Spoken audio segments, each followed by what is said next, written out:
An unknown voice in the dark night said that from today on his new name is Zero, and the embryo organization is his new home and new homeland, and he must also forget about his past.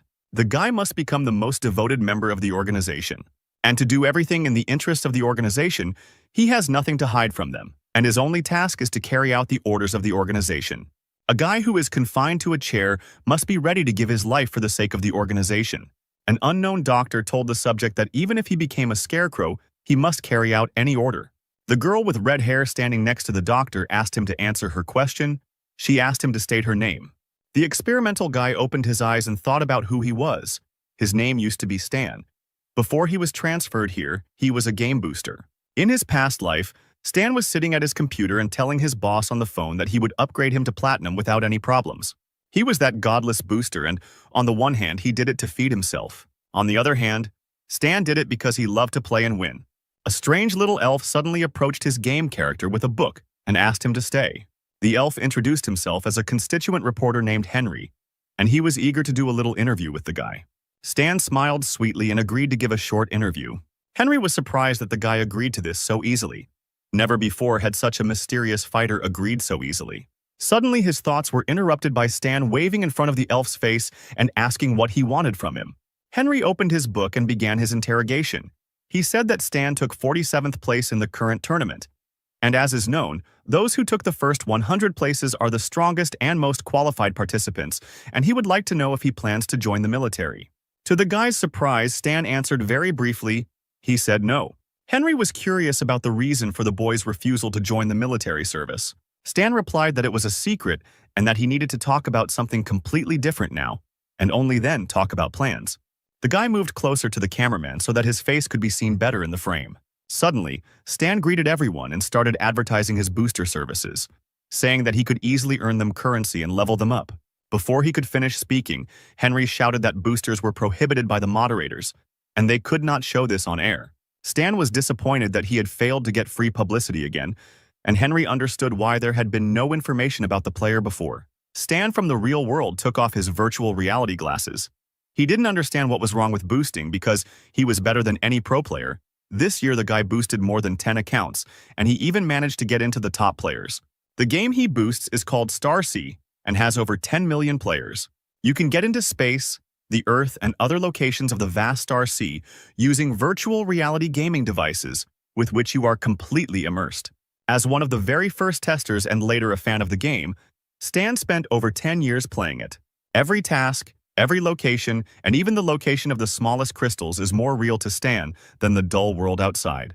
The guy was distracted from his thoughts by the phone, in which the boss issued a new order. Stan saw that this was an order for a newbie and considered it easy. It's time to get to work and not complain about life. Then he thought that this new life would be simple and boring. Stan was transported into a virtual world where a voice was heard saying that this was the 24th test sample and that he was being injected with a serum called Valkyrie. The reaction occurred after 2 minutes and 46 seconds the sample came to life. Stan heard strange siren sounds, and for some reason the guy smelled something burning. His head was simply splitting, and the guy did not recognize the place he was in. It did not look like the usual place of resurrection. Suddenly, Stan saw a scientist who shouted that the sample had come to life and that it was necessary to immediately inform Mrs. Hell.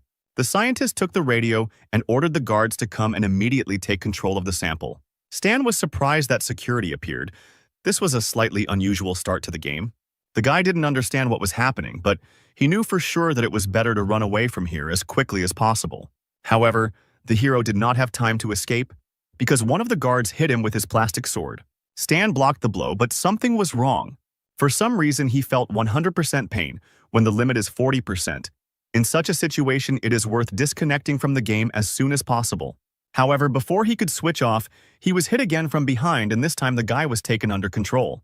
Stan woke up in a metal cell, his arm still itching from the previous blow. Stan was angry because he paid the developers $300, but apparently the game broke again. But since this is a new account, it is easier to start all over again. But when he called the system, the guy couldn't believe his eyes. It didn't have an exit button, only information on the player's characteristics. Stan was a commoner with light injuries who had the ability of focus, which allowed him to learn 10% faster and create items. It also said that Stan was a first-version NPC model, and there were 358 days left until the game opened, the guy was sent back 10 years. Behind the system, the guy saw a mirror in which was his game character, whose face was exactly like Stan's in the real world. And then he realized that he had moved. Stan had moved into the Star Sea completely. At that very moment, the door to his metal cell opened, and he saw the silhouettes of people. A red-haired girl stood in front of him and asked if the guy was the test subject. She introduced herself as Hell's leader and said that if he tried to escape again, he would die. Stan recognized her. It was the Scarlet Cobra Hell, the boss killer of the rookie version 1.0, nicknamed the Destroyer by Sister. Hell, meanwhile, gave the order to the soldier to send the hostage for a blood test. She wants to see the results right now. The hero was lifted from the floor and taken for tests, and he kept thinking about where he was. Hell was the mistress of the Aquamarine Star, and judging by the suits of the local security, Stan realized that this was the embryo organization of the initial versions of the Star Sea. Now he understood where he was. This was the Valkyrie Laboratory, where the plan for the development of super-strong warriors was created. A crazy organization whose goal is to destroy the government. The script calls for him to be brainwashed and then sent to the battlefield as mindless trash. That's a really shitty start. After some time, the scientist who was looking at Stan said that the blood test did not reveal any peculiarities, and it seemed that the period of irascibility was already over. The main effect of the essence is brain stimulation. The scientist wanted to open the guy's skull because he is sure that brain analysis will give more information. But Hell forbade this, because Stan is the first revived sample, and there is no point in destroying him yet. The scientist was disappointed but agreed, and said that in that case it was worth observing the subject. Hell bowed her head and told the doctor to send him for a brainwashing first. The security grabbed Stan and took him to be cleaned, at which point the guy realized he had played himself into trouble. After all, he is only level 1, a weakling. The guards around him are at least level 5, and some are even level 8.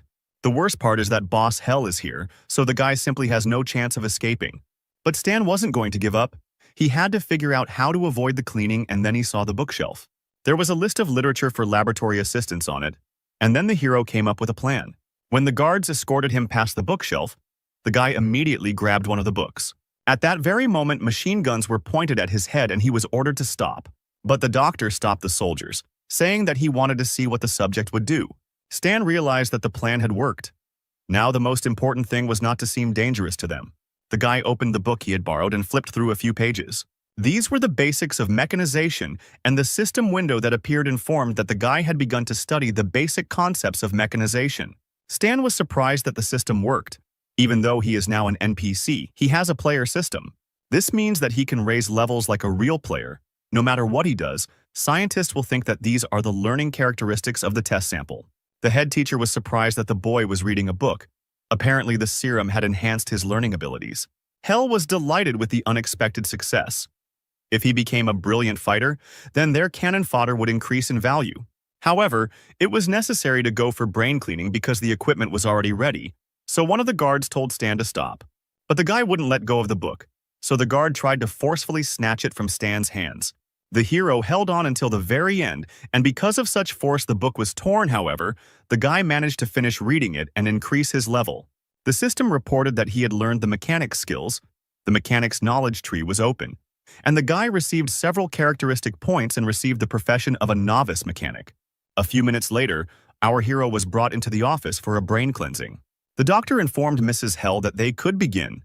They sat Stan down in a chair and tied him tightly, connecting the equipment to his head. Smiling, the doctor said that he was very sorry because this sample was very unusual. What if they spoil it right now? After all, it would have been better to first perform an autopsy before cleaning. Listening to this, Stan thought that the scientist was simply a pervert if he wanted to dig into his brain so much. Hell told the scientist that they didn't have time and needed to start immediately. The doctor agreed because sooner or later the sample would fall into his hands anyway.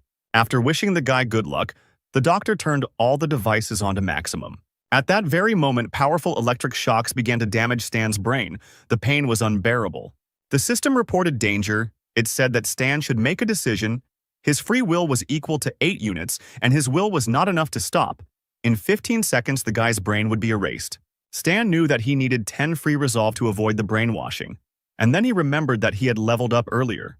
The hero ordered the system to add 2 free points to intelligence, and the system responded that it was restarting the solution, but Stan did not have time to wait. After a couple of seconds, the system counted the guy's points and reported that he had successfully avoided brainwashing. The equipment turned off. Stan was shaking, but he was glad that he had made it. From now on, he would just have to play along with them. Hell and the doctor had already approached the guy. It was time to test Stan's acting skills. The gorgeous girl slowly leaned towards Stan's face. She began to whisper to him that from today on they would call him Zero. The embryo organization is his home and his birthplace. He must forget about his past. Meanwhile, Stan was only thinking about the fact that the Red Viper Hell was too close to him. She was very beautiful next to him. The guy had missed her so many times before. But now there is no need to think about it. Because the situation is too dangerous, Stan must not look or move, endure, but not reveal himself. Hell finished whispering in the guy's ear and asked him who he was. The guy was silent for a long time, and the doctor thought that the flushing had failed, although he had done everything according to the standard. Suddenly, the boy began to speak, and the doctor and Hell turned their attention to him. Stan looked up and told them his name was Zero. The doctor explained that the Valkyrie essence had enhanced Zero's learning abilities, and that the side effects of the essence might worsen his emotional connection with others. The girl suggested that this meant the experiment had failed, but the man replied that it was a success. After all, cannon fodder doesn't need feelings, and Stan meanwhile smiled and thought that he would never become cannon fodder. Hell ordered the guard to take the guy to the rest area. The guard apologized and said that the restroom for experimental samples was not ready yet. Then the girl ordered the guy to be taken to her room, since her superiors had handed him over to her care. Stan didn't expect this turn of events. He didn't expect to go into the girl's room. He needed to throw away all vulgar thoughts. A few minutes later, the guy was in Hell's room. The thought that he would live with such a girl in the same room made his pants feel tight. Meanwhile, Hell was talking to someone on the phone. She was reporting that the brainwashing was successful. The girl was personally present at it. The voice from the receiver said that now it was time to train him. Suddenly, the girl told her boss that she would like to see her sister. Stan had been eavesdropping all this time and was surprised that the girl had said something about her sister. But a little later, he remembered that Hell had a sister. The voice on the phone said that their agreement was not like that. She was allowed to visit her sister once every 2 months. There was no need to cross the line. Then the boss hung up and the girl was shaking with rage. Stan noticed this and sympathized. Suddenly, Hell hit the wall, spilling all the pain and rage on it. From such a blow, the wall immediately cracked. Stan had already forgotten that this beauty was very strong. Suddenly, the guy saw that Hell began to unfasten her belt, on which the weapon hung. Stan was stunned. Right now, the beauty began to undress in front of the guy, completely exposing her body. The girl noticed that he was looking at her, and the guy guiltily looked away at that moment. Suddenly, she approached Stan, but the guy guessed that most likely he was not allowed to do this. Hell tried to seduce the guy, but he had to hold on because if she realized that he hadn't been brainwashed, then he was finished. A couple of seconds later, the girl turned around sharply, and Stan breathed a sigh of relief. She went to her room, just a little more, and the guy wouldn't have been able to resist. After some time, the girl fell asleep. Only now did Stan realize that there was only one bed in this room, and what kind of strange games this lady had in mind.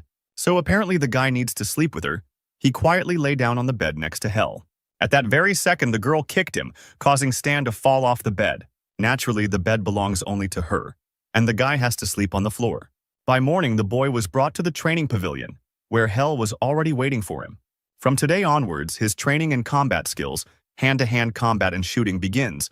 Hell threw some device to the hero and told him to put it on. Stan pressed the button and was wrapped in armor, but before he could react, he was immediately kicked in the chest. The girl did not stop and grabbed his hand. Pulling on the arm, she immediately blocked it. In this position, it is easy to break the limb. Then she kicked him in the chest, causing blood to pour from the guy's mouth. In the end, the great booster lost and lay powerless on the ground. Hell ordered him to get up. The guy got up and the fight was repeated. Just like the first one, the hero just received a lot of blows to the face. The system that appeared reported that the hero had learned 5%, and Stan was convinced that even though he was an NPC, he was able to level up and learn new skills as a player. Thanks to this, the guy will soon be able to become the strongest character in this world. Hell left, and in her place another figure appeared who ordered the guy to get up. A bearded man approached him and said that he was his new shooting instructor and deputy head of this base, Justin. After these words, the man immediately threw the gun to Stan. He said that there were 10 bullets inside the gun, and that he had to aim at the target's heads. Stan was surprised that he was given such a difficult task from the very beginning. Only Olympic champions could handle it. The guy raised his gun and tried to hit the targets, but all the bullets that flew out of the pistol flew past. Stan never hit. although nothing out of the ordinary since he is not yet strong enough and his stats are too low. Suddenly, Justin thrust a dagger into the guy's hand. Stan immediately grabbed his hand, from which blood was pouring out. Why did this crazy man do this? Justin licked the dagger with blood and said that they would repeat the shooting over and over again, and every time the guy would fail the task, he would stab him with the dagger. He was wondering how much blood the guy would lose today. Stan clenched his fists. This man was just crazy, but the hero did not want to give up. He wanted to defeat him now, but he remembered that NPCs do not reincarnate, which means he only has one life. So Stan needs to be patient for the sake of his future. The hero raised his gun and began to try to hit, but Justin only laughed when he missed, because his blade was already ready. The bloody teacher continued to inflict injuries while two figures watched the training. The mad scientist said that Justin didn't value such a good sample at all. It would be better if they gave it to him for research. Hell said that the organization would not agree to his demands, to which the doctor replied that when the organization sucked all the value out of the guy, they themselves would bring him to him on a platter. The training ended and a wounded and tired Stan returned to the room. Hell was sitting in the room wearing only a towel. She said that the guy had shown himself badly today. Stan felt this judgmental atmosphere. He hoped that the girl would not punish him with a knife. The girl got up from her chair and called the guy to her. He thought that now she would punish him too. But Hell pointed to a warm bath and ordered the guy to undress. The guy didn't understand her words. Were they really going to take a bath together? After all, his mistress was going too far. The lady did not like to wait and asked why the guy could not follow such simple orders. Stan complied. After he undressed, the girl came up and began to examine his body. The guy could hardly hold on. This was already a violation and no one could resist such touching of the body. Hell let out a disappointed sigh, saying that Stan looked like a coward. The guy had no choice but to stand and remain silent. She took his hand and said that if he wanted to live, he had to try. Otherwise, the organization would think that they didn't need him and would give him to Professor Hendrik for analysis and brain dissection. Stan thought that there wouldn't be any showdowns because in a little while he would raise his levels, and in general he was an experienced player. Suddenly, the girl pushed the hero in the chest. The guy lost his balance and immediately fell into the bathtub. Hell explained that this is a regenerating liquid. Zero should lie here for an hour and all the wounds will heal by morning. Finally, she told the hero to feel at home, and Stan was disappointed because he thought that they would take a bath together. Of course, he understood that a successful experiment does not mean that he will live his whole life. Embryo will continue to make new samples and conduct experiments. Stan knew he had little time left and needed to get stronger as quickly as possible. The next day, Professor Hendrik was walking through the lab with Hell.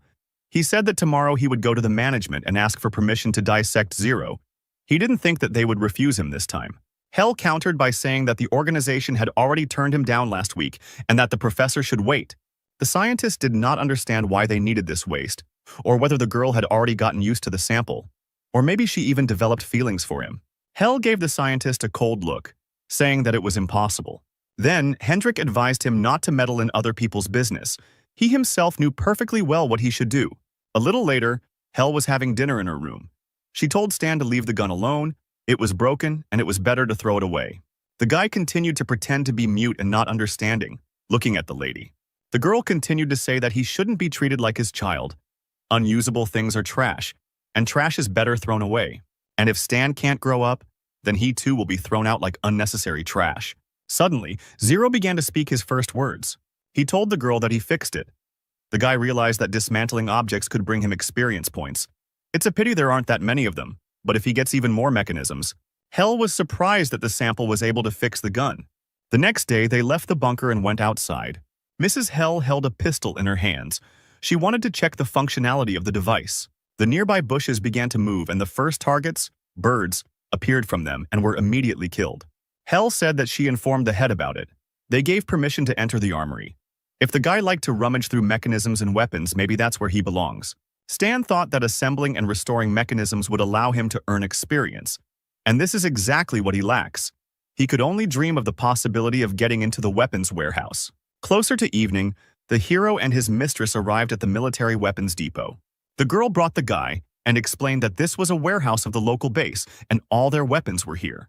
The guy was amazed by the embryo's combat training.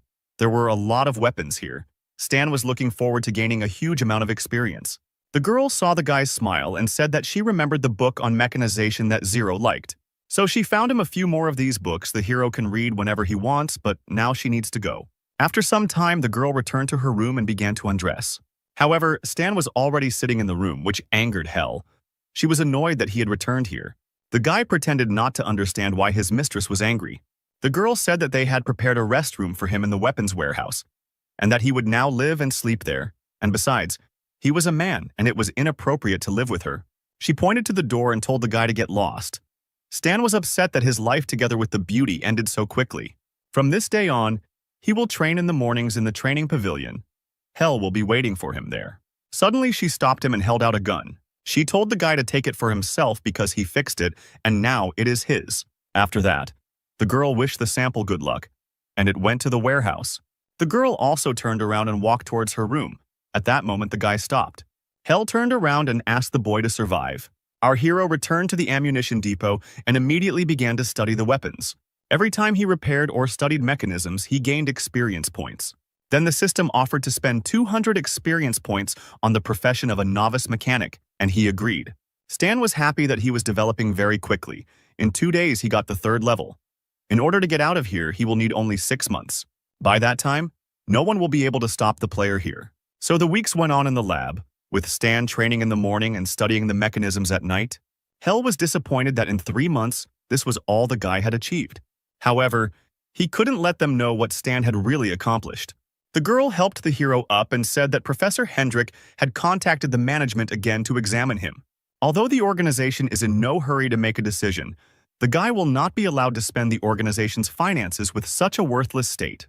The girl asked Stan how long he thought he could last here. The hero looked at her thoughtfully. In principle, he had assumed everything to be just like that. That same night, he was also sitting at his table with cutlery. The guy was constructing something using a soldering iron. He noticed that the organization had turned off the camera installed in that place, meaning that Embryo had decided that they no longer needed him and that they would not have to monitor him 24 hours a day.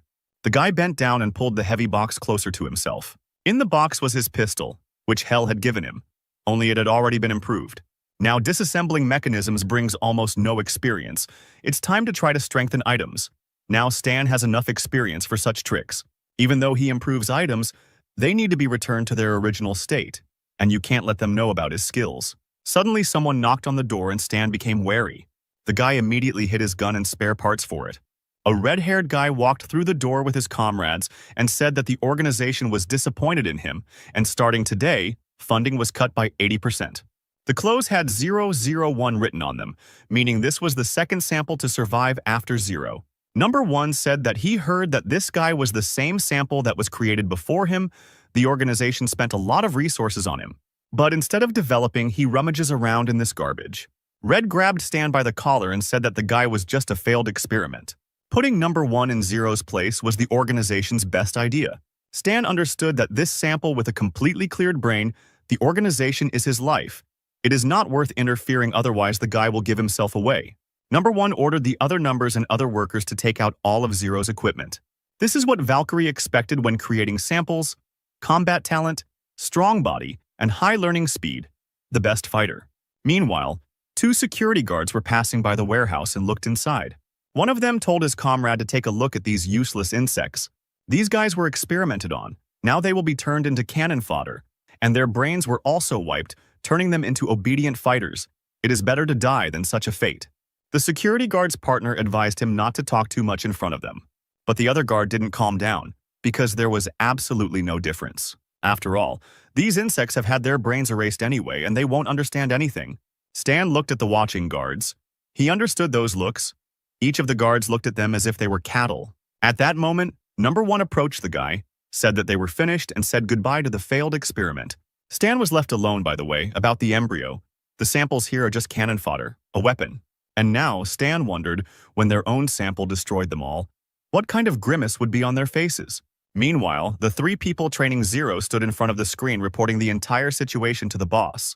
Professor Hendrik asked again about the autopsy, and this time the voice of the leadership said that they would do as he asked. They would allow the autopsy of Zero. Finally, the scientist received approval. He bowed his head and thanked the owner. Justin, who was standing and sharpening his knife, only sighed in disappointment. He felt very sorry, because it was such an interesting toy that he still hadn't played with enough. Hell, meanwhile, clenched her fist tightly. The moment she didn't want had arrived, but there was nothing she could do about it. The next morning, she was still training Stan. The guy standing in a fighting stance noticed that something was wrong today. Hell hit the body powerfully. The guy noticed that the girl was too aggressive today. The girl shouted at him to defend himself and counterattack, and not stand there like a pillar. But the guy was still just as confused. The lady jumped into the air to deliver the next attack. With one powerful blow, she knocked Stan over, and the guy didn't understand what he did wrong that she was beating him so hard. Blood was pouring from his mouth, and Hell continued to scream at him to attack her. Usually everything went much easier. The girl even allowed him to rest a little. But there was no way out. Stan's legs began to tremble and he got into a fighting stance. The guy sped up and jumped on Hell to attack her. But the girl dodged it very easily, moving her head to the side. Then she abruptly grabbed the guy's hand. Approaching him, she said that Zero's blows were too gentle. She threw the guy away, shouting that this did not look like awareness and a desire to survive. The force of the throw was powerful, causing the guy to roll a few more meters. But the girl did not calm down. She grabbed him by the collar and prepared to strike. Stan opened his eyes. He knew that one more blow to him and he would definitely die. However, Hell stopped abruptly, looking into his eyes. Then she just threw him on the ground, saying it was funny, and she was sorry she expected anything from the guy. This is the end. Hell said that the guy should get a good night's sleep and that he might not come here tomorrow. A beaten Stan asked why he didn't have to come tomorrow. Hell turned around and started to leave. And as she left, she said that it was because the guy would be cut open tomorrow. Approaching the door, she quietly said that nothing could be changed. Nothing could be changed before the end. Now everything became clear. This day has come. That's why Hell is so hot-tempered. She can't watch Hendrik picking at the guy's head, so she beat him half to death. Women are so strange. Stan stood up with difficulty. For these 6 months, the only one who considered him a living being, a human being, was Hell. Others saw him as a blockhead, cannon fodder, and an object of experiments. They mocked him, tormented him, because the prototype would not fight back. They believed that such behavior was normal. But Stan remembered every drop of blood, and after all this, he will not die just like that. He returned to the warehouse and sat down to work on his developments. This was all he had collected in 6 months, which flew by for him like a month of ordinary life. Although he did not kill monsters and did not complete any tasks to raise his level. But he compensated for the increase in level in the limited realities of the mechanic class. Here, he was able to raise a lot of experience sitting in one room. Each character can own an unlimited number of professions, but every 20 levels there is a problematic task. To continue to increase the level, you need to complete a special task. General level cap restrictions change with new updates, and in version 1.0 the character's maximum level is 60, but Stan's screen says that his level is unlimited, which means he has power that exceeds any player. He is confident that the next stage is gambling blueprints. Blueprints are blue screens used in the mechanic class to create weapons and mechanisms. 60 kinds of knowledge can be used with each other to create a mechanism. Each combination contains many blueprints, but after combining knowledge, only one direction of creation can be studied at a time. Some blueprints have prerequisites, so it is unknown how many blueprints you can get when merging knowledge. But even when knowledge and experience merge, the player loses points in any case, because there is a possibility that another drawing will be created, which is why the stage is called gambling drawings. Stan did his first merge and got a hang glider blueprint, which he threw in the trash. The next design created was an artificial killer arm. But the guy also considered this drawing useless. He needed something much more powerful. Stan was starting to get nervous because his experience points would soon run out, and he still hadn't received the necessary drawing. There was one more attempt left. The mechanic started the system to create the last drawing. The system said the merger was successful, and then Stan realized that this was what he needed. The guy created a lightweight exoskeleton that made him half robot. Now the organization's leaders will learn what it means to cultivate their own enemy. A combat helicopter appeared over the laboratory and was already preparing to land. Hell, along with the first and other samples, were already waiting for the flying transport. The helicopter landed, and a squad of fighters emerged from it. The team captain introduced himself to the girl and said that his call sign was Silverblade. The girl didn't waste any time and said that they should do what they were supposed to do. There was an SUV in the garage, and she would take the helicopter. There was no need to waste her time. Every 2 months, Hell leaves the base. Today she flew out early in the morning. Now she is not at the base. If she were here, then Zero would have a hard time, but now the time has come. Stan has been preparing and enduring all this time for this day. The day has come when the boy will get out of this prison. Professor Hendrik has come for him. Today is the last and only chance. However, before going out into the corridor, the guy notices a strange piece of paper lying on the floor. He picked it up and saw a picture of 2 girls. This is Hell and her sister, Aurora. She also has superpowers, but she is the complete opposite of Hell. She has very strong regenerative and healing skills. She is able to prolong life and, moreover, resurrect the dead. At the end of the game version 1.0, the embryo created a huge amount of essence from Aurora's body. This angered Hell so much that she began to destroy everything in sight. At that moment, she was nicknamed the Goddess of Death. Suddenly, a system appeared in front of the hero, offering him a task, which stated that the Embryo Company is a bloody organization. Where Hell came from is unknown to anyone. But whether she is loyal to the group is also unclear. The guy got a lead, and he should continue the investigation. The hero bowed his head, since the girl had hoped for him. Then this time, he will do something for her too. After that, the guy took the task related to Hell. Suddenly, he heard Hendrik's voice from the loudspeaker, ordering him to come immediately to the central hall for further orders. Stan put the clue in his pocket and decided that he would deal with Aurora when he got out of here. The guy looked out from around the corner and noticed a camera that was watching the entire perimeter. The hero knew that the entire base was under surveillance, and it was very difficult to move around here unnoticed. If so, then the first thing you need to do is visit the control room. This is goal number 1. A couple of minutes later, Stan got inside and killed all the guards. Now the all-seeing eye has been eliminated, and next in line is Professor Hendrik. 20 minutes later, Zero was brought into the scientist's personal laboratory. The professor turned around and was delighted to see his precious specimen. By dissecting his body, he will be able to understand how the guy differs from other samples, and when he finds out what the reason is, his corpse will become a stuffed animal in his lab. The professor began to prepare the equipment for the operation. The first sample brought back pleasant memories. However, Stan was already standing behind him and quickly dealt with the guard. Sensing something was wrong, Professor Hendrik turned around. He saw a dead guard. It was impossible. A brain-cleaned specimen couldn't kill their people. Stan, covered in the soldier's blood, put his hand to his head and, smiling, saluted the doctor. Hendrik didn't understand what had happened, because there had been no problems for the past 6 months. But Stan suddenly had his first real problem in his hands, a knife that was intended for the scientist. Without any interference, the boy pierced the professor's chest. Hendrik was still stunned, blood pouring out of his body. The wounded scientist looked at the camera in the corner that was watching all this and told the guy that he was going to die. Stan told him that he had already killed everyone in the control room, so everything was fine. Professor Hendrik fell to his knees, choking on his own blood. In the last minutes of his life, he could not believe that the guy had been just pretending for these 6 months. Stan confirmed his words by saying that reality is cruel. But Hendrik still insisted that it was impossible. The sample could not deceive everyone. Stan smiled. He raised his knife and said that nothing is impossible in this world. He then delivered another finishing blow to the professor, which cut his back. The mad scientist did not understand how this was possible. After all, he was its creator. These were the last words of Professor Hendrik. A rebellious Stan stood and looked at the dying doctor, the first target eliminated. A couple of minutes later, the hero took off the clothes of the guard who brought him. He also took Hendrik's key card. In the entire base, only 3 people have access to all the doors, and the professor was one of them. But the guy understood that if he went straight to the doors, he definitely wouldn't be able to escape. The game would be over in 10 seconds. Stan couldn't screw up that badly, so he put on his security guard uniform and prepared to break in. His main plan is to break the connection. He needs to get a couple of hours of freedom from communication. The communication equipment is 3 floors below behind the wall. He will have to use mechanisms to break through the wall. Now he needs to go back to the 2nd floor for the mechanisms.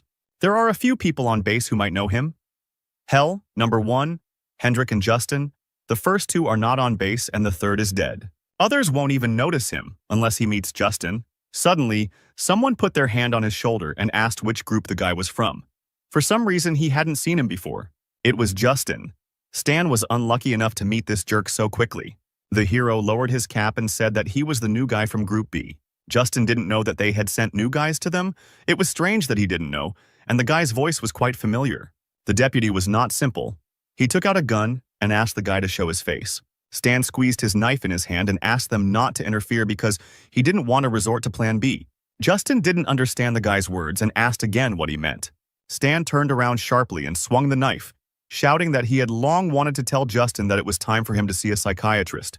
The hero stabbed the deputy with a knife, but he managed to put his hand in front of himself and protect his face. He wasn't that simple. Justin immediately realized that it was Zero. The other guards also did not stand aside and opened fire on the enemy. Stan was planning on the fly. He could reach the machinery room in 2 seconds. It will take Justin 3.7 seconds to recover from the impact. 3 guards won't be able to harm him in 4.2 seconds, and help will arrive in 25 or 35 seconds.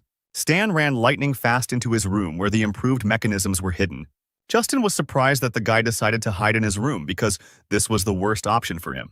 He approached the guy's room with security saying that the guy was too gentle. However, suddenly they felt a strange tremor, and the tiles from the ceiling began to crumble little by little. The door to Stan's room opened. Justin was ready for any challenge. But inside the opened door, he saw a core radiating pure energy. Stan jumped out of the door and everyone who was in his way flew in different directions. The guy was wearing a combat exoskeleton that covered 50% of his body. Justin didn't understand what kind of device was currently on Zero, and Stan was already approaching his sworn enemy. He told Justin that it was time to die.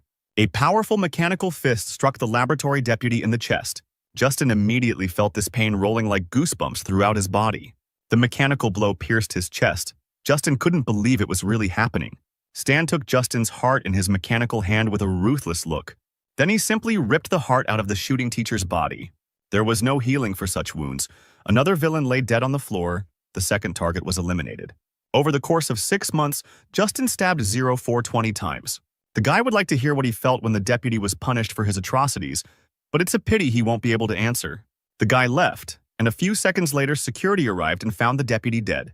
One of the guards tried to contact the control room, but his attempts were unsuccessful, so he ordered to report to Dr. Hendrik. But the voice on the other end of the radio reported that another group had discovered the dead body of Professor Hendrik. The squads were ordered to find the enemy.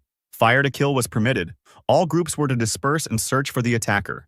The group that heard the order tried to enter the weapons depot, but an explosion thundered from there. The guy on the other end of the radio was trying to contact them to find out what happened and what that sound was. However, no one could answer him anymore. Suddenly, someone came up and picked up the radio. Stan said that part of Group C died from severe wounds. They blocked the target in the lab. The guys managed to shoot him. "We need to send help here urgently." The voice on the other end of the radio said that the group was already on its way and would arrive soon. After 20 seconds, the group arrived at the scene and began running inside. However, no one noticed the small rope that was stretched near the door. The rope led to the explosives, and right now someone touched it. Stan ran forward and heard an explosion behind him. His trap had worked. The guards on the floor below heard a strange rumble and saw the walls shaking and stones falling. One of the guards asked on the radio what was going on upstairs, but there was no answer. He ordered his subordinates to stay here. The rest will go with him on reconnaissance. Suddenly they saw someone opening the gate, but the strangest thing was that he could open the gate. Stan lifted his cap and, running out the gate, said goodbye to the guys who recognized him. The hero then applied the keycard to the lock and the doors closed again. The guards tried to break through the gates, but all was in vain, because they could not open them without a keycard. Stan finally did it. He escaped from that dark lab where they abused him. The guy was happy like a child and breathed in the clean air of freedom. Meanwhile, Hel was informed of what had happened in the laboratory. She said it was impossible, but the voice ordered her to return to base. The girl asked about her sister, but the voice on the phone told her that she had no right to bargain, and the call ended. At that moment, Hel realized that Zero had been just pretending all this time. Soon night fell, and our hero remained unnoticed. The squad pursuing Stan stopped because the car couldn't go any further. They decided to go on foot, knowing that the guy couldn't have gone far. One of the Falcon squad did not understand why they were sent for one sample. It seemed that they were not considered human. The commander answered him that the detachment had not had any missions for a long time. This was an excellent opportunity to warm up. Then he gave the order to catch this dog, and whoever did it first would get half a day of rest. The squad went to search, and Stan was nearby in the meantime. The guy was sitting behind a tree. He saw that 3 cars were going after him. Under the cover of night, it would be difficult to find him. But suddenly, a large caliber bullet flew towards the guy with lightning speed. The bullet immediately pierced the tree behind which he was sitting, miraculously not hitting him. She slightly touched the exoskeleton. The guy realized that he was detected with the help of night vision devices. He needed to somehow reduce the distance to his pursuers. The guy ran and dodged bullets and thought about how to get closer to the enemy, because the remaining experience points would have to be spent on close combat. Then he remembered one of the exoskeleton's functions. Stan pushed off and jumped towards the enemy. His speed was impressive, and he caught up with the enemy in a split second. The sniper from the Falcon squad was surprised to see the guy in front of him.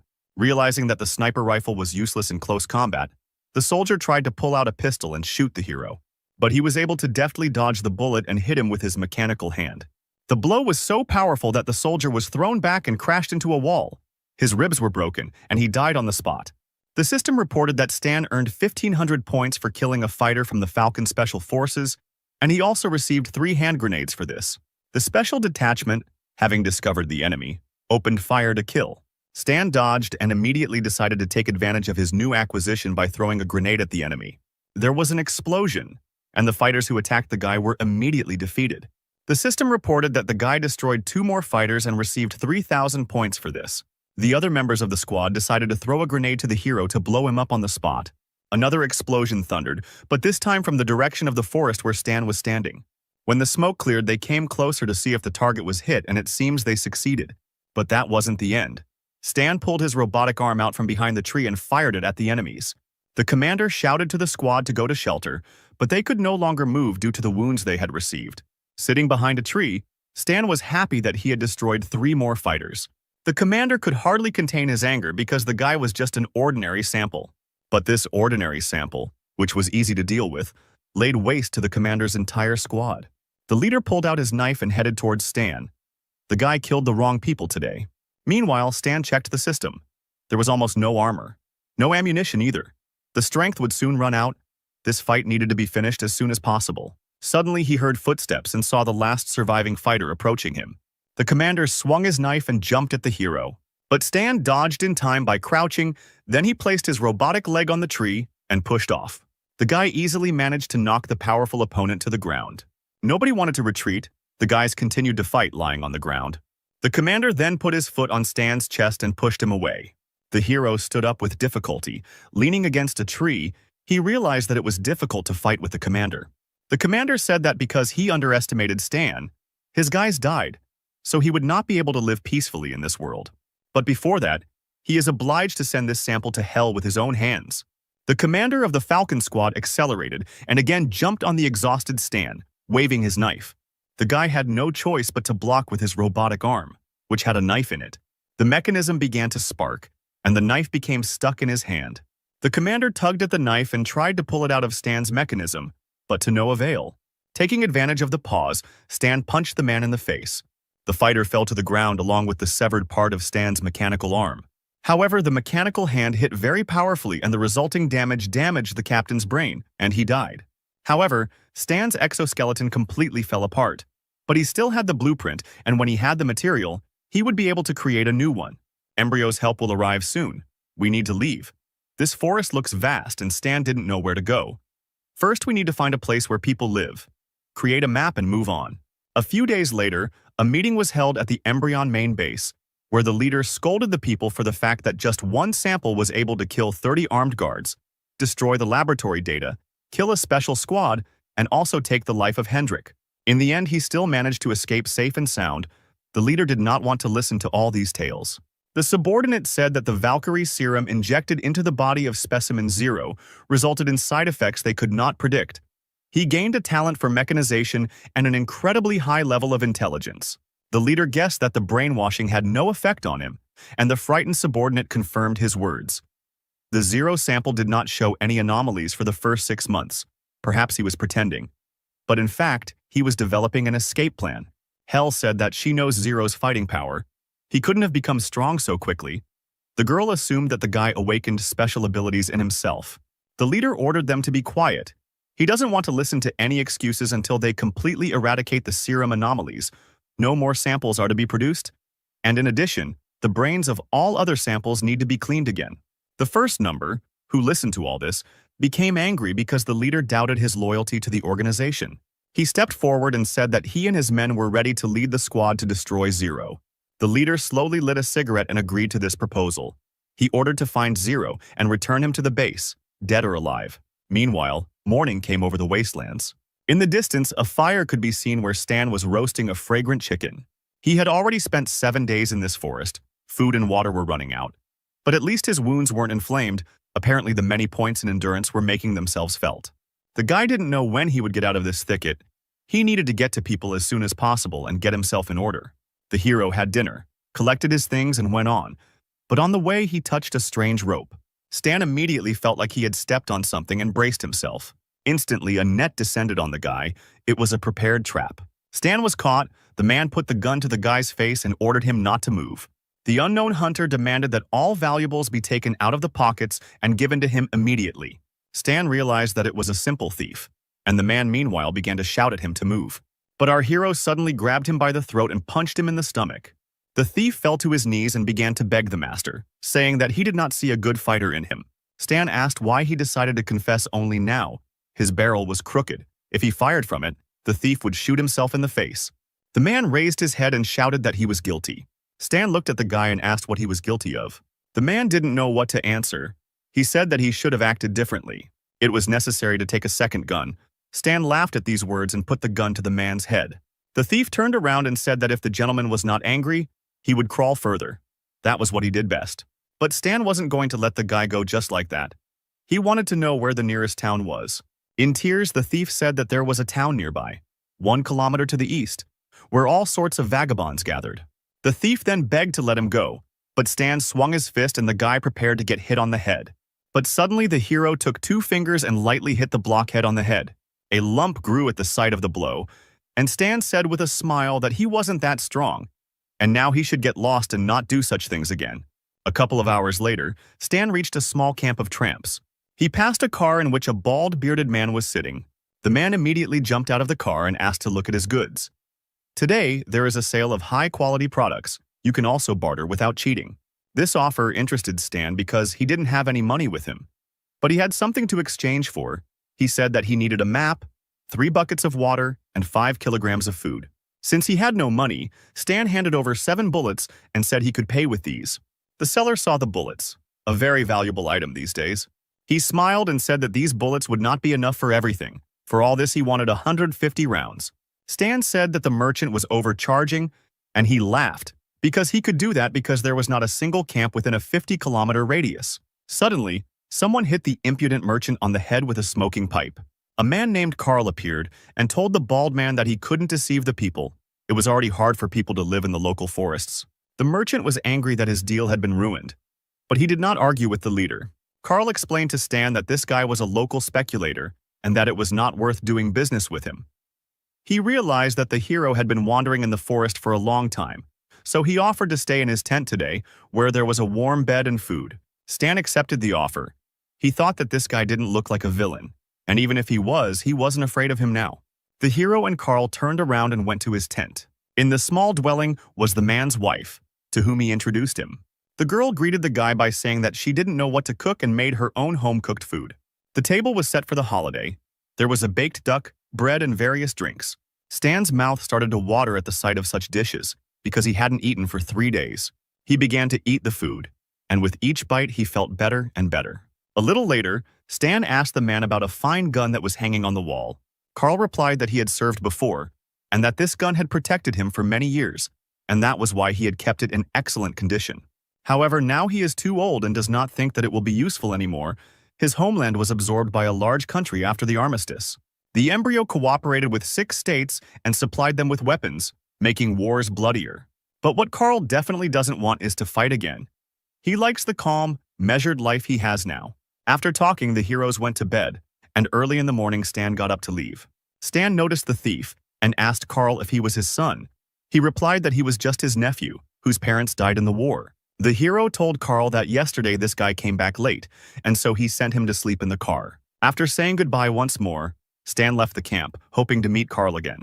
Carl also hoped to have a drink next time, and the residents of the small town watched the hero go. A few hours later, combat vehicles appeared in the vicinity. The subordinate reported that this was the only camp within a 50-kilometer radius. Obviously, Zero was here.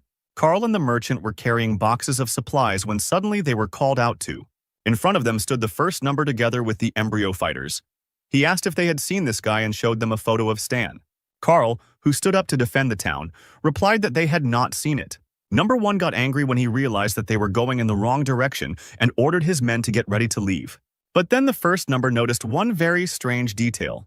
One of the guys with purple hair stood and shook his head as if he was afraid of something. Number 1 ordered his fighters to take this guy. He also added that they should search him and quickly. The embryo fighters grabbed the boy and forced him to his knees while the number 1 guy examined him. Suddenly, he finds a gun in the guy's jacket. Number 1 knew him. This is the gun that Zero stole from the Nighthawks. If he didn't come here, then where did this guy get his gun? He pointed the gun at the guy's head and asked where he got it from. There was no point in hiding it anymore. If the thief doesn't tell, then everyone standing here will die. The merchant panicked and told Carl that he was the one who hid the guy in his tent. He should tell people about the guy. No one wants problems because of him. Number 1 pointed a gun at Carl and ordered him to tell everything he knew and not to deny that Zero was here. Carl had no choice but to point in the direction Zero went. The first number smiled and said that they should have told everything right away. But for almost fooling him, he should pay, after which shots rang out. Meanwhile, Stan had already gone far away and was sitting resting on a rock. The guy had a strange feeling. His eye even started twitching. The guy thought that someone touched his backpack. All the equipment from the embryo was there. If at least something remained in the camp, then people would have trouble. 11 rifles are in place, 300 rounds of ammunition too, but 10 pistols are missing, 1 was missing. Now it's clear why Carl's nephew was so strange. He stole his pistol. An hour passed and our hero arrived at the camp where he had been earlier. But it was already too late. The bloody bodies of all the camp's inhabitants lay before him. Realizing that they had been killed because of him, the boy was horrified. His fist clenched with anger. He wanted to be on time, but he was late. Stan turned around and wanted to leave when suddenly someone grabbed his leg. The surviving merchant, sobbing, said that it was the embryo squad. They did not surrender him, so they killed everyone. On behalf of Carl and his hospitality, the man asked to avenge them. Stan stood and remained silent. He realized his guilt. Suddenly, the boy heard another voice. It was Carl's nephew, who asked him not to believe the merchant because it was he who had turned in his uncle. And his uncle, until his last breath, did not tell them where Stan was going. The guy stood next to the corpse of a once hospitable man, whom he wanted to see later, but not in such a setting. Stan fell to his knees. Carl, even dead, pointed in the opposite direction to where he was heading. The hero took off his jacket and covered the man's body with it. The nasty merchant realized the situation he was in and began to beg. He crawled away and asked to wait a little, and he would explain everything, but Stan was already reloading the pistol. The hero, filled with pain, said that Carl, until his death, did not give up on him, a guy he had known for less than 2 days. A real man died because of such a pathetic worm as this vile merchant. Stan pointed his gun and said that he could apologize to Carl in the afterlife. A shot rang out, and one person responsible for the destruction of the camp died. Stan knew that the path Carl had pointed out led to nowhere, which meant that they would soon be heading in the opposite direction, so they should set up an ambush here.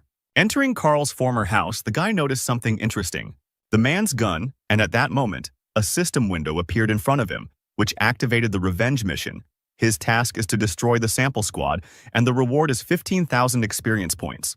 The guy threw all the weapons he had from his backpack onto the floor. It was time to prepare.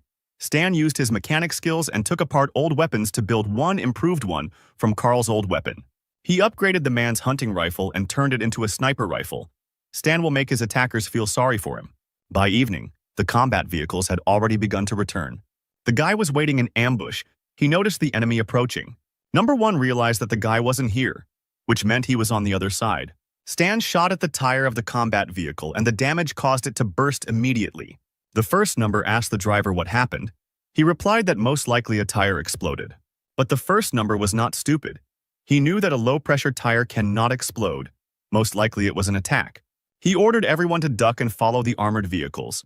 And as soon as they got close to the target, everyone had to transfer to the jeeps. Stan watched the cars drive away in the opposite direction and smiled because he knew that the first sample would do that. At that very second, the mines went off and the asphalt under the armored vehicles exploded. The wounded soldiers climbed out of the overturned vehicles, coughing from the smoke they had inhaled. But then bullets started flying at them, killing the squad one by one. The first number managed to dodge in time, jumping over a nearby rock. He shouted at the attacker to show his face and not hide like a coward. But Stan didn't hide. He went out to the first number and he immediately recognized Zero's face. The guy kept saying that it was impossible because he was weak and couldn't destroy an entire squad of special soldiers. Stan smiled and replied that he had heard that phrase somewhere before. However, the one who uttered it last time is already lying 2 meters underground. Suddenly, a voice from the first number's radio asked Stan to stop. A hologram of a man appeared from the radio, who said that he was the head of the embryo organization. He asked to return to the base and then the leader would guarantee the guy that his memories would be saved, and he would receive a high rank and would not be a model. Stan asked why the leader decided that he would work for them, and the leader replied that their organization is already all over the world. They are doing great things and working for them is natural. But if he refuses, then the world for Zero will no longer be so big and safe. The guy smiled and told the leader of the embryo organization that he would destroy them. Then he aimed his sniper rifle at the first number and pierced his chest with a powerful shot. All the people responsible for the death of the residents were killed. The system reported that the guy killed the first sample and received 900 points, and the task called Revenge was completed. Stan understood that his current strength was nothing compared to the strength of the organization. He would have to rely on his knowledge and unite with a force capable of resisting the entire organization. The guy left the rifle next to the tree under which he buried Carl and went to the Star Dragon Empire. A few days passed. Stan was heading straight to the Star Dragon Empire by train.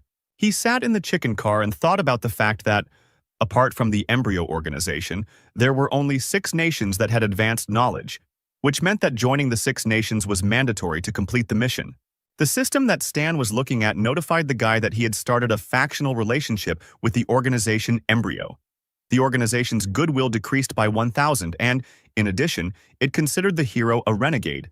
And Stan also received a mission, the fall of the embryo. The mission surprised the guy because the reward for it would depend on the progress of the destruction of the organization, Embryo, directly or indirectly. Stan concluded that because the organization was expanding and developing, he only needed to destroy 20% to complete the mission. Still, it was a difficult task, and the hero decided that he could not cope with it himself.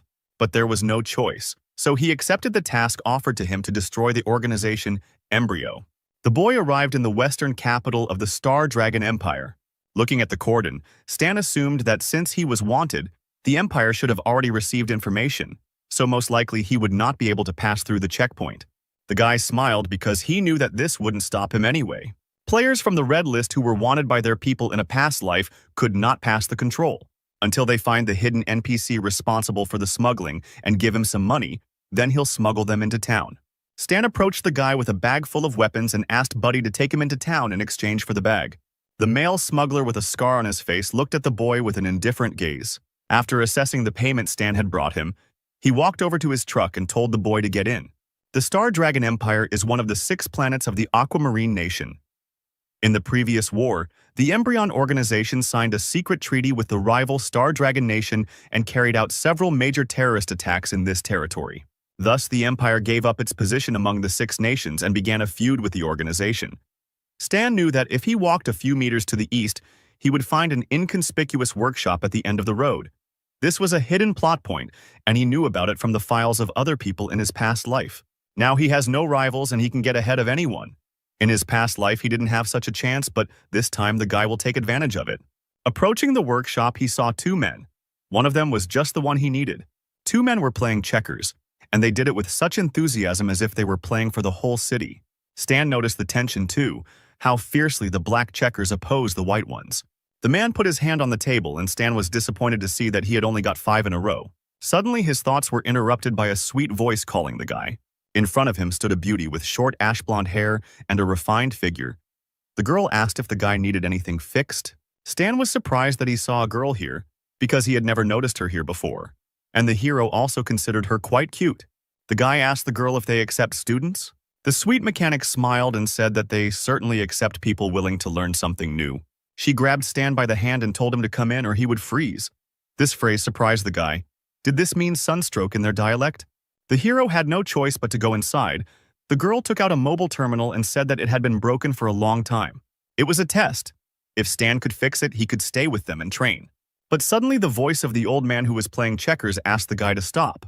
He asked the hero why he was applying to be a student. The old man's gaze was suspicious. Stan panicked, thinking that the old man knew who he was, but he needed to calm down and pull himself together. So the hero told him that he was just looking for a job.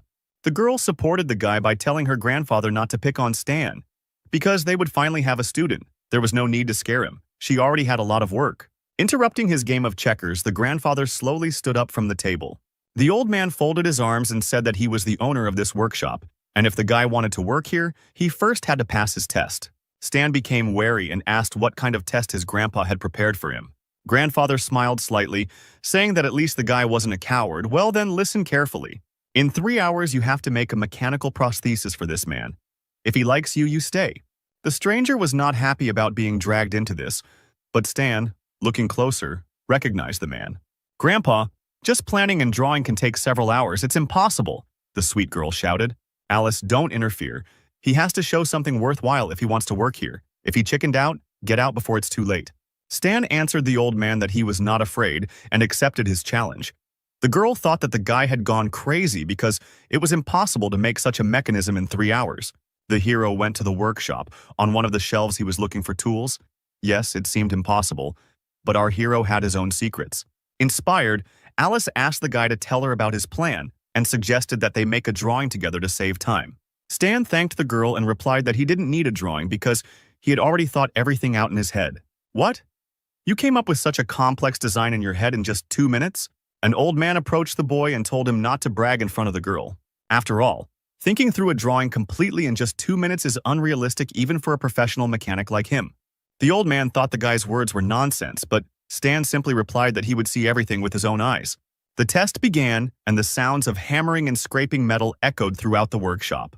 The old man thoughtfully watched the hero's work and tried to understand what he had come up with. The guy was putting his arm together piece by piece, and his prosthesis was already starting to take shape. The owner looked at the components and was surprised that there was not a single unnecessary element. Could he really have thought it all out in his head? The old man tried to talk to the boy, but Alice interrupted him, asking her grandfather not to disturb him. The hero assembled the arm piece by piece, screwed on the fingers and wires, and after a few hours the prosthesis was ready. Picking up his creation, Stan turned to his owner and said that his mechanical prosthesis was ready. The old man couldn't believe his eyes. He really could do it.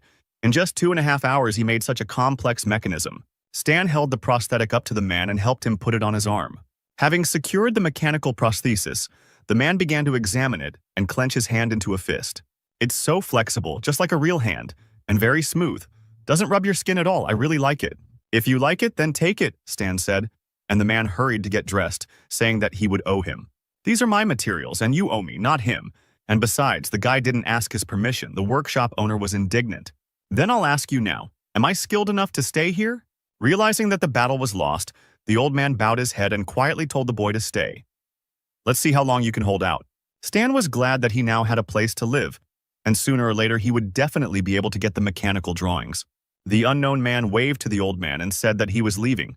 The owner told him to leave quickly and not come back again. Stan closed his eyes. Here he could finally level up and rest. After some time, the unknown man approached the car, where he was met by a servant who was glad to see his master return. He kindly handed the phone to the man and said that he had a call.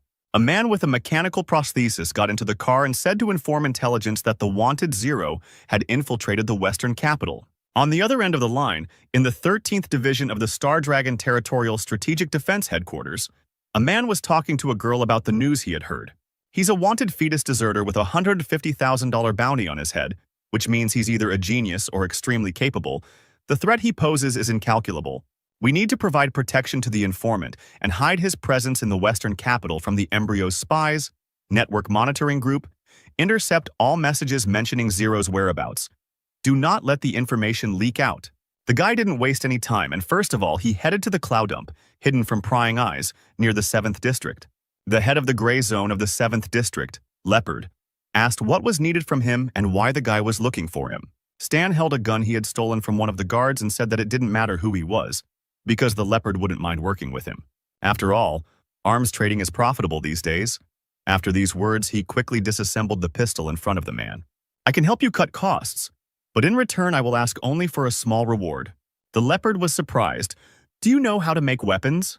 He put down his cigar and asked what kind of cooperation the guy had in mind. I will provide the list later. You will provide the materials and parts. I will provide the production and assembly. I will work here 2 hours a day. I want to get $230 for each gun, and I can take any mechanical junk I want. The Leopard replied that since all the materials here were his, he could only pay $150. Hearing these words, Stan simply turned around without saying a word and walked towards the exit. Wait, I agree to your price. Stan raised his hand as if he was waiting for this answer and told the man to prepare the equipment and materials because he would return tomorrow. The guy understood that producing mechanisms costs money, and the salary from the workshop would not be enough. So he was forced to make this deal. He also understood that the 13th Division would easily guess that he was working for Leopard to make some extra money. Since they knew how skilled a mechanic he was, they would come for him sooner or later. Evening came. Stan rummaged through the dump in search of the spare parts he needed and returned to the workshop. Alice asked the guy where he disappeared to, and he replied that he was at the dump. At the dump? This place is quite dangerous. It is better not to go there too often, the girl worried. Stan heard Alice's words and said that he would be a little more careful. The guy went up to his room, threw off his bag and washed his hands to go down to eat. He thought that completing the quest to level up to 20 required mastery of 5 mechanical bases, but he still didn't have a weapon base and a book of basic materials.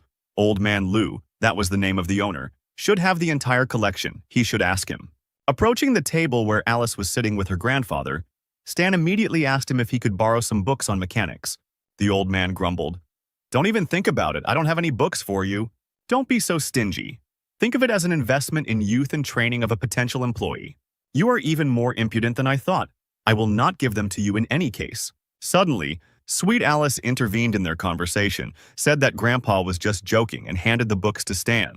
The boy thanked the girl, but the old man could not believe that his granddaughter was betraying him. A system appeared in front of Stan, asking if he wanted to invest potential points into training the weapon base. The guy confirmed the investment, and the system immediately reported that he had studied 5 mechanical bases of the weapon branch. He also received 2 new skills and a new drawing of a robot ranger. Stan understood that in the battle against the embryo, using others was a common thing. What really mattered was his own abilities. Time waits for no one, and he needed to prepare. Night fell, and an unknown figure in a cloak approached the workshop and said that the target had been found. But he didn't take any action. And in the morning, Alice said that she hadn't gotten enough sleep and that things weren't going well at all because of that. She looked at Stan and asked him what he was doing there. The guy replied that he was just working for fun. "Wow, you're such a hard worker. No wonder you're so good." Suddenly, a man's voice was heard from the street, asking if this was a workshop. Alice immediately jumped up and answered that it was a workshop and asked the man what he needed. He answered that his car broke down at the intersection and it needed to be fixed. The man then looked at Stan with a suspicious look. The guy noticed this, and the man told Alice that the engine was very dirty and that it was better for the guy to do this, not her. Stan analyzed the situation and realized that the man had strong and stable feet. He must be trained and most likely from the 13th Division. Do I look like someone who's afraid to get her hands dirty? What kind of stereotype is that? Alice grumbled, puffing out her cheeks, but Stan immediately tried to calm her down, telling her to take this as an opportunity to relax, and he would sort everything out himself. Leaving Alice in the workshop, the guy went out with the man to the car. The suspicious man made a friendly face and asked the guy if he was young and how old he was. "I'm 30, Stan answered firmly and opened the hood of the car. The man continued his questioning by asking the guy's name. The hero replied that a stranger should show his respect before asking someone's name. The man didn't like the answers. He immediately realized that the guy didn't want to make contact with him. Then he said that his name was Carl. Stan put on a straight face and said it was a good name, but Carl misunderstood him because he was waiting for a cigarette. Stan's rudeness was beginning to bother the man, but he held on with all his might. He handed the guy a cigarette, and then the guy replied that his name was Stan. Carl smiled when he recognized the guy's name and assumed he wasn't from around here. He asked where Stan had come from, but at that moment the guy slammed the hood shut and said that he had fixed everything. The hydraulic pipe in the car broke, but he did everything. It will cost $9. Okay. You're a pretty capable guy. Where did you study? I am self-taught, Stan replied. There was tension in the air. Carl slowly took out his wallet. He tried to ask again where the guy came from. I came from the village. Do you expect me to give you a discount if we are from the same place? Carl took out the money and gave it to the guy. Still not getting the answers he wanted, Stan said that apparently his wallet was in the deepest pocket he had ever seen. It seemed like Carl was taking forever to get it out. The disappointed stranger silently got into his car and drove away. While he was driving, he dialed someone's number on his phone. When he got through, he said that preliminary observations showed that the target was a mechanic whose danger was currently unknown, only that the target called himself Stan. The voice asked what kind of personality analysis of the target. Carl replied that the guy was rude. All day long, work in the workshop went on as usual, and Alice sent off yet more satisfied clients. She excitedly told Stan that customers keep coming to their store. If this continues, they will soon be able to expand their business. She does not understand why, but several customers often ask her about the guy who works here. Stan replied that it was because he was doing a good job and wasn't trying to sell them a membership card. But they are all men, Alice said in surprise and looked at the guy with bewilderment. A little embarrassed, she told Stan not to worry. She would not treat him differently because of this. Hearing these words, the guy replied that this was not what she thought. Alice went to continue working, and Stan, getting up from his chair, thought that girls these days are completely crazy. Returning to his invention, the hero completed the last element, and now all that remains is to assemble the robot. A couple of hours later, he finished the Ranger robot. Its legs were like tank tracks. Its body was made of strong metal, and instead of arms, it had machine guns. Stan appreciated his creation and decided to call it Ranger 1.0. Suddenly, a system appeared in front of him, which notified him of a new strange task. It said that some people were aiming to get a reward for the guy's head. Stan does not see them, but they are hostile. The guy needs to escape from them. How can I be pursued when the Western capital is heavily guarded?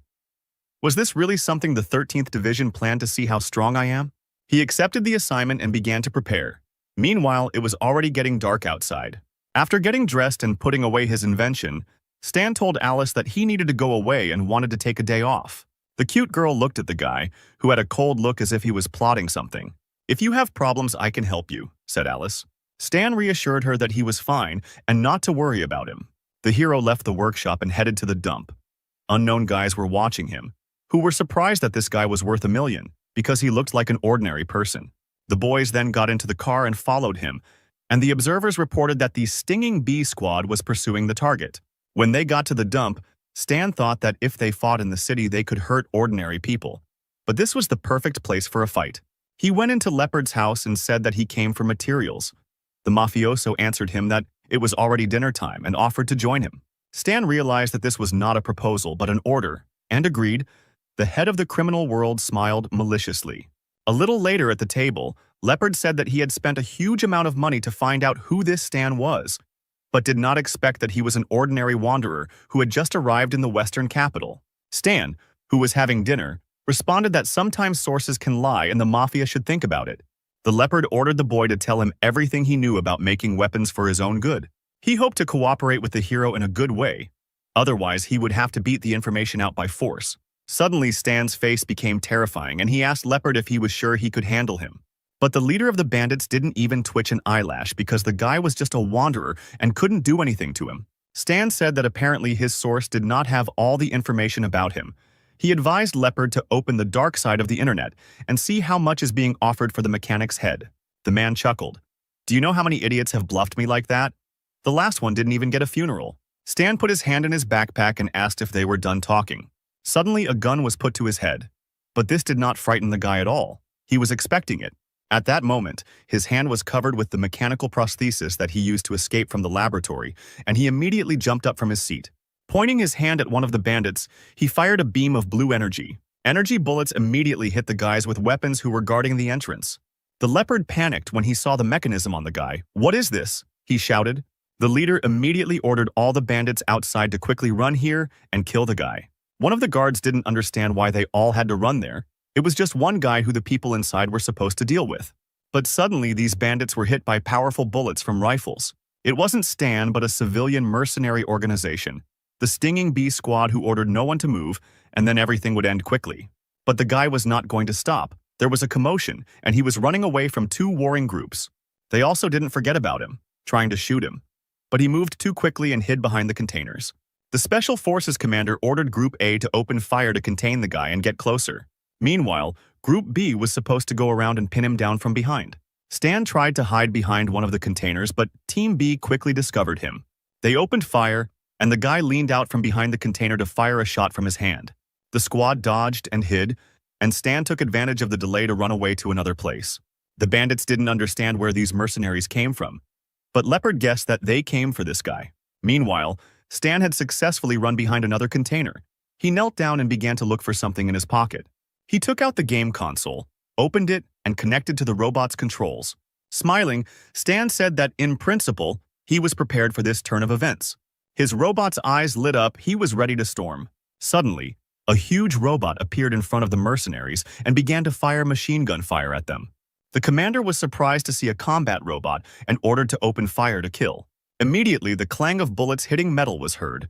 It seemed that the combat robot was immune to the mercenaries' bullets. The system informed Stan that he had 27% of his ammunition left and that one sensor was not working. The robot was damaged and required repair. The guy realized that his mechanism would not last any longer, but he had to finish off his pursuers here and now. The commander, seeing that the robot had stopped, thought that their attacks had worked, so he ordered the squad to continue shooting. The Leopard noticed that this robot had turned the mercenaries' attention to itself, so now they had a great chance to catch the guy. But Stan had a plan for this case. The system window lit up red and reported that the guy had launched the self-destruct system. The hero hid behind the container and covered his head with his hands. The robot stopped functioning. The mercenaries ran closer, but suddenly they noticed that something was wrong with it. There was a loud explosion that shook the entire area and scattered the mercenaries in different directions. The Leopard fell to the ground. He was shocked that Stan blew up the robot right in the city. Meanwhile, the man in the black car watching the battle began to swear. After all, his superiors had requested a covert operation. Now it would be on the front pages of the news. He needed to get out of here quickly. A few minutes later, the 13th Division was already on the scene. Hearing the explosion, one of the commanders ordered everyone to lie down on the ground and surrender. The surviving bandits raised their hands. No one wanted to compete with the 13th Division. The Leopard was shocked that they came here. Stan couldn't have told the truth about his head then. He ordered his servants to give him a laptop, typed the guy's name into the internet, and saw that there was a 1 million reward on his head, and he was wanted by the Embryo organization for desertion. The laptop fell out of the bandit's hands. He couldn't believe his eyes. At that moment, the Leopard decided that he had had enough. He came out with his bandits and voluntarily surrendered. The squad handcuffed them and led everyone into the car. One of the divisions saw the mercenary commander lift his soldier and order him not to move.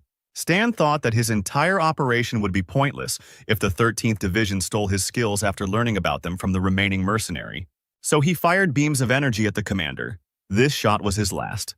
The squad soldier shouted for the guy to raise his hands up and surrender. Stan did so because his mission was already completed. The system reported that the guy received 10,000 points, and he also fulfilled a secret condition: to kill all 6 attackers, for which he receives a skill upgrade card. Stan was taken to the headquarters of the 13th Division for interrogation. Carl introduced himself.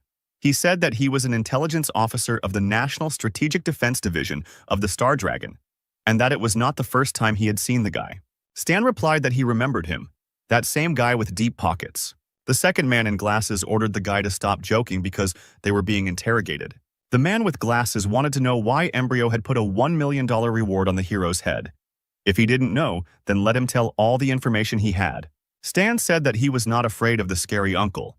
If they wanted him to cooperate with them, then let them first show a little respect and let him talk to someone more competent. Looking at the two men, Stan said that the two of them were incompetent. The man who was observing the interrogation took the microphone in his hand and said that he was the head of intelligence and that he would now speak with the guy. Stan agreed, and the interrogation began. The chief asked if the offender was a member of the Embryo organization. The hero replied that he was. Then he was asked what position he held. Stan replied that he was a logistician studying mechanical weapons. Embryo would never charge $1 million for a logistician. Don't lie to us, we have plenty of ways to make you talk, the intelligence chief shouted. Stan smiled and spoke an incomprehensible phrase. He said, "Message log. June 4th, 687 galactic calendar year, signal location, planet Aquaria, destination, 8th base of the dark star planet, message content, top secret." Hearing this message, the chief of intelligence froze in place. The man with glasses and Carl looked at each other. They didn't understand anything of what Stan said. After a silent pause, the boss took the microphone in his hands and asked the guy if he was sure of his words. Stan replied that if he hadn't seen the message with his own eyes, he wouldn't have known about the dark star, but, in fact, according to the game's settings, the interstellar forces of the planet Aquaria are still a big secret. The interstellar forces that contacted the advanced civilization of Aquaria are called Cadolas. The Dark Star was originally part of Cadolas, but then fought them off, and now they are at odds.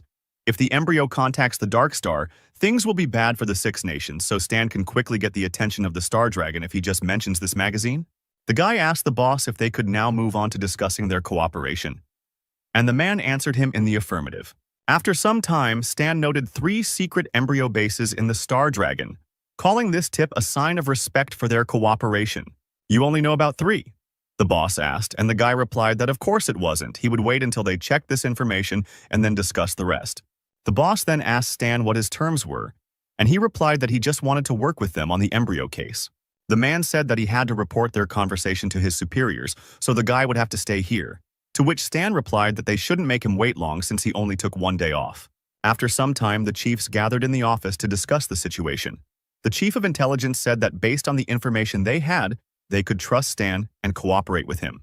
Another advisor countered by saying that this information could be false, but another man in a suit said that it was unlikely since he was a fugitive from the embryo and could only rely on them to survive.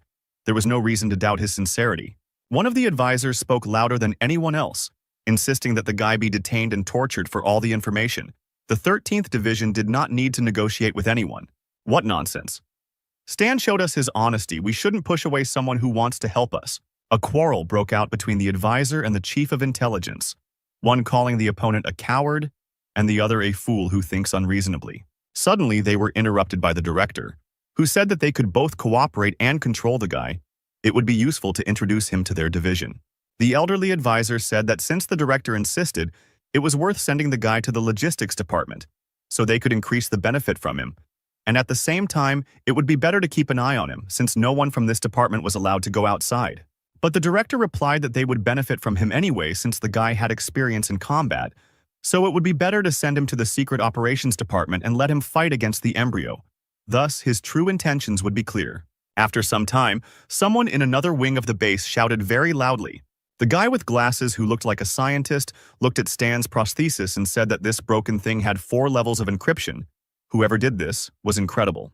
The same old advisor came into his workshop and asked if the guy could do it, if he could break the device.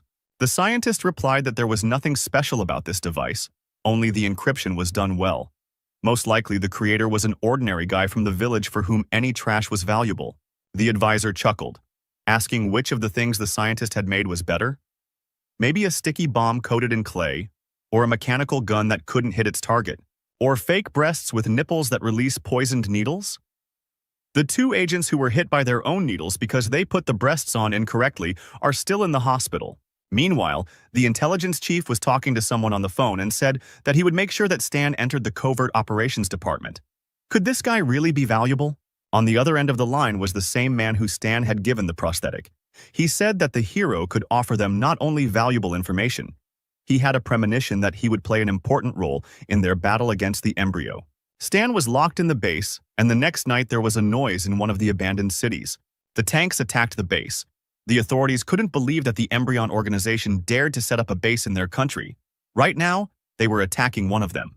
The embryo soldiers couldn't figure out where the Star Dragon came from because their location was classified. Meanwhile, at the second base of the Embryon organization, there was also a noise due to the roar of the engines of tanks and armored vehicles. The blue-haired girl from the Star Dragon Special Agent Squad was outraged that they had to rest while their leader recovered from his injuries. Apparently, their superiors did not consider them human. Meanwhile, the guy was trying to break down the closed door, which realized that it was being broken into and reported that an intruder had been detected. Sirens immediately began to sound, warning that the main security system had been hacked and that all units should immediately head to the main room. Hearing the sound of approaching soldiers, the girl asked the hacker to hurry. The guy replied that he had logged in, but he needed 3 minutes, and a squad of fighters would be here in less than 1. The third member of the squad took the bag and said that their commander gave them a new device before the mission. The hacker doubted the new mechanism because their development department was full of idiots. The girl took out her mechanical arm and said that they had no choice. If the data was damaged, then all their efforts were in vain. She decided to believe in the new device, put on a mechanical prosthesis. The girl ran and hit the locked door. The door immediately broke down, and the girl was surprised that the new device was so powerful. The hacker said that he would hack the database and the other 2 members of the squad needed to cover him. The squad understood the order, and they immediately began to deal with the approaching fighters. After a few minutes, the system reported that formatting was complete and the self-destruction system was launched. It was time to run. The girl asked if he had managed to do everything, and the hacker confirmed that he had downloaded everything. A couple of minutes later, an explosion thundered, which marked the destruction of another embryo base. Meanwhile, at one of the embryo bases, everything was quiet and calm. The man in the suit reported to the boss that the 45th base had been destroyed by a star dragon. The head of the embryo couldn't believe his words. He asked how they knew about her. It is not yet known. Perhaps it was Zero. But the leader disagreed with this statement. A normal test subject could not know about something as secret as the location of the base. After sending the servant, the man placed his finger on the button, which said that it had recognized the identity and would connect him to the personal line. A hologram of an unknown guy appeared in front of the leader, and he ordered him to secretly check everyone who had access to information about the location of the base, and immediately inform him if he finds anything, it was time to cleanse the organization of rats. Meanwhile, the special squad of the Star Dragon reported on the completion of the mission. The chief praised them because this time they received a lot of valuable information. He also said that they should return the hand to headquarters and asked if they liked the device. The girl, her eyes shining with excitement, replied that thanks to her they were able to evacuate easily. She wanted to know what kind of genius made her. But unfortunately, the man couldn't tell this. Then the girl asked if they would get it again, and he replied that it all depended on his superiors. Meanwhile, in the workshop where Stan once studied, one girl was restless. Alice was worried that Stan had disappeared 3 days ago. Her grandfather advised her to be optimistic. Maybe he had died. Tears came to her eyes and she asked her grandfather to do his granddaughter a favor and asked someone to help her find him. Lou replied that when she stole his books, she didn't even think about the fact that he was her grandfather. If so, then I think I should sell all your wine that you hide under the floor in your bedroom. What are you talking about? Do you think your grandfather is that petty? If you just want to find him, then rely on me. After some time, the phone rang in the office of the man with the prosthetic arm. The old man asked what the boy was doing now. The man replied that everything was fine. He just wanted to work with them, that's all. Okay, send him back or my granddaughter will destroy my wine collection. The man replied that he couldn't because the rules didn't allow it. But Lou reminded him that he made the rules himself and let him send Stan back because he owed him for the last time. Closer to night, a tinted black car drove up to the workshop. The door opened and Stan calmly walked out and headed towards the workshop. At that very moment, a formidable Alice pounced on him and asked where he had been. They were actually very worried about him. You're not from this country. Something could have happened to you. We were about to call the police. Where the hell did you go? Stan got a little nervous and said he was just out for a walk. Alice grabbed him by the ear and asked if he could come up with a better excuse. The guy replied that he thought it was a good one. Suddenly, Alice calmed down and said that she saw the news on TV yesterday about the shootout at the dump. She was worried that something happened to Stan. Stan was surprised that the girl was worried about him. He should have called her after all. Suddenly, their conversation was interrupted by the grandfather, who said that he thought that the guy would not return alive. It was a pity that he returned. Alice turned to Stan and said that she would buy him a phone so that they would always be in touch. But Stan suddenly took his phone out of his pocket and said that he already had it. Grandfather, looking at the device, said that it was a coded telephone from the 13th Division and asked if the guy had joined them. Stan replied that he was a very important suspect. The 13th Division gave it to him to monitor and contact him, so he must wear this phone around the clock. The old man grabbed the guy and said that he was a fool. The 13th Division would not have told him if they wanted to keep an eye on him. There was no escape from joining the 13th Division, and he needed to leave immediately. But maybe Stan will still think about staying here because he is interested in his granddaughter? Alice immediately became embarrassed and shouted that they had misunderstood everything. Old man Lou told Stan that he doesn't really understand the feelings of young people.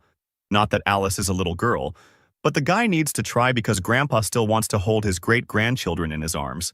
Listening to these words, the sweet beauty burned with shame. He left, leaving them alone. A silent pause and awkwardness in the air. Stan decided to break the silence first and said that her girlfriend was just joking. He just misunderstood everything. Alice looked up and looked sheepishly at Stan, who looked away. Then she turned around and said that if a guy says so, then so it is. After these words, she left. A few minutes later, in his room, Stan was thinking about the fact that he most likely said the wrong thing and that in general, these old people who want grandchildren are so scary. Suddenly, he received a message from the system which he decided to check immediately. The system reported that the destruction of the embryo was completed by 2%. It seems it was not in vain that he provided the report to the 13th Division. Also, apparently, the connection to the reconnaissance was recognized by the system as an indirect penetration. It is better for Stan to fight the organization himself. He knew that embryo was definitely strengthening its powers, so he needed to take a risk to get new blueprints and improve his equipment. The next day, after conducting several experiments, he produced a successful fusion and invented huge exploding bullets. The guy decided that this would be enough, but this is an entry-level weapon, so you shouldn't rely on it too much. At that moment, the same Black Division car drove up to the workshop and honked its horn. Stan turned around when he heard the sound of the car and immediately recognized it. The 13th Division. Going outside, he asked a man he already knew why they were there. He reported that the report he provided had been verified. Now the division believed in the guy's sincerity and was ready to cooperate. The authorities decided to accept Stan into the 13th Division. The organization also decided to send him to the Secret Operations Department. He will be assigned to the squad later. They shook hands, and Stan decided that this way he could directly attack the embryo.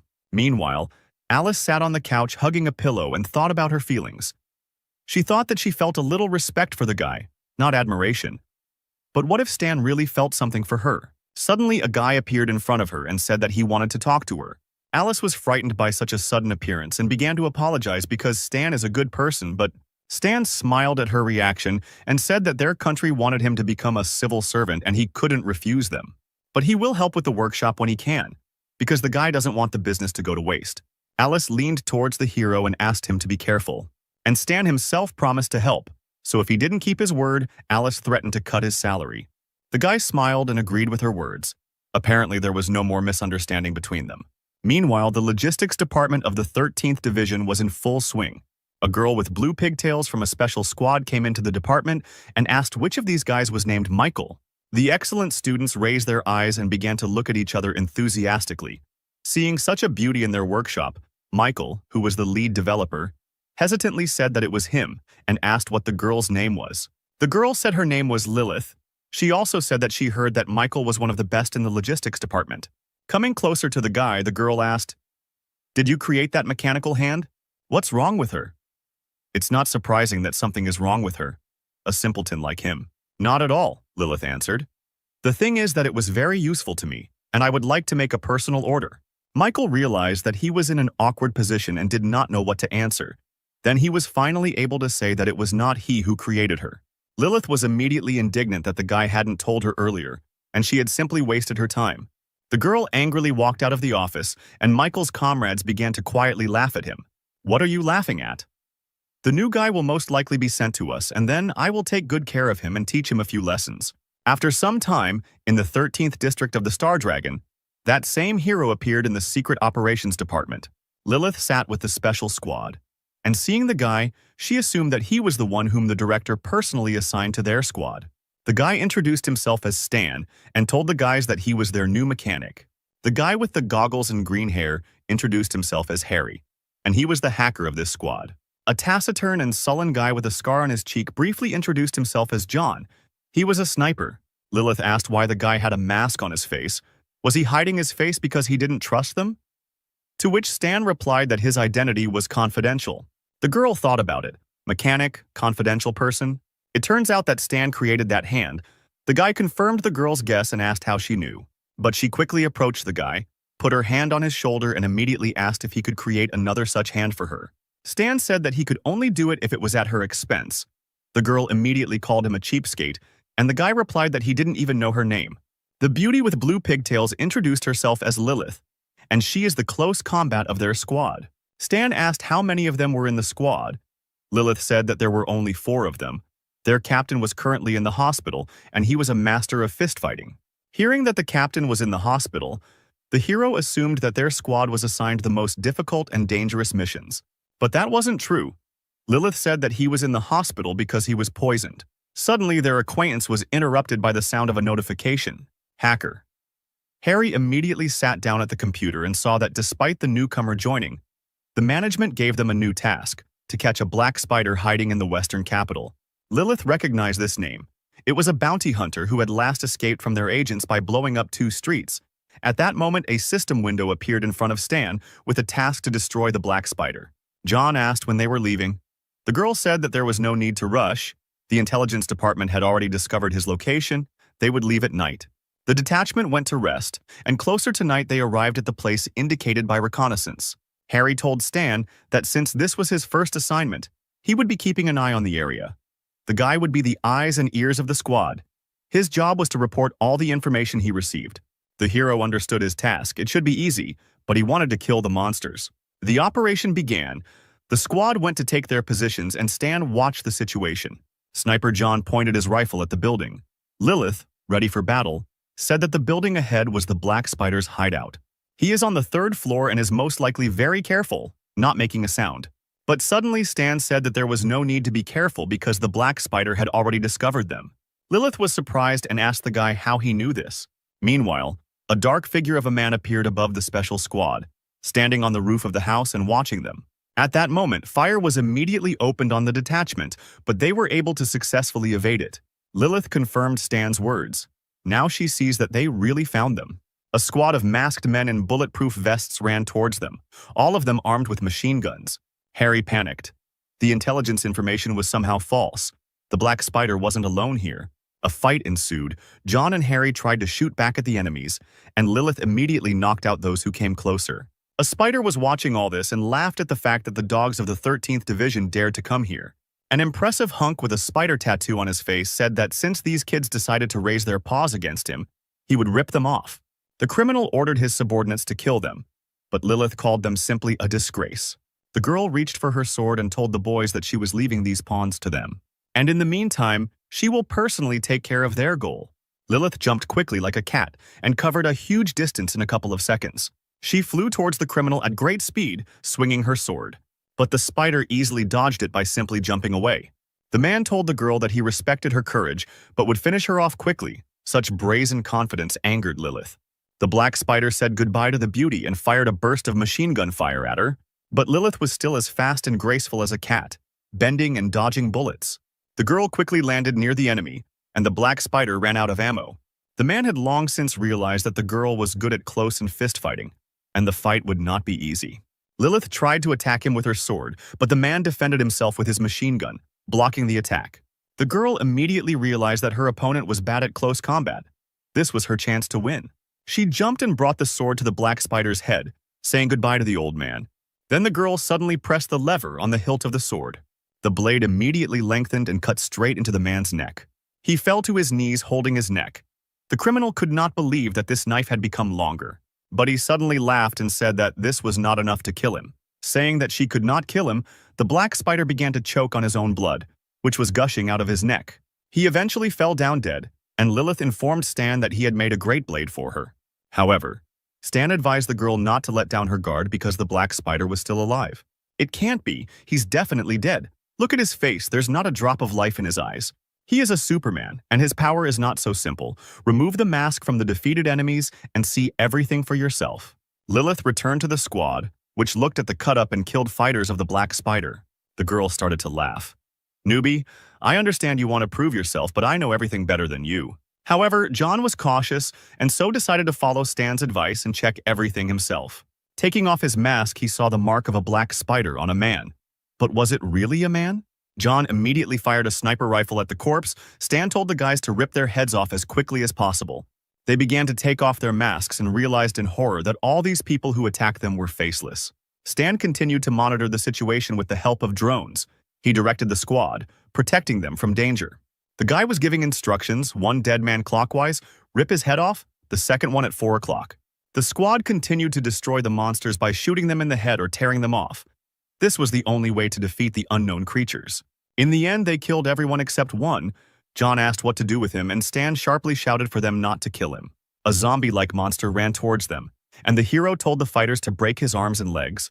The creature with the spider tattoo said that they couldn't kill him. There was no point in wasting time and energy. But suddenly, John grabbed him and began to twist him. The Black Spider did not understand how they guessed about his strength. It was a parasitic copying. Once in a certain period of time, the spider can create copies without faces. The clones follow him within a fixed radius, and he can infinitely reincarnate into nearby clones. There are only 10 here, and he hid the rest all over the world. The Black Spider couldn't believe it. He asked who this guy was and what he knew about his ability. But Stan didn't listen to him. He looked at the system that gave him 4,000 points just for catching a spider. The guy was disappointed with such a small number of points. The heroes successfully completed the mission and returned home. Stan was released to his girlfriend's workshop. Alice thanked the guy for expanding her workshop. Very soon, she would be able to use the new premises. Stan was pleased that he had received many orders from agents for a retractable knife after Lilith's advertisement.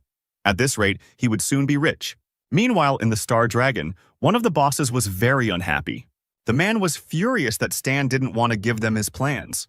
The advisor suggested a solution to this problem. All you need to do is find someone who sells this retractable knife, and they can copy the design themselves. The authorities decided to do just that, and the next day sent a messenger to the Secret Service Department.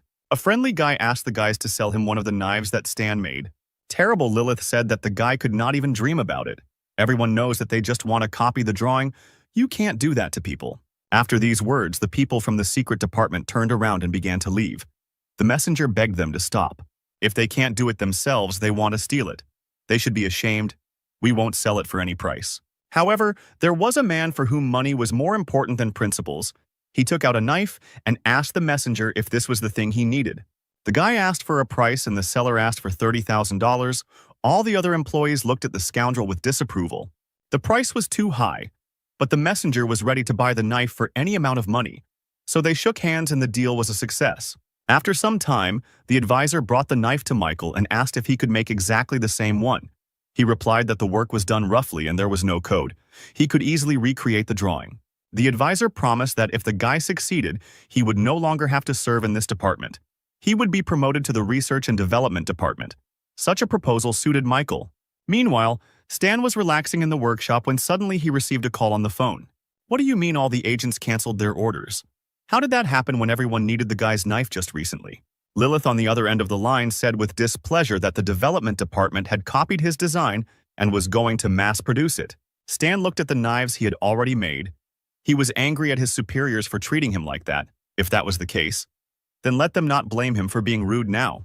The next day, the guy came to an underground weapons company, where they assessed his goods and asked if he could supply them on a regular basis. But Stan had another offer. He brought 1,000 knives and offered to sell each for $5,000. And he also wants to sell his drawing. Its price will be $1 million. The aristocrat in the chair was very interested. He asked the guy if he could lower the price and Stan refused. Then the aristocrat agreed. Later in the evening, one of the bosses reported that the development department had confirmed its report. And now the drawing of the retractable knife belonged to the director. The director leaned over and told the boy not to rejoice too soon.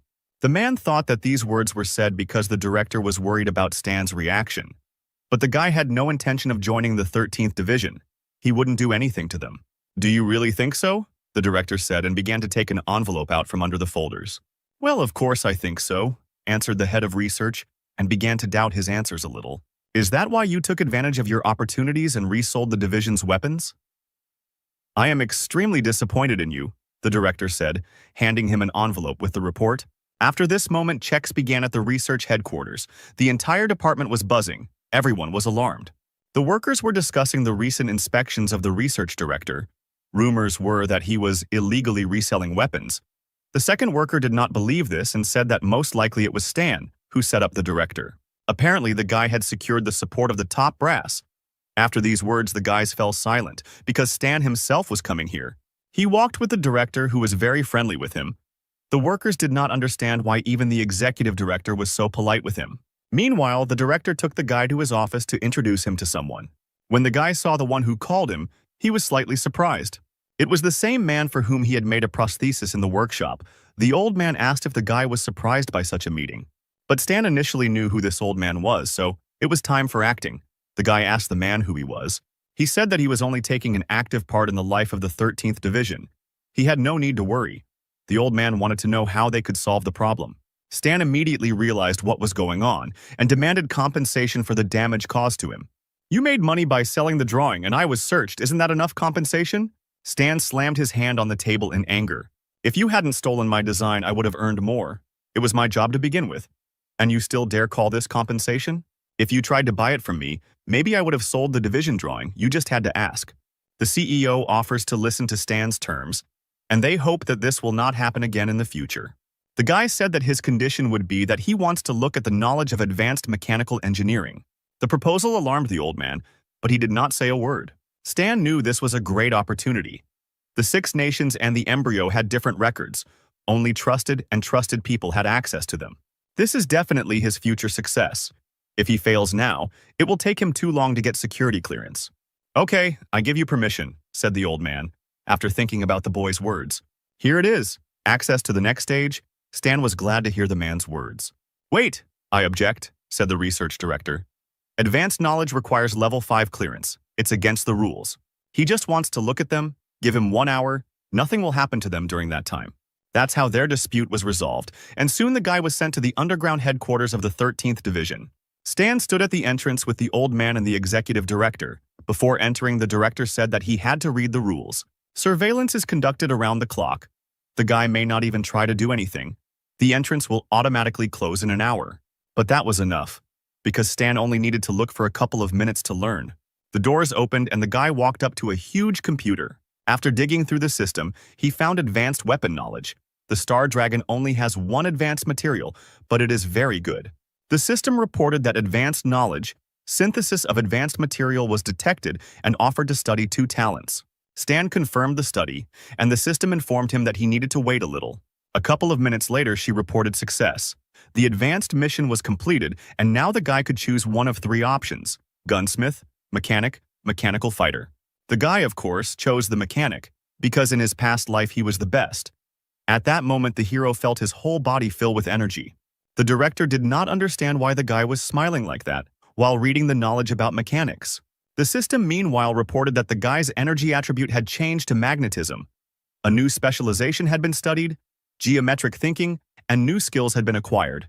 Energy training technique, immediate mechanical proximity, sliding, and titanium alloy. Now Stan's rank was E-class, a superhuman. He had finally taken a step towards his superiority, but he shouldn't get too cocky because he still had a long way to go. The next day, the guy returned to his native workshop. After leveling up, his aura began to emit magnetism, which is quite unusual for a mechanic class. Aura is the basis of superhumans. After learning aura leveling techniques, his strength will begin to grow unusually fast. It's a pity that training requires experience and stamina points, and since he still needs to make weapons, he can only train twice a day. Suddenly, his phone vibrated. The guy picked it up and saw that Lilith had reported that the captain had been discharged from the hospital and was asking everyone to gather. The next day, the hero went to the Secret Service Department of the Star Dragon. The bastard who sold the knife told his colleagues that Stan said he would no longer sell him his weapons. So what if he's just a pathetic mechanic? If a man really needs the developments, he'll pay someone to resell them to him. But suddenly, his colleagues turned away from him, pretending that they were working. The guy did not understand their reaction, but it was all because Stan walked past them. A few minutes later, the guy came to the room where their squad was gathering. Lilith was already waiting for him inside. A muscular man with red hair and a sullen face asked the guy if he was that newcomer. Harry said that this is their captain. In general, they hire new people only if the captain agrees.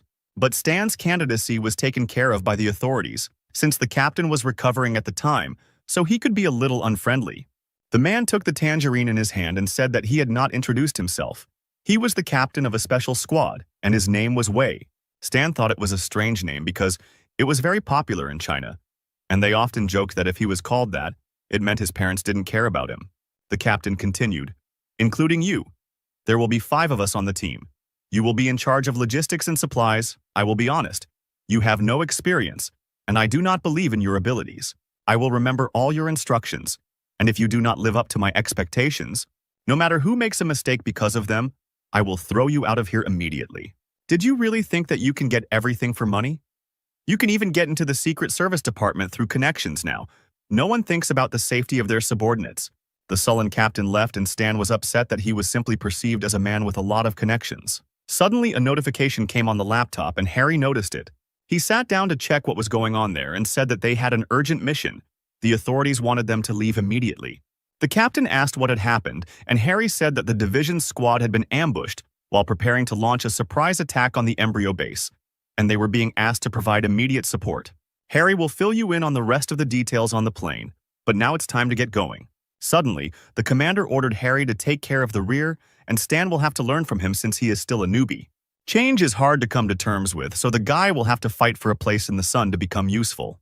Stan just said indifferently that he understood the order, which surprised Harry. The squad moved forward, but suddenly Stan put his hand on Lilith's shoulder and asked them to stop. He opened the box containing the red bullets and asked to take it as a friendly gift. "Are these new developments?" Lilith asked excitedly. Starting to examine the bullets, Stan confirmed her guess, but asked not to use them much for now.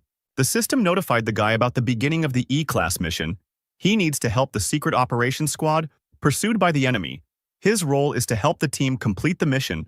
The reward is 8,000 experience points. Harry decided to support the guy and said that their captain was not at all against him or anything like that. There was no need to take his words to heart. Meanwhile, military vehicles were driving at full speed in the desert.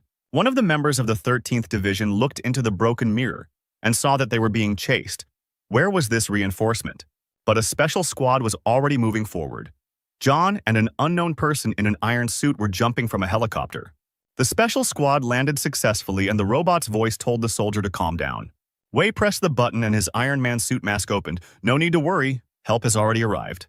We contacted intelligence, and they informed him that an allied detachment was 13 kilometers away from them, and that 15 armored SUVs and another helicopter were heading towards them right now.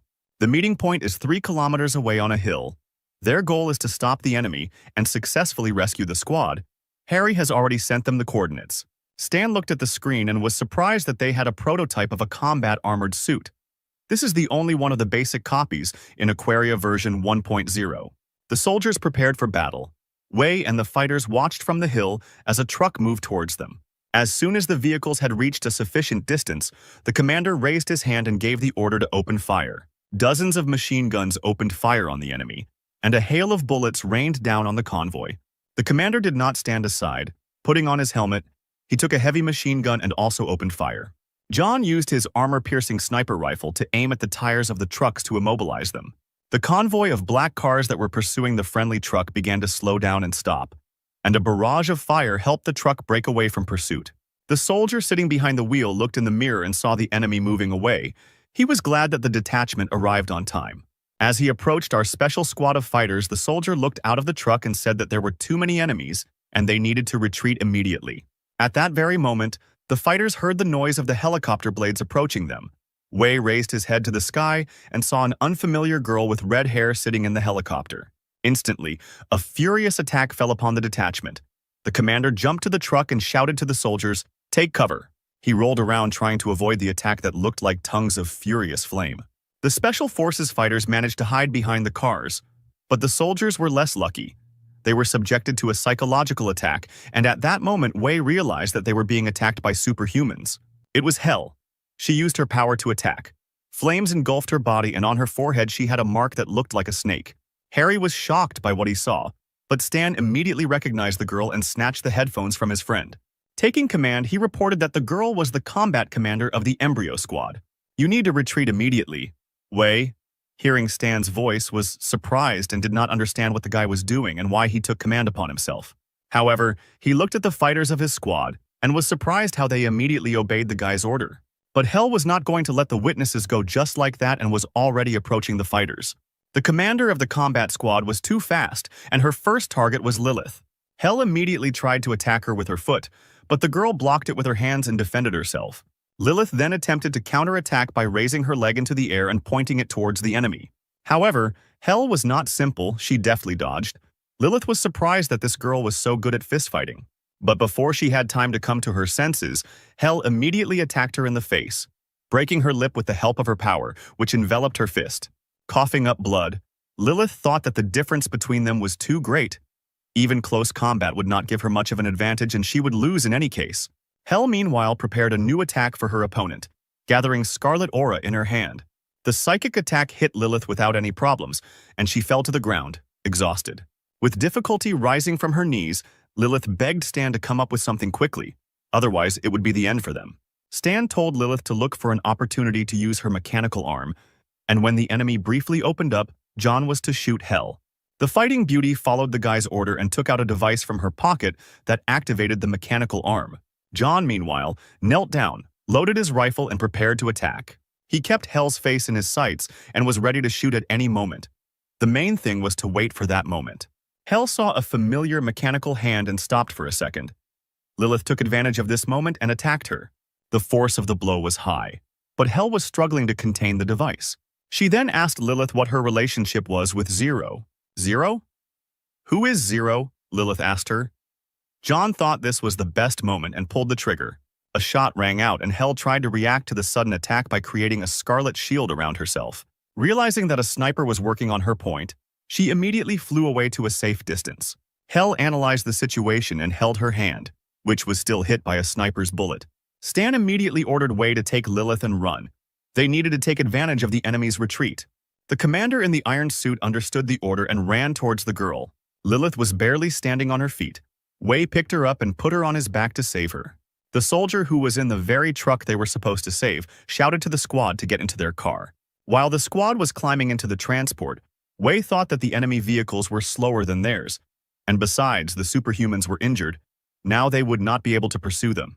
If the entire squad can reach the plane, then consider the mission successfully completed. When they were in the car, Wei took off his helmet and breathed a sigh of relief. The worst was behind him. But they forgot about something, and Stan radioed for them to look up. The enemies still have a helicopter that is chasing them and can destroy the car at any moment. The helicopter was directly above the car, which was trying to escape at maximum speed. At this moment, the air transport attacked the enemy by firing 2 missiles at the truck. The large vehicle had no way to avoid the attack, and the explosive force of the missiles sent its rear end flying into the air. Trying to hold on to anything, Wei shouted at John to shoot them quickly. The sniper replied that he had run out of armored bullets, and that regular bullets would not be able to penetrate the target. The helicopter is already targeting the truck. Are they really all going to die here?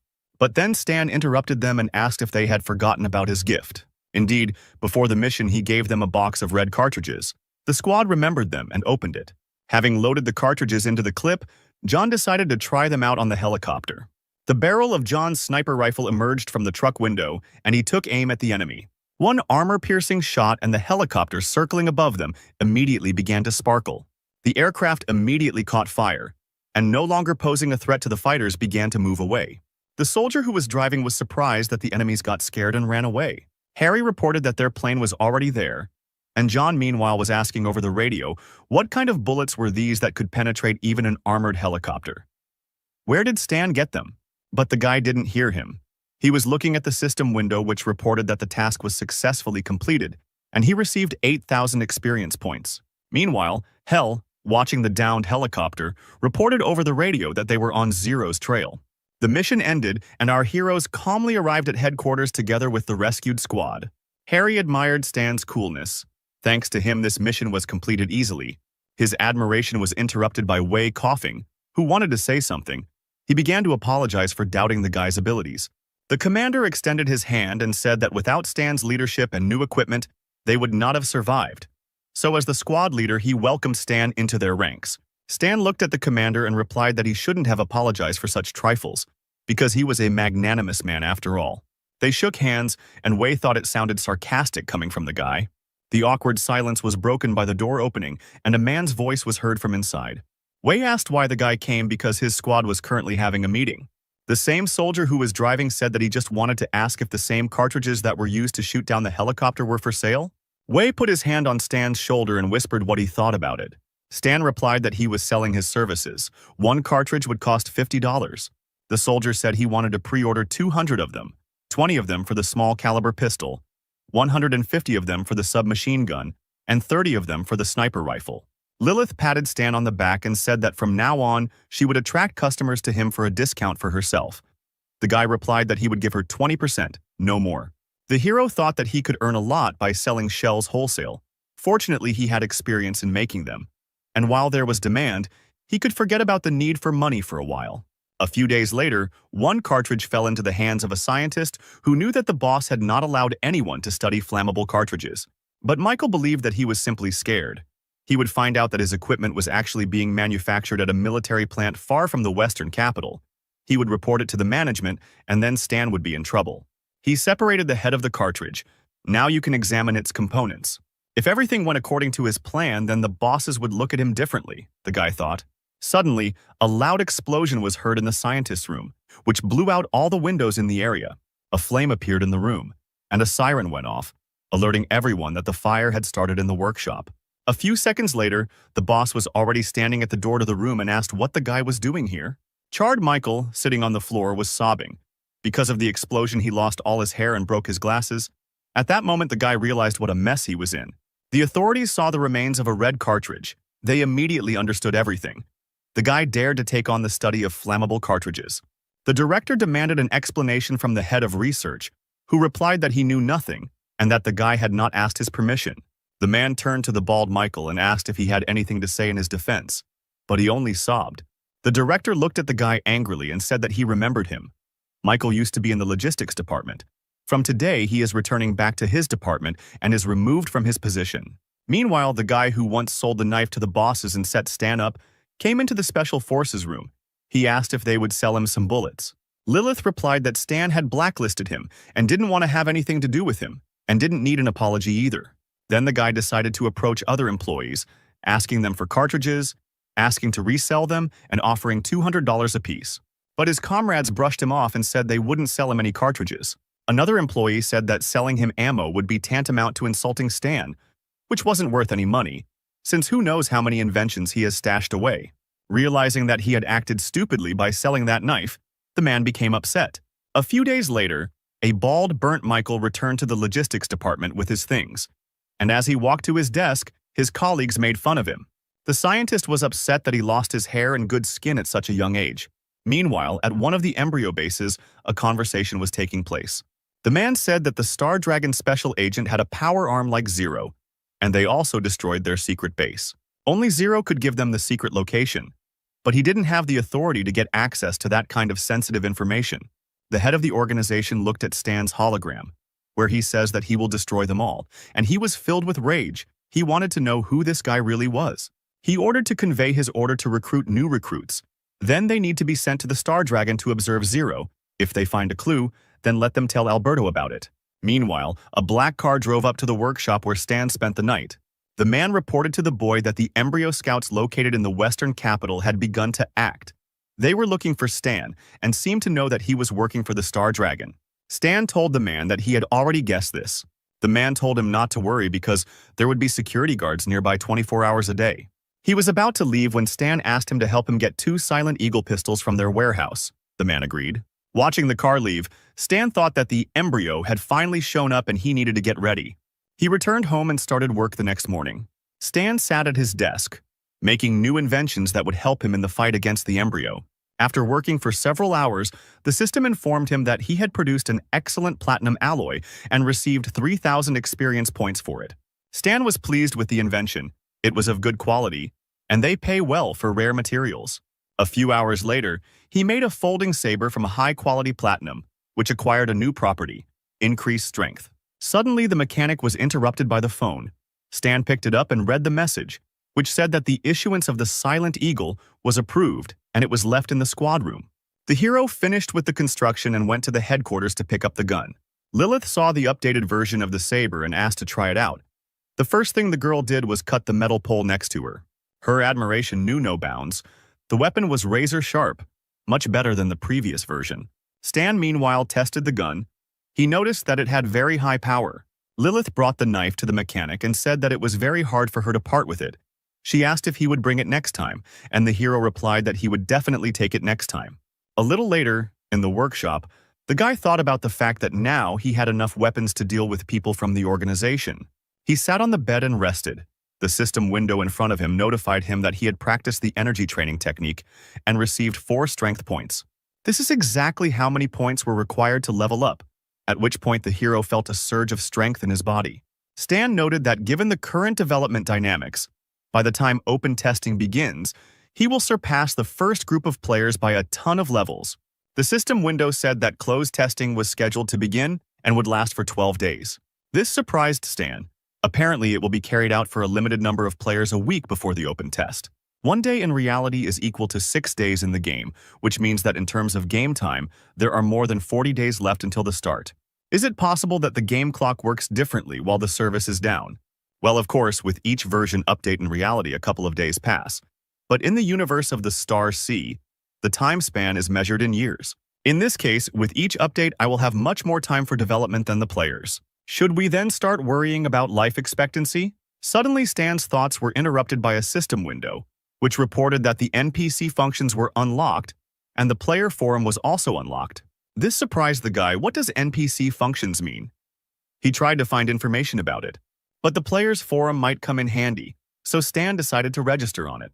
But the system gave an error saying that the player was not found, and registration failed. The fact is that accounts can only be created with a unique identifier of the user's immersion capsule. Apparently, there is no way to register. Well then, when players appear here, we will need to find a way to gain access to read the forum. Stan went to bed, while in the real world no one suspected his existence. An unknown guy sat in front of 2 monitors in a non-standard chair with wires. The system reported that the character's name is Donald. The default settings are selected, the character creation is complete, and he will soon appear in the newbie zone. The random selection of birthplace is complete, and the guy who looks like an elf with red hair begins to load. The village of Bighorn was chosen as the starting point for loading. A few minutes later, the guy opened his eyes and saw the light of the sun. The system reported that the birth was taking place. He needed to wait.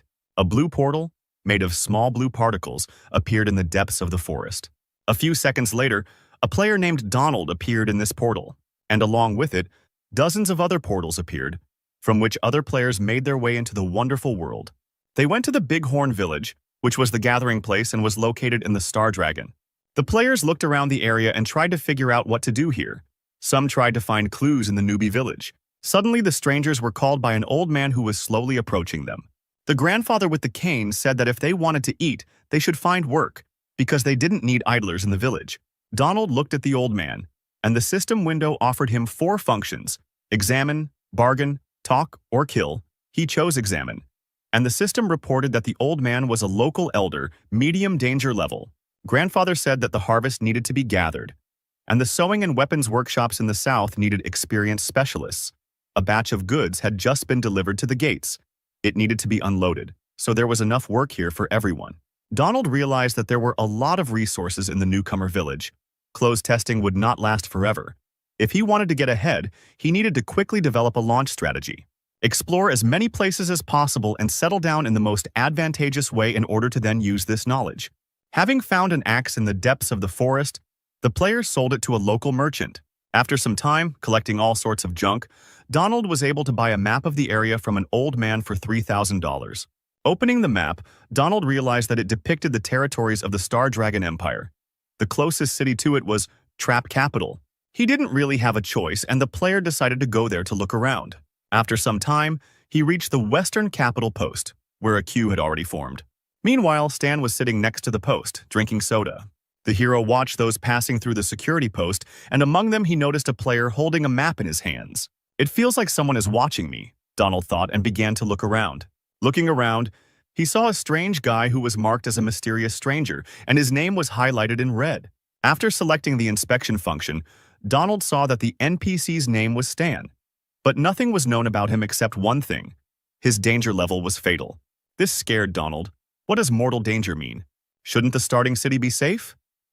We need to get out of here quickly. Donald didn't want to die. But suddenly Stan, who was passing by, called him, and cold beads of sweat appeared on Donald's body. Stan said that it's rude to examine someone you've never met before. Donald assumed a fighting stance, preparing for death, and asked what the guy wanted from him. But Stan didn't want to fight. He said he needed help and asked if the player had time for it. Donald had too many questions. Did the chance come so quickly? Who is this NPC? Will he be given a hidden task? Did the heavens choose me? His thoughts were interrupted by Stan, who said that he needed a piece of bread and the guy had to get it. At that very moment, a system window appeared in front of Donald, which informed him that he had a new task. But why does a high-level NPC have such an easy task? And the reward is small, only $1. Donald suggested that since this NPC is of a high class, the tasks should be appropriate. Probably it will be a chain of missions. After completing one task, he will give another. The player was pleased with his ingenuity. Years spent playing other games allowed him to understand the logic of this game as well. He opened his inventory and took out all the bread he had with him and handed it to Stan. Watching the hero's reaction, Donald was sure that he would now offer him a new task. And so it happened. But it was strange again. Donald needs to hit 10 passers-by on the butt, and as a reward, he will receive $1. He had no choice but to complete the task. The residents were not too happy about such hooliganism. The next task was to take off the patrolman's pants for the same reward, and Donald, burning with shame, also completed it. While completing the following strange task, the player could not understand why this NPC was giving out such missions. Suddenly, the player saw a system message in front of him, which informed him that Stan had opened a store for the player. The hero's assortment was as follows: a folding saber for $30,000, flammable cartridges for $100, a traumatic pistol for $15,000, an assault rifle for $35,000, and an improved rifle for $38,000. The store's assortment amazed Donald. Very cool things, but it was a pity that they were too expensive for the player. There were also the basics of hand-to-hand combat, weapons handling that could be pumped up, and energy training techniques. Donald was shocked to see the skills. Stan looked like a mysterious scientific director, and the guy decided that this was his chance. If he learns from the hero, he will very quickly overtake all other players. Donald knew that if he didn't take advantage of this opportunity, he would regret it for the rest of his life. So he decided to become a mechanic and learn from Stan. After confirming his profession, the player saw a blue glow appear around him. Stan turned around and went about his business. Donald stopped him and asked where he could find the guy. Without a word, Stan handed him a piece of paper. Donald unfolded the paper and it said that this NPC was located in the 5th block, building 46 repair shop. The player clutched the piece of paper tightly and decided that he would keep this NPC a secret from the others. Then, during the closed testing, he would overtake everyone else. Meanwhile, Stan was calmly returning home and thinking that Donald was a very interesting guy. The hero remembered that he was one of the top 20 martial artists who made it to the semifinals in China. And now he has gone into mechanics. At first, this class is very unremarkable, but if he has a goal, then in the future the player will thank him. As Stan passed by, he noticed some players looking for work asking a local worker how they could help. It seems that many players have already completed the storyline of the newbie village. Stan looked at the homeless old man who was sitting next to him, and no one approached him. He realized that most players were obsessed with profit and had no interest in the game itself. These players will do anything for money if Stan asks them to. Who knows? Maybe they will even become his main support in the fight against the embryo organization. Stan walked closer to the players and said that he needed help. The boys were happy when they saw the hero, because he looked like a high-level NPC. Stan looked at his system window and realized that there was a limit on the number of rewards he could earn, and he couldn't set a point total higher than that. Just as he won't be able to determine the limit on his own, he can't now offer a task to destroy the embryo organization. We need to find a way to increase it. And in the meantime, the players are already tired of waiting for Stan to offer them a task. The hero pressed a couple of buttons and the players were given a task, but it did not make them happy. They had to get a piece of bread for $1. Disappointed in Stan, the players decided to continue hauling bricks rather than waste time on this guy. Then the hero decided to worsen his relationship with these players. Does refusing a task really ruin a relationship? That's how stingy the NPC is, players complained. After some time, there was a heated discussion in the workshop. Alice didn't understand why this guy was following Stan. She considered him a good person and asked the hero to give him a chance. Stan meanwhile told Donald to go outside and pretend to sway like seaweed for 10 minutes. While Donald was doing the task, he read that the Gods Family Guild pays well, and Stan meanwhile noticed that the guy went to read the forum. Donald then said that he wanted to find Zero to make money. Having connected to the guy's system, Stan immediately began to look for any news about his identity, and among a pile of garbage he found one interesting one that said that the first B-class task had appeared in the game. I remember the first Class B task appeared after the open testing. Why was it given out now? Opening the news, the hero read that the first task of Class B was called Studying Zero. You need to report any valuable information, and then each player will receive a monetary reward. My presence has changed the course of the game, and while the players don't pose a threat to me yet, I should remain vigilant. It's lunchtime. Where are you headed? Alice asked.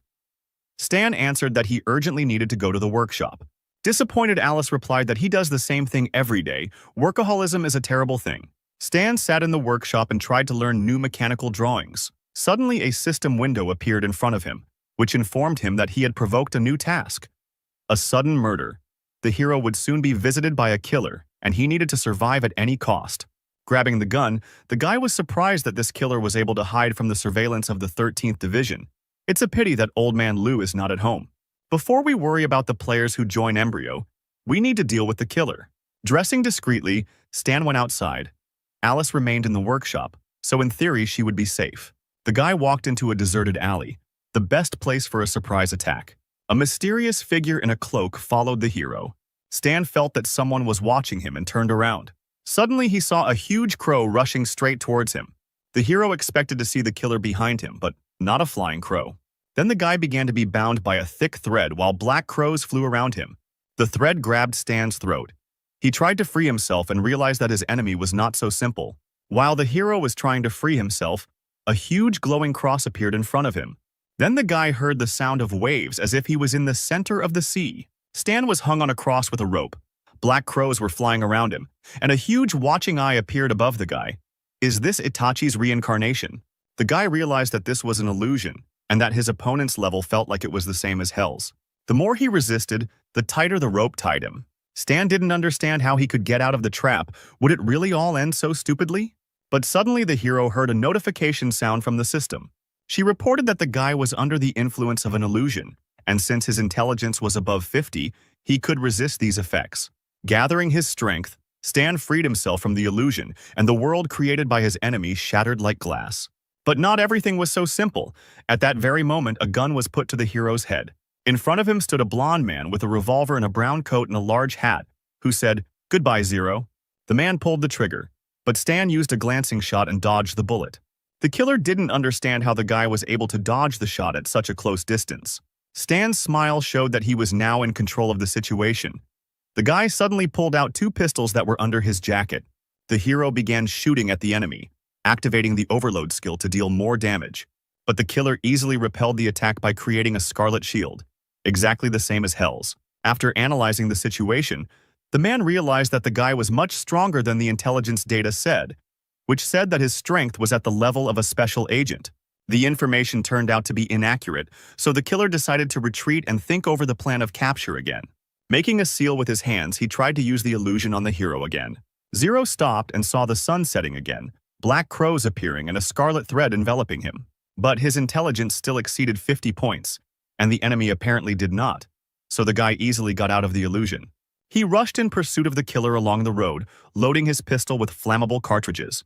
Turning around, the fleeing man was surprised that the guy continued to chase him and easily got rid of the illusion.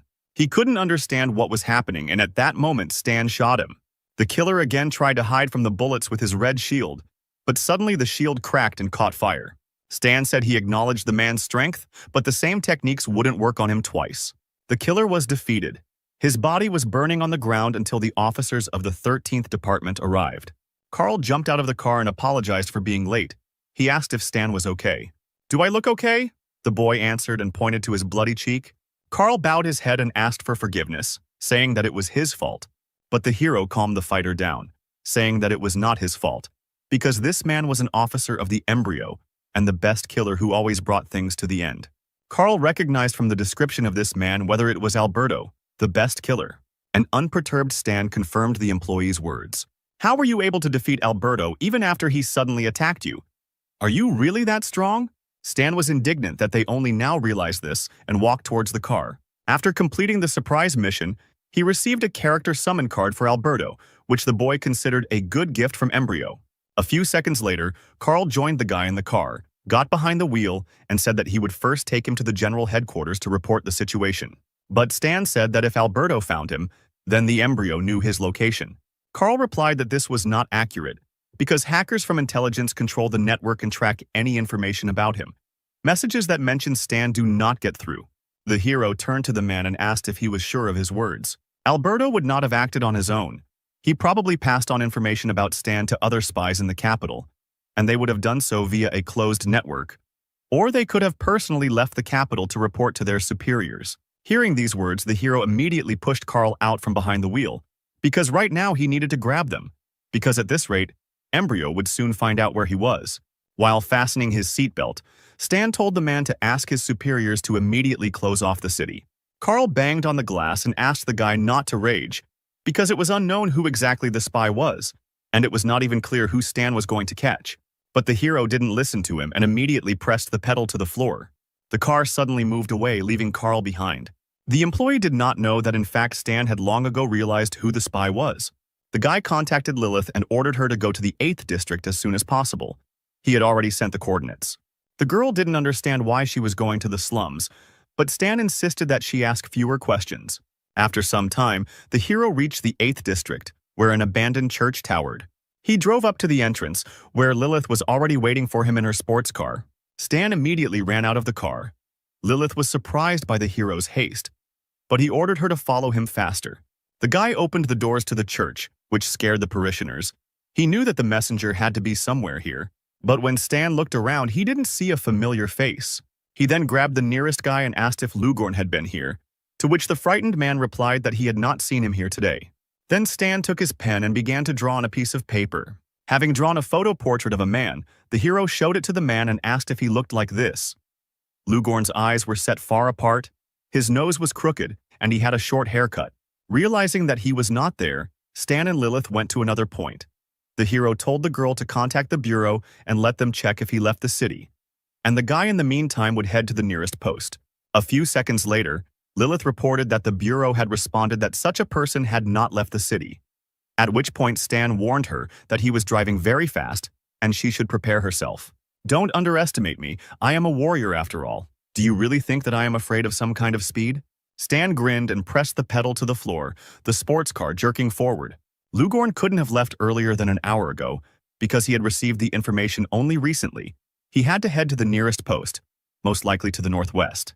While the hero was thinking about the spy, he quickly changed gears and the speed of the car increased. There was the first obstacle ahead. A freight train was driving across the rails, and it seemed that the car would not have time to pass. "Slow down, there's a train!" Lilith cried in tears, panicking. She screamed very loudly like a little girl, but the guy managed to fly in front of the train cabin. Lilith grabbed the handle to hold on. She insulted Stan with all sorts of words. A few hours later, our heroes drove out of the city at a speed of 180 kilometers per hour. Meanwhile, the sun was setting over the northwest outpost. People were outraged that they were not allowed to leave the city and they demanded to be released. The same man Stan had drawn earlier panicked. Why did they block the post? Did Alberto really lose? One of the soldiers standing guard suddenly received a notification on his phone. At that moment, he shouted that they needed this guy, seeing Lugorn. A few minutes later, Lilith's car pulled up to the post, and the soldier asked to see the documents of a special agent of the 13th Division. He looked into the car and saw an exhausted Lilith, who with difficulty handed over her ID. Stan got out of the car and laughed at Lilith, who immediately threw up, saying that she said she was a warrior, but for some reason she threw up because of a simple trip. Meanwhile, the soldiers detained Lugorn and threw him to the ground, putting handcuffs on him. Stan realized he had arrived on time and pulled out his gun. To the soldiers' surprise, Stan shot the witness and received 3,500 experience points for it. The guy did this because he knew that Lugorn had poison on his teeth and under his nails. They would not have been able to stop him from committing suicide anyway. The mission is successfully completed, and we are transported to the border of the Star Dragon to the organization Embryo, the base of the Black Raven. New player recruits have noticed that the hint for the quest to find Zero has changed. The system stated that Zero's location was somewhere in the western capital's Star Dragon region. The soldier was happy. The search area had narrowed. Let the organization send people there after open testing. They would surely find Zero. If they complete this B-rank quest, it will allow them to leave other players far behind. Meanwhile, the leader of the Embryo was unhappy to hear news about Zero again. "Do you think I'll give up now that you have defenders?" In a rage, the villain slammed the table with a powerful blow. Find out his exact location, even if he is hiding in the headquarters of the 13th Division. Send 200 Owl agents there, 5 commanders, and kill Zero. I authorize the use of short-range guided missiles. I will stop at nothing. The next day, at the headquarters of the 13th Division, Star Dragon, Stan looked at the information in the system, which said that the closed testing was completed and the next open testing would be in 122 days. The guy was right. When updating, the real time does not correspond to the game time. "What are you waving your finger in the air for?" asked the department director, who was clearly not in a good mood. He asked how much secret information Stan knew about the Embryo. The guy replied that the organization knew his location. They don't know the exact location, but they are sure that he is somewhere in a western capital. So they will probably send more assassins here to finish the job that Alberto failed to finish. The director of the 13th Division asked the guy what he was going to do in such a case. Stan took off his mask and said that he would no longer hide and would confront the Embryo. The director forbade this because it was too dangerous, but the guy raised his hand, in which he held the remote control and pressed the button. A map appeared behind the boss, and Stan showed a base in the valley of the Black Raven, which is located on the border. It is large and completely different from the 3 with which he had already dealt. The guy personally wants to take part in its destruction. The director replied that this was madness, because then Embryo would take advantage of the fact that the guy himself came into their hands. Stan smiled and said that he could create one thing that would change his appearance. The director's jaw was aching from the guy's pathos, and he replied that he should do this thing first, and then they would talk. After a short interrogation, the hero returned to his home, to the workshop. The guy understood that the management of the Star Dragon would mostly agree to attack the base in the Valley of the Black Raven. It is located close enough to the loading point for newcomers. By destroying it, the number of players who joined the Embryo during the open testing would decrease significantly. As the boy passed by Old Man Lou's room, he noticed that he was now at home, which was a good moment. Entering the room, He timidly called the old man by name. Then the guy said that he wanted to borrow some books on mechanics from the owner to read. The old man was lying on the sofa and drinking wine. He asked the hero why he needed these books. Looking at the old man's imperturbable face, Stan realized that it would not be easy to persuade him. He needed to come up with a worthy answer. But suddenly the old man just stood up and told the boy to follow him. Walking into the next room, Lou pointed to a shelf of books and said that they were here, on the shelf. He allowed Stan to choose the books himself, but on the condition that he return them to their place and not spoil them. The guy thanked the old man, but he himself did not understand why he was so accommodating today. As he left, the old man thanked the guy and asked him not to tell Alice that Stan had taken the killer away from the workshop so that the girl would not be harmed. The guy began to study the books.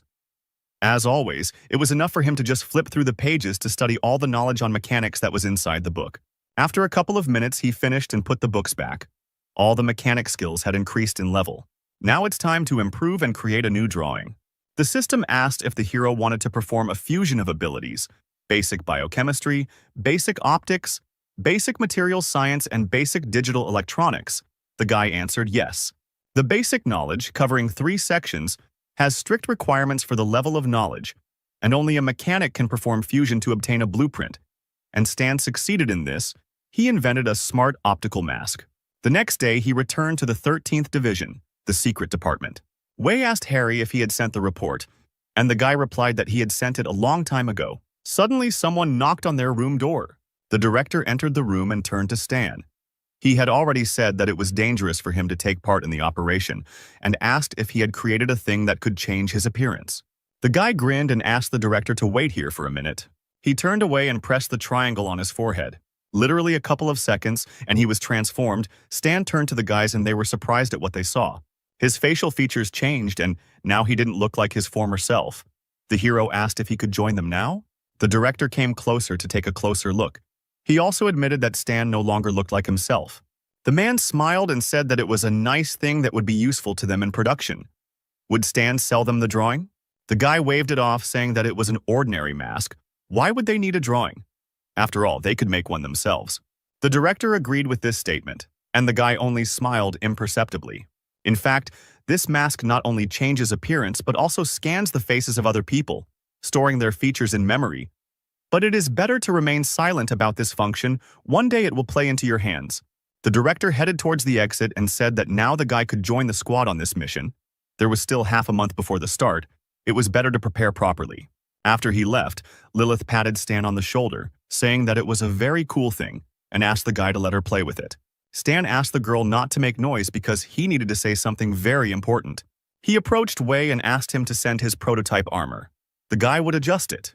Hearing this proposal, Wei immediately became happy and asked what he would do with his armor. Stan replied that he would first increase energy efficiency, adjust the power mode, make the armor lighter, supplement the skeleton to make it easier to move, then check the tracking and fire control system so that his long-range weapons would have homing. If there was time left, he would also install a basic melee weapon, and Wei's eyes lit up with happiness from such improvements. Stan took out his phone, dialed something into it, and said that if the commander had no questions, then first he needed to pay for the assembly. Then he showed the phone and said that Wei owed him $208, but they would settle for $360,000. The commander's eyes popped out of his head when he saw the number. The commander said that everything used to be cheaper, and Stan asked if his parents were alive. Wei replied that they had died a long time ago. Okay, do you have brothers and sisters? No, I'm the only child in the family. Maybe you have a wife or a girlfriend? No, Wei cried. Unfortunately, I'm all alone. Then why do you save money? These words struck Wei straight in the heart, and he agreed to pay, if only he would shut up. John took the sad commander away, and Stan said that he would go prepare equipment for improvement. The guy also asked his allies not to disturb him for some time while he was busy. 10 days had passed since this conversation, and the hero was busy with inventions. His phone was lying on the table and seemed to be vibrating with incoming messages. Lilith wrote messages one after another. She asked when the guy would stop playing hide-and-seek, and when Stan would start working on the pile of orders. Everyone was calling her. But Stan didn't pay attention to this. He improved his inventions. The grenade now explodes with a delay, breaking into fragments. The folding saber is modified and is now more compact. The hang glider is modified. Its compactness is also improved. The lightweight power arm has also been improved. Now it can start shaking when it contacts a target, and the outer coating is now made of platinum alloy, which increases its durability. The gun was strengthened. Now it became more powerful and long-range. From the new invention were electromagnetic armor covering the body. They could cover any part of the body by passing magnetic force, which increased the strength of the wearer's body, and they also withstood high temperatures and radiation. Such weapons will surely scare the embryo. Now we can move forward. The day of the mission arrived. The staff were waiting near the train at the Western Capital Station. The blonde contacted his superiors and asked why the others were still not there. Suddenly, he saw a huge black truck heading towards them. The soldiers were surprised to see such a cool machine, which was in service with a special detachment. The heroes boarded the train and headed to the site of the planned attack. Allow me to introduce myself. I am leading your squad on this mission. My name is Howard. Everyone was assembled, so the commander decided to discuss all the details right now. We will work together with the Military Intelligence Department of the Valley. They are already on the border and are ready to act at any time. Our task is to quietly penetrate the enemy territory, determine the location of the guards, and report the information. Intelligence sent them a map. The relief of the Black Raven Valley makes it inaccessible, hiding it in a dense forest. The exact location of the base could not be determined through aerial photographs. Since we do not know the exact coordinates or the level of military power of the enemy, we will have to carry out a ground invasion.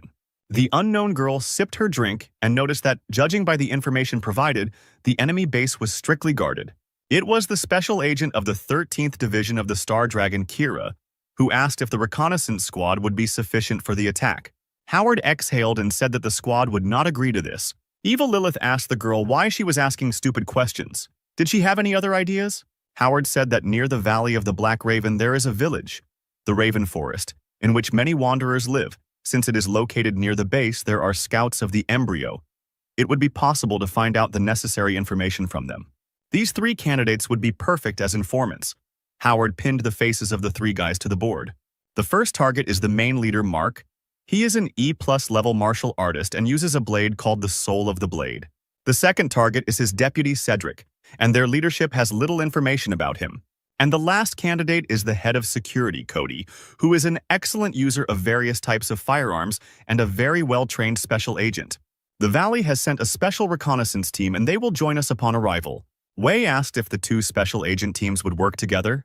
Lilith was also interested in this question, whether the second squad would become a hindrance to them. But her question was interrupted by the train stopping abruptly, causing the girl to hit her seat. Why did they stop so abruptly? Were they under attack and should they prepare for battle? Coming to her senses, Lilith suddenly saw the reason that stopped their train. A huge black earthworm with many red eyes broke through the train window and wanted to feast on the tasty girls. Black earthworms had strong armor, a darkness attribute, and they dealt extra damage to metal elements such as trains. Stan didn't expect to encounter such difficult monsters on his way. One of the worms found its first victim, devouring a soldier who begged his allies to help him. Other soldiers nearby had already arrived and the commander gave the order to open fire. The boys looked out of the broken window and opened fire with assault rifles. A hail of bullets rained down on the giant worms, but the bullets seemed to simply bounce off their dark armor. The commander also noticed this and shouted that bullets could not penetrate them. The armor was too strong. At that moment, Lilith appeared, running to the window and asking everyone to get out of her way. The fiery girl pulled out her folding blade and jumped straight at the huge worm. She stabbed it with the blade and the worm growled, taking minor damage. Lilith shouted that they could somehow be penetrated in close combat. Let the squad urgently come up with something. Kira jumped out of the window and shouted that the worms were afraid of fire, and that they needed to be set on fire with something immediately. John got the hint. He just happened to have a couple of supplies that had set an entire helicopter on fire in the past. The man crouched, took aim with his sniper rifle and fired at the huge worm. The dark creatures immediately set themselves on fire and began to scream so loudly that the entire area shook. John continued to shoot, 1 bullet per worm, and the burning monsters returned to their holes in horror. Lilith breathed a sigh of relief. It was good that John was with them with the incendiary cartridges.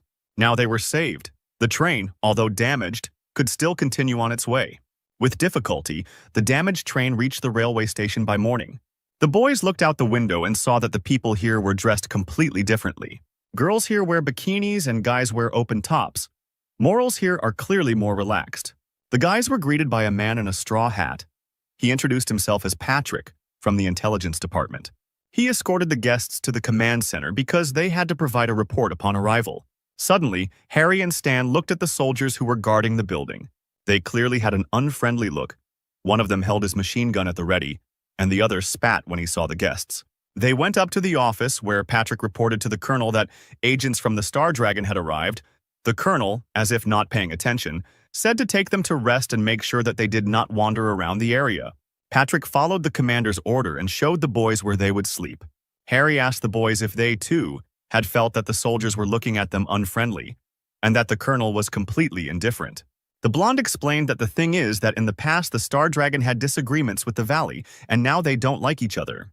Now everything was clear. Harry said that now all that was left was to focus on the task, so now they should take a rest. Stan stood up and told the guys that he was going to go have a smoke for now.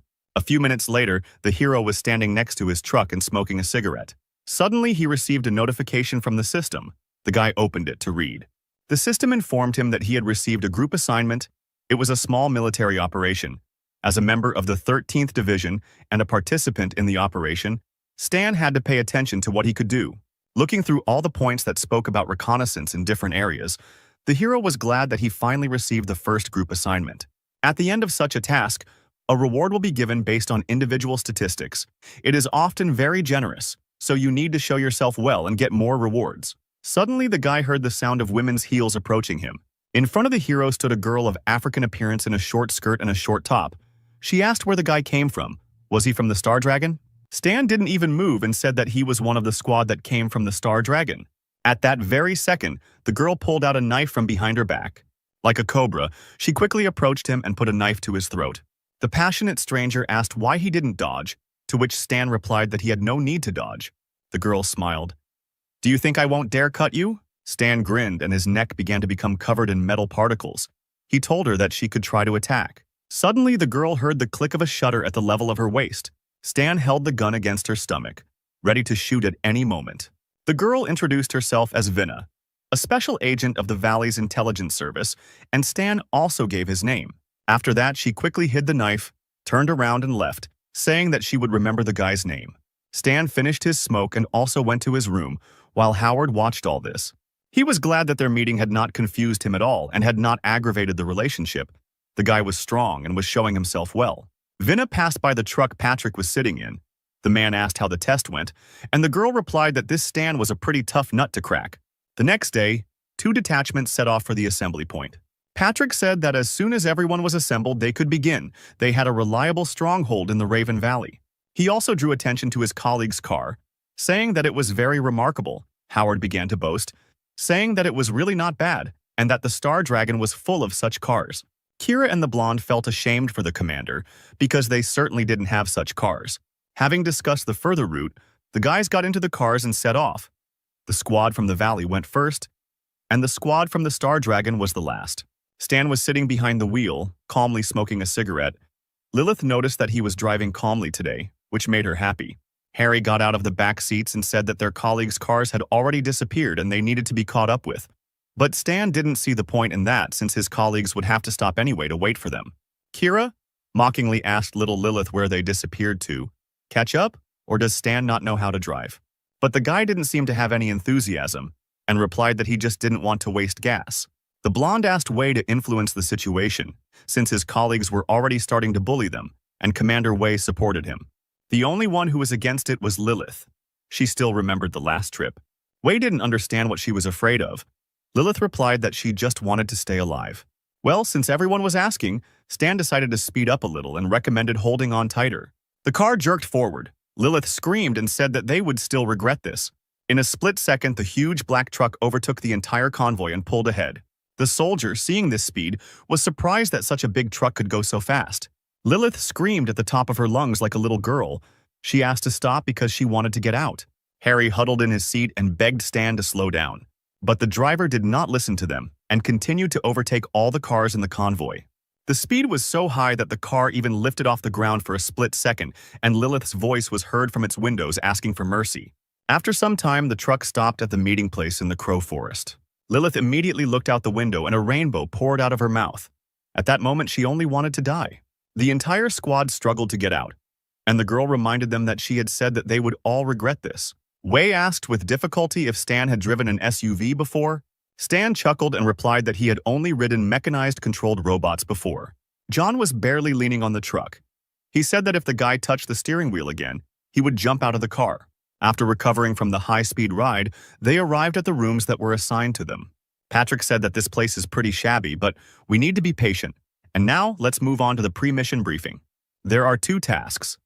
The first is to disguise yourself as wanderers, sneak into the Raven Forest settlement and find out information. The second is to find the sentries who were left alone in the vicinity of the valley and interrogate them. Vinna said that they would deal with the sentries and let the people of the Star Dragon go to the Crow Forest.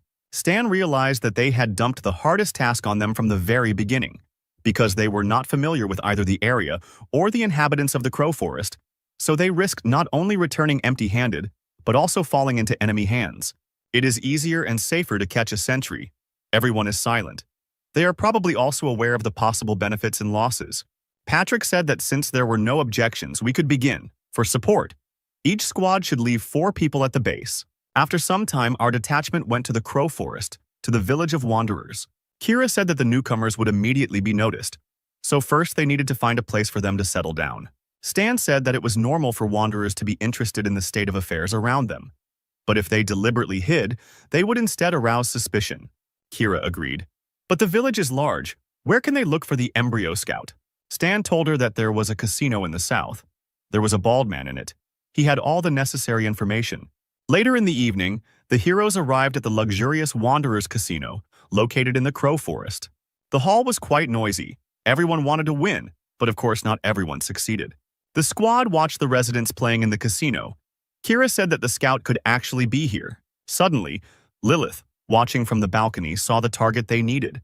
In the distance sat a bald man, enjoying himself in the company of 2 girls dressed as bunnies. Without thinking twice, Lilith immediately ran, pushed off from the fence and jumped towards the man. Without further ado, she fell on the guy and twisted his arms, which really scared the bunny girls. Stan exhaled and took off his headphones. It seemed like there were no incidents. He asked Harry to replace him, and he would sleep for now. Meanwhile, in another place, there was a watchtower with sentries. Near the tower, a soldier lay in a pool of his own blood. Vinna and the other soldiers ran towards the tower. The girl told the squad to act quickly. A few minutes later, the area was filled with a couple more corpses of sentries. Patrick was sitting at the computer. He was hacking the embryo network, namely the base, which was located somewhere here. After finishing downloading the data, they hurried to get out of there. Vinna was glad that this time the results of their squad would surpass the results of the people from the Star Dragon. Meanwhile, at the embryo base in the Valley of the Black Raven, one of the soldiers reported to the man in the monocle that their network had been invaded. He asked what had been stolen from them, and the soldier replied that the coordinates of the base location, a base diagram, and a laboratory journal had been stolen.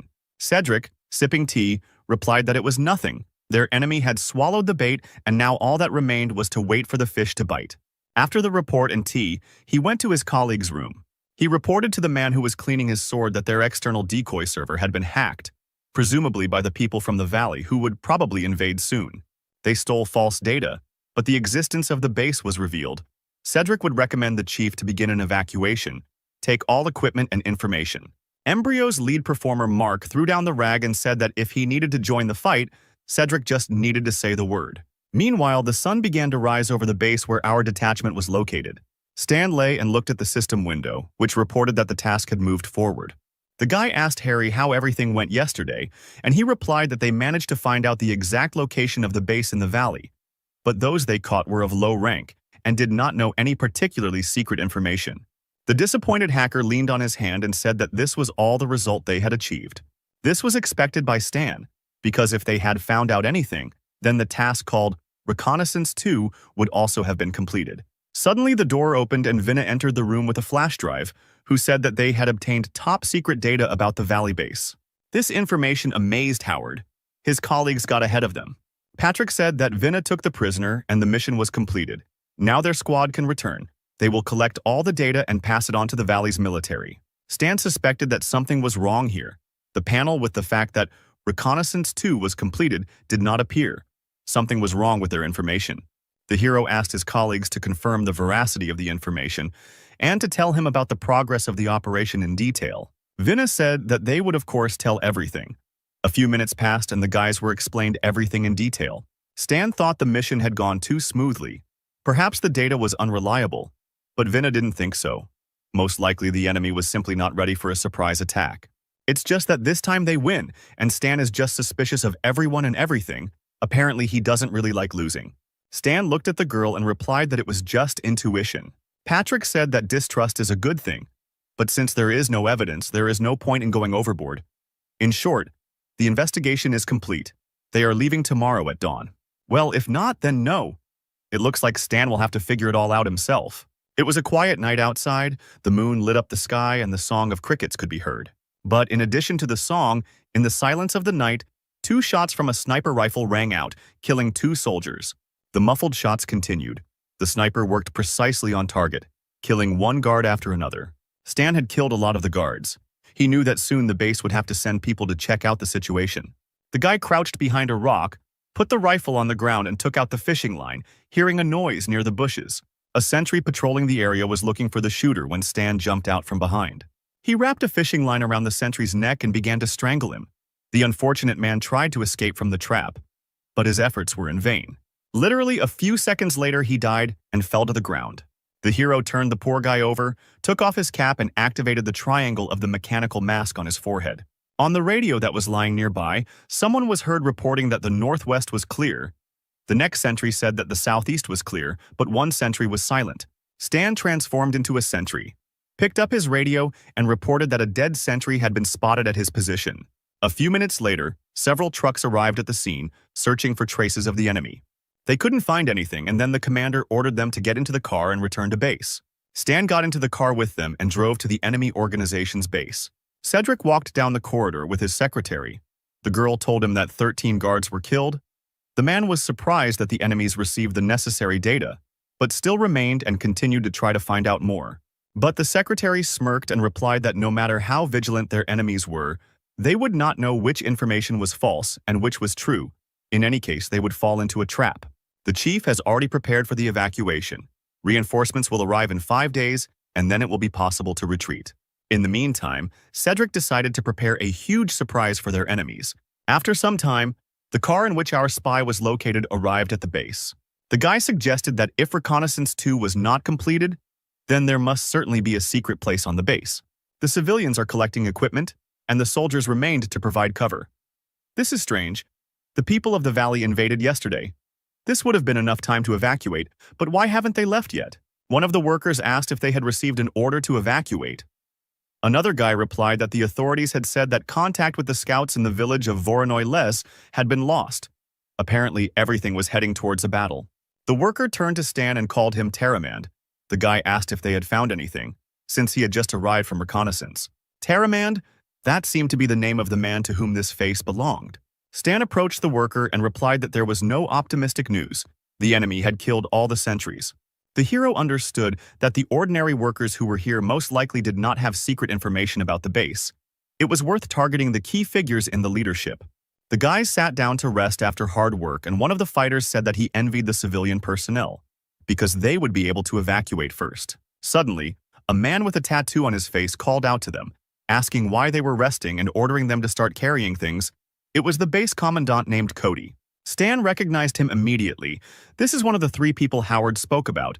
If the base has secrets, then important people like him should know them. The fighters got to work. Stan said that he would go to the toilet, and one of them was not happy about this, thinking that the guy did not want to work. The hero walked away from them and followed Cody to figure out where he was going. Cody didn't notice the hero and continued to go about his business. Stan carefully followed him. The man walked down another corridor and entered a door. Stan followed him and was suddenly surprised. Cody just disappeared. He definitely came in here. But there was nothing in this room except ammunition. Stan realized that there must be a secret door here, but where? You can't linger. At any moment, someone can come here and things will be bad. So the hero launched several mechanical beetles. He didn't even think that these trinkets made from improvised means would be useful to him. The bugs with cameras crawled around the room to hidden places. Stan came out from there, sat down on the stairs and took out a tablet. While watching the cameras through his tablet, he saw a door open in the wall and 2 men in suits come out. Stan followed them carefully. These 2 must know something. It was time to reveal the mystery that surrounded this base. The men moved out of the building, Stan carefully following them. Suddenly, one of the fighters called him and threatened that he couldn't leave the base without an assignment. Stan showed the key and said that he had just run into those two men. They had dropped the map. He would now give it to them and be right back. The guard let the hero in. The men went outside the base. Stan caught up with them, showed the access card, and said that they dropped it. One of the chiefs began to touch his pockets. Indeed, there was no card. He thanked the soldier for his work. But to the men's surprise, the soldier pulled a knife from behind his back. Stan tied the prisoners to a tree and threatened them with a knife. The superiors realized that the soldier was not from their base and began to call the guards for help. "There are only mountains here. Scream as much as you want. No one will come. Tell me all the secret information you know." The guy burst into tears and replied that they were just employees and didn't know anything. Then Stan held a knife to his throat and said that he knew about a secret door in the pantry. The hero began the interrogation. The prisoners screamed so loudly that the local crows flew away in all directions. After a few minutes, they decided to tell everything. One of the men was unconscious, and the other was sobbing from the humiliation he had experienced, while Stan checked the system window. Having received all the necessary information, he returned to his appearance. The reconnaissance mission 2 was completed. Now everything became clear to the hero. The night passed and the sun rose over the Allied base. Harry was knocking on the car body. He was trying to get Stan to open the car, but Lilith said that she didn't see him in it. The guys realized that Stan was missing. Howard asked the commander what they were going to do about it. Wei replied that they had no choice but to wait for him. Kira asked disappointedly if they had to wait for him. In response, Wei shouted that Stan had the car key. Meanwhile, a soldier from the valley approached Patrick and reported that one of the soldiers from the Star Dragon had gone missing. The squad wanted to stay and wait. Patrick asked who exactly had gone missing, since they had agreed to leave together, and they needed to return the missing person. The soldier thought for a moment and said that the agent who wears the mask has gone missing. His name is Stan. Vin found it suspicious that this guy had rejected the data he had obtained without any reason and had disappeared today. Maybe he was a spy. The Special Forces soldiers arrived at the base and headed straight to the Valley's operations center. They didn't wait for Stan to return. Arriving at the Commander-in-Chief's office, they reported that one agent from the 13th Division had disappeared for the entire night and had not returned. After we returned from the mission with the data about the Black Raven Valley, he left without saying anything. His behavior is extremely suspicious. The commander replied that he would ask the Star Dragon for information about him a little later, but for now, let them report what they had learned. Vinna said that their prisoner had already been tested on a lie detector, which meant he had not lied to them. They had stolen the data from the enemy network so they could guarantee its authenticity. The commander-in-chief shouted that in that case it was necessary to immediately attack the enemies while nothing had changed. Patrick was indignant. If we attack now the agents from the 13th Division, those remaining in the stronghold will be in danger. But he only grinned evilly and replied that in order to achieve the goal, it was quite possible to sacrifice a couple of people from the Star Dragon. They were not one of us. There was nothing to worry about them. The sun was already high in the sky where Stan was, and he realized that he was a little late. The guy grabbed two men by the rope and lifted them up. The bosses already guessed that this guy was the same escaped Zero. The hero climbed a small hill with the captives and placed the radio on the ground, tuning it. Taking out the phone, he tried to contact the base, asking them to answer if they could hear him. Wei grabbed the phone and started shouting into it, asking Stan where he had disappeared to all night. Everyone had already left, and they remained to wait for him at the stronghold. Howard intervened and took the phone from the captain. Stan reported that he had infiltrated the Valley base and obtained classified information. The base is divided into internal and external. The internal sector is its core, located deep in the mountains. Low-ranking personnel do not know about its existence. The communication route between the sectors can be closed at any time. The inner sector of the network has many escape routes that managers can use to escape unnoticed. Upon hearing the report, Howard immediately contacted the colonel by radio. The colonel cleared the connection and picked up the receiver, saying that he was listening. Howard said that one of his squad members had discovered important information that the colonel needed to know, so he needed to speak with him personally. He understood who they were talking about and decided to listen to the guy. After the report, the colonel, with a frowning face, asked the guy where he knew this information from. Stan replied that he had infiltrated the enemy base and captured 2 internal staff members, but the colonel shouted that he was lying. The hero also understood that they would not believe him, because the colonel's men were sure that he would never be able to pull off such a thing. They don't know that he can change his appearance. Copying facial features is his trump card, which should not be revealed so easily. Howard, listening to the conversation, began to panic and asked his soldier if he had evidence. The guy replied that he did. These were two prisoners. Then the colonel ordered them to be brought. Howard breathed a sigh of relief knowing that his subordinate had at least some evidence. But the colonel did not take into account the information received and said to order all troops to advance. Their goal was the Valley of the Black Raven. Hearing these words, Howard froze in place. He was amazed. Snatching up the phone, he shouted that he was against it. His people were still there. The colonel was deliberately putting them in danger. But the man firmly answered him that it was not Howard who made the decisions here and hung up. Stan, listening to the beeps on the phone, realized that the colonel was hungry for immediate results. This means there is little time left. We need to manage to leave the combat zone. Almost a whole day passed without news. It was already getting dark. Harry and Lilith were standing at the checkpoint near the car. Suddenly, the heroes were surprised to see a familiar guy approaching them. It was Stan, who was pretty exhausted. He was dragging a hostage in one hand and carrying the second one on his shoulder. With difficulty, the guy ordered the guys to take the boss's cards and penetrate the inner sector of the base. They needed to find out more about the embryo's plan regarding the evacuation. Harry said fearfully that he had no experience in espionage. Let someone else go. But Stan said that he was the only hacker, so no one else could handle this task. The heroes gathered their things, Stan created masks for them, and they successfully infiltrated the base in the Black Raven Valley. Harry, in the role of the boss, was nervous. John told him that the more nervous he was, the higher the chance that he would be exposed. The guys approached the base door and used the card key. The digital lock successfully read it and opened the door. The boys got inside calmly. Harry was glad that there were no adventures. After some time, 2 of the 13th squad penetrated into the very center of the base. Harry was surprised by this secret passage. It turns out the inner sector really does exist. Suddenly a siren went off. Harry was scared, but John reassured him by saying that the siren was not triggered because of them. Cedric told his secretary that he heard that the enemy had sent troops towards them. They were about to arrive. We have already sent an armed group to meet them. They will be able to hold off the enemy for long enough, and you prepare for evacuation. When Cedric and the secretary passed our fighters, Harry contacted Stan saying that the Valley Squad wanted to engage in combat with the embryo. They better get out. Wei was indignant. This was too much. You helped them get information, and they spat on your safety. Stan told the guys that they were close to the base, and they could get hurt in a fight, so they should get out of there quickly.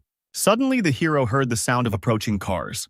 Harry shouted into the phone that his comrade's car had been found, but Stan had already seen the light of approaching headlights. One of the soldiers in the enemy vehicle shouted that they had spotted the enemy and ordered all the other jeeps to catch up with him. The chase began. Lilith stepped on the gas and tried to break away, but the organization's soldiers caught up with them. The fighters' machine gun fire covered the car. The girl panicked when she saw that the enemies were catching up with them. But Stan told her not to worry. Because he installed nitrogen acceleration, Lilith was shocked that he was able to install it on such a huge jeep. The guy tried to press the acceleration button, but the girl stopped him, saying that they were in the mountains and would most likely get into an accident at that speed. So we had to dodge at base speed, but the soldiers were getting closer with every kilometer. Stan then grabbed one of the suitcases and asked Wei to change into the mechanical armor. Just a few minutes later, Wei jumped out of the car in new armor. Taking out his machine gun, he began to shower the enemies with a barrage of fire. Several cars immediately stopped. We told Stan that the characteristics of the new armor were very powerful. It was worth the money. The squad leader ordered to open fire and destroy the guy in the mechanical suit first. The soldiers opened fire, but Wei easily defended himself with a shield. When the enemy's machine guns went to reload, Wei took out his machine gun and again unleashed a hail of bullets on them. The machines were destroyed, but new pursuers appeared over the horizon, and their troops had no end in sight. At this point, Stan realized it was time to try out his new development, the delayed action projectile. Dozens of bombs that looked like balls with propellers flew towards the enemy like real drones. When the timer ran out, they took off, and all the cars that were within the radius of destruction rose into the air. Stan was delighted to see his new development in action. At that moment, he received many messages from the system, which awarded him points for destroying the enemy. After some time, jeeps from a friendly detachment arrived from the valley, and one of the soldiers was surprised by such firepower. They saw dozens of overturned vehicles and how one truck could deal with them all, but the colonel was not surprised and ordered the destruction of the remaining enemy. The artillery on the roofs of the valley detachment's trucks prepared for battle, and rockets were fired from it at the enemy. But Stan's truck was also in the affected area, and the guy realized that things were bad. He yelled at Lilith to step on the gas and turned on the acceleration button trying to get away from the missiles. Two missiles narrowly missed the truck and landed behind it, creating a huge fireball that destroyed everything in its path. Fortunately, the truck was not damaged, but a huge crater covered in fire formed in the place where the missiles landed. The damaged truck stopped. The guys needed time to catch their breath. Stan received bruises, as did his entire squad, but they got off with minor scratches. The hero was angry that the allied squad decided to blow them up along with the enemies. The truck moved off and headed towards the base, and the headquarters watching this were glad that the guys were not hurt. Howard grabbed the microphone and shouted at the colonel that this had all gone too far and he would be held accountable. The colonel replied that he was just doing his job and didn't need instructions from the people of the Star Dragon. Then he ordered that the injured be taken to the medics when they arrived. After some time, Stan's squad arrived at the logistics squad's camp. They were given first aid. The hero was examined, but no serious injuries were found.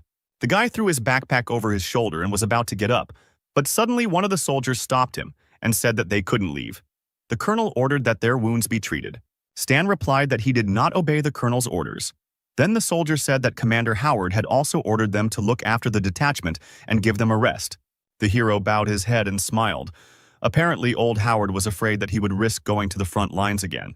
Then the hero went to the nearest radio receiver and contacted his spies via a secure channel, asking if they were still alive there. Harry replied that, unfortunately, they were still alive. Stan asked what the current situation was at the base. Meanwhile, the sounds of dozens of machine gun shots could be heard at the base. Harry reported that the outer sector was fighting off the Allies, and other personnel had retreated. The exact evacuation route had not yet been announced. So for now, all that was left was to wait for everything to become clear. They also found out that the information obtained by the Allies about the defense of the base was fake, and if they blindly followed it, they would suffer great losses. Stan asked if the hacker had told the management about this. He replied that not yet. Stan was the first one to find out about it. In that case, don't tell them anything, the hero replied. But why? The hero explained that the Allies deliberately exposed them to danger.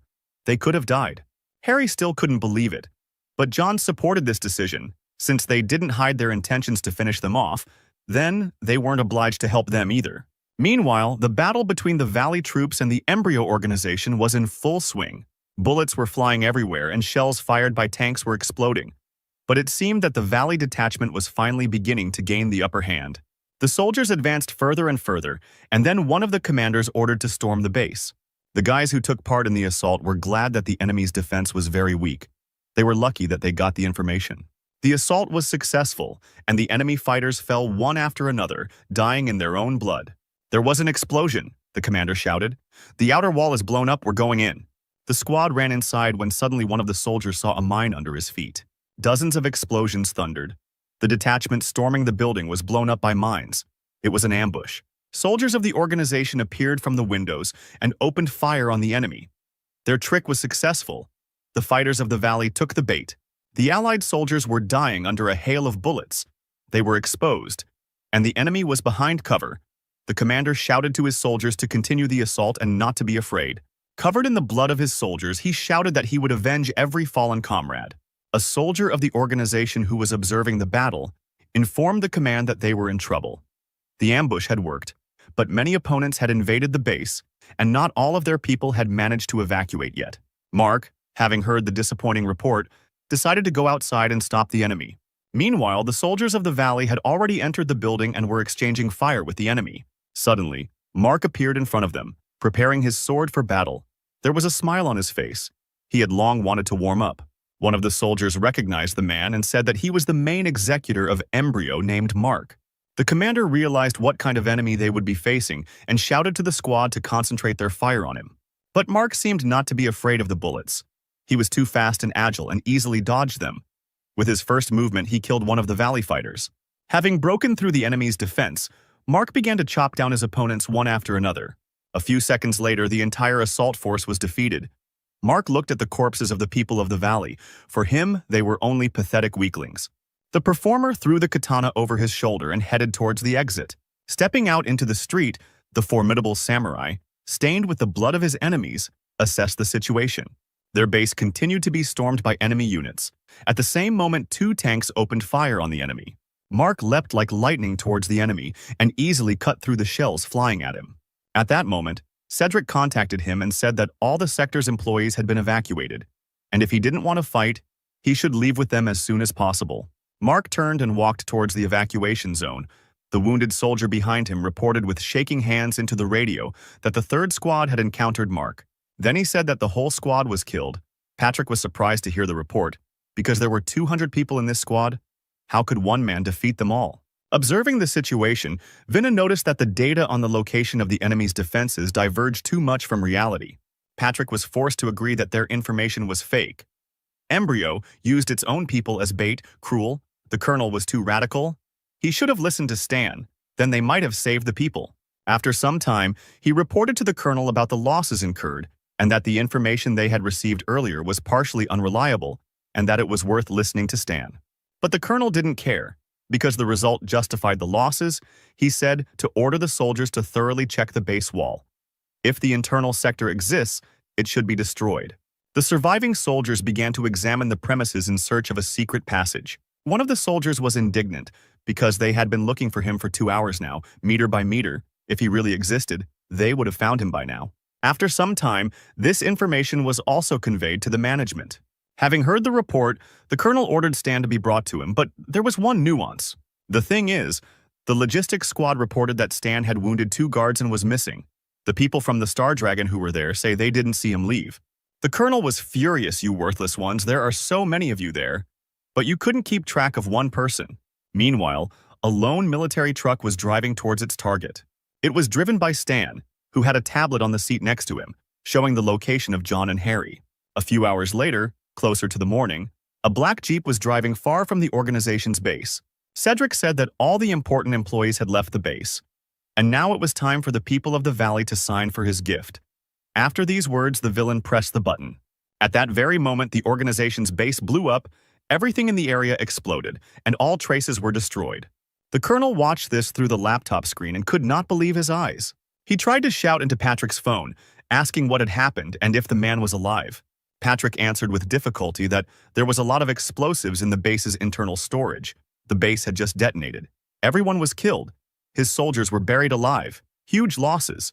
The colonel cursed the enemy. At the very last moment, they made all their losses meaningless. These bases were also destroyed. Moreover, he was the one commanding the operation, and the colonel understood that he could not avoid accusations. With trembling hands, he picked up the phone and contacted the 13th Squad. He asked what other information they had.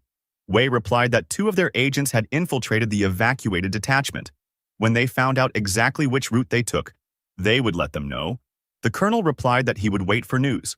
The damage from the operation is much greater than planned. The result needs to be more significant. This is the only way I can atone for my guilt. Intercepting the enemy is a good opportunity. Group your troops, immediately go to the vicinity of the base and wait for orders. Meanwhile, the convoy of jeeps from the Embryo organization was moving further and further away from the base. Cedric said that the soldiers of the valley never doubted their rightness and so fell for his trick, but Mark advised him not to lose his vigilance. At that moment, John, disguised as one of the bosses, looked out the window holding a tablet in his hands. He tuned into the frequency of the jeeps driving behind him and swiped his finger across the tablet. At that very moment, the employees' ears began to ring. Something had happened to the communication line. Suddenly, they saw the Valley Squad vehicles appear behind them. He immediately grabbed the phone to report that their convoy had been intercepted, but all he heard from it was static. The guy told his friend that he couldn't contact the command. His colleague replied that he shouldn't panic because they had a spare transmitter. However, they were unable to contact each other because at that moment their car was blown up. Cedric, seeing the overturned burning car, could not believe his eyes. Where did the people of the valley come from? Who gave us up? Mark climbed out of the car window and tried to fight off the jeeps that were catching up with them. They tried to escape, but there were more soldiers from the valley and, in addition, a missile was flying at their car. Mark managed to react in time when he saw her. He grabbed Cedric by the hand and jumped out of the car, and at that very second it exploded. Another rocket was flying towards them, but Mark managed to turn around and cut it in half. This won't do. There are too many of them, thought the performer. If all these jeeps surround us, then we're finished. We need to get out of here. Mark grabbed Cedric's hand and said that they needed to run. The evacuation plane was already on its way. The villains tried to hide. They went into the woods where it was difficult for cars to get through. However, turning around, Mark saw that they had not managed to escape from all the cars. One single car was still pursuing the fugitives. It was Stan, watching his targets through binoculars. How is this possible? How did they catch up with us? Maybe it's a reconnaissance vehicle? Mark grabbed Cedric again and shouted that they needed to quickly go deeper into the forest where they could hide their tracks. Meanwhile, Stan took a detour and, having arrived at the right place, he stopped and got out of the car. He took out a map of the area, on which there was a red dot. It was the only road that passed here. The hero calmly took the rifle and suitcase and went to the right place. He opened the suitcase, which contained his new mechanisms, which had performed well in the recent battle. The guy started to take them out and bury them one by one, connecting them with a rope. Watching through binoculars, Stan said he had enough time. All he had to do was wait for the prey. After a while, Cedric fell and said that he could no longer run. Mark told his comrade that there was very little left. The hangar was already close. The exhausted guy replied that Mark could only carry him. Suddenly, the sound of a large-caliber rifle was heard from behind the bushes. Mark, being a dexterous fighter, managed to react in time and dodge. But not everyone is as clever as the main performer. The bullet hit Cedric in the back and he fell to the ground, rolling his eyes. Stan was happy with the victory, the first target was eliminated, and the system informed him that he received 4,000 experience for killing Cedric. Mark ran up and tried to resuscitate his comrade, but his attempts were in vain. The man's rage knew no bounds. Looking at the nearest hill, he realized that the shot had come from there. Having abandoned the body of his comrade, Mark rushed towards the hill to take revenge. His speed was high. He could not allow the enemy to escape. Stan, seeing the enemy, also realized that he was approaching too quickly. The guy opened fire on the enemy, but Mark deftly dodged the bullets. The man blocked the bullets that he couldn't dodge with the red shield that we had seen before on other embryo commanders. Stan also remembered this shield, reminiscent of snakeskin, with which he had already fought. The hero fired a couple more bullets from the machine gun, but Mark blocked them with the blade of his sword. The enemy was approaching. Stan realized that it was pointless to shoot, and throwing away his machine gun, ran away from the enemy. Mark grinned, thinking of running away? It's too late to run away from me. But in reality, it was a trap that Stan had prepared for the enemy. Running behind the nearest rock, he immediately took out his tablet and activated his mechanical devices. To Mark's surprise, explosions were heard beneath his feet.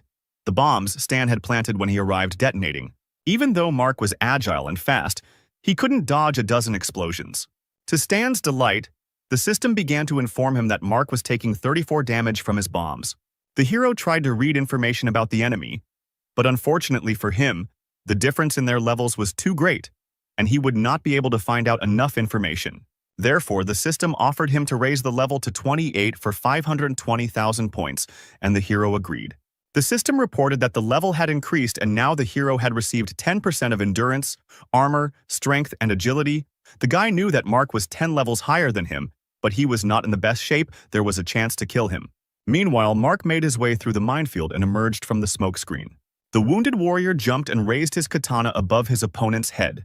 He struck, but Stan managed to dodge by crouching, using his ability, sliding fire. Mark bared his teeth. This guy was fast, he was able to dodge my attack in an instant.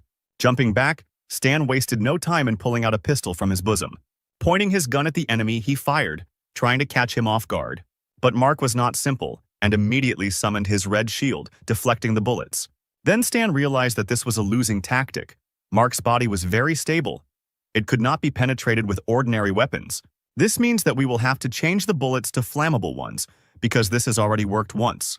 Mark was surprised that the guy had the nerve to reload in front of his face.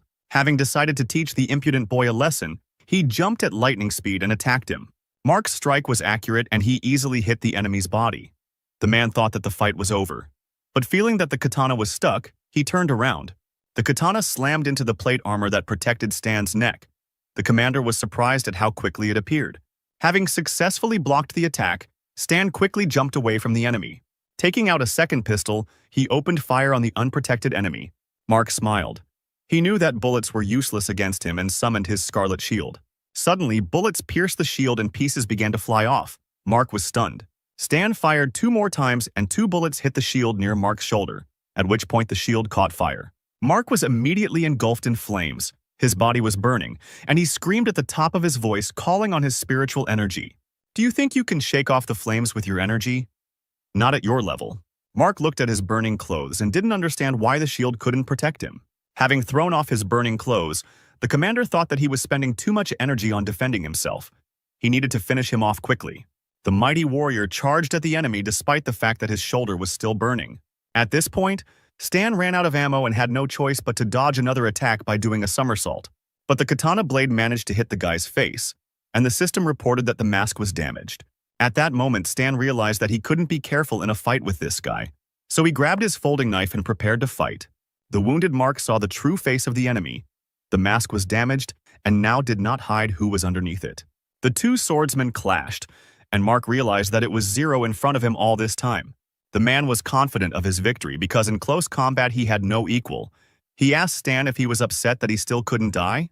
At this time, the hero analyzed the situation. Slow action shells and flammable bullets took away approximately half of Mark's health. Therefore, you need to continue to attack until a convenient opportunity for capture arises. And at one point, it does. "Do you think you can stop me with your weak little hands?" Mark shouted, and his powerful fighting spirit energy pushed the hero back. The fighter's endurance was amazing. The force with which Stan was thrown back was so great that he flew back a couple more meters and crashed into a tree. But the guy was not going to give up, and as soon as Mark tried to attack him, he immediately blocked the attack. The villain struck and hit Stan's hand. It was quite painful. If it weren't for the second-generation mechanical hand made of titanium alloy, the hero would have lost his own. Gripping his blade more tightly, the hero leapt at his opponent more furiously, but the man did not give in. However, Stan managed to notice the trembling in the enemy's legs. His block did not go as well as before.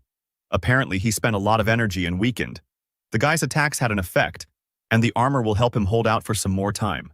So Stan began to put more energy into his attacks and wear down the enemy even more. Mark became short of breath, and it was clear from his appearance that he was fighting with all his might. Stan saw the enemy's fatigue. He realized that this was his chance to win. The hero called up a system window, which contained a card of a familiar man in a hat. A summoning card for Alberto appeared in the boy's hand, which he immediately activated. Crows appeared out of nowhere, and a cross with a red eye in the center appeared in front of Mark. The rope bound the man and nailed him to the cross. Mark knew that this was Alberto's ability, but he died. How is this possible? Stan smiled.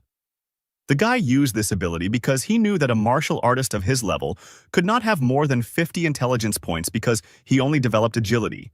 And now his stamina is at 0, and he cannot use spiritual energy. That's why he can't get out of the illusion.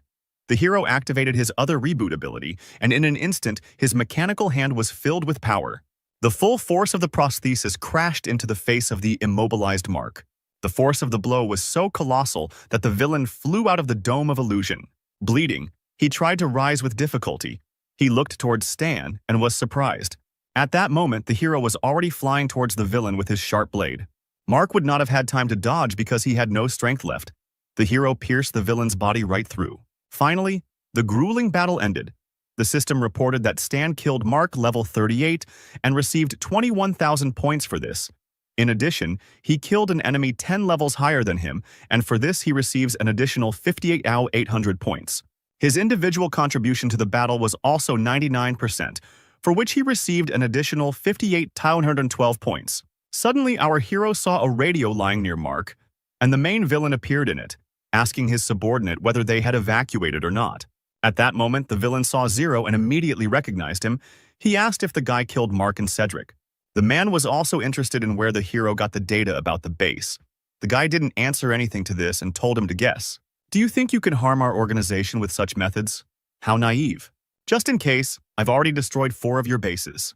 I could crush you with my hands. We have a lot of CEOs. You won't be able to live in bliss forever."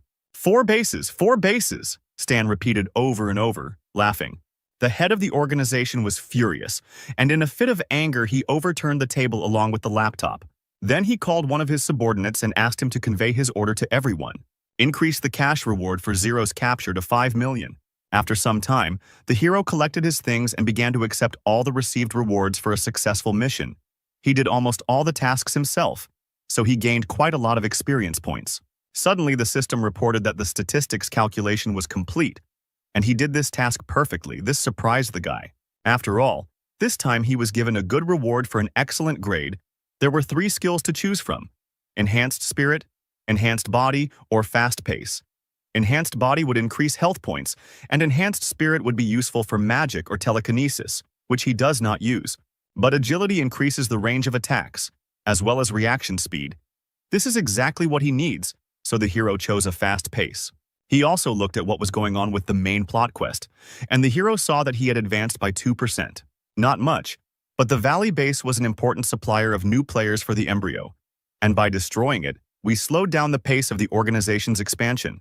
After a while, trucks of people from the Valley appeared on the horizon. The colonel who sat in one of them thought that many people had died under his leadership. This would certainly affect the lowering of his rating. So he decided to report that the people of the Star Dragon were acting under his command. They won't know what he wrote in the report anyway, so his rating won't change, and might even increase. Suddenly, his thoughts were interrupted by the radio, which reported that 2 bodies had been discovered on the side of the road ahead. The soldiers of the Valley looked at the spectacle with their mouths open, and Stan's squad hurried to quickly see what kind of corpses were there. The colonel was also amazed to see such a picture. In front of him lay 2 commanders from the embryo base, Mark and Cedric, both with a large cut on their backs from a sword. Harry immediately realized that it was Stan's handiwork. Lilith also guessed because only he could deal with them in a one-on-one fight. It was his style. It's just not clear why he left them by the road. A feat is a feat. But the people of the Valley will take all the credit for their achievements. The colonel was already anticipating his reward. He was glad that the guy had left such a gift, which he would certainly accept. The man ordered his subordinates to take the bodies and load them into his car. The guys approached the corpses and began to lift them. But suddenly one of them was surprised and shouted for everyone to move away. After all, when they lifted Mark's body, they saw that there was an anti-personnel mine lying there. The soldiers immediately began to run away so as not to be caught in the explosion. But the mine did not work, and then the colonel ordered one of the soldiers to inspect the device. The trembling soldier began to carefully approach the mine, because an order is an order. He sat down slowly and extended a trembling hand towards the device. An interesting method of demining. Of course, he began to lift it up to check. Suddenly, he felt that the mine was too light. It should be much heavier, as if it was a fake. The guy calmly lifted her into the air and said that she was empty, which scared everyone in the area. Patrick, with his hand bandaged, laughed and asked who decided to play a joke on them. Stan's squad laughed at the colonel, because they realized that this gift was left by their squad member. The colonel got angry and shouted that there was nothing funny about it. Meanwhile, on a hill nearby, someone pulled the bolt of a sniper rifle. Stan raised his rifle, took good aim at his target, and pulled the trigger. The bullet flashed like lightning, tearing through the grass in its path, and the colonel turned around when he heard the shot. Before he could turn around, his skull was torn apart by a large caliber bullet like a ripe watermelon. The colonel fell dead, and his subordinates watched this terrible picture, frozen in place. Stan lit a cigarette, lowering his sniper rifle. Looking at the dead colonel, he said, "What goes around comes around." Having finished smoking, the guy threw away the cigarette. He thought about the fact that he hid in the Star Dragon from the pursuit of the embryo. He was able to successfully gain the trust of the authorities and obtain their advanced technologies. At first glance, you can tell that they trust me, but there is a bug hidden in the mobile phone they gave me. Now that the embryo's attention has been set on the Star Dragon, I have no reason to return there. The hero removed the bug from his phone and crushed it with his foot. There are still 3 months left before the testing opens. The Star Dragon quest is a goldmine. We need to quickly advance in it and accumulate more funds. The guy opened his bag and took out a glider that he had made in advance. Taking the glider, the hero thought that for a start, in principle, the available funds would be enough for him, so it was time to leave. After all, the world is huge and all roads are open. Opening his glider, the hero flew in an unknown direction. Congratulations. You have finished watching the first season. The big mission in the valley was over and the guys returned home, all except Stan, who was currently being discussed by his superiors in the conference room. Stan was going out of his way to get into trouble. It was a good thing he didn't leave any evidence or the people of the valley wouldn't have made peace, one of the bosses said. But the other guy thought Stan had done a good job. The director coughed loudly, hinting that it was time to shut up. Then he asked if Stan's location had become known. The gray-haired man nervously replied that they had traced the bug's signal to his phone. But it had been interrupted 24 hours ago. Stan must have found it and thrown it away. He decided to call and ask his partner again. The man dialed the number and asked Harry if the hero had contacted him. Harry replied that he had called him this morning. The man was shocked to hear this news and asked what Stan had told him. Harry said only one phrase. The hero conveyed that he had left to avoid sin. The silence in the hall was broken by one of the chiefs. Is it because of the murder of the colonel of the valley? Is he afraid that we will not be able to protect him? Another man suggested that the phrase sounded like an excuse to run away. Suddenly, one of them showed the director a laptop. in which he saw that the reward for Stan's head had suddenly increased 5 times, and now it was $5 million.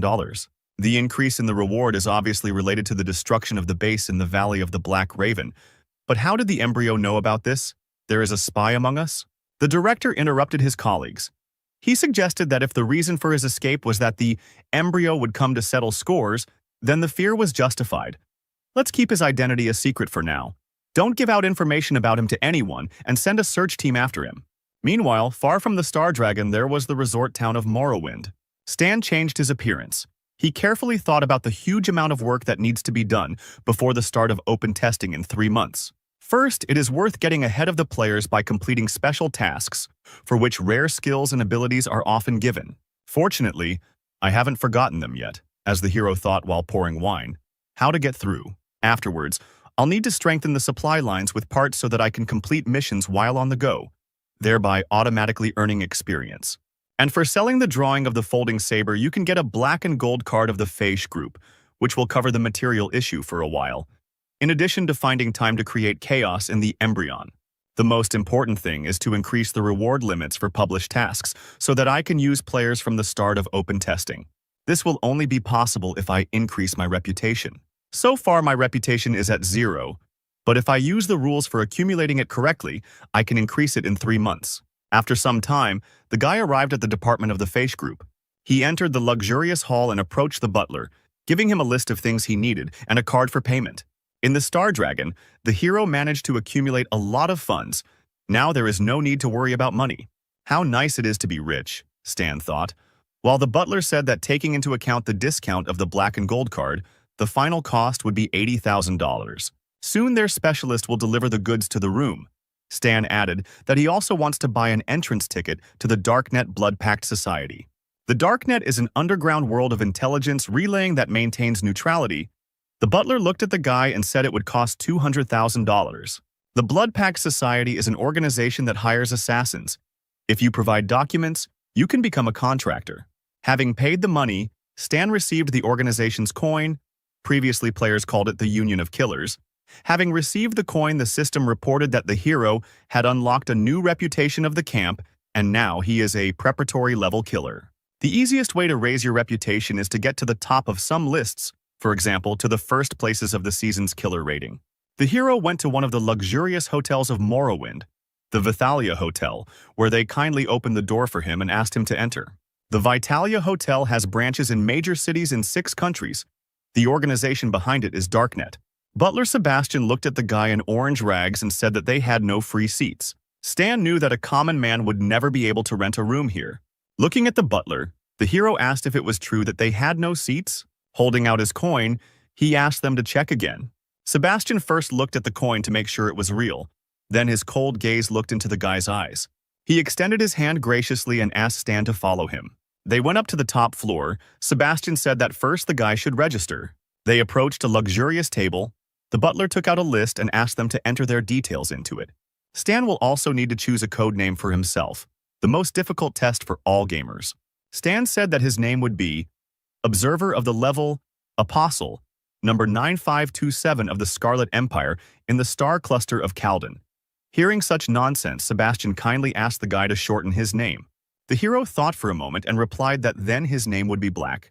Unfortunately, this option is taken. What about Mr. Black? This option also suited our hero. Okay, Mr. Black, now you are a prep-level killer. Complete the task and get to the Scorpion level. Private work is also allowed, but in this case we will charge 5% of the earnings.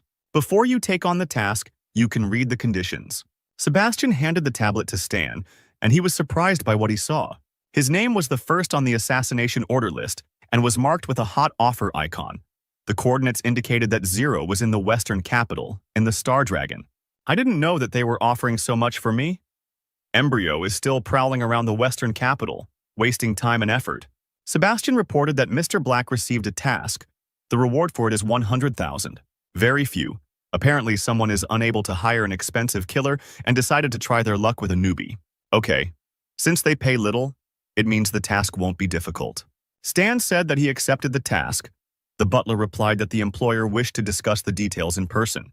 The meeting was scheduled in one of the city's restaurants, where the hero soon arrived. My target, Eugene, is in Morrowind. He has 12 to 20 bodyguards with him, in which case this payment is not enough. Stan's client was Shui, a middle-aged man who looked worn out from frequent stress and said he had little money. Stan stood up from his seat and said that he would take on the task, and he also asked to wait for him here. Shui was delighted with this news. He asked the guy how many days he needed to wait. The hero turned around and coldly said that by the time Shui finished his lunch, his target would already be dead. The guy left the restaurant not believing what he heard. Shui ran out after him. This guy is too self-confident. Maybe we shouldn't trust him. Suddenly, a male voice called Shuya, and someone touched his shoulder. The frightened businessman turned around. In front of him stood a pumped-up guy whose body was covered in scars. He said that he thought it over again and decided that he would take on his task. He had some free time. Shui got scared and said that he had already given the task to another mercenary, to which the man turned around and said that if that was the case, then he was leaving. If he needed anything else, then he could contact him. Suddenly, someone called the stranger and he picked up the phone. The customer asked if the killer had time to work. The client forwarded the target's dossier, and the mercenary was surprised to see that he had been ordered to kill Shuya. Coincidence? Apparently, the timid businessman's order was to kill Mr. Eugene. Eugene asked the mercenary what he thought. Would he take on this order? The cold-blooded man replied that he would take on the matter. Then Eugene wanted to negotiate payment, and in the meantime a sniper scope was aimed at his head. Suddenly the mercenary heard a shot ring out in the receiver. He tried to shout to Eugene, who had suddenly fallen silent, but the client would never answer him again. The bodyguards were in shock, their master was killed. They need to call everyone here and find the killer. The mercenary hung up, someone got there before him, but Eugene had a lot of guards. The man knew that with the money Shuya had, he could only hire a novice killer. The mercenary wanted to see who it could be, who had quietly eliminated Eugene. A few minutes later, the police were already at the scene and cordoned off the area. The police officers drove away ordinary residents who came to watch the murder. Some even took photographs, which the police were not happy about. One of the employees said that the killer could not escape in the middle of the day, and in the meantime, Stan was walking past people. Thanks to his copying mask, he was able to slip away unnoticed while the police here slowly sorted out what happened. After some time, our hero returned to the restaurant where he was given a task. Shui was amazed that the guy actually completed the order so quickly. He quickly took out a case with money and asked if the guy would count it. In addition to the money, the hero also received 25,000 experience points for successfully completing the task. Stan said he didn't have time to count the money, so he was leaving. As he was leaving the restaurant, the hero felt as if someone was following him. Looking around, he noticed a strange man with green hair who was reading a newspaper. The man was watching him, and then Stan looked at him with a threatening look and asked what he wanted. Seeing such a terrible face, the mercenary became frightened, and an animal fear ran down his spine. Stan moved on, and the mercenary still couldn't get over the horror he experienced. This newcomer has terrible energy. He's damn dangerous. After some time, the hero arrived at the Vitalia Hotel to report on the completion of the mission. Sebastian said that since the newbie has completed the quest, he is now a scorpion level. You will have access to greater powers. From now on, in the Vitalia hotels around the world, you will be treated as an elite person. This is the first time I've seen someone level up so quickly. I'm looking forward to seeing your further achievements. Stan didn't seem to be listening to the man. He was worried about where he currently stood in the killer rankings. Sebastian replied that only top-class killers make it onto the list. You are still in the 1,000th place. The youth are in such a hurry to rise up. I remember that right now the top 10 spots on the list should be occupied by assassins around level 40 with mediocre abilities. Only 3 of them are relatively serious opponents since their powers are close to the upper limit of version 1.0. The rating is based on completed tasks and other achievements. The butler thought that he had somehow offended the newcomer, so he decided to encourage him. Sebastian said that, judging by how the guy had handled the first task, a bright future awaited him. But the hero was thinking about his own things. He realized that now he needed to start completing as many tasks as possible in order to move up the list. Stan asked Sebastian to show him new missions. The man assumed that he wanted to see more serious missions. He handed the guy a tablet and said that all the tasks were located here. He could choose. Beginners are encouraged to start with something simpler and gradually move forward, but you are showing promise, so you might want to look at something a little more serious. Stan quickly scrolled through the list and said that he chose this task, without letting Sebastian finish. The butler took the tablet and despite it said that this task would be perfect, but then he looked at what task the guy took and was shocked. Stan chose the mission to find the Battle Rose. This is a group of mercenaries that must be completely destroyed. The mission was of high complexity and many mercenaries have already died while carrying it out. The butler started shouting that the guy didn't understand what simpler meant. Many experienced killers died on this mission. How could you, a newbie, take it on? I'd rather drown in your drool than be killed by the enemy, Stan replied. Help me prepare and leave the rest to me. The butler looked menacingly at the newcomer, but he couldn't help but give him the assignment. So without a word, he took the guy's coin and put it on the scanner. Then he put a stamp and, folding the sheet into a tube, said that he had warned about the difficulty, and if something happened, it was not his fault. The butler then placed the tube into a clever device that delivered the message through a tangled network of pipes. The Central Information Department received the new report and entered the mercenary's name into the network. When the information about the Battle Rose mission was updated, the butler reported that the guy was registered. The system reported that Stan called a mission to eliminate the Battle Rose. In the Sumal Desert, there are various groups, including wanderers and mercenaries. But what in this devastated land attracted so many groups?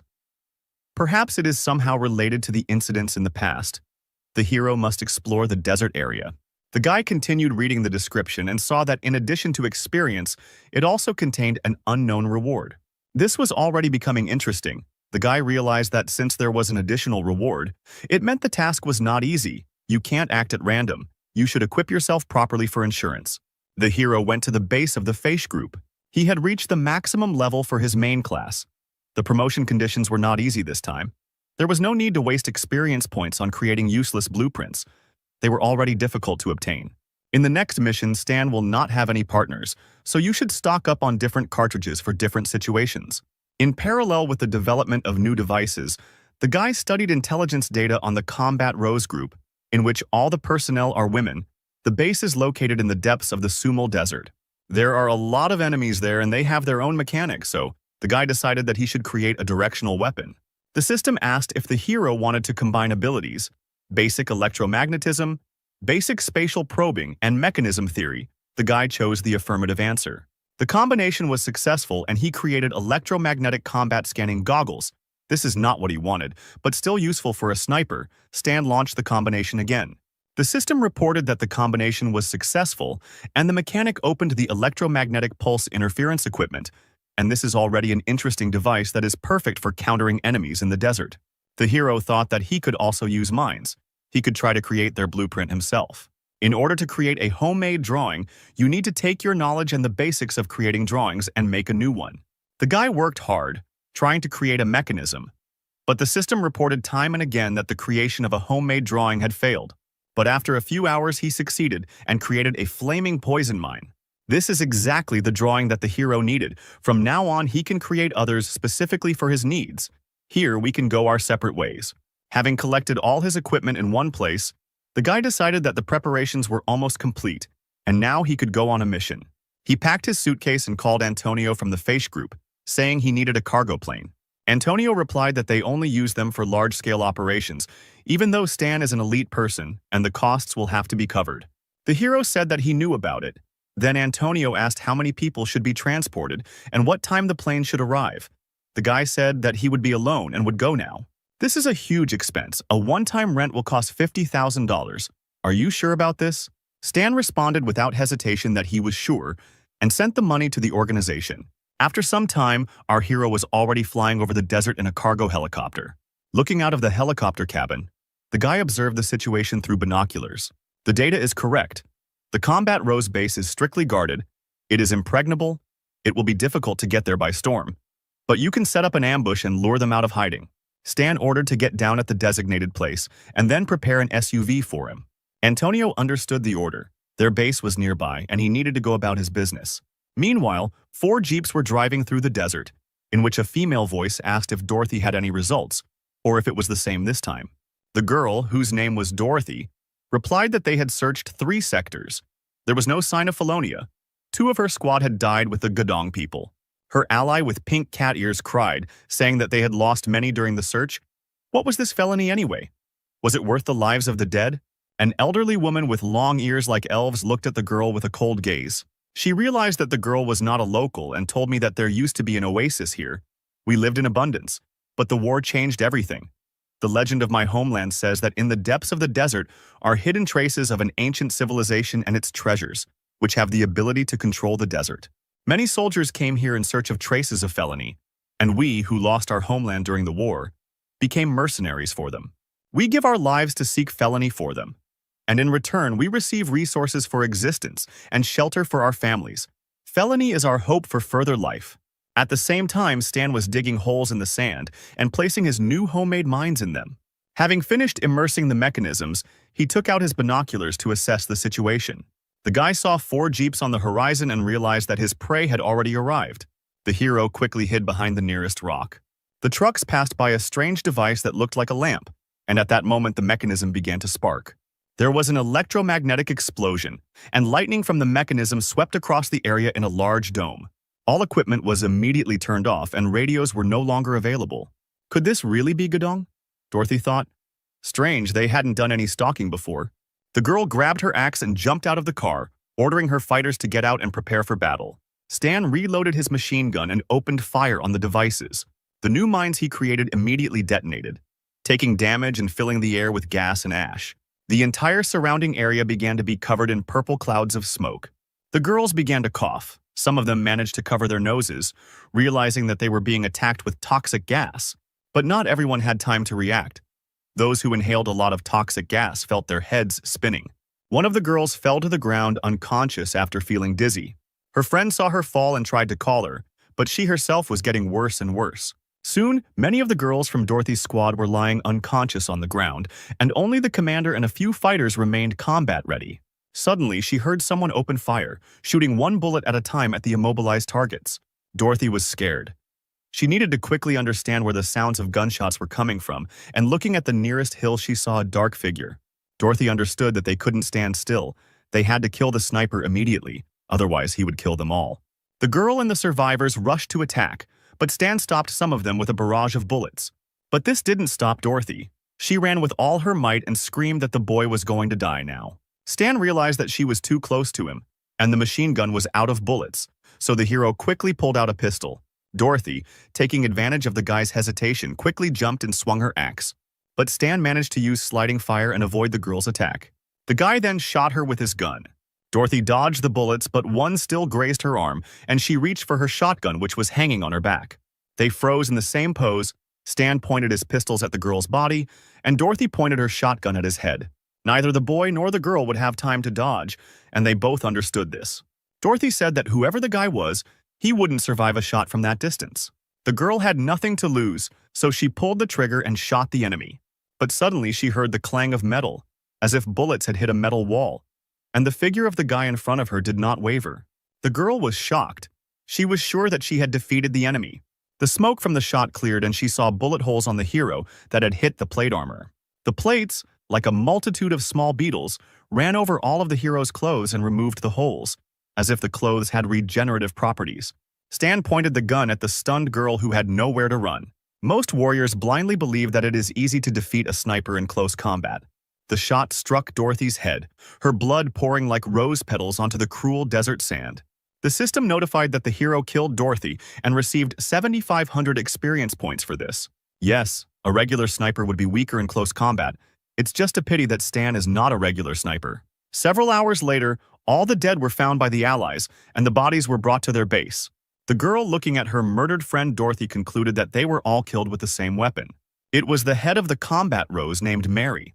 The girl realized that the attacker was a sniper working alone. Apparently, this is another killer who has been put on the wanted list, the head said. She immediately took out her phone and started dialing someone. "We've been attacked again," Mary said on the phone. 20 people have died. Please send people to deal with the killer." Then the girl put the phone down and smiled, because soon this arrogant and impulsive guy would become game for hunting. A few hours later, cars arrived at their base, from which those whom Mary had called got out. They were hired professional killers with strange names.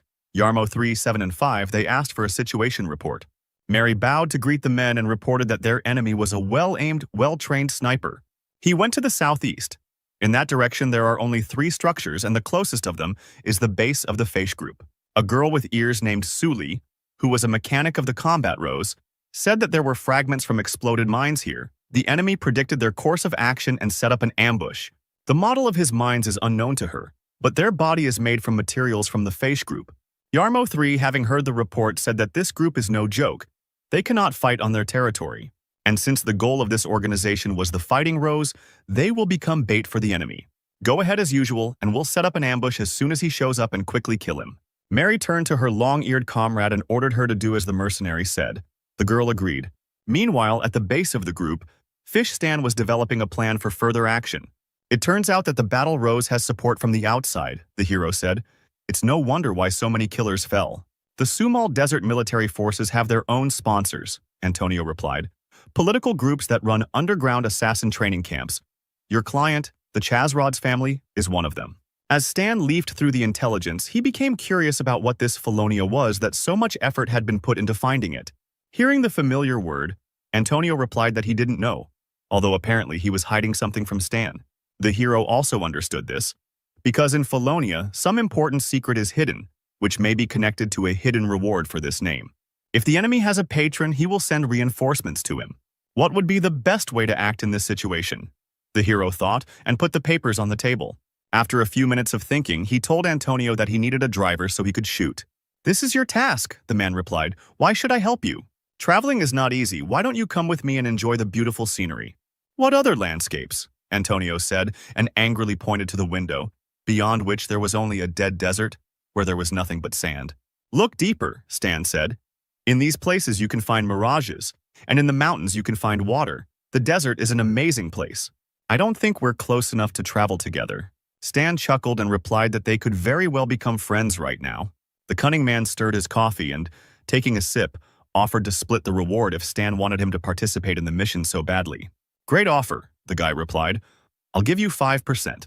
This is very little. The driver is the very first target for the enemy. 20% is still not bad. Why don't you go rob someone? Stan replied indignantly. Antonio smiled and replied that he was doing just that now. And the hero had no choice but to accept the greedy agent's offer. A few hours later, the mission began, and a signal was heard at the Battle Rose base about a detected threat. The girl informed the commanders that their target was currently in Zone C. The lead mercenary came closer to look at the radar screen. Then he smiled. After all their guest had arrived, they didn't have to wait long. Besides, he apparently wasn't too smart since he decided to repeat the ambush he used earlier. The man commanded the elf to send a small decoy squad. The girl understood the order. A few minutes later, the cars appeared on the horizon and Stan, observing the situation through binoculars, noticed them. Climbing back into the car, he ordered Antonio to drive southwest. The mercenaries, seeing that the hero's car had started moving, laughed. He had taken their bait. It was time to destroy him. Stan continued driving in the given direction with Antonio.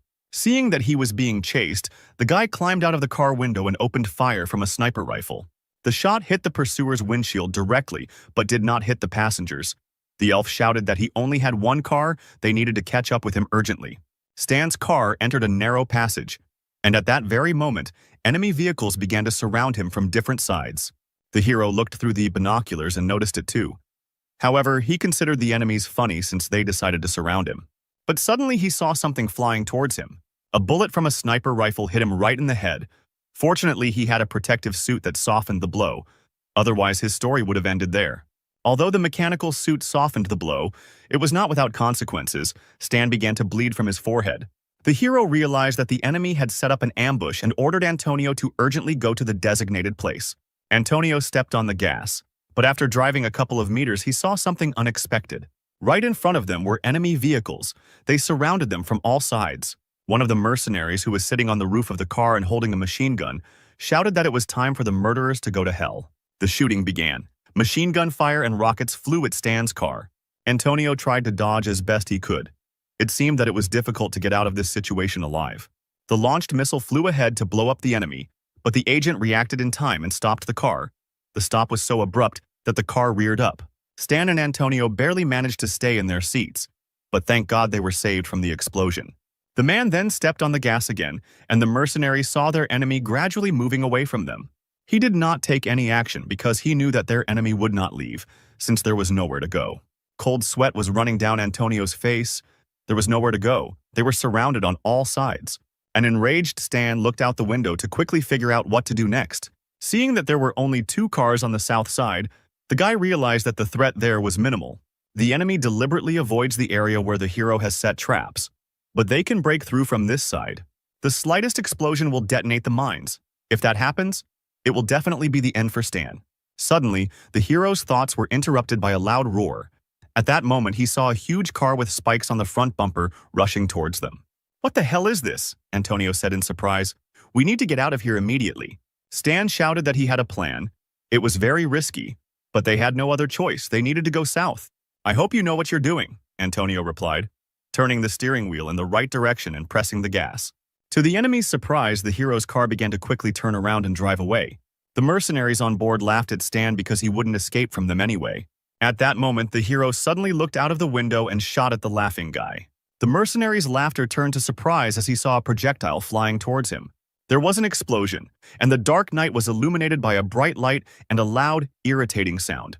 The mercenary's eyes began to water. It was a flashbang grenade that stunned the opponents for a while. The mercenary got angry, quickly rubbed his eyes and opened machine gun fire at Stan's car. Antonio rode as fast as he could, while at that moment they were being fired upon from all sides by enemies. The pursuit continued, and from the large number of attacks, Stan's car began to catch fire. The hero realized that their car would quickly break down this way and told Antonio to press the accelerator. The man silently followed the order and pressed the red button on the panel. At that moment, the hero's car moved at the speed of a storm, breaking away from pursuit. It seemed that the worst was over. But suddenly that same huge machine with spikes appeared behind them. Stan smiled and pulled out one of his prepared surprises. He threw the device at the enemy, and immediately there was an electrical explosion, the dome of which covered the area. The enemy's car stopped. The guy sitting on the roof did not understand what had just happened. The girl took out her radio and shouted into it that their cars had stalled. But then she realized that the communication devices were also out of order, all because of the electromagnetic grenade. The driver told the girl not to be afraid because the enemy only had one car and she needed to prepare for an attack. But at that moment, the elf remembered that all the electronics in Dorothy's car had burned out. Apparently, they had fallen into a trap. She ran out into the street, turned around, and suddenly saw a familiar mine on the ground. Having noticed the enemy's device in time, the girl became frightened. She shouted to her subordinates that they needed to run away immediately and be careful. But at that moment, a single shot rang out, the bullet flying straight into the detonating device. The elf heard the shot and, realizing in a split second that things were going badly, tried to hide. The shot detonated the device and set all the mines on fire in a chain reaction. There was a deafening explosion, but the girl managed to jump into the sand and bury herself in it. Stan watched this spectacle from the highlands. The explosion was so powerful as if an atomic bomb had exploded. At that moment, the system informed him about multiple poison damage to the enemies. Lighting a cigarette, Stan asked Antonio if he was surprised or shocked. The man replied that he had not seen such a beautiful landscape for a long time. Stan said that in that case, one should enjoy it to the fullest. The system reported the killing of mercenaries and members of the Rose Gang, which gave a large amount of experience. Watching the system, Stan became interested in what kind of strange names the guys had. Yarmo 357. But then he was surprised because one name was missing from the list of the dead. Stan turned around and reached for his gun. As he prepared his weapon for battle, he heard something approaching, like a worm under the sand. Suddenly, a knife appeared from the sand and an elf jumped out of the sand. The enraged girl jumped on Antonio's back because of the death of her comrades. She swung her knife to cut off the head of at least one enemy. However, although the attack was sudden, Antonio was not so simple and immediately grabbed the girl by the hand. The elf was surprised because she was sure that the enemy would be defeated. Her knife fell from her hands, and Antonio swung it away from himself. The girl was flying, and at that moment she saw Stan aiming at her. Two well-aimed shots hit the elf in the chest. Unfortunately, she couldn't dodge in flight.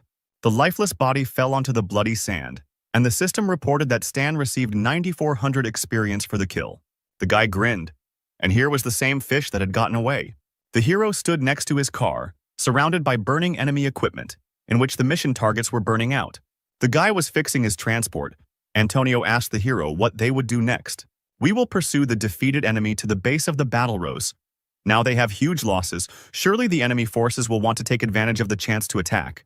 All we have to do is wait for the task to complete itself." Hearing such an answer, Antonio was surprised and asked the hero how long ago he had planned this. Was it possible to predict everything? Stan replied, "They thought there was only one trap, but I prefer to be on the safe side." Antonio chuckled and told the boy that he had fought brilliantly and had come out unscathed. But it was time for him to go. Antonio left in an unknown direction, and Stan went in search of the remaining fighters. Suddenly, in the distance, the guy saw flashes of light on the horizon. Having driven a little closer, the hero saw that other fighters had already attacked his target's base. The soldiers stormed the base. They wanted to remove the hated Rose fighters from the desert once and for all. The girls resisted and were not going to surrender to the enemy so easily. However, the enemy outnumbered them, and no matter how hard the girls fought back, they gave up their positions. Sully informed the commander that they were short of hands, many defensive structures were without managers, and the enemy would soon invade. It was unpleasant for Mary to admit, but now they really were weak, and that was why they had become a target for everyone and everyone. While the others were holding them back, they needed to hide. She gave the order to take 5 people. They leave through a secret passage. The girl turned around and looked out the window where their equipment was burning. Unfortunately, it was time to leave the base. Stan stopped next to the destroyed gate. He got out of the car and decided to look around. The notification about the mission completion has not arrived yet.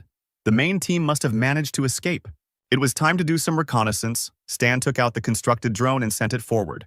A few minutes later, the drone noticed the truck leaving the base. The guy found his target and went in pursuit. The car with the girls on board was moving towards the helicopter.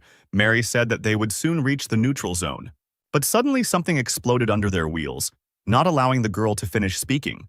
The enraged commander looked out of the window. She realized that they had apparently been caught. Suddenly she saw something that surprised her. Their truck with spikes was chasing them. The girl got angry and hit the dashboard. That killer had gone too far and now he was driving their car. The remnants of the once powerful squad tried to escape while Stan fired at their car from all sides. Within just a few minutes, Mary realized she needed to make a stop. They must try to hide in different directions because they cannot withstand the striking power of the killer. At this time, the boy who was walking with his grandmother saw that someone was fighting next to them. Grandma told him to keep his head down because weapons don't have eyes. They need to focus only on finding Felonia. Still trying to escape, Stan said and continued firing at the enemy. Suddenly, the guy found himself in a strange place where sand began to flow. Then the sand collapsed and created a funnel that sucked him into itself. The grandmother, along with other pilgrims, saw how the place lit up and emitted a magical aura. The pilgrims' eyes were wide with surprise. It seemed they had come to the treasured place. Suddenly, a system window appeared in front of Stan, which informed him that he had found the hidden place, Felonia Z08, and had completed the task of the battle rose. The guy grinned. He realized that he must have accidentally detonated it in the right place.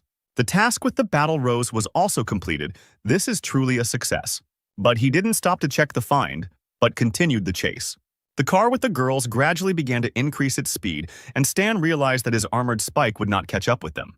So he decided to use a secret weapon that he had recently installed on the armored personnel carrier. He pressed a button, and at that very second an electric field surrounded the car. Sully immediately understood what that electric sound was. Their killer was crazy. He wanted to stop them and destroy them by ramming. But Stan didn't ram them. After the enemy's car stopped, he got out of the car and ordered the girls to do the same. Mary ran out of patience. Enough running away, she jumped, and an intangible field appeared under her feet, from which she pushed off. The girl was confident that she would defeat this sniper in close combat, so she decided to get closer to him. Stan took advantage of the fact that the girl was in a position where it was difficult to dodge and fired several shots at her. However, Mary pressed a few buttons on her arm guards and created an impenetrable shield. The bullet Stan fired hit the shield and crumpled without causing any damage. The guy realized that the girl's ability was a force field. It was difficult to deal with because it could block projectiles. Mary fired a force field at the hero, but he jumped and dodged. At that moment, he realized that normal projectiles were now useless and reloaded his weapon. While in flight, he fired his new projectile several times at the force field. Mary used her ability to block just like before, but then she saw that the bullets had become a different color. At that very second, poisonous gas began to come out of the projectile that the guy fired. The hero opened the battle log, which said that Mary was taking damage from poison. Her ability did not protect against it in any way. She would die. But Mary kept fighting. She knew she had to close the distance and kept running towards the hero with all her might. Her ability allowed her to jump through the air, allowing her to easily dodge the boy's attacks. Once she got close enough, she used her force field ability, Push. A beam of energy flew at Stan, but he managed to pull out his sword and block the blow. However, the force of the impact was great, and therefore the hero moved away from the blow several meters. The girl's spirits perked up. She decided that now it would be easy to deal with the hesitant killer. She used the force field and it became sharp like steel. It was one of her abilities. But Stan used glancing fire, shooting from his hands and escaping execution. The guy realized that he had no choice and it was time to use his strength. Concentrating energy into his combat glove, He struck Mary's force field. The girl smiled and told the hero that he was very weak in close combat. Then she shot from her hand into the guy's body. From such force, he immediately flew away. Mary was sure that he was finished, because no one could survive the damage from the push. But Stan stood up safe and sound thanks to his armor. He grinned and told the girl to repeat what she said. Otherwise, he didn't hear. Mary was surprised to see the living hero, and in the meantime, he prepared his saber for battle. Using the supercharge ability, the hero rushed towards the enemy. The saber, filled with energy, pierced the force field, which began to crack from such a powerful blow. Eventually, the force field cracked and Mary was injured. Wiping the blood from her cut cheek, the commander realized that the guy was hard to handle. At that moment, a female voice nearby shouted that she was coming to help. It was Suli. The little mechanic tried to attack Stan in a fist fight, but to no avail. The two girls prepared to attack and defend each other to the death. Stan was surprised when he saw Suli. Is she a mechanic? She has a melee mechanism, a core, around which the skills honed by the mechanic class are tied. These gloves are apparently her weapon. The commander ordered her partner to attack the killer. The two girls scattered in different directions. Stan was shocked. Mary quickly got close to him and used a force vortex. A sharp gust of air immediately knocked Stan off his feet. Suli took advantage of the situation and tried to attack the hero by creating an electric ball in her gloves. But the guy dodged the attack in time. Stan turned around and saw the crater the attack had left. He realized that Suli was indeed dangerous. It is not worth engaging in close combat with her, so the hero tried to run away from the mechanic. But suddenly Mary appeared in front of him and asked the guy where he was going. She kicked him with her foot. The hero blocked it with his hands and blocked the attack. The guy then simply jumped away from his enemies. Mary was surprised before the guy attacked, but now he only defends himself and retreats. She turned around and realized it was all because of Suli. He was running to avoid running into her. Mary shouted at her partner to suppress the guy's strength, because he was afraid of her. So she should distract his attention while the commander caught the moment for a fatal blow. The little mechanic understood her task. The girls ran towards the enemy. Suli attacked first. She used her gloves to grab the guy, but he managed to dodge. Mary took advantage of this, as she said, and summoned her force field. She used the push and managed to hit the guy. Stan flew back a few meters again, and when he got up, the hero realized that they were tying him hand and foot, and it would be difficult to defeat them if he didn't take the risk. That's why the guy used electromagnetic armor, all-round protection. He then jumped on the mechanic, saying that he would deal with her first. Why did he suddenly go on the offensive? Suli thought. This was not how she planned it. The hero swung his blade, but missed the girl, who had already prepared her gloves for an attack. She hit Stan right in the stomach. It seemed like he should fall down from exhaustion after that. But not with the same protection as his. The system reported that he received damage and slightly damaged his armor. Suli was surprised to see that the boy had not received any damage. The girl electrified her glove again and jumped at her enemy. She hit Stan, but he blocked the damage with his armor again and hit the girl in the stomach in response. Then he suddenly grabbed her arm, twisting it so that she could not move. "Let her go!" Mary screamed and kicked the hero in the back. But Stan was only slightly thrown off balance by this, and he smiled evilly, realizing that half the fight was over. The hero plunged his saber into Suli's back, piercing her heart through and through. Suli fell dead on the sand. The system reported that the guy received 12,000 experience for killing her. Mary burst into tears, screaming her former partner's name. Stan, meanwhile, was smiling. He was tightly clutching his bloody blade and was ready to attack the last enemy. The killer grinned and told Mary not to worry because he would soon be coming for her. The enraged commander jumped on the enemy, replying that she would not spare her life and kill Stan. Stan ducked to avoid the force field. Then the girl raised her hands and summoned another one. She launched a furious attack at the enemy, but the hero jumped up and avoided her. Mary continued to attack furiously without stopping for a second. Stan tried to shoot, but to no avail. It seemed like he was losing this fight. Mary hit the hero again and he hit the ground. He continued shooting at her. At that moment, he realized that the girl had no control over her powers. Now they would find out what would happen faster. Her powers would leave her or she would die. Mary jumped into the air and summoned a large force field, directing it towards the boy. The force storm rolled across the ground like a worm, but Stan dodged it. "Don't think about running away," Mary shouted, and prepared to make another force field. But suddenly, while creating it, it dissolved into thin air. Seeing this, Stan realized that this was his chance to win. He fired from his hand and the projectile immediately pierced the girl's leg. She could no longer create force fields. Mary realized that this was the end, and mentally apologized to Suli for not being able to avenge her. At that very second, several projectiles flew towards her and pierced her body. The former commander of the Battle Rose fell dead on the sand. The system reported that Stan received 12,000 experience for killing Mary. Finally, the fight was over. The hero stood on his feet with difficulty and tried to catch his breath. Then the guy looked at the first girl's corpse and her electromagnetic gloves. He took them from Suli and took them for himself. They will still be useful in the future. Now that all the members of the Battle Rose are killed, you can go to Felonia. Arriving at the right place, Stan saw how everything had collapsed quite a bit and someone's footprints. As he went down, the boy realized that the pilgrims had already entered the interior of Felonia. Someone had made a passage in the rock, and the wind was bringing a metallic smell from there. Stan turned on his flashlight and followed the pilgrims' tracks into the cave. He saw strange wires going inside and realized that there was something there. The guy went deeper into the cave. The light became less and less, but it was good that he had a flashlight. Stopping, he saw a fork in the road surrounded by blue crystals. The hero stopped and thought about which road he should take when suddenly he heard footsteps coming from one of the forks. The pilgrims were running, their eyes filled with horror. They were shouting that there was a monster in this cave. Someone growled loudly from the cave where the boys were running from. The pilgrims, having run a sufficient distance, turned around and were surprised that this monster did not chase after them. "Such a vile place cannot be a felony," said the old man. But the pilgrims suggested that perhaps this was the very treasure of the desert that everyone was looking for. "It's impossible," the old man replied. "The treasures are magical. There shouldn't be any monsters near them." Grandpa turned to Stan and told him to leave with them, because Felonia wasn't here. However, the guy didn't move from his place because the system told him that Felonia was right here. According to the game description, there are no magical things on the planet Aquamarine. There must be magical treasures, which he said are technologies. From Stan's experience, the pilgrims act as underground guides who inform the player of which direction the monster is located. It turns out that he should go to the right, where they came from. Or maybe they, on the contrary, wanted him to go left. The unknown is more frightening than the monster. The guy put on night vision goggles and decided to go right anyway. After walking a little inside, the guy found himself in a room that looked like a laboratory, in which parts of people's bodies lay. A sharp smell hit the hero in the face, so he covered his nose with his hand, feeling this disgusting stench. Lowering his head, Stan noticed a huge paw print from the monster. At that very second, the bloodthirsty monster noticed its prey. Hearing the growl, Stan immediately turned around.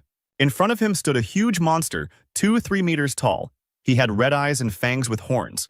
Outwardly, he looked like a demon. The hero dodged and prepared his blade to attack. But suddenly, the demon did not attack the guy, but began to turn his head as if he was looking for him. Stan covered his face with his hand to keep quiet. After all, he realized that the monster had night blindness and could not see anything in pitch darkness. But Stan, on the contrary, put on night vision goggles, so he was able to easily hide behind a column. Suddenly, the hero felt something crawling underneath him. He lowered his gaze and was shocked. Directly below him were dozens of monsters that were unable to escape from the mesh cage. The hero panicked, realizing that there were monsters there too, and it was very dangerous to be here. So Stan ran forward. There were monsters under the floor, and he was getting deeper and deeper into the lab. Running into one of the rooms, he saw another shock. In front of him was the corpse of a long-dead man who had already turned into a skeleton. It seemed as if he had fallen asleep on the table, and next to this corpse was a diary. The hero opened the diary. It was written that the professor modified the Felonium serum for the 67th time and introduced it into a laboratory rat, and if everything goes well, then it will be possible to conduct an experiment on people. But the rat then died. However, the professor insisted on conducting tests on people, with which the officials agreed. The next page said that the base had issued a new set of rules. All researchers must hand over their electronic devices and not connect to external networks. The man assumed that they would be overpowered. However, the man who was injected with the serum behaved calmly. On the last page, it was written that the doctor hates this place because there is no life here. Tomorrow, they are retreating and heading to Base 3 in search of shelter. They created backup copies of all data related to the Felonia serum. The guards want to blow up the entire facility. The professor took several serums with him, and they destroyed the rest. After finishing reading the diary, Stan realized that Felonia is a blood serum, and that it is not here because the professor took it with him. It seems that this time he has no chance. But suddenly, the guy noticed something glowing in a box not far from him. The hero took out the glowing object and tried to open it. It wasn't difficult to break the lock, and when the guy opened the box, he smiled. He didn't even have to look for long. The box contained 3 unfinished Felonia serums. The system reported that this serum had the medicinal ability to improve the body's physical performance. The current formula was not ideal. After use, a mutation may occur. However, the hero was interrupted by a monster who found him. The monster jumped on Stan and tried to attack him. The monster swung his huge hand, but at that moment the guy pulled out a gun. Using sliding fire, he dodged the clumsy monster's attack and fired at it several times. The system reported that the hero dealt 57 damage to the monster, and due to the fact that he entered into battle with it, the following information is available to him. Taking a quick glance at the system window, the hero realized that the monster's level was higher than his, but it was in very bad condition, which meant that there was a chance of winning. The hero jumped further and further away from the monster, but hearing the guy, the monster prepared to jump. The demon then pushed off and jumped towards Stan, hitting him with a massive hand. From such a blow, the hero immediately staggered and spat out a stream of blood. However, he realized that this was his chance because the monster opened up and jumped into the air. Pushing off from the wall, the hero found himself behind the monster. Taking out his blade, he struck the monster in the neck, wounding it. But the monster wasn't that weak. He grabbed Stan by the clothes and threw him. The hero was surprised that the monster continued to move even despite the cut on his head. Then he put on the gloves he had recently borrowed from the little mechanic. "Let's see how you can stand up to this," Stan said, and jumped on the enraged monster. The monster tried to counterattack him, but the hero dodged and dived under his feet. He then took advantage of the monster's clumsiness and struck it straight in the stomach with his electric glove. The monster flew away and fell to the ground with a crash, but it still did not give up. Trembling with difficulty, the monster tried to rise to its feet. Stan then reloaded his pistol and fired several shots at the enemy. He fired the entire clip at the monster and then it fell, since it was already greatly weakened by the blow to the stomach. Stan tried to catch his breath. The system reported that he received 32,000 experience, and for killing a monster 10 levels higher than him, he additionally received another 50,000 experience. The hero was exhausted. So many battles during the day had taken their toll. He could hardly stand on his feet. Suddenly, he saw a new threat. A claw appeared from under the floor and knocked out the bars. Then, huge insects that looked like beetles began to crawl out from there. Stan realized that he definitely wouldn't be able to fight them and decided to run away. A few hours later, people from one of the organizations arrived at the legendary Felonia. The commander asked for a report on the situation inside, and the man said on the radio that there were footprints and blood everywhere. The guy who was exploring the cave asked the commander to send some reinforcements there. It was quite creepy here. Not a single soul. No one understood where the staff could have gone. Suddenly, the fighters saw those same huge beetle monsters in front of them. The soldiers immediately opened fire on the terrible threat. However, the beetle's shell was too strong and the bullets were no match for it.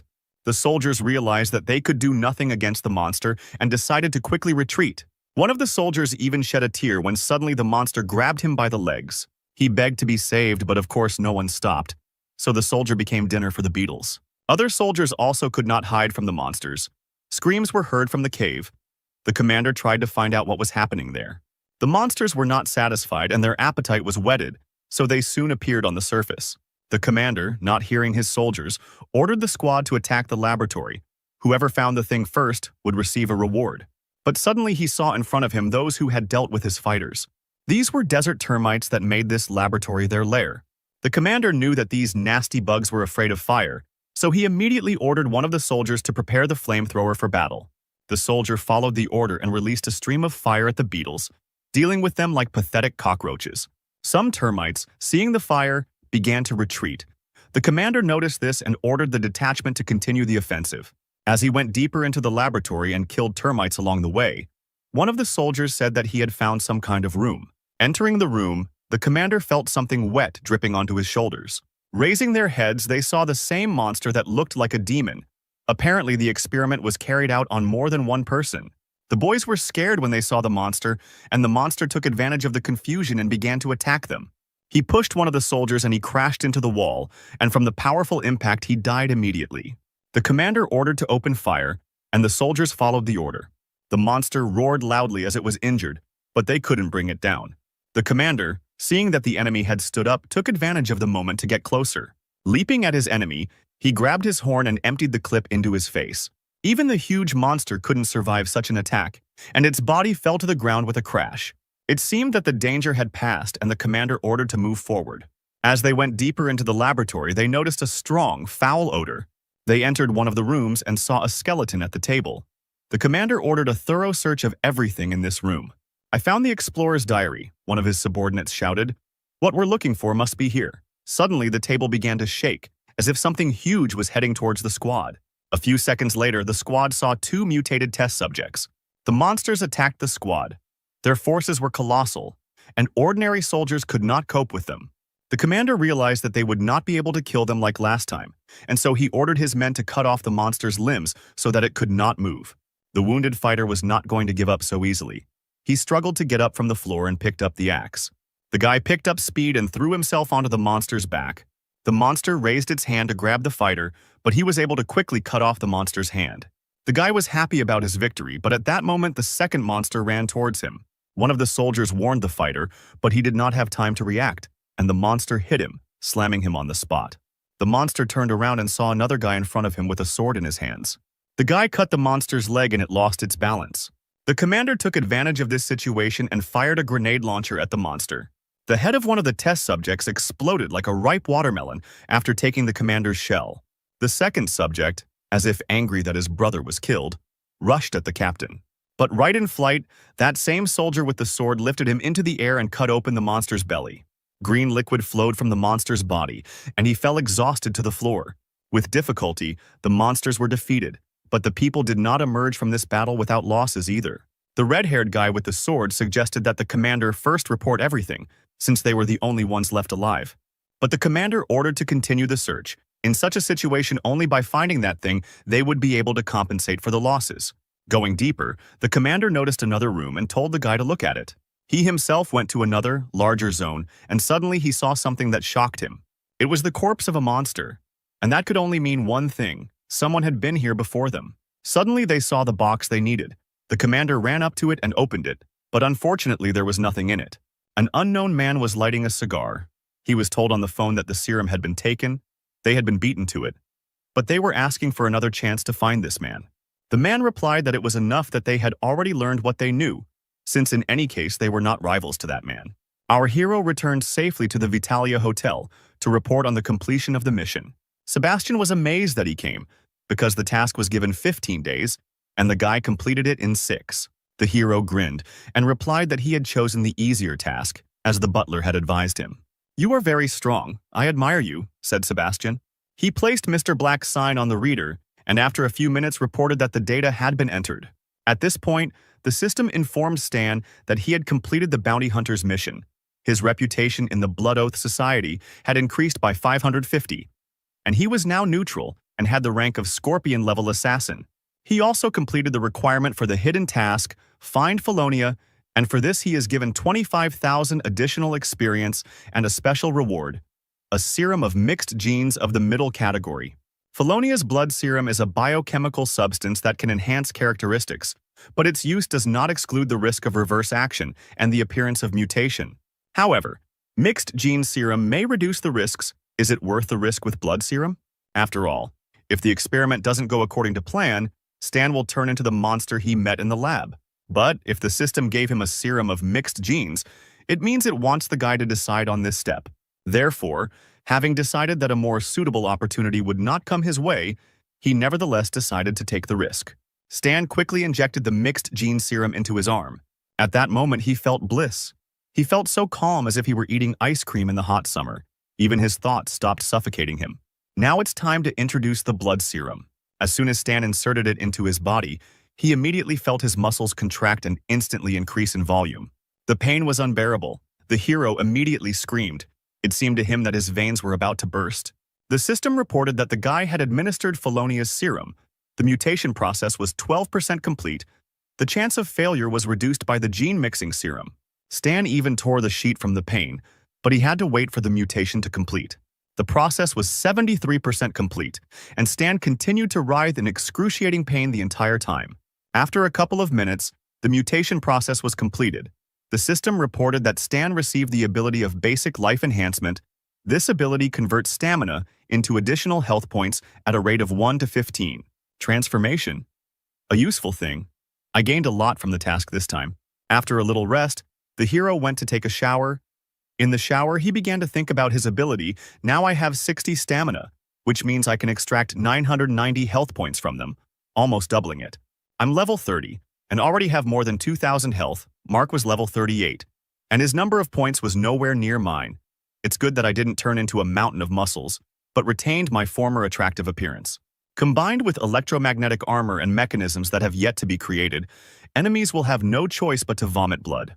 As soon as the guy got out of the shower, his phone rang, and the hero, wiping his head, picked it up. The voice on the phone said that an emissary from the Chazrod's family wanted to meet with Mr. Black. A few hours later, our hero went to the house of the Chazrod's family. The man introduced himself as a fan and said that they were the ones who announced the award for the War Rose. Stan, smoking a cigarette, said that Afan had clearly called him for a different task. The man looked at the hero with a serious look. Apparently, it was better to get straight to the point. "Okay, I'll ask you straight," said Afan. "Were you the one who visited the abandoned base in the Sumal Desert?" The reward money for the mission remained untouched for 3 years. Many of the killers returned home empty-handed. The fact that you, Mr. Black, managed to do it alone is astonishing. "You flatter me," Stan replied, and took out his pack of cigarettes. "You and I are the employer and the mercenary. The task is completed. We go our separate ways," said the guy, lighting a cigarette. Exhaling cigarette smoke, he added that he had indeed entered the abandoned base. He immediately understood what this man wanted, so he quickly took out and put Felonius' serum on the table and told Afan to name his price for it. The man suspected something was wrong. Why such frankness? Stan replied that if the man needed this serum so much, he would buy it.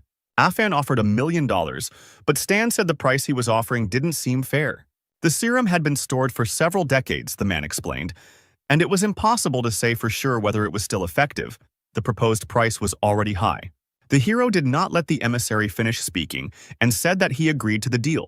Afan couldn't believe his ears. Why did the guy agree so quickly? Stan, finishing his cigarette, explained that it was a gift to a friend. Afan smiled approvingly and said that the payment would soon be deposited into the mercenaries' account. "And also both the Chazrod's family and I personally express our gratitude to you," said Afan, and shook the hero's hand. At that moment, the guy opened a new side of reputation. His authority in front of the Chazrod's family increased by 1,800 points. The emissary said that he would walk the hero to the car while they were walking. Stan decided to ask what felony was. In the homeland of the research program, which began due to the continuous conflicts that have been going on for ages in the Sumal Desert, there were many bases for conducting scientific and technical research. The serum you brought is one of the products of their developments. Stan laughed. He said that he thought that the magical ruins actually existed, and it was just a serum. "There is no magic in this world," Afan replied. "Here is my phone number. If you need help, call me. I would like to increase my reputation in the Blood Oath Society. Is there a suitable task?" Afan took the tablet from the car and replied that Stan had asked just in time. He handed him the tablet and asked to take a look. Taking the tablet in his hands, Stan saw a system window that said it was top secret and unauthorized access was prohibited. Assassins from the Blood Oath Society, darkness level and above, are invited to participate in the mission to defend the River Valley Manor, which is located in the Eastern Star Dragon.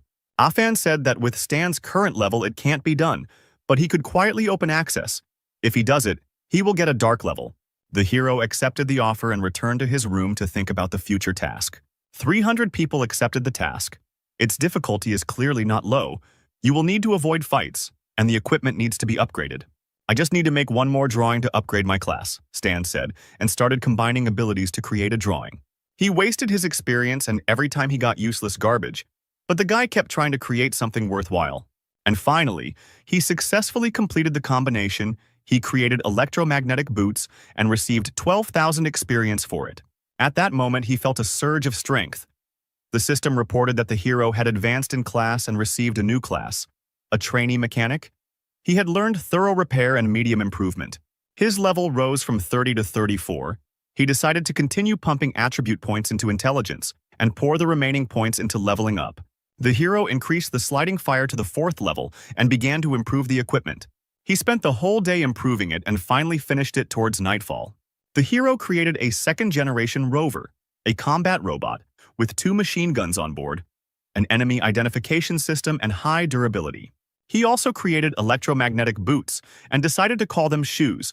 The sole of these boots creates an electromagnetic field that reduces friction. They are suitable for wearing on different types of terrain. After preparing for the mission, Stan called Antonio and asked him to help him prepare the attack helicopter. The guy didn't even think that he would return to the Star Dragon so soon. Having reached the town of White Seagull by helicopter and then by car, he reached the estate where there was a sign saying no entry for outsiders. After getting out of the car, the guy went inside the estate and saw a beautiful landscape. After walking a little further, he heard a shot that was aimed at the ground right in front of his feet. Stan immediately realized that it was a sniper who fired a warning shot. He remembered that he first needed to show his ID, and then he would be able to pass. The guy took the assassin's badge out of his pocket and showed it to the sniper.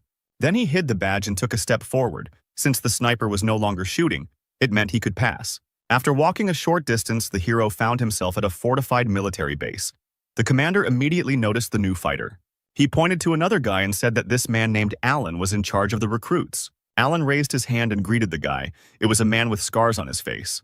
The squad leader asked the hero what he specializes in, and Stan replied that he was a sniper. "Great. We just need someone to shoot from a long distance," Alan said. "I'm not quite sure yet what exactly to do. Who are we protecting and for how long?" Stan asked. "There hasn't been an order from above yet," Alan replied. "And the enemy attacks almost every day. Our target is hiding somewhere in that estate and doesn't stick his head out, so who the hell knows if there's anyone there at all? If we can hold off the attack, I'll get out of here in a jiffy. By the way, what level are you? Dark or Ghost?" "My level is Scorpio," Stan answered shortly. Alan got angry. He didn't understand what the guy had forgotten during that operation. His qualifications weren't enough. But the hero replied that he was already here, and the level wasn't important. There was nothing to do since he came. Stan would be useful for something, if he could hit the enemy. That would be good, Alan thought. See those 3 fortifications? Go to the one in the middle. The Feng brothers will be there. They will meet you. The hero followed the commander's order and went to one of the towers. In the tower sat 2 guys who seemed to be dozing, both of them clutching their rifles tightly to themselves. Suddenly, one of them opened his eyes and asked the newcomer's code name, level, and skill. Stan also briefly answered that his code name was Mr. Black, level Scorpion, specialization sniper. Brother Feng spat. He didn't understand why they sent a Scorpion to them, so he sent Stan to the left fortification to help the old sniper and finish off those they missed. Stan didn't argue and went to the next tower. Going inside, he repeated this mantra again. Newbie, Scorpion, Sniper. The old man, hearing that the boy was a Scorpio, said that he would have a left side, and he would be responsible for the right side himself. The hero approached the left side, where the view was extremely narrow.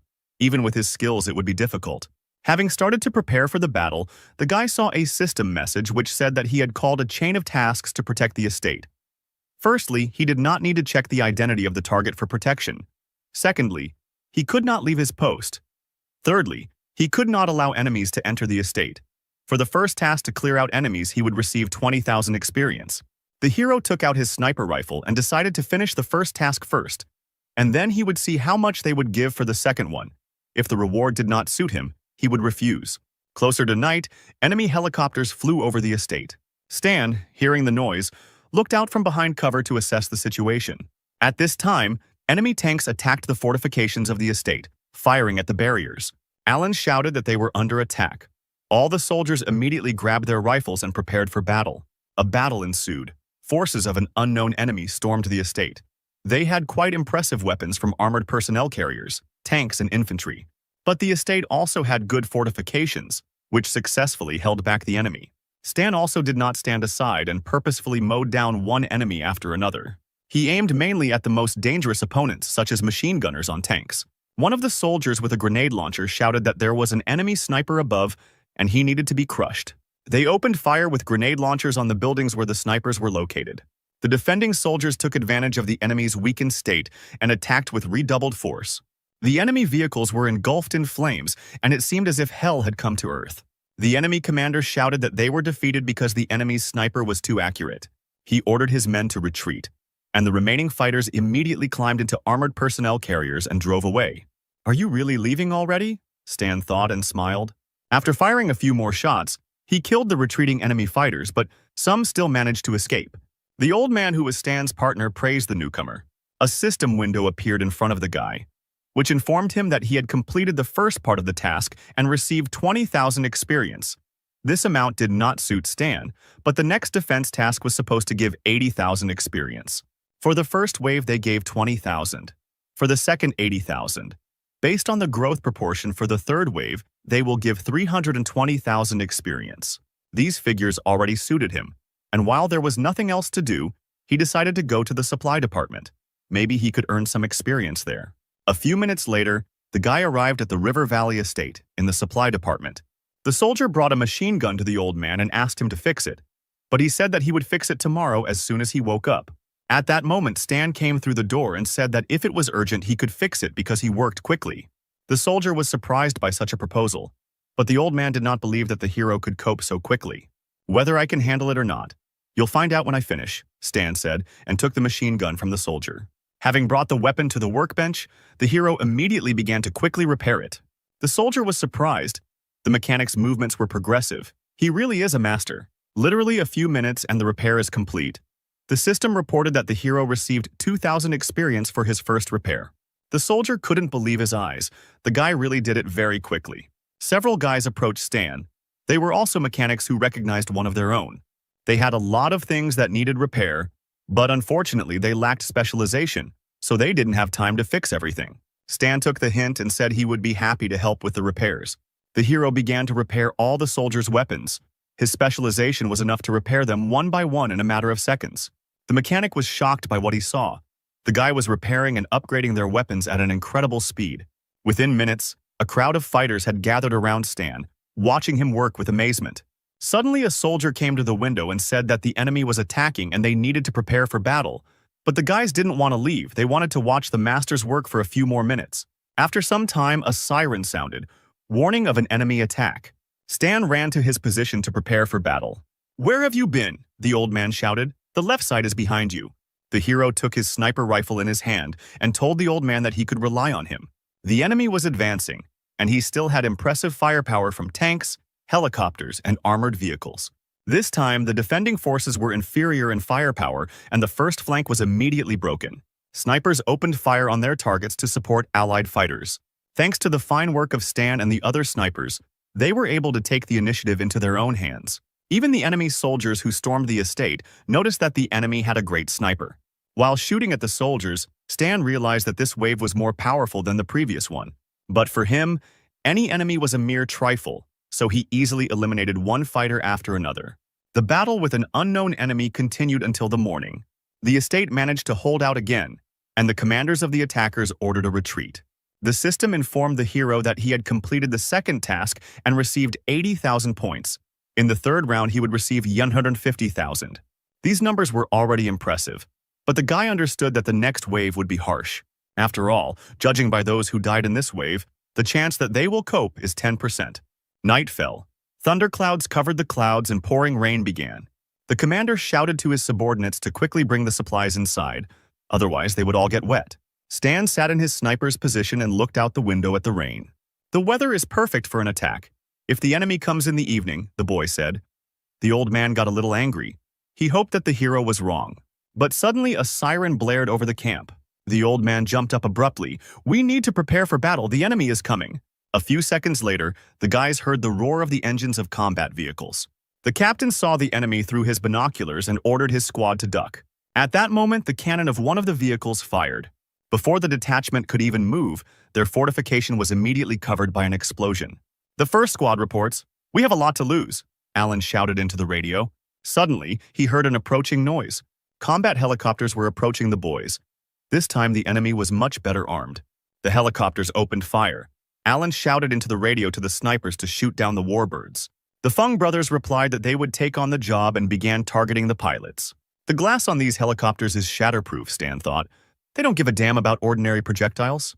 And indeed, the brothers hit the glass of the helicopters, but it only cracked, and the bullets did not harm the pilots in any way. But now the pilots could see where the snipers were sitting. They immediately opened fire on the building, blowing it up at its foundations. Stan realized that he had to run, otherwise he too would be covered by enemy fire. The guy ran out of the building. The old man didn't understand where Stan went. It seemed to him that the sniper simply decided to run away. But Stan made it in time, and at the very moment of his jump, the building exploded. The siege of the fortified estate continued, and the sounds of explosions could be heard everywhere. "They can't cope," said an unknown bald old man watching the battle from the estate. There was another man standing with him, a man with a scar on his face, flexing his arms. he decided that it was probably time for him to join the fight. The old man smiled and replied that he didn't mind if his old friend warmed up. But suddenly the man with the scar saw something that amazed him. Someone fired a precise shot at the helicopter and shot it down. Stan was delighted with his first victory. Reloading his weapon, he decided that there was no need to rush for now. The pilots of the other helicopters realized that there were still difficult opponents in the ruins. They needed to be checked. Under one of them lay an old sniper, pinned down by a slab, but he was still alive. Suddenly he raised his head and became scared. A helicopter hovered in front of him, already sending 2 missiles at the old man. At that moment, Stan grabbed the old man. He managed to snatch it from the clutches of death by jumping away from the site of the explosion. The old man, who had experienced shock, began to cry.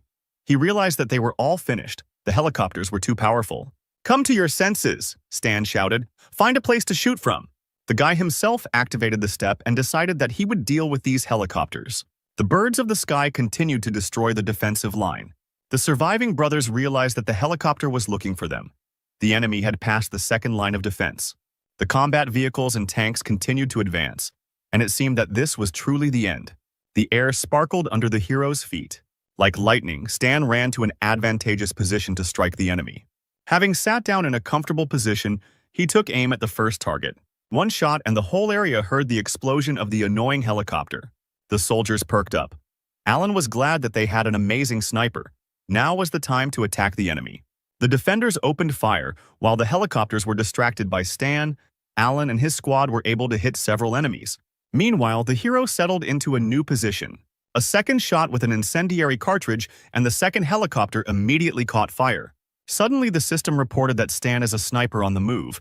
Now he loses less accuracy when shooting on the move and gets an increased rate of fire using sniper rifles. It was a new skill, and the guy decided that he needed to pump it up even more, just for the current situation. Stan was fired upon, but he deftly dodged and fired again as he fell. The last helicopter was shot down and, what's more, it fell on a tank. With one shot, the hero destroyed 2 targets. Now the enemy's advantage is over. Alan, seeing that there were no more helicopters, shouted to the squad that it was time to begin the assault. The inspired warriors opened fire on the enemy. A hail of bullets fell on the attackers. Now without air support, they were powerless. The driver of the combat vehicle became angry and hit the steering wheel in rage. The radio announced that it was time to retreat, and the third wave of the enemy turned around. "We got away with it. They almost broke through the line of defense. We were lucky with the sniper," Alan said. "It's just not clear why the Scorpion is so experienced." Thanks to a newbie who just joined us, we completed the dark level task. A system window appeared in front of Stan, which informed him that the third round was completed. The conditions of the task had changed, and a fourth round had appeared. Defend against 5 attacks. The reward will be 40,000 experience points per wave. The accumulated experience will not be lost if the mission fails.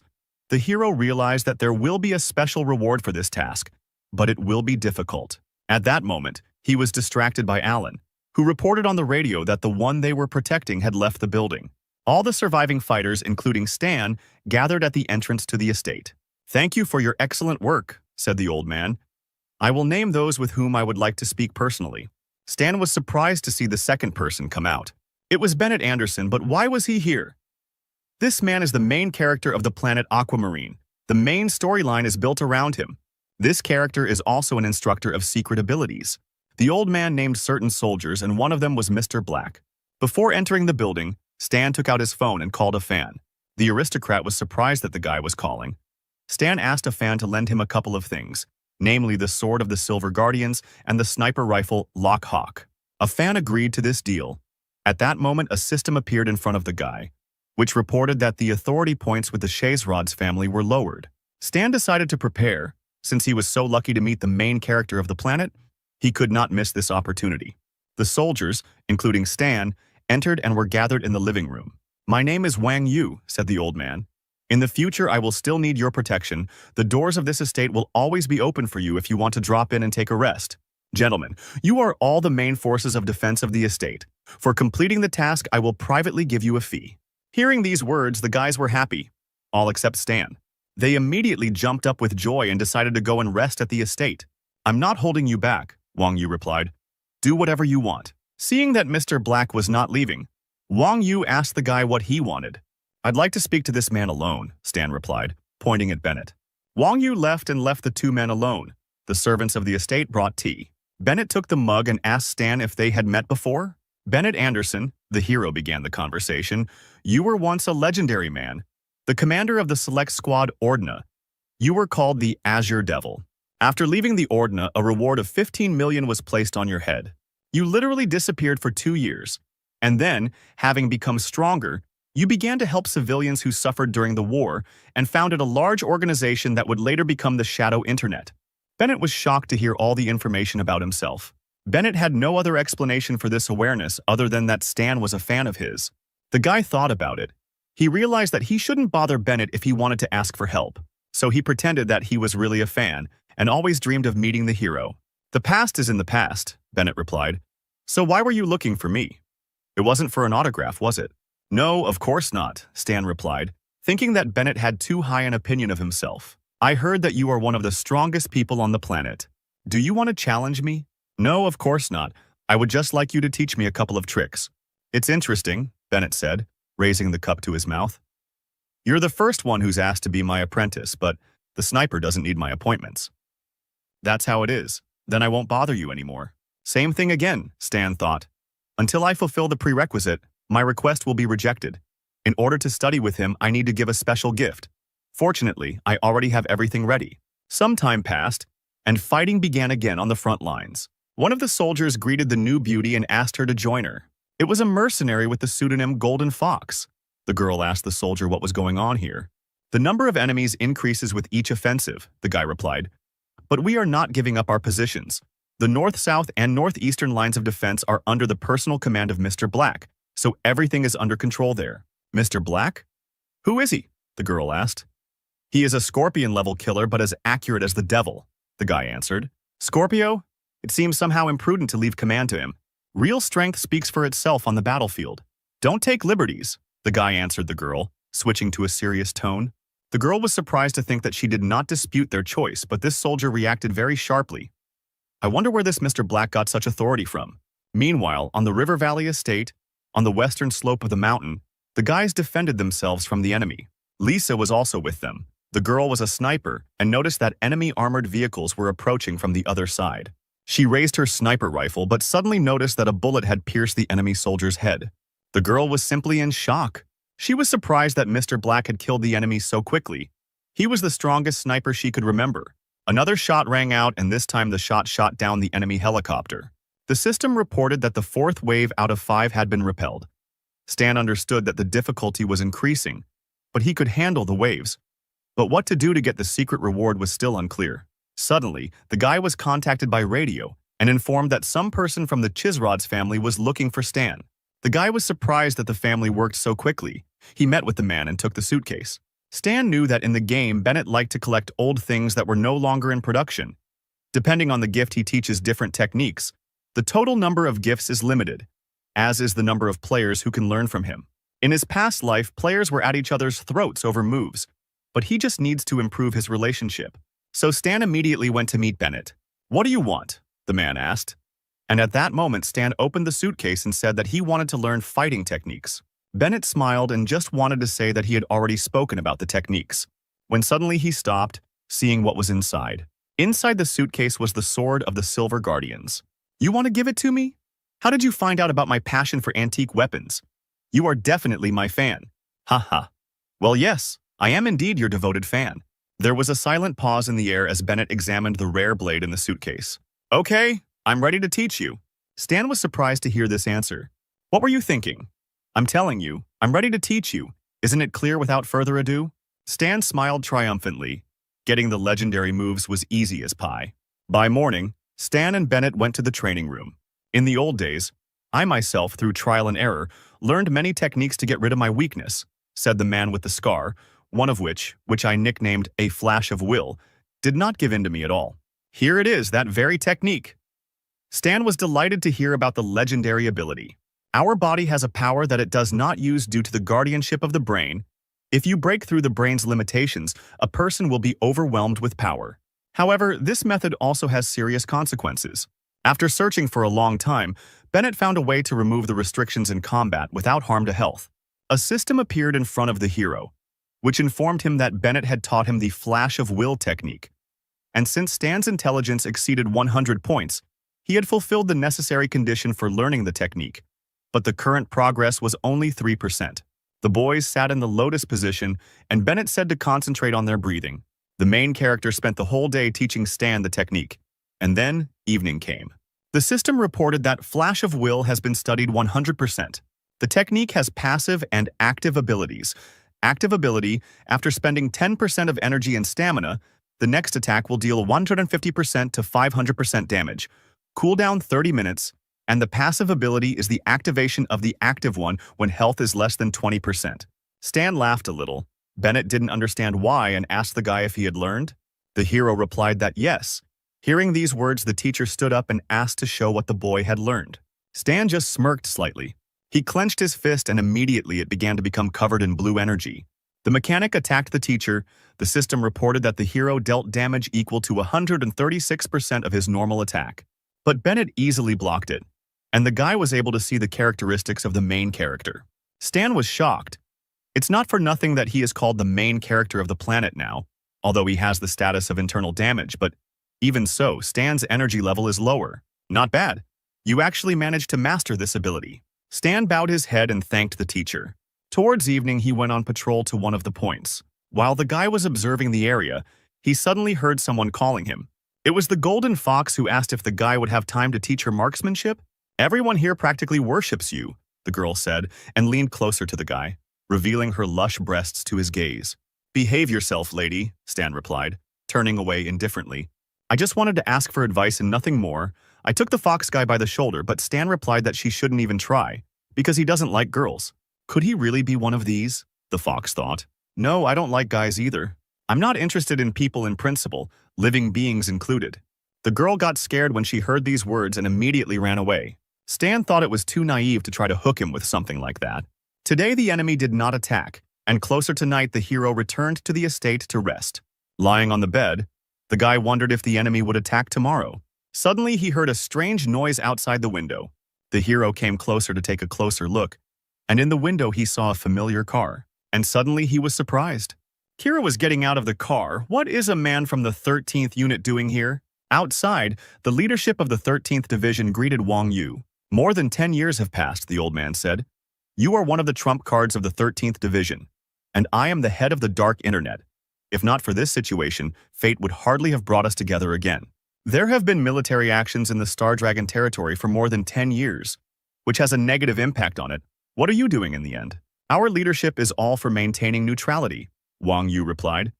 But there are some miserly careerists who are ready to exchange it, and we, the conservatives, are an obstacle for them, which they have decided to eliminate. I have sent people to take action against them. Many have already died. In the next 2 days, we expect a counterattack. Kira, who was standing silently, suddenly turned her attention to the second floor. She noticed a dark silhouette in the window. Someone was peeping. Damn, Kira might recognize me. I need to be careful. Suddenly, the girl was distracted by her superior, who told her to take a couple of people under her command and monitor the situation in the battle. Then she needed to report everything. Closer to the morning, the battle began, and combat helicopters attacked the area again. This time, in addition to equipment, there were also special fighters with superpowers. Experienced mercenaries skillfully killed ordinary soldiers. Damn, these enemies are too strong, one of the soldiers shouted. Suddenly, a shot from a sniper rifle rang out. At that very second, the head of one of the fighters was blown to pieces. They're not that strong, Stan said with a grin. After some time, the last fifth wave was successfully repelled. The system reported that Stan had successfully completed the mission and received 200,000 experience points. However, the hidden condition was not met. The hidden condition was to prevent the 13th unit from appearing if the hero had finished each battle quickly without causing any disturbances. Then perhaps the unit would not have arrived. At this moment, Wang Yu called the hero over the radio. While the hero was walking towards the estate, he was thinking about the task. Initially, he had only 4 segments, but the failure of the hidden condition activated another one. What will it be? I will need some guards to go to the White Seagull to meet with the 13th Division, Wang Yu said to the assembled fighters. Moonlight, Volcano, Hunter, Golden Fox, and Mr. Black. I ask the 5 of you to guard me. The reward will be increased, and if you refuse, I will not insist. No problem, one of the mercenaries with a big mustache answered. Stan also agreed because if he refused, the mission would fail. There was no choice. A system window appeared in front of the hero, which reported the details of the task. It was necessary to cope with the impending danger. The condition of failure would be the death of the hero. At that moment, Stan realized that a rather difficult enemy awaited them. The mercenaries, along with the head of the dark web, boarded the bus and went to the Star Dragon. Stan, sitting on the bus, watched the others carefully. Suddenly, he looked sharply at the golden fox, who immediately became frightened by the dangerous guy's gaze. "Are you kidding?" Stan thought. "How can there be so many shadows?" The team soon arrived at the 13th Division in the city of White Seagull. "I will be safe here," Wang Yu said. "You can take a walk around the city. We will meet at this same place tomorrow." Usagi asked if the guys had any plans. One of the guys said that he wanted to have fun at the club and invited the Golden Fox to go with him. "No, I won't go. I'm only interested in handsome guys." Then the mustachioed man decided to ask Mr. Black and another young mercenary, but they also refused. The young mercenary said that he would go patrol the area. Meanwhile, in a hut far from the city, an unknown man was lighting a cigarette. He saw a notification on his computer saying that his next target was Wang Yu, who was guarded by 214 mercenaries and 14 contract killers, all dark level, and one scorpion mercenary. The reward for the task was $2,000. The man just laughed when he saw such a funny number, and at that moment his phone rang. "Didn't I already say no?" said the mercenary. "Mr. Baijin, Bennett is with them. You are the only one who can resist him." "6 million, Baijin replied, his hand electrified. The man on the other end of the phone agreed to raise the reward to 6 million, and Baijin agreed. Stan walked around the city. It seemed strange to him that on the 5th mission they gave him time to do his own thing. The guy believed that danger could strike at any moment. You can't waste the time given to you. It's better to complete the task given in this city and get a reward from it. Suddenly, Stan felt like he was being followed. Is this an enemy or a man from the 13th Division? The hero went into the nearest toilet and activated his camouflage mask. He also destroyed the cameras in the toilet with pistol shots. Coming out of the booth, he was transformed. The hero thought that the guys were still too young to follow him. Meanwhile, in the control room of the 13th Division, the man who was following Mr. Black reported that he went into the restroom and then disappeared. "The surveillance cameras are out of order. I collected data from other cameras around the city, but he is nowhere to be found." Suddenly, Kira realized that this man was Stan. No, why would I mistake everyone for Stan? I must have been working too hard." Meanwhile, the hero arrived at the ancient street of the city of White Seagull. The pink-haired girl heard someone knocking on the window and came closer. There was a man with white hair outside the window. It was Stan. "God, what a handsome guy," the girl thought and asked the guy what he came for. "May I come in? I want to look at the antiques." The girl let the guy in. The hero asked her if she was the owner of the store. The sweet girl timidly replied that she was the owner. Her reaction seemed strange to Stan. Did his appearance really look strange? The owner decided to show the antiques to the guy when suddenly he asked, "Where is Tang Shu?" Hearing this name, the girl became frightened and dropped one of the vases. Stan's face turned stern and he pulled out his gun. The hero pointed the gun at her and ordered her to take it to him. The girl did not resist and led the guy into a small house. Looking at Stan with fear, she tapped out the password. The door was opened by a small man, a robber known as Tang Shu. Stan immediately recognized him. He is a seller of unique things from another world. So elusive that the only opportunity to meet him comes during a mission with a prize fund in this city. Tang Shu tried to run away, but suddenly he heard a gunshot and the bullet landed right at his feet. "Stop. One more step and the next shot will not be on the ground," Stan threatened. "Are you from Jack?" Tang Shu said fearfully. "Wait until I complete the deal, and then I will return the money." "No, I was looking for you for another reason. I want to join this deal. I don't know why you need to help me, but it looks like you're sincere," the robber replied, looking at the guy's weapon. A system window appeared in front of Stan and informed him that he had accepted the task of capturing the relic of Li Xin, which had been forcibly taken away from the city museum, and that he needed to return 10 relics. "So I'm relying on you now," said the sweet girl. "The museum used to ask my father for permission to display 10 antiques, but when my father died I took them back, but they got angry and stole them." "Don't worry, I'll figure it out and give you your things back," Stan replied, smiling. The hero stood up and asked Tang Shu when they would move out. The robber replied that they would move out as soon as the guy finished preparing. He was also curious about what Stan wanted as a reward. "No problem," the hero replied. "Let's get started right now, I don't have much time." In a past life, the guild set a prize fund, which eventually increased to colossal sizes. The revenue was huge, but since Stan was the first, the entire reward would go into his pocket. After some time, the heroes arrived at the city museum. The building has 3 floors. Here's the plan, said the robber, drawing in a notebook. At the beginning, Before he could finish speaking, Stan was already running. No, wait! Tang Shu shouted in shock. But Stan wasn't used to waiting. He jumped straight into the museum window at full speed. What are you doing? We wanted to sneak in. You're too boring, said the guy. Come in quickly. The siren rang and the guards took up their batons when they saw the thieves.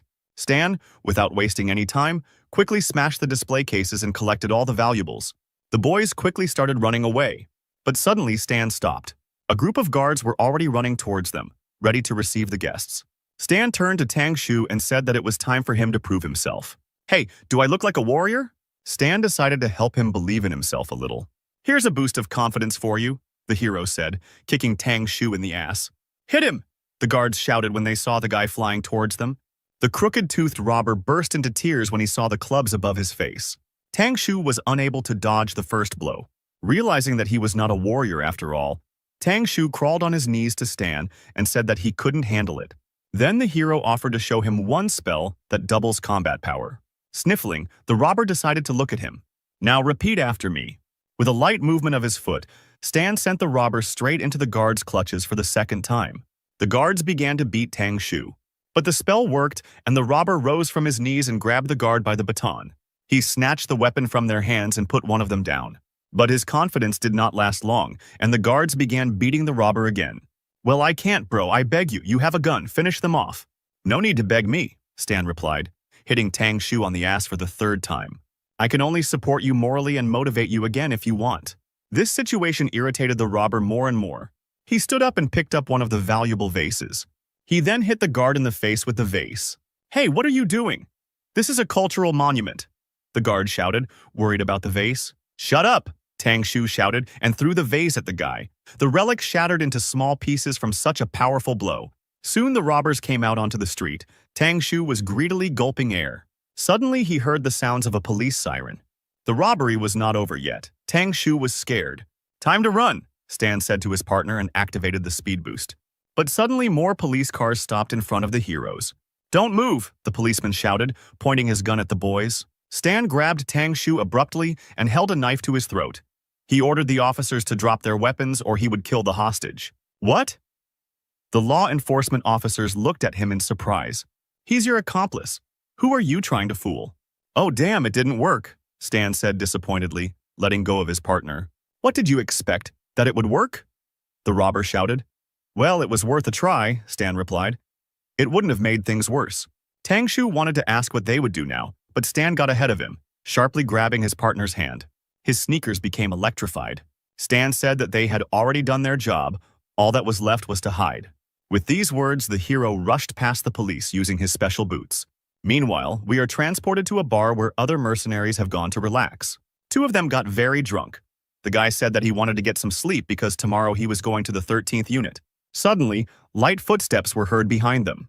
The mercenary raised his head and asked his comrade if he thought someone was following them. Usadi replied that he didn't think so. His partner had simply had too much to drink. A few hours later, in the 13th division of the city, White Seagull.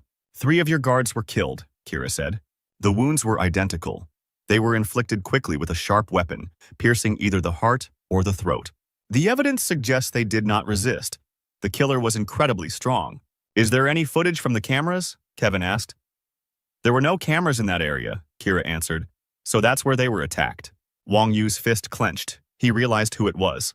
The ability to hide and extraordinary speed can only be possessed by a hidden demon. He's a killer with an extraordinary talent for becoming invisible, Kevin thought. The demon might want to eliminate all of your guards first, Bennett noted. He asked Kevin to order the guards watching to inform them of an immediate gathering. The Golden Fox was resting in the hotel, and Mr. Black had escaped surveillance. The hidden demon is a direct enemy of the sniper. Bennett was afraid that Mr. Black might have problems this time. Wang Yu frowned and fell silent. Then he gave the order, send people to look for him. Do everything to find him. Meanwhile, Stan and his partner safely reached the shelter. The guy was happy about completing the task for which he received 102,000 experience. In the corner of the house lay a frightened Tang Shu, who told the guy that he never wanted to see him again under any circumstances. The hero returned to the city and thought about the mission. He was glad that during these days he had already managed to accumulate 700,000 experience. Suddenly, he sensed danger. Two blades struck the hero's neck, but his protective suit activated in time and blocked the blows.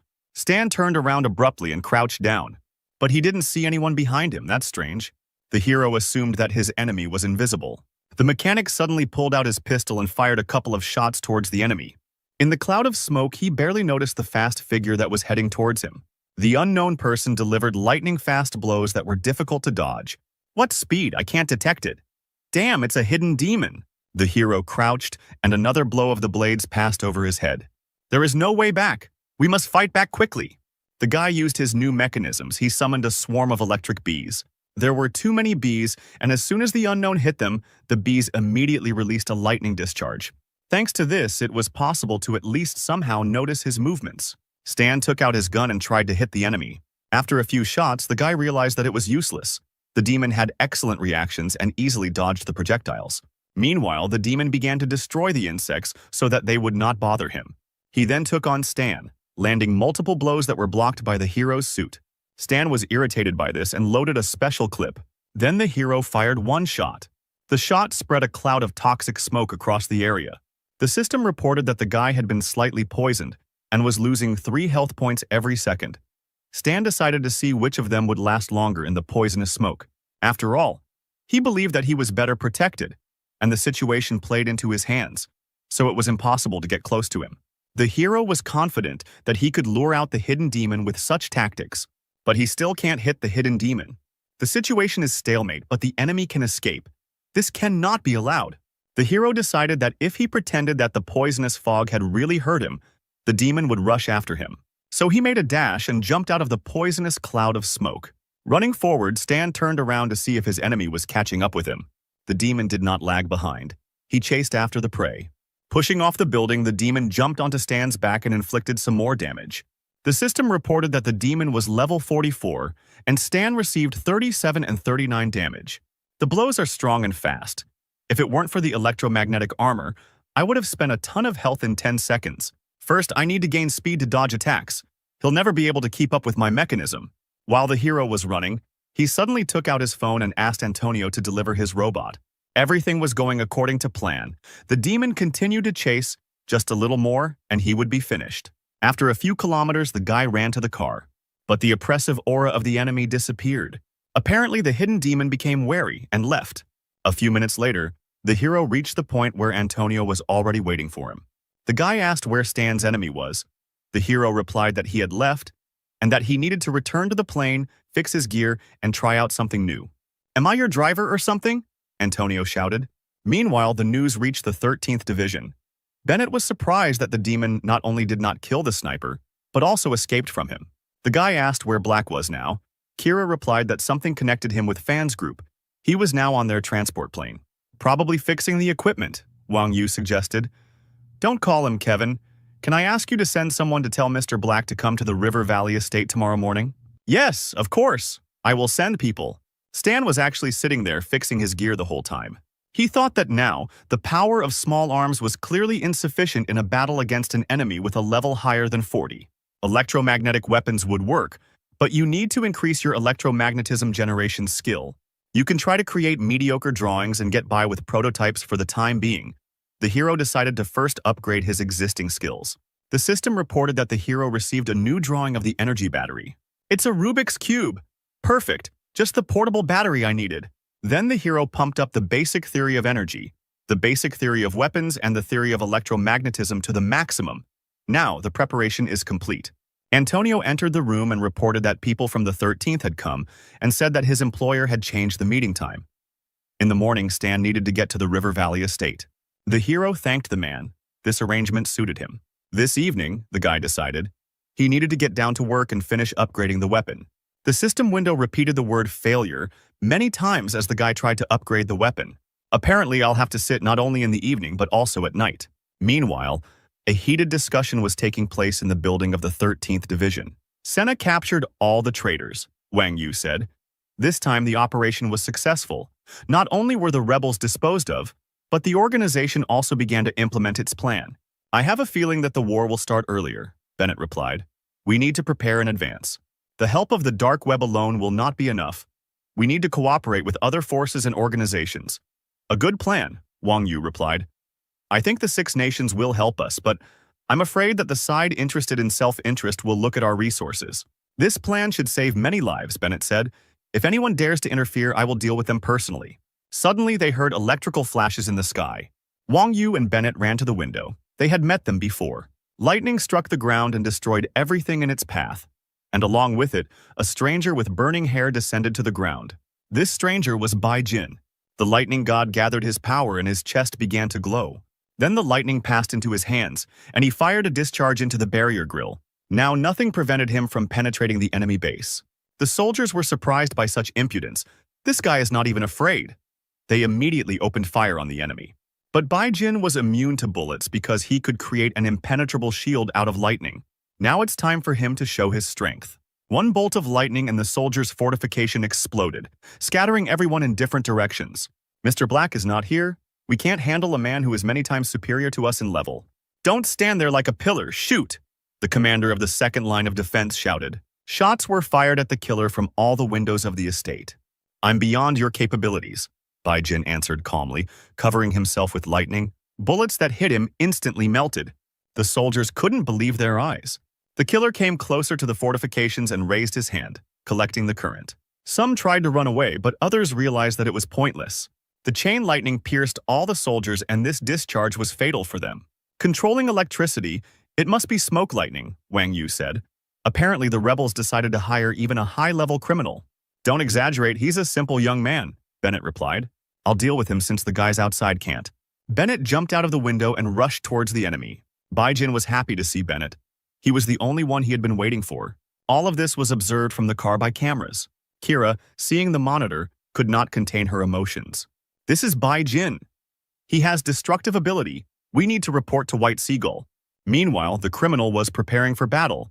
He said that no matter how many weaklings he killed, it would not compare to killing a strong opponent.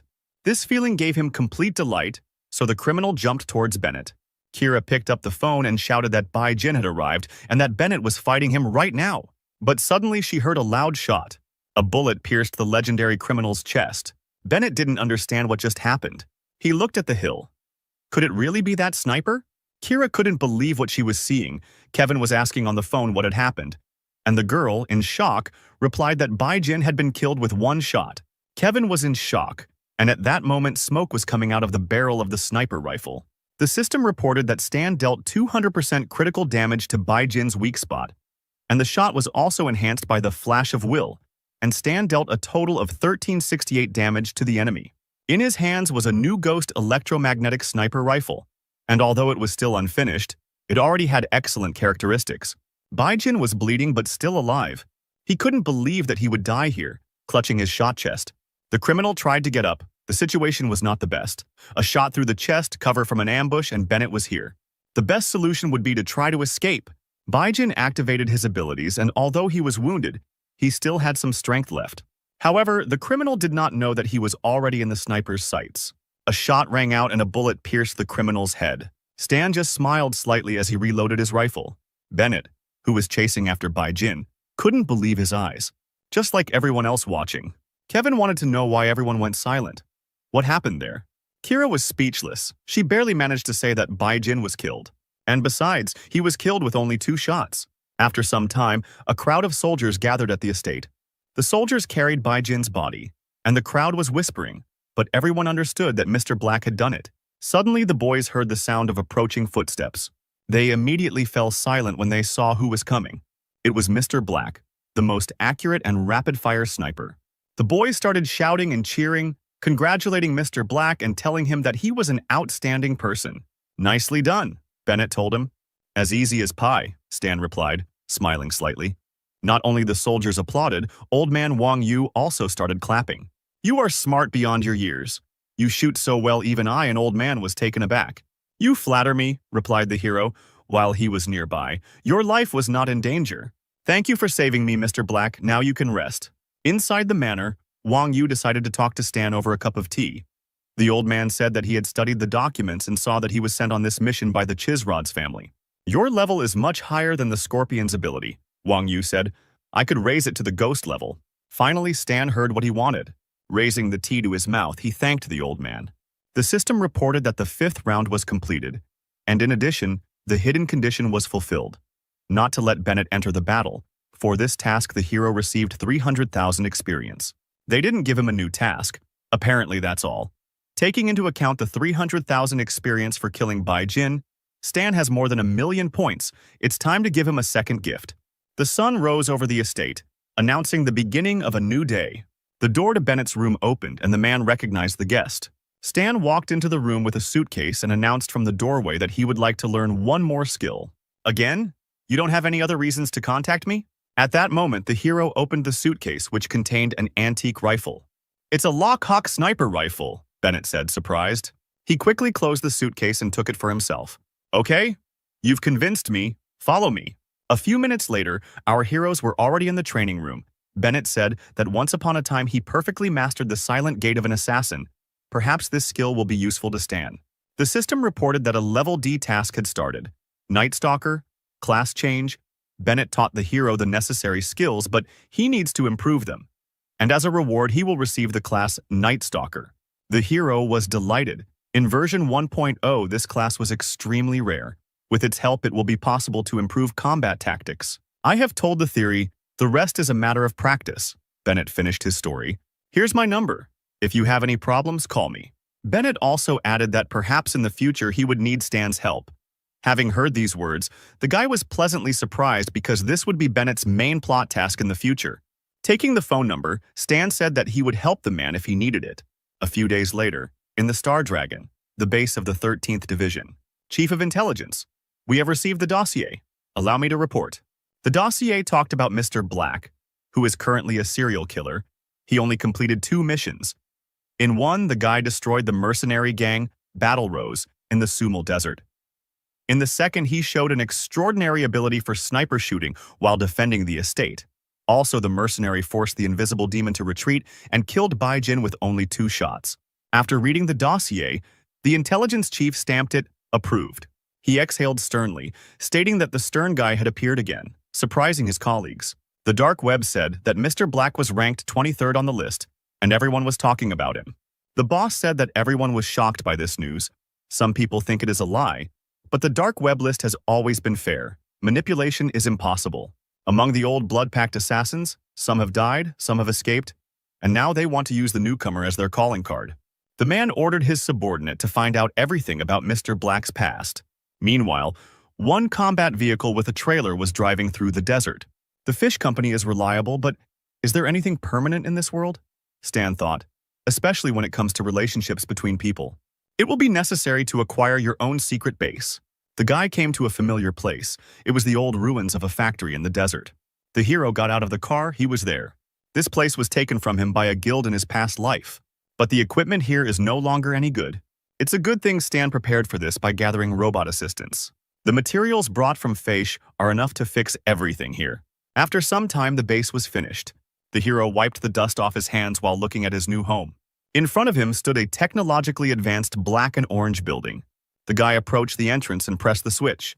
At that very second, the door opened and robots began to drive in. They installed equipment and cleared the walls of cobwebs and excess stones. Stan wasn't idle either and sat down at the table on which various mechanisms lay. The guy decided to fix things inside the base, and the sooner he does it, the better. The night passed, and then the morning came. The sun had just risen. Stan stretched tiredly. He had finally finished everything. Now he also has full-fledged property. The base is completely ready for operation. I have already reached the dark level, Stan thought. I have the task, the data too. I have worked out the plan of action. All that remains is to stick to it and finish off my goal. A few hours later, in the department of the 13th Division, suddenly, Carl's phone rang. The man picked up the phone and asked who it was. Guess. The guy on the other end of the line answered. Carl recognized that voice. He recognized Stan's voice. How dare you call here? Carl shouted, standing up from his chair. He picked up the phone, signaling to the other employees that Stan was calling him.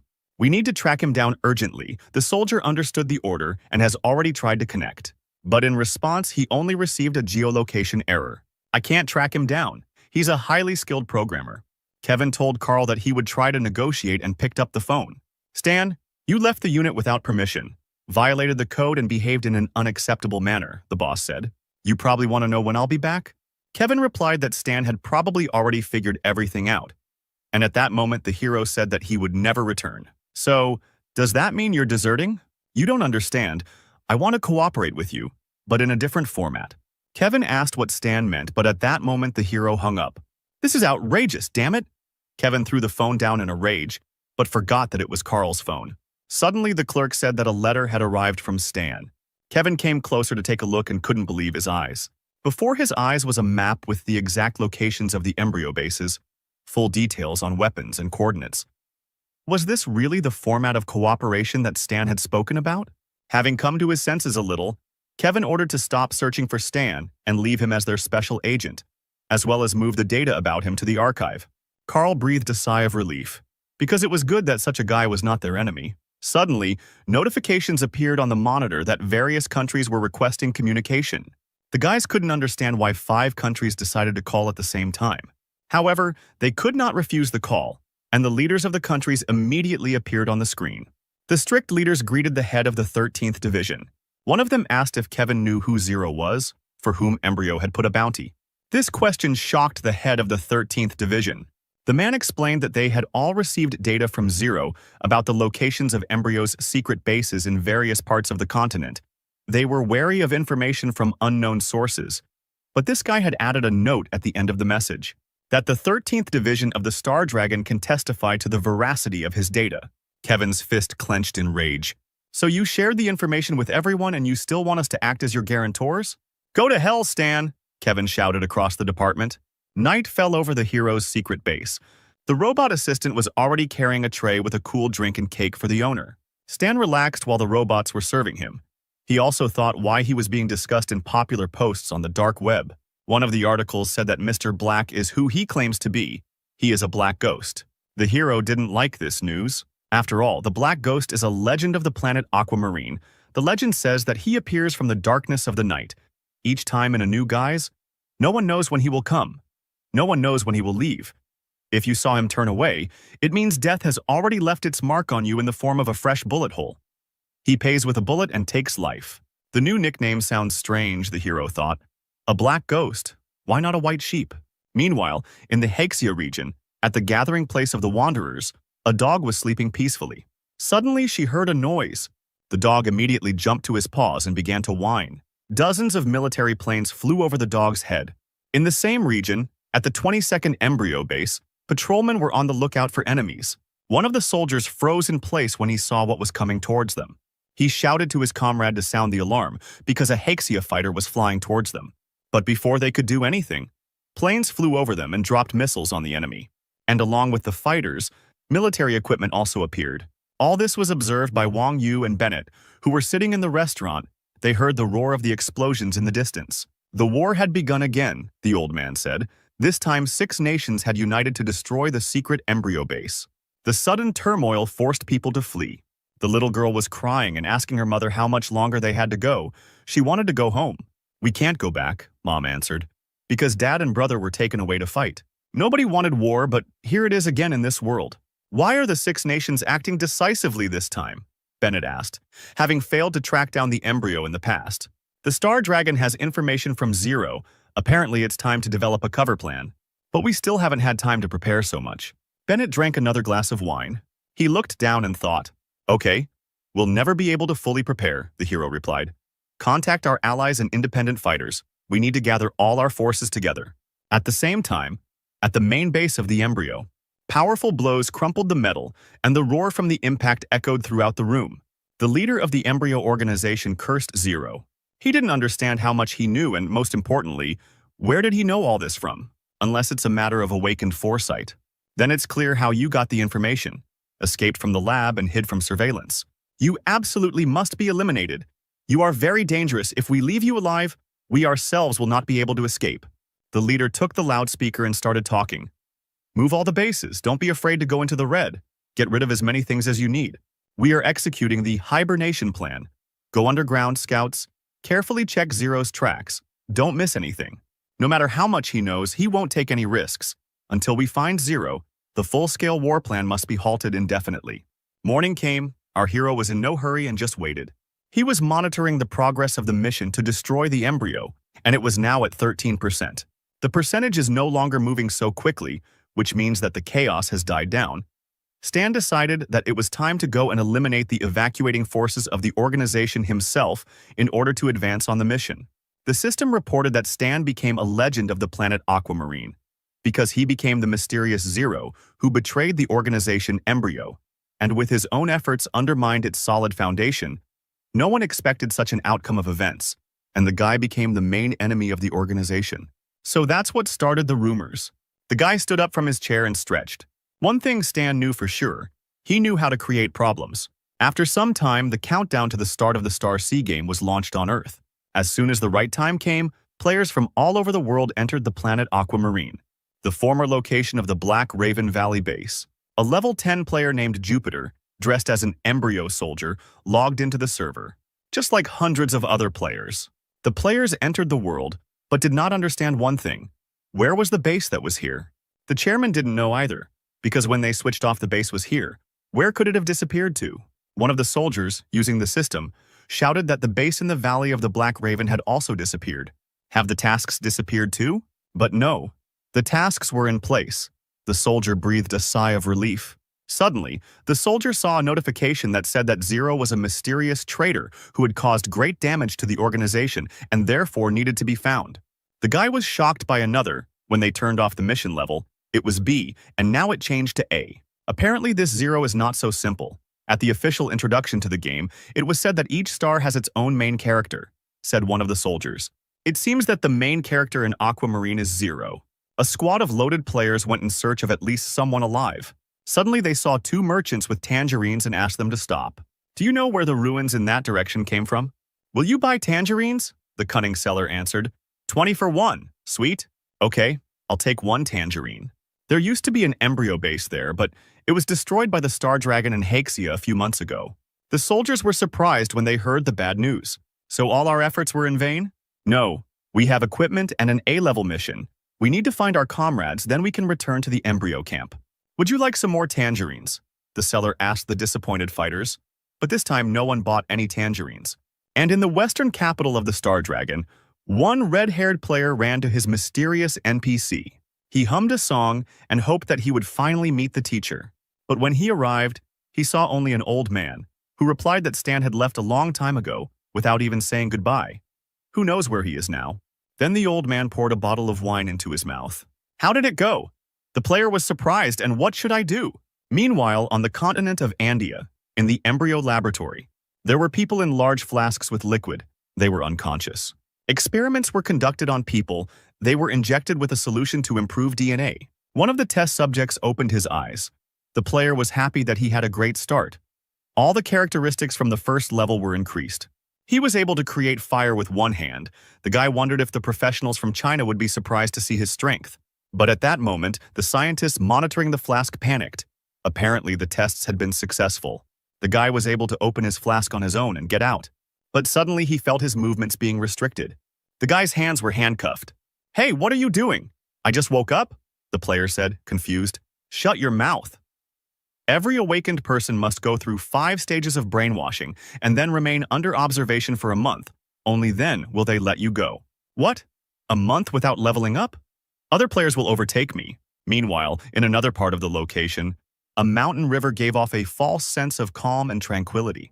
A large black truck was parked at the bridge crossing, and a man with platinum hair could be seen from the driver's and passenger's windows. Stan lit a cigarette when he saw the server launch notification. Now he could chat and cheat a little bit on the players. The truck stopped right on Mount Oktur at the entrance to the village of Novichkov. The hero decided to take a little walk and immediately met players who were hastily carrying boxes filled to the brim with tangerines. They froze, looking warily at the tall NPC of level 77 named Black Ghost, who raised an eyebrow and smirked as he looked at the strangers. The locals were already rushing towards the Black Ghost, talking among themselves that they had not seen this non-player character before. The guy with hair a tone darker than the aliens called on the system, wanting to check the player's characteristics. He continued to look fearlessly at the crowd, knowing what they would see. Other than the deadly level of danger, the rest of the points were inaccessible to them. Someone let out a muffled cry and grabbed his comrade by the sleeve, shouting that this character was of the highest order. The ghost was surrounded as if it were an unknown curiosity. no one knew why there was a character of such a level in the village of newbies. And the players had also heard that such NPCs usually give quests with a large reward. The guy narrowed his green eyes and chuckled, thinking to himself that the people had fallen for his trick. And they were already looking at the task table, which offered to please the non-player character and get surprises. The ghost thought for a moment and frowned for the first time. Now the number of rewards for tasks was greater than before. However, he saw that spreading rumors had increased his task limit. Now the guy could give D-level tasks. The player looked up from the table when he heard his name being called hesitantly. Looking at the stranger with puppy eyes, the villagers handed him the snake venom herb. And the ghost, leaning against the truck's cabin, modestly lowered his eyes, thanking the warriors. Then, grinning, he extended his hand to the players, offering to hand over the weapon if they wanted it. The villagers gasped, assuming that the visitor was none other than the mysterious merchant. Among the items offered was a light mechanical hand, but it cost 10,000 coins and required 25 points of level 10 strength. The warrior exclaimed triumphantly that he would be able to afford a firearm, only 1,500 coins for a pistol. Led by loud voices, the rest of the villagers of Novichkov approached the truck with each passing minute. Rumors spread quickly, and now everyone wanted to buy a pistol. Having received what they wanted, the players felt the gun, admired the quality of the pistol, and immediately wanted to shoot. The first attempt was unsuccessful. The heavy metal felt awkward in the hand, and the bullets almost hit other players. The young warrior in the cowboy hat sadly ran his hand over the cool surface of the gun, sadly concluding that, without shooting skill, it was difficult to use. A mysterious glint flashed in the eyes of the stranger NPC. He rubbed his chin, saying that he could teach him everything. The residents came running to him again and learned that to learn the skill, 5 reputation points were needed. One cost $500, which was too expensive for many. Realizing that he could make a lot of money from this business, the ghost could hardly contain his joy. A warrior with enough points approached him, and the newly minted teacher urged her to choose a skill. The girl blushed slightly, declaring for all to hear that she wanted to learn the basics. The residents with demonic horns on their heads were also alarmed. They were told on the forum that it was very difficult to obtain professional skills, and now all the residents wanted to get such a person as a teacher even more. A crowd formed. People pushed each other, declaring that everyone urgently needed to buy training. The sun set as the last of the residents walked away from the half-empty truck. The black ghost leaned tiredly against the boxes in the cabin and exhaled. He had finally completed what he had planned. He looked at the forum page, realizing that his appearance had caused a stir there, and everyone was talking about successful purchases and knowledge gained. Stan allowed himself to smile, since the evacuated embryo troops were supposed to arrive in a couple of days, which would be the perfect time to get down to business. The handsome face lit up with an even wider smile as the player remembered his successful deal. A player with the nickname Sky Azure shook his red hair and, to the envy of others, boasted about the mechanical arm he had bought. The ghost lit a cigarette, looking thoughtfully into the distance because wealthy people boasted of their wealth and the level of weapons that would be useful to him. Stan turned to the remaining warriors, asking for their help in setting traps in the forest for the embryo squad. The players looked at their system screens, seeing that a notification had arrived for a new task. There were those who were upset by the reward, considering it too modest, while others were happy to raise their relationship points by 3 and then receive high-ranking equipment. As a result, it was decided to accept the ghost's proposal to set traps. He looked at the villagers who were carrying heavy boxes and was pleased with his idea of using relationship points as bait. The warriors had some difficulty carrying the boxes filled with traps deep into the forest, which was located nearby. As they began to install what they had brought, they looked with distrust at the prehistoric traps, not believing that they could harm the embryo soldiers. Stee tore himself away from the system table, glancing at the people. He knew that the traps did no damage, but they would be good for intimidation. Suddenly, he heard a familiar voice coming from the screen. A live broadcast from the Luxury Sanctuary Club had begun. Mr. John was asked various questions. Will he switch to the game Star C? Why did he join only at the open testing stage? The man shrugged, replying that Star C was the game of the century. Its potential was limitless, and the World Cyber Sports Association had begun preparing the first competition. The reporter asked John what he thought about the French player Lost Angel, intending to defeat him in Star C. He frowned and bowed his head to the shoulder, declaring that he was not afraid of any opponent, because his main goal was to become the champion of China and destroy his opponents. The system screen lit up with a message that many esports clubs had announced their participation in the Star C. The game was becoming popular, and pre-sales were coming. Stan closed the message window and smiled contentedly. There would be even more players soon. And indeed, he was not mistaken. Users were arriving in the village through the system gates with every second. They looked at themselves and their surroundings in surprise, admiring the realism of the game.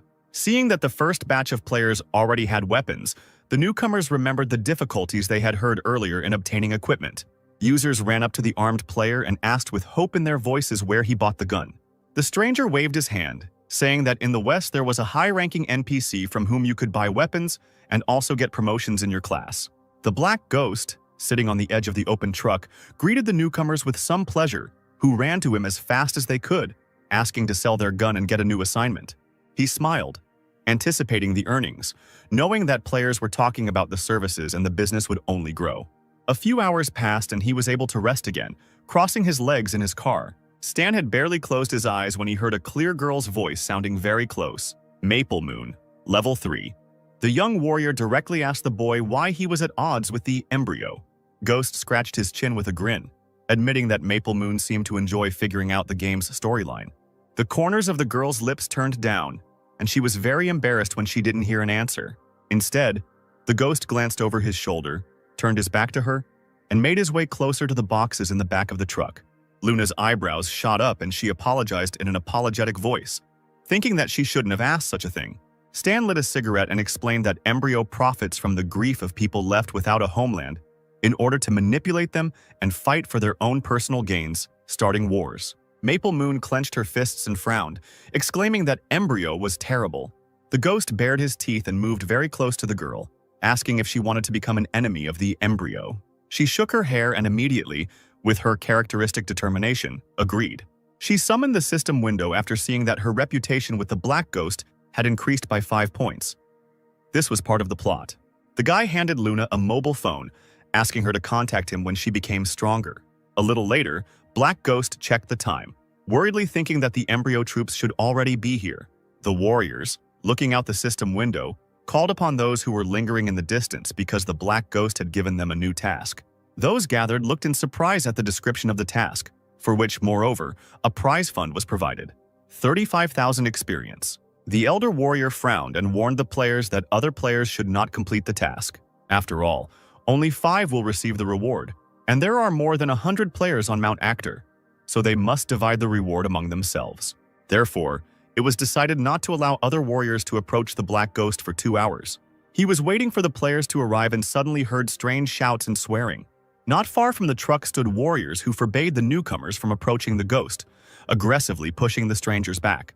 Stan understood everything immediately, and he didn't like the impudent people who decided to single-handedly appropriate the prize fund. Then the guy called the system window and made changes to the relationship of the vile users. Those had to face unpleasant news. The system immediately indicated a decrease in reputation. The warriors turned to the boss, who had started all this, in frustration. Now the players did not have enough relationship points. Now the other users could get close to the car and immediately notify others about it.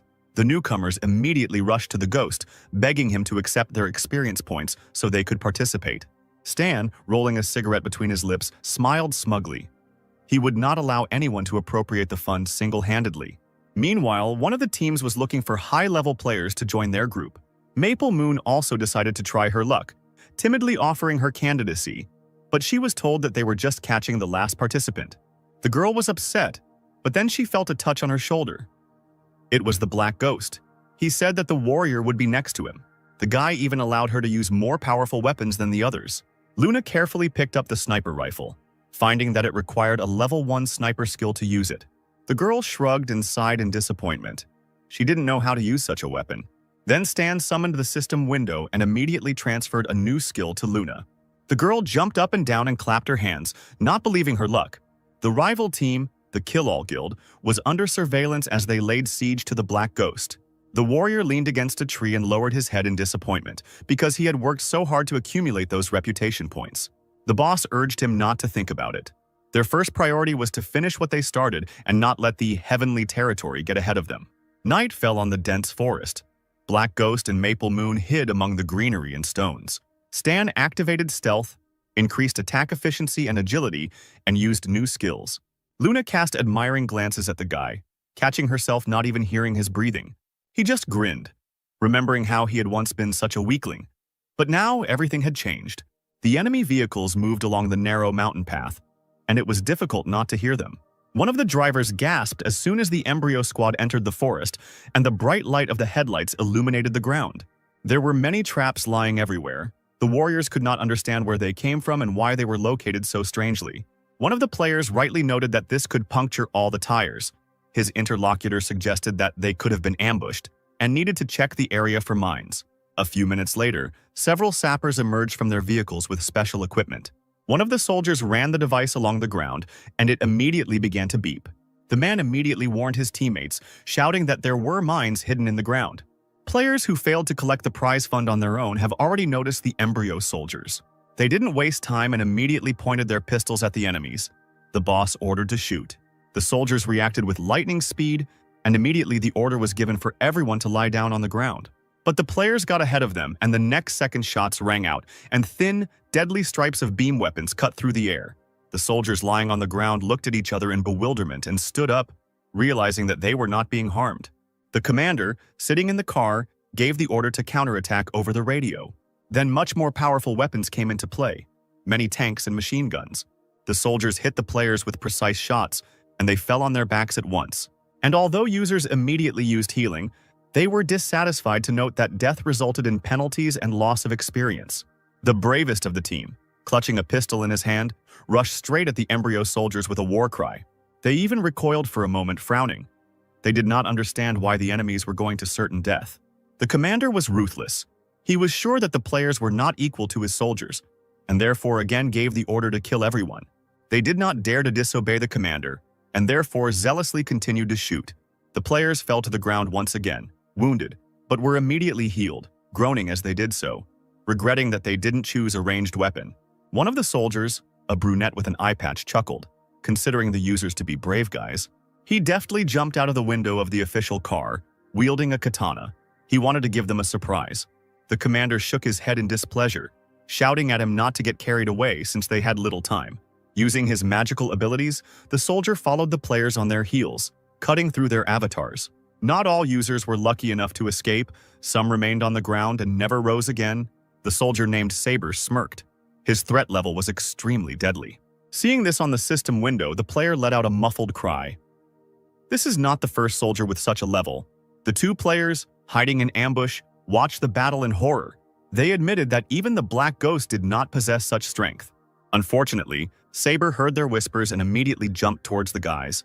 Users began to beg for mercy, complaining that they had already been resurrected twice today. They screamed again as the soldier hung over their heads. But at that very moment, a deadly beam crossed his head. The bloodied man fell down like a stone. The players crawled closer, seeing that he was not even moving. Both guys started looking around, thinking that the Black Ghost was the one shooting. They breathed a sigh of relief, deciding that now they didn't have to worry about their own lives. Meanwhile, news of Saber's death reached the embryo soldiers sitting in the car. One of them shouted into the radio after learning that the strongest member of the organization had been killed in one shot. The commander hid in the passenger seat, shaking slightly from the realization that such a high-level sniper was so close. Something told him that it was time to retreat, and the man immediately gave the order to all teams. All the cars suddenly turned around to drive away along the thin forest path, but they were unable to escape. The cars were immediately covered by a thin dome made of lightning.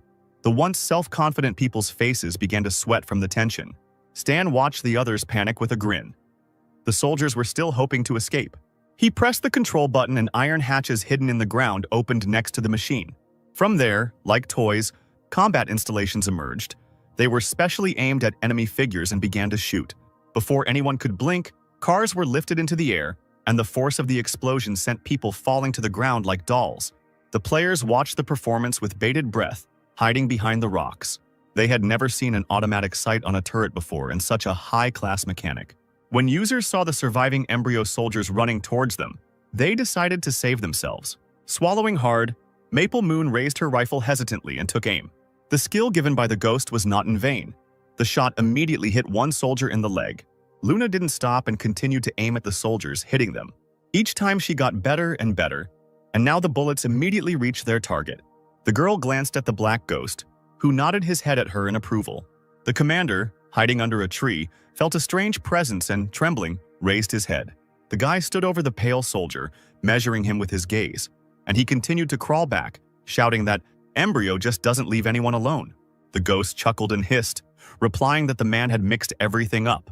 He took out a rifle, pointed the barrel right at the man's forehead, and declared that he would not let the organization go.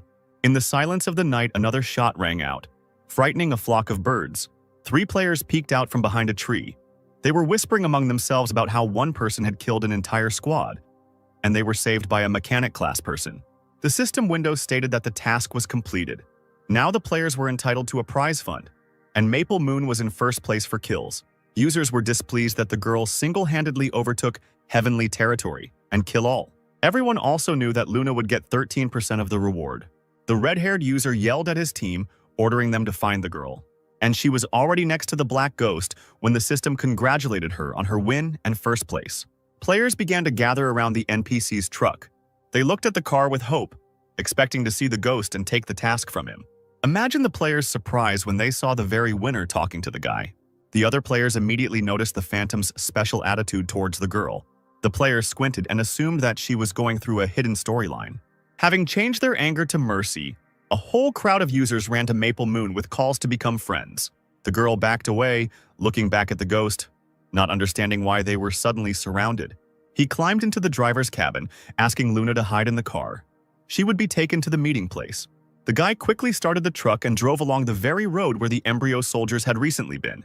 He hosted and read the forum, and concluded with some satisfaction that players were beginning to show interest in the mechanic class. Finally, he and Luna arrived at Mount Actor, the gathering place of the Wanderers. Seeing the guest, the players became alarmed and immediately ran to the truck. They shouted, vying with each other to be given the mechanic class, because everyone wanted to possess the power they had seen. The black ghost nodded to the assembled players, then opened the system window. After all, those who were interested in his class immediately realized that they wanted to quickly raise the level of their abilities and get mechanisms. Maple Moon was afraid of the crowd, so she decided to hide while the users were distracted. The girl had almost hidden in one of the houses when she suddenly shuddered, hearing a scream. The red-haired player with the nickname Sky Azure, along with the rest of his teammates, asked Luna if she had time. The girl let out a strangled scream, shouting that any kind of harassment was prohibited in this game. The smile disappeared from the player's face, and he said that he just wanted to ask how the girl had started the secret line at Black Phantom. The extremely frightened girl didn't even stop and ran away as fast as she could, shouting after him that she didn't know. The player shook his head and ordered the others to ask other players, because someone must have heard her talking to the ghost. The team captain did not have to wait long. His subordinate found out how everything happened. Leaning towards the guy, he covered his mouth with his hand and quickly whispered something. After some time, when the users went home, the NPC's truck stood alone at the entrance. Stan raised an eyebrow, looking to the side. He was already being called. Sky Blue, awkwardly scratching the back of his head, hesitantly asked the player why he was at odds with Embryo. He frowned even more than before, rudely asking what it was to him. Hearing this, Lazuri's teammates laughed, and the guy who asked was left perplexed, because the girl told him that this is exactly how she started the hidden quest. The Black Ghost immediately said goodbye to everyone, but the players did not want to let him go, asking him to stay, because they had not yet reached the required level to transfer to the mechanics. The market potential of the players on Mount Actor had exhausted itself. The game had just begun. So Prizrak decided to wait until the newcomers grew stronger. The embryo base in the south was just starting to evacuate, so there would probably be a lot of A-level missions to be had. Mount Actor gradually filled up with players who came to the game. The red-haired elf with the nickname Wild Sword looked around. On the forum, he learned that the Black Ghost was here. He decided to approach another user to ask where the NPC was. The guy replied that the ghost had just left. He himself had only just found out what it was, and that was why he was upset. Tears welled up in Wild Sword's eyes, and he couldn't help but sigh in disappointment. In the silence of the night, a cry full of pain was heard. He spent so much time looking for this NPC. The guy went further away from the houses into the dense thicket, hoping that he would be able to find the ghost. The Wild Sword slowly walked along the forest path, leaning on the trees, wondering where the ghost could be. He threw his head back and groaned loudly, not knowing what to do. Suddenly, someone's low voice was heard. The elf looked around in fear. Stan stood nearby, leaning against a tree with his arms folded across his chest, looking relaxed, asking if they were looking for him. The Wild Sword ran up to the hero and grabbed his leg, sobbing with happiness. The ghost exhaled heavily and shook his head, finally calling for the user to come with him. He, without letting go of the other man's leg, swallowed his tears, asking where they would go. Then the ghost took out a tablet and showed a map, answering that they needed to do something. The elf leaned over the device, studying the Tedramir River indicated there, asking what kind of place this was. The blonde NPC's face showed determination, and he replied with a grin, "The battlefield." In the place that Stan showed, large frigates were sailing, ships were approaching the long bridge, and an airplane was visible in the sky. An embryo employee reported into the microphone that the investigation had revealed the location of the flotilla. The embryo performer, Lin Yu, a man with scars on his face, belligerently ordered to prepare for battle. Addressing his crew from the deck, he shouted that they now needed to sink the Star Dragon and Haxia warfleet at the exit to the sea. If the organization wants to survive, they must break through the blockade and make their way. No mercy for the enemies. Let's not forget that their homeland was wiped off the face of the earth by shelling from 6 countries. Raising his fist up, Lin shouted that they had no choice but to fight to the death. The soldiers, inspired by the speech, shouted loudly, calling on them to fight and struggle for life. Lin looked at his subordinates with pride, then glanced at the water's surface. Hel stood behind him, her long red hair fluttering in the wind, wondering why the embryo was so confident in his plan. Hoping to break through the cordon of the Star Dragon and Haxia naval fleet with their ships was foolishness. She cast a frowning glance at Lin, knowing in advance that few would survive. The woman remembered her funny little sister. For her sake, she had to be among the survivors. At the mouth of the Tedramir River was the blockade line of the allied forces of the Star Dragon and Haxia. One of the flotilla's soldiers saluted the commander, reporting that underwater mines had already been installed at the exit to the sea. He looked forward confidently, saying that the cordon was complete. The embryo was now nothing more than a cornered beast. On the riverbank, there was a small settlement of soldiers, small houses hidden in the thicket of trees. The soldiers said that Lilith would take part in the battle and that she needed to be found, especially since the warrior had not returned the money for the self-igniting shells. The burly man addressed Soldier Hank, saying that in a mission of special importance, mistakes were unacceptable. He laughed, shaking his blue hair, saying that the commander was worrying too much since he hadn't made a single mistake in his assignments over the past month. At that moment, Lilith emerged from behind the bushes, sighing with relief that she had not been discovered. Hank, seeing the girl, called her beautiful and asked what she was thinking about, but Lilith only snapped.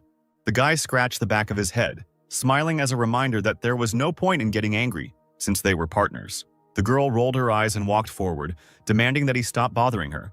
But Hank didn't let up, offering to chat. Lilith turned around and looked at the guy in such a way that he immediately stepped back.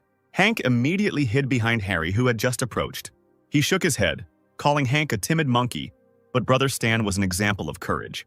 Hank threw his arm over his friend's back, asking who this Stan was, since fighters outside the squad were being crossed off the list, and so far no one had taken his place. The guy hesitated, thinking what to answer, but the commander interrupted him. He came up behind them quietly, loudly saying that Stan had been their partner, but special reasons had forced him to leave the service. Hearing this, Lilith spat dismissively, saying that Stan was probably dead. Hank laughed at her, because in that case, Stan's brother would be removed from his position, and in general, everyone clearly missed him, even if they spoke with disgust. The girl screamed angrily, admitting that her partner was tired of living. Meanwhile, the soldiers heard Lilith scream and rushed towards the noise, egging each other on. No matter how much they asked the girl to shut up, she couldn't stop cursing Stan, who left her alone with this mess. Meanwhile, the soldiers were urging the workers on, calling for them to hurry up. The level 7 players quietly complained as they carried the heavy boxes. This was not a quest for the Star Dragon Empire camp level. The server had just launched, and the difficulty of the main tasks was far beyond their strength. The game was designed very strangely. Users sighed heavily, realizing that for now, they would only have to do small tasks. Embryo began a direct confrontation with 6 countries, which previously would have taken place 3 months after the launch of open testing, and with the skills of the players. Stan sat in the helicopter looking out the window. Since he had disrupted the main plot by causing an early conflict, the organization would no longer be able to influence it. After some time, the helicopter landed on the ground. The player reported to the NPC that they had arrived. He dialed someone's number and asked for the latest information on the evacuation plans for both the embryo and the Star Dragon from Haxia. The guy grinned, holding a cigarette between his teeth, and added that he wanted to get a helicopter on call near the mouth of the Tedramir River. The headquarters of the allied forces of the Star Dragon and Haxia had been unsettled since early morning. The commander gave orders to the young soldiers, showing them a map. The troops were already positioned according to plan. The embryo plans to combine their ground forces with their water forces, so a minefield has been set up to delay them. Helicopter squads can attack the enemy's sapper squad from the air, and missiles will finish off those who come out of the forest. Nothing will remain of the embryo. Meanwhile, at the Embryon ground support camp, the investigation that had been conducted was being discussed. The troops had begun to move and were planning to ambush the organization in Cloud Valley. The commander knew that there was no way to bypass Cloud Valley. They would have to accept a fierce battle. The man looked into the distance and concluded with a smile that it was worth heading there. Looking at the huge boxes above his head, he knew it was time to show his ruthlessness to the enemy. Meanwhile, Stan was driving somewhere, sitting behind the wheel of a truck. At the same time, he was watching the troop movements on the map. There should be a battle site there. He wanted to find shelter and wait for it all to start. The phone rang. Stan answered. The voice on the other end asked the guy if he was going to join Embryo. Bennett warned the hero that the Darknet remains neutral, and the guy shouldn't play with them or break the rules. Stan rolled his eyes and waved his hand, replying that he didn't deceive his partners. Then, a few seconds later, he added more seriously that he would soon need help. The guys arrived and Stan quickly got out of the car. The Wild Sword also tried to get out, but he got a car disease, which reduced his stats, and therefore the player could not keep up with his mentor. Having overcome the illness, the guy nevertheless went out and saw how the ghost was installing some mechanisms. The elf decided to ask if they had been noticed, and if the Star Dragon would attack them by accident. Stan calmly asked them not to worry because the truck was covered with anti-radar material. They would not be detected. The ghost decided to give the sword a task. Seeing the message on the system screen, the guy got nervous. As it turned out, the black ghost decided to give the same task as before. He ordered the guy to dance, so that it would be fun while waiting. The Star Dragon's command camp was hidden in the forest. A soldier entered the large tent and reported that the radar had been disabled by strong electromagnetic radiation. The direction of attack was the route of the embryo's advance, and then he was ordered to activate the backup radar, turning off and on the electronics every 5 to 12 seconds. Suddenly they heard a roar. It was the sound of missiles being fired by planes. The squad leader gritted his teeth, exclaiming that the embryo air force was advancing. The planes immediately began dropping bombs on the camp, and explosions were heard. The commander ordered the missile interception system to be launched through the microphone. Huge robot-like installations aimed at targets and fired at the enemy tirelessly. Shells flew through the air, breaking through a funnel of smoke and ash. The commander gave the order to use mine detection machines. The Allies will soon restart the radar. We need to break through immediately. Incredible machines, resembling tractors and tanks at the same time, confidently moved through the mines. Embryo Executor. Mihawks jerked as if he had been pulled from a dream and heard himself being ordered to wait and lead the strike force. The Star Dragon supply camp was in full swing with hard work. Players carried weapons and boxes to place resources on their backs and talked among themselves. Kim approached them, hesitantly asking permission to help. The players responded that they only had a couple of pocket pistols with them, and that they would only die, and that would be it. Tears glistened in the girl's eyes. She firmly decided that she would not give up. The players rolled their eyes, finally agreeing to see what else was left in the warehouses. Kim felt incredibly confident, and even ran across the destroyed land, despite the explosions behind her. The Black Ghost installed a special device on the tree that blocks radio waves. He himself watched from afar, using a tablet, as the embryo convoy drove through the forest and out onto the plains. Taking binoculars out of his bag, the player aimed them at the battle at Tedramir, which had also already begun. When the time came to prepare the embryo for a ceremonial welcome, the ghost gave the Wild Sword a special device that needed to be buried in the forest. The player, holding several of these in his hands, looked at the system window and rejoiced at the reward for the task. He walked towards the forest and even hummed a song under his breath about his skill at burying mines. The Black Ghost was only glad of this. He took out a shoulder pillow from the box, an electromagnetic pulse controller. Then he stretched tiredly and yawned, anticipating that he would now be able to sleep a little. And even through my sleep I could hear the incessant explosions destroying the enemy's equipment. Only tanks could still go straight ahead, but even that had its limits. A soldier shouted to the commissar through the din and noise that they would not be able to break through the heavy shelling. He nodded his head, ordering everyone to gather together and activate the curtain. Then all the combat vehicles, driving one after another, slowed down slightly and activated a curtain of fire. The installations on the enemy tanks fired mercilessly, destroying everything in their path. Various shells exploded in the sky, deafening everyone around. The Star Dragon understood that the embryo would soon break through the defensive line. The commander was informed that the planning department had calculated several possible locations for the unification of the embryon's naval and ground forces. It was decided to change the plan, let the blockade ring retreat, letting them through. In the Star Dragon Logistics Battalion, everything remained relatively calm. Kim watched the NPCs fight, but she really wanted to get involved. Her partners, standing nearby, hissed at her, warning her that someone was coming. The leader of the embryo squad, Mihawks, was approaching them on a motorcycle with a wide smile, leading the squad. The man's gaze was filled with confidence in his actions, and the motorcycle made a loud roar. Kim heard that their motorcycles needed to be hit. Then, there would be a chance of the riders dying. The soldiers actually ended up in the wheels of a motorcycle, but they saw something that amazed them beyond belief. Mihawks deftly jumped off his iron horse and used magic, knocking the soldiers out of the way. He attacked players with his bare hands in midair, throwing them aside like toys.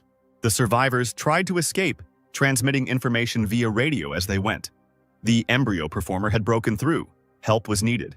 But the man's self-confidence was shaken and he was shot in the shoulder. Mihawks landed on the ground and coughed, covering the wound with his hand.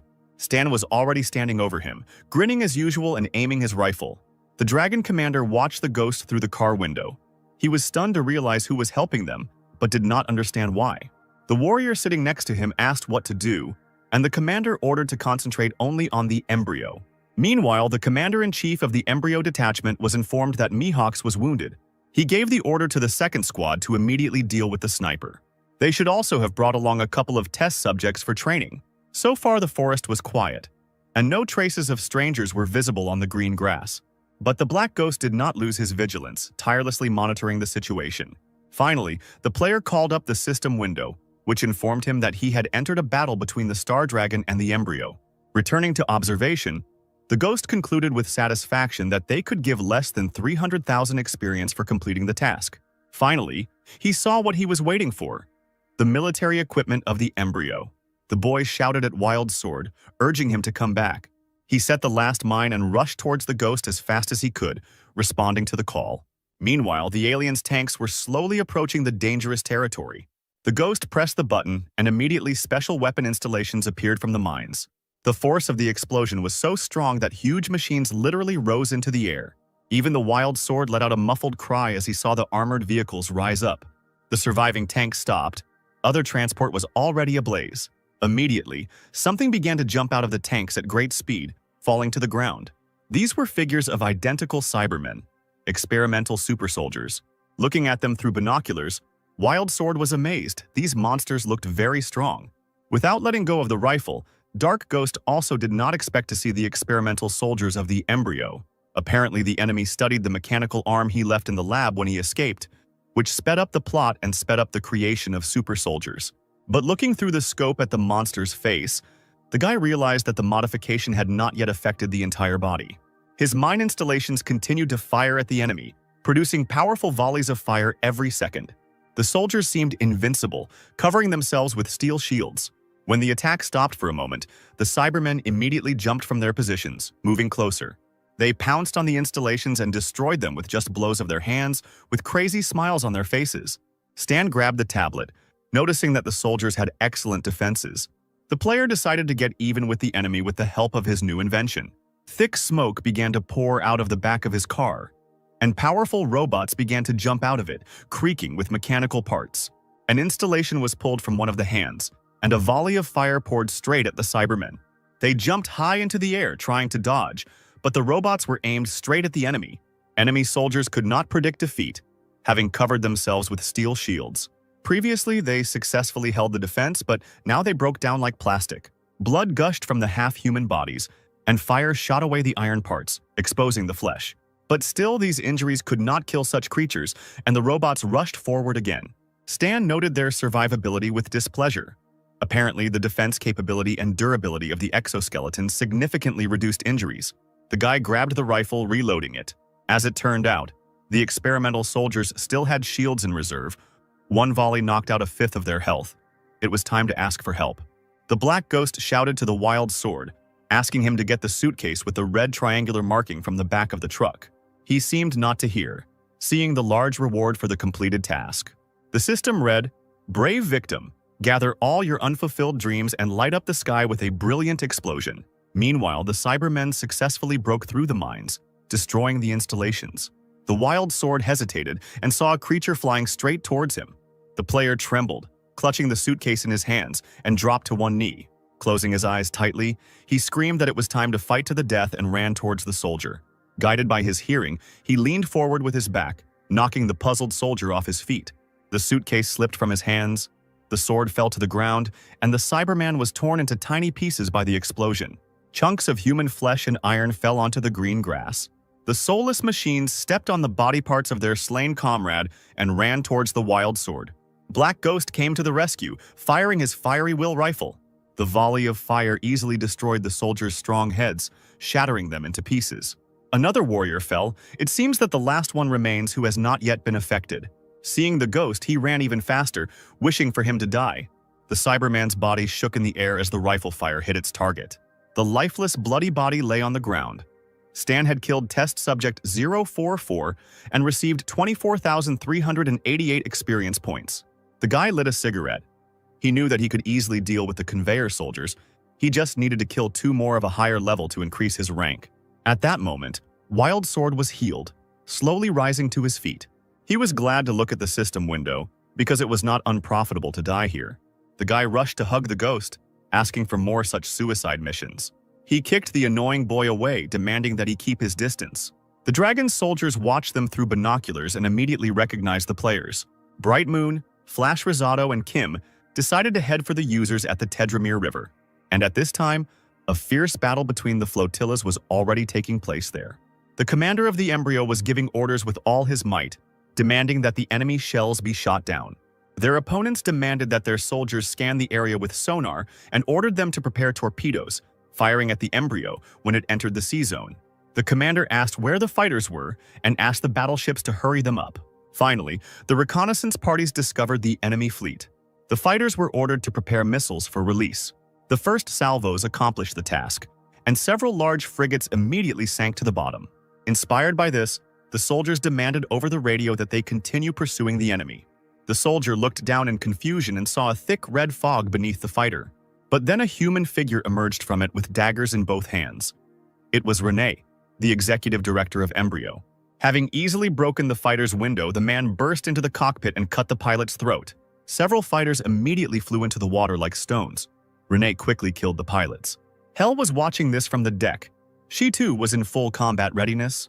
There was complete chaos in the sky, and fighter planes were exploding while flying. Renee moved like lightning, striking enemy vehicles and laughing at his opponents. He jumped onto the deck and put his hand on Hell's shoulder, telling her it was her turn now. She threw off the stranger's hand with disgust, demanding that Renee remove his dirty paws if he didn't plan to die right then and there. Then she flew into the air, gathering magical power in her palms. She took a deep breath and screamed, her voice possessing an incredible ultrasound quality. Like a volley of fire, it descended on the enemy flotilla, covering the ships with a fiery dome. The people standing there covered their ears with their hands in horror. The ultrasound caused blood to flow from their mouths and eyes, and their eardrums to burst. The soldiers could not stay on their feet. Their internal organs were damaged by just the sound. The ships that lost control collided with each other, without the opponents even having to shoot at them. But Hell didn't pay attention to the fact that her voice was striking her allies as well. Renee also ended up on the floor, unable to withstand the attack, angrily asking the woman if she was trying to kill him too. Hearing this, Hell turned sharply towards him, staring at him with a murderous gaze. Renee immediately turned away and realized that it was better not to anger this woman. There were cries that the embryo leaders had suppressed the enemy fleet and it was time to attack. Every second counted. Squads A and B had to go to help the ground forces. Squad C remained on guard. The troops got out of the cars and began to climb onto the ships across the bridge, some holding weapons in their hands. They helped each other to get on the ship quickly and not to delay. Part of the embryo ground forces broke through the blockade line and boarded the ship. Now they are unable to resist. This is a chance to attack. The opposing commander ordered the soldier to tell the destroyer to prepare to launch a guided missile and fire. Finally, the launch preparations were completed, but the players shouted that the radar had detected several objects moving quickly underwater. The commander asked if these were submarines. The answer was streams of water rushing overboard. It is unknown why the ships did not notice them earlier. At that very moment, the frigate was flooded by a blast wave and broke into pieces. The leader of the embryo flotilla watched this with satisfaction through binoculars, since the enemy had no idea about the submarine attack. The soldier reported that ground forces had already boarded the ship and were expected to join in 30 minutes. Enemy boats were sailing towards the shore, and it was necessary to prepare for evacuation. At this time, in the Star Dragon command camp, the soldiers were observing the situation. A player ran into the chief's tent, reporting that Haxia's fleet was still in place, and if they waited any longer, the embryo would escape. The man replied that there was no need to wait any longer. It was necessary to gather special agents from the 13th Division and elite soldiers to attack the embryo. A man in an iron suit Wei flew out of the dragon ships. He ordered a strike force to sow panic aboard the embryo and delay their evacuation. While the embryo soldiers were evacuating, an attack was already being prepared against them. Looking through binoculars, the player warned his teammates that an enemy fleet was visible ahead. Loud cries were heard as the flotilla accepted the battle. The strongest players and dragon warriors were about to attack. The three flew out of the boat. Lilith and Hank jumped onto the enemy evacuation boat. Volleys of bullets immediately flew at her from all sides, but the girl deftly dodged them. She had no weapons, but the warrior moved so quickly that she dealt with her enemy with her bare hands. Wei, finding himself on deck, opened fire from the installation on his palm. The huge blast wave knocked down many enemy soldiers, destroying their boats. Hank, laughing, jumped deftly around the deck, shooting his pistols at the soldiers. Finding himself close to some of them, he opened fire. It seemed like this was real entertainment for the guy. Finally, he dealt with all the surviving enemies, raising a pile of dust. Why even praise the guy for his skills? And he didn't take offense at the caustic comment. But suddenly Lilith, examining the territory, saw something unusual. A laughing chimera made of fire was approaching them. Hell flew after her with a menacing look, not seeing any obstacles in front of her. Seeing the enemy, Lilith fearlessly rushed forward, raising her weapon in front of her. The sword fell on Hell, but she immediately created a protective dome above herself. The woman chuckled, recognizing the special agent who was related to Zero. She couldn't let her escape. The magical attack hit the warrior painfully in the stomach. She grimaced, unable to hold back a painful cry. Seeing this, Hank screamed hysterically and began to save his friend, pointing the gun at Hell. She created a protective dome again, without even flinching. Such an attack was not scary for her. Finally, she got tired of it, and the woman directed her forces at the guy, snorting dismissively. Hank was thrown far back. The warrior didn't even have time to get his bearings. He coughed, but bought time for Lilith, who had already managed to come to her senses. She wanted to draw attention to herself by demanding that Hell fight her. She only raised an eyebrow, defending herself with the dome for the umpteenth time. She did not consider the girl a worthy opponent. The woman spread her arms out to the sides and a powerful stream of fire burst from her body. Lilith barely managed to dodge such a lightning-fast and previously unseen attack. She suddenly realized that she was in a disadvantageous position and only managed to cover herself with her hands from the stream of flame. But suddenly, a blue volley flew towards Hell, piercing the woman's stomach. Lilith's figure was engulfed in the remnants of the flame, but she closed her eyes and did not understand what had happened. Hell was wounded. The strike team had a powerful sniper, but there was no time to waste. We had to continue to put pressure on the warrior. Stan, who attacked Hell, looked at the system window. The future wounded boss has more abilities than Bennett, but the only difference between them is simple luck. Then the ghost aimed his rifle at the woman, intending to help his former comrades. Stunned, Hell fell to the ground, disoriented in space. But the next moment, the future boss quickly rose to her feet, generating an attack. Her wounds gradually healed, the woman cursed, calling the sniper an unkind word. Distracted, she didn't notice Wei appearing next to her, blue light shining from his hand. The warrior pounced on Hell, but she managed to create a protective dome and bend down to the ground. The woman exclaimed that these attacks were completely trivial and was about to shoot. The warrior's eyes flew open, and from somewhere above she was hit in the shoulder again and was thrown to the side. Hell managed to stay on her feet at the cost of incredible pain in her forearm. Then Wei called for them to move forward again. Lilith nodded, swinging her blade. She hit the weakened Hell's protective dome with all her might, and she could barely hold back the attacks. Then Wei used a huge cannon, which struck with several volleys of fire at once. Hell jumped back, saving herself from the enemy's powerful attack. Having created a dome in front of herself, she flew forward. The woman could not allow herself to be driven into a corner in this way. Having passed the fire, she found herself very close to the enemy, and immediately generated streams of fire. Stan came to the rescue, already aiming his rifle with all his usual attention. A blue, deadly glow pierced Hell's entire body, and the woman gritted her teeth in pain. Wei was dumbfounded, realizing that Ghost had saved him, and Lilith admitted that the sniper understood their fighting style. However, the Ghost's attack allowed Hell to continue fighting, but the opposing team did not stop either, giving other fighters an opportunity to attack. The woman egged on her enemies that their attacks were boring, then Lilith attacked her with a dagger. Hell was incredibly irritated by the attacks of the unknown and invisible sniper. At this time, the fleet of the head of the embryo received a new message from the battlefield. Hell was defeated, and the ship was approaching the exit to the sea. The warrior's ability to inflict damage in an area would be required. She needed to be freed. The commander ordered Urgel, the best warrior, to finally get rid of the Black Ghost. He grinned and nodded. For a man, there was no better reward than a good fight. The green haze around his body moved tightly behind its owner, as Urgel rushed towards the enemy like lightning. The body of the Black Ghost's car was visible on the shore. The man immediately noticed it. He chuckled contentedly, realizing that he had found out the sniper's location and was about to grab him. But Urgel was called out, distracted. He did not see the strong player who threw a car at him. Having stopped the car flying towards him, the man threw it away from himself with some difficulty. A henchman of the 13th Division, a powerful soldier, stands in his way. He exclaimed that he would not let Urgel go any further. But the man only laughed at such a statement. Two magical forces collided. The blue and green haze became powerful weapons. The commander noticed this, concluding that Urgel had been detained, so he sent Renee on the mission. The Ghost had a wild sword in his car, and the guy saw a black haze approaching him. Renee, brandishing daggers, hid in it, preparing to come very close. Sword wanted to warn the boss, but he himself was wounded. Ghost only turned away slightly, holding onto the steering wheel. A few seconds later, Renee was no longer around, and the guy admitted with displeasure that he had teleported. A blue electrical discharge appeared on his hand. Stan continued to hold onto the steering wheel with one hand. He raised his hand with all his might, hitting Renee with a blast of electric current. From the pain, blood spurted from Renee's mouth, and veins appeared on his forehead. The sniper was unusually strong in close combat. The man tried to turn into smoke and slip out the window. He must retreat. But even here, Stan was quicker, grabbing the fugitive by the arm. He held him tightly, not allowing him to escape. Then Renee made a few more dashes and disappeared from the forest along with the Ghost. A few seconds later, they both fell onto the deck of the embryo ship, the entire impact taking place on Renee's back. Renee raised his head and suddenly saw Stan in front of him. The villain screamed, realizing that the hero had managed to get through his teleport. Black Ghost placed his palm on Renee's face and let the lightning strike through. Reaching forward, he pushed the man to the ground, looming over him with a smile and continuing to shock him.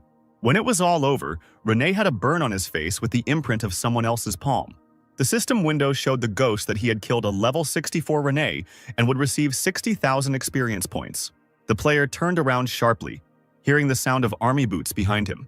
The soldiers surrounded him from all sides, aiming their rifles. They knew exactly who was in front of them.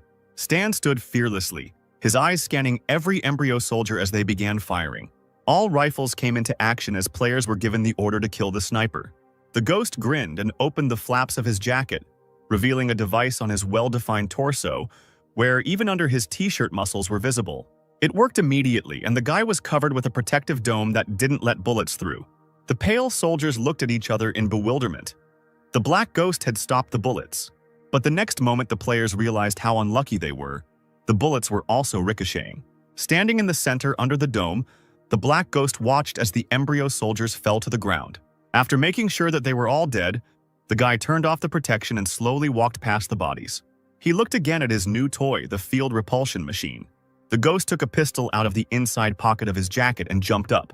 He rose up, deciding that since he was here, he had to kill the Magnificent Seven. Flying away, the Ghost skillfully finished off his opponents by shooting them right in the head. The bullets ricocheted and hit a large number of players at once.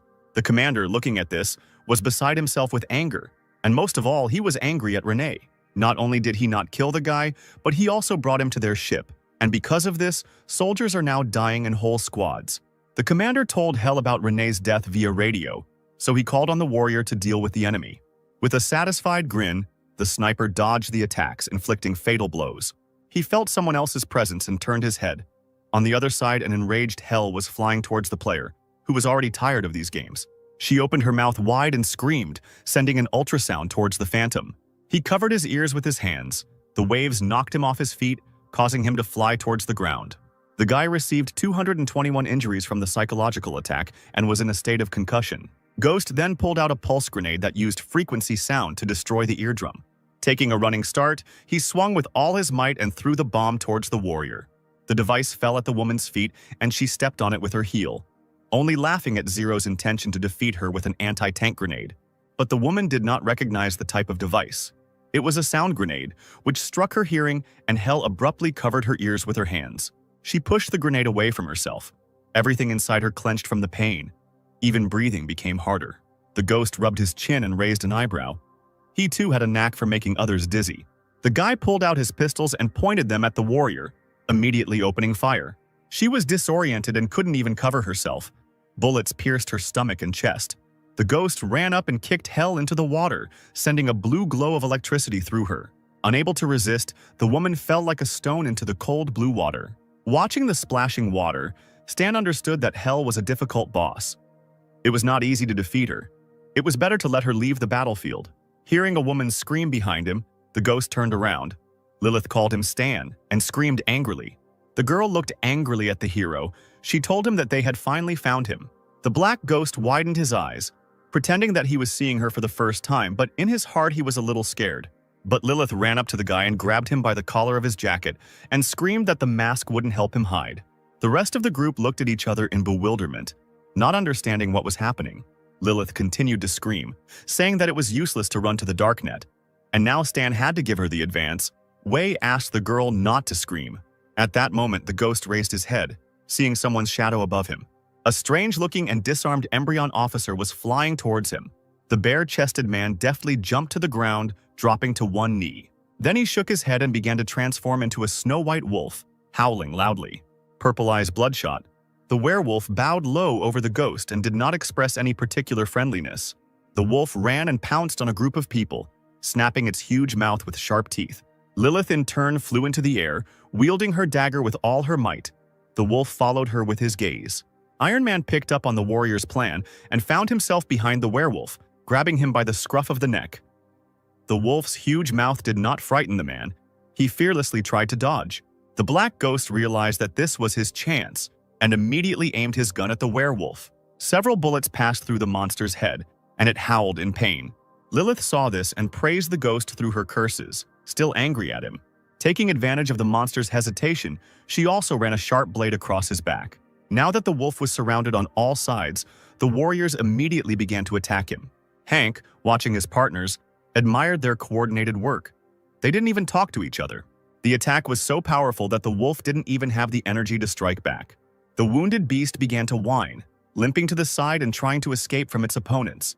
He staggered, moving each paw in turn and leaving bloody traces behind him. Stan immediately pulled out his rifle, aiming at the werewolf. He couldn't let him escape.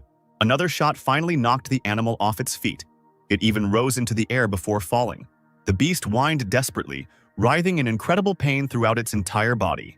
Then Wei flew up to the werewolf and hit him on the head, seeing that the beast could not die.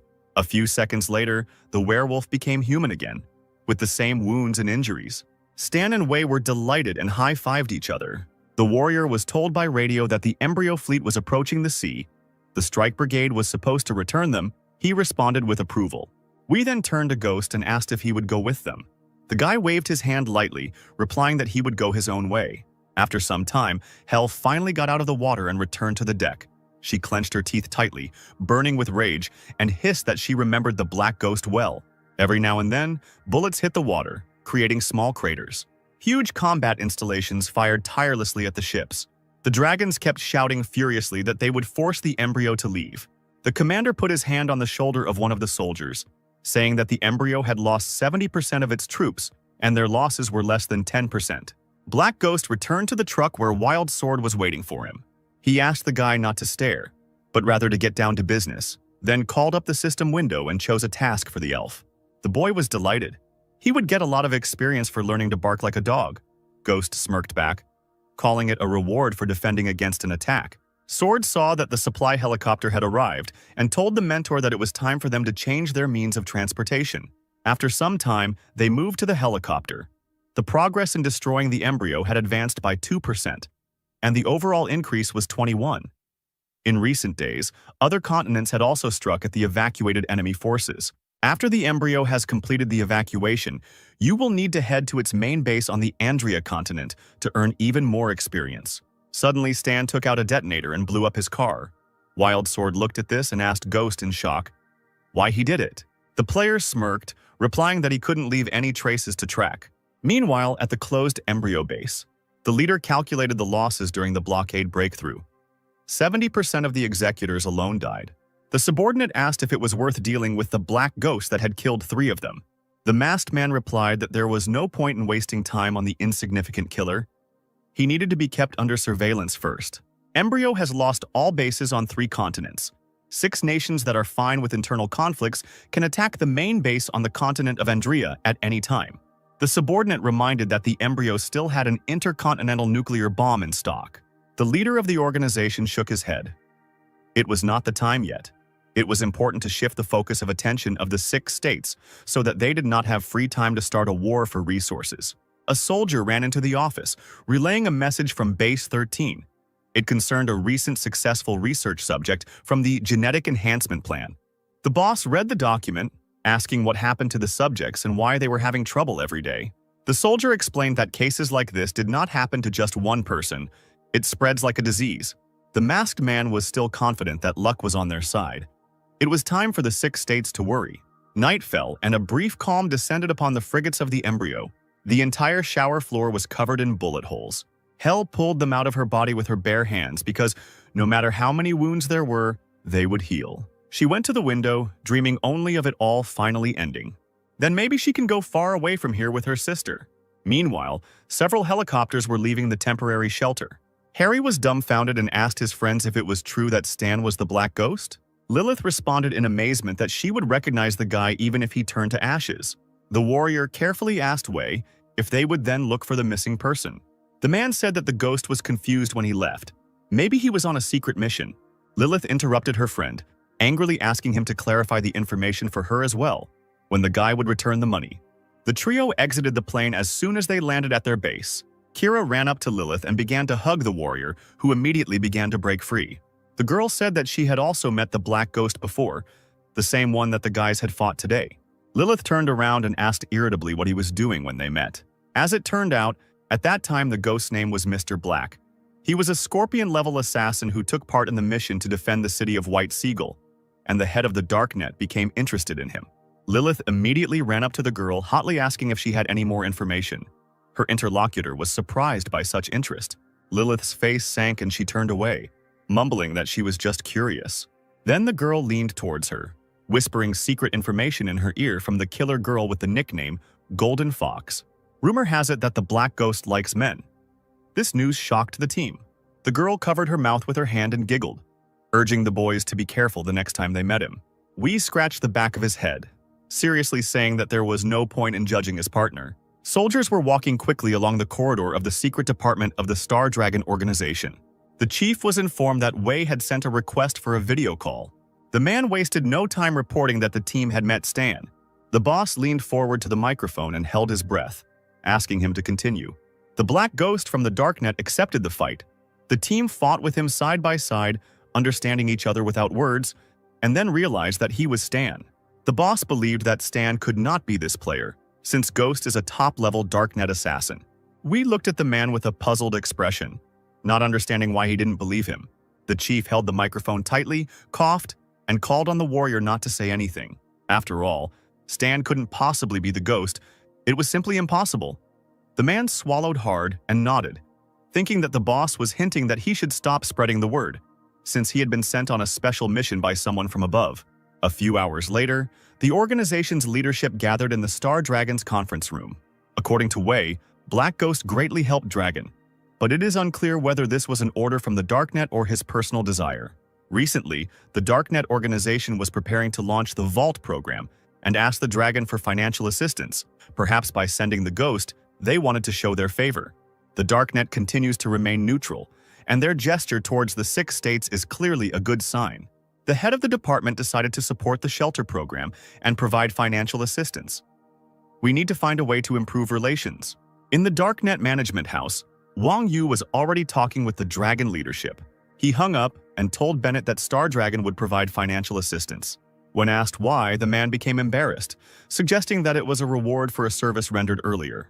Then he realized that the dragon mistook the Black Ghost for a Darknet man. Now he will be in debt to the guy. The other 5 states continue to evade, but there is a chance to bargain. The leader said that with the help of the dragon, they will have enough funds for the first step. The shelter program needs to be put into action as quickly as possible. Wild Sword landed the helicopter on the edge of the cliff, telling Ghost that they were now there. He was smoking and only nodded when the guy asked for time off since they had no business. The player sitting behind them was amazed that Benny the Sword simply disappeared into thin air. Dark Ghost released smoke, replying that it was the user's special ability. This universe is full of unusual abilities, and sooner or later the characters will realize the peculiarity of the players. Now the most important thing is to level up to become the strongest in Aquamarine. The entrance to the cave was hard to spot because of the overgrown greenery. Stan was sitting there. 6,100,000 had accumulated in 2 months. The system reported and offered to raise the level to a trainee mechanic. Stan confirmed the action, and the system, having received an affirmative answer, increased the player's level. The trainee mechanic's level has increased to 5. The advancement seems to have affected the development of the body. It feels more flexible and strong. The senses perceive everything more acutely. Even the world has become much more colorful. The strong body straightened up to face the wind, as if it had merged with nature, multiplying all sensations. With his current combat power combined with his mechanical equipment, the guy can be considered one of the best fighters, but he still cannot compare to the main character, Bennett. The player has spent all the accumulated experience. It's time to start improving equipment and training players. A helicopter flew over the water in the village of Green Valley.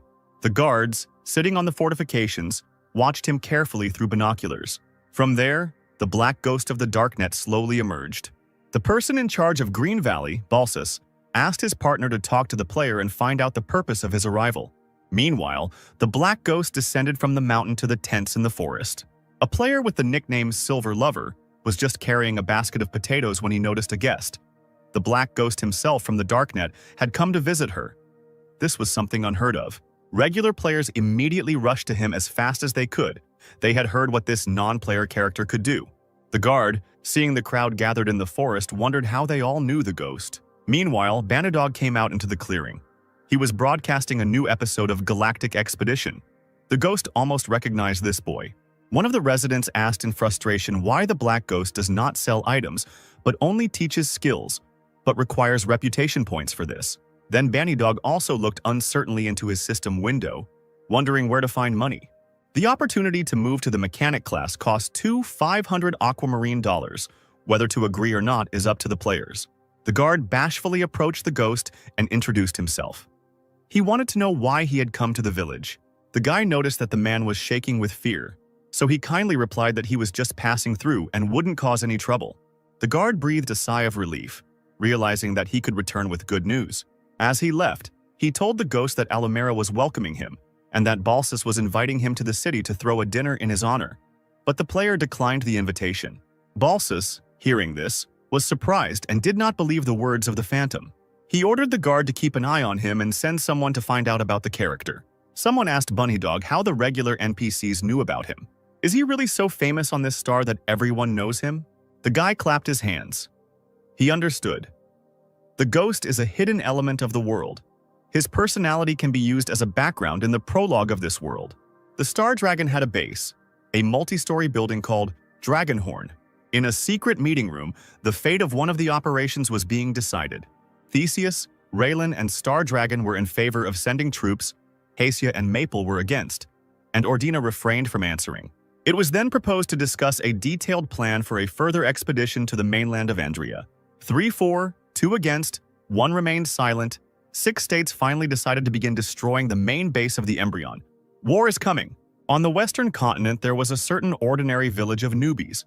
There, they condemned the appearance of the Black Ghost, because he had already visited the village of the Big Horn and the Green Valley. It was suggested that he might be the planet's main character, who controls the information recorded on the network. But this was not a fact, because the main character must be connected with the storyline. Maybe he is a mystical character, an Easter egg, but he could be transferred to the mechanic class.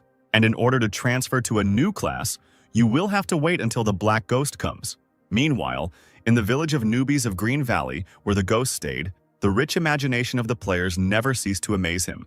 The guy was considered both a mysterious merchant and one called to lead newcomers to prosperity, and the leader of the mechanic class. Stan became a legendary character, capable of revealing hidden plot lines, and was constantly approached by players who wanted to fight against the embryo.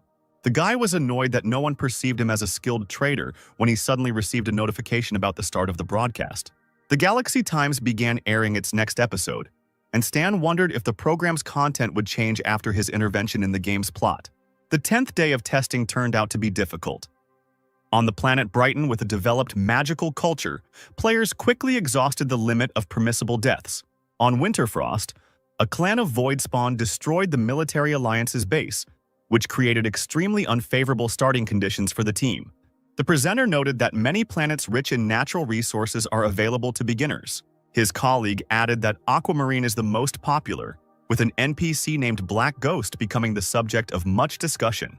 The presenter asked his partner what role, in her opinion, this user plays in the planet's plot. The girl replied that according to the data, he occupies a high position in the gaming society, while Stan's identity remains mysterious, especially considering his conflict with the embryo. On air, they discussed Stan's possible connection with 6 countries, but he himself was already tired of these useless conversations. The host cryptically hinted that other players now regretted not choosing the mechanic class, although the chat immediately filled with angry messages about the uselessness of this class. Stan was even upset about his business, realizing that soon players would realize the limitations of the mechanics in combat and sales would fall. To calm the audience, the host offered to show the Black Ghost's fighting style in action. When the recording of the battle on the river appeared on the screen, the players' discontent instantly turned to admiration. Then they showed a fight with experimental super soldiers on the battlefield. The footage of Stan's victory over the embryo fighters delighted the commentators, who immediately wanted to change their class to mechanic. In the following footage, players recognized the wild sword, suggesting that it could unlock a secret storyline. Stan watched his victories with a smile, not suspecting that someone was recording these moments. Now, faith in the mechanics class will return, and with it, clients. Meanwhile, Balsas from Green Valley was biting his pipe, greedily listening to his assistant's report. He spoke about the special ability of the vagabonds. They could be resurrected even after death at the hands of monsters. Balsas decided that by luring such players to his side, they would not be afraid of any enemy thanks to their miraculous ability to resurrect. But the assistant failed to carry out this plan after the appearance of the Black Ghost, which greatly disappointed the head of the village. Suddenly, a furious animal roar came from the forest, so loud that it could be heard even in the village leader's tower, causing everyone present to freeze for a moment in anticipation of an unknown threat. One of the locals was unlucky enough to find himself in the path of danger. A huge clawed paw suddenly rose into the air and fell on the unsuspecting man, who did not even have time to understand what was happening. The huge wolf grabbed the unfortunate man by the thigh and began to literally gut him, like a defenseless forest animal, ignoring his screams and pleas for mercy. A whole pack of wolves, sensing fresh blood and the scent of fear, immediately rushed straight into the village to feast on human flesh, without encountering any resistance along the way. The residents shouted loudly, warning each other of the approaching mortal danger, but their actions were too late. It was already too late to save themselves. Even the players who were sitting in ambush and thought they were safe tried to escape. But for most of them, these minutes turned out to be the last in their current lives.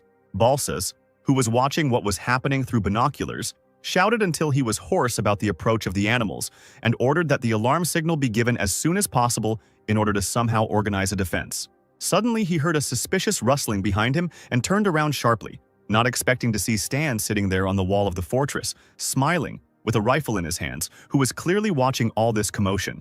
The man immediately wilted and lost all his fighting spirit when the boy lazily said that he would just sit there while the wolves raged, showing no desire to help people. Stan calmly looked at the system window, thinking that he was too lazy to take on a task with a reward of only a couple thousand points. Let other players work on it this time. And in the forest, a real battle was already raging, not for life, but for death.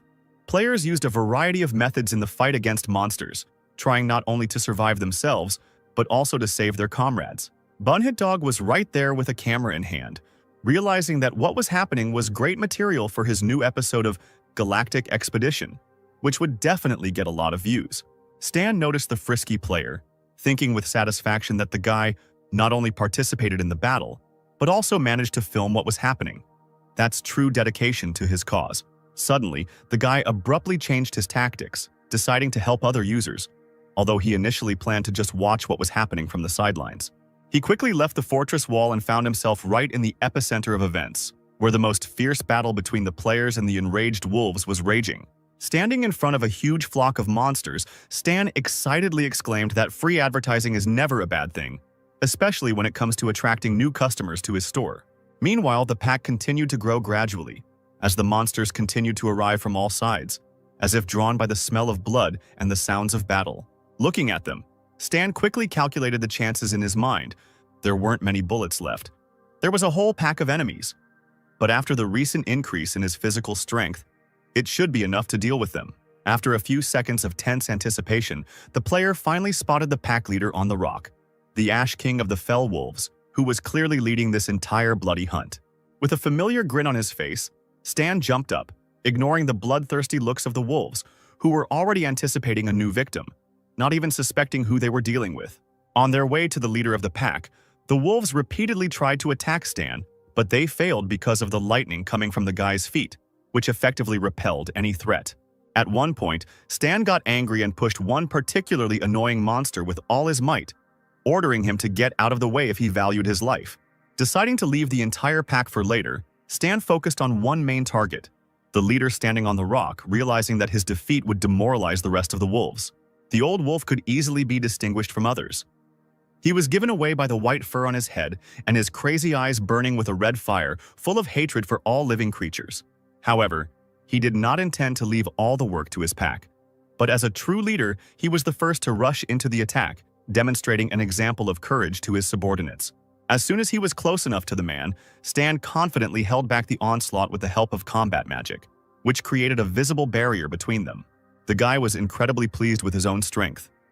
He didn't even feel a loss of energy, and his body actually became noticeably stronger, which instilled confidence even in such a tense moment. Several monsters immediately attacked the player from all sides, but he instantly created a powerful protective dome that not only protected him, but also threw the enemies away.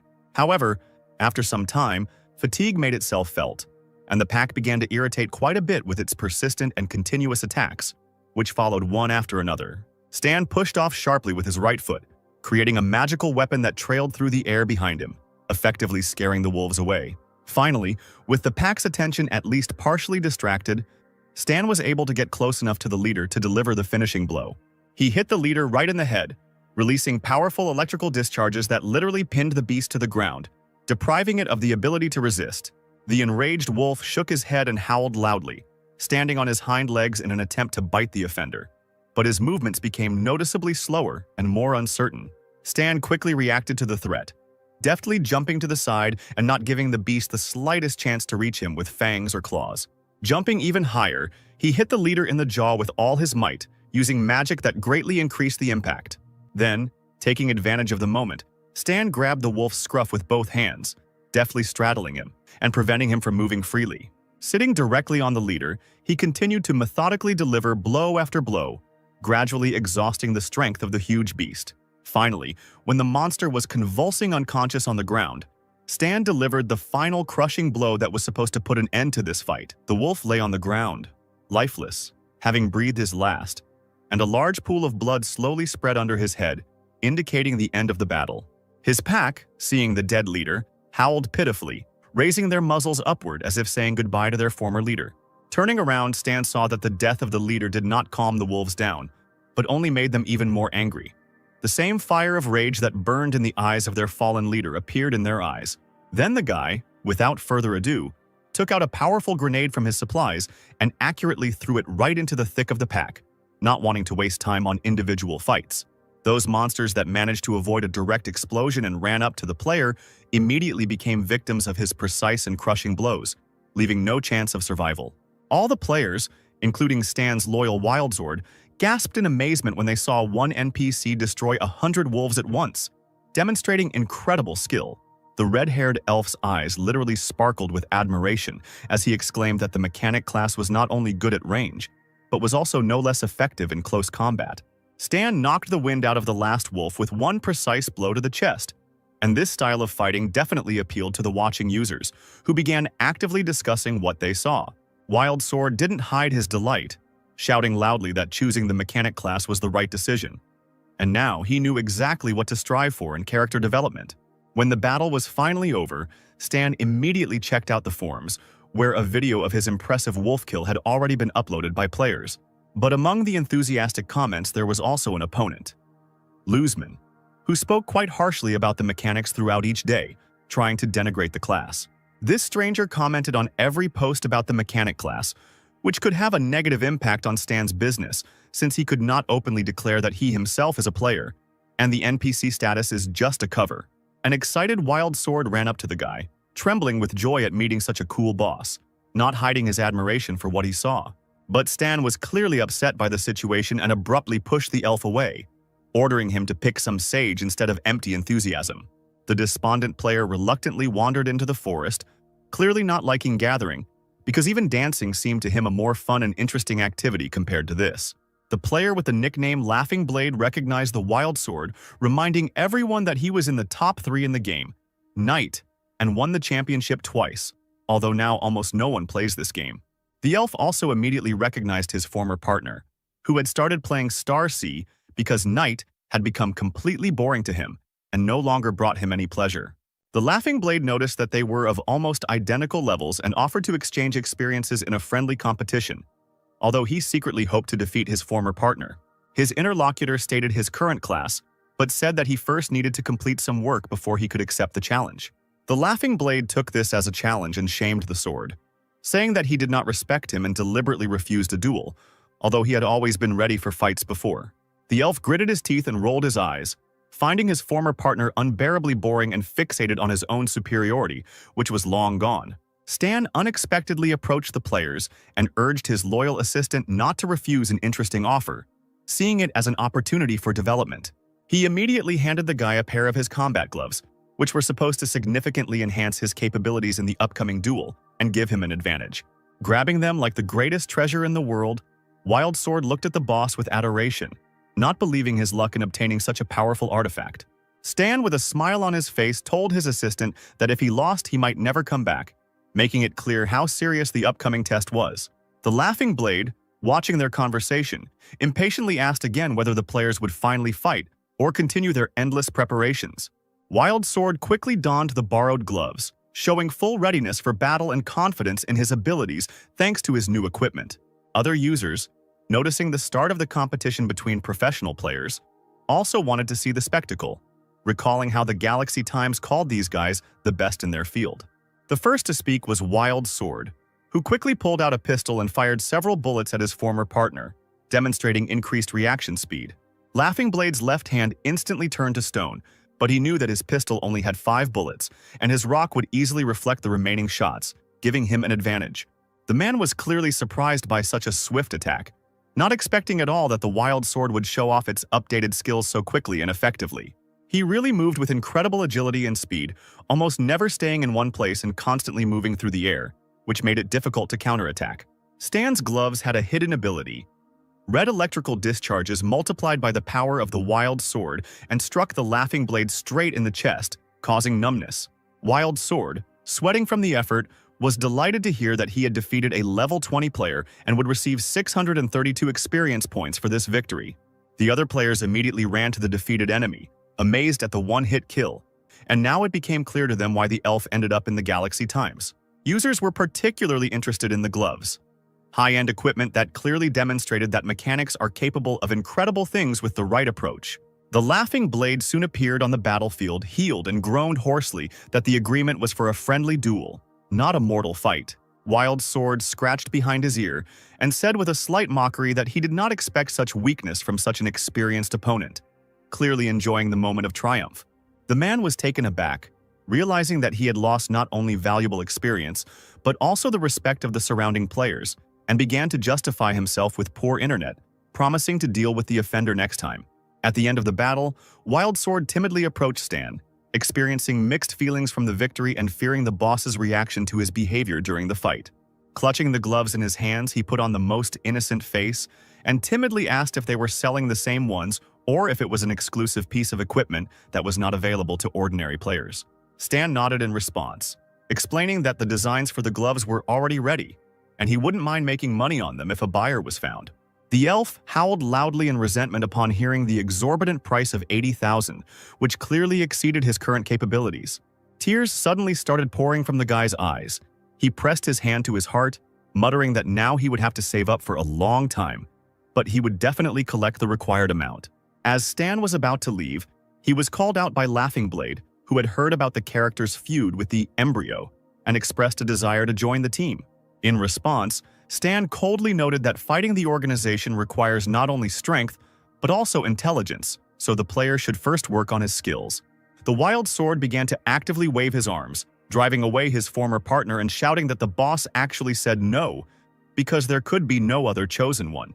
Stan checked the forums and saw that the video of the fight had already been uploaded, and the outrage among users had quickly died down thanks to the sensible comments of other players. Suddenly, the silence was broken by the noise of engines. SUVs with Alamer identification marks were approaching the village, which the guy did not expect at all. The village leaders greeted the man who emerged from the car with marked respect, although their eyes showed wariness. Messenger Alumer Ray was clearly unhappy with Stan's disappearance, as well as the fact that he had been unable to find Zero for 6 months, for whom Embryon had offered a substantial reward. Balsas bowed deeply, inviting Ray to make himself at home in Green Valley and to seek help if needed. The guests were treated to a lavish dinner with plenty of expensive alcoholic drinks, creating the appearance of hospitality. By the middle of the banquet, Ray had become quite drunk and began to mumble incoherently about his business, losing the thread of the conversation. Balsas tried to change the subject, noting that the family would hardly search forever for the missing person, since everyone understood that Stan was not Zero. Ray waved his hand, refusing to discuss Stan, and asked if anything unusual had happened in the village lately. While pouring wine for his guest, Balsas told him about the refugees with an amazing ability to resurrect but weak fighting power. Ray asked if these people were really that unusual, to which he received confirmation. The family already knew about this phenomenon. Balsas did not forget to mention the Darknet mercenary, the Black Ghost, who was currently in the village.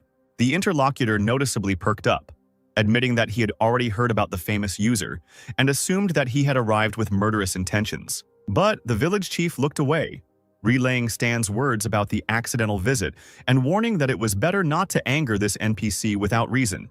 Ray's bodyguard, Luke, demonstratively slammed his fist into his palm, declaring that he would personally protect his master from any threat.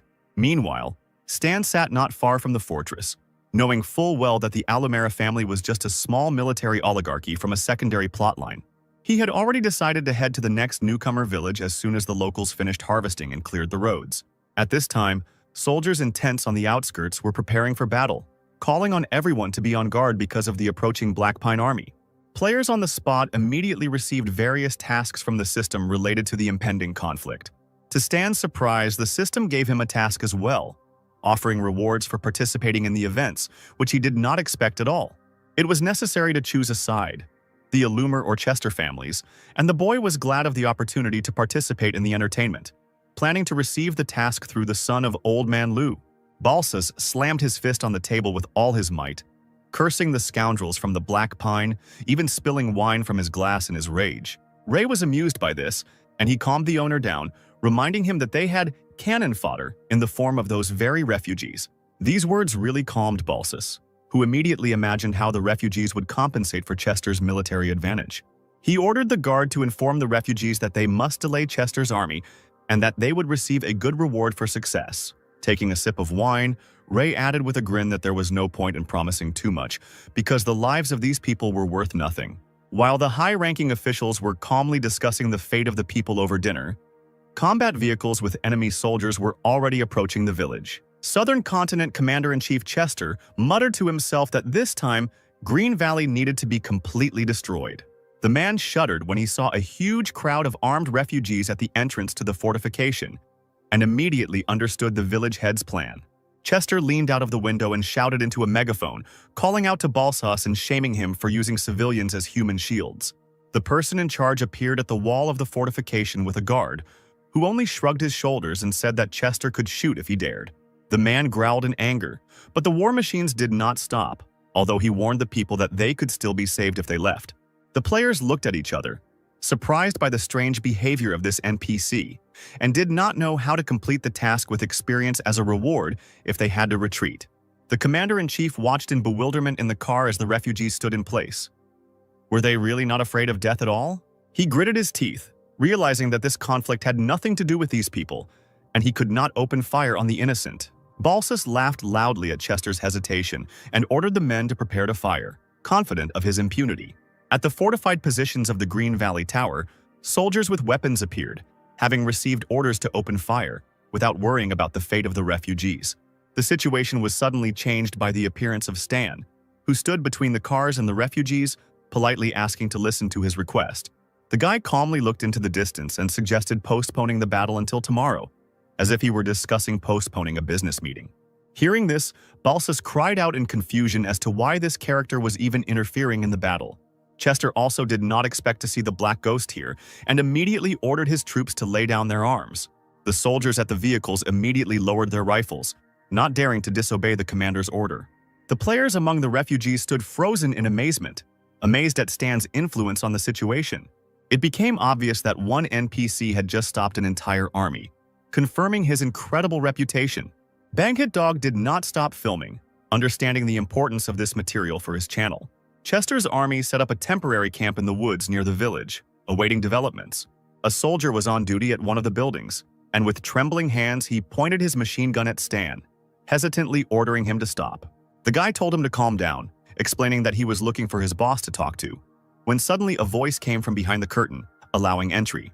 Chester greeted his guest with caution, asking why such a famous character had intervened in someone else's conflict. Stan shrugged, saying he just wanted to help the man out of his difficult situation. He raised an eyebrow in disbelief, certain that they were seeing each other for the first time, and not understanding the motives for such kindness. Stan scratched his ear in disappointment, expecting that Chester would be smarter than Balsas, but apparently he was wrong. Chester pursed his lips, agreeing that Balsas was a vile man using the refugees as a shield, but the players themselves seemed strange to him in their fearlessness. Stan spread his hands, offering to help defeat the enemies since it was not difficult for him. As the boy turned to leave, Chester asked what he wanted in return, but Stan just waved his hand, not deigning to answer. Chester wondered about the stranger's ulterior motives, fearing that he might find himself indebted to such a mysterious character. But he had no choice, and the commander-in-chief had to agree to the proposal, albeit with apprehension. Stan found Wild's sword and, touching him on the shoulder, informed him that an important task had been found for him. The system has instructed them to spread the word about Stan joining Chester's camp, using reputation as a form of reward. The guy smiled, looking at his assistant. Now his reputation would work for him. Wild Sword ran from house to house and players came out into the street, asking again about Stan joining Chester. They didn't know what to do. If they stayed with the Green Valley, they could become enemies of the Black Ghost. As he passed, Bunhidog noticed one player scolding himself for choosing the losing side. The guy was glad that he had not made a hasty choice and decided to meet with Stan as soon as possible to gain support and information. Out of breath, he ran up to Stan and immediately blurted out his desire to join his camp. Stan stood with his back to him, spreading his arms, sensing the potential in this player. The next words struck the young reporter. He was offered to become a temporary assistant. Swallowing hard, the boy thought about the hidden plotline and shouted loudly that he agreed. Other players witnessed the scene, assuming he had activated a unique branch. One of the refugees exclaimed that the solution was obvious. They had to go over to Stan's side. But the guy cooled his ardor, declaring that he didn't need any more assistance. The player almost cried from resentment, deciding that only the first one would have a chance. While he was worried, Stan watched his associates, understanding the benefit of having a reporter on the team to manage public opinion. So far, he liked 3, Wild Sword, Maple Moon, and Boon Hit Dog, but he needed to expand the circle of reserve participants. Stan thought wistfully of other newcomer villages where new opportunities awaited him. Balsas, watching from the forest, became angry when he saw Stan luring away the refugees. They were even given a place to live in the Chester camp, which seemed like a mockery. The man scolded Stan, who claimed that he was just passing by and was now helping the enemy. Balsas's hand trembled at the thought of escape, but Ray seemed to read his thoughts and grabbed his wrist.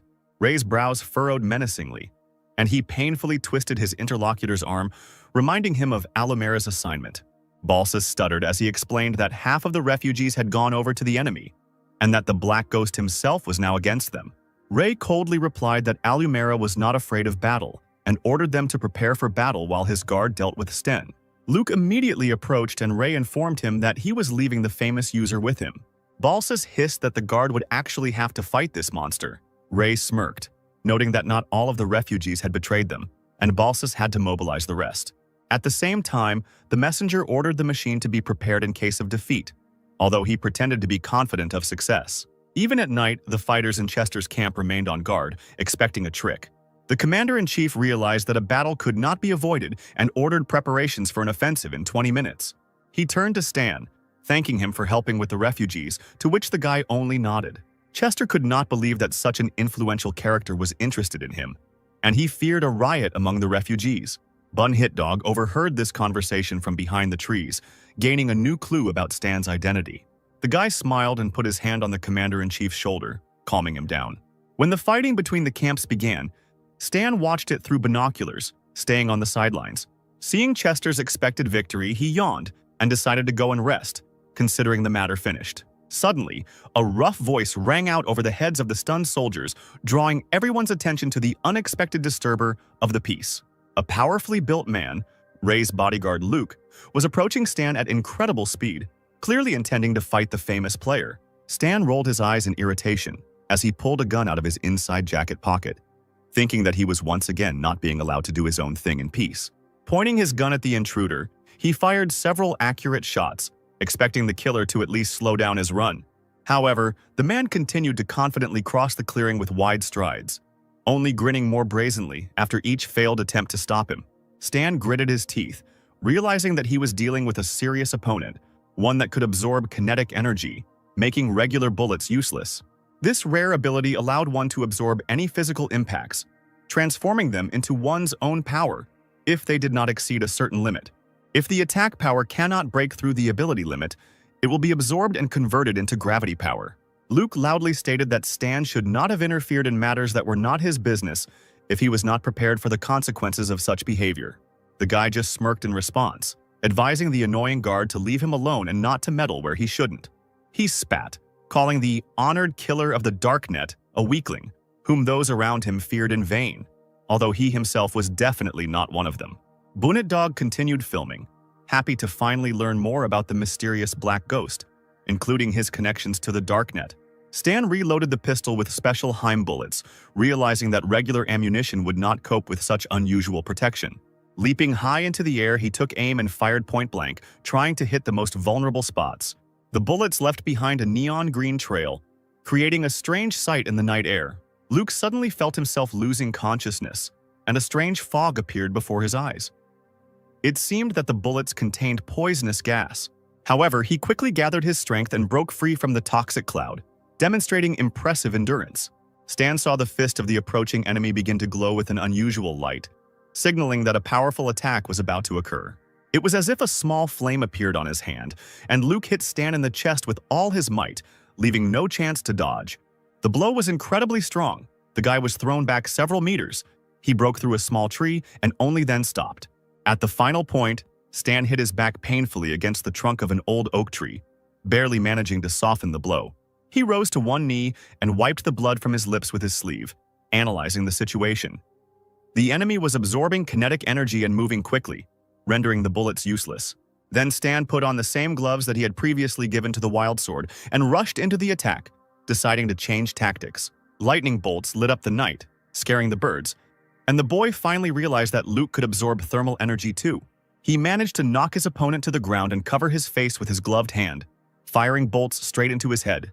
The guard's face was left with a clear mark from the glove, and his skin was burning intensely, causing unbearable pain. Luke pretended to be more shocked than he actually was, and the next moment he rallied, kicking Stan in the stomach. While the guy was coming to his senses, the guard deftly turned around and started running, changing his strategy. Stan straightened up, raising an eyebrow in surprise. It was strange that the enemy retreated after the first successful blow. Luke ran straight towards the enemy camp, where the Black Pine soldiers were in full combat readiness. Seeing a man approaching, they assumed it was an attack by Green Valley and were ordered to open fire. Stan shouted a warning, but it was too late. He realized that Luke was deliberately exposing himself to the shots in order to absorb the energy. And indeed, the guard spread his arms wide, standing directly in front of the shooting soldiers, and the bullets seemed to dissolve into his body. The bullets, hitting the man's body, seemed to dissolve, and he himself stood motionless and smiled insolently. The soldiers retreated in horror, seeing that their attacks were completely ineffective against this man. Stan ran out into the clearing, shouting for them to stop shooting as it only strengthened the enemy. Luke turned sharply, full of energy from the absorbed shots, and rushed towards Stan, ready for the finishing blow. A deadly energy dome of gathered energy formed around his figure, making the attack truly dangerous. He literally flew at Stan, trying to grab him in a deadly embrace, and the guy coughed up blood, falling under the influence. The silence of the night was shattered by a powerful explosion, and blue and red lights flashed in the air from the released energy. When the smoke cleared, Stan was lying in the crater, arms outstretched, his armor showing a 132-point reduction in durability. Luke stood above him, unharmed, clearly pleased with the result of his attack. Stan quickly stood up, assessing the situation. On the battlefield, the enemy had an unlimited source of energy due to the soldiers' shots. Then he decided to trick Luke into going to the valley camp, where the soldiers wouldn't shoot at their own. Approaching the enemy camp, Stan decided to provoke the guards by taking out his pistol. Having deftly grouped himself in the air, he began to shoot at the guards, aiming at their most vulnerable spots. He killed several on the spot, and the rest only managed to shout about the Black Ghost's attack before disappearing. When the soldiers had rifles in their hands, they began shooting at Stan, who was still followed by Luke. The soldiers began to talk among themselves, demanding that they stop firing so as not to hit the master, but it was too late. Luke stopped hearing the gunshots and realized that his energy was running out, but he still tried to catch up with Stan. Luke tried to strike again. The guy began to dodge the attacks while simultaneously shooting sliding shots at the floor, creating a smokescreen. Several times this trick worked, and Luke's fist missed as he spent the last of his energy reserves. Stan began to run away again, hoping to tire out his opponent. He ran towards the tower where Ray and Balsas were, feeling that the enemy was almost exhausted. Luke missed again, wasting precious energy, and began to slow down noticeably. Jumping from the ruined tower, Stan noticed that the dust raised was preventing the enemy from seeing. Luke found himself in a thick cloud of dust, coughing heavily and losing his last chances of victory. Stan had the perfect moment to attack. He used Burning Will, overloading the system. The glove released lightning again, and his hand fell on the exhausted Luke's face. The guard collapsed onto the hard floor, with a bloody mark on his face and a trickle of blood from his nose. The cough choked him, but he realized the strength of the enemy and that the fall of Green Valley was only a matter of time. With difficulty, Luke rose to all fours, spat out blood, and ran to warn the master, grabbing the radio. On the go, he reported that he had failed and asked Ray to run while he distracted Stan. Breathlessly, Luke added that they should take care of his family if he didn't return. Luke was beginning to realize how hopeless his situation was becoming. Under cover of night, a convoy of SUVs with their headlights off moved along the road from the valley. In one of the cars sat Ray and Balsas, who couldn't stop wondering how Stan turned out to be the real monster he had warned about. Ray asked for silence in an irritated tone, focusing on escaping the danger zone. A frightened Balsas looked out the window, wondering if Stan would catch up with them, to which Ray replied that Chester was busy storming the village, which meant Stan would be there too. To Balsas's horror, he saw a familiar figure rapidly approaching the car. Stan shouted that they shouldn't be in such a hurry and shot at the car's wheels. The fire bullets hit their target and the wheels caught fire, causing chaos in the moving motorcade. The cars began to collide with each other, flipping over from the impacts until it was Ray and Balsas's turn. The driver immediately lost consciousness after the impact, remaining in the damaged car, and Balsas clung to the window, coughing from the smoke and trying to hold on. He froze when he heard the voice above him and slowly looked up at the barrel of the gun. Balsas began to accuse Stan of lying about the accidental visit, but the guy called it a coincidence. Realizing he would not survive, Balsas asked to be killed, showing unexpected courage in his final moments. Stan shrugged and pulled the trigger, leaving the lifeless body, and then heard a rustling sound. Ray, having gotten out of the car, tried to hide in the forest, but Stan turned the gun on him, forcing him to raise his hands and scream for mercy. The guy lazily asked for a reason to keep Ray alive. He bent over in horror, pressing his hat to his head, and babbled that he would give the player a lot of money and recommend him to the Allimer family. At that moment, Stan noticed a piece of paper sticking out of his pocket and demanded that he give it to him. Ray held out the crumpled leaflet with trembling hands. It was a wanted poster for the embryo, with a reward for information on its location. Stan asked him angrily why he was carrying it around with him, to which Ray, swallowing tears, explained that the wanted Zero was Alumera's second son. He said that Zero had died long ago, but they were still looking for him, and now Ray was forced to take part in this pointless mission. Stan paused, processing the information, and then abruptly pointed the gun at Ray's forehead. The player suppressed his excitement when he realized that he had a father and siblings. Then, looking at Ray's tear-stained face, he assumed that this guy was his family too. With his status, the ghost could receive assistance from the commander-in-chief of Alumera of the northern continent. He swore that he was telling the truth, but it didn't save him. The shot rang out, leaving a hole in his forehead. Stan chuckled, realizing that he had a family in this world, but decided that in his position there was no point in counting on it. Meanwhile, Chester came out to his soldiers with a speech, trying to calm the people down after the battle. The people looked at the man tensely, and he called on them to calm down, because the fight was already over. He guaranteed the safety of lives and property in the future. Players were devastated by the failed missions and regretted their choice of side. Bunhitdog ran up to Wild Sword, introducing himself as the creator of the game's cutscenes, and asked him to tell him about Stan's past. The elf glanced at the boss smoking nearby and called his name, noticing that he didn't mind talking about himself. Wild Sword scratched his chin, remembering that Stan had served under the Star Dragon and was acquainted with someone from the Strategic Defense Department. Banhitdog was delighted with the valuable information, confirming the correctness of his choice of interlocutor. When the Black Pine warriors were sure that there was no one left on the enemy side, Chester approached the Black Ghost. The commander-in-chief thanked Stan for his help, admitting that he would not have been able to cope with the Green Gulch without him. He also said he didn't know what to do with the refugees who were acting strangely and weren't afraid of death until he realized they could be resurrected. Stan blew out smoke from his cigarette and offered to use them as mercenaries for a good fee. Chester considered the proposal, acknowledging its reasonableness. He invited Stan to Black Pine for rest and reward. The boy agreed and pointed to Wild Sword and Bunhitdog, which he planned to take with him. After spending the night in Green Valley, the group set off in SUVs to the Black Pine settlement. Chester showed Stan from the balcony the building of the military factory where rifles and ammunition were produced. Wild Sword exclaimed that there was no place for newcomers there, and Bunhitdog continued filming, delighted with his new discoveries. The elf's attention was drawn to the fenced area, and he asked the commander-in-chief with interest what was there. Chester explained sadly that this was an isolation ward for those infected with acute grouper disease to prevent an epidemic. Stan asked if this was a highly contagious genetic mutation, to which he received an affirmative answer. Through the fine mesh, one could see what had once been a man, a gray body with flayed skin. People in protective suits essentially fired rifles. The zombie, tearing through the other side of the net, wheezed, and the remains of blood spurted from his stomach. The infected man next to him glanced wearily at the lying body. He knew that the same fate awaited him. The disease is difficult to treat, and to suppress its spread, the only way to do it is to isolate the sick. The dead patient was immediately carried away on a stretcher. Bunhitdog shuddered as he looked at this picture. He said that the sight was very frightening, and the soldiers' actions were cold-blooded. The commander-in-chief reported that at first there were 10 people, but one of them knew that he would not be cured and escaped from quarantine. Then the number of infected increased to 300. Stan was given the task of stopping the source of the plague, but he didn't want to do the task for newbies. It was better to pass it on to someone else. The ghost looked at his assistants, who were already anticipating the reward for victory, and decided that if they completed the task, he himself could claim the reward. Chester distracted those present by announcing that his men had already set the table.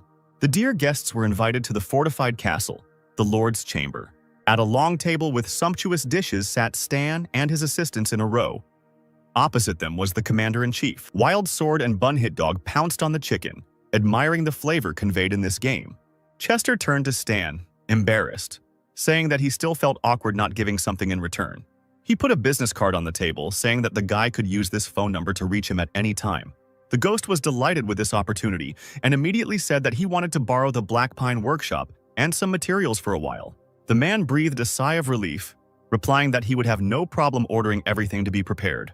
Black Ghost was unhappy about the epidemic, but his friends would stay and help when he left. After these words, he patted Wild Sword on the back as he choked on his wine from what he heard. Tears appeared on the elf's face, and he exclaimed that the boss wanted to part with him. Black Ghost rolled his eyes. It sounded too intimate. He promised that he would return, and he would not leave his assistants without benefit. Looking at the screen of the Banhitdog system, he persuaded his friend to stay, because solving the epidemic problem gives a lot of experience. For the ghost, this was only to his advantage. It was better for the guys to stay, otherwise they could ruin his effectiveness. Early the next morning, the NPC went straight to the workshop. He worked for several hours at a special machine, making the necessary item. Finally, wiping the sweat from his forehead, Black Ghost smiled contentedly. It's done! In front of him lay a portable, high-damage solar flamethrower with integration that was easy to carry. Stan was surprised by the strange note. On the system screen, it was indicated that the dancing flame was warmth, akin to romance. The guy mounted the flamethrower right on his forearm with a force of 69. You can ignore the load. Lost in thought, the guy didn't immediately hear someone else's footsteps. An old man in a lab coat praised the flamethrower, asking if he could buy a gun for 1,000,000 coins. Black Ghost crossed his arms over his chest and asked who was bothering him, not hiding his disdain. The man introduced himself with a smile as a chief technical advisor named Lane, who had been invited by Chester. The ghost remembered the master mechanic from the time of Old Man Lou. Chester then abandoned his daughter and became the commander-in-chief, and the old man sent his old friend to help his son. Lane said outright that he liked the electromagnetic rifle and asked for a price. Stan, who had a personal warehouse of expensive materials behind him, said mockingly that he had no need for money. The old man shrugged, saying that then he could teach the boy the skills because he would definitely need such a master to become better. Stan noticed the resemblance to Old Man Lou. Both were just as annoying. However, this man was a key figure in Old Man Lou's 4 missions. It was necessary to establish a relationship with him. He had advanced knowledge. Players could not just learn from him. The scientist asked why the ghost was silent, and he immediately said that he would give up the rifle, but in return, he would ask for advanced information. Now Lane himself has thought about it. The device of electromagnetic kinetic weapons is interesting to him, but it is not valuable enough to share advanced knowledge. The old man waved his hands, grimaced, and said that he would not teach the boy, but would be able to build mechanisms based on his knowledge, which he would give away. The ghost shook his head, realizing that advanced knowledge was not so easy to obtain, and so he promised the old man to make a new weapon. The scientist leaned forward and asked in shock if the guy had made the rifle himself. He scratched his nose and shrugged, saying it was true. A security guard approached Lane. The man wiped the sweat from his forehead, realizing that the man's conversational skills were quite high. The guard leaned over and whispered that he was not only a mechanic, but also a famous darknet assassin, the Black Ghost. The scientist immediately lost all his arrogance and bowed low, asking for forgiveness. Stan smiled, thinking that if a person is good at something, then they immediately begin to take him seriously. Black Pine housed a residential advanced research area that was off-limits to outsiders and was guarded by armed guards. Lane led Stan into his territory and into the wine storage area. There, the man pressed a button under a special bottle, and a passage to a secret storage room appeared in the wall. The man showed the Phantom a room where 4 items created using advanced knowledge were kept. The guy could choose one of them for himself. The flask contained a nurse of the first type, a living organism in granules. When introduced into the body, it quickly removes negative effects, cleanses from poisons, and quickly coagulates the blood. Fermi condensate is used to cool the mechanisms from the inside, thereby reducing their recharge time. The colloidal bulletproof membrane, after receiving an impact, becomes elastic for a short time to absorb the kinetic energy, and then hardens to grip the object. PO nanosynthetic fiber is similar to biological tendons of a living organism. The guy noted that all 4 things are good, but 2 of them are consumables, and his titanium alloy is also quite durable. The guy decided to choose the PO nanosynthetic fiber. The scientist shook his hand, agreeing to the deal. He also believed that this item had the greatest potential. He pointed to the suitcase with the fiber, allowing him to take all his supplies. The ghost was pleased because there was enough material for the tendons of the skeletal system of the light fur. Now he was one step closer to creating it. The guy said he was owed another thing, but he had no connections to get it, so he was hoping Lane would help him buy a mini reaction furnace called Coster. The scientist said that Bonfire is the center of the energy source of the light fur. It will not be easy for him to get such a thing himself, but the man will try. It will take months to complete the order, and the price is not small. The Black Ghost waved his hand, stating that money would not be a problem. The next morning, Stan stretched and called his assistants to him. He informed Wild Sword and Bunhit Dog that he would be leaving Black Pine today and that they would stay and contact the boss. Bunhit Dog was surprised that the boss was leaving them so quickly. He smiled and said that the guys would need to find a way to deal with the epidemic, and that the Wild Sword would probably be able to show its full potential. He handed his subordinate a suitcase containing a weapon that was superior in characteristics to what the elf had. Wild Sword's eyes lit up with anticipation of possessing such a treasure. Bunhid Dog suggested that the weapon is a bonus from a secret storyline, and that the Black Phantom rewards the effort well. The ghost noted Sword's potential, saying that he would improve his melee skills and become a mechanic fighter in the future.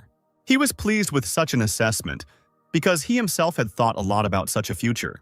Black Ghost turned to leave, telling the boys that he would be waiting for their strength to increase. After some time, the helicopter with the NPC on board took off into the sky.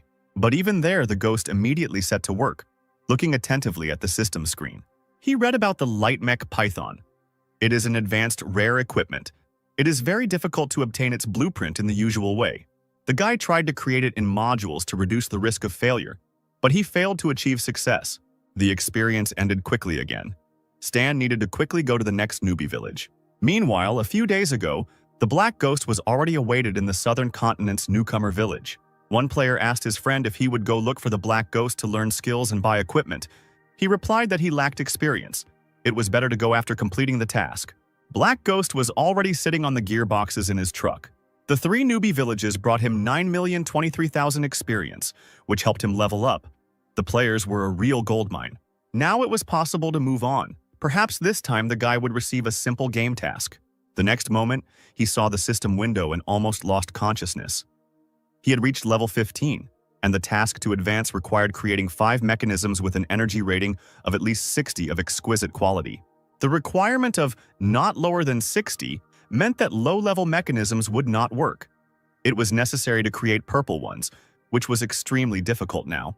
The guy realized that for now, all he had to do was upgrade his skills, and he could temporarily forget about moving to a new level. The system showed that it was impossible to improve skills now. Experience came and went quickly. He was done with the newcomer village on the southern continent. Now he needed to move on. There seemed to be a hidden mission on the western continent.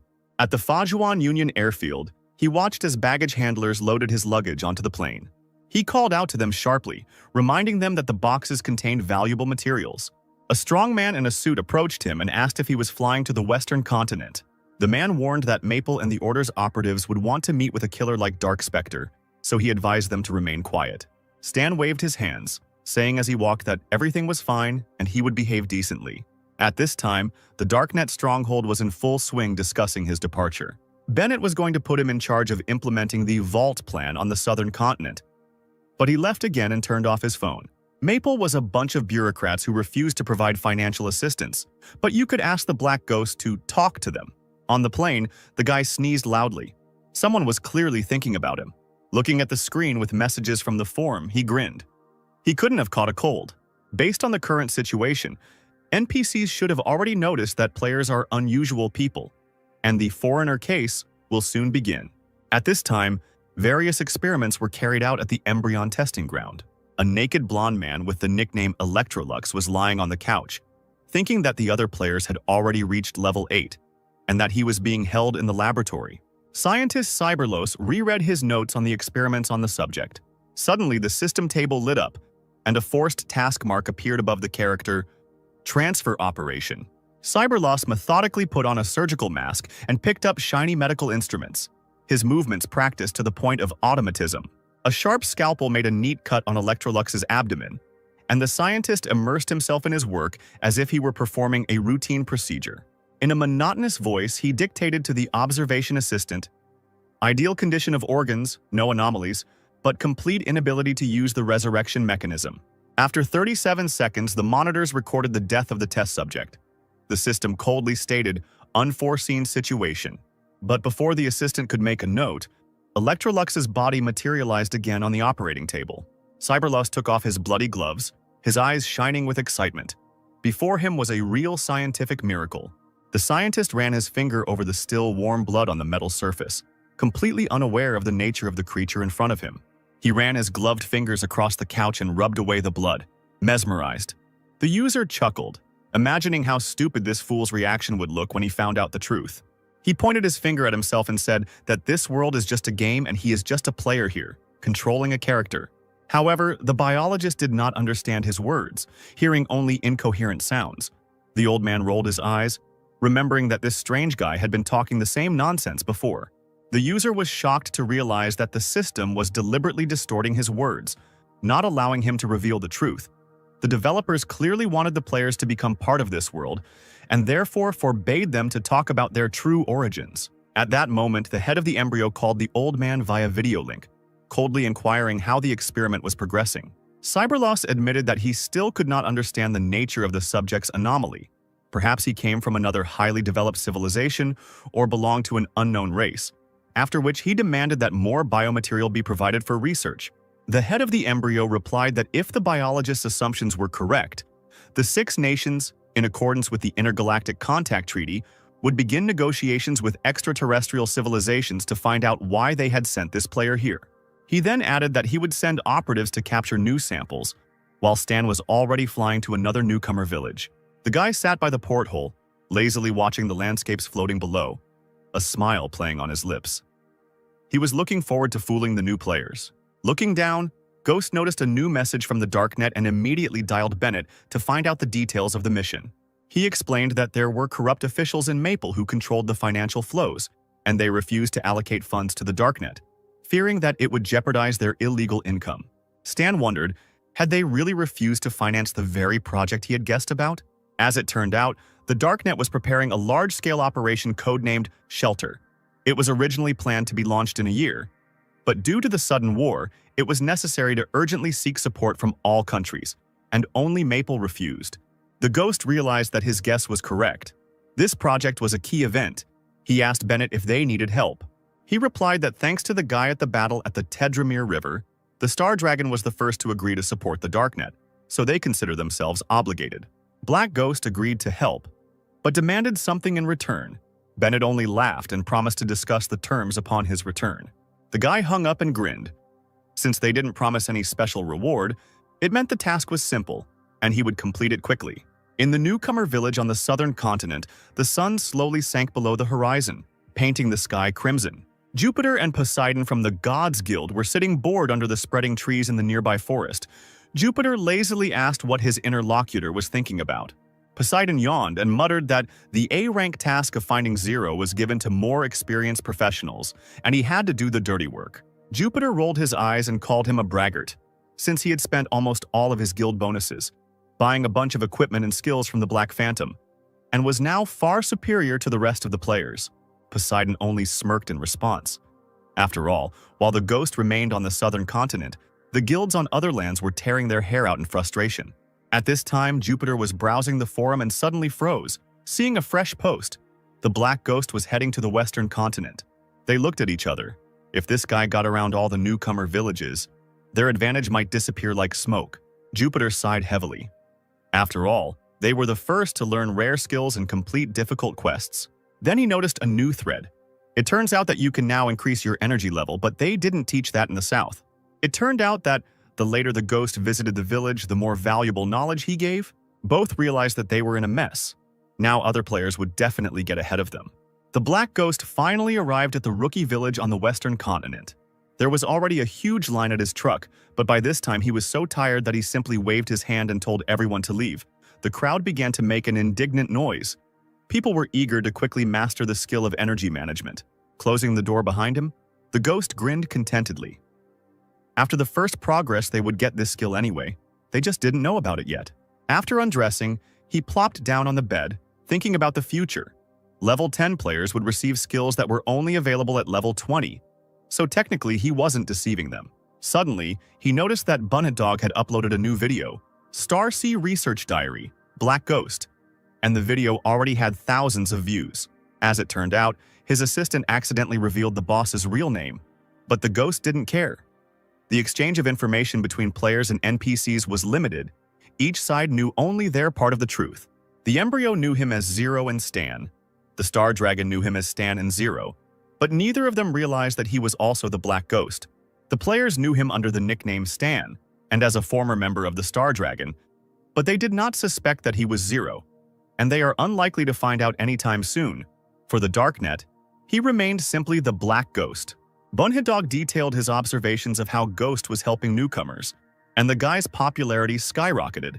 Now the players were actively interested in his proposals, but they lacked involvement in the plot. Only after getting closer to him, they would begin to seek out meetings on their own.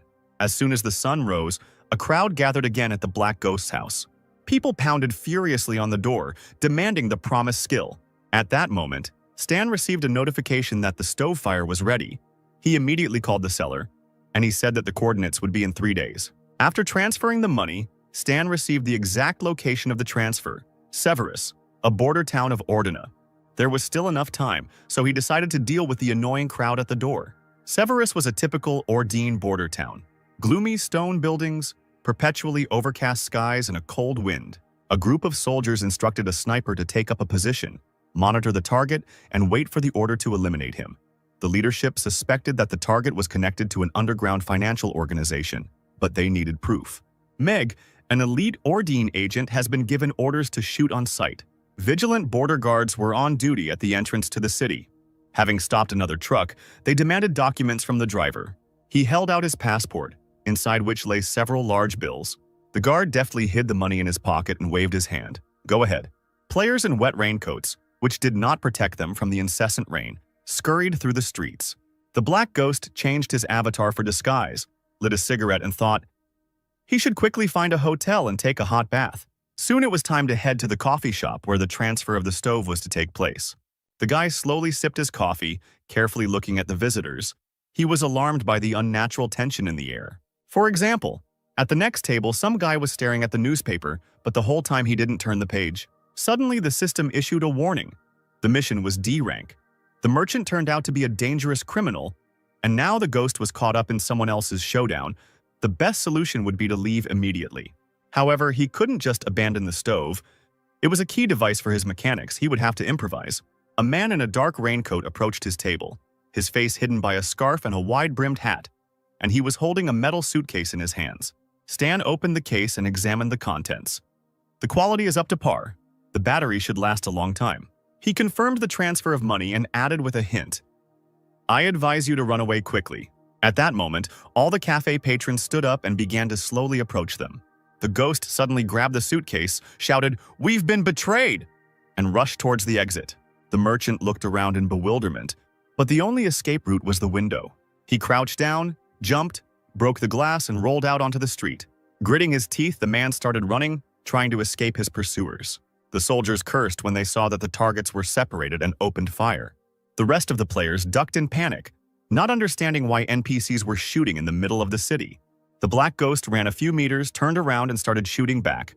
The bullets found their targets. The soldiers fell one after another, cursing this impudent upstart. Suddenly, an icy grip gripped his leg. He immediately recognized Esper. For some reason, the organization sent him, although it was just a deal to purchase equipment. The ghost fired into a puddle at his feet, shouting, "Get lost!" A man emerged from the water, writhing in pain. The hit was accurate. The chase didn't end with Esper alone. An irritated Stan threw lightning bolts at his pursuers, which exploded on contact. He seemed to have managed to escape the police officers on foot, but at that very moment, 3 black SUVs with flashing lights suddenly came around the corner, their shrill sirens tearing through the air, mixing with the roar of their engines. The Black Ghost climbed higher up the building's facade, continuing to spray the street with electrical discharges as an entire special forces unit with body armor and assault rifles fired at him non-stop, bullets leaving holes in the brickwork. At the Ordina headquarters, the operator, with shaking hands, was forced to report the escape of the seller, after which the commander-in-chief angrily ordered all patrols within a 20-kilometer radius to block the roads and under no circumstances let the buyer escape. Meg heard a new order through his earpiece, to eliminate the buyer at any cost, to which he calmly responded with confirmation, not even paying attention to the streams of rain. The Black Ghost raced as fast as he could through the narrow alleys, periodically discharging lightning at his pursuers and pushing off the walls of houses with special magnetic gloves that left dents on the surface. He urgently needed to cover his tracks and find a secluded place to activate the appearance-changing module that he had acquired just a week ago from one of the darknet traders. Clutching the precious suitcase with the stove fire tightly, he was distracted for a second by the system message and did not notice how the shadow of a sniper emerged from the fog of the rain. 2 powerful shots with explosive bullets almost sent him into oblivion, but thanks to his reflexes, they only knocked him off his feet, throwing him into a store window. Waking up among broken glass and feeling warm blood running down his chin from a cut lip, Stan mentally acknowledged that the shots had been fired by a true master of his craft. As the scanning system showed, standing in front of him was not just a sniper, but an elite level 56 artilleryman with a unique set of skills. And now, the man clearly intended to take him alive. Without giving him time to come to his senses, the stranger began methodically firing from a modified rifle, while Stan, clinging to the protruding reinforcement with one hand, hung over an abyss several stories high. Desperately pushing off the wall, he tried to hide in the labyrinth of alleys, realizing that he needed to urgently get out of the range of this sniper, whose bullets pierced even reinforced armor. Mag just laughed hoarsely as he watched his victim try to escape using his speed boots. The naive guy clearly overestimated his chances against the Ordina's best marksman. With his left hand, he took out an experimental weapon that fired several shots at once at great speed. By aiming the first charge right at the fugitive's legs, Mag intended to completely deprive him of the ability to move, so that he could then slowly finish him off from a safe distance. When it became clear that the boots had additional protection, the sniper switched to the RPG without a trace of irritation. Stan barely had time to hear the distinctive whistle before the explosion, and instinctively jumped up, while the section of road under his feet turned into a pile of debris flying in all directions. The shockwave hit him hard in the stomach, throwing him into the air like a rag doll and causing him to lose his bearings for a moment. Landing on the roof, he coughed violently, feeling his ribs hurt, but quickly assessed the situation. The damage was not critical, and he could still continue the fight.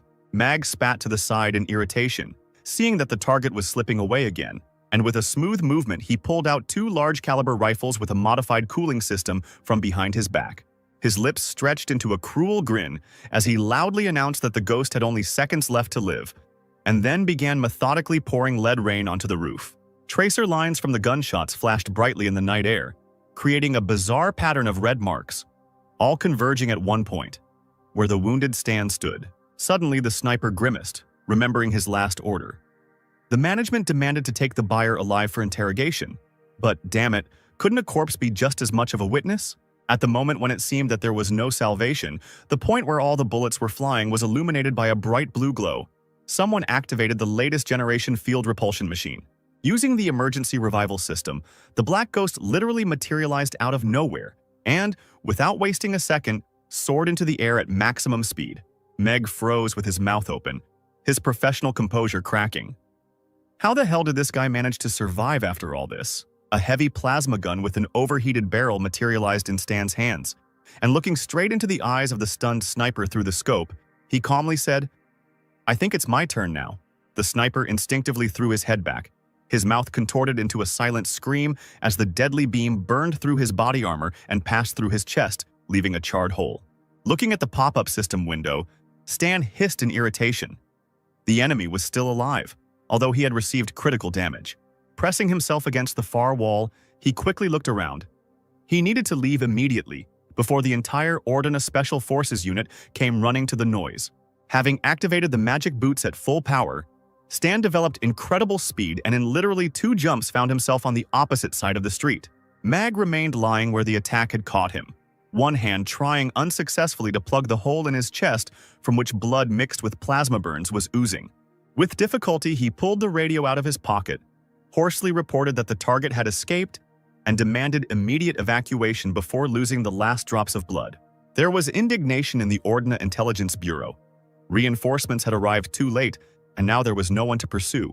The operator, with trembling hands, brought up the blind spot where the buyer had disappeared onto the screen, and when comparing the fighting style with the database, a striking resemblance to the Black Ghost was discovered, although the appearance was completely different. The commander-in-chief grinned grimly. The defeat of even their best sniper now did not seem surprising, because only the legendary Ghost could emerge victorious from such a mess. He asked sharply if there was any information about the seller, but the operator just shrugged helplessly. Only a recording of a telephone conversation and one anonymous message. On command, the operator launched a recording of a recent dialogue between Stan and the mysterious merchant. After listening, the commander-in-chief said thoughtfully, "If the buyer really was the Ghost, then the Darknet is behind this." At that moment, in his office, Bennett suddenly sneezed loudly, almost dropping an expensive porcelain cup of freshly brewed coffee. Meanwhile, in Roland, on the very border with Severus, the Black Ghost was negotiating with a local driver assessing a risky trip. His face showed indignation when he named a sum 3 times higher than usual. an obvious deception in light of today's events. The driver grinned cynically, pointing to the smoking ruins in the distance. After today's incident, all the posts were tightly closed, and only he, risking his freedom, agreed to take the guy out of the city. The ghost sighed heavily, demonstratively counting a thick wad of bills, and reluctantly nodded. He had no choice. Having changed his appearance once more with the help of the holographic module, he settled into the back seat, thinking about the evil irony. He simply wanted to buy a useful device, but ended up in a shootout with the Ordine elite. At that moment, the phone rang. Bennett was furious. His scream was so loud that even the driver turned around. Ordina Intelligence had just given the Darknet leadership a dressing down, demanding huge compensation for the damage. The ghost scratched his chin, glad that his boss couldn't see his satisfied grin, and innocently muttered that he didn't understand what they were talking about. But Bennett literally howled. It is useless to deny because his voice is clearly audible on the recording, and the manner in which he shoots lightning leaves little doubt. Wiping sweat from his forehead, Stan admitted groggily that he hadn't planned on revealing himself, but the situation had gotten out of hand. A long tirade followed, during which Bennett tried to calm down, and the ghost masterfully changed the subject, pretending that the connection was constantly interrupted. Finally, Bennett couldn't take it anymore and screamed and threw the phone at the wall, smashing the expensive device into pieces. Stan quickly ended the conversation under the pretext of urgent business and hung up, leaving the enraged boss alone with his anger. Rubbing his tense forehead, he admitted to himself that he had miscalculated. He had not expected that Ordina would figure him out so quickly and start putting pressure on the Darknet. At that moment, the system notified about the completion of the task with a reward of 65,000 experience points. At least some positive side of this failure. But the biggest surprise was a rare summon card, a mysterious NPC named Dion, a merchant whose underwater shop was a legend among experienced players. This unexpected success noticeably lifted his spirits. Perhaps the day had not been wasted. As if on cue, the phone rang. Dion himself was calling to thank him for his involuntary rescue. It turns out that his phone was tapped, and if it weren't for Stan's help, the deal would have ended in his arrest. The merchant admitted that he usually does not work with newcomers, but as a token of gratitude, he is ready to make an exception and even provide a 20% discount on the next order. The ghost scratched his nose slyly, trying to negotiate an even bigger discount, citing all the hardships he had to endure. Dion rolled his eyes. Only the legendary Black Ghost could bargain so brazenly after everything that had happened. In the end, Stan had to agree to the initial terms, but he immediately sent a list of the required parts, asking to contact at the earliest opportunity. He was especially interested in advanced modules for the mech, which were impossible to obtain in the usual way. And Dion just had the right connections. As a test task, the merchant offered to obtain a rare crystal from a level 30 dungeon located in online secret laboratory. Having carefully studied the description, the ghost shook his head. Too risky. Better to postpone this matter until better times. But he discovered an interesting ability, presence reduction, which did not make him invisible, but allowed him to blend into the environment by changing the parameters of his body. The helicopter with the Black Ghost on board landed in the mountainous area right on the border with Ordina, an ideal secluded place to work. Having regained his usual appearance, Stan stated with satisfaction that he now had all the necessary modules, and he could finally begin assembling the mech. Several hours of intense work passed before he stretched tiredly and yawned. The project was completed. The system completed the scan and created a blueprint for an entirely new type of suit, the Viper Light Mechanical Suit, which he immediately activated. A complex modification process began. The system changed the structure of the bones, weaving nanotechnological amplifiers into them. The muscles became denser, covered with a layer of artificial fibers, and armor made of a special titanium alloy formed on top of them. Next, a Kevlar lining was added, optical camouflage on the outer layer, and even the eye module was upgraded. The palms were covered with thermoelectric gloves, and compact flamethrowers appeared on the wrists. A field repulsion machine was attached to the left wrist, and the legs were dressed in electromagnetic boots with a shock-absorbing function. When the process was complete, Black Ghost opened his eyes. They were now covered by a stylish mask with blue backlighting. His body was completely transformed, hidden under a high-tech suit that perfectly emphasized his muscles. Now he had everything he needed to fight at any distance. A sniper rifle for long-range attacks, and an improved mech for close combat, which significantly increased his combat effectiveness. Meanwhile, in the La Porter area, a desert area with rare patches of vegetation, another mission was unfolding. Plato and Poseidon, armed with the latest model binoculars, observed the strange behavior of animals that were clearly infected with a deadly virus. The situation was becoming critical. If an antidote was not found soon, the epidemic would become irreversible, and the research team sent to these lands had not been in contact for 2 days. The two players looked at each other. There was no time to think. They had to act immediately. At that moment, the black ghost landed somewhere nearby, its new sensors immediately detecting toxic impurities in the local air. Without thinking, he activated the suit's protective systems. Now there was no need to fear poisoning. The Viper not only neutralized poisons but also increased movement speed, which was extremely useful in such conditions. Built-in analyzers made it possible to immediately determine the degree of infection of the animals, and the thermoregulation and air filtration worked flawlessly. Landing near the herd, Stan deliberately made noise to test their reaction. The animals turned their heads sharply in his direction. Their cloudy eyes immediately revealed a strong infection. By activating his stealth mode, he became virtually invisible to normal creatures, although it worked less well against high-level opponents. Over the next half hour, the Black Ghost dealt with several level 40 mutated creatures without much difficulty. Even in their normal state, they did not pose a serious threat to him. While he was checking the suit's systems, the ground suddenly began to shake, as if something huge was approaching. It would have been better to prepare in advance. Stan activated combat mode and prepared to meet the unknown threat.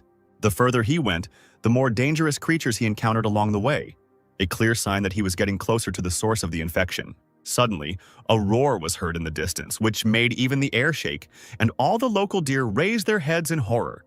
The next moment, the entire herd rushed away, trampling bushes and small trees in their path. Stan immediately released reconnaissance bugs, which immediately latched onto the fur of the running animals. Now he could see everything through their eyes in real time, an extremely useful feature. It became clear that the animals were running in panic from a single creature, which spoke of its exceptional strength. And then, on the top of the nearest cliff, illuminated by the moonlight, the real king of these lands appeared. Poseidon, who was nearby, immediately accused Plato of having attracted the monster through his careless actions. He, fighting off a pack of infected wolves, rudely replied that if it weren't for the carelessness of Poseidon himself, they would have passed this section long ago without problems. The Black Ghost heard their squabble, which genuinely surprised him. Who else could have ended up in this god-forsaken area? The gods, as they called themselves, were clearly unable to cope with the onslaught of the creatures and tried to retreat to the nearest shelter. Meanwhile, the king of beasts, a huge mutated lion with a glowing mane and burning eyes, was almost catching up with the fugitives. Plato, gathering his last strength, tried to hold back the monster with a magical barrier, shouting to Poseidon to jump into the nearest crevice. But the monster only growled contemptuously and tore apart the protective spell with one paw, knocking Plato off his feet with a blow to the chest. Poseidon barely managed to grab his comrade by the hand and drag him into the crack, where they both fell helplessly down. The enraged lion furiously scratched his claws along the edge of the crevice, trying to reach the hidden prey. Each blow of his paws brought down chunks of rock, but the gods continued to slip away, which angered the monster even more. Plato, losing his strength, whispered to Poseidon to run alone, but at that moment a shot rang out. A well-aimed bullet hit the lion right in the eye, causing it to roar in pain and turn away from its prey. The monster shook its head furiously, trying to make out its offender in the darkness. But Stan was already beckoning him with a gesture, preparing for a real fight. The system immediately gave out the information. Mutated White Lion King, level 56, former boss for group raids. Black blood flowed from the lion's wounded eye, and his roar shook the surrounding rocks as he slashed at the ground in rage. Stan understood that he had to act carefully against such an opponent alone. First, he had to reduce his health. Taking precise aim, he fired a burst of special armor-piercing bullets. The bullets penetrated the mane into the monster's head and neck. Even wounded, the lion remained incredibly strong. He suddenly jumped up, trying to reach the man who was bothering him.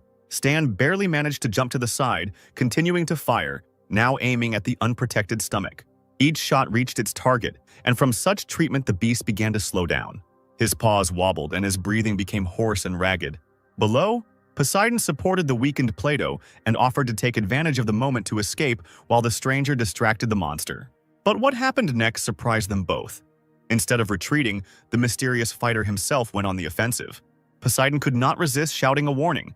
Fighting in close combat with such an opponent was pure madness.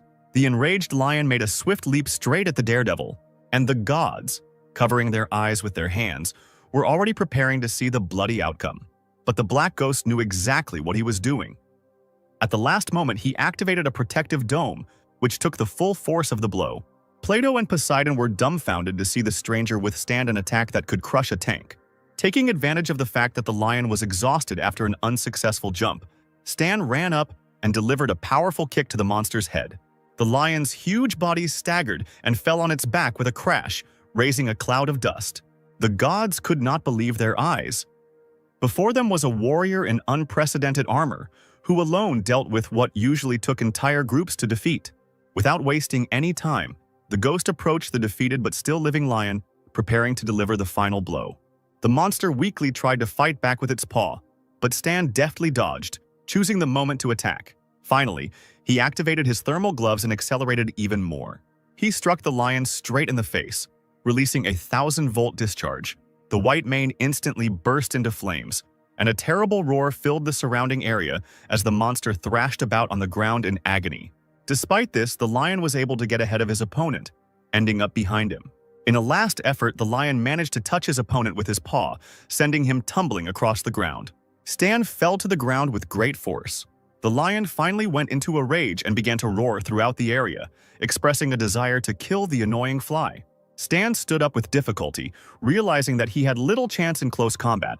He needed to change tactics. He was propelled into the air by his boosters and prepared for the final attack. The lion, driven by blind rage, tried to follow him, waving its clawed paws wildly. At that moment, Stan took out his rifle and fired. A special bullet with a flaming charge pierced the monster's skull, causing it to jerk convulsively and fall to the ground. The gods who were watching the fight tensely decided that this was the end of it. But the ghost approached the body to make sure he was dead. Taking off his helmet, he noted with satisfaction that the new module increased the damage fourfold, a very good result. Taking out his combat knife, Stan was about to carefully extract the still-beating heart from the lion's chest, a key item for the virus research quest. The system notified the guy about the successful extraction of an important artifact. The guy immediately placed the valuable sample in a special container. He was about to leave when Plato and Poseidon approached him. The system immediately offered a new D-class task to save the missing research team. But Stan thought it was too risky. Then Poseidon began to emotionally persuade him to help. The ghost merely threw over his shoulder, "I'm not here, it's none of my business," and disappeared into the desert. The boys saw Stan off, still not understanding how he could have dealt with the lion alone. At the research center, Louis Stan appeared in a new guise. Now he looked like an ordinary student with a harmless smile. The receptionist kindly offered to wait while she informed management about the sample being delivered. Stan replied that he had brought with him the heart of a dead, virus-infected organism, showing off a neatly packaged container of pulsating flesh. The girl politely invited him to wait on the leather sofa, while she notified management about the arrival of the valuable sample. The ghost watched her walk away, smirking contentedly, but his attention was drawn to familiar voices coming from the next room. The door swung open and Plato and Poseidon came out, their bodies wrapped in bandages and their faces distorted with dull discontent. A well-groomed man in an expensive suit came out to them, greeting their return with an artificial smile and pretending not to notice their condition. Poseidon shook his head grimly, his voice shaking as he apologized for failing to complete the task.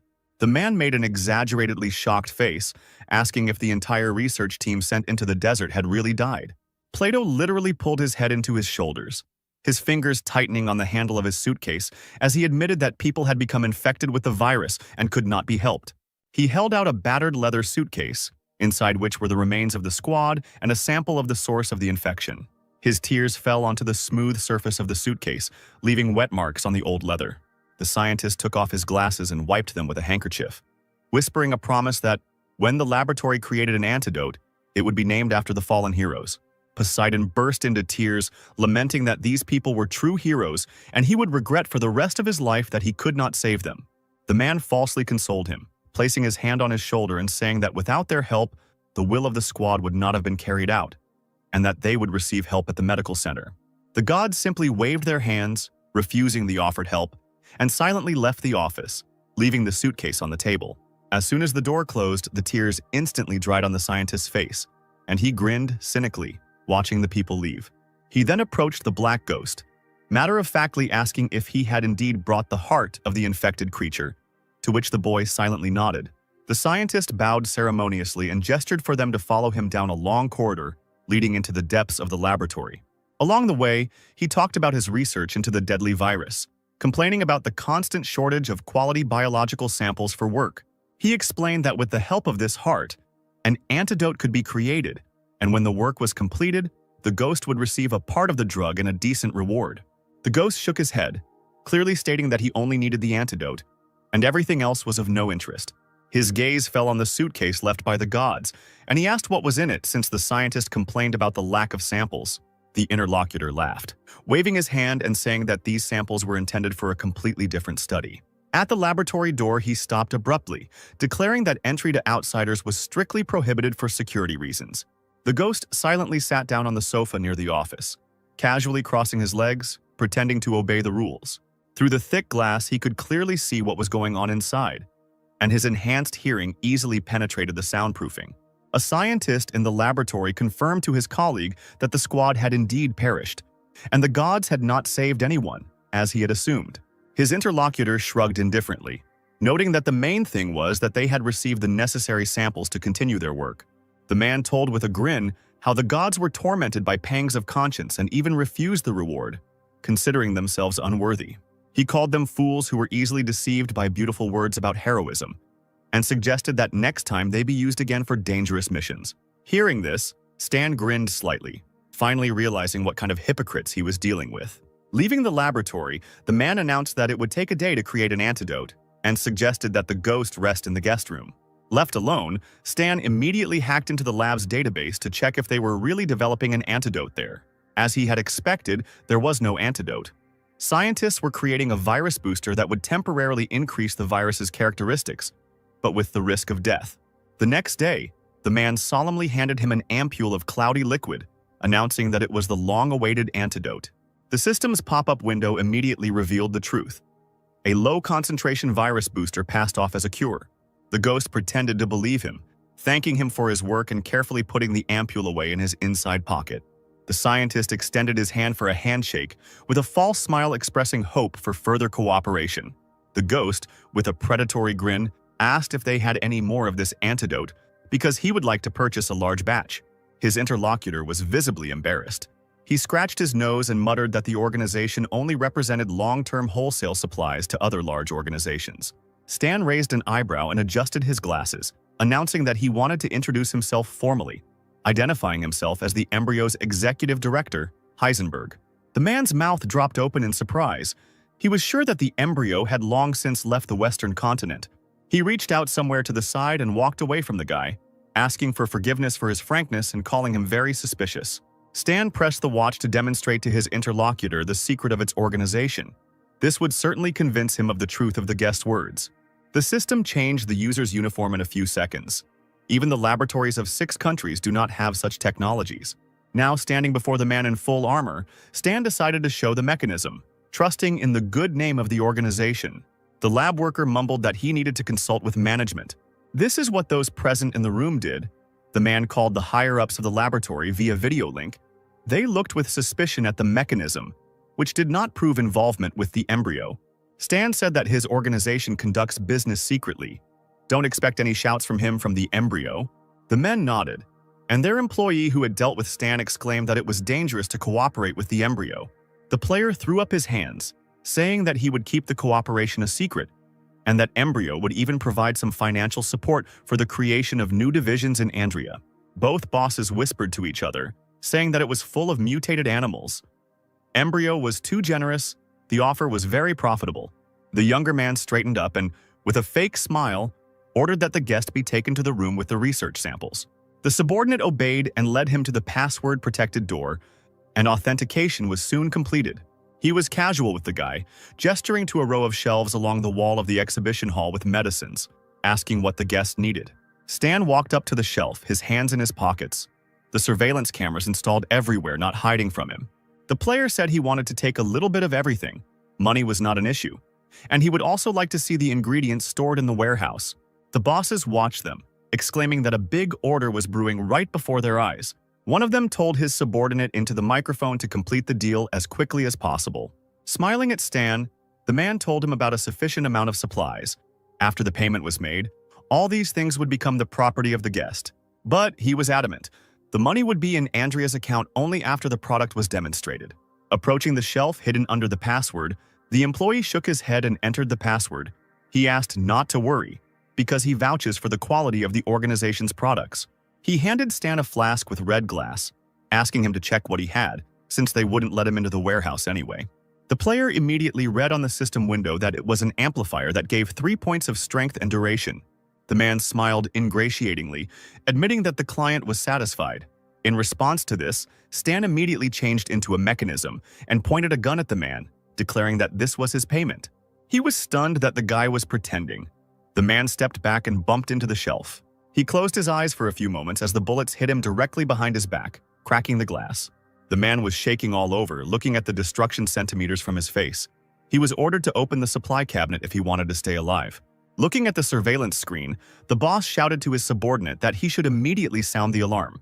The man accepted the order and quickly pressed the emergency alarm button. Bright red lights came on in the ceiling and started to blink, and a siren sounded in the corridor. A mechanical voice came from the speakers on the wall, saying that the criminal would not escape. The officer chuckled, thinking that the situation was now under control, and ordered Stan to lay down his arms and state his name and position. Otherwise, the guy was in danger of turning into a sieve. At that moment, a multitude of barrels of various weapons appeared from the ceiling. Looking straight at the criminal, the man exclaimed irritably that it would not be difficult for the organization to capture him. He warned again about the possibility of being killed, and therefore it was necessary to surrender without resistance. Stan just laughed and immediately launched a special program. Andrea's team of technicians were at a loss as they had lost control of the security system. Taking advantage of the general confusion, Stan began to grab jars and flasks from the shelves, throwing them into a large bag. The boss ran up to one of the employees, ordering him to quickly regain control of the controls. But he exclaimed that the virus was spreading too quickly. It was impossible to fix everything. Most likely the guy had uploaded it into the system yesterday. Meanwhile, the man who tried to intimidate the unexpected guest slid to the floor in fear, begging not to kill him. Stan approached the employee sitting on the floor and demanded that he not interfere if he wanted to live. He added that he was not a psychopath who killed for no reason. He was ready to cooperate with Andrea, but this time the organization behaved incorrectly. The guy tied the bag tightly, filled to the brim, saying that those two heroes, although stupid, were worthy and brave people. There are fewer and fewer good people, and that is why society is rotting. Stan threw the bag over his shoulders, adding as he left that all this was revenge on the villains. The bosses at Andrea could only watch as their materials were carried out. The technicians could do nothing, and were asked to at least block the doors. Stan saw the steel gates slowly begin to close. They wanted to block his way. However, this was not a problem for the suit. Electrical discharges appeared on the hero's boots, and he successfully left the room through the ceiling, having made a huge hole in it with his own body. There wasn't a single scratch left on the uniform. That's how good the player's invention was. Trying to break out, he ran into a whole team of local guards who surrounded the fugitive, pointing batons at him. But Stan, without even saying anything to them, simply ran forward, knocking down men like bowling pins. Clutching the bag tightly in his hand, the guy just laughed, calling the guards a bunch of losers. The boss barked that the guards were simply worthless and asked when Maple's backup would arrive. As it turned out, in at least 10 minutes. The man exclaimed that it was taking too long and asked Kate to contact 10 heroes in the city. Plato and Poseidon were just lying in hospital beds. Poseidon, having heard the latest news, could not hold back a shocked cry. He did not believe that the entire institute, including the antidote to the death virus, could be robbed by one person. He could not allow the sacrifice of the institute's research group to be in vain, and immediately broke the plaster cast on his own hand. Both heroes rushed out into the street, ignoring their own health. Poseidon shouted into the phone that he would help. The employee who had greeted them earlier with a grin informed them that Andrea was relying on them and would send them the coordinates soon. Stan, meanwhile, eluded pursuit and climbed onto the roof of a tall building. He patted the bag with his palm, noting how many reagents he had taken. They could be drunk every day instead of water. The mechanism in the suit told him that 2 trackers of approximately level 30 were approaching him, and the guy turned around sharply. Behind him were Plato and Poseidon. They recognized the guy and remembered that he saved them, but they could not let him take the antidote. The system launched the task Test of the Hero, and Stan realized that Andrea continues to deceive the heroes and they help the vile organization. Not hearing an answer, Poseidon let out a loud scream and released the destructive power of water from his body. It rushed towards Stan, but he managed to rise up and was not hit by the huge pieces of stone. He turned around in the air and headed straight for the hero, his fist concentrating his power. The two players collided, their abilities combining to create a huge explosion, sending Poseidon flying backwards. Unable to get his bearings, he hit the wall hard, creating a crack in it. Blood gushed from the hero's mouth from the blow. He coughed violently and closed his eyes. Falling to his knees, Poseidon clutched his stomach, amazed at the terrifying strength of his opponent. At this time, Plato flew up to Stan, who was going to teach the thief a lesson. But the player, still silently, swung and hit the second hero in the stomach, throwing him aside as well. Poseidon cried out in concern and quickly crawled towards his friend, who also found himself near the wall. He began to examine Plato, but he waved him off, demanding that he stop the fugitive and not let him escape. Poseidon slowly rose up. Despite his body shaking from the damage, he intended to stop his opponent. Stan asked what a heroic death would give him besides cut flowers, empty praise, and fake tears. The hero shouted that he didn't care about the opinions of others. If he was happy with himself, then that was enough. The ghost put the barrel of the gun to the guy's forehead. Poseidon closed his eyes tightly and began to sob silently, precious memories flashing through his mind. Parents, wife, little daughter. He imagined with horror what would happen if his life were cut short. Something inside snapped into tense fragments, and the guy fell to his knees. He slowly looked up at his opponent, deciding that he had run out of ammunition. Stan shook his head. It didn't matter why he didn't kill him. All that mattered was what Poseidon was thinking. Throwing the bag over his shoulder, he turned and threw something towards Poseidon as a last thought. He stretched and was surprised when he saw an ordinary flash drive in his hands. A little later, left with nothing, Poseidon and Plato arrived at the hotel. They needed to think. Lying in bed, Poseidon tightly clutched the pillow with his palm. Before the gaze of death, his unshakable faith wavered. At that moment, the hero was not so ardent and decisive. While he was tormented by doubts, Plato called his friend to the computer in a nervous voice. Both leaned over the screen. They decided not to get rid of the flash drive, but to see what the fugitive had given them. The heroes thought that their world had fallen apart into small pieces, because in the secret files they saw that Andrea was not working on an antivirus, but on the contrary, on its amplifier. Lewis Research Institute was developing body enhancers and biological weapons, and Keith lied to them until the end. Stan at this time changed his appearance and walked down the street. The system notified him that the hero's test was completed. As a reward, the player received the favor of two heroes. Their real names were Ian and Ned. This angered Stan. What good did their approval do him? The guy was carrying drugs in his suitcase. He exhaled. After all, he managed to do a good deed, letting those two understand what a research institute is really like. At the same time, specialists inspected the destroyed laboratory building. An order was given to find out the identity of the robber and share the results. The boss smoked nervously, because this time a scandal had broken out. The boy had stolen a lot of important drugs, and now, Andrea, was being pushed by financial organizations. He ordered Keith to put pressure on the embryo. There is already a reward posted on the darknet for the capture of the fugitive. Stan found a safe place, returning to his real form. He settled down on the bed, taking out all his catch from the bag. The guy smiled and rubbed his palms in anticipation of testing his luck. The first thing that came to hand was a poisonous green flask, and Stan decided to start with it. The system showed that it was a green lizard drug, made from the genes of a lizard, a lazy creature. After using it, you can feel relaxed. The guy got angry and threw the flask away from himself, shouting that the Institute had no need for such a drug. The blonde's face was frozen in an expression of universal sorrow. He didn't understand why he was so unlucky. Next in line was a flask with a bright red solution, the drug Eagle Predator, which added 3 points of dexterity. Stan exhaled and drank the liquid from the test tube containing a highly concentrated preparation of the death virus that many players were chasing after. Several vials did not awaken the rare ability. All hopes were on the last test tube. Something began to bubble inside, and the player felt that he had succeeded. The colors of the system were shining around.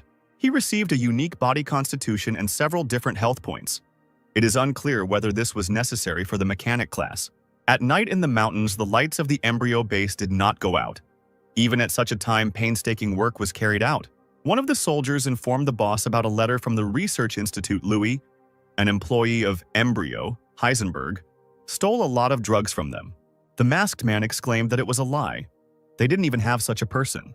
He carefully examined the video from the surveillance cameras and noted the power of the mechanical suit.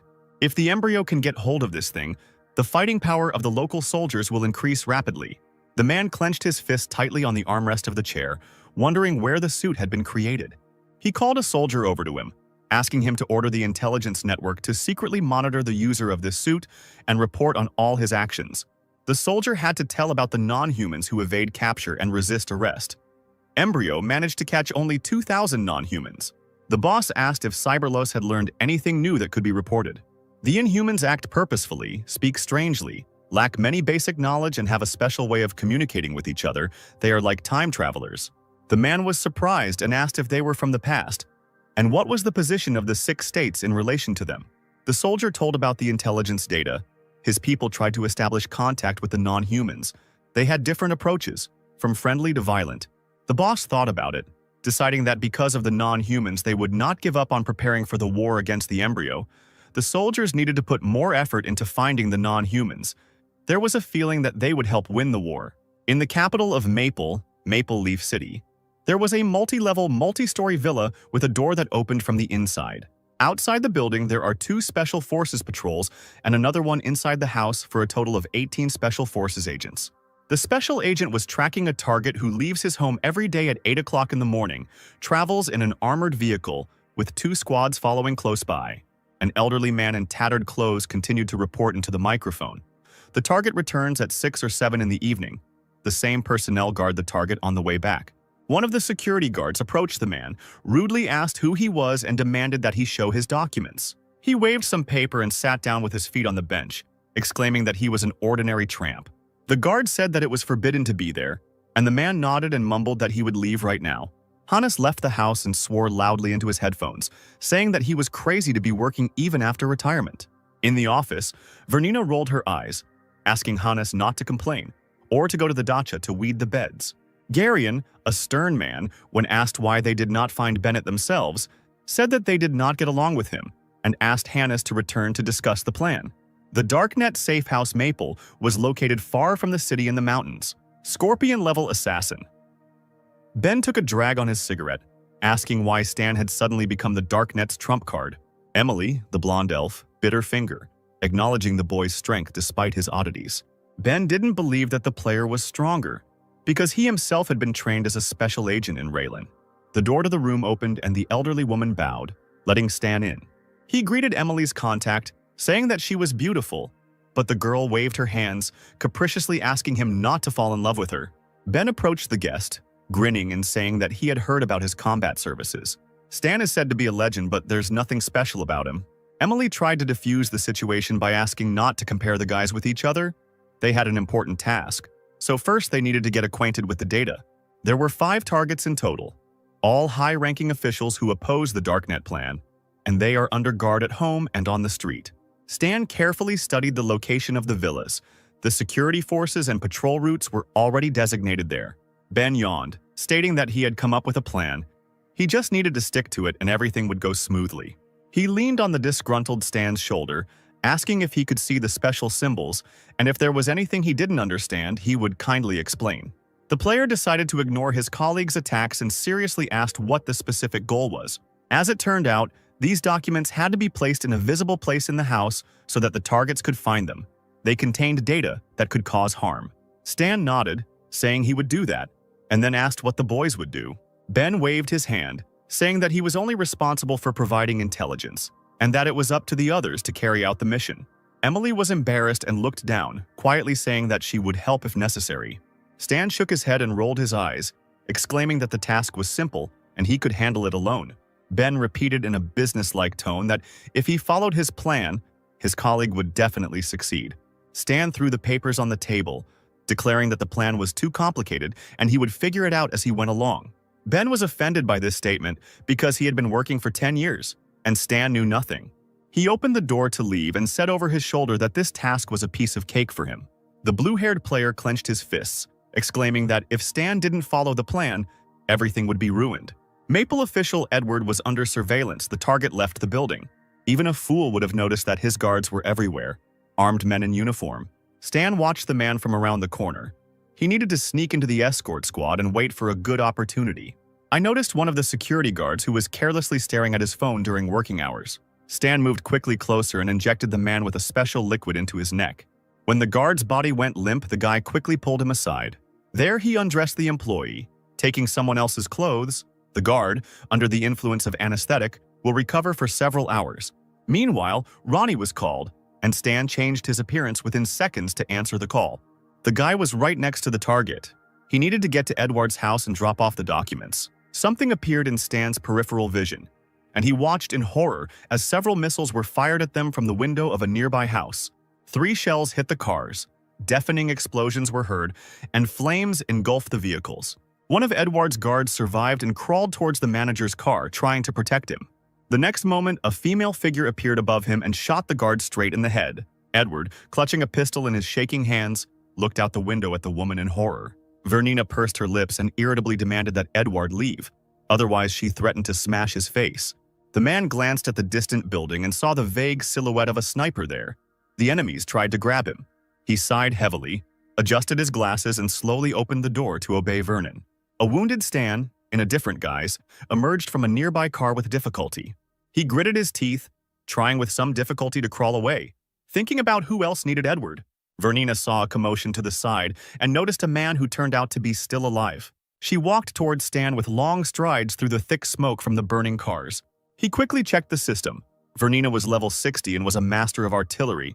The guy did not expect to see a boss of Bennett's level here. A man with such power must have ulterior motives for attacking the official. So first he had to escape. Stan tried to escape with lightning bolts. Vernina raised an eyebrow in displeasure and immediately pointed her weapon at the man. She couldn't let him escape. Shells flew at Stan, and their explosions scattered asphalt and parts of cars under his feet. The player gritted his teeth, glancing at the fighting lady. It was cruel. He extended his hand, summoned the blade, and immediately headed towards Vernina because she was forcing him to enter the battle. The first sharp blow barely touched the woman. She deftly ducked to the ground. The next one already hit the target. Vernina's head snapped to the side as Stan punched her in the temple.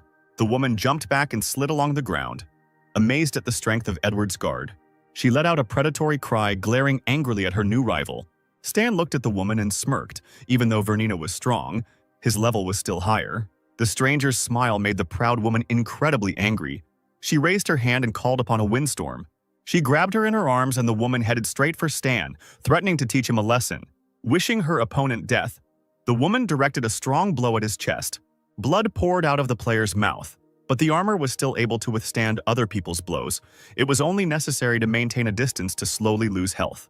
The electromagnetic armor blocked the blow, but the user took 68 points of damage.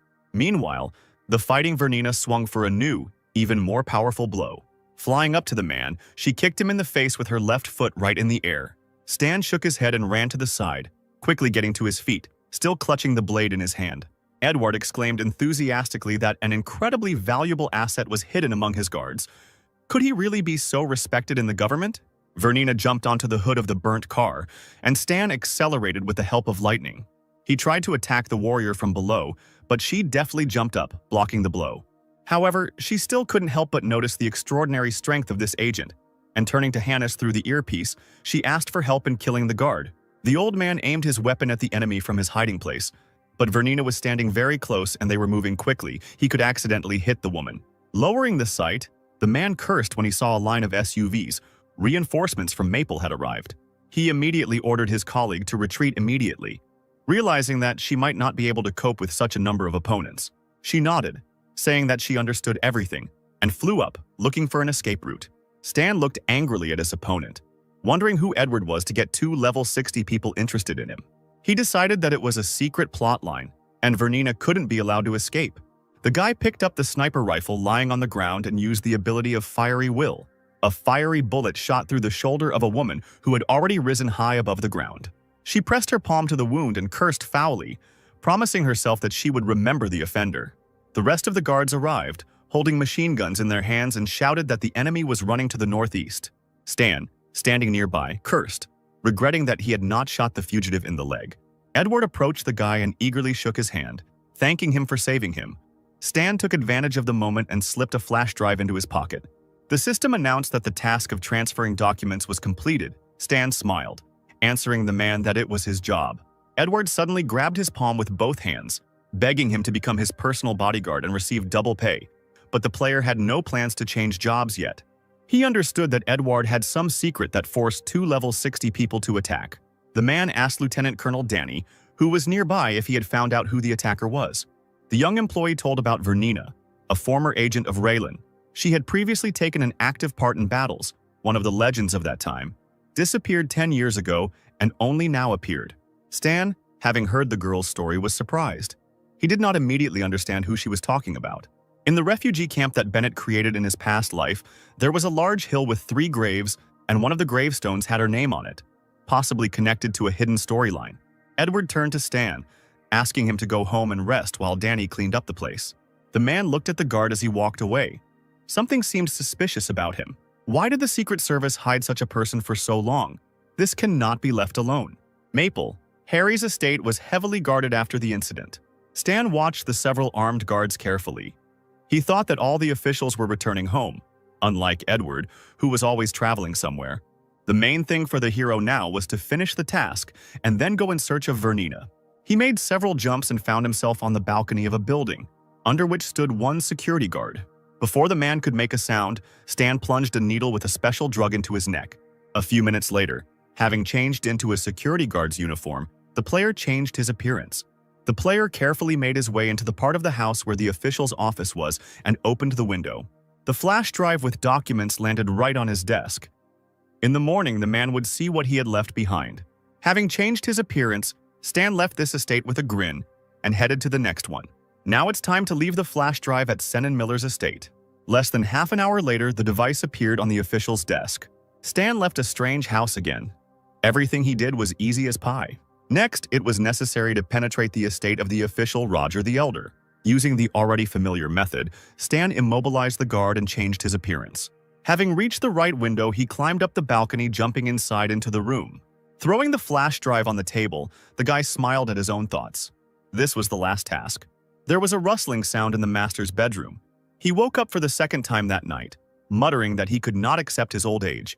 The old man, going out into the corridor, turned his head, noticing something out of the corner of his eye. Someone's ominous silhouette was standing by the window. Roger was horrified and screamed in fear, but the next moment he felt strange.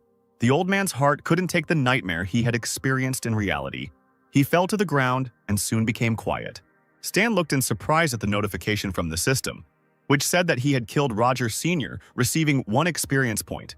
At this time, Edward had already found a flash drive in his pocket and connected it to the laptop.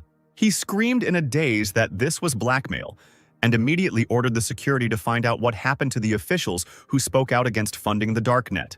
He replied that he had just come with news, each of them had been threatened, and Roger Sr. had died of a heart attack.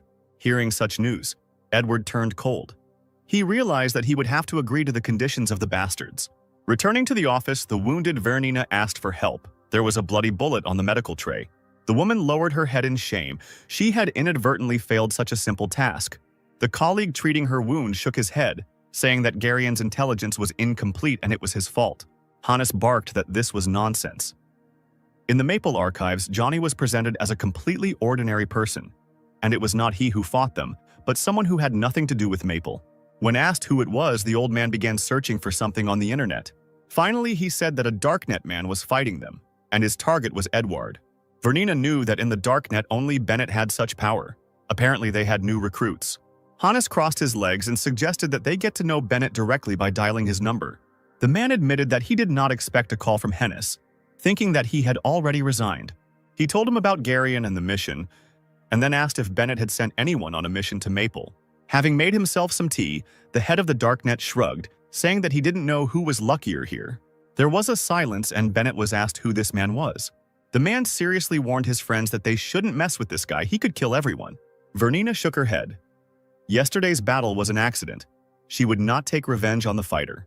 Bennett said that the warrior's name was Stan, and that no one should get in his way. One of those present asked for help, and Bennett promised that he would ask. On the Maple border, the darknet safe house was still discussing the news. Emily was shocked that Stan completed the task assigned to him so quickly. Ben was no less amazed, because according to his calculations, it should have taken the player at least a week. Stan waved his hand, replying that he didn't need anyone's plan. It was more like child's play, weeks away from something that could be used in a real fight. Ben's long days of work were devalued in a second, and he stood there with his mouth slightly open. Stan called Bennett and told him about some of the difficulties he had encountered during the mission.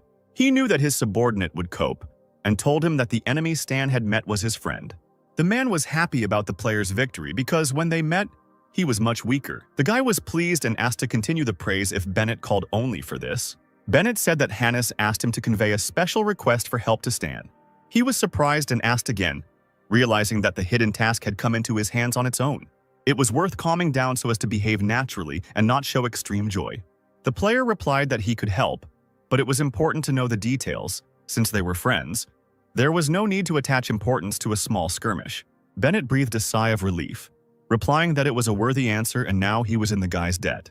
Stan said there was no need to rush, just remember your duty, that's all.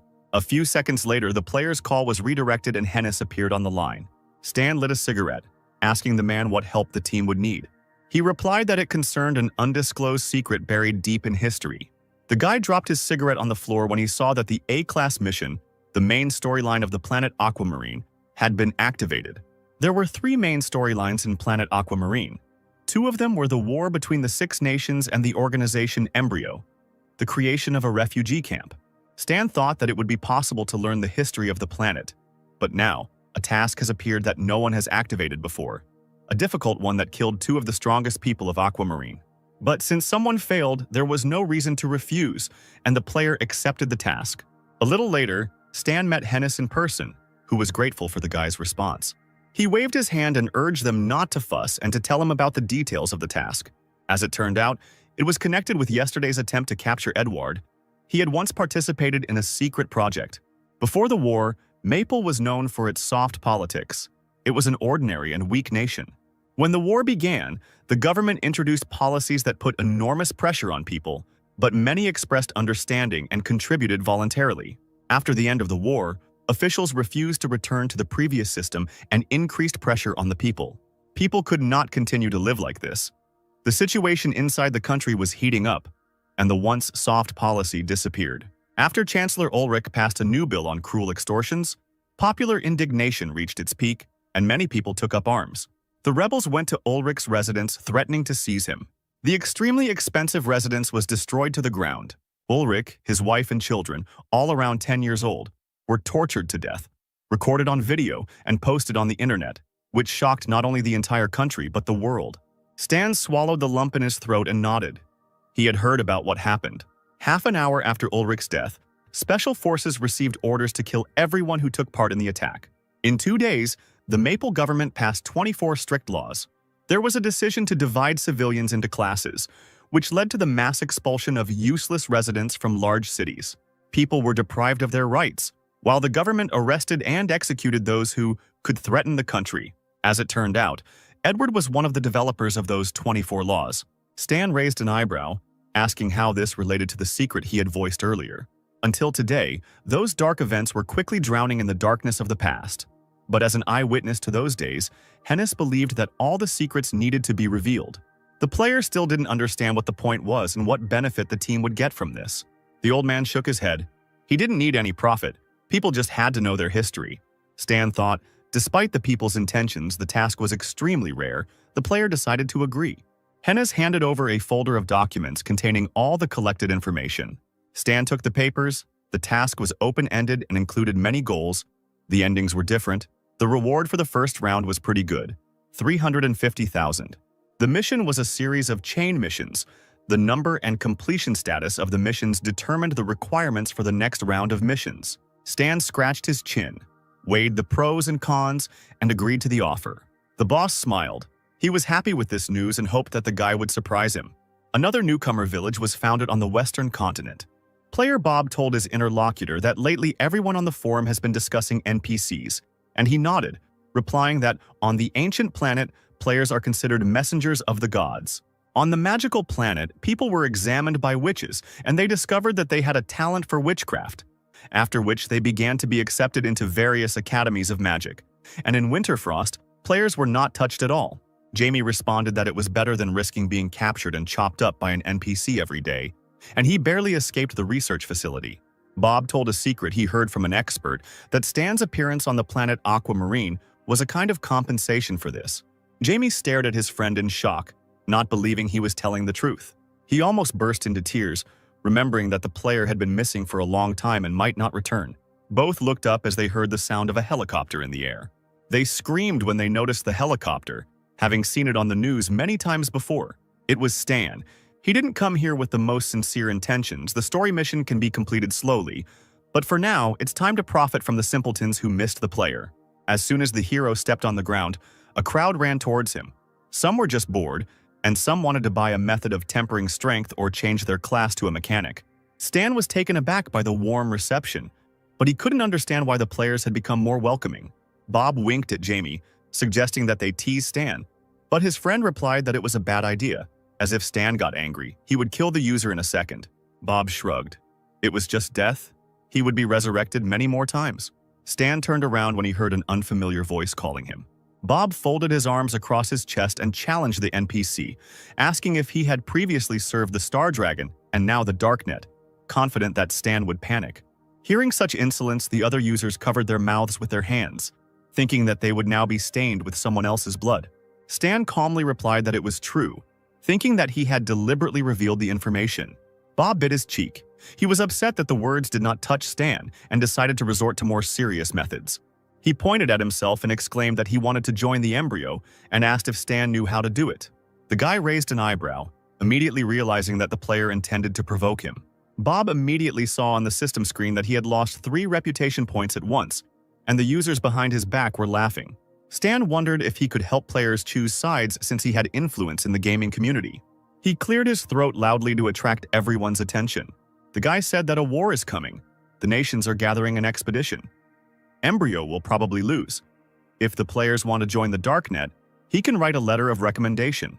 In the forest, at another gathering place for players, someone noticed that there was news on the forum. Stan was selling a letter of recommendation for the Blood Pact. They told him that this was no longer fresh news. The letter would cost a whopping $250,000. Stan said that the 6 nations will fight the embryo, who will definitely lose, so it is worth joining the 6 nations. Another user knew about the Blood Pact Society. He had a task to join them. It is very difficult and confusing. This society is positioned as an organization of murders. Another player thought that spending $250,000 to skip the pre-missions was a waste of money. Finding himself in a cozy bed, Stan decided to check how many people had requested letters of recommendation. His jaw dropped at the sight of the 0 applications for the Blood Pact letter. For players, $250,000 was a lot. Stan thought that guilds would be interested in buying the letter. He noticed that the task assigned to John and Leo was completed. The guys did it quickly, and Stan himself was entitled to a reward for this. The guy remembered something and got dressed again to go outside for a smoke. The players noticed Stan and rushed towards him again. One of the users was eager to change class. He looked mysterious and said that he needed a few reliable people to help him. The players stopped to look at the system window, where a new task with a high reward was waiting for them. Everyone was shocked when they realized that this was a main story quest and could not be missed. But no one could accept it, because the system reported each time that the condition was not met.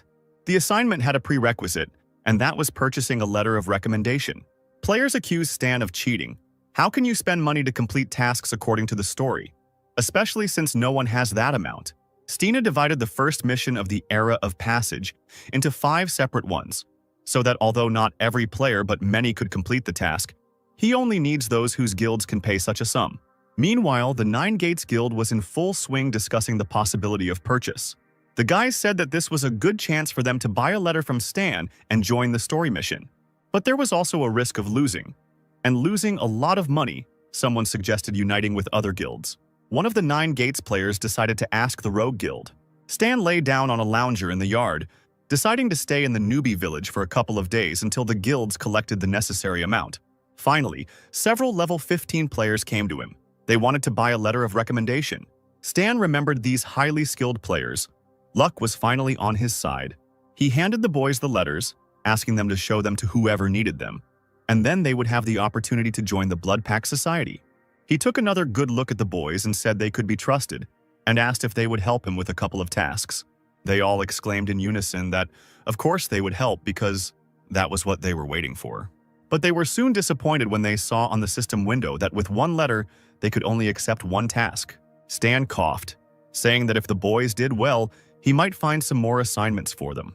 Players have admitted that after completing this, Stan's hidden storyline will be activated. After talking, both users rushed to pass on the letter, also planning to finish it faster than others. Other players with more modest means looked with envy at the lucky ones, since they had support from the guild. Stan thought he had enough blood for the first task, but the next ones would be more difficult, and there wouldn't be enough. A notification about the start of the news broadcast from Galaxy Times appeared on the system screen. The presenter talked about how people perceive non-player characters. On different planets, people were called differently, which created the impression of a flexible mind of NPCs. If every NPC were given sentience, then a huge amount of computation could be seen every second, and the Star Sea uses the latest computers with super powerful processors. The host announced that their guest today was professional player Robert Lee.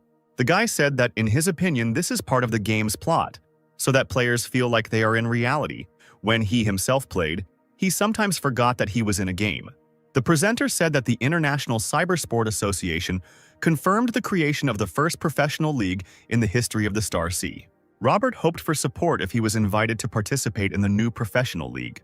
Watching this, Stan thought that all the big guilds were preparing for the league, and his number of clients should increase. Moreover, the guy had an idea to select trusted people for himself. One of the Star Dragon employees was going up the elevator to the corridor of the 13th Division. After exiting the elevator, the man headed forward to the desired section.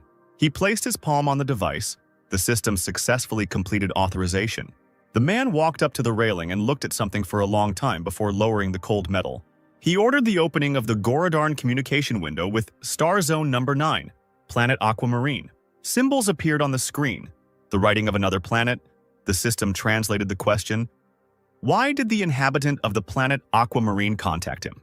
A man wrote a request to a friend from Ghidorah to communicate. Due to an anomalous phenomenon on the planet, details are given below. Since the planet's technology was unable to solve the mystery, the inhabitants turned to Godor, hoping for help. The Star Dragon will always support Godor. The interlocutor said that he would send a researcher to another planet. The request was accepted. The man exhaled heavily. He would have to wait a year. The only thing left to do was to use the non-humans as mercenaries because they like it. The sound of women's heels clicked in the embryo base. Hell's tall figure walked quickly through the corridor. She was clearly worried about something. In front of the wide, heavily armored door stood two guards armed to the teeth. The doors slowly opened and a dark corridor appeared, along which Hell walked, with dark windows of cells visible on the sides. Suddenly, the woman pressed herself against one of the glasses. Tears flowed from her eyes and her hands slowly began to tremble. A smiling child's face appeared there. The blue-eyed child was happy to see his sister. The little girl continued to smile. She pressed her small palm to the glass, thus greeting Hell. The woman could hardly restrain herself from crying even more. She asked how the girl was doing. The one whose skin was covered in bandages replied that people in white coats were coming less and less often. Her last injection had been 13 days ago. Hell knew that this was a bad sign for Aurora, because every time they took blood and bone marrow from her, she needed more time to recover. The little girl sat on his knees on the hospital bed and asked to be told a story. The beeping of the equipment almost drowned out the girl's weak voice. Hell swallowed the heavy lump in her throat and asked to be reminded where they had left off. Aurora smiled and told how Uncle Zero escaped from the base, then asked what happened next. The head of the embryo cursed, because Zero, like a rat, hid somewhere deep. If someone had the ability to foresee, the boy must be destroyed before the war begins. Otherwise, the organization's strategy will be revealed. The boss walked further down the corridor and found himself in front of a large, round mechanical door. Approaching the device, he placed his palm on a special mechanism to unlock the door. With a hissing sound, the mechanical jaws of the gate opened, letting the man inside. The head of the embryo found himself in a laboratory, a room with gray tiles on the walls and floor. Before him was the child of destiny. An unclear silhouette appeared in a huge flask. There was a naked man in the greenish, turbid liquid, with hoses attached to his body that supplied oxygen. The boy with snow-white hair obediently opened his blue eyes when the man ordered him to wake up. He showed the creature a photograph of Zero, demanding that it use its ability to influence the future and make the boy appear. At first, nothing happened. The laboratory became quiet again. Only the squeak of mechanisms could be heard. Then everything went dark before the creature's eyes, and he saw a blurry image of the wanted man. The subject said that Zero would soon fall into a trap, and the organization needed to head there. The boss of the embryo left the lab and immediately contacted Cyberlos, ordering him to launch the super soldiers. In a large room in green smoke, there were large armored boxes. The operator said that the time had finally come for his revenge and pressed the button on the control panel. One of the boxes slowly opened, revealing the strong body of a warrior to those present.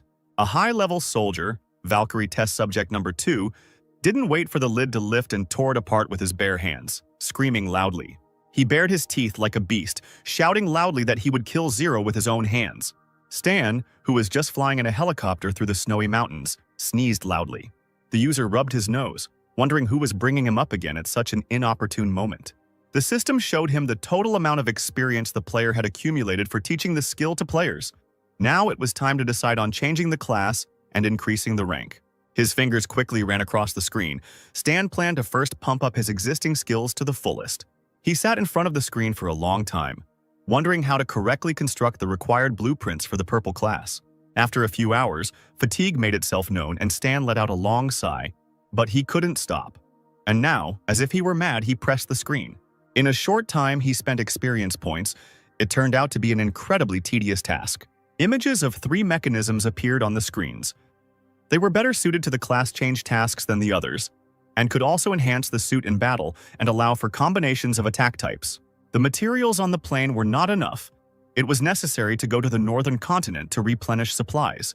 A certain newcomer village on the northern continent was characterized by cold weather and endless snow. Not far from the forest lay 3 gutted bodies of wolves, their blood still not cold, visible on the snow.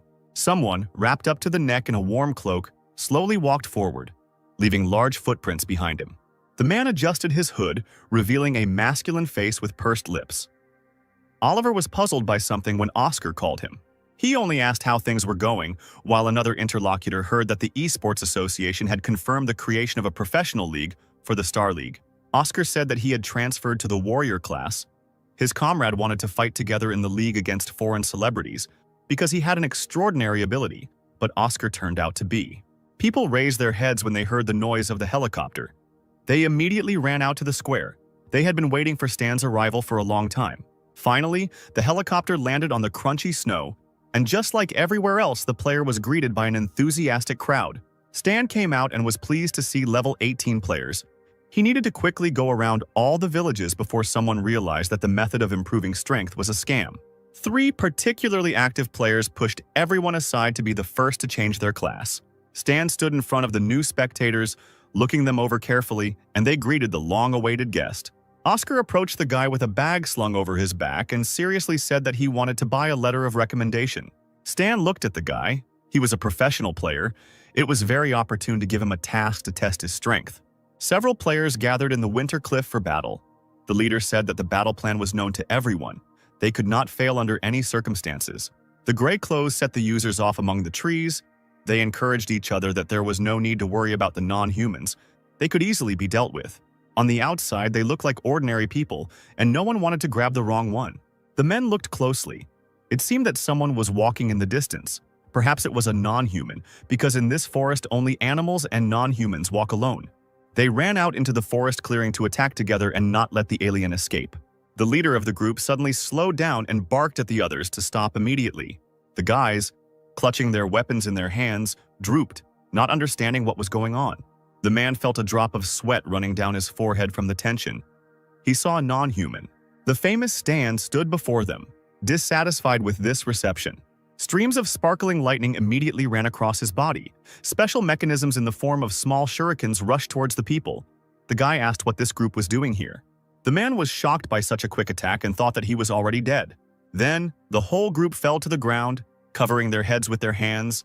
The leader croaked that they were from the Alamera family. They were sent to capture the non-humans. They did not wish Stan any harm. The player thought, scratching his chin, last time he helped Luke attack them. No wonder Stan was feared now. He nodded and ordered the men to return to the Elder and tell him that he would be visited soon. In the northern continent, there stood a luxurious palace, the home of the Alumera family. The leader of Alamer, Daryl, a tall, stately man with braids, was indignant that Stan had killed his people and now dared to come here. This was complete disrespect. Third Commander Alumera Martin warned the leader that Stan was not to be trifled with. Since he dared to come without an invitation, it meant that someone was behind him. Second Commander Alumera Zachary added that if the player wanted to attack, he would not have given a warning, but rather needed to see what he wanted first. The leader frowned, but still agreed to listen to Stan and how he would justify the murder of Ray. Stan stood a short distance away from the Alamer family's hideout. He knew that some of the strongest commanders on the northern continent were here. One day the boy treated them cruelly, but received no response, and the guards soon noticed his approach. The guy's slender figure aroused respect and fear among the locals, although he did not behave threateningly. The guards immediately pointed their machine guns at the player, exclaiming that entry was prohibited. But Stan just shrugged, saying that it would work anyway, and one of the guards muttered that it was making things difficult for them. Before the trouble began, Lucas came out to those present and ordered the guy to be let in. He said that he had heard about the upcoming visit, and this surprised the commanders because unpleasant events had occurred not long ago. A line of armed guards followed Stan all the way to the palace entrance. Luke hoped that the guest had friendly intentions, since he came himself. The guy just smirked. He knew from intelligence that this family participated in the faction fight every year. Instead of answering, he turned to Lucas, asking which faction he belonged to, the house or the others. The man cast a tense glance at the guest, briefly replying that he was simply an ordinary member of the Alumer family. This only amused Stan. Of course, he didn't believe other people's words. Meanwhile, the delegation was approaching the reception room of the leader of Alumer. 3 local players, going about their daily business, peered intently at the small crowd that was walking towards them. One user named Thomas was just waiting for an opportunity to quit boring tasks. He called on others to see if there would be an opportunity to run a couple of tasks. A group of players immediately hurried towards the delegation, almost blocking their way. Thomas and user Lawrence were dumbfounded when they saw Stan himself in front of them. Lawrence was surprised by the guy's appearance because a few days ago he was in the newcomer's village. Judging by the expressions on the faces of those around him, everyone here felt hostility towards him. Lawrence's friend clapped her hands together, saying how lucky they were to get a sudden storyline that would lead to hidden quests. The players saw that Stan had entered the reception area of the 3rd zone, which was closed to the rest of the players. The guest was greeted by all the heads of the family, along with several commanders. Stan had not stood in front of them for long when the chief finally ordered a chair to be brought to him. The guy quickly sat up and crossed his legs, asking why no one wanted to introduce themselves.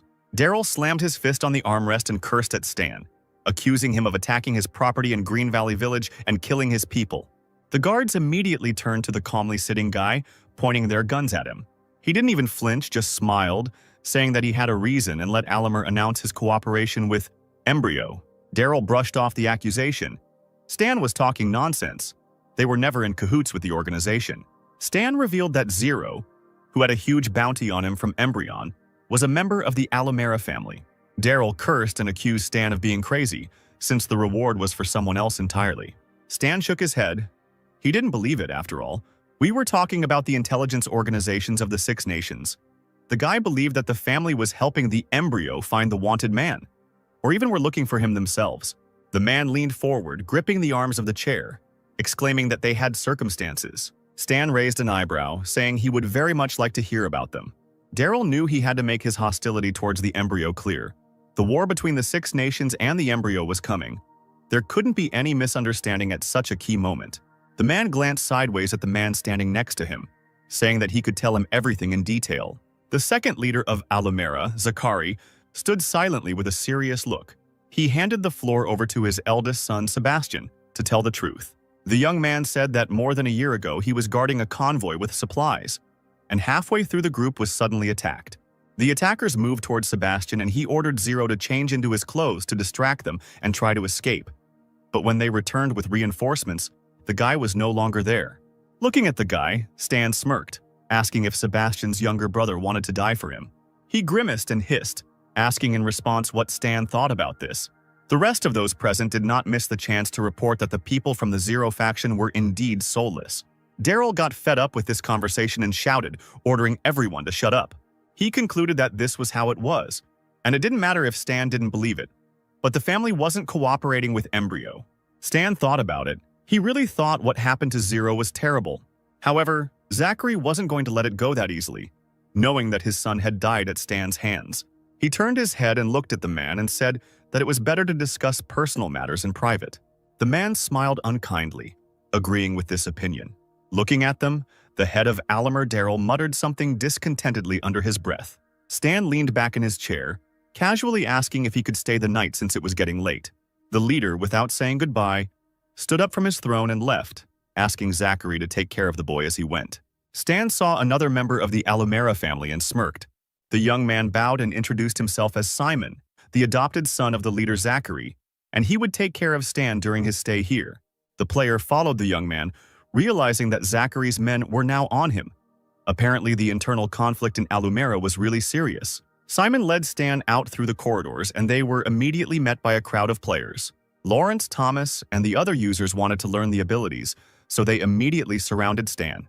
Simon scratched the back of his head and asked if the guests knew the guys, but he shook his head.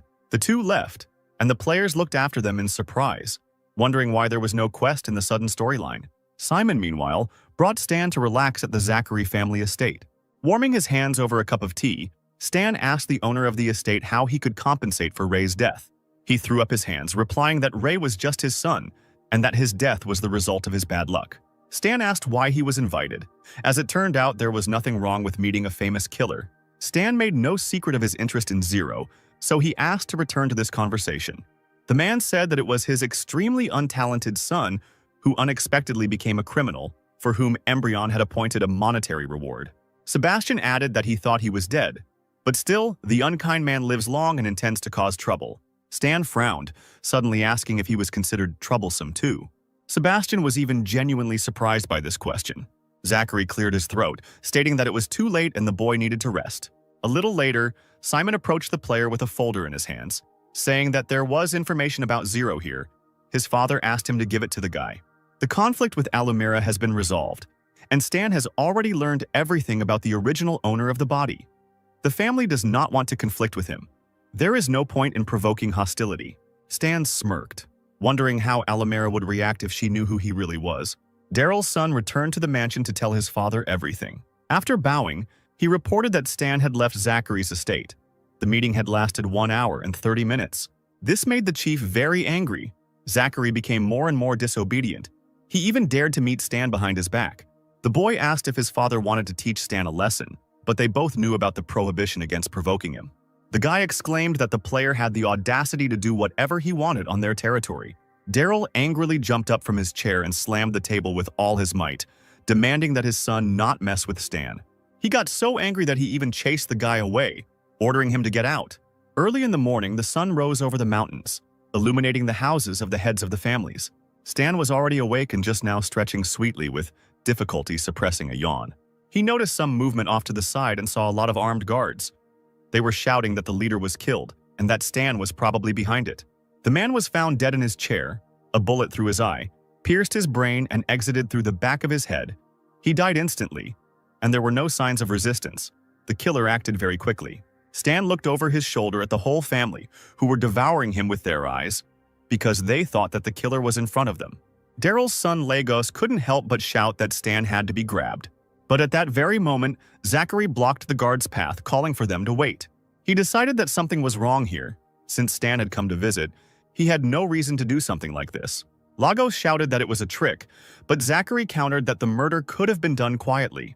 The boy almost attacked his uncle with his fists, asking whose side he was on. But the third commander, Oswald, stopped him, urging him to calm down, since Stan had no motive to do so. Lagos squealed that there should be no motive. His father was dead, and his high post was now vacant. Zachary shook his head confidently, saying that the guy was making it up. Oswald whispered to the young man that he should interrogate Stan first, but Lagos didn't want to listen to anyone. Looking at the screams and fights around him, Stan lit a cigarette, shaming the men who were acting like children. He took a drag and suddenly noticed that a bunch of strong soldiers became wary. He looked at each one carefully, thinking that there was a murderer among these people. If he suddenly starts a fight now, it will be difficult to clear himself of suspicion. Daryl was discovered not long ago. Alumera's people still have not conducted a thorough investigation of the crime scene, and yet the killer could have left evidence. Lagos pointed his finger at Stan, ordering him to hand over his weapon and surrender. Zachary added that they will prove the guy's innocence if that is indeed the case. But the player was not going to give up just like that. He shook his head and suggested that the people of Alumera disarm. He was already surrounded by many warriors with weapons at the ready. Lagos cursed, exclaimed that they dared to doubt his courage. A man in a security guard's uniform appeared from behind the door and shot his colleague in the chest. Stan realized that he had been set up.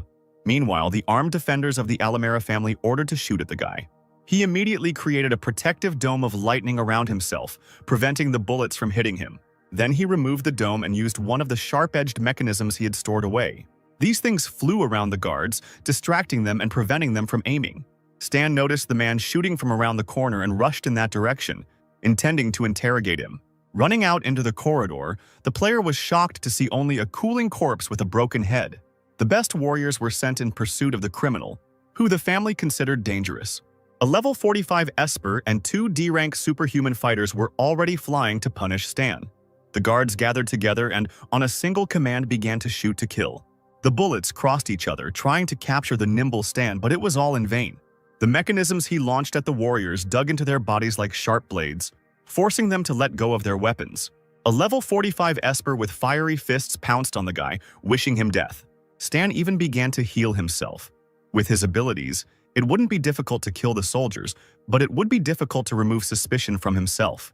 Esper saw that the lightning attack was rattling on the enemy's palm. He couldn't even resist cursing out loud. Stan knocked the warrior to the ground, striking him with lightning every second until blood flowed. The mask slid off Esper's face, and he coughed heavily, spitting out blood. Seeing that their comrade was in trouble, the rest of the superhumans decided to attack the enemy in a crowd. Stan quickly got his bearings and attacked the first warrior with a fiery fist. Then the second guy also flew to the side, receiving a powerful kick to the stomach. The third Superman was also thrown into the distance by the player's attack. All the strongest warriors of the Alamera family lay on the floor in the dust, coughing loudly. The beaten guards also realized that they had lost when they had no strength left to attack. Lawrence, Thomas, and the rest of the townspeople who watched the battle marveled at Stan's strength as he defeated 4 high-level NPCs at once. Lagos had been hiding behind the shelves all this time, shaking, realizing that even 4 guards were no match for Stan. He was distracted and did not notice that he himself had become a victim of the enemy's sharp mechanism. He defiantly shouted that he had not killed Daryl, but he wanted to wait until the family found the killer, and that he should not raise his hand against the guy again. Lagos was about to pounce on his worst enemy with his bare hands, but then Zachary blocked his way. The man stated that the family accepts other people's conditions, they believe that the guy is not involved in the murder. It is a conspiracy needed to provoke a conflict. Zachary gathered around him all the guards present who had attacked Stan. Then he loudly and authoritatively ordered them to lay down their arms. Stan immediately smiled, saying that he was hoping for a loomer, and quickly summoned the mechanisms to him. Putting his hands in his pockets, he turned and walked past the guard. He walked towards the door to the silent accompaniment of those present. Lagos still couldn't calm down and swore, calling for the enemy to be stopped. Martin scratched his head uncertainly. He thought that Stan had spared them and expressed a desire to stay. It was unlikely that he was a killer. When Stan found himself outside the palace walls, Lagos only laughed at the man's naivety, replying that the guy didn't dare kill everyone else, otherwise he would have become an enemy of the Darknet. He just needed to clear himself of suspicion. Stan saw that he had launched an urgent puzzle quest, the real killer. He had to find the killer and perform a skill, with a random ability reward. The players also saw the description of the task on the system screen and thought about which side to choose. The trio rushed towards Stan as fast as they could. They wanted to help the living legend of the game. Deciding that the players would help him keep an eye on everyone, he simply motioned for them to follow him and headed off somewhere. 2 figures in dark cloaks secretly watched the guy's movements. One of the strangers quietly informed that the conflict did not take place. The family man died for nothing. Intelligence reports that Stan is a serial killer, but fortunately, all evidence against the real killer has been destroyed. The truth cannot be revealed, and the guy will still be the prime suspect. Meanwhile, Alamer's family gathered to discuss who would take over as leader after his death. Lagos was the first to speak, pointing at himself, believing that he would be the best candidate. Daryl's younger brother looked at the boy and said he wasn't suitable. When Lagos asked what was wrong, the man reprimanded him, demanding that he address him with more respect, and informed him that since his older brother had died, he, by virtue of seniority, should take the place of leader. Lagos exclaimed that this had happened only recently, and his uncle was already trying to seize power and was acting too impatiently. Father suddenly suffered a misfortune, and Zachary and the others are already making plans. They are now discussing the seizure of power, and the uncle is arguing with a relative. The man didn't think these words were fair. The guy was young and inexperienced. He just didn't care if Lagos made a mistake and was ready to give up his place. Lagos nodded, stating that it was important to find the killer now. Stan was the most suspicious. and they needed to find killers for him too. Some boy admitted the player's innocence, but he was immediately interrupted. Lagos decided to shift the blame onto Zachary, calling him a power-hungry scoundrel who had been a reluctant confidant of his father for years.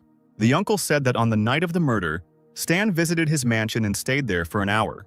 Maybe Zachary paid him money to kill him, and then put on a show to fool everyone. A little later, Zachary asked his son in his castle what was going on in the faction of the house. He replied that Lagos was responsible for everything. Investigating Daryl's death, there was no evidence in the mansion. Zachary asked who gave the order to bring Stan to the scene. He was told that the team leader had come to capture the guy and died during the fight that same day. When asked what Stan was doing now, his son replied that he was doing nothing. Zachary scratched his chin.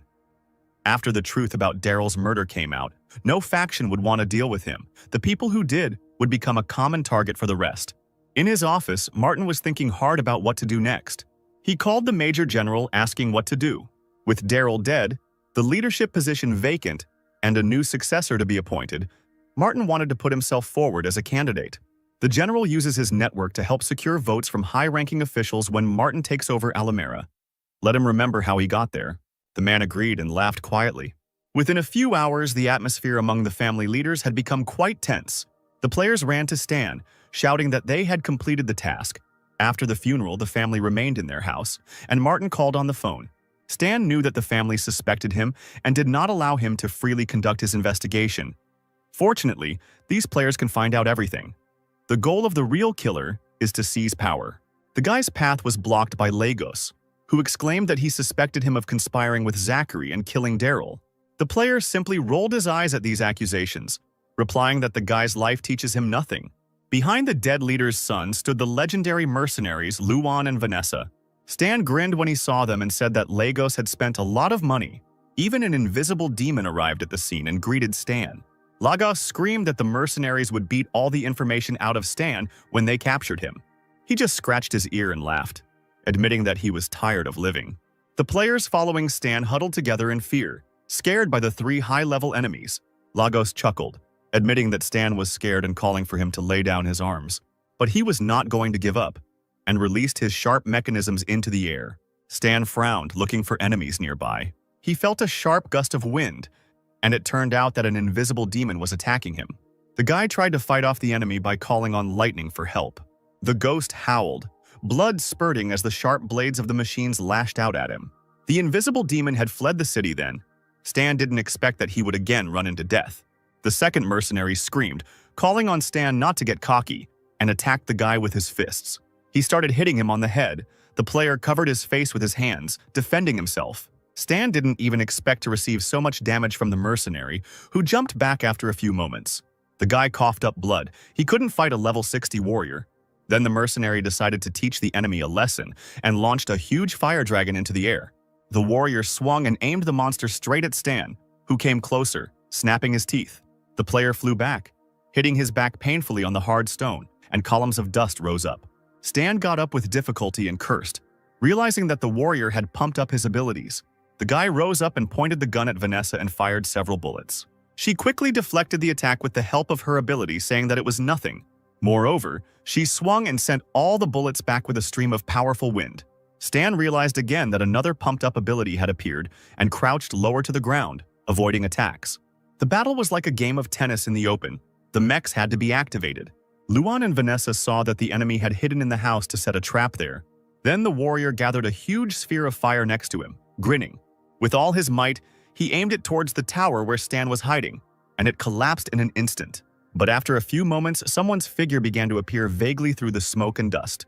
It was Stan in his uniform. He immediately turned on durability mode. Luan roared and rushed towards the guy with a fiery fist, shouting that he was not afraid of him. With each subsequent blow, he wondered what Stan's armor was made of. The warrior's eyes widened. The enemy activated the Iron Fist, a heavy mechanical hand. The mechanism hit Luan hard in the face, almost shattering his bones and causing unprecedented damage. The man lay there, unable to turn his head and coughing violently. Stan leaned over him, saying that tigers don't behave arrogantly, and that they had really mistaken him for a sick cat. Vanessa clenched her fists when she saw her friend in such a state. She became incredibly angry, screaming that she would not spare her enemy and rushed towards him. The girl slammed her palm into the ground, shattering the stones, but still didn't get Stan. She tried to attack the player with a fiery fist, but he deflected the other player's hand, and Vanessa would not be able to penetrate his armor. Now it was Stan's turn to show the warrior his skills, and Vanessa flew back from the blow. She wanted to run away to the side, but the player quickly caught up with the fugitive, aiming his foot at her. The powerful impact of the suit, coupled with the lightning, caused Vanessa to fall onto the hard stone. Luan's voice was heard. He woke up and rushed toward Stan to try to get him away from his friend. The player immediately pulled out his gun, using his flaming will, lethal and critical strikes, and overload to attack. And although Luan received high damage, he still did not die due to his strong armor. But the surprises didn't end there. Stan was going to show his opponents the power of his special attack. The mechanism on the boy's hand hit him so hard that Luan coughed up blood again and flew back. Finally, a system sign appeared, stating that Stan had killed Luan and received 115 experience points. Vanessa brushed away her tears and tried to run away. She had never heard of such a strong fur before and realized that Stan was no match for her. The invisible demon noticed her escape and rushed after the girl. He cannot stand alone. Stan had no intention of letting go of the enemies, targeting them with special mechanisms. Small bombs surrounded Vanessa. She stopped in fear, trying to fly away. The demon screamed in fear, looking at the bombs, not understanding what they were. The devices began to explode, making a nasty noise, and Vanessa quickly covered her ears. The bombs had an effect on the invisible demon, and it was unable to stay in the air. As it turned out, Stan dealt him 360 points of damage. Vanessa was barely able to stand on her knees, coughing harshly, thinking that she had bought herself a little time. Then Stan activated the electromagnetic shredder gloves. He ran up to the girl and, swinging his arm, hit her in the face. This blow killed the warrior. The player received 175,000 experience points. The three players watching their leader admired him. They were glad that they took his side. Stan slowly approached the frightened Lagos. It was time to settle the score. He shouted that he couldn't be killed, but the player reminded him that he had already forgiven the guy once. Lagos, seeing the mechanisms rising up, did not take his eyes off them, exclaiming that he was responsible for the function of the house. The guy didn't even have time to finish speaking before a sharp mechanism flew past and cut the thin skin on his neck. He, without even screaming, fell to the ground like a rag doll. So quickly did the life leave the boy's body. The people of the Alumera family stepped back in shock, one of them exclaiming that Stan had killed the chieftain's son. Stan didn't even bat an eyelid, turning off the mech's armor and simply asking what the problem was. In front of him lay the bloody corpse of a young man, at which his uncle and the rest of the family looked on silently. Todd, Daryl's younger brother, revealed that the faction of the house is now under his control, and Lagos attacked Stan for personal reasons. Someone exclaimed that in any case the vile guest must pay for the murder of Lagos. Todd immediately ordered the guy to shut up, repeating once again that Lagos got what he deserved and the faction would not avenge him. To everyone's surprise, he bowed to Stan and invited him to the new house he had kindly prepared for the guest. Sebastian was surprised that the player would simply be released, but Zachary was sure that he had cleared himself of suspicion. It was worth waiting for the end of the investigation, and for now there was no reason to provoke Stan. A little later, Stan stood in front of the invisible demon, tied up and sitting on the floor, who asked what the guy was going to do. Stan grinned as he shared his thoughts.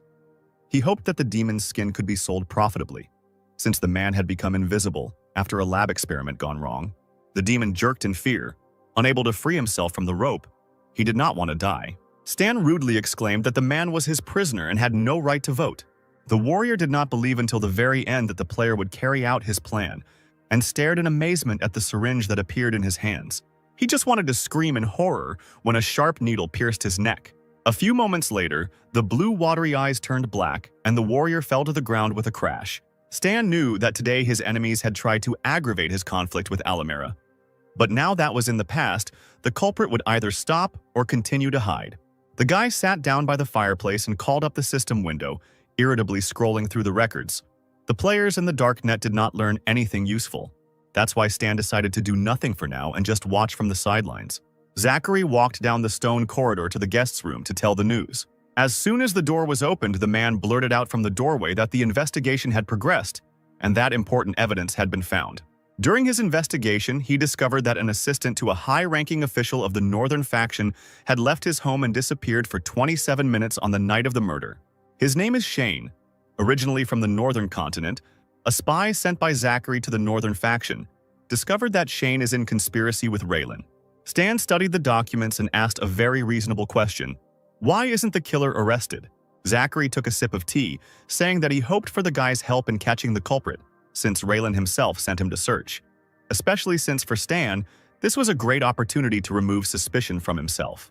The player crossed his legs, saying he would do anything, but only if there was payment. When there was silence, he smiled and told Zachary that he would help him at market rate.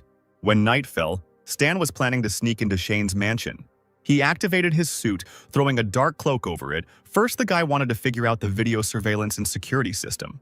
Just a few minutes later, a mechanical voice on the control panel announced that the program had been successfully hacked. Stan, like a cat, deftly made his way to the second floor and, carefully opening the window, entered the room. The suit helped him better navigate in unfamiliar surroundings, and the computer quickly searched for and calculated information. There was a safe behind the painting, and the drawers were locked. The player opened the desk drawers, thinking that a mechanic could handle such locks in no time. The guy was very surprised that the secret documents were hidden so simply, literally in the open. He quickly went through the papers, finding all of Alamera's internal data and reports in general. Useless information. Suddenly, the player's gaze fell upon something more valuable. The key to the safe and the password. But it was all too obvious. The safe was probably bait or a trap. Stan turned to leave, deciding to take care of the arrest, leaving Alamar to deal with the safe. He touched the helmet, starting a vitals scan. In the main room, behind a long table, there were guards. Most likely they were not ordinary but well-trained. There could be even stronger ones inside. Something was wrong. The security they had installed was too serious for a simple assistant. Finally, the guy decided to act. Stan broke down the door to the room with one precise kick. The warriors, led by Shane, seemed to be waiting for the guy. They were eager to shoot him on the spot, pointing their guns. The bullets that hit Stan's body immediately flew back into the sides. So powerful was the suit's protection. One of the guards cried out in bewilderment when he saw that shooting against the enemy was not working. While he was wasting time on surprise, Stan appeared next to him and knocked the wind out of the man with one blow. Then, without giving me time to wake up, he attacked again, but this time with electric discharges. Raylan's special agent, a level 40 firemaster, shouted that the guy would get it now and formed a wall of fire in his hands. Stan chuckled to himself, convinced that Shane was indeed in cahoots with Raylan. The man launched a stream of fire at the guest, which coiled like a snake around the stranger's figure. Stan deftly jumped up, avoiding the attack. He shouted that for a level 40 non-entity, the mage thought too much of himself. He suddenly approached the man and launched heavy bolts at him, knocking him off his feet. The system reported that Stan killed a special agent and received 24,000 experience points. Shane looked at his comrade's body with bitter regret and clenched his fists, looking at Stan, asking why a stranger broke into someone else's house and killed everyone. The guy immediately asked not to pretend to be an innocent lamb, because his plan had already been exposed long ago. At that moment, Zachary entered the room with his son and the rest of his retinue. Shane looked at the man in amazement and exclaimed that it was his doing. The man fell to his knees, suddenly exhausted by the revelation. Looking at how his judges crowded over him, the traitor only asked in a low voice how Alamera had found out. Zachary revealed that Shane had been in secret contact with Raylan for a long time and had replaced all of his guards with special agents over the past few years. When Stan appeared, the man decided to put all the blame for the murder of the head on him, bribed the guards to grab the player, tried to provoke him into a conflict. Shane had no choice but to admit his guilt. He closed his eyes tightly, telling the truth. A few seconds later, he screamed loudly, pointing his finger at the dead agent, saying that he had been following him and that Raylan had been ordered to do the whole thing. Sebastian took out the shackles, irritably saying that the man could save his words for prison, where he would explain everything. Stan waved his hand and turned towards the exit, saying that the killer had been captured, and he didn't care about the rest. Already in his room, the guy looked dejectedly at the system window. He had completed the task ahead of schedule. All the troubles in Alamera were due to their internal conflicts. The general task would not end until they chose a new leader. Stan heard familiar footsteps outside the door and grinned. He was expecting these guests. Zachary entered the room without knocking along with Sebastian. The man sternly asked the guy why he hadn't left Alamera after his acquittal. Stan lit a cigarette and said that he had come for a visit and with pure intentions. But as a result, all the troubles had been dumped on him, and now he could ask for compensation for it. Sebastian couldn't help but shout that all of this was planned by Raylan, and besides, the player killed their people, so what kind of compensation could there be? His interlocutor blew out a stream of smoke, saying that Raylan was far away from here, so he would first ask Alumera for money. Sebastian screamed, outraged by the guest's behavior. He considered his demands to be robbery. The player shook his head and rolled his eyes, asking what the heir could do. Zachary pulled his enraged son back, hiding him behind his body, and asked him to leave. He picked up a pen and wrote down the amount on paper and asked if it was enough, but Stan shook his head, generally agreeing. He sat down in the chair, asking, since Zachary had parted with the money, what business had he come for now? The man spoke about the empty post of head of a loomer. Internal elections would be held in 2 days. Competitors were secretly luring high-ranking officials to their side, and this tied the speaker's hands. He asked Stan, who wasn't even a resident of Alumera, for help, and offered him to join the family, where he would be equal in status to Zachary, and his children would become his stepsons. Hearing this, Sebastian almost jumped up in his seat, his eyes wide open at those present. Stan rolled his eyes, dismissing it as a bit of a joke, and wondering if this method would work. Zachary just chuckled, saying that sometimes politics really does seem like child's play. He turned to his still shocked son, asking him to greet his godfather, Stan. They both stood in front of Stan, who said that he saw no benefit in this and why should he join. Zachary promised in all seriousness that when he became the leader, Alumera would be an ally for Stan. The guy looked at the man with interest. It seemed that he was ready to do anything for the sake of the post of the leader, and agreed to join the faction and reluctantly become the godfather for his children. Stan decided to tease Sebastian and encouraged him to address him as father. The guy clenched his hands into fists. Shaking with anger, he quietly hissed, "Godfather!" Stan scratched his ear, pretending he hadn't heard Sebastian's words. The guy, taking a deep breath with all the anger inherent in the situation, shouted at the top of his voice what he had said earlier. Stan shook his head, wondering what the guy would say when he found out he was the older brother of the previous owner of this body. The player called Sebastian an obedient child and shook Zachary's hand, who hoped for fruitful cooperation. Sebastian couldn't understand why his father did this and started asking about it. The man replied seriously that Stan had turned out to be much stingier than they had expected. It seemed that if Zachary helped him get rid of suspicions, the guy would be grateful. But when the man became the head, it would cover all the losses. Sebastian instantly calmed down, thinking that then his father would no longer have to worry about Stan. But Zachary suddenly began to deny his son's words, firmly disagreeing. Having become the leader, he will have to fulfill his promise. If he refuses, he will not be able to live in peace. Stan is very strong, and will be able to keep all the factions of Alumera in fear. We must keep him on our side. And even though Sebastian knew how disgusted his father was, and that thoughtless actions could ruin the whole plan, he still clenched his teeth to keep from bursting into swearing. That same evening, all the factions, along with the invited Stan, gathered in the meeting room. Daryl is dead, and now every faction is openly fighting for his place. Stan hid his face behind a deep hood, occasionally glancing around at those present. There was a loud bang from the judge's special ceremonial gavel. The meeting was opened by the head's brother and the second leaders. Todd said that he was running for the position of head of the family, along with Simon, Zachary, the third chairman, and Mr. Angleton. The rest of the family members began to approach the men sitting at the tables at the head of the room in a line. Everyone threw a piece of paper with their name into a transparent bowl. Martin looked down on everyone, because he had made arrangements with high-ranking officials and was confident of victory. Finally, after some time, everyone who wanted to dropped sheets of paper with their names into the bowls. Martin almost broke the cup when he saw the paltry number of votes, just like his opponent. Zachary was surprised that the condition of voting for him was not kept. Only Todd looked contentedly at the chest filled to the brim. The man smiled, thanked for the trust, and promised not to disappoint his voters. There was a cry for them to wait, and the crowd turned towards the sound in disapproval. Stan came out to Todd, taking off his hood. He arrogantly announced that he had objections. The man did not hide his displeasure at meeting the annoying guest, and looked at him with disgust. The guy leaned back in his chair and looked at those present with a smile, saying that he considered Zachary the best candidate for the position of head of the family. Todd angrily shouted at Zachary for daring to invite an outsider to participate in the family's affairs, since this was against the rules. He grinned and replied that Stan was not an outsider. He was a member of the faction. His children already called the guy Godfather. At that moment, all the young people standing nearby bowed low to Stan, calling him Godfather. They gathered behind the player with a threatening look, and he asked defiantly if anyone else wanted to throw a ballot. Almost everyone in attendance jumped out of their seats and stood in line, exclaiming that they wanted to vote for Chief Zachary. The man modestly lowered his eyes as people approached him every now and then to congratulate him and shake his hand.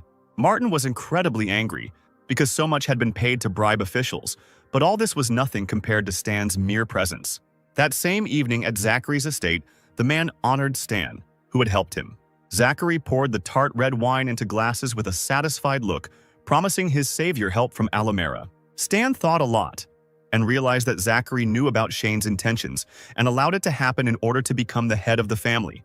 While everyone doubted the player, he alone believed and took advantage of the opportunity to gain someone else's favor. I wonder why Zachary didn't use Stan's power to suppress the other contenders for the position of leader. Zachary was stunned when he heard that he could not be called a killer. He was the oil that ignited the flame for his own purposes. Zachary gathered his courage and took a sip of wine, saying that it was an interesting theory, but it was not true. It was just Stan's speculation. The guy leaned forward, saying he didn't need proof. If he thought it was true, then it was. Zachary lost control of his emotions again and looked at the player in surprise. Stan leaned across the table, his expression becoming even more menacing. The guy poked his finger into Zachary's chest, telling him forcefully that he could take back everything he had borrowed from him at any time. The man was covered in sweat and trembled violently at the prospect, looking down at his feet. Stan sat down in the chair, and as if nothing had happened, asked what his interlocutor would do now that the leader had been killed. Zachary exclaimed that he would make the killers pay. Alamera would pursue and kill Raylan's scouts, in every way preventing them from getting back on their feet. Stan nodded in satisfaction, hoping that Zachary's reign would be pleasant. When the player left, the man loudly put the glass on the table, his hands shaking. A worried Sebastian burst into the room, asking if his father had called him. He demanded that his order be conveyed, that the units outside the city launch a full-scale attack on Raylan's troops in the desert. This idea seemed dubious to the guy. He noted that the most important thing now was to strengthen his position. The new head did not even look at his son, demanding that he say nothing and do as he was told. While in his room, Stan opened the system window. The initial sympathy was replaced by respect. Zachary compromised, and he could now complete the task. At the system's request, the guy indicated the identity of the real killer, and then the opportunity presented itself to learn a random ability or skill. Stan decided to choose the ability, since there is a chance to get a rare one, or even one that improves the body.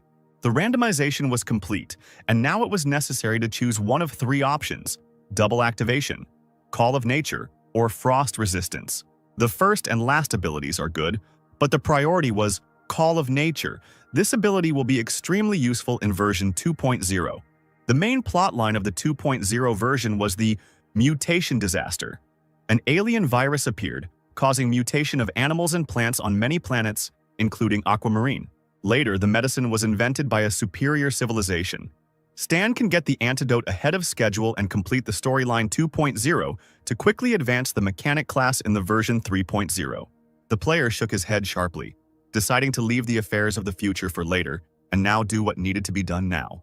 Stan looked out the window, looking at the snowy landscape. He realized that it was time to leave, even though he stayed here for a couple of days, having received only benefits. The boy's godsons escorted him to the car, respectfully opening the door for him. Standing behind the car driving off into the mountains, the guys bowed low, wishing their godfather a good journey. Stan reached the northern continent at the Darknet outpost.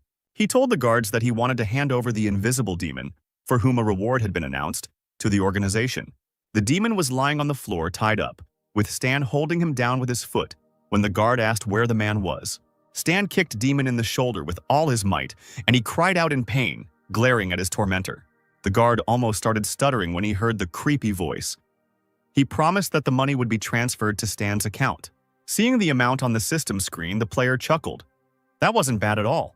He decided to go and see off the simpletons one last time. Then he could return to the southern continent. On the street, the discouraged guy was met by players with bags of gold. They asked what his mechanical suit was called and whether it was for sale, and also asked to be transferred to the mechanic class. Stan let out a tired sigh, replying that the suit was not for sale, and those who wanted to change classes would have to stand in line.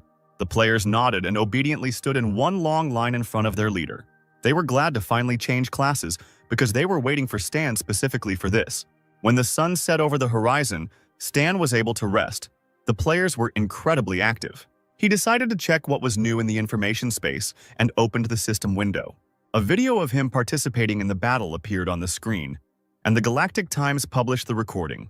The guy lit a cigarette. Now he understood the friendliness of the players and why there were more people wanting to change their class. Oliver sent Stan a message that he had completed the task. Stan thought the guy had done a pretty good job and forwarded his message to Hannes. It turned out that there was important information attached to the document, and Stan thought that Oliver was not bad and should be taken with him. After this thought, the guy wrote to the player to wait for him at the border with Raylan, sending the coordinates. Stan headed to the northern continent's ice field, clutching a weapon in his hands. There were still a couple of hours before the Darknet plane arrived. He decided to shoot the animals to fulfill the requirements for the kill shot. The bullet mark passed through the head of a huge polar bear like a blue arrow. The system announced that the user had killed a level 52 ice bear. Ice bears above level 50 do not respond to the call of nature at all. They remain as aggressive as ever. Although the ability did work partly, a small cub of a level 12 ice bear fell at the guy's feet. The kid began to climb up the boy's leg as if he were climbing a tree. Stan shook his leg to throw off the unexpected animal. The bear cub flew to the side and hit his head on the snowy, icy surface. He shook his head and was instantly at Stan's feet, hugging him with a contented expression. The call of nature was influenced not only by charisma, but also by the difference in level with the beast. Apparently, beasts also have a concept of charisma. Stan picked up the baby and placed him on his shoulder, deciding that he would now be his pet. At this time, a Darknet plane was approaching the border with Raylan. Stan met with Oliver, saying that he was returning to the southern continent and the guy would fly with him. As soon as the player entered the salon, he immediately dropped the ice bear cub onto the floor. He opened a system window with a task for Oliver, asking for help if he had nothing else to do. Oliver was surprised to see that he now had to take care of the bear cub. He sat down in the chair and the baby immediately climbed onto his neck, helping himself with his little paws. The next moment, something unexpected happened. The bear cub's droppings remained on the warrior's pants. Oliver let out a cry of shock when he saw this picture. Stan giggled as he watched Oliver try to put a diaper on the bear. Finally, the plane arrived on the southern continent, at Hasherfield Airfield. The guy who came out was hugged by a Darknet employee who congratulated him on his return. He patted the player on the shoulder. Only a month had passed and he had already done so much. Stan took an incoming call. He told Bennett that he was back and asked if he needed help with the Sanctuary plan. The Darknet leader's helicopter gradually descended into the densely built-up area. Bennett and Stan exited the helicopter, the man showing his subordinate the construction of the first shelter. The guy saw that Bennett named the shelter after himself.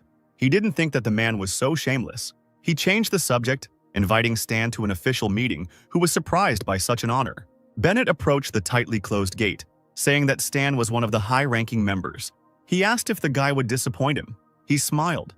He had never done anything like that. The first sanctuary is a test project. The basic construction should be completed within a year. It will house amenities and infrastructure for residents. In case of an attack, the walls are equipped with protective mechanisms. Bennett wanted to build similar structures on every continent. Stan noted that one shelter was already too expensive. If the Darknet can preserve civilization, the costs will be negligible. The player chuckled, saying ironically that he almost saw a halo of divine light above the boss's head. Bennett led the employee into the first safe house, the conference room. The man introduced Stan to those present, announcing the start of the meeting. He sat down at the table, explaining that it was better to build shelters in advance. He decided to immediately begin construction of the second and third. The older man asked if he was in too much of a hurry. Perhaps it would be better to wait until the first one was finished. Bennett shook his head. Because the war was about to break out, there was too little time. It was imperative to speed up construction. Then the old man asked who would be responsible for the second shelter. Bennett pointed to the young girl sitting next to him, Xena, indicating her duty. The head was supported because Xena was a talented acting headmistress of the Darknet and was ideally suited. Unexpectedly for Stan, Bennett made him responsible for the third shelter. The guy was truly amazed at the level of trust in himself, because managing the shelter was not that easy. Those present also did not understand why Bennett decided this, because Stan had little experience. The man looked straight at everyone, saying that the shelter needed someone with extraordinary strength to guard it. If his colleagues had someone else in mind, they could tell him. There was silence at the long table. No one could suggest another candidate. The system announced to Stan that he was now jealous of the third shelter and received an A-rank task. Bennett said the base would be located in the ruins of Grey Metal, and Stan had his little secret base there. But there were also some small problems. Due to lack of funds, the guy will have fewer workers than the first and second shelters. Sensing something was wrong, Stan asked in a muffled voice how much. Bennett paused for a moment, then exhaled and said a number, about 1,000. The others began to whisper, saying that it was too little. It would be difficult to create something good, but it was quite logical to load a newbie with difficult work. Stan smiled and asked not to worry. He could build a basic model in a month, but only on one condition. Bennett immediately beamed, asking what he could do, and Stan demanded that the third shrine be named after himself. Since Stan doesn't have much experience, and everyone present participated in the construction of the first sanctuary, Bennett decided to appoint one of his colleagues as a consultant and assistant to the guy. The choice fell on young Winston, and he was not happy about it, especially since the others were whispering, saying that this task was akin to exile, and nothing would work out for this team. Winston couldn't resist and turned around, asking him not to gloat, especially since he wasn't going to help the newcomer, but would simply be resting this month. A small plane was gaining altitude over a small town, sparkling in the rays of the setting sun. Sid noticed Oliver in the back seat and let out a surprised cry. He sat down next to him and asked if he had discovered the hidden storyline, looking at the teddy bear in the boy's hands. Stan glanced sideways at the sleeping Winston, thinking that he had been given a lazy, unenthusiastic person. He smirked because no one knew about the large number of henchmen he had that could be used. The soldiers gathered in their camp. There were many tents and equipment in the forest. One of them called the others over to read the forum together. They said that the advanced energy training method would unlock itself. Stan lied to them. This statement was refuted because this is a leveling technique. The sooner you get it, the faster the level rises. Everyone was just waiting for Stan to show up on Andrea's continent because players needed to upgrade to a mechanic.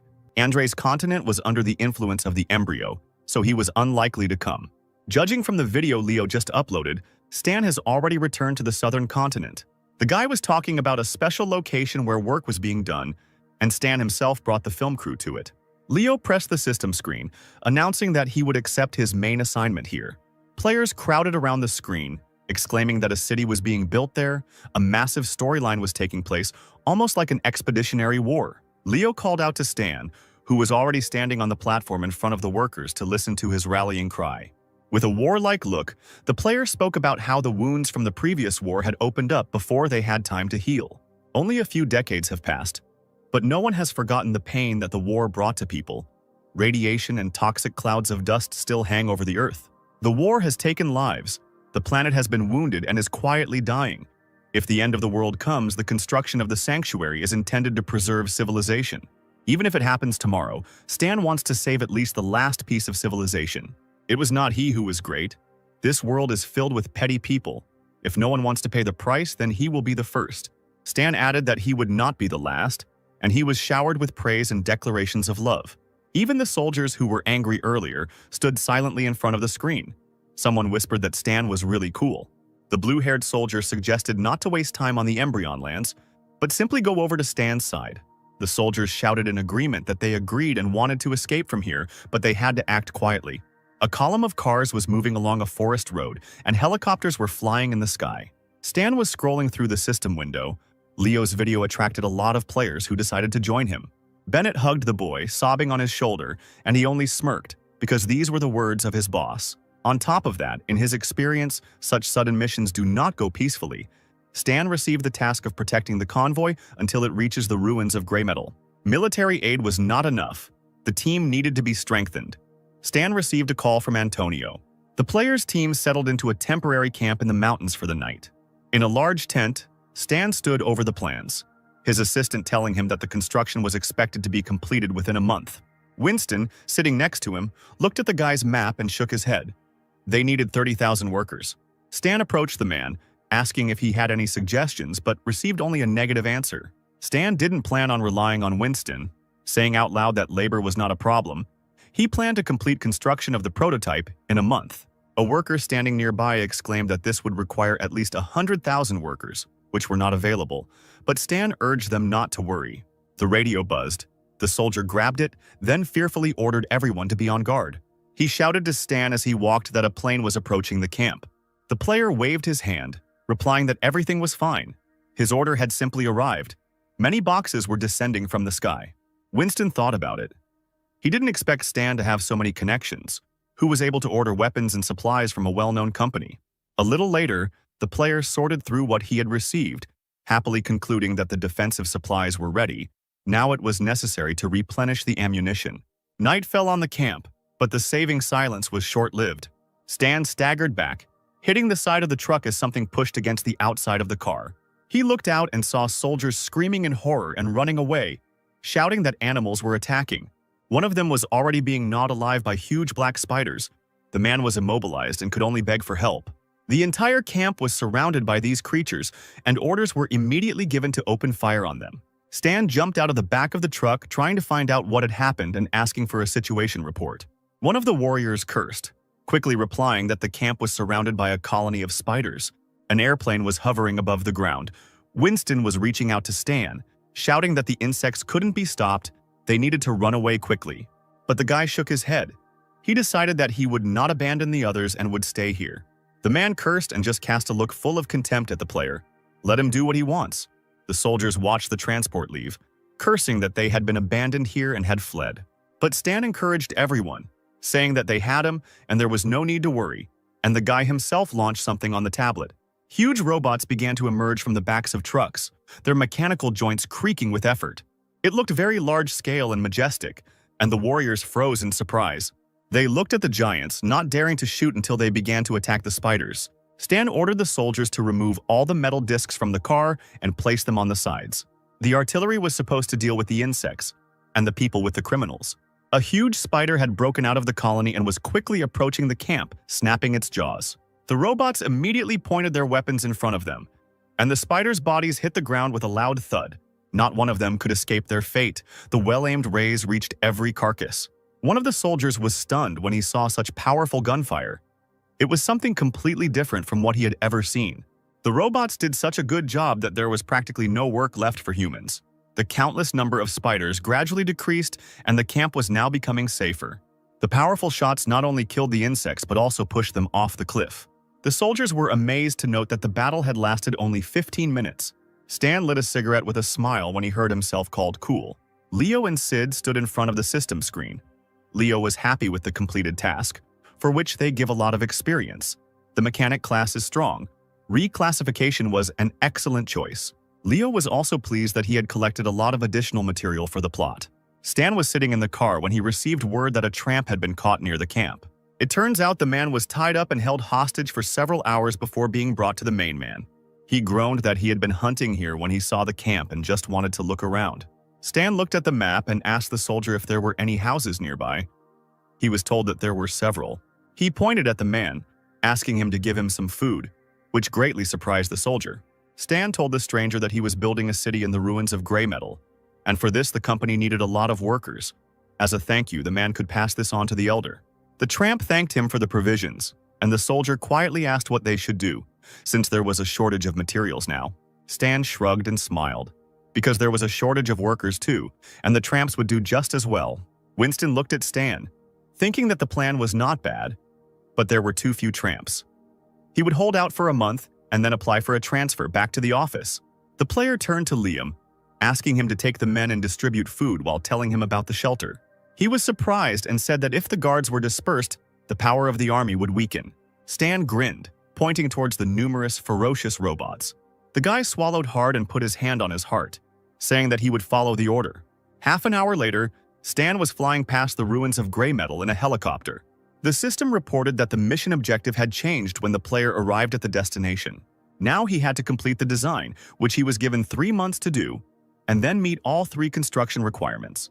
After a while, one of the soldiers called out to Stan worriedly. Something had happened nearby. A crowd of men ran towards the cars, shouting that they had come to carry out tasks and wanted to help. The soldiers immediately took out their machine guns. They did not understand what all these people wanted to do. Stan came out to them, ordered them to lay down their weapons. He addressed the men, thanking them for their help in the future work.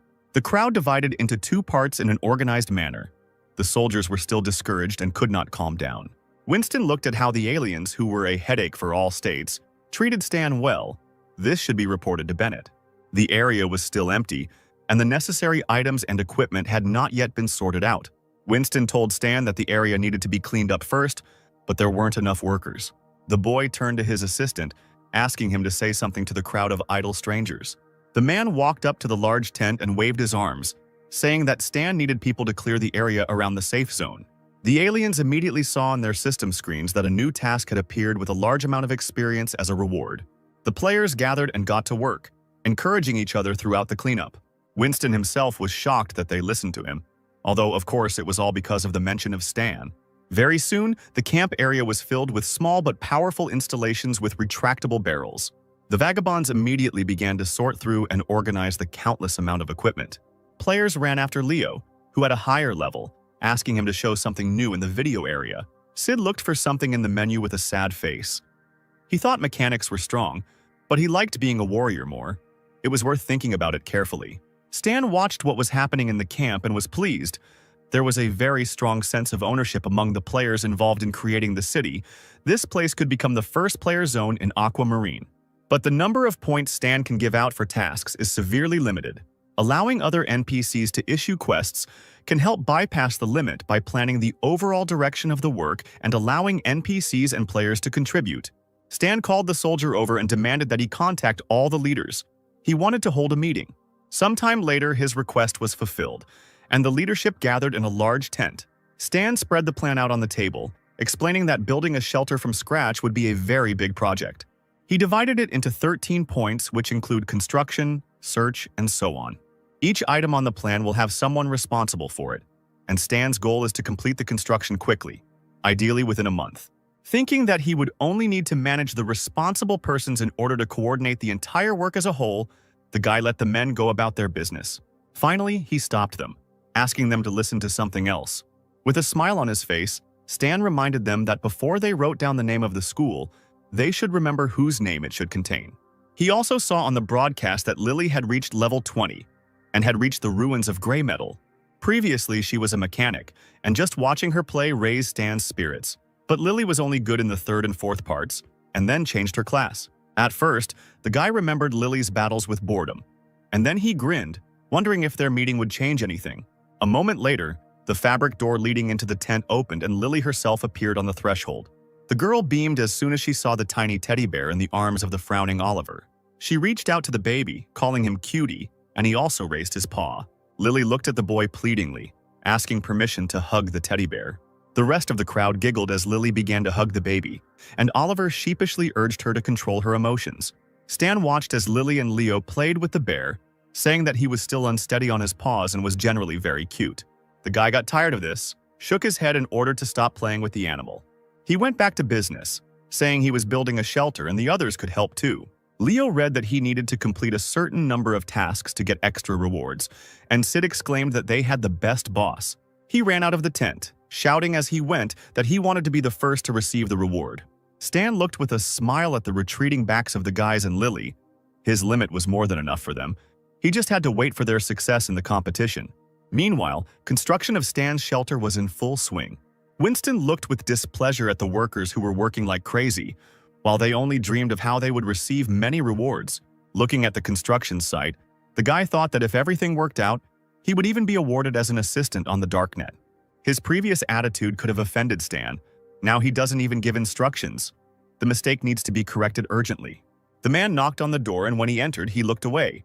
Stan asked if he was on business. Winston scratched the back of his head, muttering awkwardly that he would like to take on some of the work, since he was the player's substitute. Stan leaned back in his chair and lit a cigarette, saying that Winston didn't want to work, and they understood his situation by giving him a vacation. So what else was he unhappy with? The man leaned over the player, exclaiming that, as an assistant, he could make a contribution.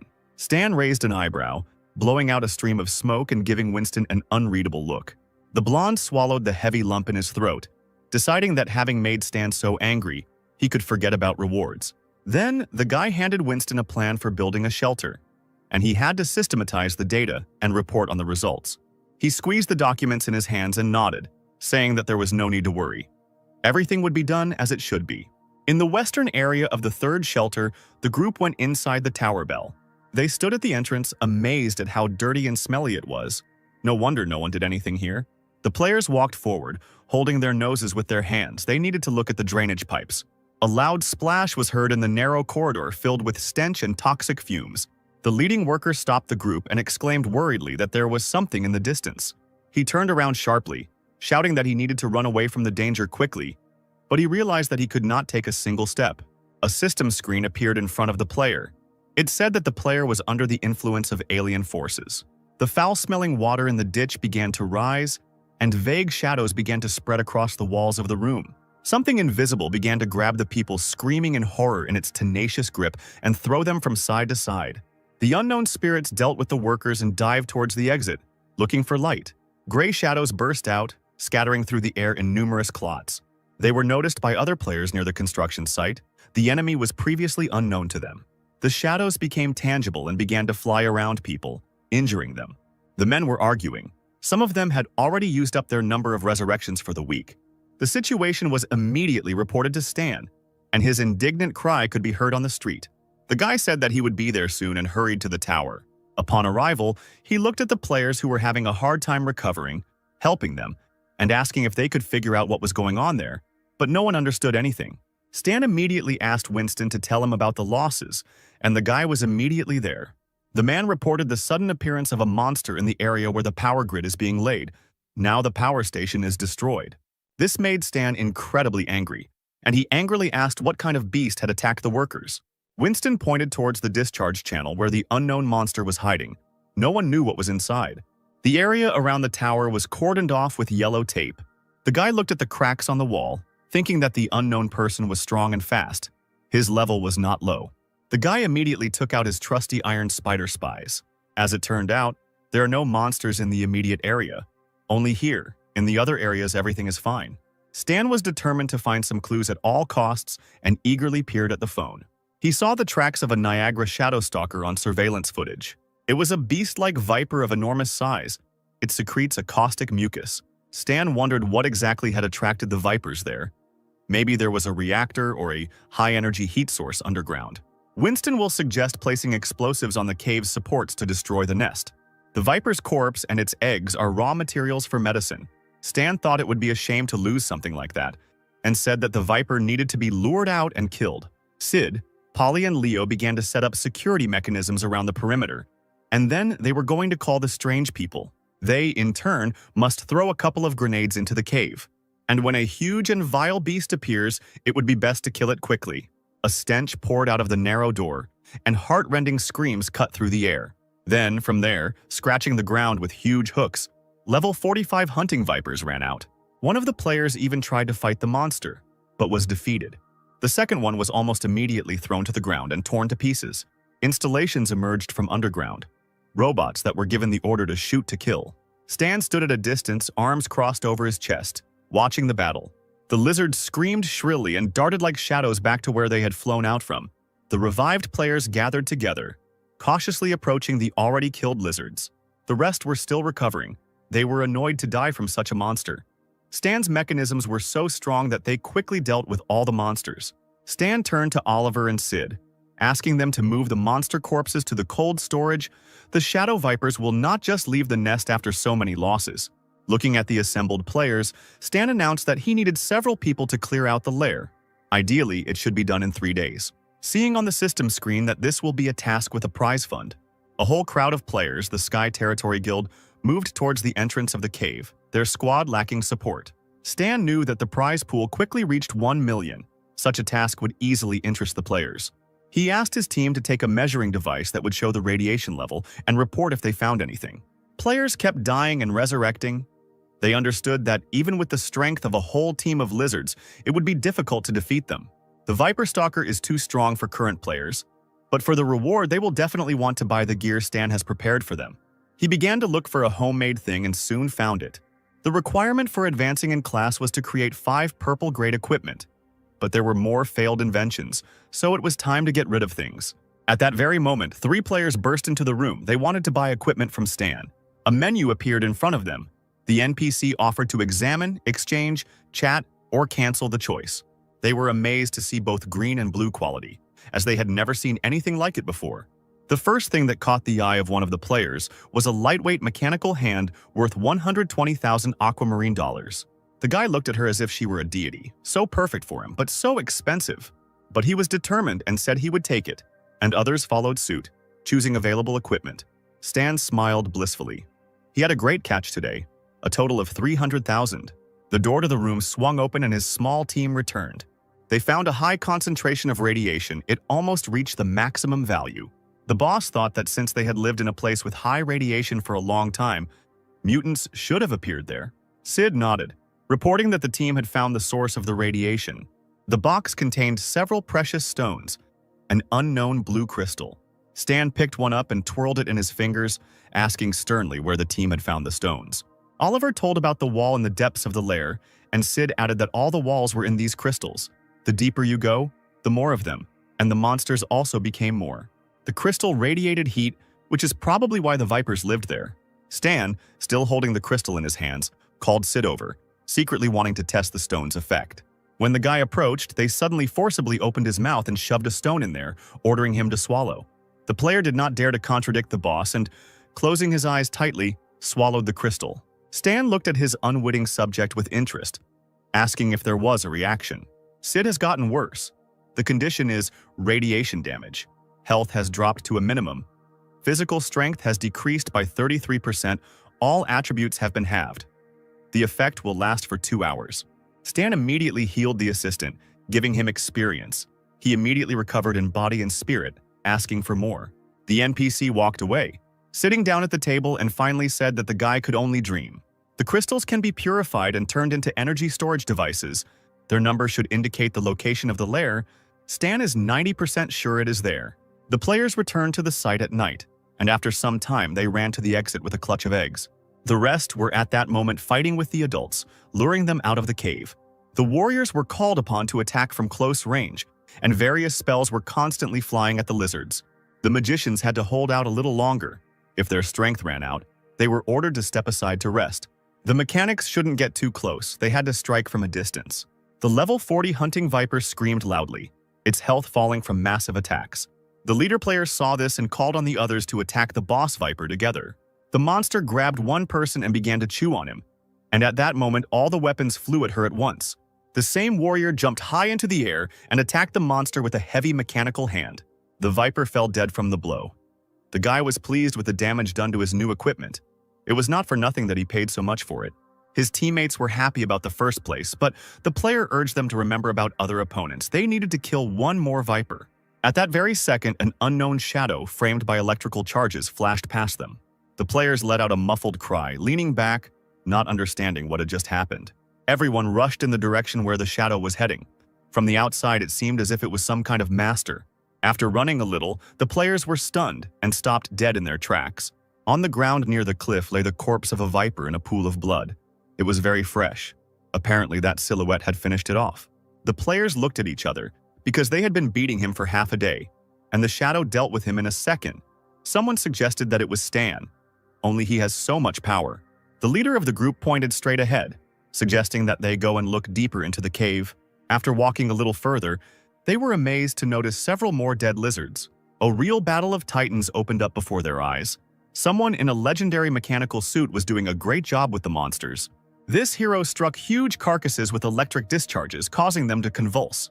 Stan, without revealing his identity, looked around, realizing that there were more and more monsters.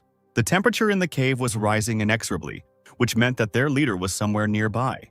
Towering above them was a level 53 Shadowstalker Viper. Stan walked a little further and saw a space strewn with crystals. Seeing the man, the monster hissed, releasing a long glowing tongue from its mouth. It opened its mouth wide and deftly ran straight at Stan, who barely managed to dodge. A machine gun appeared in the guy's hands, and he immediately began to launch numerous and varied attacks at the Viper. From such an attack, the monster immediately lost several thousand health points, throwing its head back and growling in pain. Stan cursed. One shot took away a tenth of health. This boss was really strong.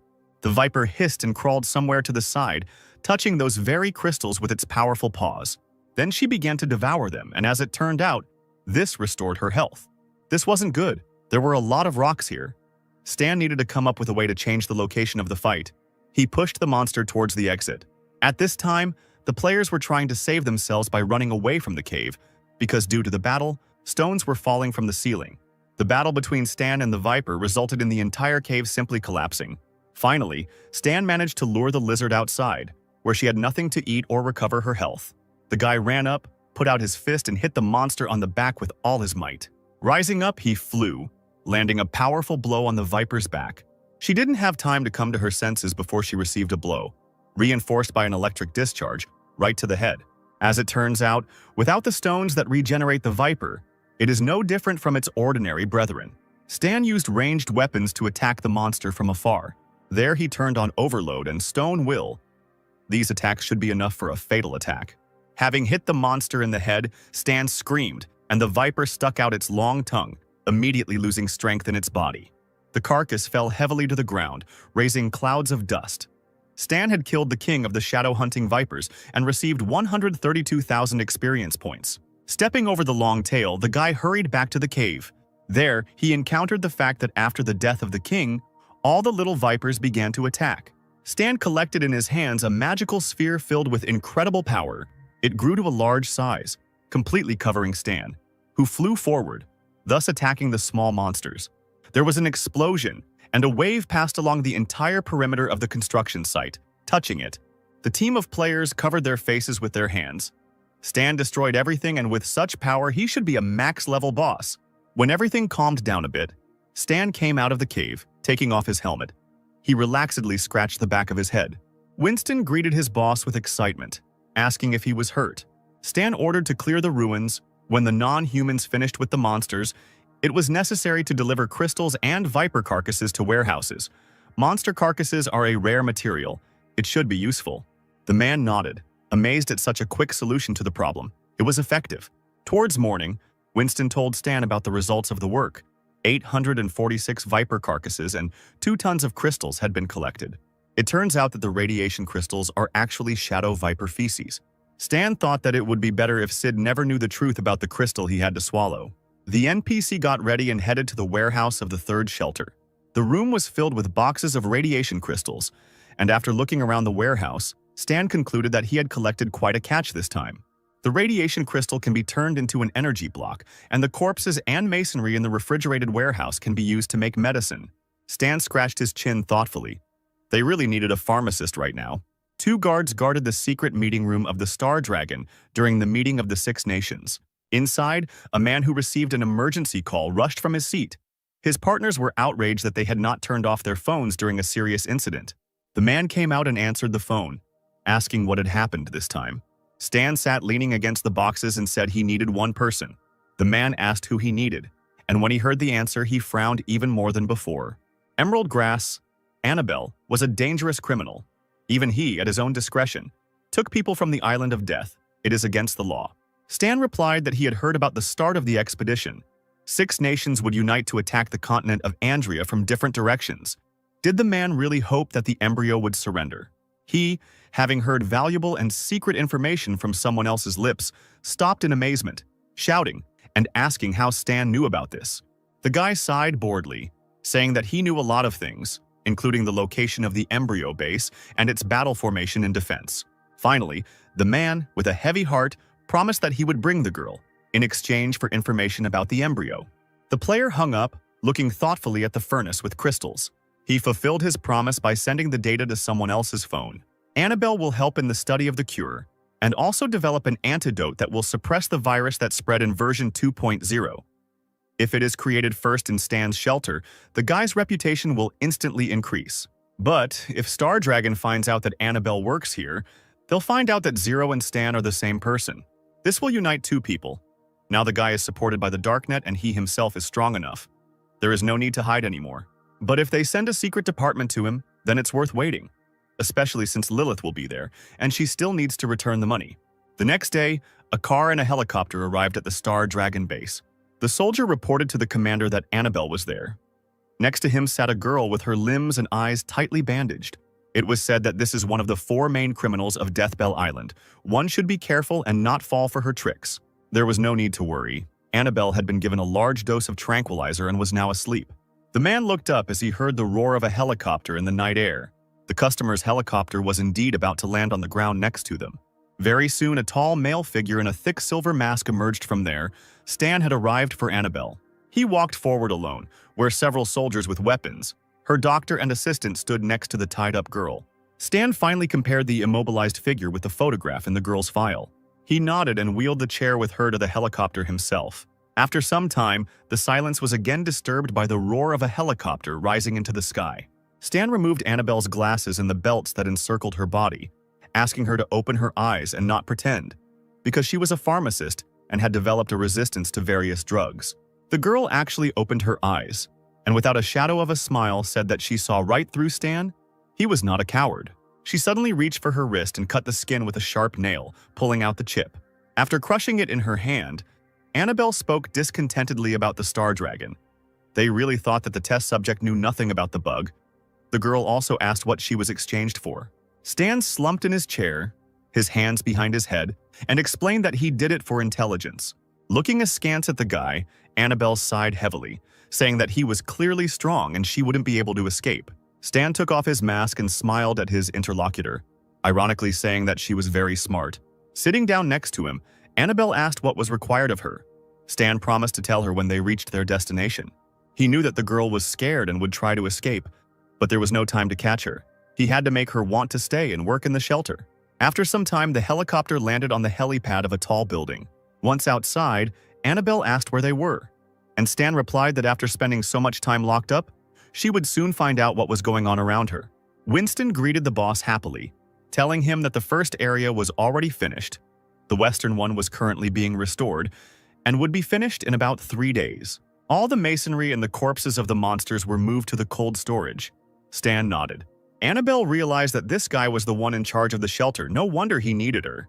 Stan led the girl to the cold storage, telling her about the task along the way, to make medicine from the raw materials of the shadow vipers.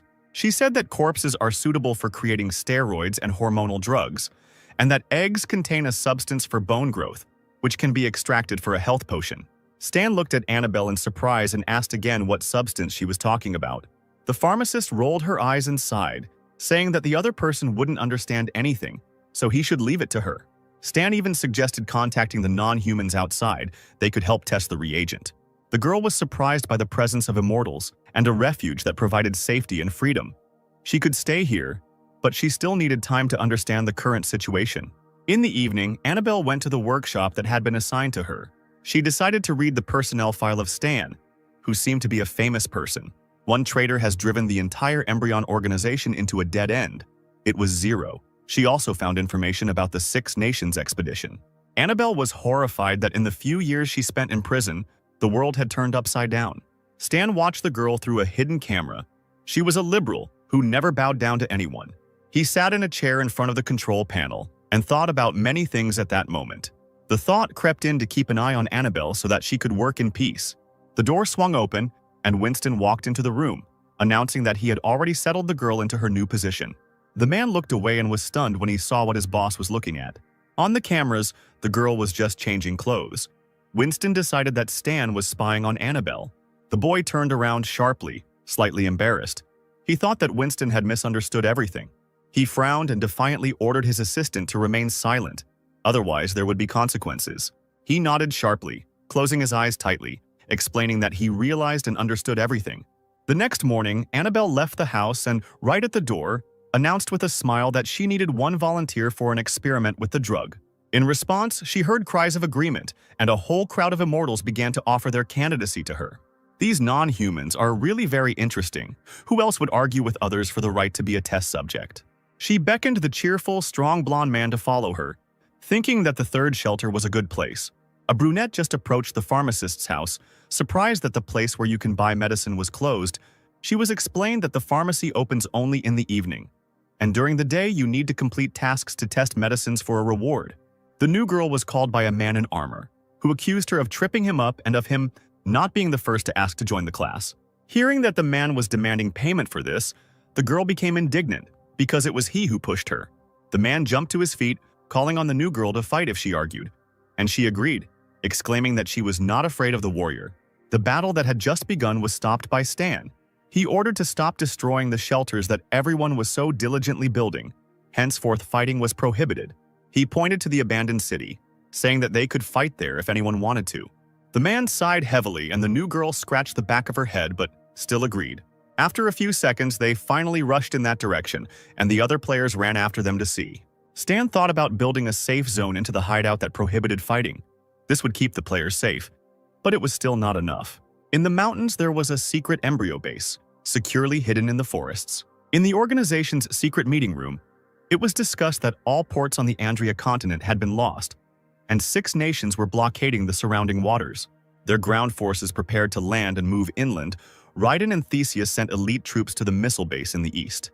The embryo's plan has been exposed, and there must certainly be traitors among the organization's members.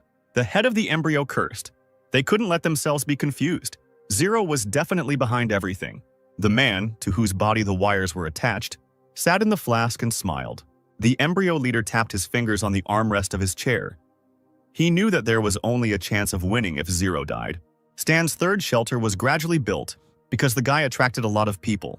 Stan received a call from Bennett, who was shocked that he had already completed the initial phase of construction. The player sipped his coffee in a relaxed manner, chewed on a straw, and ordered the man to praise him. Bennett really thought Stan was a good guy. His speed exceeded the speed of building other shelters. He had high hopes for this team. The 6 nations have launched an expedition, and since the Darknet is neutral, Stan should not join them. At this time, the guy was watching the progress of the conflict, but still promised not to do anything. When Bennett hung up, Stan chuckled, still looking thoughtfully at the screen. The construction has been established, and he doesn't need to be there. Now he can concentrate on something else. The fall of the embryo task. The war has begun, and Embryo has plenty of his own things to do, so it's time to visit them. Stan headed to the workshop in the 3rd shelter, his favorite room. He was incredibly pleased because he managed to create another thing of purple quality. The guy's figure rose into the air. His body was enveloped in lightning. The advance was complete. The system announced that the user had learned high-level mechanisms, impact mechanical force, also extraction of electromagnetic energy and modification of energy. When the changes in his body took place, Stan felt it and suddenly opened his eyes. He finally got the specialty of a mechanic with a magnetic sphere. His level increased to 60. Having smoked contentedly, the guy barely realized that he had reached the maximum level in version 1.0. As expected, he is not limited to the level-up version. Since he is not a player in the conventional sense, the Embryo's Den is full of strong opponents, which is good for finishing the quest. At the same time, there is even an opportunity to save Hel and her sister, thereby rewriting history. The soldiers ran towards one of the planes at the Star Dragonstone port base. They were surprised that not only mercenaries from their large associations were participating in the war, but also killers from the Blood Pact Society. Other soldiers of higher level only smirked, because on the front line there is no small slaughter. There is no need to risk lives for money. When the time comes, the elders will give the younger soldiers an assignment, and all they have to do is follow the orders. Suddenly, those present were stunned and began pointing their fingers somewhere into the distance. Stan himself was confidently approaching the planes. They immediately straightened up, asking the guy to pass. It was a great honor to join him on a mission. The senior soldiers looked askance at the national hero. They didn't like this kind of company. Stan walked onto the plane and walked through the rows of seats to his seat. 6 nations blocked all approaches to Andrea. If he joined the battle as a third party, the warrior would be mistaken for an enemy and attacked. It would be better to join the Star Dragon Mercenary Corps. Bennett called and started yelling into the phone, demanding that Stan come back immediately.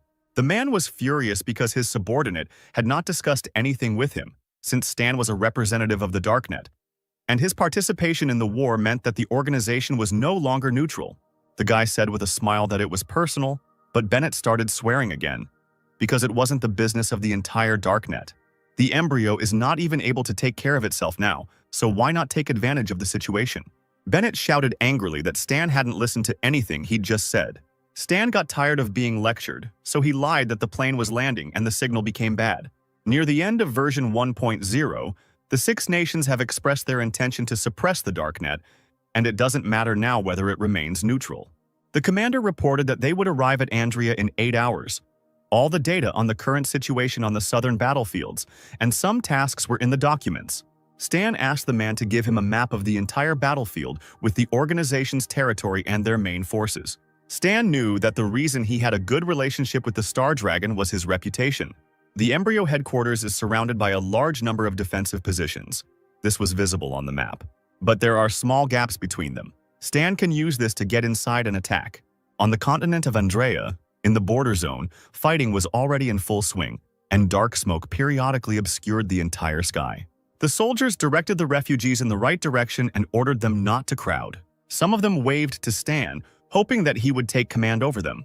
He turned around and walked off somewhere, simply waving his hand at the guys. They were surprised and asked in bewilderment where their commander was going, but he replied that he was not interested in the mission, since he was used to acting alone. The embryo members moved towards their goal. One asked his friend how many contribution points he had. It turned out to be only 127. They were given for killing refugees, but this was wrong. Killing refugees did not give contribution points. It was necessary to kill the Star Dragon soldiers who were hiding with them. The warrior saw a door in the building and kicked it open, staring in bewilderment at what was inside. And there sat a man with platinum hair, smoking, calmly looking at the aliens. The soldiers exclaimed that this was a Star Dragon scout and that it needed to be destroyed. Stan, who was disguised as another man, attacked so quickly that the embryo soldiers were killed on the spot. The guy was finishing his cigarette, holding his latest killer invention in his hands. Sometime later, these soldiers returned to the embryon fighter's resurrection point. Having come to life, they looked at the system screens in amazement. The enemy had damaged them and killed them. The soldiers scratched their heads in bewilderment, surprised at how the unknown person managed to do all this in a couple of seconds. The Black Dragon warriors were lying in ambush when they saw the embryo fighter. The man chuckled, calling the warriors a herd of donkeys, and green energy trailed behind his hand. He flew over the men's heads and waved his hand. Bags of earth immediately exploded under the warriors' feet.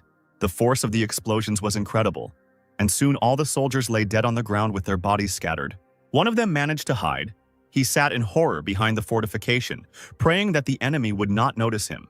But the enemy still found the missing item and was about to attack, generating a clot of energy in his hand. The guy closed his eyes tightly, thinking that his end had come. But the next second, hot blood splashed on his face. The powerful magician came to an end. Behind him stood a tall man with platinum hair. The embryo soldier fell with a thud on his stomach right next to the fear-crazed soldier. He mistook Stan for a refugee who had dealt with a strong embryon fighter in a second when he left. One of the embryo soldiers reported to his comrades that reinforcements from the Star Dragon would soon arrive, and they needed to prepare to retreat. Stan, who was disguised as an embryon fighter, infiltrated their ranks and found the squad. One of the soldiers called out to Carius, asking where he had been hanging around. At this time, the Star Dragon fighter noticed Stan in someone else's body and intended to get even with him. The man flew up to his opponent and quickly pulled a powerful blade from its sheath. He swung but failed to hit the enemy. Stan quickly dodged the attacks. Stan had nothing to do. He used his invention and killed the man in a few seconds. Now the Star Dragon has been joined by numerous tanks. Seeing this, the embryo soldiers began to retreat, loading all their equipment into trucks. Stan was also helped into one of the trucks. He grinned, knowing that with the field in such chaos, no one would suspect him. When the vehicles arrived at the location, the soldiers quickly unloaded the goods, because in 10 minutes, they had to return to the main office. Stan snuck into the truck and quickly snapped the neck of the driver sitting there. He dragged the soldier's body outside into the bushes, deciding to then give him the assignment. Sometime later, two members of the embryo looked into the same bushes, finding a corpse there. They were surprised by the task of hiding the body from the mysterious man, but some did not care, because the reward was a lot of experience. By this time, Stan had already taken the driver's seat and changed his appearance again. Letting the players deal with the corpse was a smart move. Their boss would never have thought that Stan could get into the headquarters so easily. Meanwhile, in the hidden headquarters, the man in the mask had not yet found any traces of the person he needed. Who knows why Zero would need to come to their headquarters? The man wondered if the prophecy of Destiny's Child would come true. Ahead was the underground headquarters, which housed important devices and the embryo's staff. To save Aurora, you need to disable the protection through the main computer, and for this you will need a hostage with host rights. Stan remembered the mad scientist Cyberlos, who studied and was responsible for Aurora. The man had absolutely no principles. He would be ready to do anything to save his life. Turning around, Stan found a confused, low-level player carrying something in his hands. The guy looked out the system window, seeing a task to find Cyberlos with a lot of experience as a reward. He nodded to Stan and ran further down the corridor, saying that he would be back soon. After a while, Stan came to the right door. There wasn't even any security there. The old man carried out further experiments and cried out joyfully when something worked out. He was just holding the flask when he was about to add liquid somewhere. But he didn't manage to do this, as some sharp object flew into the old man's chest, and Cyberlos let out a muffled cry and recoiled. Stan stood behind him. He demanded not to twitch or scream, because the blade would cut the heart. The man also needed to listen carefully to every word. Cyberlos hissed, Asking what the stranger wanted, Stan ordered him to leave the lab and act naturally. They both walked down the corridor and turned into another one where the guards were standing. Cyberloss asked what to do next. Stan demanded to be taken to the room with the main computer. But if a man decides to deceive him, then in a second the scientist will turn to dust. Cyberloss felt the sharpness of the blade again and begged not to touch him. The old man stumbled along the underground corridors, occasionally looking back. Turning around once again, he dared to ask if the man was Zero. Stan was amazed at his guess and simply remained silent. Finally, they reached the right office. Cyberloss opened the door using authentication. He said that the boss had set traps all over the headquarters to catch the enemy, but the guy still got through. Stan bit his lip. He understood why Embryo had positioned the troops so strangely, but no one knew about his plans. Was there really someone here with the talent of seeing the future? The guy closed his eyes, trying to console himself that he would definitely have been attacked if the boss had actually known about the enemy's plans. He poked Cyberloss in the back, demanding that he tell him who had given him this information. The old man immediately responded by naming the name of the mysterious young man from prison, Child of Destiny. He can foresee and even influence the future.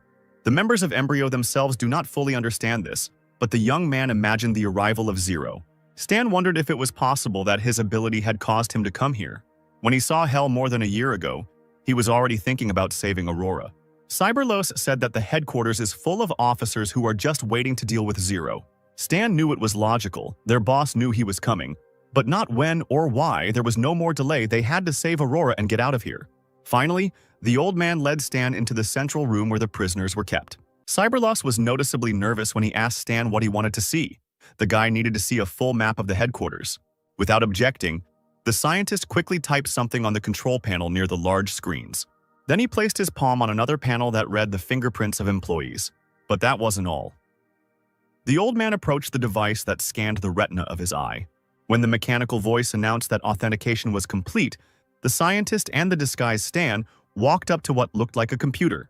The player raised his palm and a helmet made of mechs began to levitate above his hand. The system's voice was heard from the helmet, announcing the start of data copying. The owner of the suit leaned both hands on the panel, peering closely at the screens. Only a few minutes passed when the system completed the copying. Stan turned to Cyberloss and sternly ordered him to open the confidential information database. In response, he nodded his head in agreement. The Super Soldier project appeared on the screen. The organization actually used the light mechanical arm technology to create them, which the guy left behind when he escaped. Stan chuckled when he saw the sign indicating last deadly weapons. We need to send all the data to the 6 nations so that the embryo cannot retreat. Stan, without turning around, ordered the knowledge base to be opened for him. Cyberloss only swallowed hard. The guy grinned, because the embryo had some advanced information that he needed to take with him, and what he didn't need could be sold profitably to the players. The system on the screen asked if the user would spend 2 ability points on training, and he answered yes. A few seconds later, Stan's face lit up with pixels. The training was complete. He had mastered the neural connection. Feeling this, the guy opened his eyes and frowned. He had no lack of determination. Cyberloss screamed when he saw his companion using the accelerated connection skill. Wasn't he an ordinary person? Stan turned to the old man and winked mockingly, asking if he didn't understand it himself. And then the scientist realized what a terrible mistake he had made. This was an enemy of the organization, an unkillable person. It was impossible to mess with him. Slowly turning around with a shaking voice, Cyberloss noticed that he had appeared much earlier than the other Inhumans. Stan just looked meaningfully at his interlocutor when he continued to say that the guy was the first and created the phenomenon of non-humans. From the mech's helmet, a system was heard announcing the end of the data transfer. Stan looked away strangely, asking if the main computer had a self-destruct program. Cyberloss scratched the back of his head and, stuttering, objected. Who would do such a stupid thing? Stan raised an eyebrow in regret and ordered the old man to shut down all security cameras in Area A4 and all surveillance cameras. The scientist obeyed and leaned over the monitor, wondering if the little girl with the life force was there. As if to confirm his thoughts, Stan said that he had come to pick up that girl and called the old man to follow him. Thoughts were seething in the scientist's head. How did Zero find out about her? Because Aurora is a secret of the organization, and he received access to classified information 5 minutes ago and would not have been able to read it all. Cyberloss even grabbed his head, pulling the rest of his hair in different directions. The guy took him hostage because he knew about complete obedience, but the old man had no choice but to obediently lead Stan down the corridor. On the way, they met one of the soldiers who asked in confusion why the scientist had come there. Cyberlos put on a serious look and, scratching his chin, gave the reason. They needed to take blood again. The mechanical door opened. There were several scientists in the office. The cruel staff were going to withhold anesthesia from the child before the procedure. The girl huddled into a ball in the corner, hugging her knees and trying to be as invisible as possible. At that moment, she almost screamed, because the bottle with the purple substance itself fell from the shelf and broke. Everyone present staggered as if they were attacked. The boy approached the girl, who closed her eyes in fear. He extended his hand, calling for her to follow him. But at first the girl did not understand who this man was. Aurora's emotions suddenly changed and she greeted the already familiar Uncle Zero. She held out her hand and Stan grabbed it tightly, saying that they could go now. The head of the embryo sat at the monitor, where he received a notification that the data from the central room had been copied by Cyberlos. He ordered over the radio to find the old man and transfer the image from the cameras to the computer. What the man saw shocked him. The scientist was not with his subordinate. Only Zero could sneak into the headquarters unnoticed. The leader clenched his fists. Let the bastard not even hope to escape? After some time, Stan, Aurora, and Cyberlos arrived at the office, where the bodies of the guards were already lying. Stan asked Aurora to hide in a large black bag for a while and keep quiet. Cyberlos carefully said that the guy saved the girl, and thus solved the problem that lies on the surface. But the embryo still has a way to control the baby. Stan frowned and ordered to tell him everything in detail. It turns out that Aurora was brainwashed. But because of her sister, a gentle method was chosen. Usually she behaves like a little child, but because of certain words, her personality changes. The guy smiled. It wasn't a problem. Just clapping his hands was enough to bring the girl back to consciousness. Meanwhile, in the embryo headquarters, the organization's soldiers were gathering in the restroom. Hel became angry when she saw that the life mark she left on her sister began to move. She immediately rudely pushed all the employees aside, ordered them to step aside, and followed the trail. One of the men frowned, asking with displeasure what was wrong with this woman. The soldiers immediately began to gather, as the leader called everyone to Zone A-4. Stan and Cyberlos headed through the glass corridors, preparing to defend themselves. Stan looked around and rightly noticed the strange atmosphere. They hadn't met a single person yet. After all, the scientist had activated the alarm. He shrugged, admitting that the boss had noticed his subordinate looking through the data in the central room and had become suspicious. Cyberlos was right. Soldiers were already waiting for their prey up the corridor. They gave the command and the best warriors of the organization immediately took their places. The boss, watching them, ordered not to shoot and to wait until Zero was completely surrounded. He saw on the cameras that Hel had run earlier, and this did not make the man happy. Then the boss ordered the warriors to stop and let Hel exhaust Zero before attacking. He was indignant that the further it went, the more she was getting out of his control. The woman immediately attacked Stan, and he threw the bag with Aurora into Cyberlos's hands, ordering him to take care of the girl. Hel, like an enraged cat, continued to attack the guy, demanding that he let her sister go. Fighting back with all his might, Stan reluctantly admitted that the warrior had become much stronger. She took a running start and threw the guy against the wall with all her might. Coughing heavily, he shouted that he had come to save his sister Hel. This did not convince the woman. She angrily blurted out that Zero was delirious when he said such things. But then Hel had to be convinced of the truth of his words. Aurora got out of her bag, immediately turning to her sister. Hel forgot about everything in the world and rushed to the baby, hugging her tightly and asking how she was feeling. Aurora blushed with joy, declaring that she had been saved today by Zero, about whom her sister had told a fairy tale. Hel's gentle expression immediately changed to angry bewilderment. Stan, watching them, decided that there was no longer any reason to hide his identity and showed his true face, asking not to ask questions. Now he would help Hel too. Not knowing what to say, the woman hugged Aurora tighter, saying only that the guy was being chased. Stan didn't respond to this, but warned that they needed to escape now while they could, so that the organization wouldn't use Aurora again. Hel became nervous. She had a difficult choice before her. She lowered her eyes to the girl, and there were already tears in her eyes. She pulled her sister by the hand, begging her to take her away from here.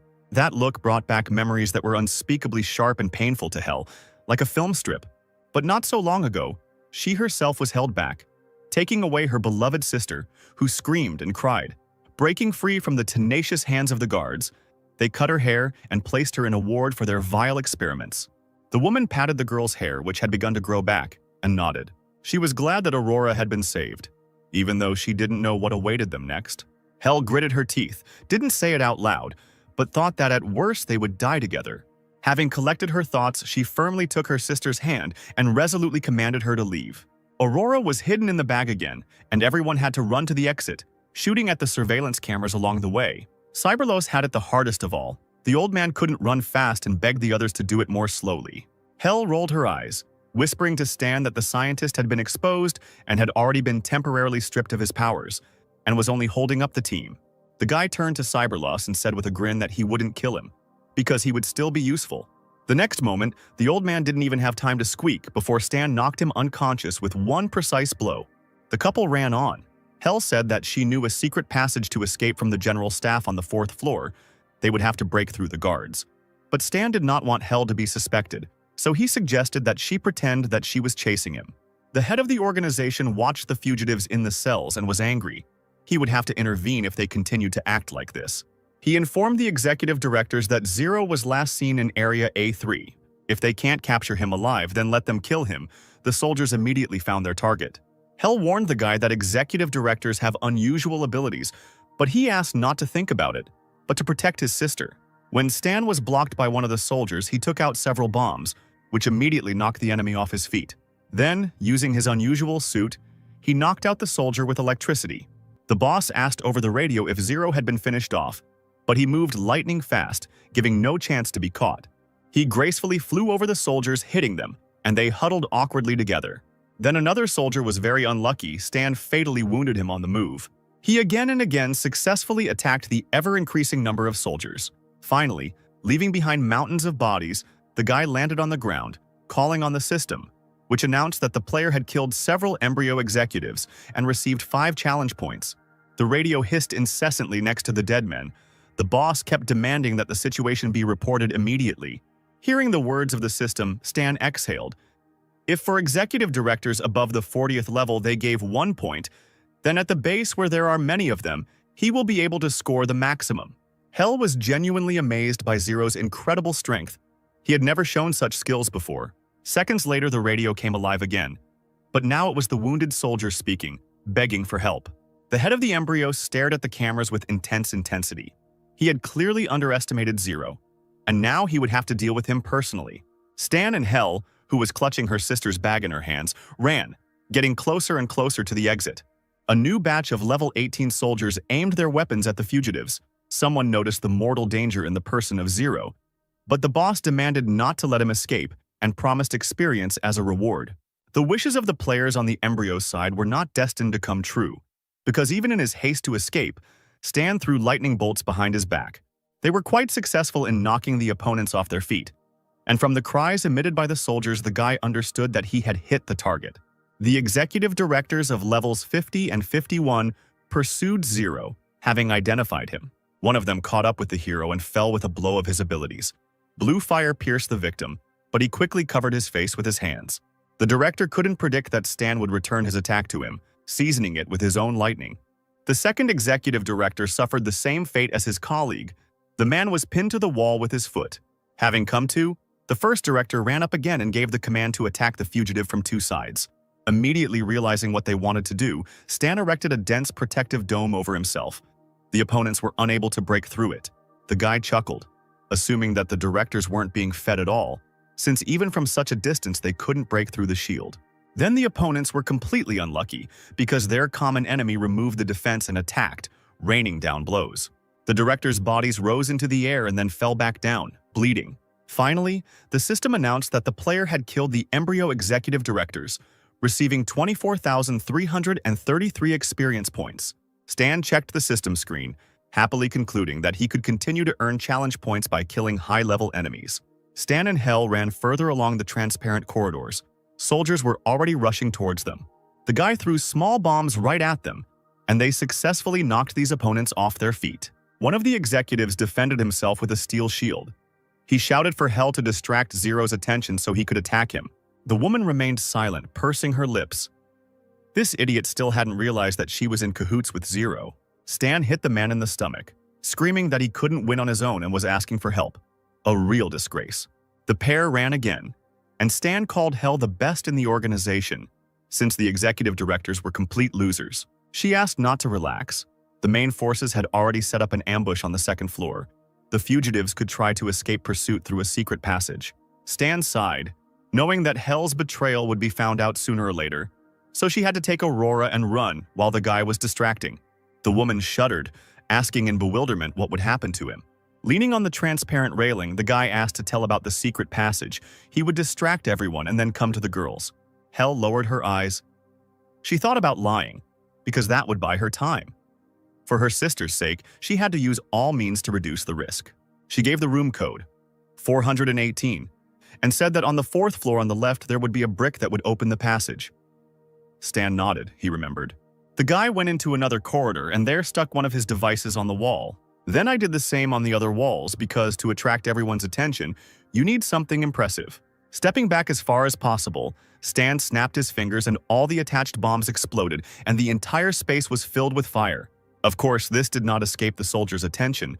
They were glued to the surveillance screen, asking what had happened. Seeing Zero, the entire squad rushed towards him, acting in a coordinated manner. But at that moment, Cyborg, test subject number 1, appeared on the horizon, screaming madly that Zero belonged to him and that he would tear the scoundrel into small pieces. Running up to the guy, he hit him in the stomach, creaking that he had been waiting for this day for a long time and would repay him doubly for everything he had done. Without saying a word, Stan grabbed the other man's hand and hit Cyborg in the chest with all his might. A thin, dangerous lightning bolt immediately snaked across Zero's arm, capable of harming Cyborg. With their help, the robot was neutralized. Due to such an attack, the cyborg literally fell apart. Having lost one arm, he screamed hysterically, and wires were sticking out of his empty forearm. Meanwhile, more and more soldiers were running along the corridors. They had to prevent Zero from escaping at any cost. He shook his head in displeasure, realizing that the boss was sending more and more reinforcements. He didn't want to face such a force. Then, Stan took out and activated Dion's character card, which caused distortion of the perception of objects in those around him. But it did not have a permanent effect. Only from 3 to 8 minutes, the invisibility was revealed when attacked or damaged. Now he could easily maneuver between streams of large groups of soldiers without fear of being noticed. People ran without noticing the guy. Stan smiled, because thanks to this ability they did not see him. Meanwhile, Hell and Aurora managed to break away from the chase and find the right exit. The girl worriedly asked her sister if they had escaped, and she replied that there was still a little left. The girl looked back and blinked her eyes, asking where Uncle Zero had gone. Hell felt ashamed and had to lie that the guy would come in 5 minutes and he was already close. Aurora hugged her sister, childishly asking why Zero saved her. Thinking that the guy had the ability to see the future since Aurora became known, Hell honestly answered that she didn't know. The girl stared at her sister with huge eyes, about to say something about Zero. But she patted her sister on the head, asking her to stop praising the guy. Aurora, hugging her knees with her hands, reminded her sister that she herself admired him when she told him fairy tales. As soon as the woman asked them not to say stupid things, a familiar voice was heard behind them. Zero entered the room, scratching his ear. Did he really just hear the woman admiring him? A squad of soldiers arrived to see the boss. One of them, sweating from excitement, asked permission to report that Zero was not found. The man angrily slammed his fist against the wall, breaking it and cursing everything in the world. And how can such a quantity the soldier manage to miss him? The employee, becoming even more nervous, reported the discovery of deactivated protective measures in Zone A4. The guards were killed, and the girl had disappeared. The head of the embryo did not expect that Hell was in league with Zero, since Aurora could not have been taken away just like that. He recalled what he saw on the surveillance cameras. The couple was fighting all along the way, but Aurora was not hurt at all. At that moment, the soldier brought in Cyberlos, supporting him by the shoulder. The old man could barely stand on his feet. Despite the scientist's weakness, the boss grabbed him by the collar and shook him, asking if he had taken Zero to the room with the main computer and allowed him to take Aurora. Cyberlos justified himself by saying that he had fished out a lot of information. The guy was able to sneak into the base completely unnoticed. It is likely that he is most likely an inhuman. What he heard amazed the head of the embryo, because in that case, this information would change the course of events. Clenching his fists, the man declared that he would find out about this when he killed Zero. But for now, let the soldiers expand the search area so that the fugitives would definitely not leave the continent.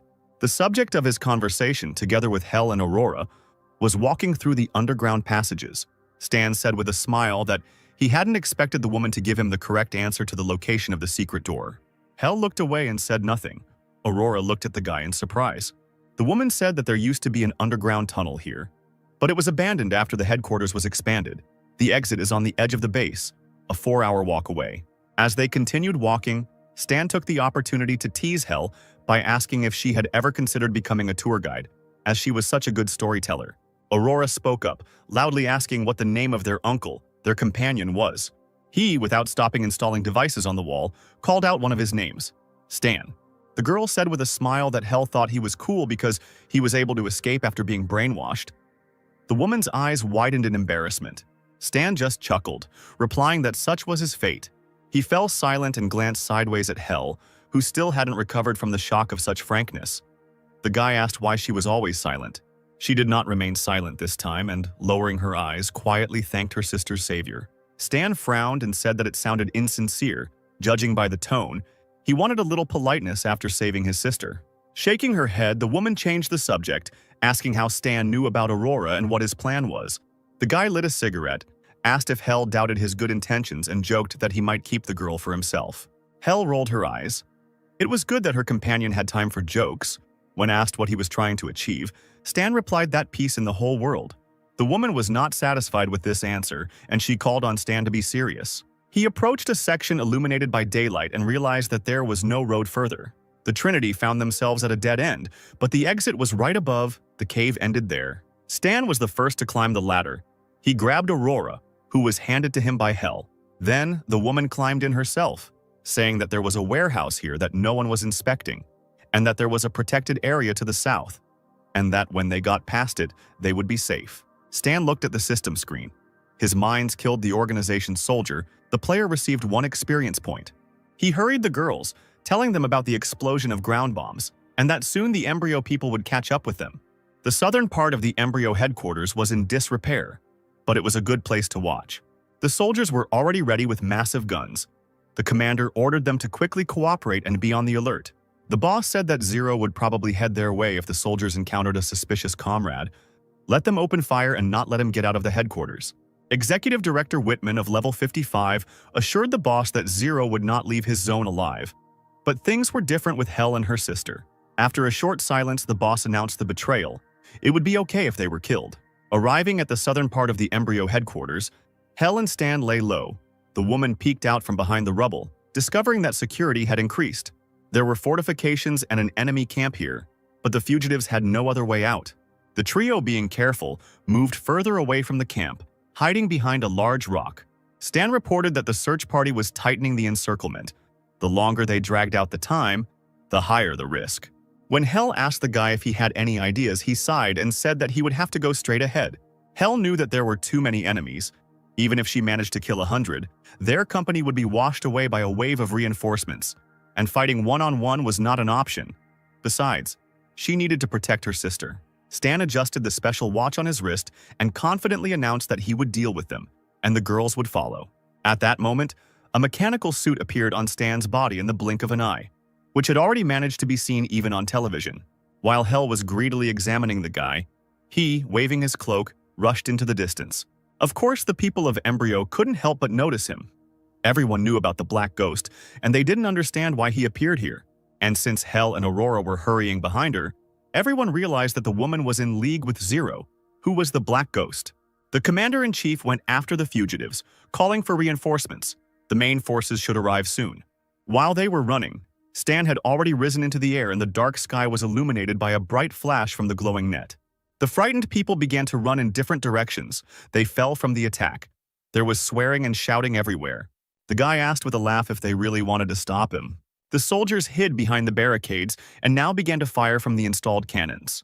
The bullets bounced off Stan's special suit, falling off of it as if it were a bulletproof vest. He waited until the opponents were distracted by reloading their guns and attacked them, destroying the weapon installations. He grabbed one of the surviving machine guns and looked around at the soldiers, declaring that it was now their turn. Stan placed one foot on a small elevation and began shooting at the enemies. Those soldiers who did not manage to take cover behind the barricades were mortally wounded. Then tanks came into play, and they actively arrived in the southern part of the Embryo headquarters. The commander-in-chief of this detachment gave orders to the tankers, urging them not to allow Stan to break through the encirclement.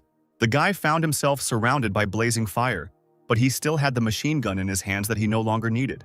Throwing it somewhere to the side, he opened his palm, and a small glowing device appeared on the suit, from which streams of power gushed in different directions. The guy waved his hand around his axis, and a powerful protective dome appeared above him.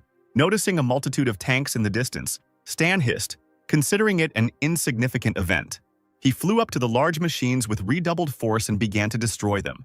Still, Mecha was an unusual suit, and allowed him to do things that ordinary weapons couldn't. When the entire area was engulfed in smoke from the broken tanks, Stan landed not far from them. A huge fighter jet appeared in the sky in the distance, and Embryo decided to use all means to defeat the guy. As soon as he thought about it, aerial bombs flew out of the Iron Bird, aimed at only one person. This could not go unpunished. Stan turned sharply and simply sent the bombs back with one kick. The bomb made a circle and flew straight into the surviving tanks, scattering human bodies and pieces of iron. Stan watched this for a moment and made a casual motion with his hand, summoning another remedy. A powerful weapon appeared in the guy's hands, and he immediately took aim, intending to shoot down the fighters. It only took him a few shots to send the nearest fighter into flames and flying down. Many soldiers died. Some lay on the asphalt, feeling their lives draining away. Soon, all the fighters were shot down along with the pilots. Stan was very strong. It is not surprising that he acted alone, because this is a man whose power is comparable to an entire army. Hell was shocked by what she saw. Zero had been extremely weak before. What had happened to him in a year? Next to the destroyed houses now lay the bodies of players who had died in the unequal battle. Players watching Stan couldn't believe that Zero was the Black Ghost, the main character on the planet. Another player filmed the battle. It was supposed to go viral on the forum. Stan was only happy about this, especially since the players would find out the truth. His popularity would only increase. The soldiers were almost in tears. Minus 30 reputation with the Black Ghost, it would take an incredibly long time to raise it to 0. But Mech's energy was quickly running out. It was not in Stan's interest to drag out the fight. He needed to find a car and get out of here. Trucks with new troops began to arrive at the scene. Embryo level 55. CEO David flexed his fist as he ordered Zero to be killed. The guy just chuckled at this, saying that the staff arrived on time. David lunged at Stan, and their two forces collided together, making the sound of breaking glass. The guy deftly intercepted the stranger's hand and threw the man to the ground. Then he rose a little higher and swooped down like a bird of prey. The blow of the steel fist, thanks to the mechs, hit the target exactly, and David's face recoiled to the side. Stan continued to punch, looming over his opponent, pinning him firmly to the ground with his knee. Seeing this, the rest of the soldiers rushed to help their comrade, commanding them to attack together. Stan looked up to see many of the Embryo's minions, some with swords, some using their abilities. He flew up into the air and launched an attack at his opponents, releasing a stream of lightning at them. A wave of deadly attack from the mech suit poured out onto the soldiers, knocking them off their feet. Flying to the side, the guy had a weapon in his hands that he had already used earlier. He dropped to one knee and took aim to kill the Embryo employees who were in his way. The guy immediately hit the target, killing the important executive director in the head. Opening the system window, Stan saw that a person of level 55 was given a lot of challenge points, which could not but please. But that was not the end. The guy jumped out from behind a rock, pointed his machine gun at the approaching soldier, and fired. When the employees were finished, he called Hell and Aurora to him to put them in the stolen Embryo car. The girls quickly sat up and Stan took off along the uneven road, leaving behind mountains of corpses. For a moment, Hell sat, looking ahead in shock, unable to believe that they had finally broken away from their pursuers. The soldiers looked sadly at the system's windows, because the mission to catch Zero had failed. But one of them encouraged his friend. This was nothing compared to the material obtained. The head of Embryo saw the video of Zero Black Ghost uploaded to the forum. He was surprised that he didn't even try to hide. The head of the organization ordered the soldier to recall all executive directors and send reserve troops to seal off the area.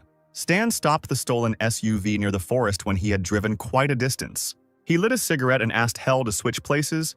She would drive the car and the guy would have to re-equip it, installing anti-radar coating. Hell was quite tired of driving Steen, saying heavily that his technology did not inspire a sense of safety in passengers. Looking at Aurora, who was sleeping peacefully in the back seat, Stan declared that the girl had more prospects than her older sister. Hell moved into the driver's seat, explaining that they couldn't drive on the road. It would take at least 9 days to leave the organization's territory. Stan was nearby, setting something up in the control panel.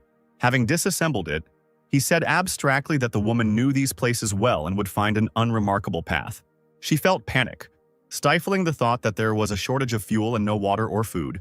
They needed to stock up on provisions, otherwise they wouldn't escape. The guy asked Hell not to worry.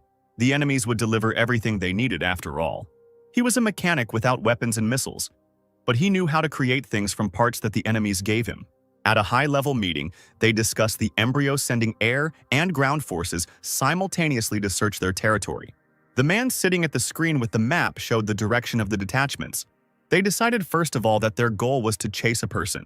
One of the listeners interrupted the speaker, saying that a fugitive wanted to contact the support service, and also asked permission to bring him to the main screen. A hologram of Stan appeared in front of those present, and everyone gasped that the embryo was looking for him. The guy said that he had infiltrated the headquarters and obtained a lot of information regarding the strategic plan and detailed situation. So Embryo threw all his efforts into catching him. Stan wanted to make a deal with those present. He asked to send him troops to support him and contain the embryo, ensuring the guy's safety. Then the guy could share information. The gray-haired man with a beard shook his head. These were just words. Let him first pass on the information, and then his demands will be fulfilled.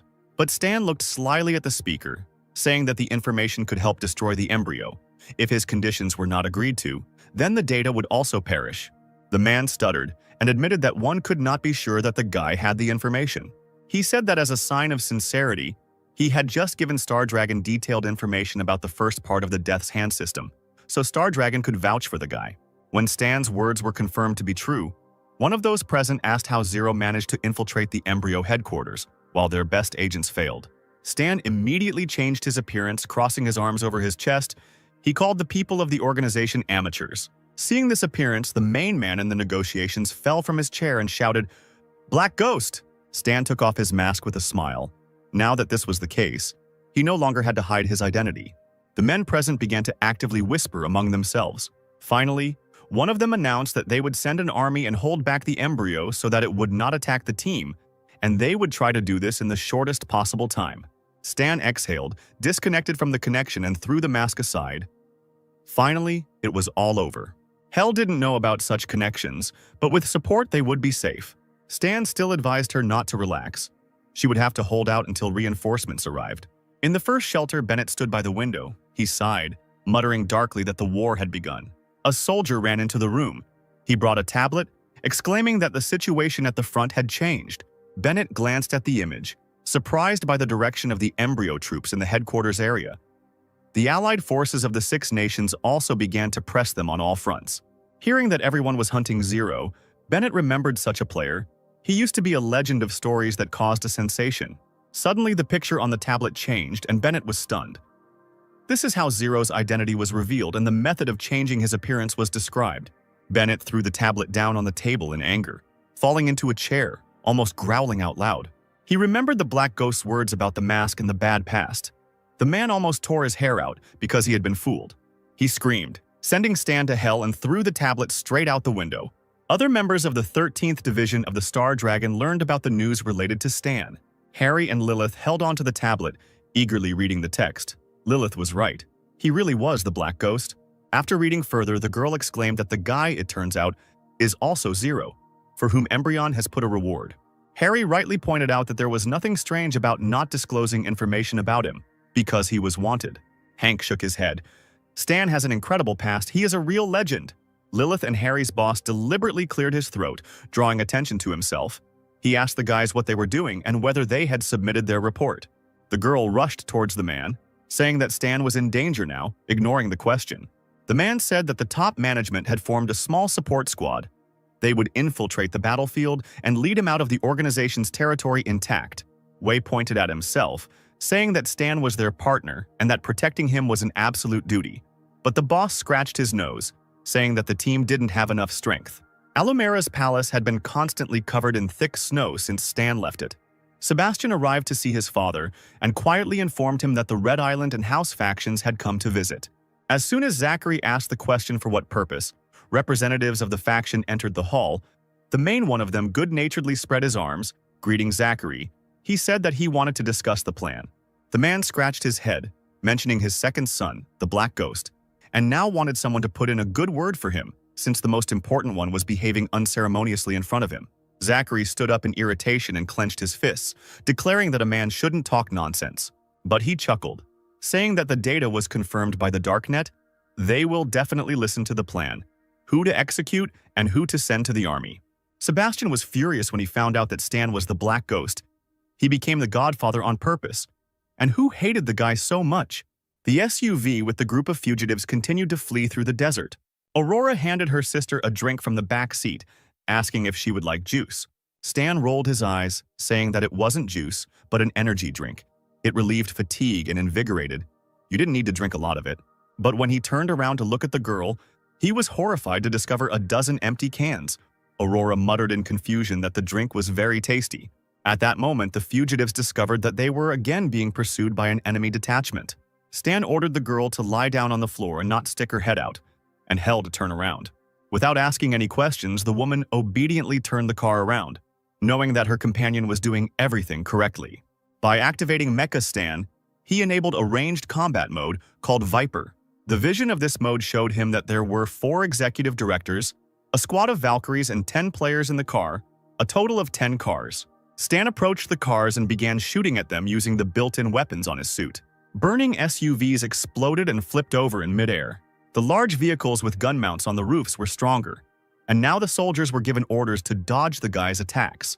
A player appeared on the roof of such a car and aimed at Stan, wishing him death. Then the guy stretched out his arms and created a protective dome around himself in the car with Hell and Aurora. The soldiers chuckled and gave him the task of continuing the pursuit to check how long his shield would last. Meanwhile, Hell quietly got out of the car, seemingly annoyed that she had been forgotten.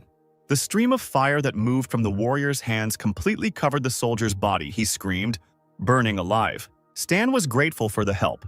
Now he could turn his attention to something else. He ran forward from the dome and began to spin in different directions, increasing the effect of the bullets and lightning. Now there are many more mangled and wrecked cars. Stan did a great job. Moreover, from such SUVs one could see the killed embryo soldier. Stan glanced at the system screen. The battle was over. The player had received an additional 15 challenge points. But there was also bad news. Hell was seriously injured, she was coughing violently, leaning against the car. The girl was shaken once again by an unusually strong blow dealt by her opponent. Stan rushed to help her while the woman was struggling. After all, Hell had been driving the car and fighting against her pursuers for several days. Her body could not withstand such a load. They returned to the car, where little Aurora was obediently waiting for her nannies. Stan read that Embryo posted a new pursuit mission, requiring 2 more participants, leaving in 20 minutes. The guy drank an energy drink, thinking contentedly that, thanks to the player's form, he would be able to immediately learn the embryo strategy. It was very convenient. Suddenly, the straw from the drink fell out of his mouth, which was slightly open in shock, because the players decided to write a rather explicit fanfiction involving him and some woman. The energy drink out of his mouth in surprise, amazed by the player's overly rich imagination and what they wrote on the forum. Hell raised an eyebrow at the strange sounds coming from her companion's passenger seat and asked what was wrong with him. He wiped his face and replied that everything was fine, inwardly glad that Hell didn't know about the forum. But after a few seconds, Stan suddenly became serious when he saw a flashing message about a call for help. People were needed for a task. The soldier players sent photos, and someone reported that an encirclement operation was underway and asked the group members to gather together. An embryo employee reported to the boss about the encirclement of a new stone wasteland.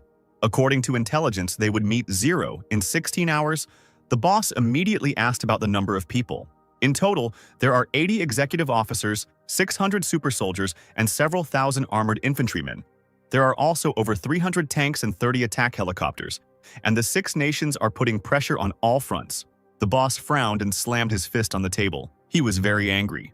If it weren't for the bastards from the 6 nations, Embryo would have surrounded 0 from all sides long ago. Most likely he made some kind of deal with them. They have already tried to hit the guy with missiles 4 times, establishing his coordinates, but they were all intercepted by 6 nations. The head of the Embryo thought about it. He wanted to see if 0 would dare to fight his army. The soldier then showed a tablet with photographs of several people and their details. Looking at the list, the boss was satisfied because even he had a hard time standing up to them in battle. The man folded his hands and laughed, thinking that the guy's end was near. The fugitives drove on, cutting through the night road with the bright headlights of the car. Suddenly, Stan asked to stop. Hell noticed that she could barely break away from the pursuit. If they stopped, they would be caught again. The embryo has already surrounded the new stone wasteland. They have nowhere to go, unfortunately. The woman was amazed that Stan knew about this. Could he really be a prophet as well? In that case, the warrior agreed to stop and follow her companion's plan. The company had two options. The first was to continue driving and break through the encirclement. The second was to wait for a convenient opportunity. But the longer they waited, the closer the enemies were, and the less chance they had of surviving, and whether they would be able to break through it all. According to the forum, this time Embryo has gathered a lot of fighters. They may not cope. Stan admitted that they will not be able to protect Aurora. Hell lowered her head and thought. It seemed to her that the situation was taking on dark shades again. The woman asked Stan with concern if he had a plan for what they should do. The guy pressed the button on the panel, deciding to first contact the embryo boss and find out the situation. The boss of the organization was sitting at his desk in his office and received a notification that someone wanted to connect via communication. The man was surprised who could call him at such a time. A hologram of Zero appeared in front of him. He was smoking relaxedly, saying that they hadn't seen each other for a long time. The boss approached the hologram, asking in a wheedling tone if it was too late to ask for mercy. Stan smirked, asking if the man had forgotten their little secret when he said he would destroy the organization, even though he didn't trust him to do what he said. The head of the organization did not understand why Stan decided to contact him instead of running away. Even if the guy could predict the future, Stan raised an eyebrow, laughing at the man's arrogance and thinking his army could stop the boy. Zero could fool the embryo since he has the ability to predict the future, but this time he can't escape. Stan smirked, asking why the boss was sending others to deal with him and why he wasn't going himself. The man dismissively said that Zero was not yet mature enough to compete with him. On that note, the connection was cut off and the embryo boss disconnected, ending the conversation. Stan sighed heavily, saying that the man was very confident, which meant that the troops were already fully prepared just in case. They could first contact the reinforcements of the 6 nations. Hell nodded. She understood what her companion was talking about and did not ask any more questions. A few seconds later, the atmosphere changed dramatically, and the woman asked what had happened. As it turned out, the embryo had not yet discovered the 6 nations, so tomorrow they would help. In the afternoon, the operation could begin, but they would not be able to take Aurora with them. They would not have the strength to look after the girl. Hell lowered her head, nodding. As much as she didn't want to leave the baby alone, she understood that they had no choice. Aurora heard this and immediately asked if she really had to stay. The woman assured that it was only for a while. It would be safer. The sister did not argue. Even though being little, she understood everything and only answered with agreement, sadly lowering her eyes. The company decided to move and drove a little further, stopping at a large stone with a large indentation. Stan dug up some dirt and finally let out a tired sigh when he was done. Having hidden the girl behind a rock, Stan told her that she had enough supplies to stay here for 5 days, and if she heard that the embryo search party was approaching, she should remain silent. The girl nodded and turned to Hell, saying that she would wait for her sister to pick her up. And although the woman was unbearably sad to leave Aurora, she returned to the car with Stan, asking if he was sure about what he had planned. He buckled up and firmly stated that, as always, he knew what he was doing. He lit a cigarette, and Hell gritted her teeth in irritation. Shaking her head, she was still unsure.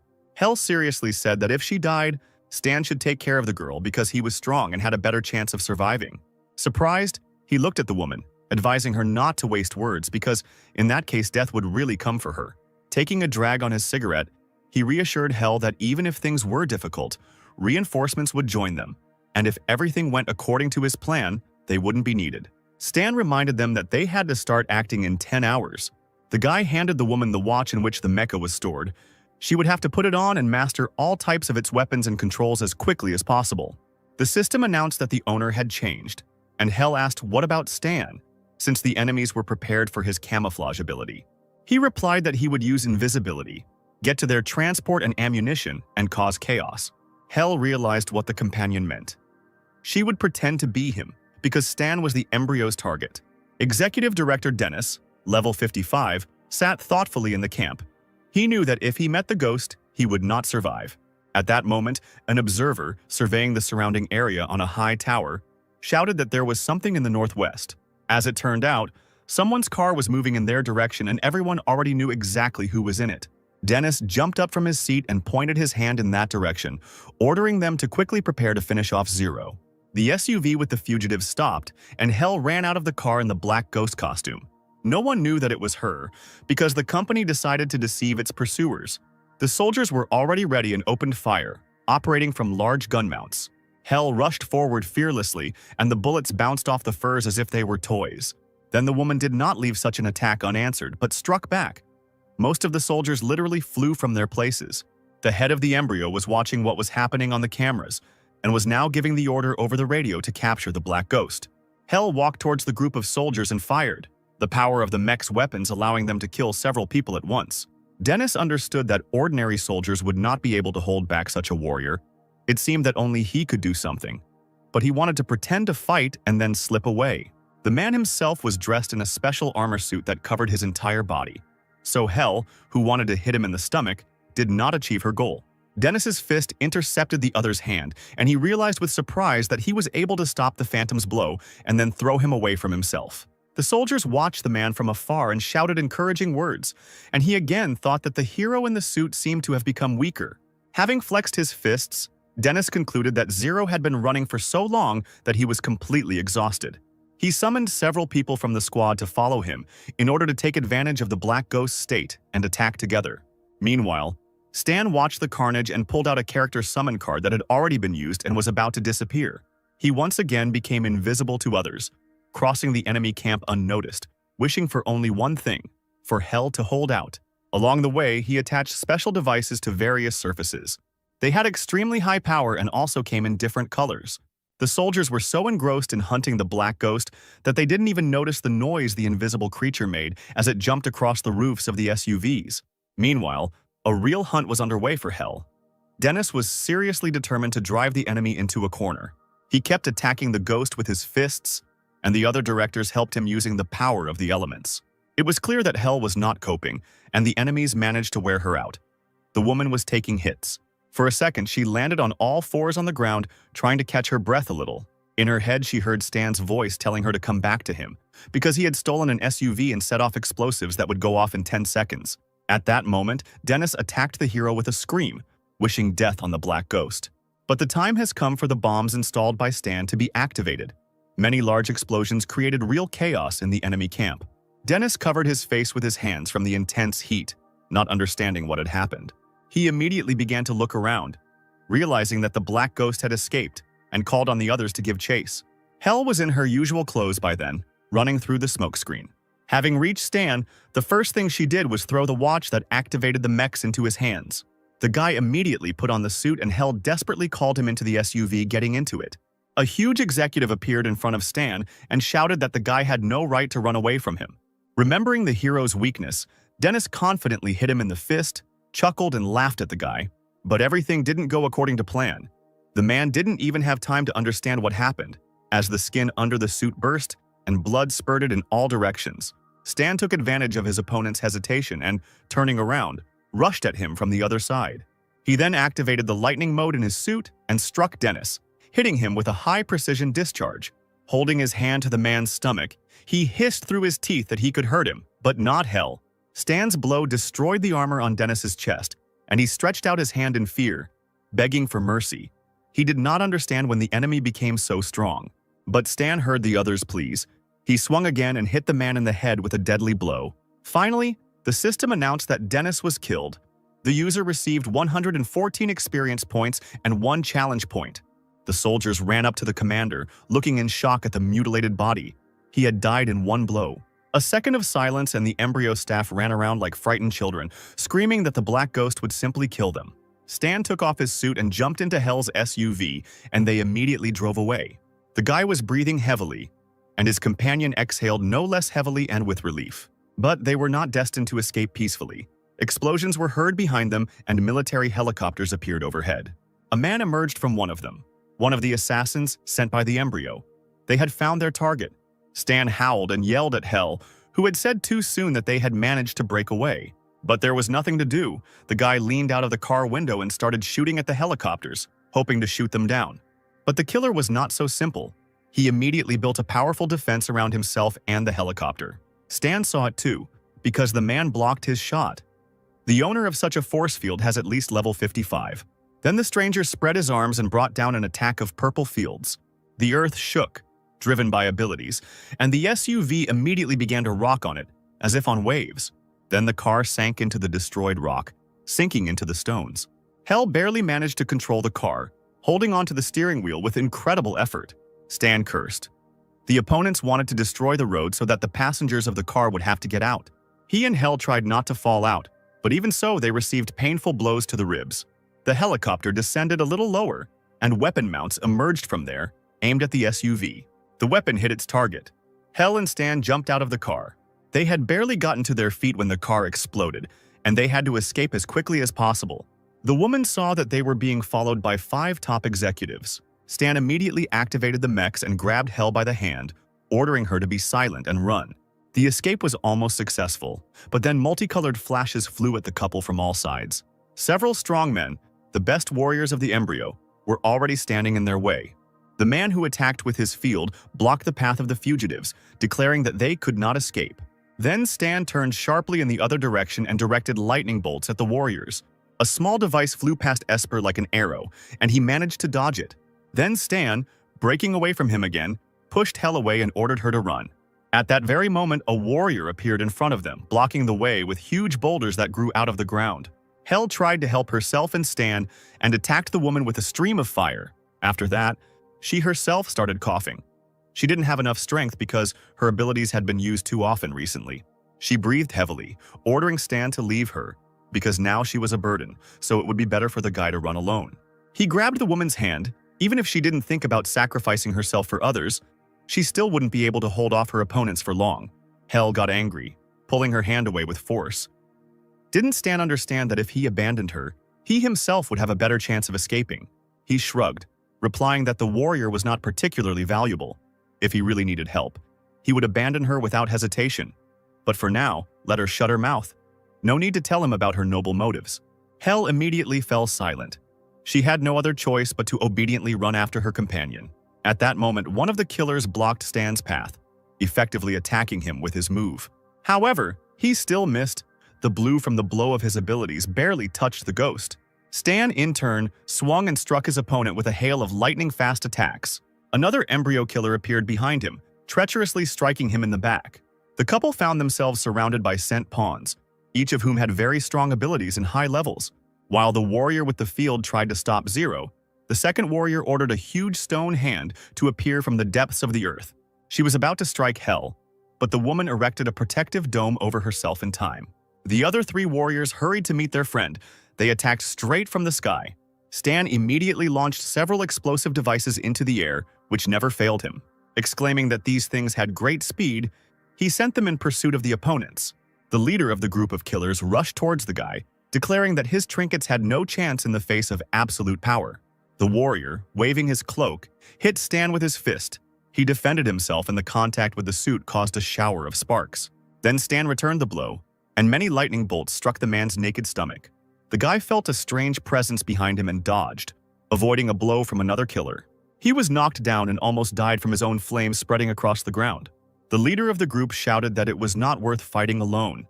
Let the others help him with their abilities. He ran up to Stan and tried to hit him and knock him down, but the guy deftly flew over him. Then the man who attacked first used his force field again. It flew towards Stan and trapped his legs, acting like a bear trap. Unable to stay on his feet, the guy slipped and fell, and an unknown force dragged him along the ground. 2 warriors were already rushing towards him, preparing to attack together. Stan tried to break away by shooting electricity at them, but he needed to get some distance or the suit would lose too much strength. The boy cried out in frustration when a huge stone hand grew in front of him, intending to grab the man. She blocked the escape route, and 2 mercenaries took advantage of this and simultaneously hit Stan in the stomach. He exhaled heavily, and frequent wheezing sounds could be heard from the guy's mouth, and this distracted the opponents. The next moment, he threw back everyone who harmed him with the help of the mech's force field. The woman who controls the land and restricts his movements was named Vanessa. She needs to be dealt with first. You can try to defeat her with burning will, but when Jerry notices that Stan has opened fire, he will protect her with a force field. Stan asked Hell if she could weaken the force field with her blow, as it was necessary to prevent Jerry from using his ability. The woman nodded to her companion and gathered her strength to release her own abilities. The killers noticed that she was about to use some strange ability, so they needed to prepare to defend themselves. When bloody energy gathered around Hell, she suddenly froze and opened her eyes. Jerry noticed this and threw a force field towards Vanessa. warning her that an attack was being prepared for her. Hell's gaze was clouded with red. She was indeed preparing a special attack for the enemies. Only now, with great regret, did Vanessa realize that the warrior had been aiming at her. Left without protection, Jerry screamed hysterically. He was literally burning alive. His girlfriend immediately destroyed the dome, preparing to protect the man from attack. Stan yelled that she was looking in the wrong direction and aimed his burning will at Vanessa. A blue beam passed through the thickness of the stone, summoned by the mistress, destroying it. Then he penetrated further and pierced Vanessa's chest. Stan activated the skill Deadly Critical Strikes. The damage increased by almost 200%. The enemy received pure damage, ignoring physical resistance. And so Stan killed Vanessa. Almost a year had passed since he learned this ability, and now for the first time he managed to deal critical damage. The squad of killers slowly approached their dead partner, under whom a bloody stain was spreading. One of the warriors cried out that it was impossible, because they attacked with 5 of them, and Zero managed to kill Vanessa. Once again, Stan pulled Hell along with him, urging her to get into the car faster. But now, everything did not go according to plan. Turning around, they saw several dozen tanks and fighters, reinforcements of the embryo.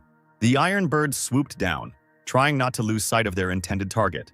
The pilots fired every now and then, almost hitting Stan and Hell, who were forced to fall to the ground to escape the fire. Jerry sought to avenge his dead partner and attacked the guy with particular fury. The force field had trapped the ghost's legs again, which was incredibly infuriating. Stan couldn't even move, and he was dejected to see bombs being dropped on him from fighter jets. Trying to dodge, he somehow fell to the ground, but the weapon still caught up with him.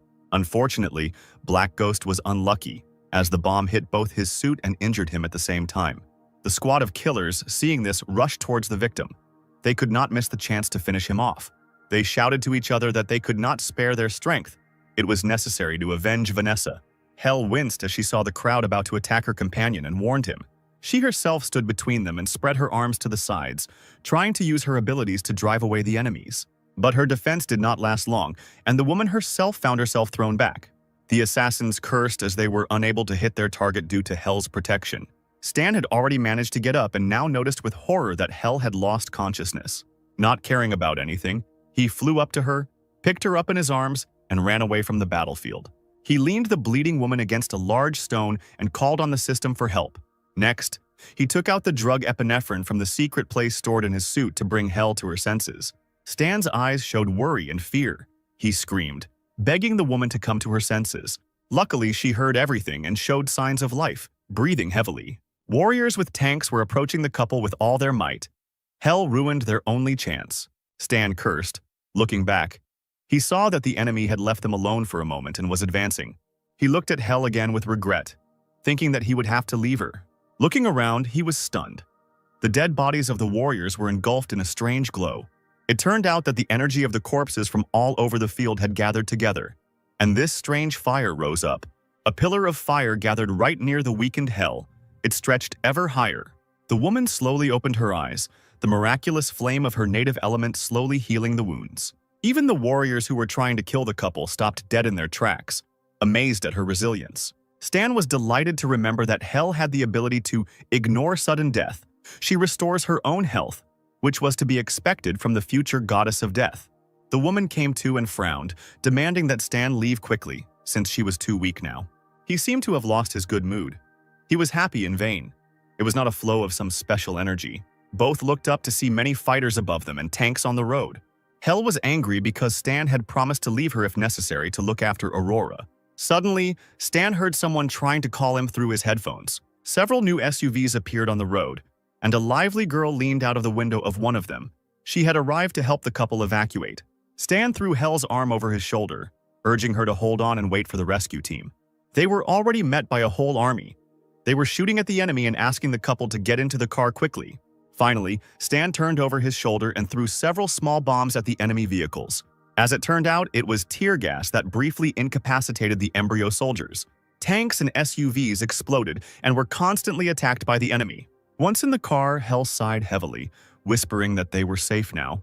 Stan quickly covered her mouth with his hand, asking her not to bring trouble again. Zero was approached by an elderly soldier named Charlie from the 13th Division of the Star Dragon, a guy the CEO often mentioned. Behind the wheel of the SUV was a young man named Lester from Theseus. The red-haired girl who contacted Stan was named Diana, and she came from Maple. She asked Charlie if there was a plan. He replied that the enemy would not catch their target if they continued along the planned route. There was a chance to break away. Stan held the damaged helmet in his hands and decided to take advantage of the moment to check the condition of the fur. It wasn't that bad, only the armor was slightly damaged. The main components were fine, only minor repairs would be needed. The guy received a request for communication from an unknown person. It turned out to be the boss of the embryo. He ironically congratulated Zero on a good job on the plains. Stan's eyes widened when he heard that voice asking him if he was sure he was safe. The man said that he immediately noticed how a reinforcement squad had entered his territory several days ago. He did nothing to get Stan hooked and to get them all captured. Knowing where he escaped from and where they infiltrated, the leader could calculate where they planned to break through the encirclement. The boy chuckled, asking the embryo boss if he still felt all-knowing and all-powerful. In response, the man advised him to open his eyes to see something. He shouted that this place would become Zero's grave. The drivers of the SUV found that the road was blocked by a huge detachment of warriors and combat vehicles. Moreover, there were snipers behind the fences, ready to shoot at any moment. Charlie got out of the car with his team and started chanting loudly, calling for a fight to the death.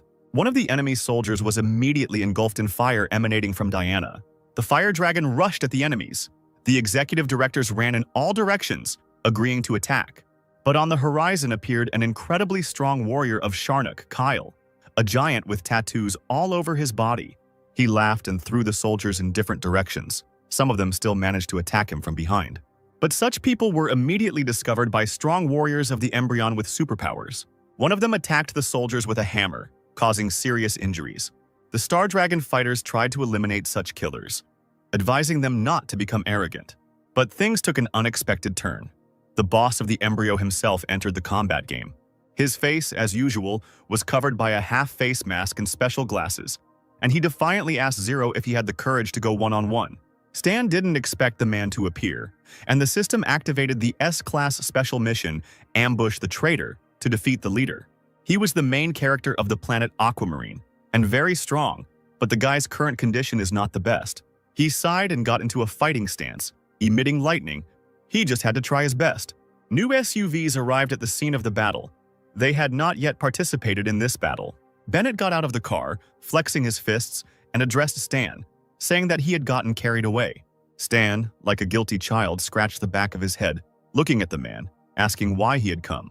Bennett turned around, throwing in that the guy had caused a huge commotion. There was no other way. They say no one has seen the embryo boss go all out. Looks like today was his lucky day. He won't let him touch strangers without permission. Finding himself face-to-face with the leader of the opposing organization, Bennett used his burning will to attack. A dark and gloomy energy splashed around the man. He exclaimed that one should not stick one's nose into other people's business. At this moment, the two strongest bosses attacked each other, their unprecedented energies colliding. Lightning and fire discharges raged. The huge sphere covered almost the entire space. Stan covered his face with his hands. He was amazed by the strength coming from the men. Now there would be a fight between the two main heroes of the planet. The embryo boss stood up to Bennett's fiery will, so he must have some kind of strong ability. The embryo army gave the order to immediately destroy the Six Nations army. Louis, the patron of violet radiation, directed his power at the enemy. The entire clearing was covered in a bright glow, which slowly destroyed the enemy. Charlie exclaimed that the embryo boss was too strong. Only Bennett could counter him. Louis believed that both were legends and that they did not need to interfere in this battle. Instead, they took advantage of the moment to destroy the enemy troops in ambush and get out of the deadlock. Stan thought it was a great opportunity. All the executive directors present were elite. The system would give a lot of challenge points for them. He saw an enemy dying in the distance, his ally raining blows on the man. So Stan decided to finish off the enemy with his weapon, while wearing mech. The blue deadly beam hit the warrior right in the eye, and a cry of pain stuck in his throat. The system announced that the player had killed the level 48 embryo executive director. Diana immediately noticed that Stan was hiding somewhere to the side, and was surprised by this. She asked Black Ghost to leave the superhumans to her team and to deal with the regular fighters in the area. Stan turned around and pretended not to hear the girl. He continued shooting at the already designated targets, ignoring orders. Diana was amazed at Zero's permissiveness because it was for his own safety. Meanwhile, Stan killed another level 40 embryo executive. The third executive director of the 48th level also lost his life. Then the fourth, level 50, fell in battle from a deadly beam. The fifth executive was shot straight in the head, giving Stan 15 challenge points. The guy has accumulated a lot of challenge points, and there is still one more executive director to finish off. The warrior with purple energy delayed the enemy, and an opportunity arose to kill him. Stan decided to help and ran to that side. Charlie was in danger, so he pushed him aside. The man landed on his back and breathed a sigh of relief, thanking his ally. Stan replied that there was nothing to thank for and continued searching for the last executive director. He soon found him, who was successfully eliminating enemies. Stan took aim, making sure he killed the right person. Finally, the system announced that he had dealt a lot of damage to Tyrone and killed him, gaining experience and challenge points. The guy was very happy, realizing that he now had enough challenge points. He needed to exit combat mode to level up, so that's what he decided to do. Seeing him, Diana decided that the Phantom was going to run away and leave them. The boss of the embryo turned around at the shout. He, too, couldn't allow the main target to slip away at such a moment. While fighting Bennett, the man ordered to find Zero and kill him. Stan, on the other hand, jumped a considerable distance using multiple jumps. He landed successfully, kneeling on one knee, and turned off the mech. Everything was going according to plan. Now the guy is out of combat mode. Stan received a new lifeform evolution. He had to choose one of 5 evolution options. The guy decided to choose the space race of people. Evolution began. Rays of the system poured down from above. They meant that the transformation had begun. All human joints were pierced by lightning discharges. Stan felt something inside him rapidly changing, giving way to something new. It was incredibly painful, but this sensation should soon pass. The boy screamed loudly, unable to contain himself. In the area where he was, something incredible was happening, as if the storm itself had descended upon the earth. Finally, the evolution was complete. Stan's entire body glowed with a bright white light. He opened his eyes. It worked. The player was able to overcome the limitations of this version of the game. The opponents of the 6 nations could not help but notice the strange phenomenon as they looked in that direction. Jerry shouted that there was no time for this. Zero was running out of strength. He needed to act quickly. The huge blue sphere that covered the forest gradually disappeared. Stan stood in front of the system window. Now all he had to do was use the accumulated experience points and attributes to become the strongest being on the planet. His class was raised to S, now qualifying the participant as a space explorer. The enemy squad noticed Zero and gathered to attack him together. But now Stan was stronger than all of them and released special devices on the men. They flew around each participant, striking them with lightning, causing unbearable pain. Within moments, Jerry was dead, a pool of blood forming beneath his body. The man's companions crowded over him, amazed that he had been killed with one blow. The soldier felt a shadow fall on him and looked up in fear. It was Zero. Stronger than ever, the enemy immediately asked for mercy. But Stan couldn't allow any of them to survive, and so after a while he left the clearing, strewn with a mountain of corpses. Meanwhile, on the battlefield, the Star Dragon team was in full force against the embryo.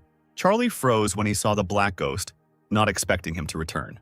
Diana hissed, suggesting that he had met a strong enemy that he could not overcome. Hell saw the changes. Stan's health and strength seemed to have changed. The guy really looked completely different and fought differently.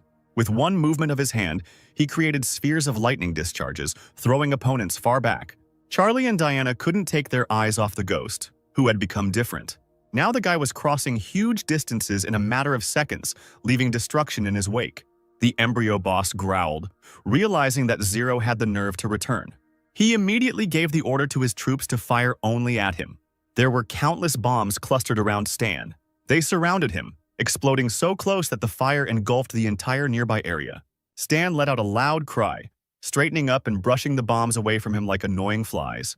The huge sphere he created sent the bombs back to where they came from. After making sure that they all exploded, the guy flew on.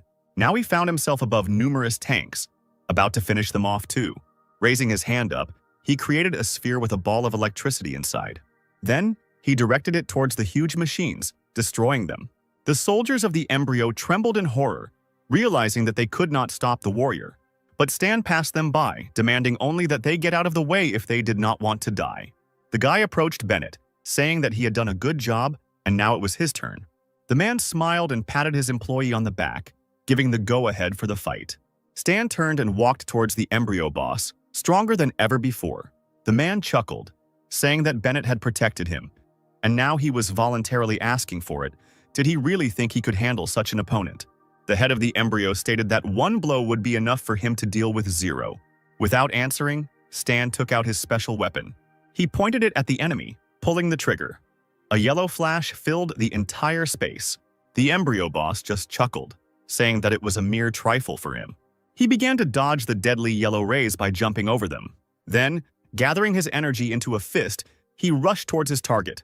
He hit Stan, who quickly covered his face with his hands, preventing himself from being hurt. The guy found himself several meters away, but managed to get his bearings. The warrior ran to attack the head of the embryo. He jumped up and grouped himself to hit the boss on the head, and this time Stan managed to knock the head of the embryo off his feet. He couldn't even counterattack the enemy. The system announced that in combat mode it is possible to obtain information about the enemy. Stan saw that the head of the organization had 81% of his health left, which meant he could still take 60% from the enemy for the mission. Ominous threads were spreading out from the man's entire figure in different directions. He hissed, exclaiming that he had underestimated Zero. The head of the embryo quickly jumped to his feet, punching the ground and raising clouds of dust. It was time to show this impudent fellow the true power of a warrior. The man jumped high and raised his hand back, gathering a thick ball of his dark blue power in the air. Swinging his arm, he threw the sphere at the guy with all his might, pushing him far back. It's no wonder that the blow caused Mech's helmet to split, revealing the lower half of Stan's face.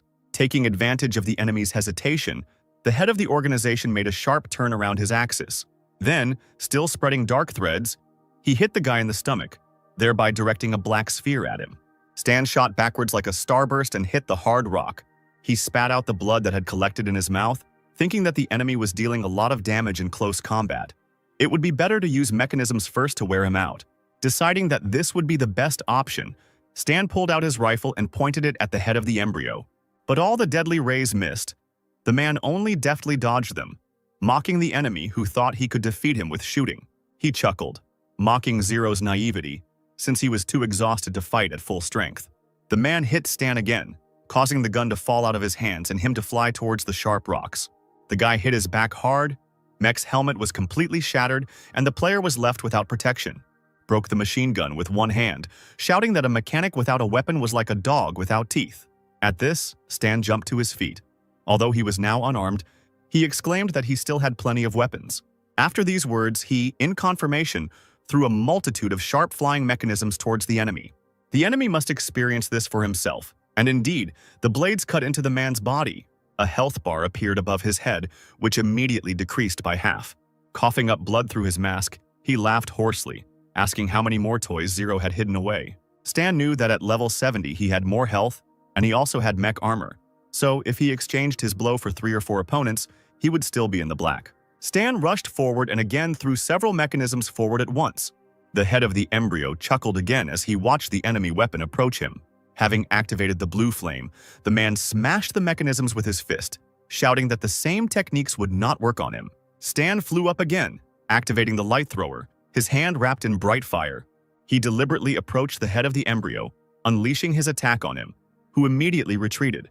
As his opponent hit the rocks, Stan realized that the impact had put him into rigor mortis, and this was his chance. There was no time to waste. It was necessary to take advantage of this immediately, which is what the guy did.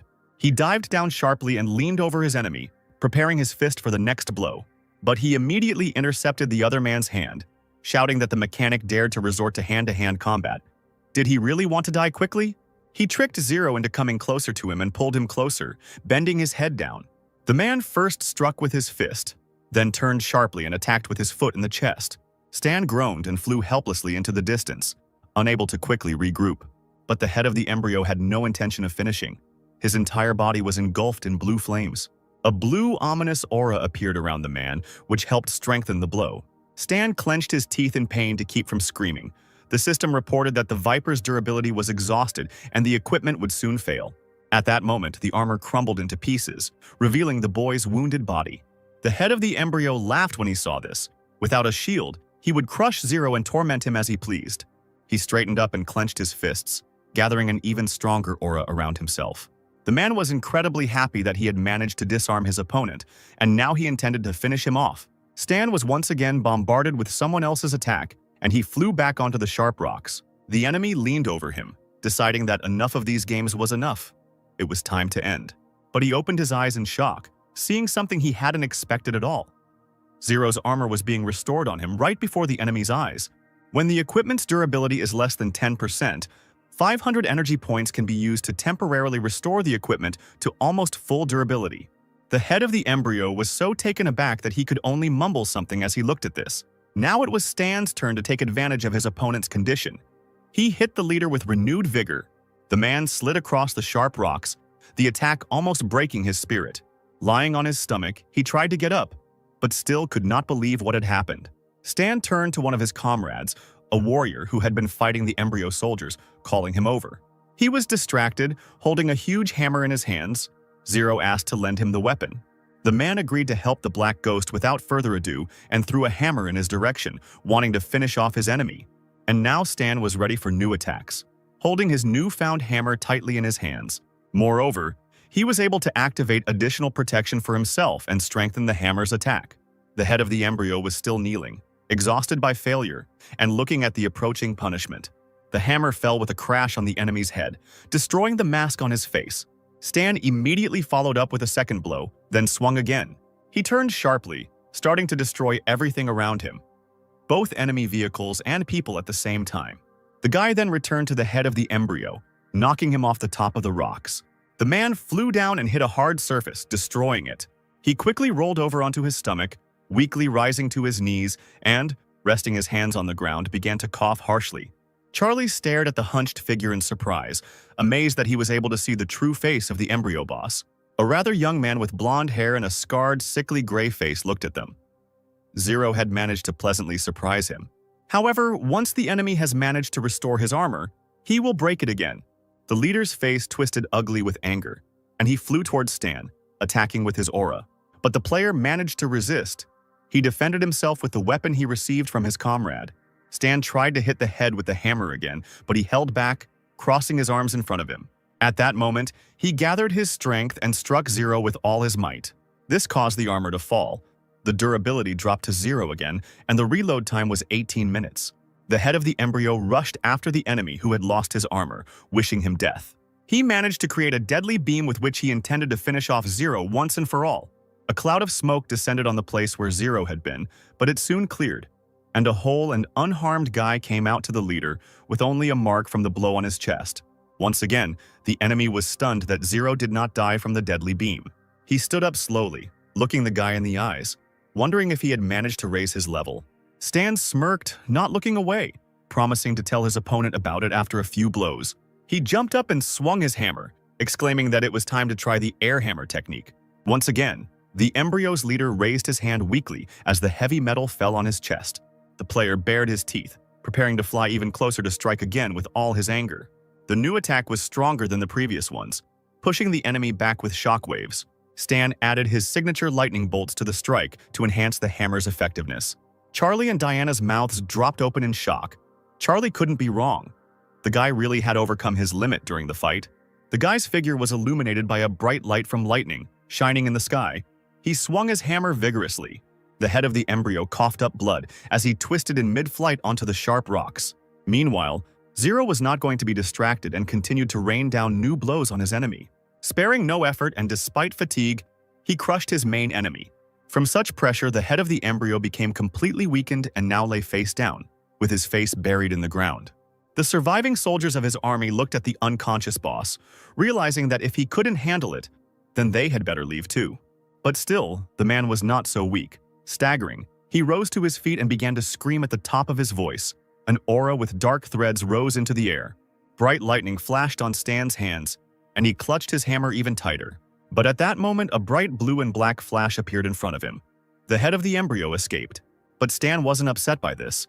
It would be up to the 6 nations from now on. The enemy had 14% of health left. The guy only needed to take off 60%. At that moment, Charlie called out to Black Ghost, inviting him into the military vehicle. The Dragon Organization's car rushed in pursuit of the embryo boss. The warriors fired with all their might at the remaining soldiers of the organization, who were already quite weakened. The column of vehicles tirelessly attacked the burning tanks and vehicles of the enemy. Stan, finding himself inside the car, let out a tired sigh. Finally, it was all over. Military vehicles arrived at the camp, a temporary base for the 6 nations' forces. The traitor's ambush mission completed, Stan leaned over the system screen, deciding to see if he would be lucky this time. He was given the choice of 2 skills out of 6: Advanced Martial Arts, Snake Attack, Reflection, Thorns, Iron Fist, Strong Body. Finally, having chosen, the guy pressed the button. The system endowed the user with the skills Reflection, Thorns, and Steel Body. The guy sighed sadly, looking at the veins on his hand. The further he went, the more he reminded himself of a fighting machine. The system showed that it was possible to unlock new requirements for promotion in the mechanic class with a magnetic sphere, but it was necessary to reach level 80, increase intelligence, and gain knowledge. The player continued to press affirmatively because it is not difficult to obtain advanced knowledge. It remains to find a way to level up to the required level. You will also have to look for more subclasses to collect intelligence points.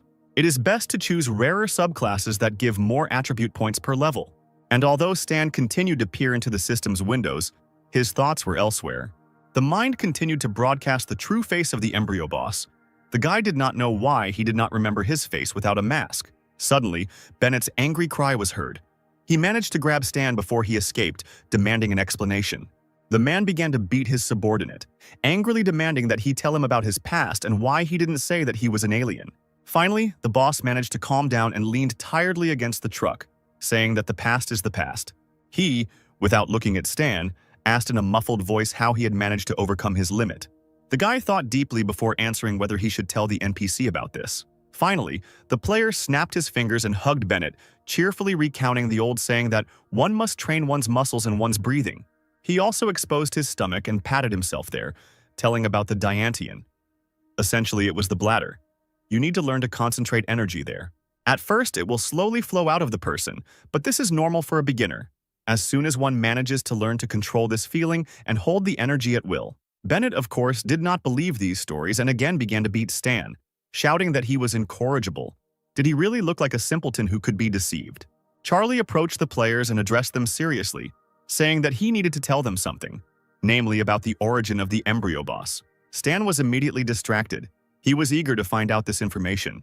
But Charlie immediately led the men away to talk elsewhere, reminding them about the task he was given, namely the hidden A-level storyline, New Era, Origin.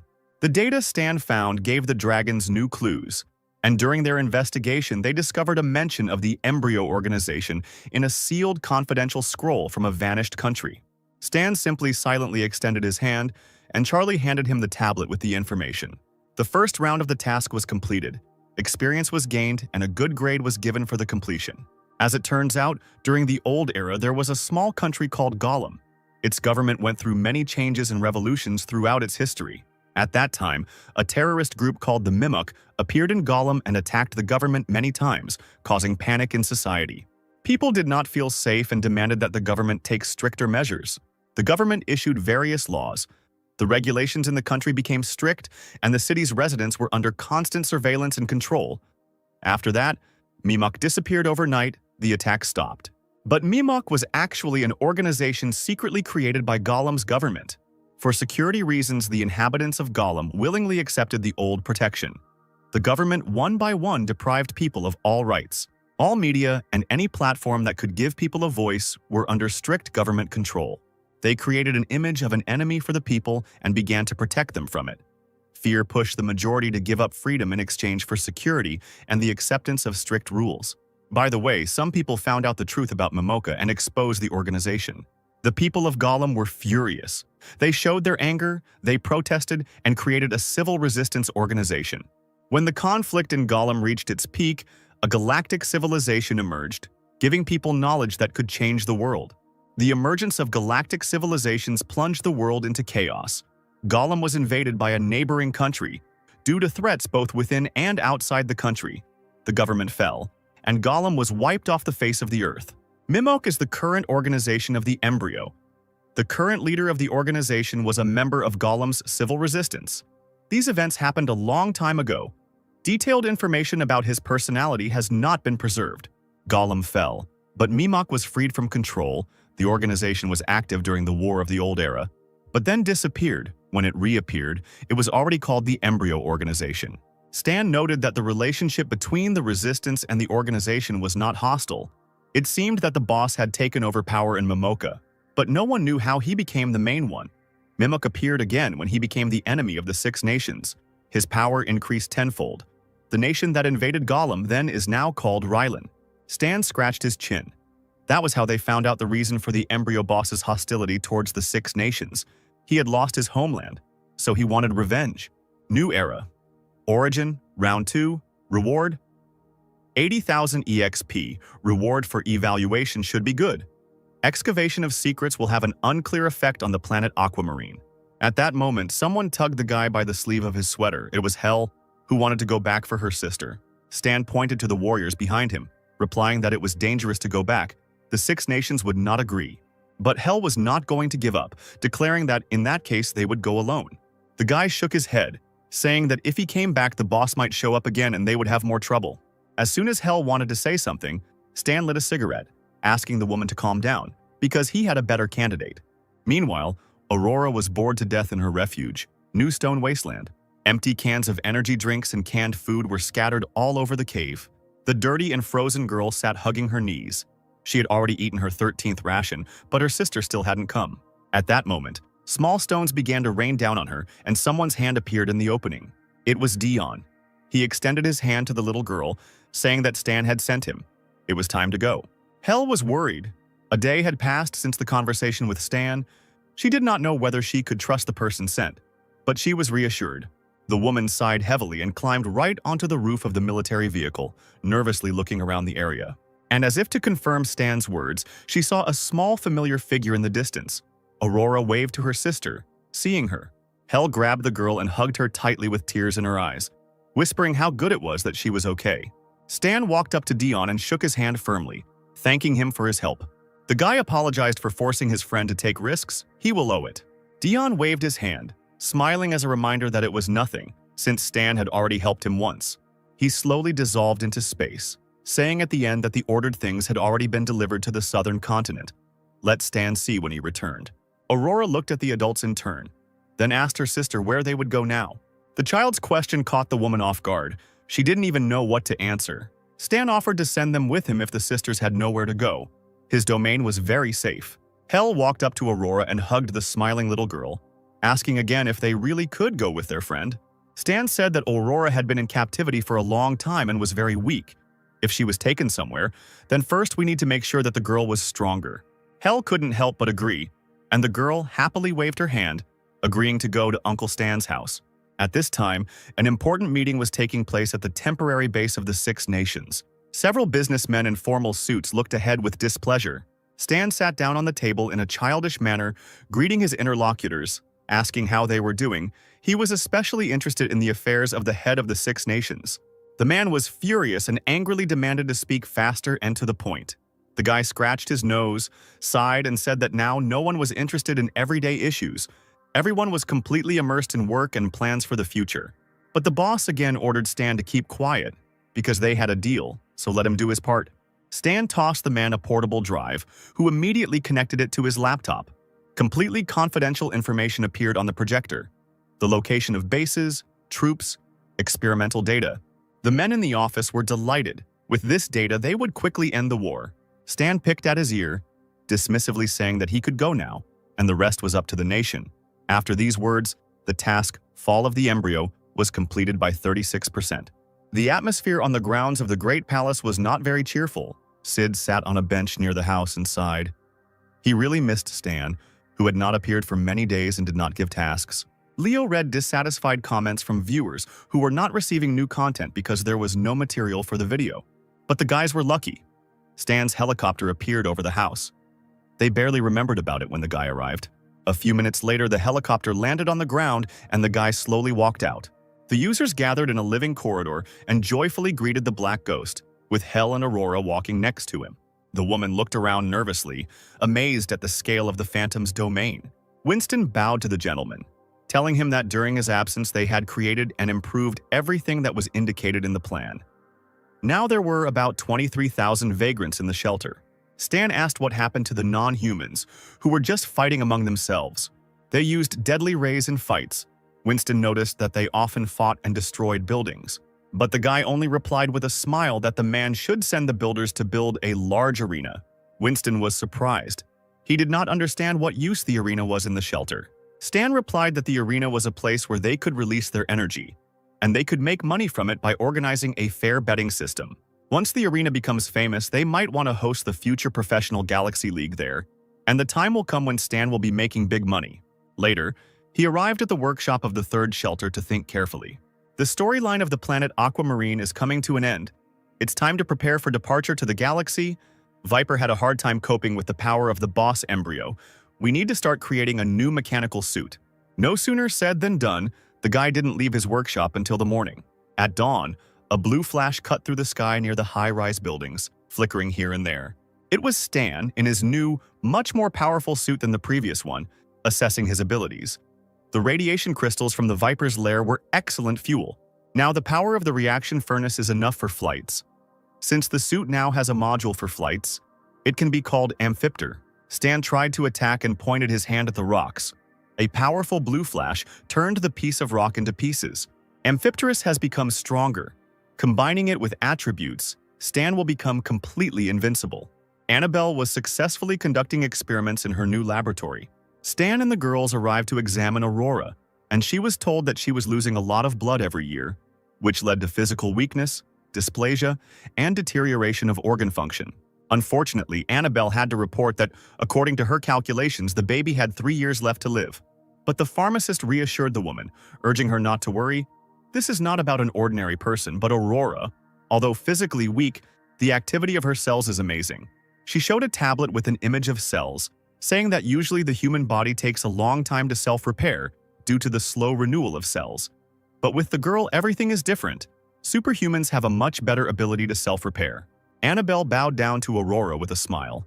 She wanted to take a blood sample from her for research, but the girl quickly hid behind her older sister.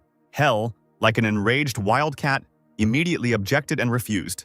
Stan touched the upset Annabelle on the shoulder, thanking her for her persistence, reminding her that the girl was a patient, not a test subject, and that she couldn't defeat her sister. The girl turned to the table, agreeing that treatment was not necessary. Let it just suppress the abilities and recover as quickly as possible. Stan knew that in her past life, Aurora had been gutted for medicine and he had not been able to see the effects of her powers. He told Annabelle that the girl's brains had been washed and that another personality was now living inside her, which was awakened by a code word, turning her into a controlled puppet. But the pharmacist said that she was not a psychotherapist and that she needed to find the right specialist. Stan asked if influencing Hell's mind was her strong point, but she replied that her abilities were too aggressive. She could accidentally harm her sister. Stan raised an eyebrow and muttered that the woman better work hard on that. Annabelle already wanted the guests to leave because she had agreed with the non-humans to test her drugs. She did not need to interfere with the research. They just approached the door. The girl asked her partner if the testing had started yet, but he asked her to remain silent because he heard the voice of the black ghost. Hell asked Stan's opinion. He replied that it would be better for the girl to rest more. He would make Aurora a special stroller so that she could have more contact with the outside world and make friends. Hell sighed heavily, promising that she was now indebted to the guy. Stan scratched his nose, as if casually noting that the woman's debt to him was growing. However, Hell, without looking Stan in the eye, asked why he was helping his sister. He replied that he foresaw Aurora's abilities that would save him in the future. Hearing this, the girl put her hand on her heart and said that she would definitely save Uncle Stan. After a while, the guy pointed out a wonderful stroller made of genuine leather and cotton. It is controlled by pedals, and next to it, there is a mini engine and a gear shift lever. Hell fell silent, her mouth slightly open. She didn't even know what to answer to this.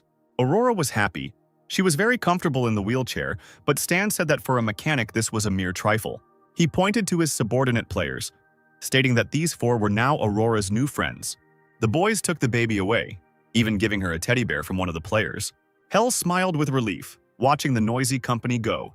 Winston approached Stan with a folder, telling him that the arena had been built, but the non-humans preferred to fight in the Free City Square. As soon as he reported how much money had been spent on the construction, the guy interrupted the man, saying that everything was fine and he knew what to do. Since the arena is not yet in demand among players, Stan decided that he would create this demand himself. Later, he went to the third shelter, right to the built arena. He watched the players as they walked around the arena, discussing one of the guilds and its advantages. Stan decided to draw attention to himself and coughed, loudly saying how unlucky he was. When an NPC talks to themselves, it means a quest is coming. The player heard the black ghost and rushed to ask how they could help him. Stan shook his head, waving his finger. He stated that he needed at least 10 people. The blonde guild leader called the rest of the guys, shouting that he had activated the group quest at the Black Phantom. Having gathered a crowd around him, Stan told them that one of his robots was malfunctioning and could not be controlled, and he hoped that the guild would be able to return his chip. The blonde looked at the system screen to check all the conditions of the new group task. He exclaimed that this was a chain quest. The first reward was a relationship point with the Black Ghost, but you couldn't get more than 10 even for money, but by completing this quest you could. The guild immediately ran to the place. One of the participants had long wanted to buy equipment from the ghost, for which you need to have more than 10 relationship points. The other players looked at the company with sadness. They regretted that they had not managed to activate the task. Stan noticed 2 players from the Gods Guild and pulled the same trick as he did to the previous guild. And this time, a crowd came running to the guy, assuring him that they would definitely help. The players arrived at the northern part of the shelter, on a wide deserted street. They were in a hurry to improve their relations with the Black Ghost. Meanwhile, a small, malfunctioning robot was running away from its pursuers. The blonde cursed, cursing how fast the robot was. Was it really more familiar with the area than the players? Finally, the robot turned the corner and seemed to slow down, which the guild immediately noticed. Stan watched the chase from his office with a smile. It was he who controlled the robot using radio control. He immediately pressed the joystick button, activating acceleration, and the robot immediately rushed forward, a trail of blue flames stretching behind it. The blonde's eyebrows rose from the realization of his imminent defeat. He couldn't believe that the robot had moved away again. The second guild of gods, which Stan also hired, ran up to the robot from the other side.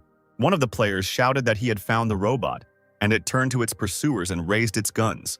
But the guild was not unarmed either. The men had powerful machine guns and assault rifles with them. There was a roar. Hundreds of bullets flew into the durable plastic, destroying it. The work was obscured by smoke, and when it cleared, the players saw piles of debris. The guild lowered their weapons in shock. Because the robot fell apart so quickly, was the task really that simple? The first guild was confident that they would soon complete the Black Phantom's quest. The guild leader slowed down. He cursed again, realizing that the task had been completed by others. The head of the Guild of Gods had already managed to take the chip from the robot. He was also surprised that the opponents had the same task. Stan watched from afar as the 2 guilds ran into each other and were now arguing. He called the headquarters, satisfied with the order to not let in any non-humans today. The Guild of Gods went to the third shelter, to the reception room, to report. The leader was surprised when it turned out that the guild was not allowed through the door. The soldier blocked their way, saying that he had received an order from above that outsiders were not allowed to enter. The Guild of Gods was defeated by other players. The blonde shouted with displeasure that they had ruined their mission. The interlocutor shook his head, answering that it was better to arrive on time than to arrive early. The latter were simply unlucky. When they were refused, the blonde demanded to follow them to the arena. The head of the Gods Guild pushed the other non-human, saying that they had no need to fight since the chip was where it should be. The blonde pointed his finger at his interlocutor, shouting that they should bet on money, objects, weapons, anything. The guild merely laughed at the proposal and refused, turning to leave. The comrades anxiously asked their leader what they should do. The blonde angrily ordered to write messages on the forum to provoke them, since Jupiter refused. Then he would have to force him to change his decision. Stan saw these messages. There was a buzz on the forum. It looks like his arena will soon be useful. And indeed, there were now many spectators in the arena. They wanted a spectacle. They were delighted, munching on popcorn at the number of people asking who would win. Someone commented that the Gods Guild had behaved immorally, but was told that there was nothing immoral about stealing a kill in the game. The host, behind whom young girls in revealing outfits were entertaining the guests, greeted the ladies and gentlemen who came to the arena. On the left side was the defending side's bet, the uncontrolled ranger chip. On the right was the attacking side's bet, Sophie's dagger. Winner takes all.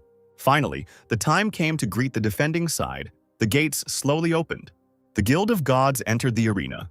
They shone in the rays of the sun, their elegant armor blinding everyone's eyes. The spectators were very surprised. They were not mistaken that these players were real professionals. Now the challenging side entered the arena, and they had all the professionals. The players of the 2 guilds were hoping for a win. They were glad that they managed to find professionals. The spectators began to shout out the names of the players, wishing each one victory.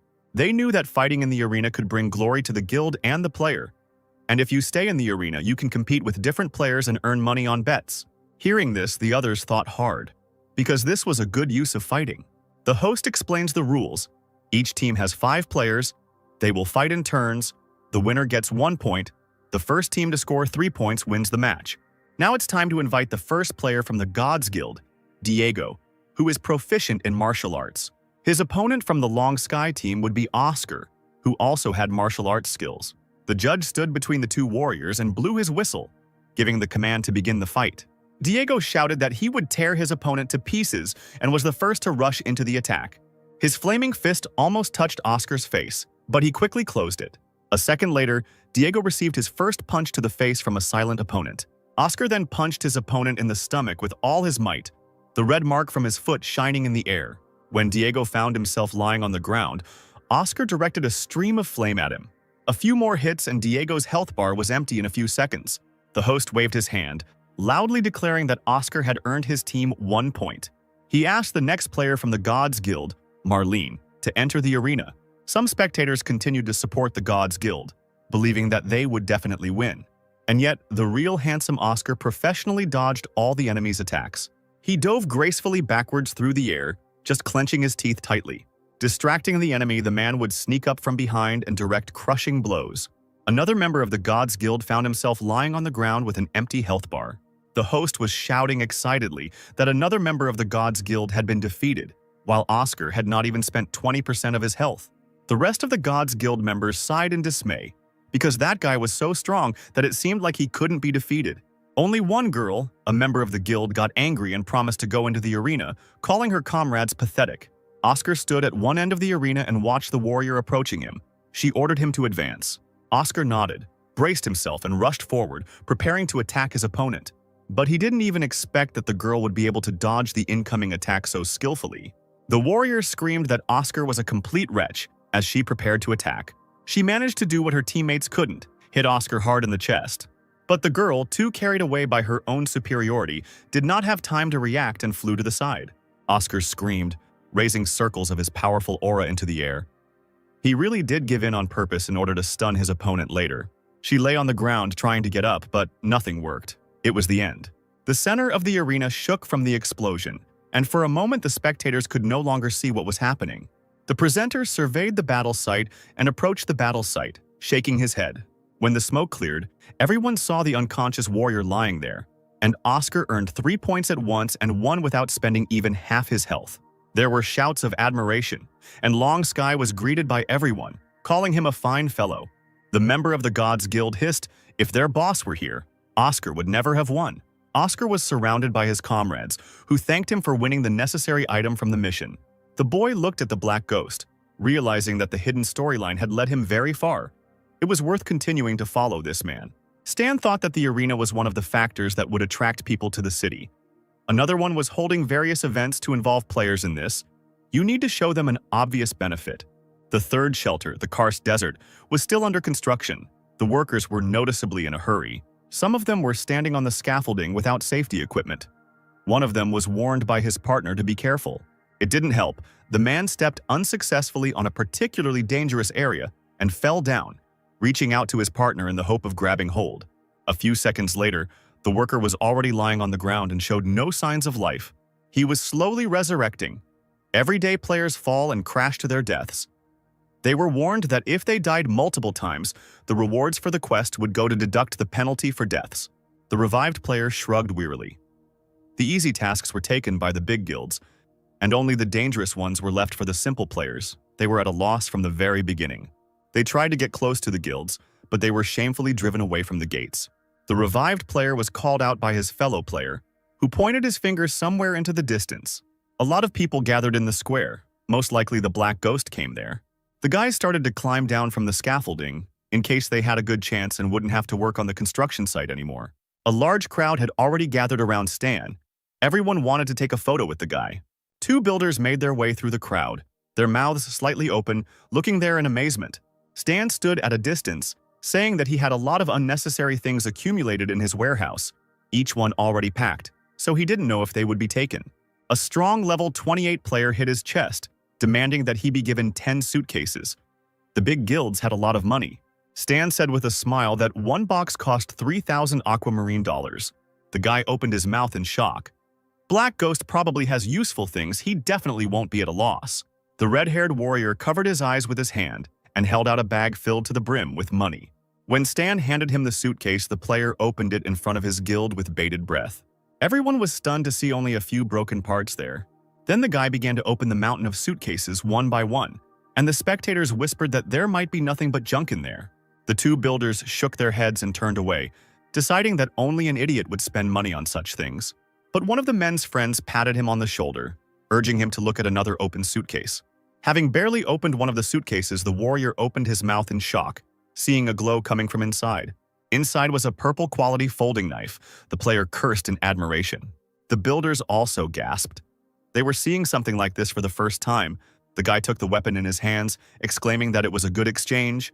The costs were paid off. Now the audience believed that a good thing could be taken out of an unknown suitcase. Now the crowd was no longer in control. Rushing towards the ghost, everyone wanted to get their treasure. One of the players looked dejectedly into his half-empty suitcase. He was unlucky. He was getting nothing but junk. The other warrior was also upset. Maybe if other players got a good weapon several times in a row, then the winning coefficient decreases. A serious voice was heard. The stranger replied that it was difficult to talk about it. It seemed that the winning mechanism was a little strange. The guy with glasses first wanted to find out if the black ghost gets rid of things. For some reason, Star Sea is a very realistic game. Each character here has an individual mind. The player said with a smile that this was an interesting idea. How could they find out the Phantom's goals? The man asked Stan how many suitcases he had left at the moment. He shrugged his shoulders, replying that there were 785 in total, and 530 remained. The man slammed his fist into his palm, saying that since there was a limited number of them, the ghost was essentially secretly giving away useful items. If this was a prank from the developers, they would have definitely told him what the odds were. Stan smiled awkwardly. He didn't remember hiring an actor, so where did this guy come from? After this, the crowd again rushed to Stan, demanding to sell another suitcase. Someone wanted to buy 10. After some time, the Black Ghost truck was racing through the streets. Players are already used to the fact that he sells cases with loot. As soon as they see him, they immediately go to the square. There is a lot written about this on the forum. The more deliveries he makes, the more players he will attract. And indeed, a day later he arrived at the same place where the players had already met him. The builders gathered to buy suitcases, at least one, to check if they would be successful. A player in uniform came forward and demanded that he be given 100 cases. 100 cases is 300 aquamarine dollars. Everyone called the man a spendthrift. Before, only large guilds took 10 boxes. As it turned out, everything in the last boxes was quite sad. Out of 100 boxes, there was only blue equipment. A perfect plot for a new documentary. Star Sea, The Fall of a Rich Man. Stan did not set up a guarantee mechanism to prevent such players and guilds from buying up boxes, monopolizing all the winnings. The man with glasses shook his head, saying that there was no point in throwing away so much money. It was enough to observe and think a little to determine the chance of an item dropping.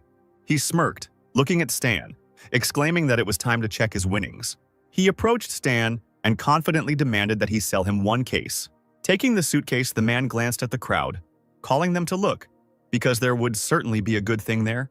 He slowly opened the lid in front of the breathless players, confident of his victory. But I heard a collective sigh of disappointment. There were only a few details there. The crowd sighed in disappointment. The win was even worse than usual. The man scratched the back of his head and mumbled that it was a question of probability. If it didn't work the first time, you had to try again. And again. Bad luck. In the next suitcase, there was an ordinary wrench.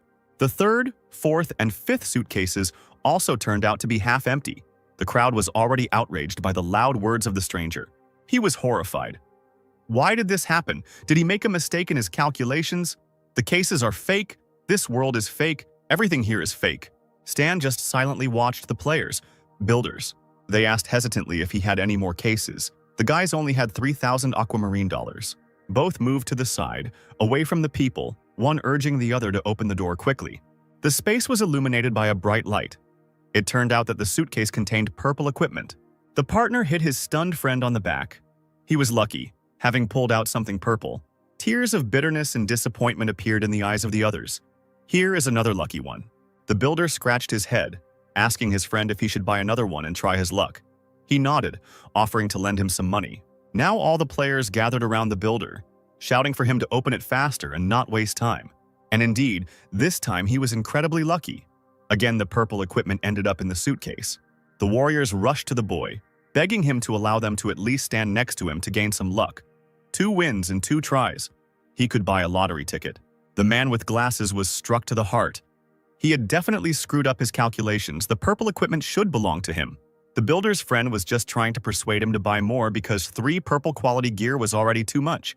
The player hesitantly approached Stan, asking to sell him another case, but the crowd no longer believed in another coincidence. The guy opened the suitcase with shaking hands, wondering if it would work again.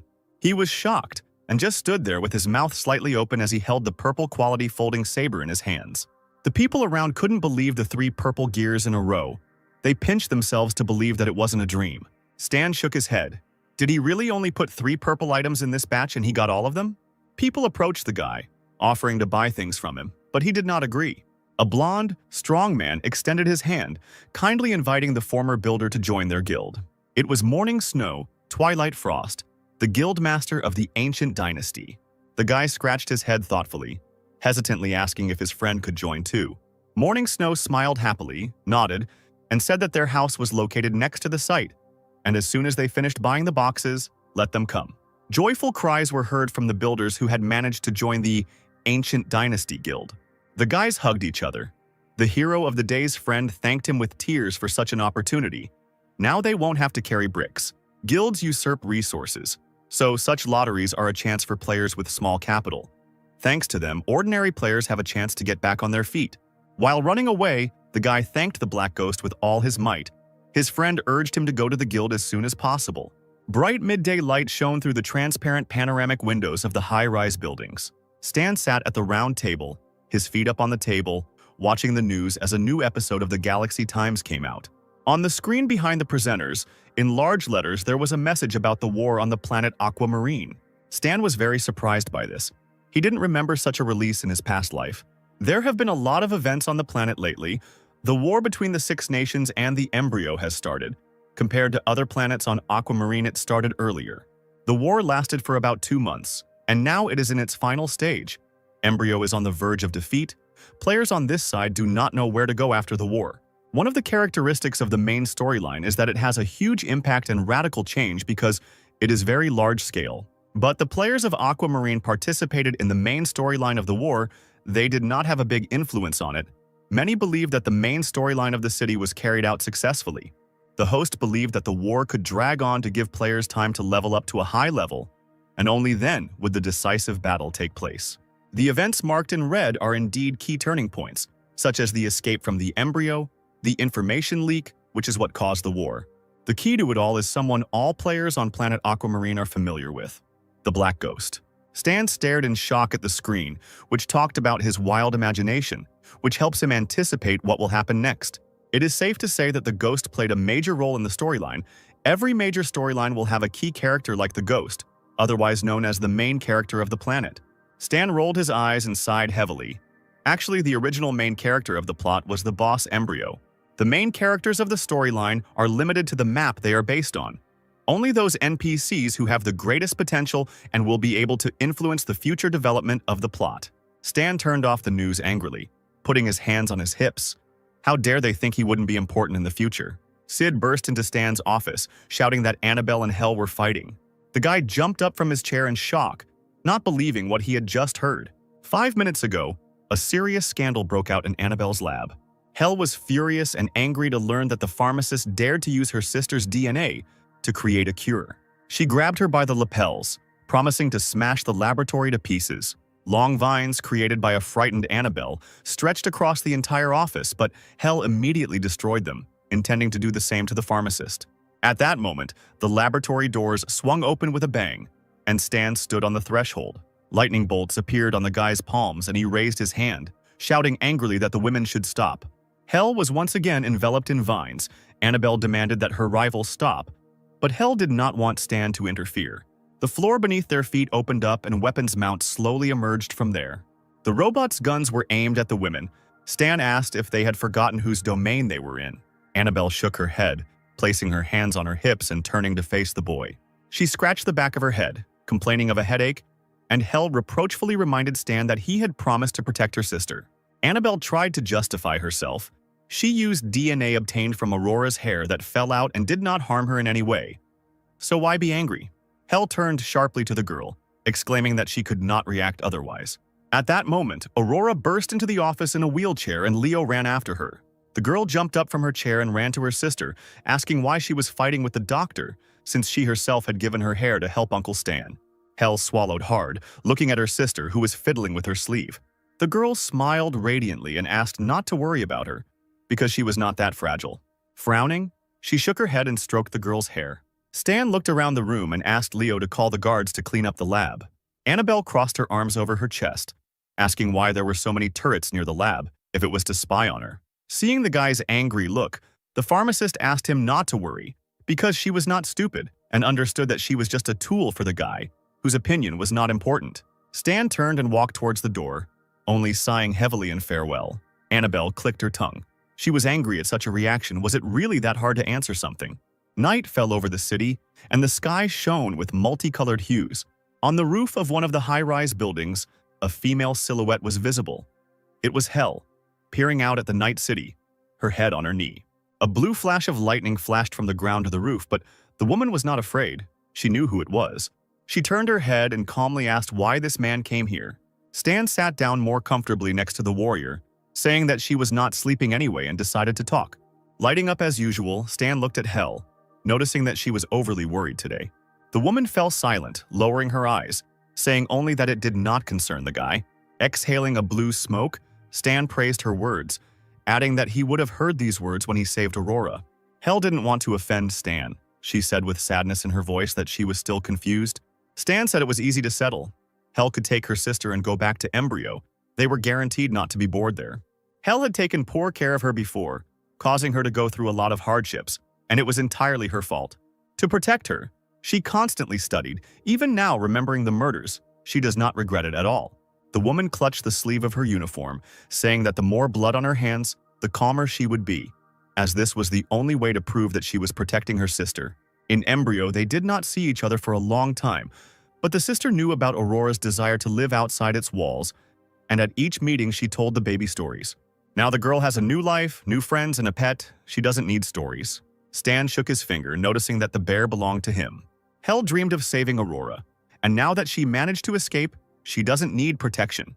Previously, Hel spent all her free time training to become stronger, and the embryo was on the verge of destruction. But she and her sister were safe.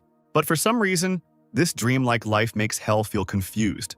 Stan noticed that Hel was constantly in danger, so she was not used to relaxing. But he was inclined to the second option. Hel has the blood of a warrior in her veins. She craves battles. A peaceful life is not for her. The woman noted that to listen to him, she would have to get involved in some business. But he had to say something that would calm her down. Aurora also didn't want to see her suffer, suppressing her nature so that Hel could be herself, so that she wouldn't think that she was the strongest on Aquamarine. Hel raised an eyebrow, asking if Stan could handle 10 of her kind. Lightning appeared around Stan's figure, and he asked forcefully if Hel wanted to check. The woman sensed danger and stood up abruptly, releasing fire from her palm. She exclaimed, "Was Stan serious now, saying such a thing? Who knows, maybe one day he will ban Aurora, like Embryo did. If by that time Hel doesn't have the strength to resist him, let her continue training. It won't be superfluous." Stretching, he suggested to Hel that they make training robots or look for non-humans for practice. Now he would go to bed, and he left the half-smoked cigarette on the floor. Hel raised her cigarette, muttering that Stan was a real monster. The woman shook her head and took a drag, looking sadly ahead. She stood up, looking into the sunset, realizing that she was just as much of a monster. Bennett asked Stan to come to his first hideout the next morning. The guy entered the building, asking with displeasure why the boss was rushing him to come. He replied that after the official end of the war, a council meeting was held, and they discussed what had happened in recent days. Stan sat down on the table, crossing his legs, asking what the situation was like now. Bennett pressed a button on the remote, activating the map, saying that the situation was complicated. The embryo supporters are destroyed. All available forces have rallied around the general staff. The 6 nations have formed an encirclement, but not to attack. Neither side is doing anything. The front has frozen. Since the embryo only has the general staff left, the 6 nations can bombard it. Several hundred missiles should be enough. Bennett looked at Stan strangely as if he were a fool and asked if they hadn't thought about it. Nuclear bombs near the headquarters, they have already been dismantled, but there are still a lot of them in the headquarters itself underground. If they release them at the same time, the radioactive dust will make the entire continent of Andria uninhabitable, and meteorologists believe that it will ruin the climate throughout Aquamarine. So the 6 nations are divided. Raylan and Theseus suggest ignoring the consequences and the lives of the hostages and directly attacking the headquarters to get rid of the embryo once and for all. Stardragon has remained silent for now. Maple wants to force the organization to surrender, and Hesla suggests attacking with ground forces. As for the Order, they are concerned about the threat to the climate, so they are against the attack. Bennett spoke about the last year of the Order leader's term. There are many parties in their political sphere, and he has a lot of competitors. If he can drag out the war until the next elections, he will use the reason for national security and war to automatically be re-elected for the next term. Stan exclaimed that it was so stupid what the 6 nations were getting into then. Bennett replied that they would only surround them and try to force their surrender, since he had already sent an ultimatum to the embryo. On the continent of Andria, only ruins remained at the embryo general staff. Everyone, led by the head of the Order, arrived at the secret meeting room of the embryo. He was informed that the 6 nations were already targeting them, and that nuclear bombs could not be launched. The leader asked ironically if they were being asked to beg for mercy. The soldiers bowed their heads in shame, not daring to object. But one of the warriors still dared to raise his head, exclaiming that he did not agree. Asked slowly, "Only one disagrees. In agreement with this man?" The guy said that to launch a nuclear weapon, 2 keys are required, and the leader only has 1. The second is with the vice leader, who is on their side. The head of the embryo raised an eyebrow again, asking where the key was. The boy straightened up and shouted that the man would never find him. The chief put his hands in his pockets and concluded that the soldiers had already decided everything long ago. The guy urged them not to be reckless. They still had a chance to rise up as a nation, but the next moment he suddenly fell silent. The head of the embryo silently took the keys out of his pants pocket and began tossing them in the air. The warriors cried out at once, stretching out their hands as if trying to grab the keys. They did not understand why the leader had 2 of them at once. He looked at the men with a terrible look. Did they really think that he wouldn't find out about anything? Magal, who had been exposed as having secretly contacted Maple 5 days earlier, was stunned on the spot. Samuel, who had agreed on a compromise with Ordina, was also exposed. He immediately lowered his eyes in shame. And Raiden promised to take Jacob, another scoundrel, under his protection.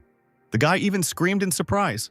The head of the embryo looked angrily at the men and ordered them not to pretend to be righteous. If necessary, let them take the keys. There was no need to repeat it twice. The squad immediately jumped up and ran towards the man.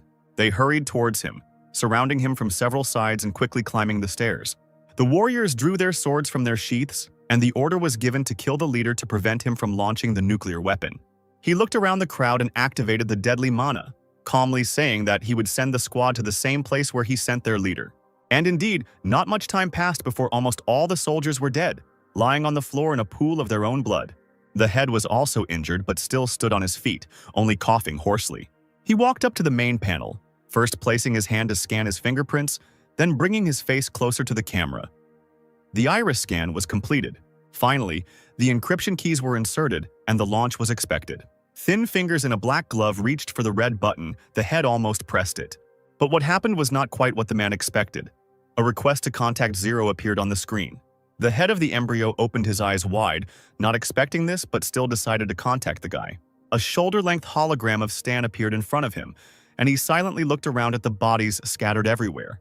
Then he turned his gaze to the man and seriously noted that, apparently, he had already made up his mind. The leader was breathing heavily after the recent battle. However, he smiled, asking if Zero wanted to convince him. But he immediately demanded not to waste his time because the guy had taken everything from him, and no one would curry favor with him. He should have been killed even earlier. Stan smiled slightly, saying that he would not interfere with other people's decisions, but would only ask a few questions. The head of the embryo seemed surprised but agreed to answer questions. Stan asked what happened to the child of fate, to which the leader chuckled hoarsely, calling the boy a non-entity who can see fates but does not control his own. Zero can also share his fate. The man's words did not affect Stan, because his fate did not concern the man. He lit a cigarette and decided to find out more about the life of the chief, who confirmed that he had once been a citizen of Gollum. During his youth, the Mimok was created, and the future leader joined the organization to save his homeland from a corrupt government. But suddenly the war began, and his country perished under the onslaught of internal and external unrest. Gollum was destroyed.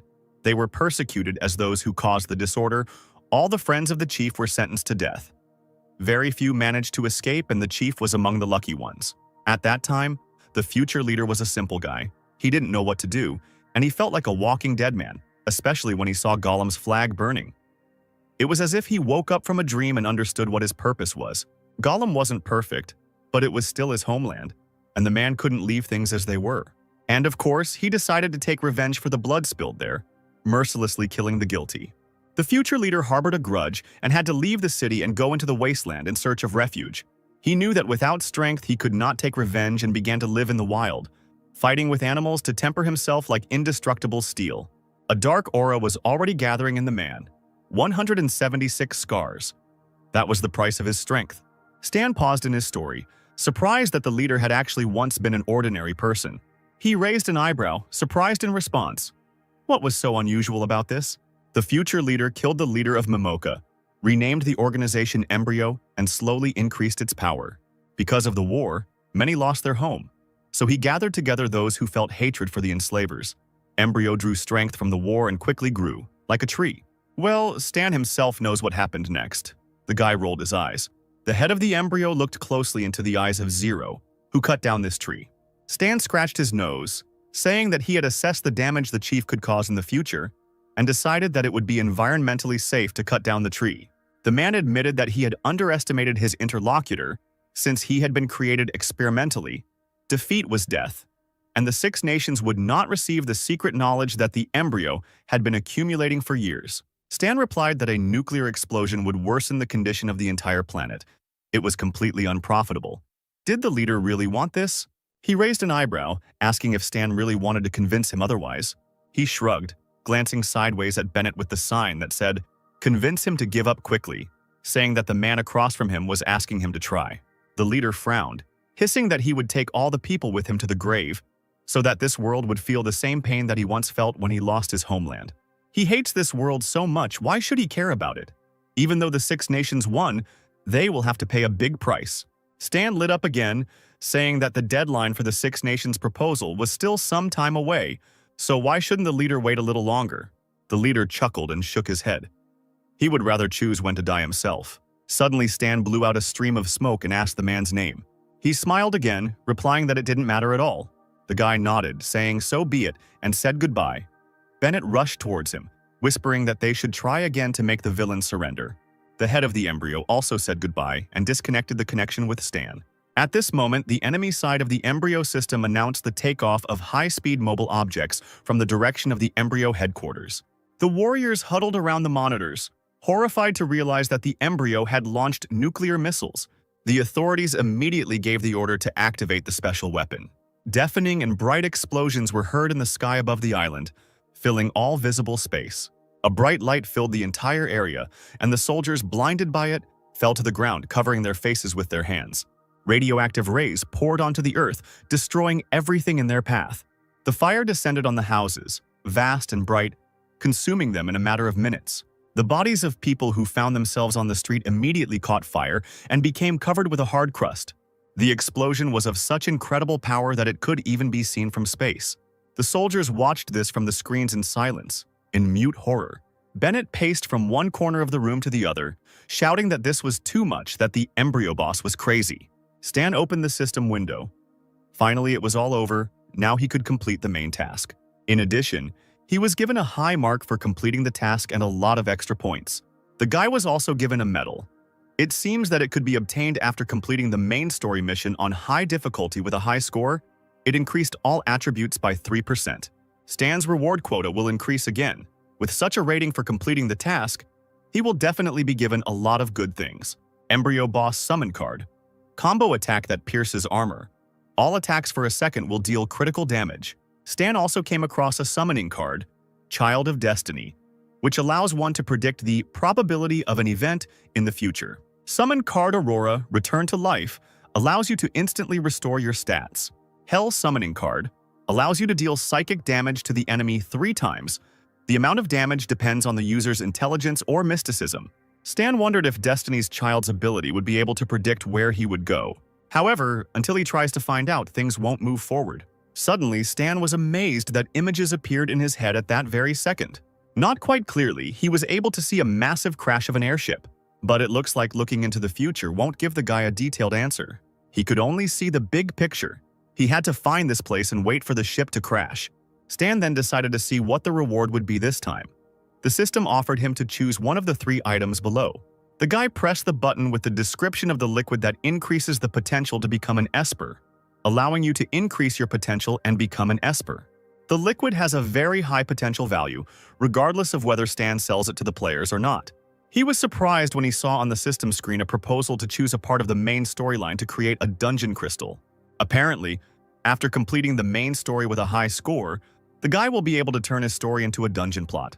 Bennett looked at his subordinate's smile with displeasure, because now that the 6 Nations' biggest enemy had been destroyed, it was time to deal with the rest. Stan patted his boss on the shoulder, urging him to calm down so that he could deal with the catastrophe from the nuclear explosion.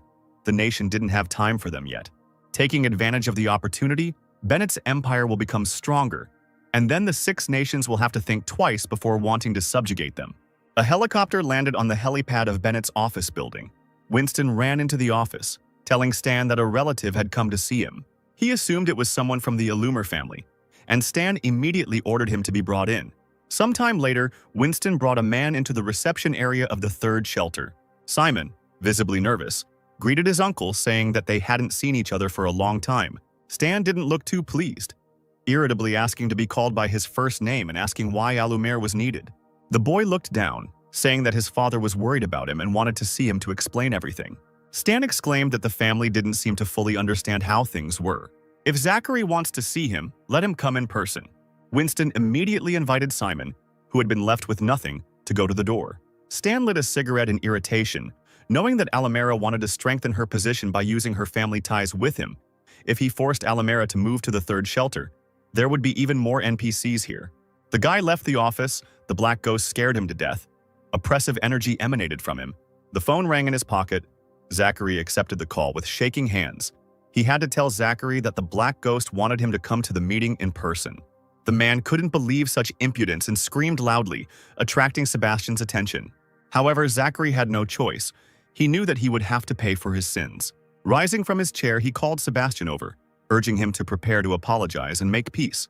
The son didn't have time to say anything before the door on the other side behind his father slammed loudly. Stan, happily for himself, returned to the residential area of the 3rd shelter to the team. He saw his guinea pigs, for whom he was preparing new roles, and he called Sid and Leo to him, promising something interesting. The boys jumped up joyfully at once and quickly ran up to their boss. Stan became serious and took something out of his pocket and handed it to the guys, surprising them greatly. Oliver and Dorothy approached Sid and Leo. Everyone wanted to take a look at the legendary crystal of the dungeon. They looked at the system window. It turned out that no one had completed the task with this stone yet. Oliver decided to ask the rebels from the 1st team of the Sky Territory to join. Stan's small team of subordinates was all ready. Oliver took on the role of leader. He sighed and clenched his palm, breaking the crystal into small pieces. After that, a dark blue portal opened where the guys entered. They came out already in uniform, having ended up in another dimension. Looking around, everyone looked at themselves in surprise, discovering that they were dressed in embryo clothes. A description of a high-reward quest immediately appeared in front of them. The quest was called Dark Raven Valley Base Soldiers. They were required to protect the Valley Base from Hesla's troops and the Star Dragon. Leo exclaimed that this award is hard to get because it is really valuable. Sid wondered why they could move already if the dungeon would start in 10 minutes. 10 minutes later, the team was met by an embryon soldier, who ordered them to go patrol the area. The team nodded. Weapons in their hands, they were ready to begin the mission. Leo called the guys to follow him. It was necessary to go deeper into the forest. By the evening of the first day, Sid was quite tired, and they had not even met a single enemy. On the 2nd day, the situation repeated itself. The area was empty. Sid yawned widely, not understanding whether the invaders would come because nothing had happened for 2 days. Suddenly, the guy was taken aback. A system window appeared in front of him. It said that his friend Leo was killed. The team split up, each going their own way, so Sid got pretty scared and hid behind a large rock. Sometime later, the system announced that Oliver had also been killed. Sid opened the system window again, not understanding where the enemy could be. He cursed as he saw that the statuses of all his friends were reset. They were all dead. What shocked him even more was that Oliver's squad was killed by the Black Ghost. Sid couldn't believe his eyes. Could the ghost really be the main enemy? The next moment he gave a strangled cry as a deadly beam passed through his head. The guy got into the portal, and when he came out of it, he found himself in a large room where the rest of his comrades were already waiting. Stan listened contentedly to their conversations, which was worth trying again. The players liked the dungeon crystal, which could not be sold. Thinking about how to make money on it, Stan clapped his hands. He was thinking incorrectly. There would be no need to sell. In the town square of the third shelter, players gathered, waiting for the Black Ghost. They heard that a new task was coming. They needed to spend contribution points to get it. For purchasing an item, extracting an ability, or purchasing a case with equipment, you can receive a bonus reward, a dungeon crystal. The crowd rushed to Stan's truck. Everyone wanted to buy at least one case and study the ability. The day dragged on endlessly until all the players got what they wanted. Stan yawned. He was very tired. The players were too pushy. He lit a cigarette when he saw an open portal. A man was just getting out of it, complaining about the difficulties of passing the dungeon. He groaned that on the second day of patrol, Black Ghost shot him in a second. Someone started talking about the fact that there is no need to follow orders and go on patrol. You can just find a room and sit there. Ideally, you can complete the main task, but there were also bonus ones. Stan smoked and said nothing, just listening to the players' conversations. This time they failed. He will definitely make good money if he earns special equipment for sale. In the truck, he found a helmet that protected against long-range shots, boots that made walking through the woods faster, and a disposable helmet. This gear was perfect for a dungeon quest and could be used to make some great money.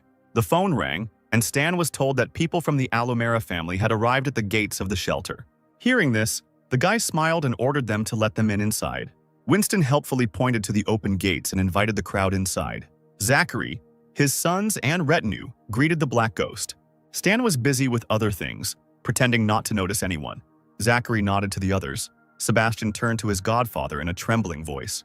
And then Stan raised his head as if he noticed them for the first time, and smiled, asking why they had come.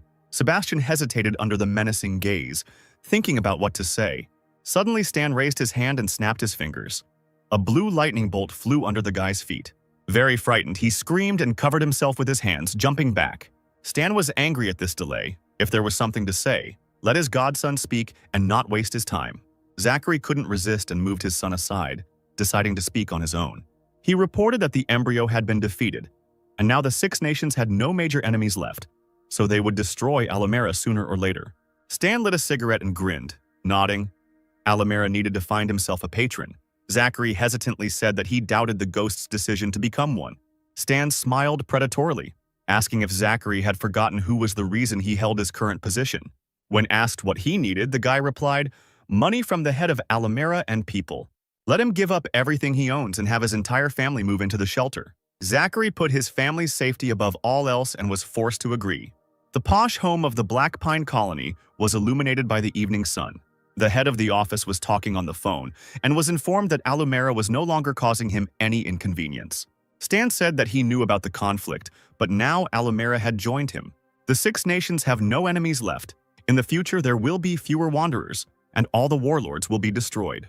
The man hesitantly said he would think about it. Stan grinned. Now that he had helped the old man, he could count on 4 valuable blueprints. A little later, Stan, having changed his appearance, arrived at the Star Dragon base. A pretty girl mechanic met him and asked what he needed. The guy in the suit handed her a diagram and said he wanted to order one small mechanical statue. The girl studied the technical specifications and concluded that she would do it without any problems. There was still an hour left before the end of the working day. She didn't want to be late, so she asked to come tomorrow. Stan said sadly that he was leaving town tomorrow and the statue was needed this evening. The girl thoughtfully said that it would take about 2 hours to create the statue, and by then it would be dark. Stan turned and sighed heavily, saying that he would come look for another workshop and whether anyone would agree to make something for 30,000. The girl could not resist such a sum and exclaimed that she would do everything. The client could wait here. Stan sat down on the sofa. He knew that Alice loved money. How easy it was to change her mind. A tall man in a suit entered the building, said he wanted to buy household appliances and asked what was for sale. Alice pointed her finger to the side, replying that you can buy everything that is there, She is busy now and cannot show the goods personally. Stan frowned when he saw the stranger. His gait was confident. He was clearly trained in the army.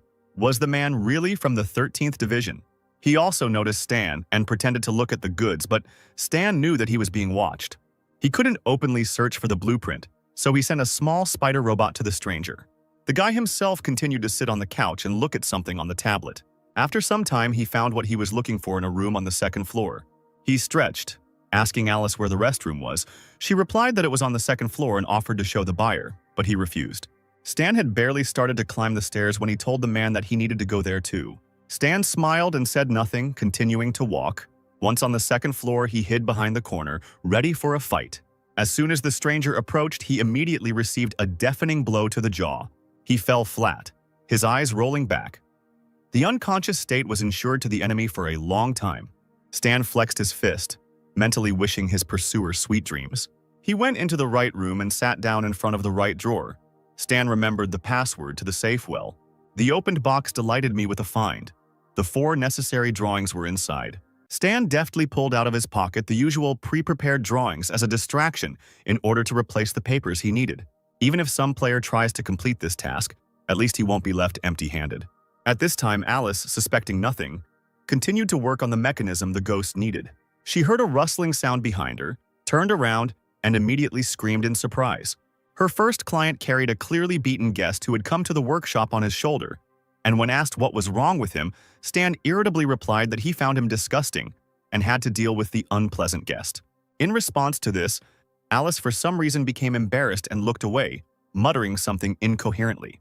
Meanwhile, the soldiers were watching the workshop windows through binoculars, and when they didn't see the agent there, they began to worry. One of the soldiers began calling a colleague with the call sign S156 on the radio, but it was all in vain. The soldiers looked at each other, hearing only the hissing sound. This was a bad sign. The older warrior cursed, exclaiming that they had lost contact, which meant something had happened in the workshop. It was decided to gather the rest of the armed detachment and go to the workshop. Stan decided to talk to Alice, watching her work. He asked how things were going in the family workshop. The girl answered that the location was not very good and the business was not developing well. The ghost, lighting a cigarette, smiled. Whenever he came in, there was a lot of work in the workshop.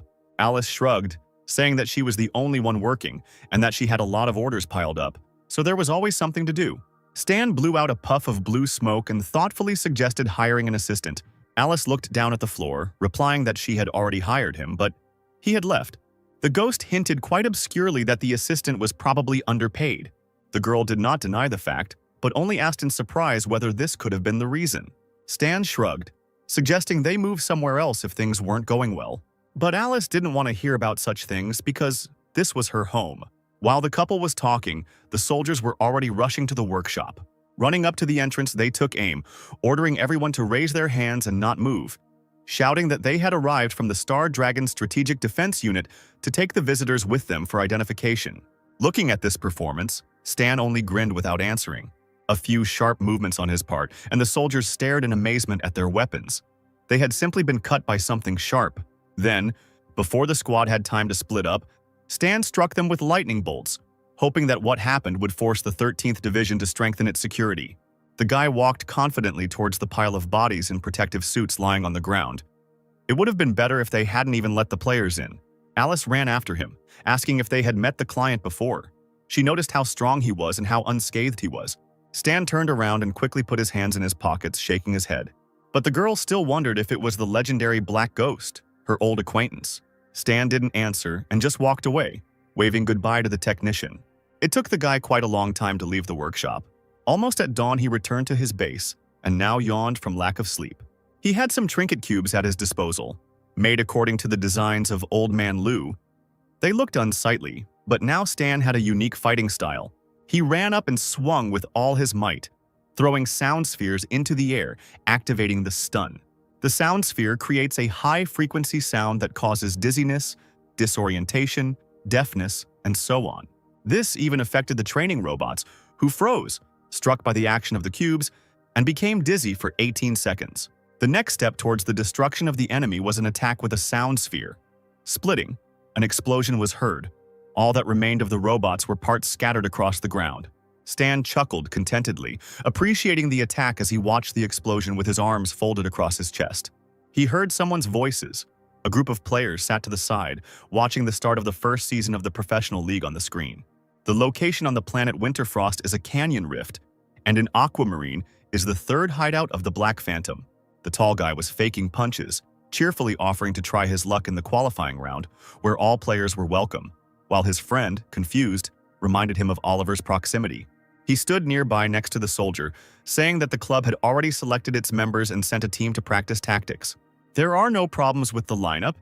They have been playing for a long time, and after a little training, they will work well together.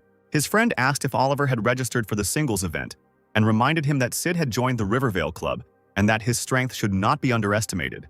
Meanwhile, in the majestic building where the Rivervale Club was located, real passions were raging. Sid was indignant that he had already been refused registration several times and could not register for the singles. The lone Crane, the club's leader, reminded them that the boy was their trump card. If he showed what he was capable of in singles, the others would develop their own tactics against the team. Listening to Sid's indignation, Crane raised an eyebrow.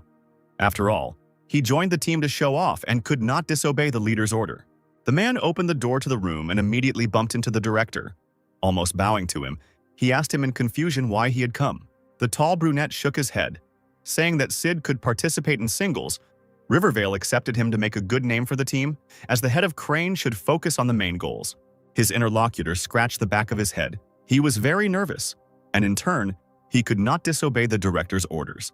The man clenched his fists and almost growled out loud as he watched the director, who supported Sid in his endeavors. It seemed like the city was celebrating something, as large, multicolored balloons were rising up from the central tower. There was also a fair in the town square selling combat equipment, with vendors vying to offer it at excellent prices to prove themselves in the competition. Two players were looking at the system screens.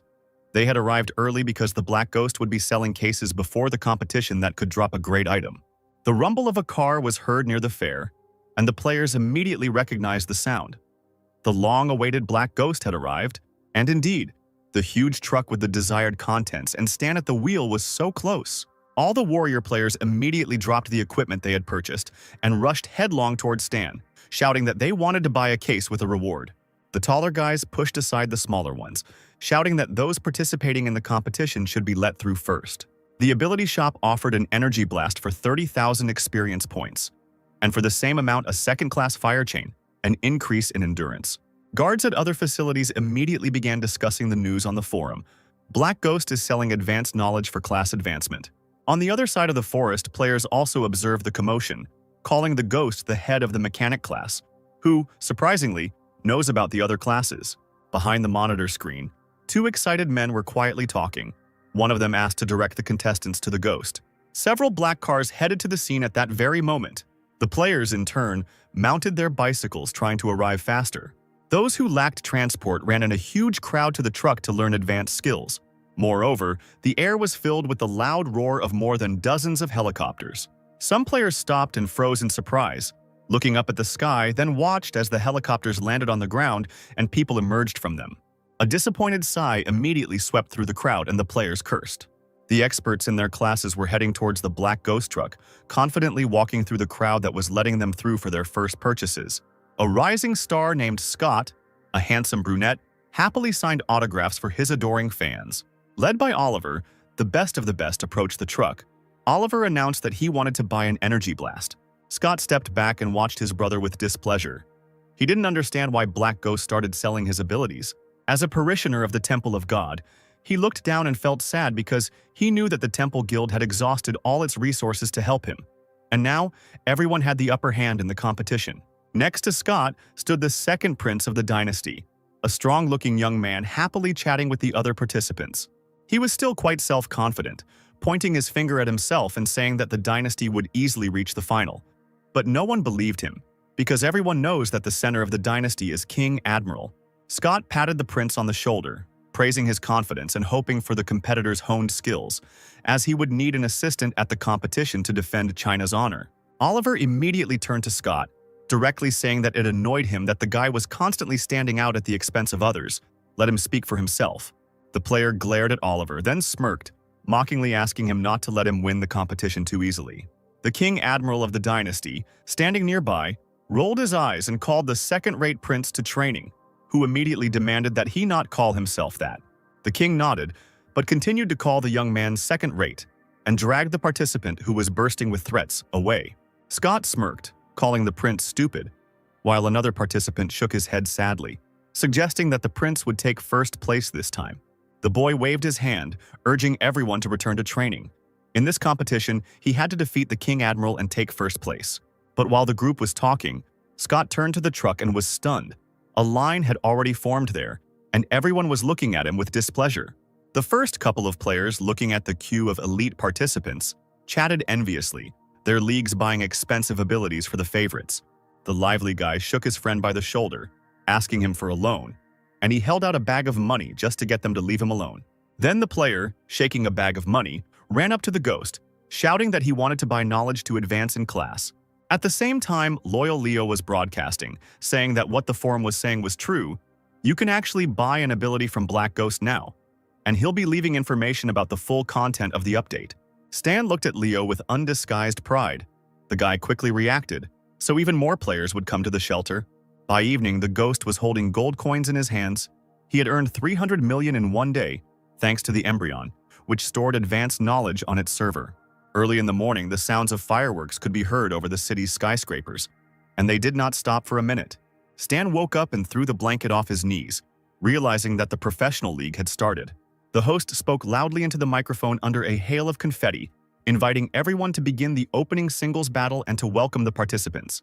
Viewers are familiar with Oliver, a veteran who has been fighting in the esports ring for 9 years, a holder of numerous combat achievements, and the head of the Long Sky Club. The player on the left may not be as familiar. He is also a veteran of esports, once belonging to the Temple of God. Now he has returned for his former glory and victory, and has again signed a contract with the Temple of God, Rick. The men met in the ring, and the host asked the audience what they thought of the two players chosen for the opening battle. Rick beamed, as he said he was in good shape and confident he could take on any opponent, returning to the professional arena to find new promising players, and as a veteran, he would try to pass on his experience to others. The audience didn't really like Rick because he praised himself, having previously lost all his money after retiring and now hoping to earn it again. The presenters exclaimed that it seemed like both players were ready and that we should expect a fair fight from them. He walked up to the big bell and rang it, thus starting the game. Oliver and Rick were left alone in the arena, ready to fight to the end. Rick was the first to start the fight, rushing forward at the speed of light, his long dark cloak fluttering from his sudden movements.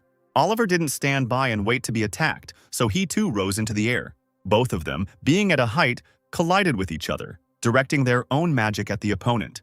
After the collision, Rick parried the attack and jumped to the side. Then he ran up to Oliver again and began to hit his face with frequent blows. The opponent counterattacked and then twisted to hit Rick with a deft kick. He deftly flew back and then attacked Oliver again, but the enemy quickly built a protective field around himself. The commentators reported that since both players are fighters, things are going smoothly, with each player using A-level abilities to probe the opponent. Both of them are still above 80% health. It seems like they want to find each other's weak spot to use a combo attack on it. The commentators did not miss the fact that Oliver was in an unstable position, probably backing away when he was dodging.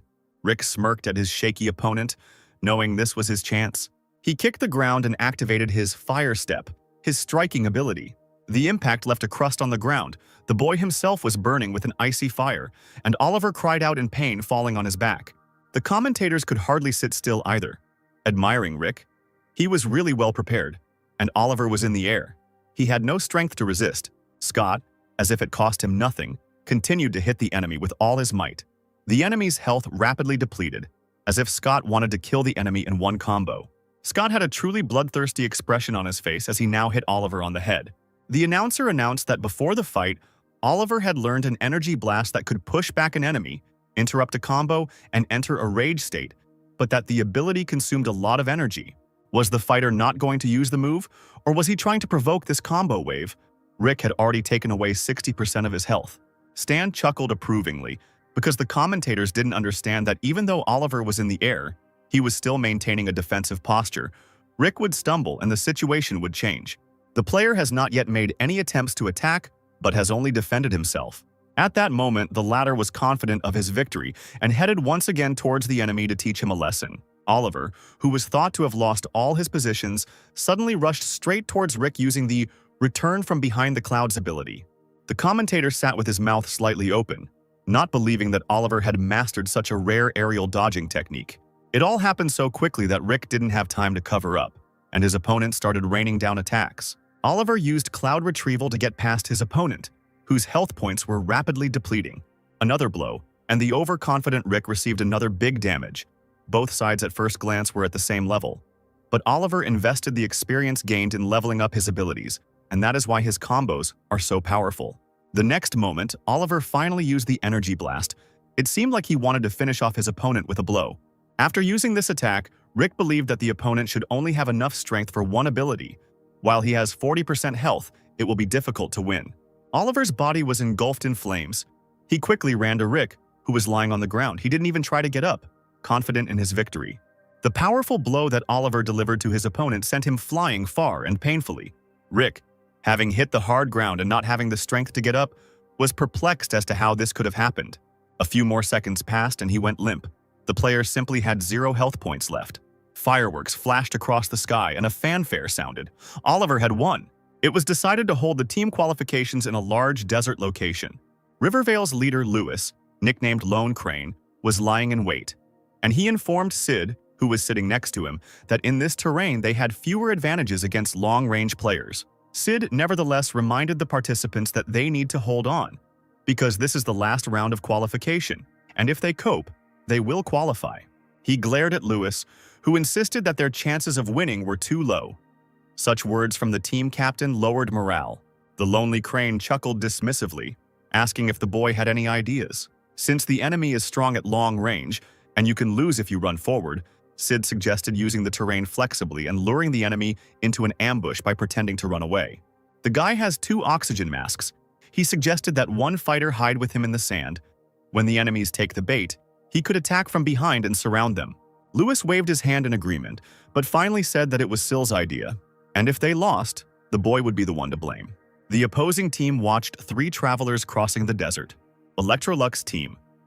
Captain Isaac chuckled as he informed the others that Rivervale was trying to hide. Electrolux believed that the opposing team was a small club with close-range players and terrible teamwork, so the leader suggested that the others shoot them from afar. Lewis and his other 2 comrades pretended to be slow and did not run at full speed. Isaac, looking closely, warned his team not to chase after visible opponents, since 2 from Rivervale were missing. It could be a trap. A warrior running behind the leader, Lewis, asked if they should slow down, but he ordered them to keep running. They had already done their job as decoys, and it was no longer their business whether the opponent was fooled or not. The man hoped that if Rivervale lost, it would all be Sid's fault, and the club's leaders would definitely be disappointed in him. Lewis and his 2 teammates watched the retreating enemies. It no longer looked like a trap, since the terrain here was so open that an ambush couldn't be set up. Having weighed all the pros and cons, he pointed his hand forward and loudly ordered them to set out in pursuit. While the other participants aimed their guns at the fugitives, the man himself used his magical abilities. The 2 from Rivervale were delighted by this turn of events, but Lewis, looking back, only cursed. Isaac heard a noise behind him and looked around. It was his turn to curse out loud. It was an ambush. He called the warriors to him and ordered them to first deal with the 2 new arrivals. Armed with a dagger, Sid only laughed when he heard this. Let his rivals not even dream of murder. He jumped to the side, pointing his weapon at the enemy, exclaiming that he was too slow. Then the warrior turned and ran away, because Isaac had ordered him not to engage in close combat. But it was too late to retreat. Sid rushed towards the man faster than the wind and cut him off as he ran. The Rivervale members rejoiced, because Sid killed 2 in a matter of minutes. Electrolux was in the minority. Hearing their conversation, Lewis cursed and decided to go back to fight back. There were now 3 people left in Electrolux, surrounded on all sides by the Rivervale team. Without consulting each other, the fighters began to strike. Sid acted faster than anyone, gradually cutting down enemies with a sharp dagger. The blue flame of the Rivervale inhabitants gave them an insurmountable advantage in battle. What can we say about the fact that 2 fighters with such an attack could instantly knock out 1 Electrolux participant? Soon after the series of explosions, all 3 of Rivervale's opponents lay on the ground in a pool of their own blood. Sid raised his fist up, roaring in victory. Now the Rivervale team could be congratulated on their victory. Lewis did not join in the general merriment. He was puzzled how the enemy could fall for such an obvious plan. Meanwhile, in the hub of Zurich, the spaceship's mechanical voice declared authorization successful and permitted docking, then greeted Captain Kurlod, space explorer of Ghidorah, 741. The alien with purple skin and funny horns on his head shamelessly looked at the captain, noting the purebred nature of Godorts. Kurlod, the captain of Godor's research group, a tall, stately man with pointed ears and a long braid, only snorted dismissively, calling the alien a half-breed. He shrugged and led the captain to register at the station. Kurlod would stay here for 2 days while the ship refueled, then head to the 9th sector to investigate an anomaly in a low-level civilization. The alien shook his head. He considered the 9th sector a dangerous place. It seemed the man had been given hard work. Kurlod looked at the system window with a message. The inhabitants of Aquamarine said that a terrible phenomenon had occurred on their planet. The man scratched his chin. He had to see for himself what it was. While the alien was praising the captain for his initiative, a black viscous liquid splashed out of the ship's chimney. Who knew? Aquamarine's technology was so backward that it could cause a fuss out of nowhere. Kurlod would just fly down and take a quick look. It wouldn't take long. At the Raylan Intelligence Department, an operator reported with concern that satellite radar had detected an anomalous object rapidly approaching the atmosphere. The technicians looked at the cameras, and indeed, something was flying towards the snow-white surface at lightning speed. The technician tried to suppress the slowly growing anxiety by asking if it was a meteorite. The operator reported that the target was detected by radar 3 minutes ago. The meteorite could not be moving that fast. The technician then suggested that it might be an alien spacecraft. The operator pressed his face to the screen, shouting that the object was accelerating, and according to these calculations, it would fall to the ground in 8 minutes. The remaining staff members approached the interlocutors and were told that the target was expected to land in a barren mountain range on the northern continent, with the specific location located right on the country's border. The chief technician ordered that the troops be immediately notified and that the area be cordoned off. Meanwhile, on the icy mountain range on the northern continent, Stan was carefree, sipping hot tea. The soldier standing nearby was shaking from the cold and asked His Excellency Stan how much longer they would remain here. Stan stretched lazily, urging everyone to wait. Soon everyone would know about everything. The soldier perked up and pointed to the side, asking His Excellency to look there. And indeed, a huge fireball was rapidly approaching the Earth. A few seconds later, a deafening explosion was heard, creating cracks in the snowy plain. The soldier ran to the edge of the plane and screamed, assuming it was a spaceship. But this did not surprise Stan at all, who came up from behind. He seemed to be expecting what was coming. The man looked at His Excellency in confusion, asking what they should do now. Stan activated the button on his wrist and immediately found himself fully dressed in his new suit, which even had a jetpack on his back. The ship lay wrecked below, but the captain had survived and was now receiving reports. The location had been found and recorded. Aquamarine, 9th Interstellar Sector. Gravity level, low. Temperature 3 degrees. Civilization level, planetary. Danger level, low. Overall rating, habitable. The captain's hand felt the panel with the first aid kit. The ship's robot detected 3 fractures, multiple soft tissue contusions, and a mild concussion, and recommended administering repair fluid. Stan deactivated his helmet, threw aside the large piece of iron, and saw a man leaning helplessly against the burnt-out wall of the ship. Kurlod turned on the automatic translator mode and, in the language of Aquamarine, asked the stranger where he had ended up. The black ghost fell silent and thought, because there were no survivors in the prophecy. He noticed the captain's interstellar communicator, which the guy needed to contact the ship and leave Aquamarine. Meanwhile, the stranger from the ship frowned and exclaimed that he was an interstellar explorer, and rudely demanded an immediate answer to his questions. Stan immediately replied pompously that this was the planet Aquamarine and he was sent to meet the captain, who ordered him to be taken to the leader of the civilization. Stan suddenly asked for forgiveness and kicked Kurlod with all his might. He couldn't let the 6 nations take the captain, so he had to be obedient and not make any sudden moves. Kurlod landed on the ground and clutched his stomach. He was already wounded, and this uncultured pig beat him, and in doing so he made a terrible mistake. Rising to his feet, the captain exclaimed that the insolent man had dared to attack the mountain explorer and had thrown large capsules into the air. A long, golden-colored alien spear emerged from the capsule. Kurlod grabbed it with one hand and got into a fighting stance, threatening Stan with death. Having activated the helmet, the ghost responded rudely to the wanderer, releasing a multitude of lightning bolts, imprisoned in small groups, at him. Kurlad called it a petty trick and waved his hand through the air, creating a protective field. He then jumped high into the air and began swinging his spear, approaching Stan. Having taken an advantageous position, he aimed his spear at the enemy, but he deftly dodged it, finding yourself on the sidelines. Kurlad then detached a part from the spear, turning the weapon into a firearm. Pointing the golden machine gun at Stan, he laughed, asking if he really thought he was the only one who could shoot from a distance. At that moment, the captain fired, and a beam of fire passed straight along Stan's side. Amphipterus's armor value immediately dropped sharply.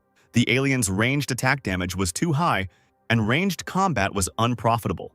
Stan first decided to take control of Kurlad and then engage in hand-to-hand combat. After that, the ghost pulled out small mechanisms and threw them at the man. It was a sonic attack. Shock. The lightning struck the captain painfully and he lost consciousness for several minutes, falling back, and also experiencing a state of dizziness for 18 seconds. Stan watched the alien and was pleased with the result. It was stunned. Having collected a full charge of lightning in his hand, he headed straight towards the enemy to attack. While Kurlad was unconscious, 1,000 lightning bolts struck him, causing him to flinch with every second. Before the captain could come to his senses, he was kicked in the stomach, flying far back. Stan raised his hands up, and a bright sphere with dangerous reflections appeared at the end of his fingers. Once again, a bolt of lightning struck Kurlad, and he fell back again, as the attack was accompanied by a kick. Kurlad struggled to his feet, pushing his hair back from his forehead. He was having a hard time dealing with the uncouth native. Another cold weapon appeared in his hands from another capsule, and even researcher Godor had enough health. The man screamed in anger and swung his axe, leaving a golden shadow following him through the air. This time Kurlad was extremely lucky. He reached the native and hit him in the stomach. The value of Amphipterus's armor decreased again. The captain hissed, calling Stan strong for such an undeveloped civilization, but it was useless.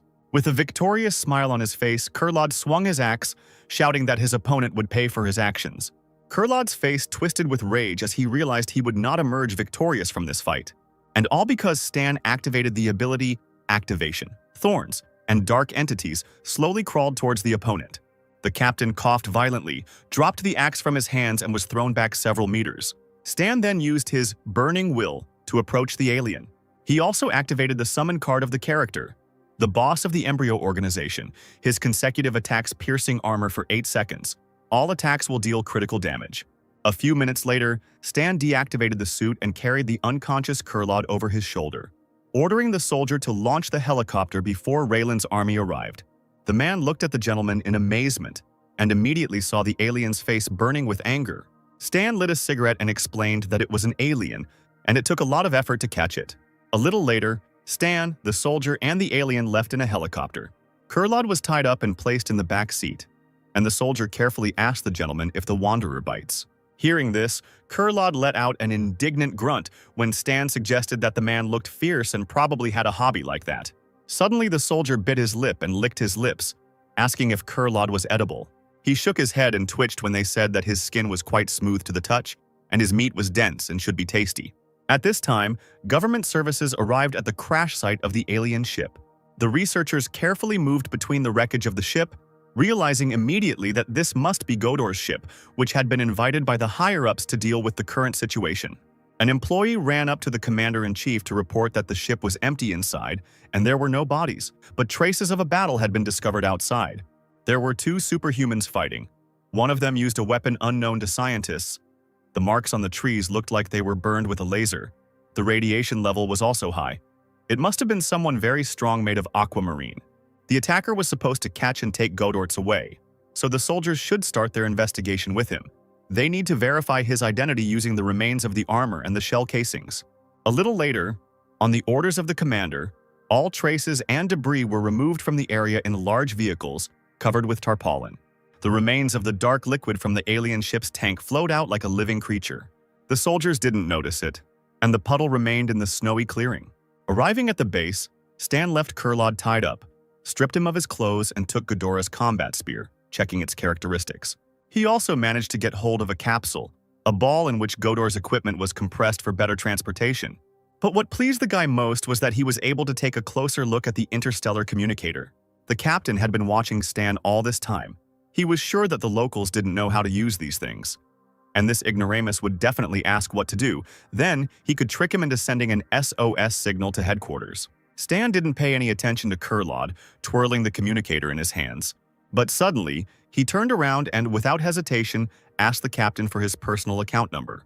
He stared at the ghost in amazement, shocked that he knew how to use a communicator and even knew about his personal account and account.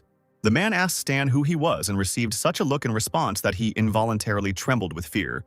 The interlocutor only gave his name and did not say anything more. The black ghost then told Kurlod what he had learned about him and the wreck of his ship. The captain exclaimed in amazement that Stan was a prophet and could read minds. Then the guy shrugged, asking if it was true or not. He squatted down in front of the frightened Kurlod, asking him not to be afraid. Stan brought the communicator closer to his face, saying that he needed to contact the Galactic Travel Bureau and that the captain only needed to give them some money, and he would be free to fly away with his interlocutor. Kurlod looked at the native with distrust, asking if he was ready to let him go. Stan scratched his nose.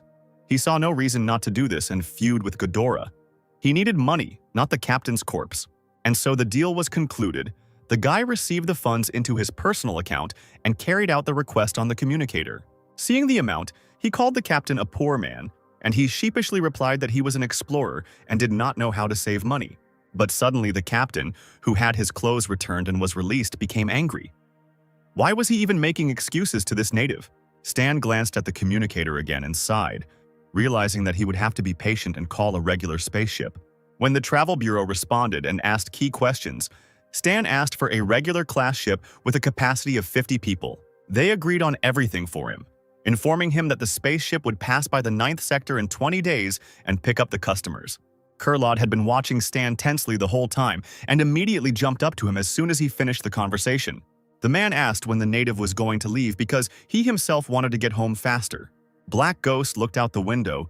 He just wanted to wait for the players to finish the tournament so they could go on an interstellar journey. At the third sanctuary the next day, Bennett appeared, leaning against the window, waiting for Stan. He came out to the man with a smile and asked why he suddenly came to him, whether he really missed him.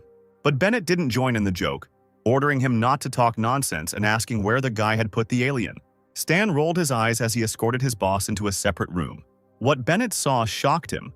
Kurlod happily ate ordinary food from local cafes and exclaimed that the food on this planet was incredibly delicious. Stan told Bennett that they had reached an agreement and were now partners, then asked who had told the man about the aliens. As it turns out, Raylan determined this from the debris of equipment left at the scene and is now asking Stan to hand the captain over to them. Black Ghost smirked back, asking what would happen if he refused. Bennett took a sip of tea, saying that Raiden was especially persistent this time. They said that they would not even rule out the use of violence. He didn't understand what Stan was trying to achieve or where he got the alien, but he replied that he was going to leave Aquamarine. Bennett raised an eyebrow, asking cautiously if his subordinate was also an alien. Stan said that compared to the entire galaxy, Aquamarine is a very small place. The world is too huge to miss. Bennett couldn't interfere with this decision, only wishing him luck, adding that he would miss him. Stan invited the man to go with him to the real Star World. Bennett had never considered such a solution for himself, and he thought hard. He nevertheless replied that he wanted to take care of the affairs of the sanctuary. It was too important for him now. Stan asked if he would leave even if a real disaster happened to Aquamarine 3 years later. Bennett clenched his fist. After his subordinate's words, he wanted to stay even more, because this was his hometown and it needed him. Stan shrugged and lit a cigarette. It couldn't be helped. That was the kind of person his boss was. Bennett looked closely at his subordinate, asking if he wanted to leave to avoid disaster. Exhaling smoke, the ghost replied that this was not entirely true. The key to overcoming the disaster was hidden in intergalactic space. He was combining business with pleasure. The man patted Stan on the shoulder, exclaiming that he knew he was reliable. They were indeed very similar. Bennett was dejected, asking what he should do with the Inhumans in the sanctuary, whose origins were unknown and they themselves were too dangerous. Stan scratched his chin and advised his interlocutor not to worry. These non-humans would definitely help him later. He just had to accept them. Bennett was finally able to smile calmly, because if his subordinate said so, then everything really was fine. He shook Stan's hand firmly, hoping that his journey would be easy and that they would see each other in the future. Later, Stan brought Kurlod to meet Aurora and Hell, and the younger sister asked the boy what the universe and aliens were like.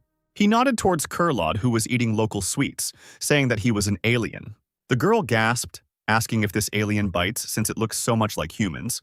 This caused a fit of rage in the man. He began to shout at Aurora because he was tired of everyone asking such questions. Stan, however, did not allow anyone to hurt the baby and hit the captain hard, demanding that he not hurt the child. Aurora shrank into her chair, concluding that the alien was scary. Hell shook her head, declaring that Stan was much scarier. The ghost explained the situation to the woman, and she shook her head, saying that she would not leave because the starry sky was too dangerous for Aurora. They stood at a distance while the alien rolled the girl around the yard. Hell looked at her sister, believing that the stable life here was more suitable for her. Stan didn't dare dissuade his friend, so he nodded, asking only that she take care of Aurora. He took the keys to the secret shelter from his pocket and handed them to Hell, in case the disaster did affect them. The woman nodded, taking the key and not arguing. It should be safe there after all. She thanked Stan thoughtfully, looking down and clutching the item in her hand. He finished his cigarette and turned to leave, asking Hell not to die as a parting wish, and received the same wish in return. Meanwhile, evening had fallen in the new players' arena, and the sky was lit up by fireworks. The presenter announced that after a long competition, the qualifying rounds had finally concluded, and congratulations could be given to the top 3 who had won the individual and team competitions. They will represent the Aquamarine division in the interstellar competition. Let the audience wish them great results and excellent games. Stan watched the fireworks outside the arena and thought with relief that these games were finally over and the players were free. He narrowed his eyes and thought with anticipation that now he could take them with him into space. The next day, deciding to earn some more money, the guy drove to the city center in his truck. Players met their hero as usual. They saved up a lot of money to buy a couple of cases today. Stan came out to them, announcing that he was looking for help and was going to select several strong players to follow him. The players buzzed excitedly. They had to pass a team selection test to get the chance to join the Ghost team and go into space with him. One player in the crowd asked what the test would be like and what to expect. Stan replied that the rules were very simple. If the players lasted 30 seconds in a battle with him, they would pass. The second prince from the Dynasty team pushed everyone aside and shouted that he would go first. He could even hold out for a few minutes against a level 60 wild boss. The King Admiral from the Dynasty team grabbed the boy by the shoulder, urging him not to be impulsive, as it was better to wait and see. Warrior Jeremy, a level 60, strong guy in armor, played with his fists, asking permission to try. He emerged from the already large crowd and stood in front of the ghost. The guy was confident that holding out for 30 seconds would not be difficult for him and immediately got into a fighting stance. Stan quickly pulled out of his pocket the small mechanisms he had previously used against Kurlod. He fired them at the player, who was frightened, shocked by such a quick attack. The sound attacks coming from the cubes stunned the strong player, and he immediately flew back. As before, the effect of the mechanisms was strong. 18 seconds of dizziness. And even that was not the end. The warrior was surrounded on all sides by killer robots. Light attack beams immediately flew out of the long muzzles, piercing the player's body. He arched in the air and then fell to the ground, where Stan informed him that he had failed the test. The crowd began to whisper, puzzled by such a short fight. The whole thing had lasted 5 minutes. But not everyone despaired. Another self-confident player stepped forward, determined to pass the test. This time, only 3 seconds passed and he fell to the ground unconscious. Another guy in a suit got a dose of light rays after losing the competition. The other players immediately booed him. The next player lasted a little longer but also couldn't win. Then another guy was really unlucky. He fell on the floor and injured his head. 5 days later, Stan tossed aside the player who had failed and congratulated the one who had made it through. It was Scott, and the fans immediately surrounded him, glowing with admiration, and the guy admitted that the test was very difficult. Other players were almost in tears when their resurrection attempts ended this week. Stan addressed the lost players, urging them not to be upset. They had another chance, an important assignment from the ghost. All those who considered themselves losers immediately perked up when they heard the good news. Stan explained that a future catastrophe would strike Aquamarine, and the third sanctuary would become humanity's last bastion. Players were required to protect the sanctuary, ensuring that the city's damage level did not exceed 50%. Everyone was amazed by the fact that Ghost released the main mission. This task has not been launched yet. They should wait for the updated version. Stan was happy that if he wasn't in Aquamarine, he would be able to maintain his prestige among the players. He called the victors to follow him and led them to the place where the spaceship would arrive. Scott noticed Sid and Oliver in the crowd and asked why he hadn't seen them during the test. Sid was very embarrassed, admitting that in fact the Black Ghost had invited them much earlier. The other players were outraged that the guys got a quota without a test. But still, Sid and Oliver are high-level players. It's not surprising that they got through directly. But when they saw Leo, they got angry again, not believing that this puny guy was stronger than them in battle. Players couldn't help but be disappointed, as the mission rewards were incredibly cool. Suddenly, a loud roar was heard and the moonlight was blocked by something very large. A huge spaceship appeared above the crowd, passing tall buildings. The players' mouths dropped open as they looked up. It was both beautiful and scary at the same time. Aurora and Hel also arrived at the square. The girl asked if Stan would return. The sister replied that the world was too vast and their friend could travel for a very long time. Tears appeared in the little girl's eyes. She was afraid that she would never see her savior again. Hel stroked her sister's head, asking her not to worry. They would definitely meet again. The ship flew closer to the ground, and from its depths, columns of light poured out. They illuminated the entire area. Then a large crew of the Black Ghost climbed on board. After some time, the ship left the planet, rising into outer space. Having never seen anything like it, Polly, Sid, and Leo were glued to the huge transparent panels. The kids were amazed by space and how aquamarine looks from the ship. Stan watched them, turning his gaze to the planet. He thought that he would definitely return. Kurlod ran up to the guy, asking if he could contact headquarters since the deal was completed. But Stan replied that as soon as they got to Jubilee, he would immediately let him go. The captain became embarrassed and scratched his nose, as if casually saying that he would like a drink. The ghost generously transferred money to his account, allowing him to have some fun. He also addressed his crew, saying that as long as they were on board, they could move freely. Kurlod's first step was to go to the bar, which was located right on the ship. He ordered himself a glass of wine and now admired its wonderful taste. A stranger approached the man and handed the bartender a gold coin. He wanted to treat the noble Godorian. The alien asked if he had boarded with a group of low-level natives from Aquamarine, but was told rudely that it was none of his business. The stranger just chuckled, lowering his voice. He offered Kurlod to make a deal, giving his name. Sazoli said that this was his job. The captain again rudely ordered him to leave, noticing a tattoo of a bird in chains on the alien's arm, a sign of a slave trade organization.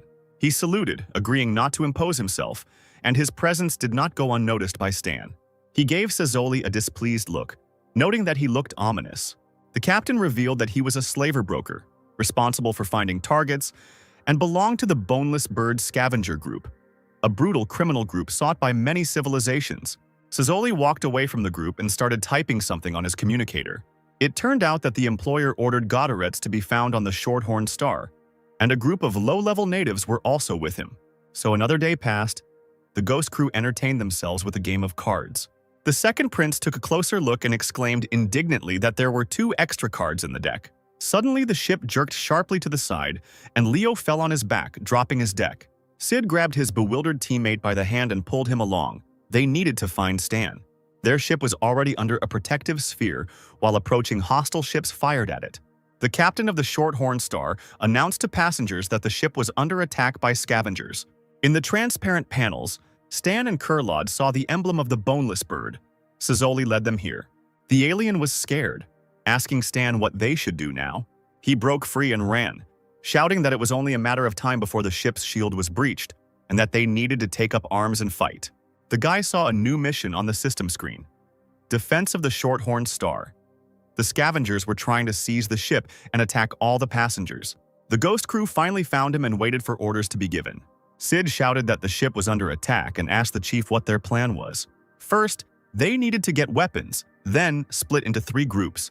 The first would go to the main control center, the second would search for the captain and crew of the ship, and the third would look for rescue shuttles. Without further ado, the warriors nodded and scattered to different parts of the ship. Unfortunately, the alien invaders had already managed to penetrate the ship and were shooting at the crew. The entire squad was ordered to hurry and kill the guards. Gazer went to clear out the main control room, and the Beast Hooves would take the hostages. The leader of the Boneless Bird Gang, Foster, a tough alien, gave the order to the others to look for the guy from Ghidorah. At the control center of the Shorthorn Star, the crew members were in a desperate situation. All communication channels were blocked, and signals were intercepted. The ship's captain ordered a check of the passenger list to find someone strong and able to help, and a voice immediately came over the speakers, announcing that the scavengers had already infiltrated the ship. Senior mercenary of the Mercenary Alliance, Knight Lurden Sunil expressed hope that passengers with fighting abilities would be able to help and receive a generous reward. With one movement of his hand, Foster used his incredible strength to scatter the ship's crew. He shouted to his team that they needed to occupy this ship and capture the control center. Then Godorets would not escape them. Suddenly, the alien heard a noise behind him and turned around sharply. Lurden approached him, his metal armor drowning in bright fire. Foster grabbed his outstretched fist and merely laughed at his opponent's weak abilities. He jumped back and stretched out his hands. Poisonous light poured out of the metal plates. The alien's armor was very strong. The beams only caused visible damage but did not cause harm. The knight cursed. He realized that the leader of the scavengers had the blood of a stone giant. His defense was too strong. A huge hammer, glowing with blue fire, appeared in the hands of the giant garbage man. Now it was his turn to attack. Swinging with all his might, Foster came down with a merciless blow on the knight. After the dust cloud settled, Lurden's protective dome could be seen. The knight himself lay on the floor, coughing, admitting that the aliens had incredible fighting power. He would not be able to defend the ship alone. Deciding that the best choice now was to retreat, the warrior turned and ran away. Foster burst out laughing when he saw this, shouting that these were all the abilities of the famous Green Knight. The next moment, an explosion was heard in the main control room, and the leader of the scavengers appeared in the opening with his warriors. Foster ordered the crew to stop resisting. Hearing someone's voice from outside, the head of the garbage collectors looked around in surprise. A huge shining ball of lightning was flying towards him, reaching for the hand of an unknown warrior. Foster was taken by surprise and had no time to react, and fell on his back from the blow. Even his mighty hammer had melted, and now red streams of hot metal were flowing down. The alien roared from the pain in his body and hand from the hot metal. He threw away the weapon and hit the opposite wall with a dull sound. Brushing himself off and rising, Foster ordered his warriors to hurry to capture the control room.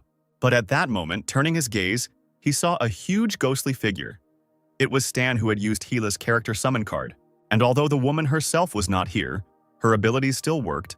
All the aliens fell to their knees, covering their ears with their hands. The captain, sitting on the floor backed away from the bodies of the attackers, he did not know who had come to the rescue. Stan deactivated the helmet, and the captain was amazed, because he thought the guy was just an ordinary assistant to a researcher from Ghidorah. He laughed at these words, and defiantly said that he had heard about the reward. The captain, clutching his chest, nodded, promising to pay a lot of money if the garbage collectors were stopped. Warriors ran to Foster, informing the boss that the ship was approaching the Ghidorah guard patrol zone, and time was running out. He ordered to inform everyone that the plan had changed. The main thing was to capture Godorets. While he was with them, the employer would pay. At that moment, an explosion was heard, and Kurlod ran into the room with an axe in his hands. He was rushing to help Stan. Foster chuckled when he saw Ghidorahs. Now the prize fell into their hands. All they had to do was grab the man. The alien led the rest of Stan's team, shouting that their leader was fighting and they needed to support him. Godorets was amazed that among a group of underdeveloped aborigines there were so many strong warriors. Meanwhile, the Green Knight ran along the long corridors. There were no signs of battle yet. The scavengers had not reached the escape pods. He had to survive for the sake of his clan. He was stunned when he saw some of the heroes from Stan's squad next to the capsules. They were calmly playing cards. He exclaimed that the spaceship was about to explode, not understanding why the boys were so slow, and urged them to run with him. One of them shrugged, replying that the leader and other comrades were fighting with the scavengers on board. The situation was under control. Why run anywhere? Lurden was shocked by what he heard. He couldn't believe that they were talking seriously. At that moment, one of the players received a message from the ghost, who ordered them to return and gather together. The guys got ready in a few seconds and hurried to Stan, because they were already tired of guarding the escape pods. The knight realized that the situation had changed and the snake scythe would lose. He would get nothing if he ran away. But if he stayed, he could earn a reward. While Lurden was pondering what to do, a fierce battle continued in the control room.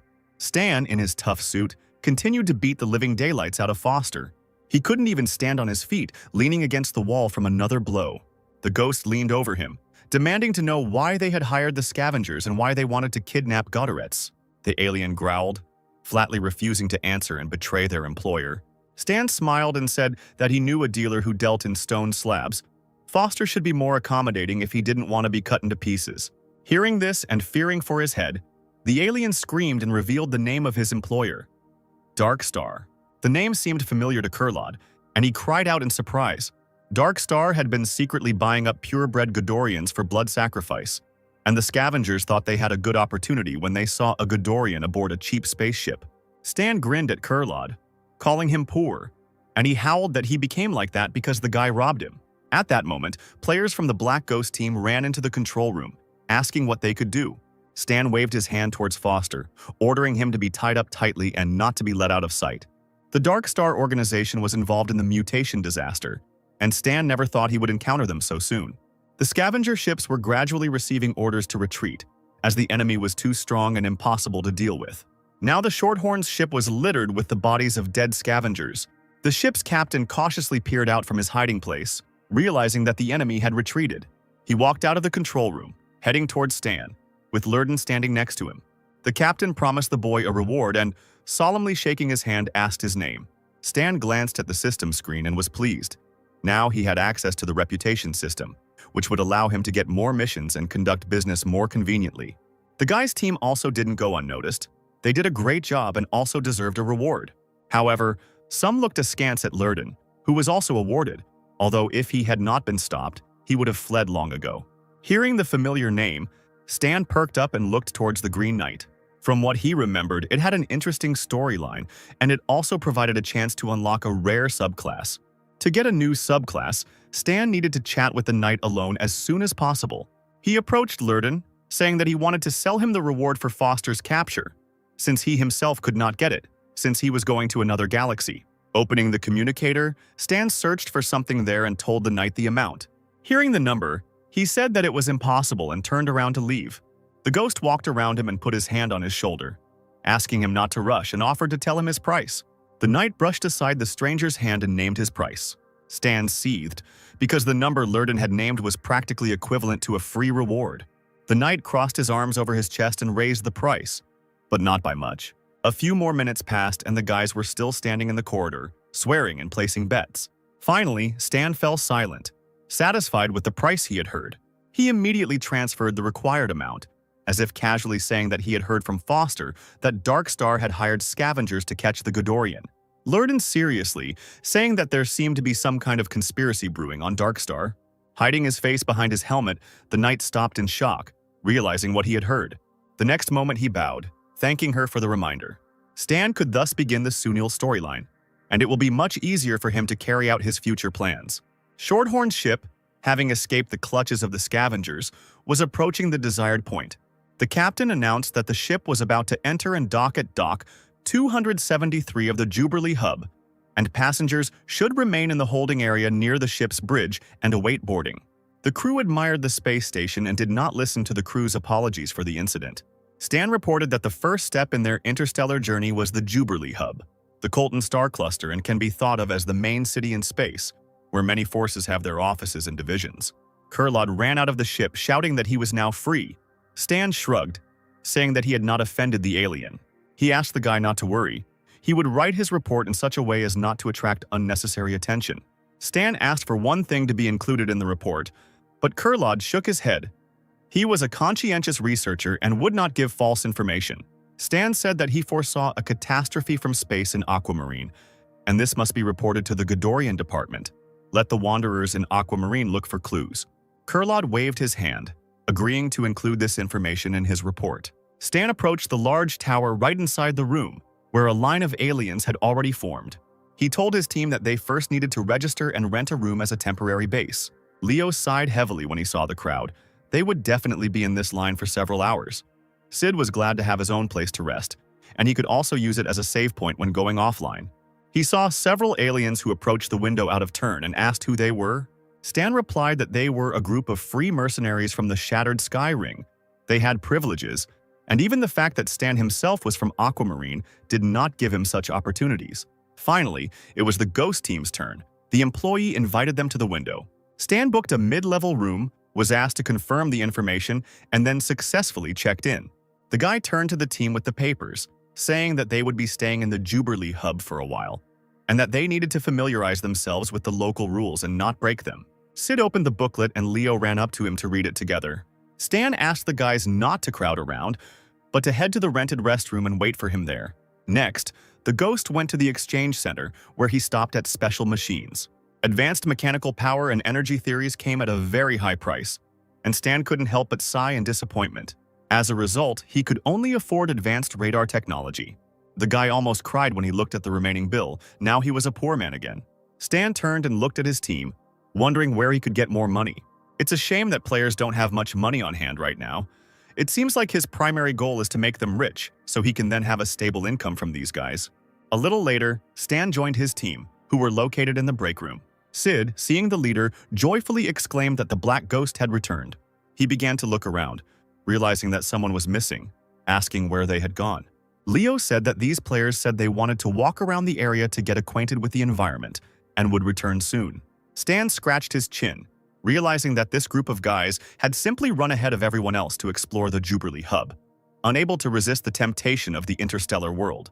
Throwing his hands behind his back, he said easily that he would not wait for the others, and invited the remaining ones to follow him. The first thing the company did was head to the Jubilee Mercenary Alliance hub. The team walked through the huge building, looking around in confusion, examining the strange creatures around them. Sid noticed that everyone around him looked like good fighters and clearly knew how to fight. Stan explained that the Mercenary Alliance is a powerful neutral organization that conducts business in all corners of the universe, resolving issues between mercenaries and clients. A small golden capsule appeared on the guy's palm. It was an automatic control system for mercenaries. The system window that appeared prompted you to enter a username or register to continue. Stan connected the capsule to his handheld device via a long cord. He thought that Black Ghost didn't sound powerful enough anymore. He changed his code name to freshen up the impression of Black Star players. Now, his mercenary code was called exactly that. The file creation was completed. The data was entered into the system. The voice from the capsule welcomed Black Star to the Mercenary Alliance.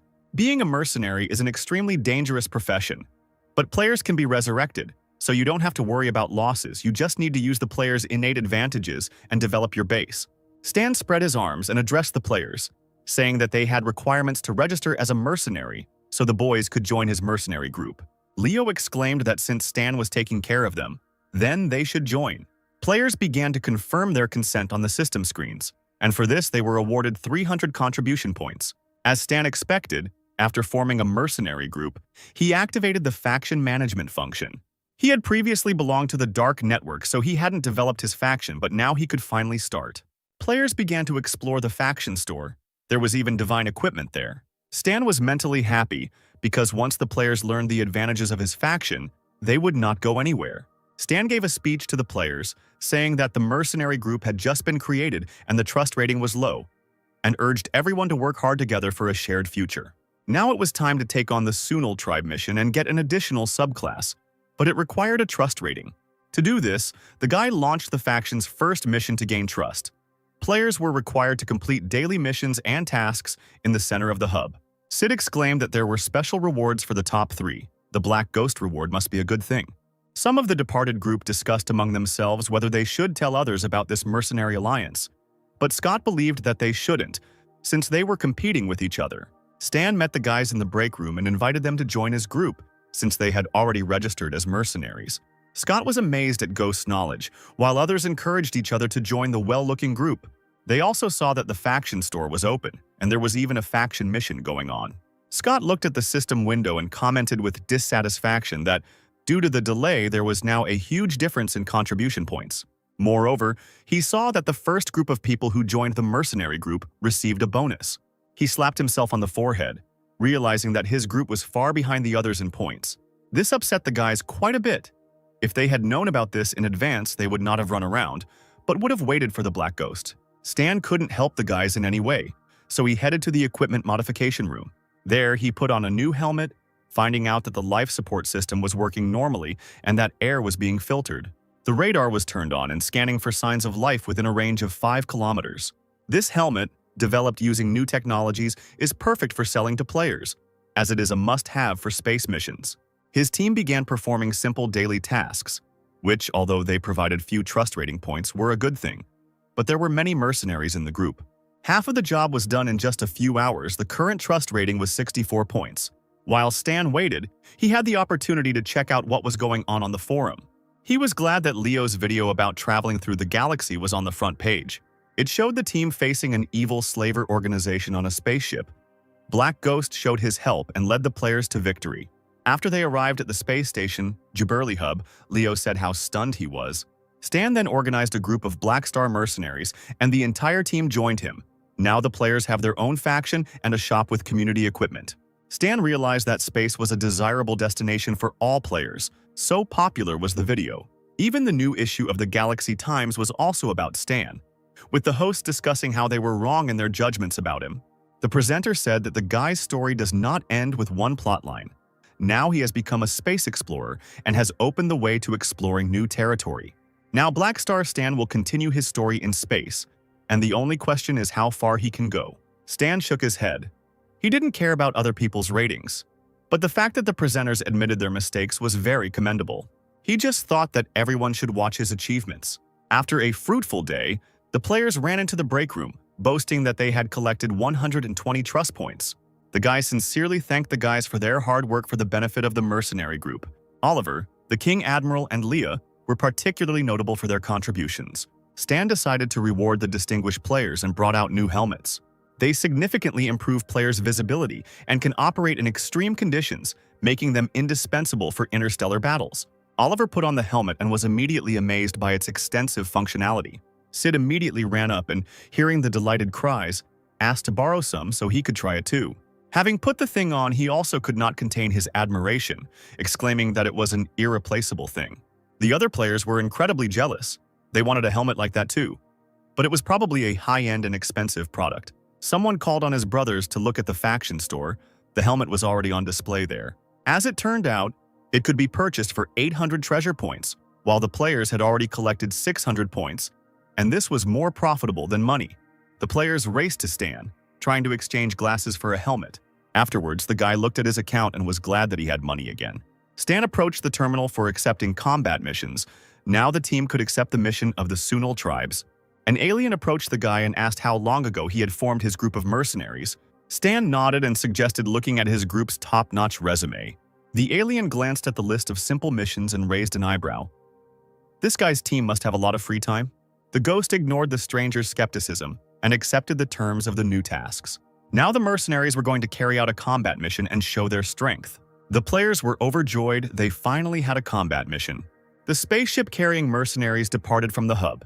Polly wondered if the Green Knight belonged to the Sunil tribe, and if he was so strong, why were they looking for help from other mercenaries? Stan responded that the question was actually related to the conflict between Darkstar and Ghidorah.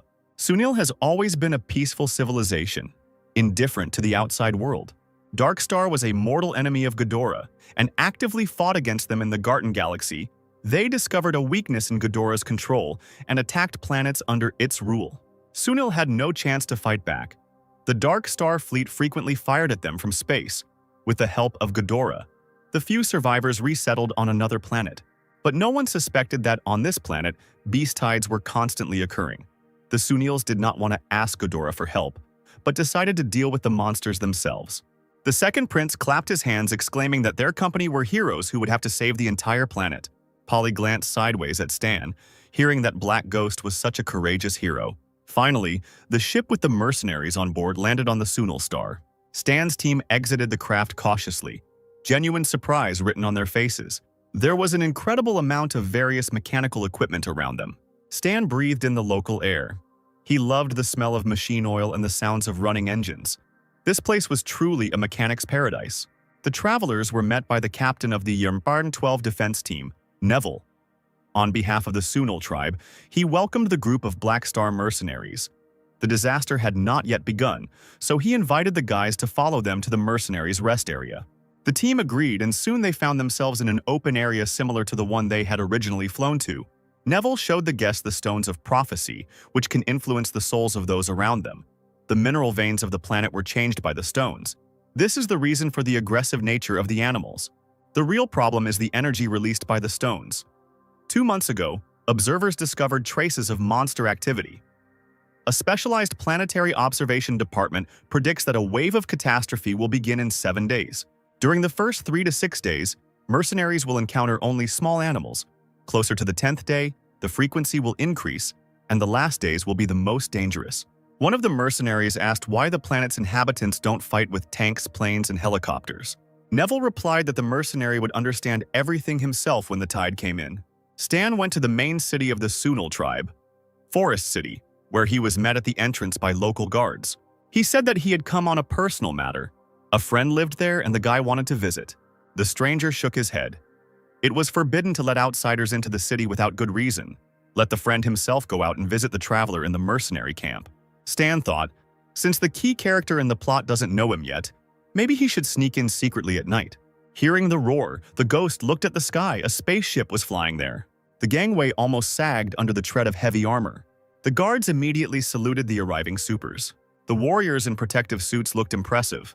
The Sunil tribe's supers had returned to also fight the tide of beasts. Stan looked closer. It seemed the Green Knight was in this crowd. Lurden, who was walking into the city, he looked back, asking why his friend was here. The guard reported that Black Star was a group of mercenaries recruited by the tribe. Stan told Lurden that shortly after registering, he heard that his race was facing a crisis, so he rushed to accept the mission. Stan asked to go into the city. The knight agreed, but according to the rules, he must follow Stan to the end. In the city, happy local residents were already waiting for the heroes, joyfully greeting them with flowers and posters. Stan, looking around, noticed that the tribe worshipped the supers, but the knight objected. This is not worship, but gratitude. When they first moved, they hadn't yet established themselves on the planet and couldn't overcome the crisis. The efficiency of resource collection was too slow and didn't cover the rate of consumption, so the supers bought materials. To ensure the survival of the race, powerful enough supers go into space and become mercenaries, sending part of their earnings home. Stan added that the consequences would be catastrophic if this civilization relied only on mechanisms. Lurden agreed, but they had no other choice. This all happened because of the disaster. Without solving the problem, they cannot get out of this situation. But the knight firmly believes that difficult times will soon pass. Stan was sorry that in the original story, the ending of the tribe was not nearly as happy as in the dreams. He did not say this out loud. After spending time chatting, Stan walked through the city center, where many tall buildings reached towards the sky. Lurden looked around surprised and asked if Stan's friend was in the bar. The guy shrugged as he approached the entrance, asking if that was a problem. The knight replied that he did not, and they both proceeded to the bar counter. The bartender leaned against the counter and slept soundly. The knight started to wake him up, but Stan asked him not to do so. He proceeded to the boss's room, because if he remembered correctly, the key item was on his desk. Lurden looked at Stan with a puzzled expression, asking what he was doing. The guy again asked to be quieter, whispering that he would explain everything later. Satisfied that the knight was behaving quietly, Stan entered the poorly furnished office. And indeed, a notebook with many bookmarks was found on the table. This is exactly what he needed. The system announced that the player had received Davis's diary, and Stan immediately opened it. Thanks to the diary, he received a new subclass, Military Engineer. All characteristics immediately increased. To reach the maximum subclass level of 10, 90 million experience points must be used. The main feature of this subclass is the production bonus, which will not only help reduce the time spent on production, but also increase the efficiency of selling vehicles to players. Stan only needs 2 more pieces of knowledge and he will advance in the class if he can earn money on the mission. All that remains is to return home. The boy came out to the knight, saying that they could go, but he was only surprised that his acquaintance had not yet met his friend. When they both left the bar, Lurden decided to search the guest for the stolen goods. But Stan replied that he had only looked at the bartender's brother's records and had not stolen anything. The knight stared at the mercenary in bewilderment, asking who he was trying to lie to. But Stan was adamant. He insisted that the brother of the man he needed was a famous mechanic, and Stan had simply come to pay his respects. Lurden hissed and irritably told Stan that since he had finished his business, it was time to leave the city. While they were returning, the city was attacked. Sirens blared in every corner, alerting residents. A flock of warbirds immediately took to the air. The supers were already ready for battle. The squads needed to gather because the enemy had already attacked. The catastrophe had begun. At the entrance to the city, monsters howled. Huge wolves with glowing mouths rushed to attack. The first line of defense was the first to attack. Robots fired at the monsters with all their might. At first, everything went well. The animals did not understand where the fire was coming from and fell dead, bleeding. But soon their fellow tribesmen skillfully hid behind the bodies of the dead, jumping away from the deadly rays. They had a hard time on the second line of defense. As they approached the city gates, the monsters found themselves pierced by electric spikes. The wolves that arrived, looking at the bodies of the dead, howled loudly. They even managed to jump over the high fences, and the tribe's warriors immediately warned their own. The second line of defense was broken through, and it was the turn of the third line of defense to fire back. They tried not to let the monsters get closer, pointing their weapons at them. But the wolves were cunning and knew how to get around the rays, so they immediately attacked the soldiers. The aliens were puzzled as to what had happened this time and why the first wave of attack was so violent. A few seconds later, a monstrously sized wolf with blazing green eyes appeared in front of the warriors. The warriors looked at the open mouth with drooling saliva and understood that they were finished. More weapons were used and deadly bombs were thrown at the animals. The wounded warriors could barely stand on their feet as they watched the monsters. Support from the fourth line of defense helped to get rid of the small flock, killing them with explosions. The soldiers' spirits were lifted. This was their chance to continue shooting at the enemy. On the fourth line of defense of the artillery position, there were launchers. The mercenaries did not understand the full scale of the attack. They playfully pointed their guns at their opponents. However, they managed to destroy the monsters. As they ran closer, they were blown up by mines. The second prince chuckled, considering the disaster not as terrible as the Sunils described it, since the wolves could easily be shot with cannons. Stan exhaled.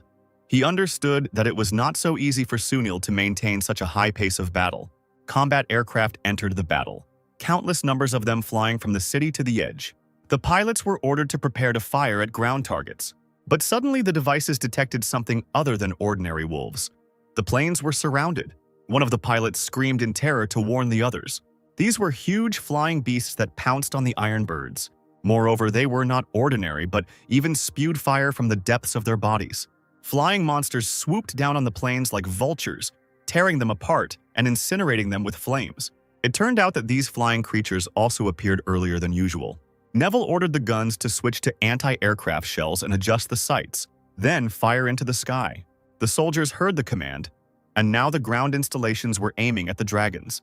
But the monsters didn't seem to care. They deftly dodged the attacks.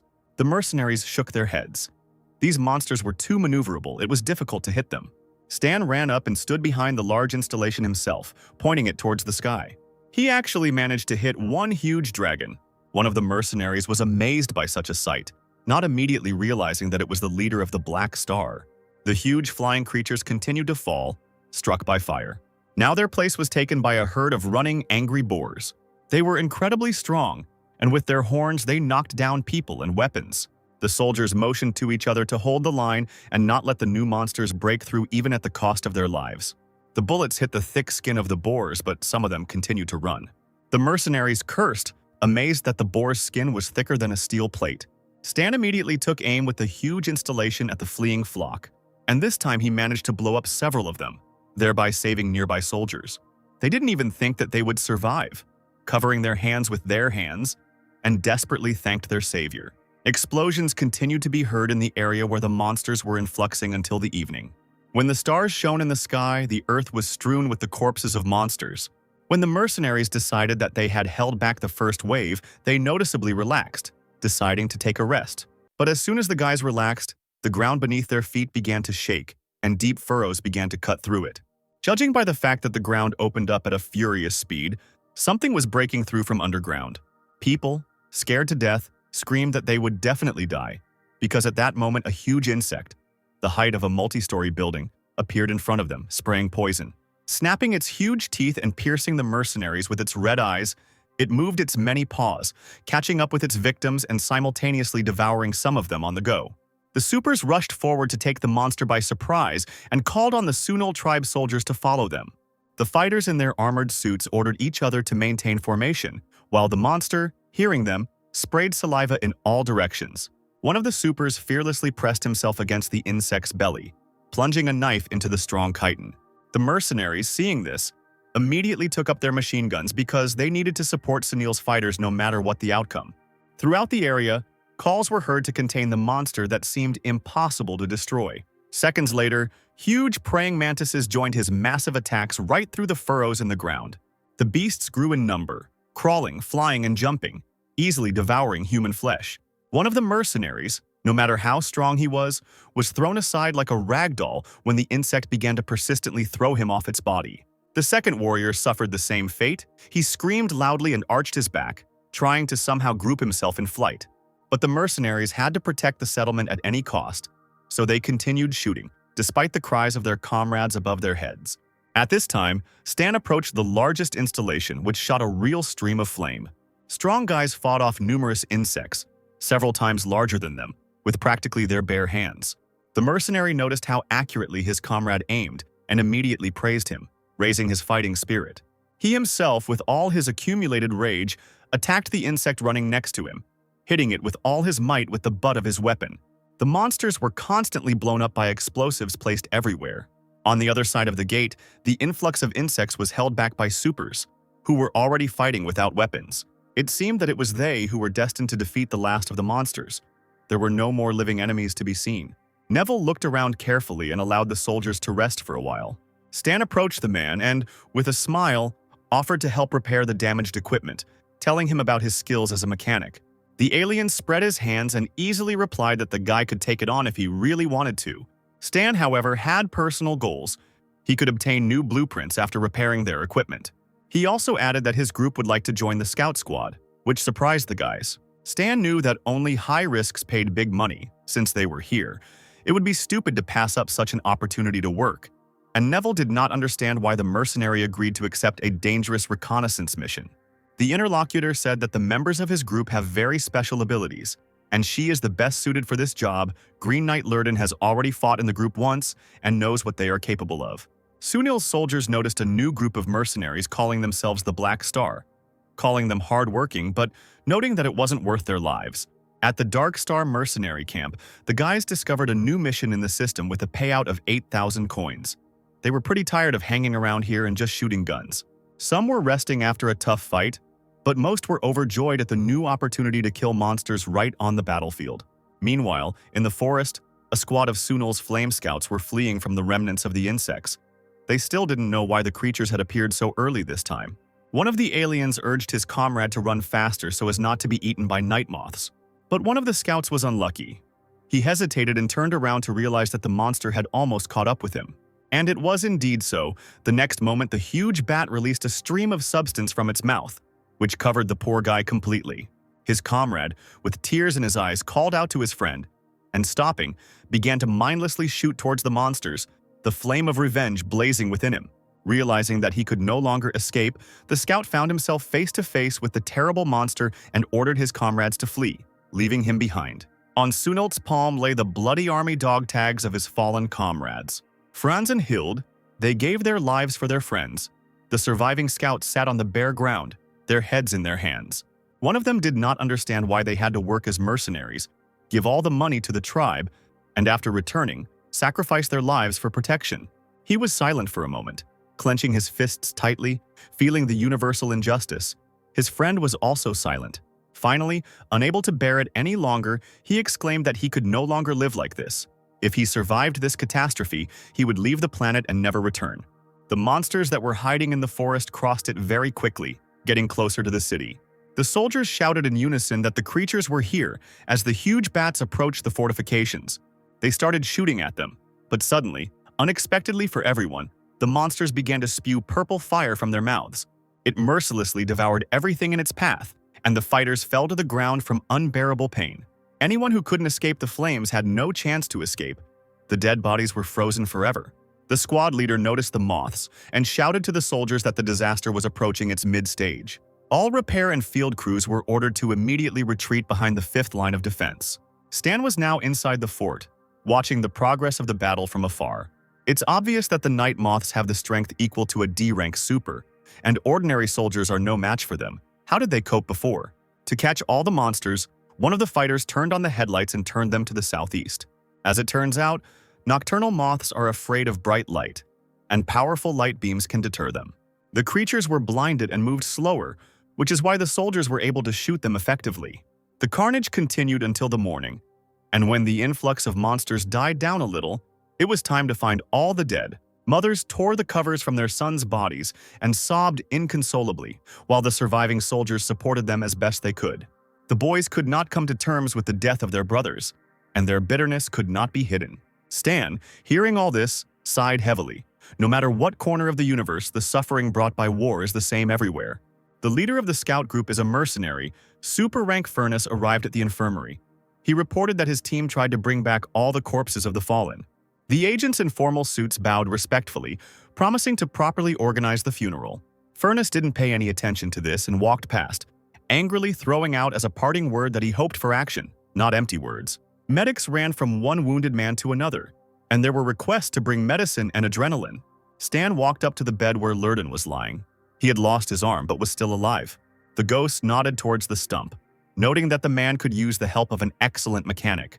The knight rolled his eyes, understanding what Stan was hinting at, and asked how much he wanted for his services, as Lurden couldn't afford much expense. The guy immediately leaned over his hand, muttering that they could just buy him a drink. Later, after the successful operation, both went to a bar, and the savior received as many bottles of alcohol as he wanted. He held one of the many in his hands, asking the knight why he decided to add implants to himself, since they weaken the super's powers.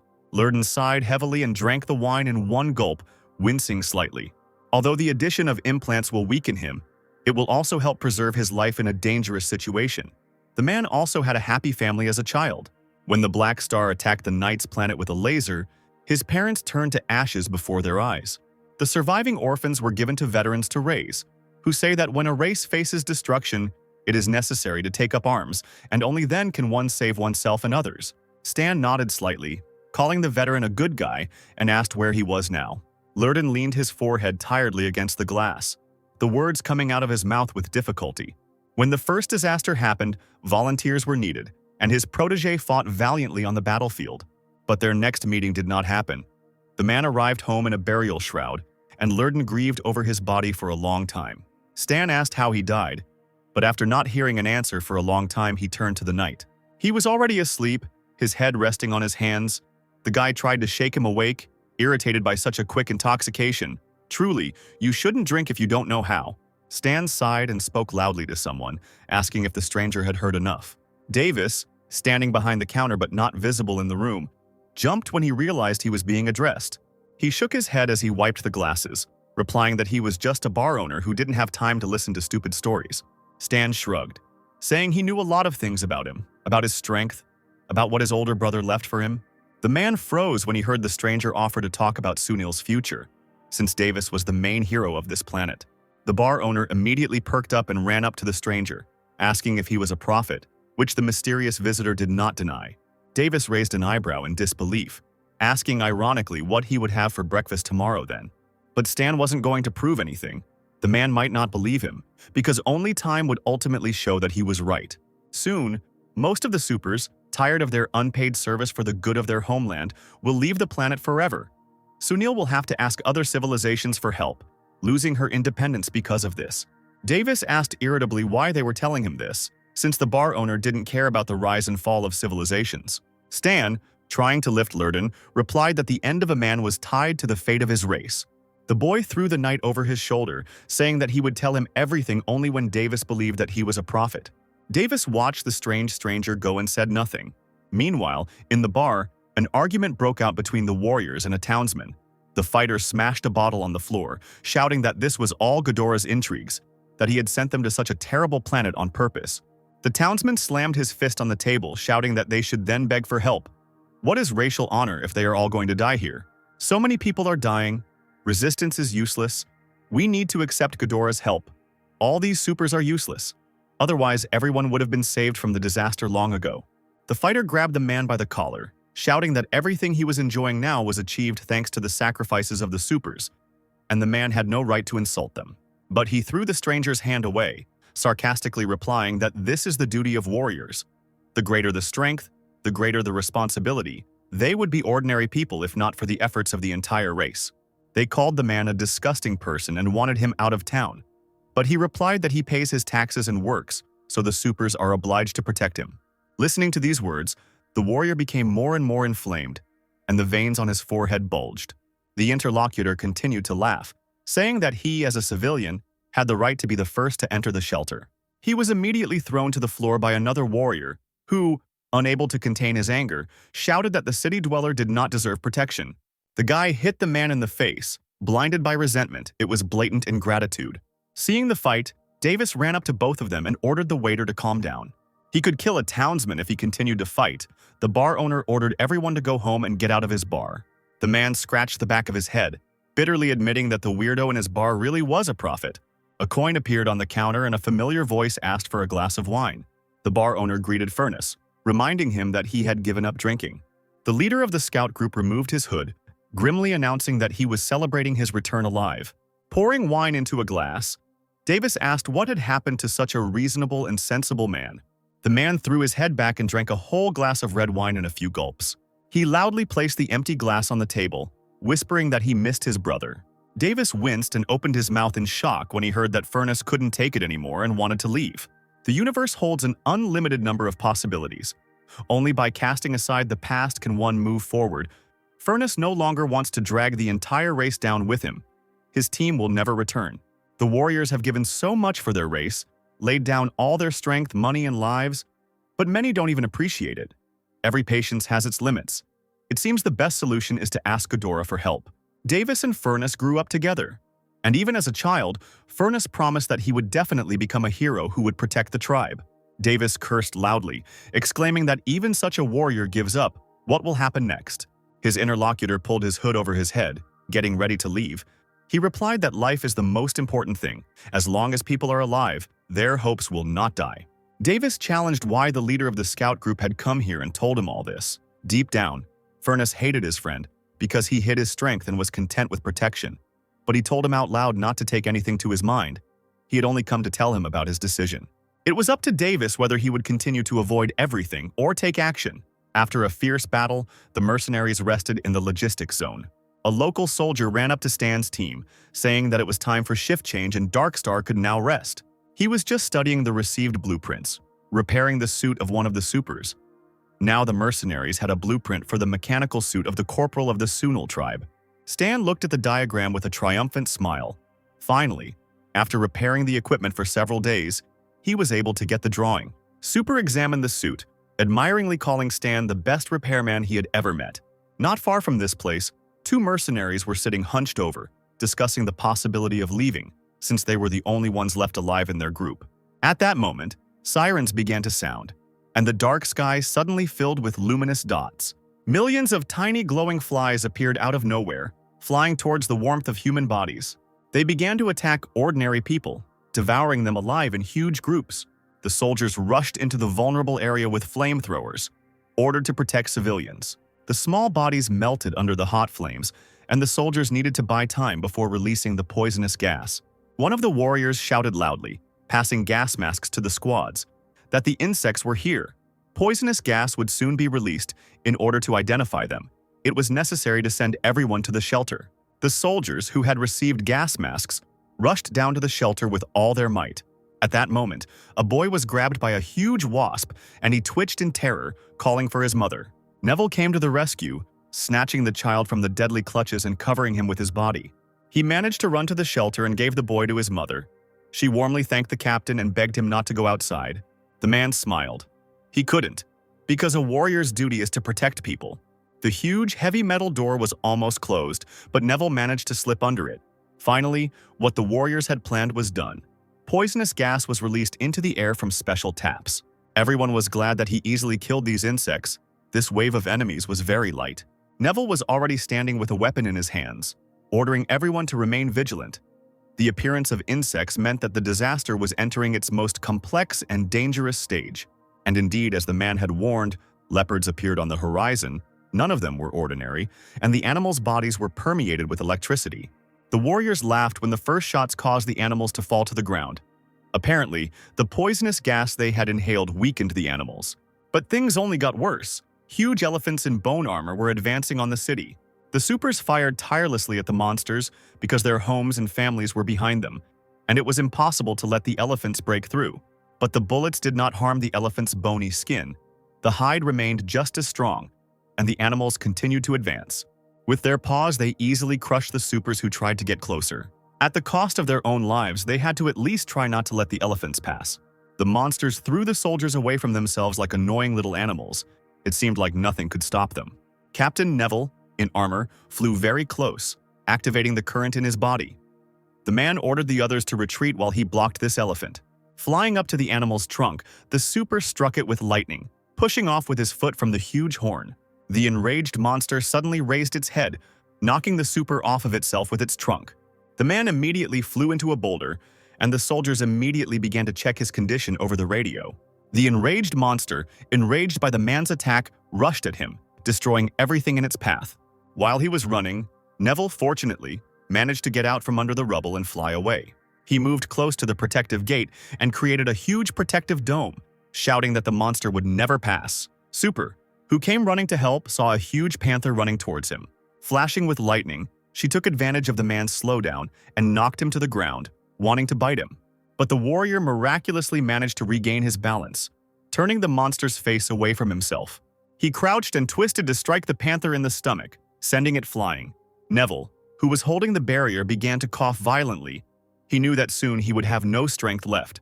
The elephant tirelessly continued to beat the dome of the barrier with its huge horns. Neville would never allow any beast to break through the defenses. He requested the ship's command center, indicating the coordinates and target, demanding that they fire. At that moment, help appeared in the sky. Ships from which light poured. Deadly beams were directed at the monster. Mixed with electricity, they attacked it. The supers who had fought off the panthers turned their heads towards the captain, desperately shouting his name. Now they, along with tanks and combat installations, attacked the dragons flying in the sky. Unfortunately, the mercenaries who were helping them began to flee the front line. The supers ordered them not to leave the territory without orders. But they no longer listened to the supers. They did not want to die. Many had children and pregnant wives left at home.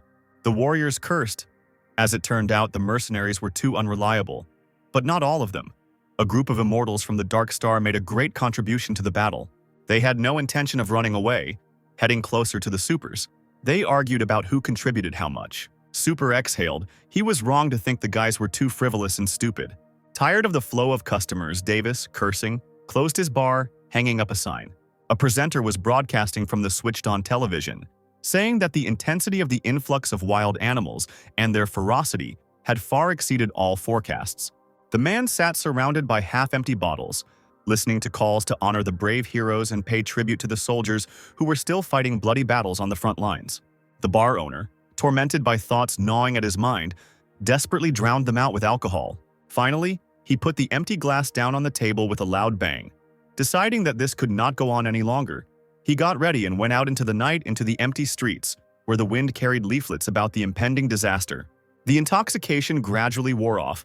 The man exhaled loudly, gradually coming to his senses. Davis heard swearing in one of the windows where his mother was preventing his friend from leaving the bar to go to the fight, shouting that it was suicide. He didn't understand how anyone could say something like that.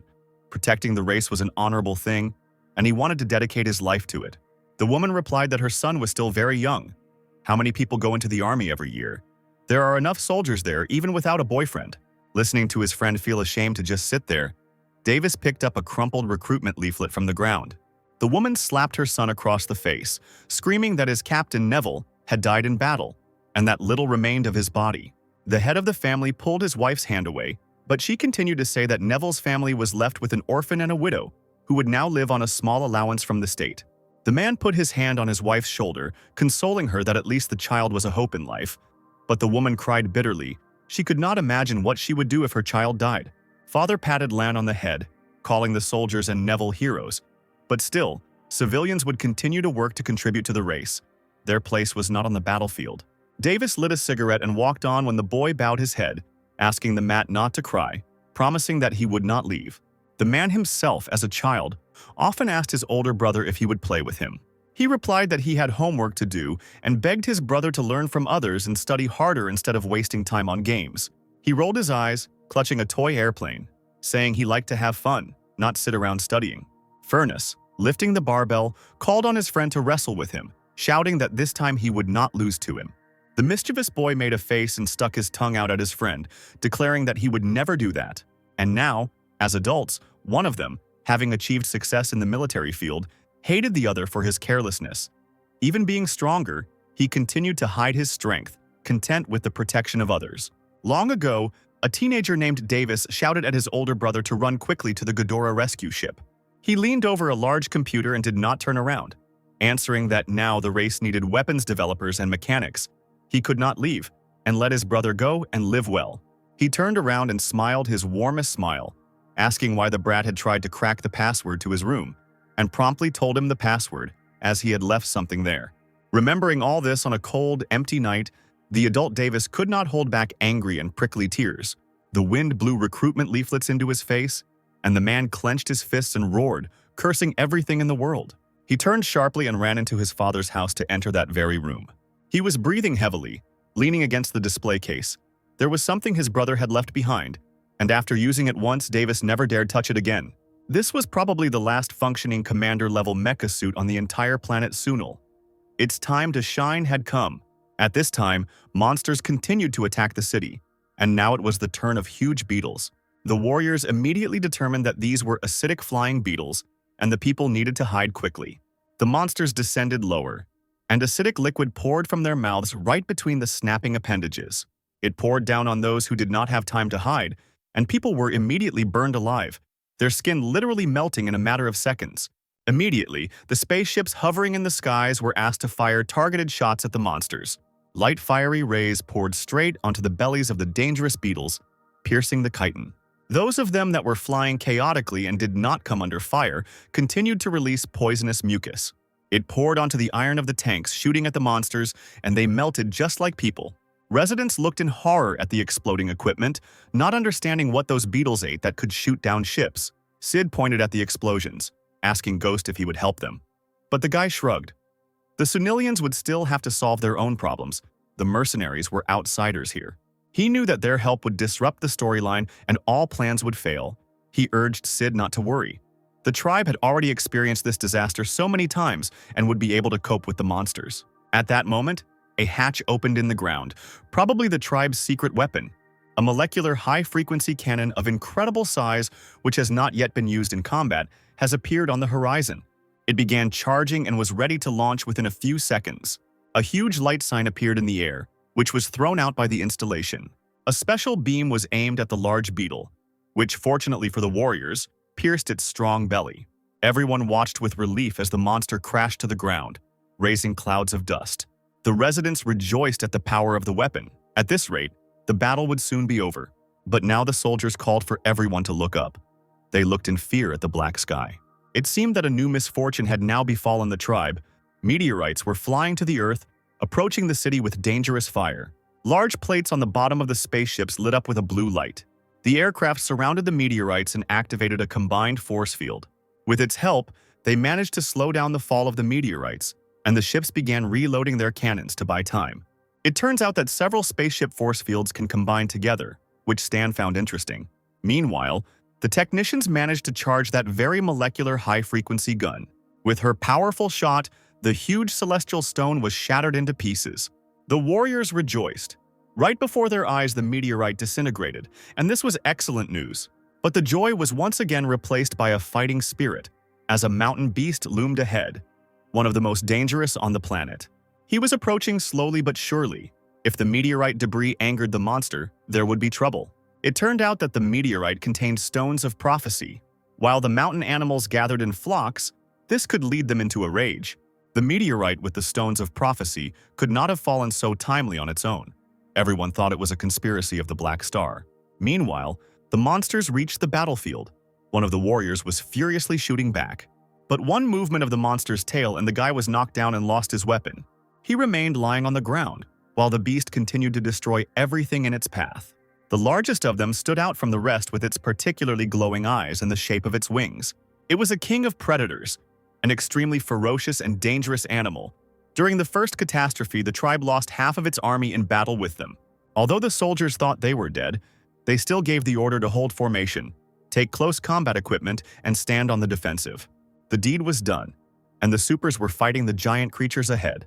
The main task of the ordinary soldiers is to hold off the attack of the beasts until the cannon is fully loaded.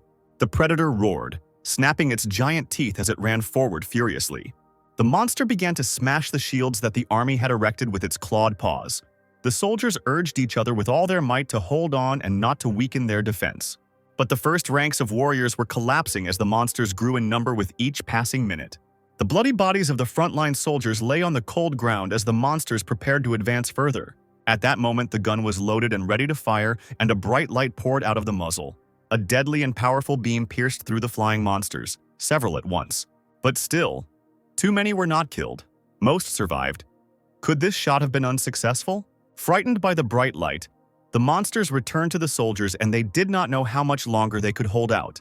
With their heads bowed and their eyes tightly closed, they clutched their shields in their hands, confident that the end was near. A bright flash appeared in the sky, but the monsters did not notice it as they were busy killing. A warrior, his face covered by a mask, appeared out of nowhere, his suit ablaze with blue fire, and he immediately knocked one of the beasts to the ground. He shook his blonde hair and addressed the soldiers, urging them to leave the creatures to him and go help the supers. The soldier thanked him for his help, but still asked with disbelief if the hero was sure, since it was difficult to fight against the Predator King alone. He replied that there was no need to worry, and twirled a blue icon in his fingers, which cast a bright glare. The soldiers' mouths dropped open when they saw the image of a huge ghostly knight appear behind the warrior. It was a commander's suit. Bright and strong armor immediately materialized on the stranger's body. He immediately turned towards the pack of monsters and pounced on them with a spear in his hands. The warrior dealt with each monster in turn with his deadly machine. Now there are no more splashes of blood, people, and monsters sprinkled the ground and their bodies fell there. Soldiers jumped out from the pieces of cut flesh, amazed at the combat power of the legendary armor. The warriors rejoiced again. Now they had help. They could leave one squad to support the hero, and the rest would go to the front lines to help the supers in battle. The guys, having grouped together, grabbed their weapons and ran to help. Fire was in full swing at the enemy from the weapons installations on the front lines. Stan saw the reflections of the legendary armor even from afar. He smiled, because he knew that this would happen. The main character finally showed up, came out of his shell to go where he was needed most. Davis seemed to feel no fatigue as he continued to rush from one creature to another with his spear. The warriors urged each other to work harder and keep up with the pace of the great hero. The creatures, like bowling pins, flew across the field from the blows of the legendary knight. The surviving monsters fled in disgrace, seeing how quickly their kin were dying. The company commander ran up to Davis to thank him for his help and to find out his identity. But he, as soon as he saw that they were approaching him, soared into the sky, leaving the soldiers perplexed. A day after the disaster ended, the influx of animals ceased. But many creatures remained in the forest, and the soldiers complained that they would have to rest for a few more days. While they were fighting against a large dragon, a hero came to the rescue again. With one powerful strike of lightning, he managed to kill the monster, which let out a final roar and fell to the ground. And this time, the unknown knight did not stay to be honored, flying away. The soldiers were puzzled by the question of who he was, and the military also wanted to find out his identity. Davis had climbed to the very edge of the forest, sitting under a tree, turning the helmet over in his hands and thinking that maybe he should have revealed himself. But then the military would definitely use the armor for their research. The man could not do that. A local official spoke on television, expressing gratitude on behalf of the entire Sunil tribe to all those who fought on the front lines. Everyone rejoiced as they watched the big screens. The disaster was over. The great warriors had once again protected the Sunil tribe.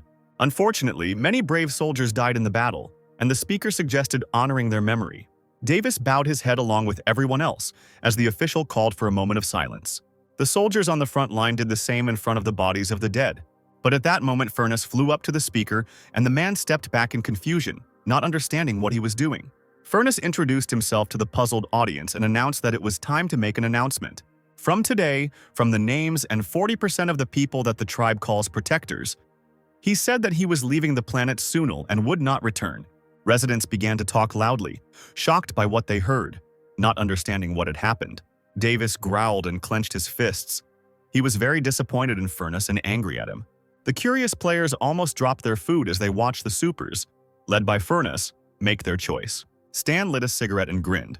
The fun he had been waiting for so long was finally beginning. Lurden rushed towards Furnace, shouting as he went and asking why he was doing this. Without holding back his anger, the knight struck the captain in the face with all his might with his powerful armor. He scratched his bruised chin, spitting that so many years of labor and sacrifice, during which time many of his brothers died, and the supers did everything possible for the tribe. The soldiers did not know what to answer to this, but simply bowed their heads in silent agreement. Lurden didn't understand why it was necessary to announce this publicly if everything could have been done quietly. Furnace did it for the sake of truth and did not want his departure to be hushed up by the top leadership.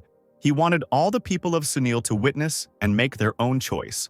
He turned around and called the supers to follow him, who followed the captain in silence. The residents cried. They had lived to this day with such difficulty. Now the end had come and they would all die. The people fell to their knees, clutching their heads. Everyone understood that now the Sunil tribe was doomed. At that moment, the huge screen above the square shattered into pieces, and everyone looked in that direction. Right from the inside of the broken screen, as if by magic, appeared the one who helped the supers defeat the beasts of the last line. The residents already knew to whom in particular they owed their lives, and immediately recognized the mysterious hero. The man eagerly pulled his helmet off his head, calling himself James. He wanted to make an unprecedented statement. Davis pressed his hand to his chest and announced for all to hear that from today on the Sunol tribe would be under his protection. The next day, Davis arrived at the tall building of Sunil Barracks, where large portraits of supers still hung on the walls. He was thanked for providing armor for research and for stepping forward when the tribe was in danger. The man nodded wearily, saying he had done what he had to, and asked if the military had figured out why the disaster had been so serious this time. The interlocutor grimaced, hissing that it was the Black Star. Sunil's intelligence network had discovered that this organization had been stimulating the prophecy stones, causing the beast tides to become so violent. Davis clenched his fists. He was very angry at this news. And why does the organization want to destroy the tribe so much? What was done wrong? The man went outside, and a military registration and enlistment office was set up next to the building, with a large line of residents gathering there. This year the draft started so early, probably because of Furness's departure. Suddenly his gaze caught a familiar fiery red hair color. It was the same guy whose parents were against it. He raised his fist in the air as he stood before a senior officer, declaring that he wanted to join the army. The man shook his head and frowned, replying that the boy was so young that his parents probably wouldn't agree to let him in. Lana visored his head and straightened up, exclaiming that he considered his decision to be correct. The officer warned that once the application was accepted, there would be no turning back. This was the last chance to turn back. But the guy snatched the paper from his interlocutor's hands, declaring that he would never regret it. Davis felt ashamed that he had remained inactive all this time while even such boys had self-awareness and a desire to help the tribe. He turned to leave, but suddenly a familiar voice called out to the man, who froze. Stan stood by the military vehicle, looking slyly at Davis, saying that he had been waiting for him for a long time and that they needed to chat. The newly minted superhero approached the guy, asking how he knew about his arrival. Was he really a prophet?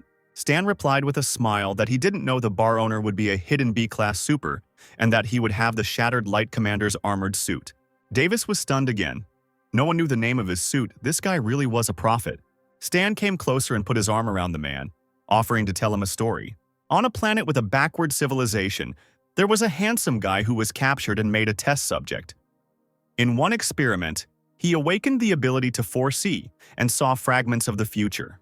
Relying on his foresight, he quickly escaped and gained freedom, then destroyed the enemy organization of this planet, becoming a legend.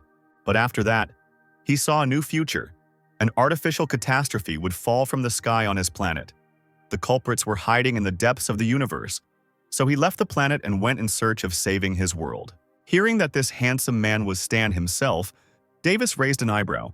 He didn't see the connection between finding a way to save the prophet's planet and saving Sunil. The guy said that his planet is located in the Garten Galaxy. It will soon face a catastrophe. Perhaps the Sunilians know those who will bring the catastrophe. Davis immediately understood who they were talking about, which meant that the Black Star was their common enemy, and that was why the prophet had come here. Stan and his crew roamed space in search of saving the planet. He helped Sunil as an ally and comrade in misfortune. This delighted the man. After all, the prophet turned out to be not a madman, but someone who defended his race. He asked what awaited him in the predicted future, and Stan was pleased with his acting abilities. Scratching his chin, he said that Davis died a miserable death in the fight against evil. Ferocious animals broke through the defense of the forest city, and Davis closed this gap with himself, fighting until his last breath. The newly minted superhero froze and thought, not knowing what to answer to this. Stan explained that Sunil's situation was dire now. The disaster was just one of many problems, and asking Ghidorah for help was not a solution. The Black Star wanted to destroy several planets at once. Davis groaned, propping his face up with his hand, and asked with despair in his voice if there really wasn't a single chance. But Stan shook his head. The tribe had an obvious way, they just never thought of it. The man perked up, and it seemed that he and Stan had a single idea in common.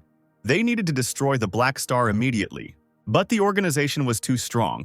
It is almost impossible to know how many warriors have already died from its influence. With Black Star acting too recklessly, having many enemies, and the tribe's allies scattered throughout space, Stan wanted to step forward and become the leader who would unite everyone against their common enemy. Now Davis was sobbing from the realization of the greatness of this mission. Stan's ambition shocked him. The man considered himself a real weakling. Stan extended his hand to him, offering to become a mercenary, like the other supers of the planet Sunil, and join the guy's group. The newly minted superhero shook his hand, deciding that it was time to become partners with the Prophet. He wanted to see with his own eyes what miracles he could perform. Stan decided that allowing players to participate in important missions would strengthen their sense of belonging. And while Darkstar included NPCs from various organizations, players would definitely be drawn to his mercenary group. Davis was determined to accept Stan's invitation, and so he headed to Jubilee Hub. It turned out that Stan hadn't lied about the time the mercenaries were created. And in the meantime, the system had accepted the man's application, announcing that he had joined the Darkstar group.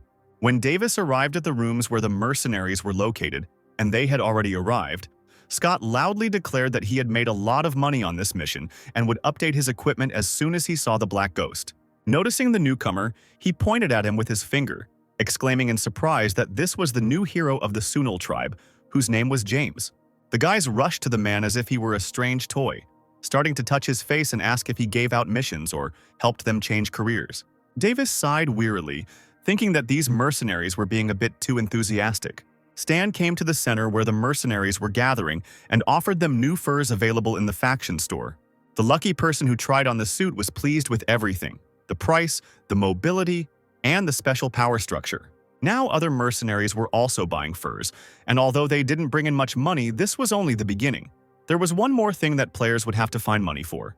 Stan announced that the mecha suits were good, but for a small additional fee, he could modify and improve them. Sid, hearing this, beamed, but also wanted to strengthen the suit.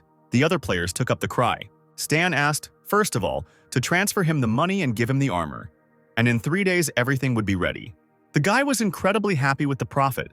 After upgrading the equipment, the cost of upgrading it would also increase, but if players wanted to upgrade their equipment, they would have to look for the ghost every time.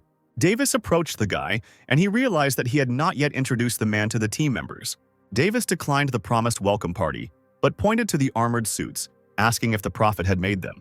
Stan smiled and said that he had only been repairing all these suits on the battlefield and then received the blueprint. After talking with the hero, the guy went to the mechanical modification room. He was glad that he was able to acquire the necessary advanced knowledge. Now he could change his profession. The system announced that the user had successfully completed his studies, mastered the modification of heavy machinery, and advanced electromagnetism. Streams of energy gushed into the Black Ghost's body, and the information technology mechanic received points for energy, agility, endurance, and intelligence. Stan opened his eyes, which were now shining even brighter. He felt the energy boiling in his body. Mechanical affinity has improved. It feels like the strength has become an extension of the body. The guy has finally reached B rank. This level can be considered the basis. Now it is possible to deal with interstellar missions. But first you need to upgrade your equipment and weapons. You need to improve the pistol and turn it into a weapon with kinetic magnetic energy. Next, the mechanisms were strengthened. Stan activated magnetic vision and entered a special state of magnetic visual field. Stan closed his eyes and moved into a special capsule, where he received an attribute bonus from the improved blueprint. A new, more powerful and stronger suit appeared on the guy's body than before. Now his suit had an attack mode, and in his hands, Stan held a razor-bladed battle scythe. He jumped up and, moving faster than light, began to test the battle scythe, quickly twirling it above his head. Then he quickly got into a fighting stance and lightning pierced his suit and scythe. Stan turned off his helmet and smirked. This equipment was worthy of his B rank. He would add more modes in the future. It was announced in Jubilee Hub that a team of Silvers had been attacked by scavengers while traveling through a shattered star ring, with some being kidnapped. The locals raised their heads and listened to the news. The size of the scavenger group was unknown, and the escaped Silvers were now hiring mercenary groups for high rewards. The Silvers are majestic aliens with unusually shaped ears, originating from the distant sea of silver spirits. They are a race with a high degree of evolution and high status as nobles, occupying a special position in the universe. Davis walked thoughtfully through the corridors, analyzing the information he had heard. He burst into Stan's office, calling him Darkstar from now on, and asked if he had heard what had just been said. He offered to accept the mission, since the rewards from the Silvers were always very good. Stan agreed. Both went to the machines in the Mercenary Alliance building to choose a mission. To receive the mission Rescue the Captured Silvers, 400 trust points were required. Stan said with sadness in his voice that the team doesn't even have half of these shackles. It seems it's not meant to be. Davis was also upset because if they had taken on this mission, he could have earned a lot of money for the tribe, but his interlocutor urged him not to worry and not to rush. Both left the alliance. The man noted Stan's ability to let go of the situation. Suddenly, their path was blocked by a trio in white suits. The alien asked permission to introduce himself. It was Junior Captain Jacob of the Sky Ring Mercenary Corps. Stan was surprised, asking only what the White Ring wanted from him. The man looked at the screen, seeing that Stan had previously chosen the Silver's mission. Noticing that Darkstar was having difficulty with it, he looked down at the guy, resting his chin on his fingers, saying that he had come up with something that could solve the mercenaries' problems in one go. When Stan let out a chuckle, Jacob couldn't help but jump on him, shouting at him, calling him a rude person without immediately asking what the idea was. Stan scratched his nose and rolled his eyes, asking the main question, and Jacob beamed, noting that the guy was a quick learner. Since it so happened that his Sky Ring mercenary group was also going to accept the Silver's mission, why don't they do it together? Jacob suggested joining Sky Ring. The other warriors whispered discontentedly when they heard that the Heavenly Ring had sent an invitation to a group of new mercenaries. It was not so easy to get in. His interlocutor exclaimed, "This is incredible luck. Some people can't get through even after several applications." The Sky Ring army is at the top of the mercenary groups in the Shattered Star Ring. They have over 10,000 people, and the group leader is Super A-class. But despite all this, Stan crossed his arms over his chest and shook his head in refusal. Jacob stared at his interlocutor in shock, shouting that maybe he hadn't heard his invitation. The mercenaries listening to this conversation almost dropped their jaws to the floor. The newcomer really did reject the invitation of the Heavenly Ring. Then Stan thought. The Sky Ring had clearly heard about the immortality of his group members. Joining them would make the mercenaries' development smoother and help solve many problems. But then the faction would disappear. Davis rushed to the guy, urging him to think, because the group of mercenaries looked very powerful. Stan shook his head, explaining his reasons for refusing, as a large group of mercenaries was only interested in profit and would not be able to risk going against Black Star. He reminded the man that he was a warrior of the Sunul tribe, who did not rely on Ghidorah's help, but still fought for themselves and their future. Davis looked down, saying he hadn't thought of it, and Stan patted him on the shoulder, saying he knew the solution. Jacob and his team were literally crying in the corner from failure, but Stan offered him a partnership, finding a way to get the best of both worlds. Still upset by the rejection, Jacob looked up hopefully as he listened to Stan. Stan asked if his mercenary group had attracted attention because its members were immortal, and if the Sky Ring carried out dangerous missions, meaning Darkstar would accept missions with a high mortality rate. Jacob looked at the guy with disbelief, asking if he would still work with him. The captain of the Mercenary Corps was pleased with this because Tun had found a partner and invited Stan and his group to come to the pier. Davis was glad to meet a man who could summon many supers to help him fight. He was glad that he joined Darkstar. Stan stretched, urging him not to praise him so much, and suggested they go home to prepare. Soon, the ship carrying the Darkstar mercenaries set off for the territory where the mission was to take place. The team was thrilled. They got a second mission so quickly, and this time it was going to be a big one. Davis approached Stan, telling him that this high-reward mission was very dangerous and that he would protect the mercenary leader. Stan grinned, egging the man on. Who else would protect whom, and urged him to practice. Davis said confidence was good, but he wouldn't be held responsible for any blow to Stan's confidence. Both went to the stimulation room, where training could be carried out. Davis got into a fighting stance. He wanted to show Stan the difference between strength and rank, promising to stop in time. Stan chuckled and ran faster than the wind, shouting that the man was too slow. He hit him with a bright flash of lightning, but Davis covered it without difficulty. He raised an eyebrow, indicating that he hadn't expected such strength from the mechanic. Davis spun around and sent Stan flying into the wall with one clean kick. But not only did he not hit, but he froze in the air. What he saw took Davis's breath away. He was wearing a new improved suit, holding a war scythe in his hand. Laughing, Stan ran forward using the blade, which frightened the Sunilian quite a bit. The man couldn't stay on his feet, and now it was his turn to find himself in the status of a loser. Wiping blood from the corner of his mouth, he smiled, saying he had underestimated Stan. He took out his amulet, admitting that he wanted to teach the guy a couple of lessons, but he didn't need it at all. Now the man had his legendary armor and sword on, and he was going to give it his all from that second on. Stan got into a fighting stance, declaring that this was exactly what he wanted in the first place. While they were fighting, the members of the Heavenly Ring entered a large, bright hall. Jacob raised an eyebrow at the strange scene that was happening there. A robot waiter in the form of a cat brought milk tea to the mercenaries, and the girls began to stroke his ears and admire him. Jacob grinned, not seeing anything surprising in an ordinary robot. These natives were making a fuss for no reason. He decided to show the guys something amazing and demonstratively cleared his throat. The next moment he began to show off his latest model armor. The girls were stunned, looking at the man with admiration. They had never seen anything like this before. Jacob smiled and offered the mercenaries to join the Sky Ring, which would give them the basic version of the armor for free, as they were unable to operate it at their current level. The girl thanked him, and at that moment her partner called everyone to watch the duel between Stan and Davis. Jacob saw the general commotion and considered the natives to be real rude people. Everyone rushed to the windows of the stimulation room, where the training was already looking like a real battle. Stan's new suit gave him a distinct advantage, as did his war scythe. The mercenaries seemed glued to the window, noticing the leader's new equipment. It seemed his power had increased by more than one notch. Jacob also looked in that direction, not understanding how the natives could have such good equipment. Stan attacked Davis again and again with the blade of his war scythe, driving him into a corner. Finally, the man coughed and, lowering his head, admitted his defeat, calling for the day to end. When they both left the room, he asked Stan how he had become so strong, since he was clearly a C rank on Sunil, to which his interlocutor replied that he had broken through only recently. He turned his head, realizing that Jacob was talking to his mercenaries about his own armor. He rolled his eyes, saying that Stan only had one set and couldn't give armor to the party members, so they should better join the Sky Ring. The girl replied that their leader was a mechanic, and as soon as he updated his equipment, the old one would be put into mass production at a low price. Maybe it would be better for Jacob to join the Dark Star? He turned away indignantly, declaring that he owned his own group of mercenaries and that they were speculators just like the leader of the Dark Star. Stan smirked, realizing that Jacob had been trying to lure players away, but no one had been tempted. It seemed like his hard work on faction cohesion had paid off.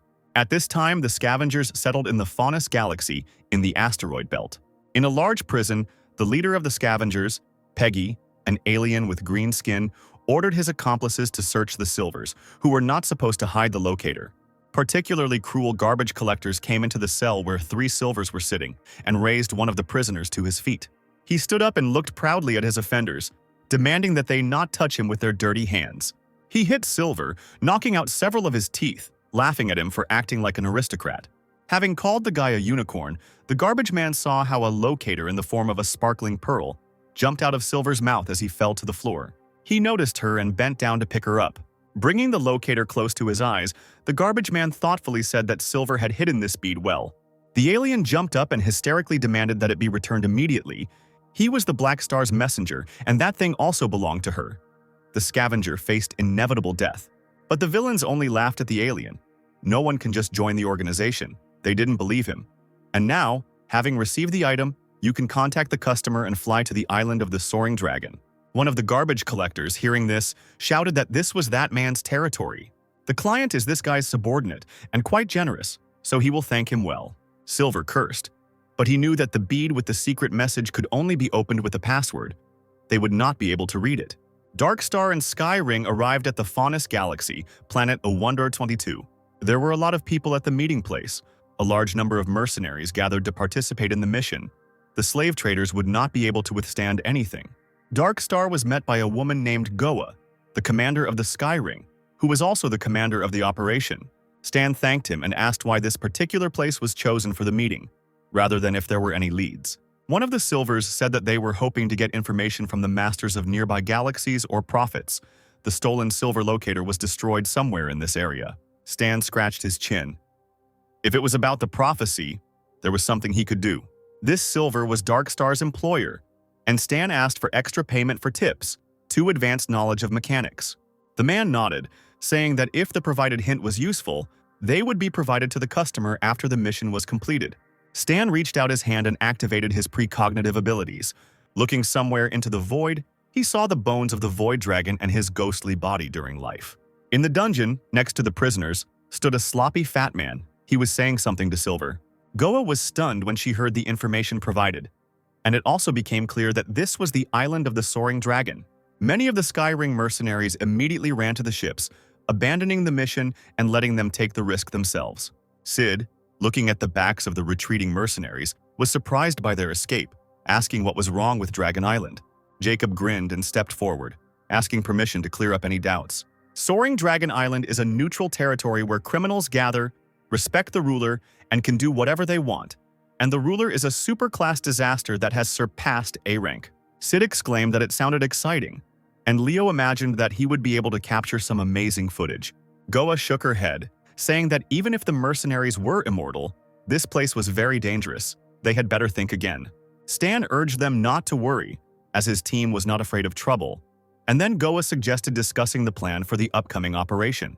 Meanwhile, at the Black Star base, in the Great Hall, the leaders were discussing the matters on the agenda. Their courier had been caught. But Ghidorah did not reveal Silver's plan to transport the information. The locator was destroyed, but the informant said that the deal would take place on the territory of the Sleeping Dragon Island, and outsiders do not have the password to the bead. No one will be able to extract the source of the mutation and the super gene extractor inside. It was suggested to send Ember. He had never failed while he was part of Black Star. The spaceship was slowly approaching its destination. Ember, the Black Star's assassin, was told that the mission had been entrusted to him and that the man had no right to fail. Soon, 2 teams of mercenaries arrived on Soaring Dragon Island. An informant appeared in front of Goa and Stan, who was going to give them a report.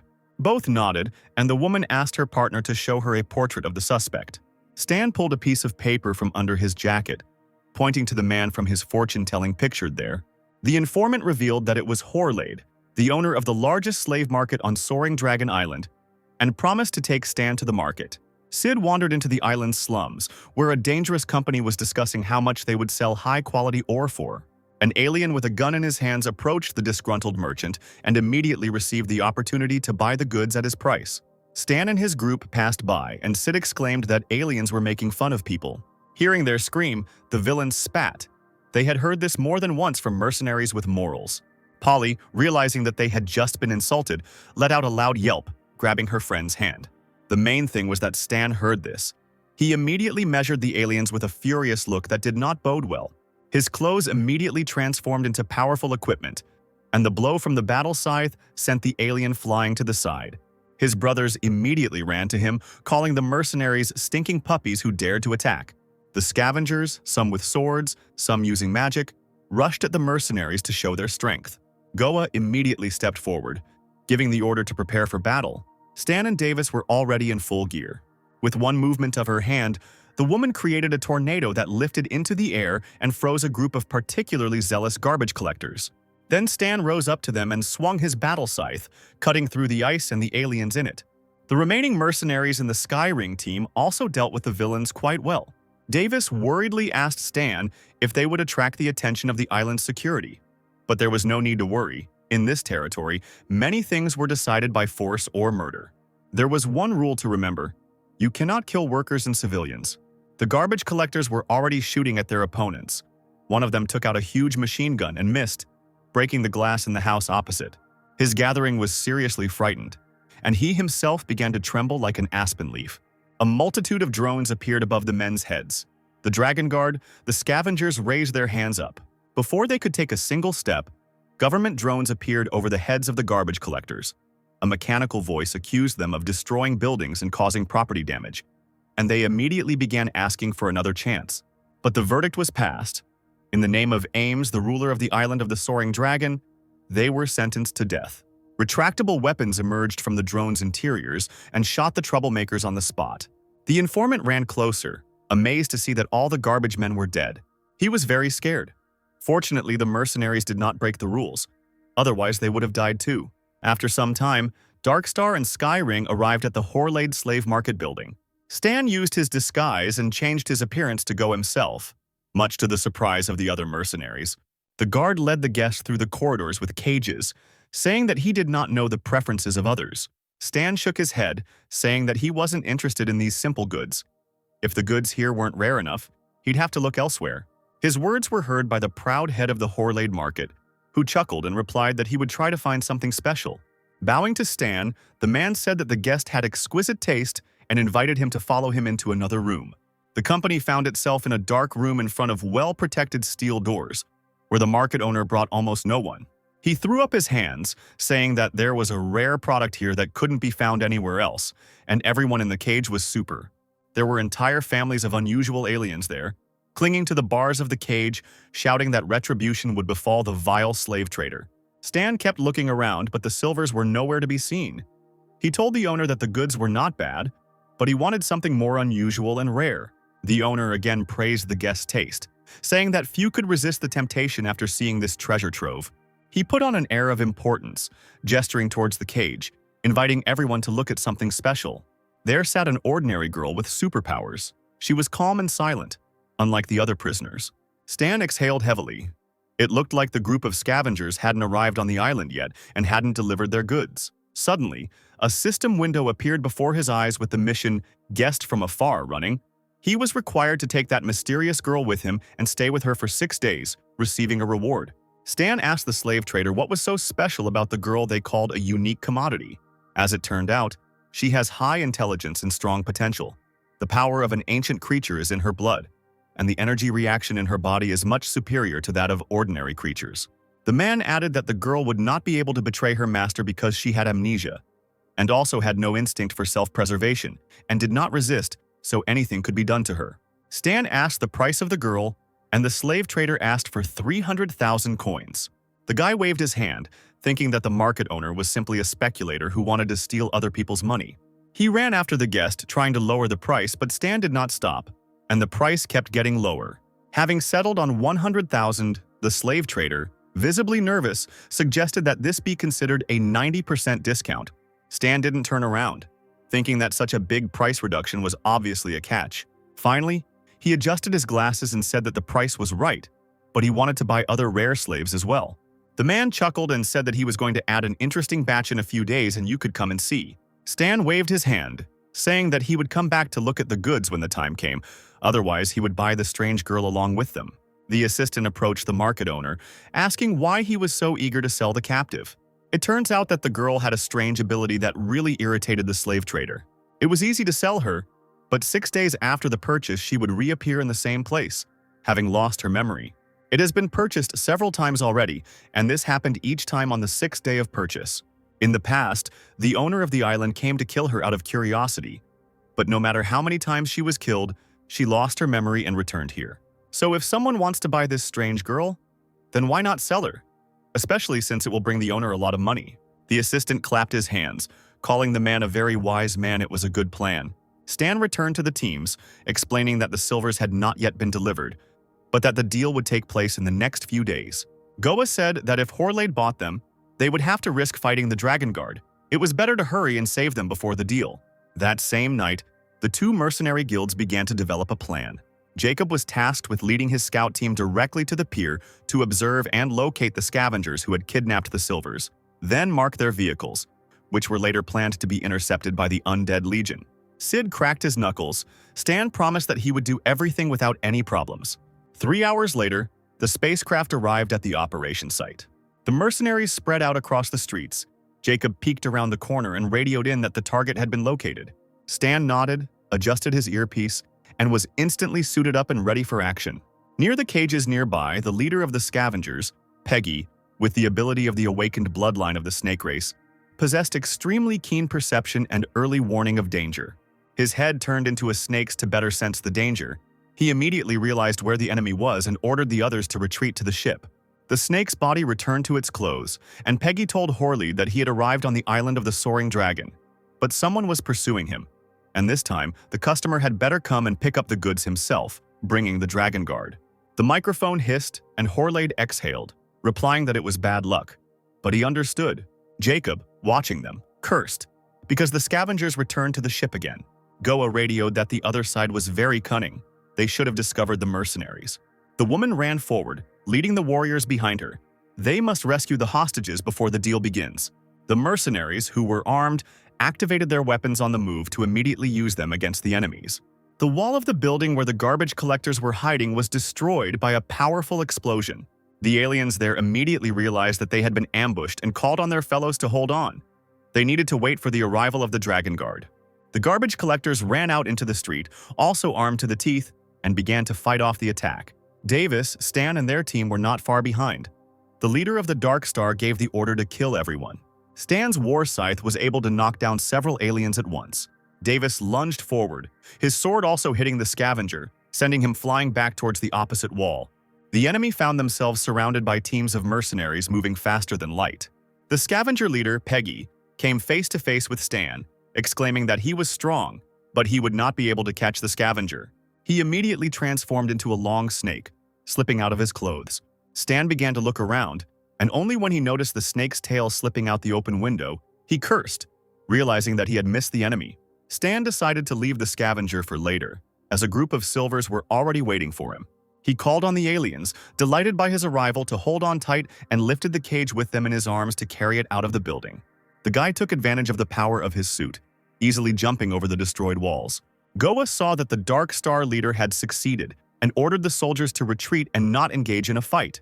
A few moments later, the enemies noticed that Dragon Guard planes had arrived at the battle site. The owner of the slave market tried to justify the value of the goods to the instigator, while the latter called him a weakling who was afraid of a group of mercenaries. While government planes were flying over the area, orders were given not to damage the goods while killing the mercenaries. Fire appeared from the flying machines and they began to shoot at the fleeing Dark Star team. They fell to the ground but still dodged and received minor damage. One of them opened his eyes and saw a strange object on the ground in front of him. The system did not determine what it was, but if the player gives the pearl to a special character, he will receive a very high reward, or he can try to identify it. Then the mercenary's friend called out to him, urging him to run faster from the shelling. He shouted that he was coming and quickly put the pearl in his inside pocket, thinking that it must be a good thing. Meanwhile, the drones continued to fire. The mercenaries could not be allowed to escape. The fire was so powerful that some of the Skyring mercenaries had no chance to reach cover. Jacob and Stan discussed on the go how to get rid of the Dragon Guard without harming their lives. Goa stopped and turned towards the helicopters, offering to leave this mission to her. With a warlike cry, the woman raised her hands and erected a wall of ice up to the heavens. The ice was so strong and rose so high that it reached the aircraft. Soon, thanks to Goa's efforts, all the helicopters found themselves trapped in ice. Davis, running forward, looked back and was delighted that all the ships were frozen. Now the crew could return to the starship. One of the Skyring mercenaries cautiously suggested that freezing the ships could cause the dragon plague. But there was no time to think. They had to get to the starship with the captives before the guards and scavengers caught up with them. After some time, the ship had already risen into the sky, and all the mercenaries had managed to get there. The onboard computer showed a message about engine activation and preparation for the jump. Everyone was happy with this outcome of events. Jacob exclaimed that the task was completed, and they succeeded. But luck turned against the team, and a warning about the engine malfunction was triggered, indicating that the space jump could not be completed.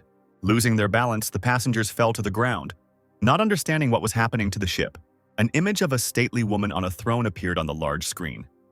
It was the Dragon Emperor Ames, the owner of the soaring Dragon Island. She couldn't let the mercenaries go so easily. Davis trembled with fear and shouted that the mercenaries had provoked the Emperor, and now it was all over. Stan and Davis helped their fallen comrades. Sid clarified whether the woman was the legendary ruler of the soaring Dragon Island. In the original theory of energy levels, rank A was considered the pinnacle of the level for superheroes. Later, a person appeared who could break through this level. They are called the Great Disaster Market. There are currently 4 such people in the split heavenly ring. Ames, the ruler of Dragon Island, is one of them. Sid and Leo trembled in fear for their lives, thinking that the Emperor might lock them up and torture them. In their imagination, the owner of the island appeared as a bloodthirsty tyrant. All the culprits were transported to the central fortress of the soaring Dragon Island. The mercenaries appeared before the mistress, submissively and with their heads bowed low. Ames asked Weislander, the commander of the Dragon Guard, what the punishment was for attacking the Dragon Guard, and he replied that the guilty party should be executed. The lady lazily ordered that all of their heavenly ring be locked up and that their leader pay a ransom, which surprised the commander. The mistress turned her head sharply and glared at the man, hissing that only she could set the rules here. Since the leader of the broken heavenly ring often carried out her orders, a small exception could be made if he paid a good compensation. Then Ames would let everyone go. Sid and Leo were glad that they would not be killed. Daryl thanked Ames for her kindness. But the woman bowed her head and put her hand forward, sending out unusual waves, quietly saying that she promised not to kill people from the heavenly ring. The rest should not rejoice. She immediately asked him to give her a reason why the others should be pardoned. Stan was confused. He thought that now he could bluff and use the information he knew about Ames and the island of the soaring dragon. Placing his hand on his chest, he loudly announced that he knew information that could save his and his group's lives. The woman suddenly stopped and listened to the mercenary leader, allowing him to speak. One day, Stan met a very ordinary man in the Juberlit hub, who looked like a dusty interstellar traveler. He first passed by, but then called out to the guy. Ames sighed heavily and loudly declared that the story was very boring. Davis quietly urged his friend to speak faster, as the mistress was running out of patience. But Stan knew he had an advantage with this story. The man said that when she met the owner of the island, she did not wait for him until he himself wanted to see her. There was a silence as everyone froze, waiting for Ames's reaction. She slammed her fist into the armrest and leaped forward, sending waves of furious energy scattering all the mercenaries. Stan realized he had hooked the woman and continued to describe what the stranger looked like. Ames rose from her throne again, asking if his eyes had shone like stars in the darkness of space. Stan slammed his fist into his palm and exclaimed that it was so. The woman lost her majesty for a moment, whispering why the old man did not want to see her. Did their promise mean nothing? The man promised that he would find her when she became strong. Wislander cautiously asked the lady who that man was. Davis quietly asked Stan if all this information would anger Ames, who was already in a bad mood. But the guy assured him that everything would be fine. Finally, the woman spoke, informing Stan that he had a choice in exchange for the information he provided. Ames offered Stan two options, either die or work for her. The guy immediately respectfully dropped to one knee, declaring that he was ready to work for her. This way, he would be labeled as the Dragon Emperor's subordinate for a long time, but it was much better than death. Next, the order was given to take the chained people of the Heavenly Ring down. As she was leaving, Goa asked Stan not to forget about his task, and he asked for a little time. Wislander called the boy to follow him to register. As he and his team followed, the commander asked his future colleague what the relationship was between Ames and the mysterious man. The guy smirked, asking why Wislander cared about her so much. Was he in love? He smiled broadly, confident that his courage and appearance would win over the ruler of the island. Stan politely replied that although he didn't understand anything about demon aesthetics, he still wished the self-confident captain luck in his love affairs. Half an hour later, Stan and his mercenaries were brought to the office of Soaring Dragon Island. The head butler of Jenny's office, a slightly tired woman in a suit, asked if the new recruits had been brought to her. Stan was planned to be sent to the logistics office, which was short of manpower, and the rest would be incorporated into the Dragon Guard. Stan asked Davis to take care of everyone while he was busy and not to let them idle. Wisander nudged Stan, assuring him that he would put his men on the same team and they would all be together. Finally, the head of the Dark Star Guild, having resolved all the issues, headed to the logistics department. Logistics manager Harry, a scientist with several pairs of hands, did not look up from his work, greeted the newcomer and sent him to the workshop.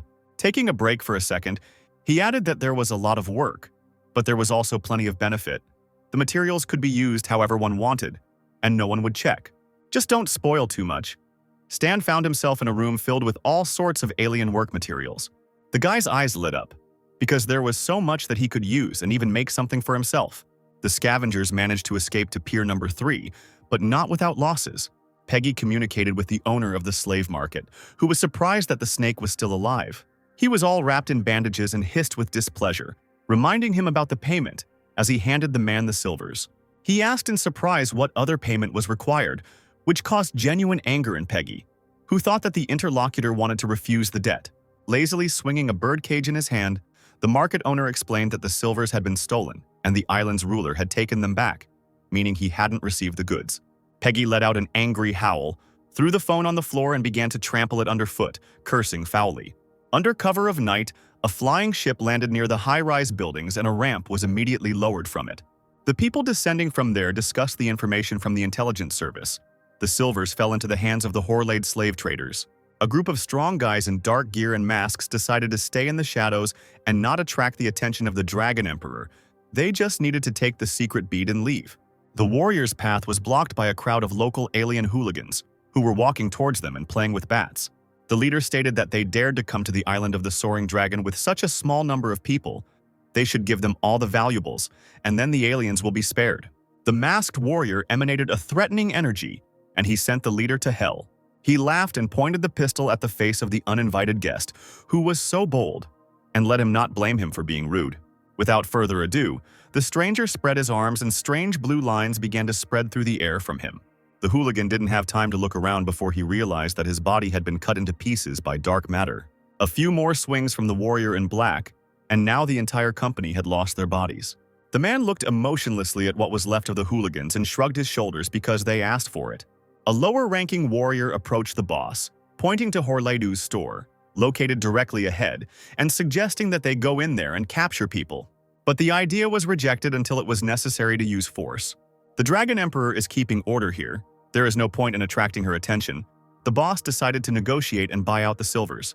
3 days later, Stan continued working in the logistics department on a new project. He let out a tired sigh. Finally finishing his work, it was time to go to Horleid to discuss the silvers affairs. The guy arrived at the slave traders, who was not happy because he had previously thought that he was a big client. Stan chuckled. They were colleagues now and he couldn't do that, and now he just wanted to buy the silvers. The man scratched the back of his head, saying that he could have given them away without buying them, but a few days ago a large buyer made a deposit. Stan lit a cigarette, asking point-blank if the slave trader meant that if the boy paid more, the deal could be renegotiated. The man nodded, having heard that Stan's employer cared about his race and was willing to pay. The guy replied that there are rules and you can't blackmail your employer. The owner of the slave market rushed to Stan, persuading him to agree and give a 10% discount. Stan still rejected the offer, saying that the parties could negotiate in person. He didn't want other people's dirty money. The man called his employer on the intercom, and he asked who he was talking to. The slave trader introduced himself, telling the silver leader that a group of his people had already become part of the goods, but if he paid 200,000 coins for each, he would return them all. The alien was astonished by such impudence, calling the deal a blatant harassment. The man pretended to be upset, saying that he would sell them to someone else, since silvers were a rare commodity. The other person had to agree and hung up. Stan was upset with the agreement. He couldn't let the speculator rob the silvers like that. He had to ask Jenny if the price could be lowered. The slave trader was delighted. He managed to make a lot of money. Suddenly, a strange, steely voice was heard in his office, saying that the money for the silvers had been collected. A group of masked warriors demanded that the aliens be left to them. The man shook his head again, saying that another large client had offered more. He named a price of 250,000 per person. If the warriors offered more, the slave trader would immediately give in to them. The warrior leader became angry, and a small, unnoticeable vortex of dark energy appeared in his palm. The next moment, the warrior clenched his palm, and the whirlwind disintegrated into small pieces. The man was able to contain his anger. After a short silence, he nodded, replying that he would return after he thought about it a bit. A group of warriors, led by their leader, left the building, wondering what to do and whether it was really necessary to collect such a large amount of money.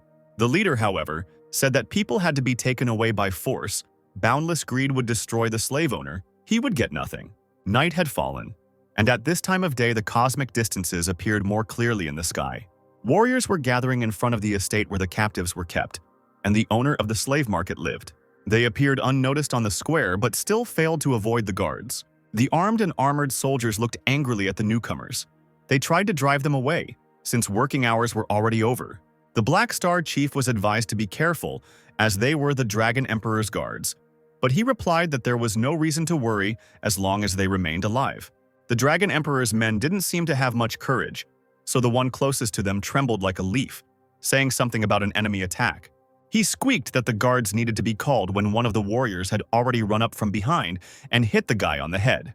The others did not hesitate, each taking on a man of the Dragon Emperor, knocking the breath out of them. The noise woke up the slave trader, who, in his pajamas and with a lantern in his hand, walked through the corridors of the mansion, demanding that silence be maintained. All sleep disappeared when the man saw what was happening in front of the mansion on the square. A Black Star man burst through the broken window, landing right in front of the slave trader, knocking him down. Once he was knocked out, the rest of the gang followed him through the corridors, ordered the power to be turned off and all the slaves to be released to make the greedy bastard lose everything. Meanwhile, in the logistics department of the same mansion, they noticed that something strange was happening. The technician approached the screens and saw a red flashing dot right in the area of the slave market. It was a power failure. The man leaned on the table and lazily called Stan from Darkstar to check everything. The guy threw his jacket on and immediately fulfilled the request, running out the door of the mansion. If something happened in the area of the slave market, it was a bad sign, as something could have happened to the Silvers. When Stan ran up to the building, he immediately saw the Silvers being led away by strangers in black suits. The prisoners were kidnapped. It turns out that negotiations with Horlade fell through, and he found other mercenaries to help. The Black Star leader noticed the accidental witness, and without wasting any time, he decided to finish him off and raised his hands, releasing networks of dark energy. The system immediately told Stan that he had been hit by Amber's carbon atom destruction attack and had taken a lot of damage. But the ability from the boss, German, allowed the guy to ignore the actual damage. The enemy froze in confusion, his eyes wide. For some reason, his attack hadn't worked. Stan quickly equipped himself and now attacked from above, aiming his war scythe at the enemy. A lightning bolt passed from the boy's body to the weapon, and the blade loudly hit the sleeve of the Black Star leader's clothes. But the enemy did not receive even the slightest injury. A diamond coating grew on his wrist. He quickly realized that he was inferior in abilities to the stranger, so there was only one way out. The man pulled a portable bomb from his clothes and threw it at Stan, who was thrown back by a fairly powerful explosion. This gave the organization members the advantage to retreat. They grabbed the Silvers and rushed upward, pushing off from the tall buildings. Stan pushed off the ground and rose higher, pursuing his opponents. They rushed in pursuit, not letting go of the Silvers. The order was given to launch the spaceship. The leader turned around and threw a volley of energy at the pursuer, ordering him not to interfere. A web of ice opened up in front of Stan, the center of which held him in the air. As Black Star ordered, they quickly sent a spaceship, and the organization members flew there with lightning speed. Stan watched the fugitives with an angry look. Deactivating his helmet, he informed Davis that the slave market was under attack and asked him to send a ship. The guy was distracted by screams outside. A group of marauders had already learned that the slave market had been robbed, and the alarm had been disabled, a quick way to make a fortune. The robbers were already running towards the building, shouting that there were a lot of good things inside. Stan assumed that they were interstellar pirates, who wanted to take advantage of the confusion and steal slaves. Looking around, Stan noticed Horlade lying lifeless on the ground. You can't sympathize with such people because a good speculator is a dead speculator. The system released the quest, Catch the Star Thief, allowing players to catch pirates and help the ghost build his reputation with Soaring Dragon Island. The guy himself had other things to do for now. He rushed headlong to the slave market. The walls had already been destroyed by the Black Star, so he continued to make the openings even larger without regret. The first thing Stan did was run up to the cage with the strange disappearing captive and use his own strength to widen the bars. Calling the girl to follow him, she only nodded absently. The ships that Stan had just asked to be sent to help him appeared over the square. Faithful Davis stuck his head out of one and shouted to the guy that he had arrived and it was time to get on board. He nodded with a smile, replying that his friend had arrived on time and ran, tightly holding the rescued captive's hand. They boarded the ship. Stan left the space pirates to his mercenaries. They could not be allowed to escape. Once on board, the guy asked the captain to speed up in order to catch up with the ship with the Black Star members on board. Stan stood at the control panel. Davis behind him asked where those brazen robbers who dared to attack the island of the Soaring Dragon came from, but the head of the Dark Star did not know for sure. Stan thought for a moment, running through familiar memories, the codename Amber, and the ability to manipulate carbon. He finally remembered. That leader was the Black Star's strongest super in the future story. Since the Star People came here, it seems that these Silvers have some important secrets. At this time, the kidnappers brought the slaves on board the ship and tried in every way to find out the password and identify the carrier of the cargo, calling themselves the recipients. The Silvers said they were just tourists and thanked them for saving them, not knowing what the men were talking about, and also promised a lot of money if they were sent to the nearest hub. But the leader of the Black Star did not stand on ceremony, grabbing the speaker by the collar. He rudely asked if there were other companions among them. It turned out that 2 people were killed by garbage collectors and thrown overboard. Then, sitting in the cage, they saw the garbage collectors drunk as death, who, for fun, agreed to commit this crime. And indeed, 2 Silvers were forcibly pulled out of the cage and thrown into open space. The head of the Star cursed and released the prisoner. He realized that the courier had been killed then. He knew that the slave traders had to search the Silvers, and the goods could have been taken by Peggy. He had not yet left the island of the Soaring Dragon. He needed to go back and find him. A frightened messenger ran into the room and reported that a Dragon Guard ship was pursuing them. Turning around, the head of the organization ordered them to abandon the ship and leave, They definitely shouldn't have conflicted with the guards. The question arose of what to do with the silvers. They began to beg to be taken with them, because if the dragon guards caught them, they would be sent back to the slave market. Despite this, the Star's boss ordered the silvers to be abandoned here and the engines to be turned off. The organization's members themselves would leave on a lifeboat, while the pursuers would be attracted by this ship. The silvers, handcuffed to the cabin, begged to be saved, promising a lot of money. But the warriors had already disappeared without a trace. The aliens could not hold back their tears and cries of despair. They were sure that they would end up at the slave market again. Meanwhile, Darkstar and the rest of the crew continued to pursue the alien ship. Davidge, blushing, pointed to the rescued captive and asked Stan who she was and why she was here. Stan irritably demanded to follow the radar, saying that the girl was a super slave he had rescued from the market, and that she would be following them for now. Davis gasped, embarrassed, but said nothing and rushed to the radar, realizing he had made a mistake. Taking a closer look, he announced that the radar had detected a target. A red dot was shining at the very edge. The black star was nearby, right in front of them. Stan ordered to give chase. The captain addressed the command of the nearby spaceship, ordering them to stop resisting. Otherwise, shooting would be inevitable. But Davis immediately noticed that the ship showed no signs of having passengers on it, and Stan suggested that they go and check. After donning protective gear, Davis, Stan, and the rescued super exited the ship. The guy asked the captive to be careful and do the same as he did. The trio found themselves on board a strange ship, and Stan demanded that everyone remain where they were, introducing himself as the guardian of Soaring Dragon Island. But instead of hostile thieves, the team was faced with only the chained silvers themselves, shaking with fear. Davis began to look around, not understanding why the prisoners were here alone, without the robbers. One of the silvers, having calmed down, said that they seemed to be looking for something, and then ran away in a hurry. Stan deactivated the helmet, asking if the criminals had said anything goodbye. He was told that they asked for the password and, having received no answer, decided to return to the slave trader Peggy. Without answering, Stan made one sharp movement, and all the shackles on the silver's hands were destroyed. Davis told them not to worry, as the arrivals were originally mercenaries hired by the silver's comrades to rescue them. The aliens jumped to their feet, taking off their annoying bracelets, with tears in their eyes thanking their saviors. The rescued super, who had been silent all this time, suddenly opened her eyes in surprise, asking what the word "thank you" meant. Stan wondered why Black Star would send people to Soaring Dragon Island with the threat of provoking aims. This was probably the beginning of another major conspiracy. But they had no idea that Stan had figured out their identities. The enemy is in the light and he is in the dark. They can conduct a more thorough investigation and tell everything to the Dragon Emperor. Through the haze, Horlade saw someone's silhouettes. He had just woken up, as if from a long sleep. Lysander patted Stan on the shoulder, praising him for his excellent work.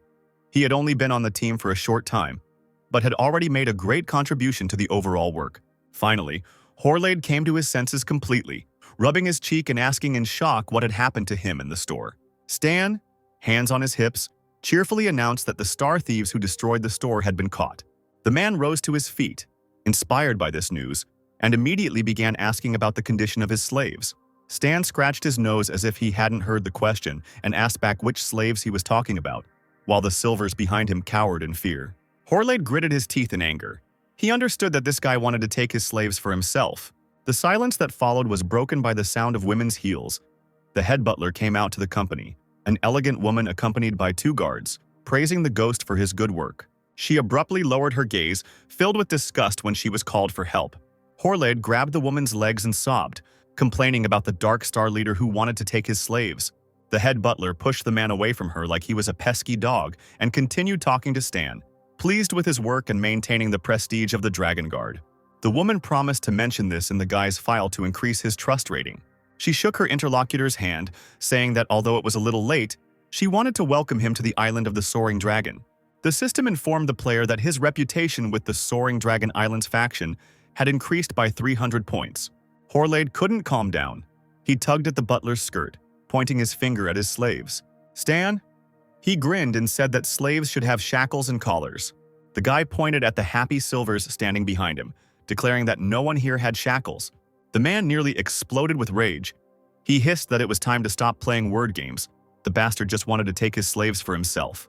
He grabbed Stan by the collar of his shirt, screaming that he had planned the attack specifically to take the silvers and that there were no star thieves. Horlade turned to the head butler, squealing that he wanted to report the Dark Star. The woman sighed wearily, advising the slave owner to stop, because for insulting his colleagues he would be suspended and transferred to another job until he calmed down. Horled, shocked by such betrayal, turned to the butler. He did not believe that such a fate could await him. He sank to his knees, almost sobbing, and the head butler turned gracefully to leave, calling the others to follow her. Stan thanked her. The woman waved her hand, saying that Horled had been behaving terribly for a long time. It was tedious to teach him a lesson. The guy suddenly stopped, declaring that Black Star was behind this attack. The head butler stopped abruptly and looked sternly at the boy, demanding that he send a detailed report immediately after the matter here was resolved. The remaining slaves ran up to Weislander. They didn't believe that they could really leave. The man said that the butler confirmed their freedom. The former slaves tearfully thanked the warrior, but he asked them to thank Stan. The aliens ran to him to express their gratitude and find out the name of their savior. Stan introduced himself with a smile, stated his regalia, and said that the aliens owed him one favor. If they met in the future, he might need their help. They pressed their palms to their hearts, declaring that they would be ready to go through any obstacles to help. One of the slaves hesitantly called Stan his excellency, saying that he had also been a mercenary before, but now he had nowhere to go, and asked to serve the guy. Hearing this, the other former slaves began vying with each other to beg the guy to take them on as mercenaries. Stan didn't object, since Dark Star was newly created and lacked people. In the office hall of Soaring Dragon Island, the head butler told Stan that Ames was taking revenge on Black Star. She asked the guy what he wanted as a reward this time, and he thought carefully about what to ask for. He remembered that there were two special materials on Soaring Dragon Island: Void Dragon Bones, an excellent material for equipment, and Dragon Brain, a rare material for gene enhancement. The woman's fingers raced across the keyboard. She promised to convey the request. Stan would be given materials from the warehouse. Stan left the office. He was incredibly happy that he had managed not only to cause trouble for Black Star, but also to get hold of materials. Scavengers, drifting in space, received a message about a 3-minute countdown to impact with a meteor shower. It was also announced that a protective barrier would be activated to contain the stones. Peggy, looking at this through the windows, lamented the failure. He wanted to fly away. But then a meteor shower began. As soon as the barrier was removed, he needed to run faster and take a new order to replenish the losses. The upset scavenger heard that he was being called and decided to take the call from an unknown number. Appeared on the hologram, says.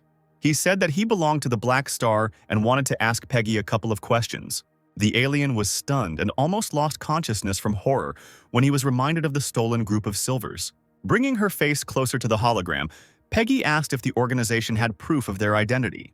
The guy grinned, saying that he was the one asking the questions and would not prove anything. If Peggy lied or ignored, then he would find out that his miserable life was cut short by a man from the Black Star. The scavenger realized that Silver wasn't lying. He really was connected to this terrible organization.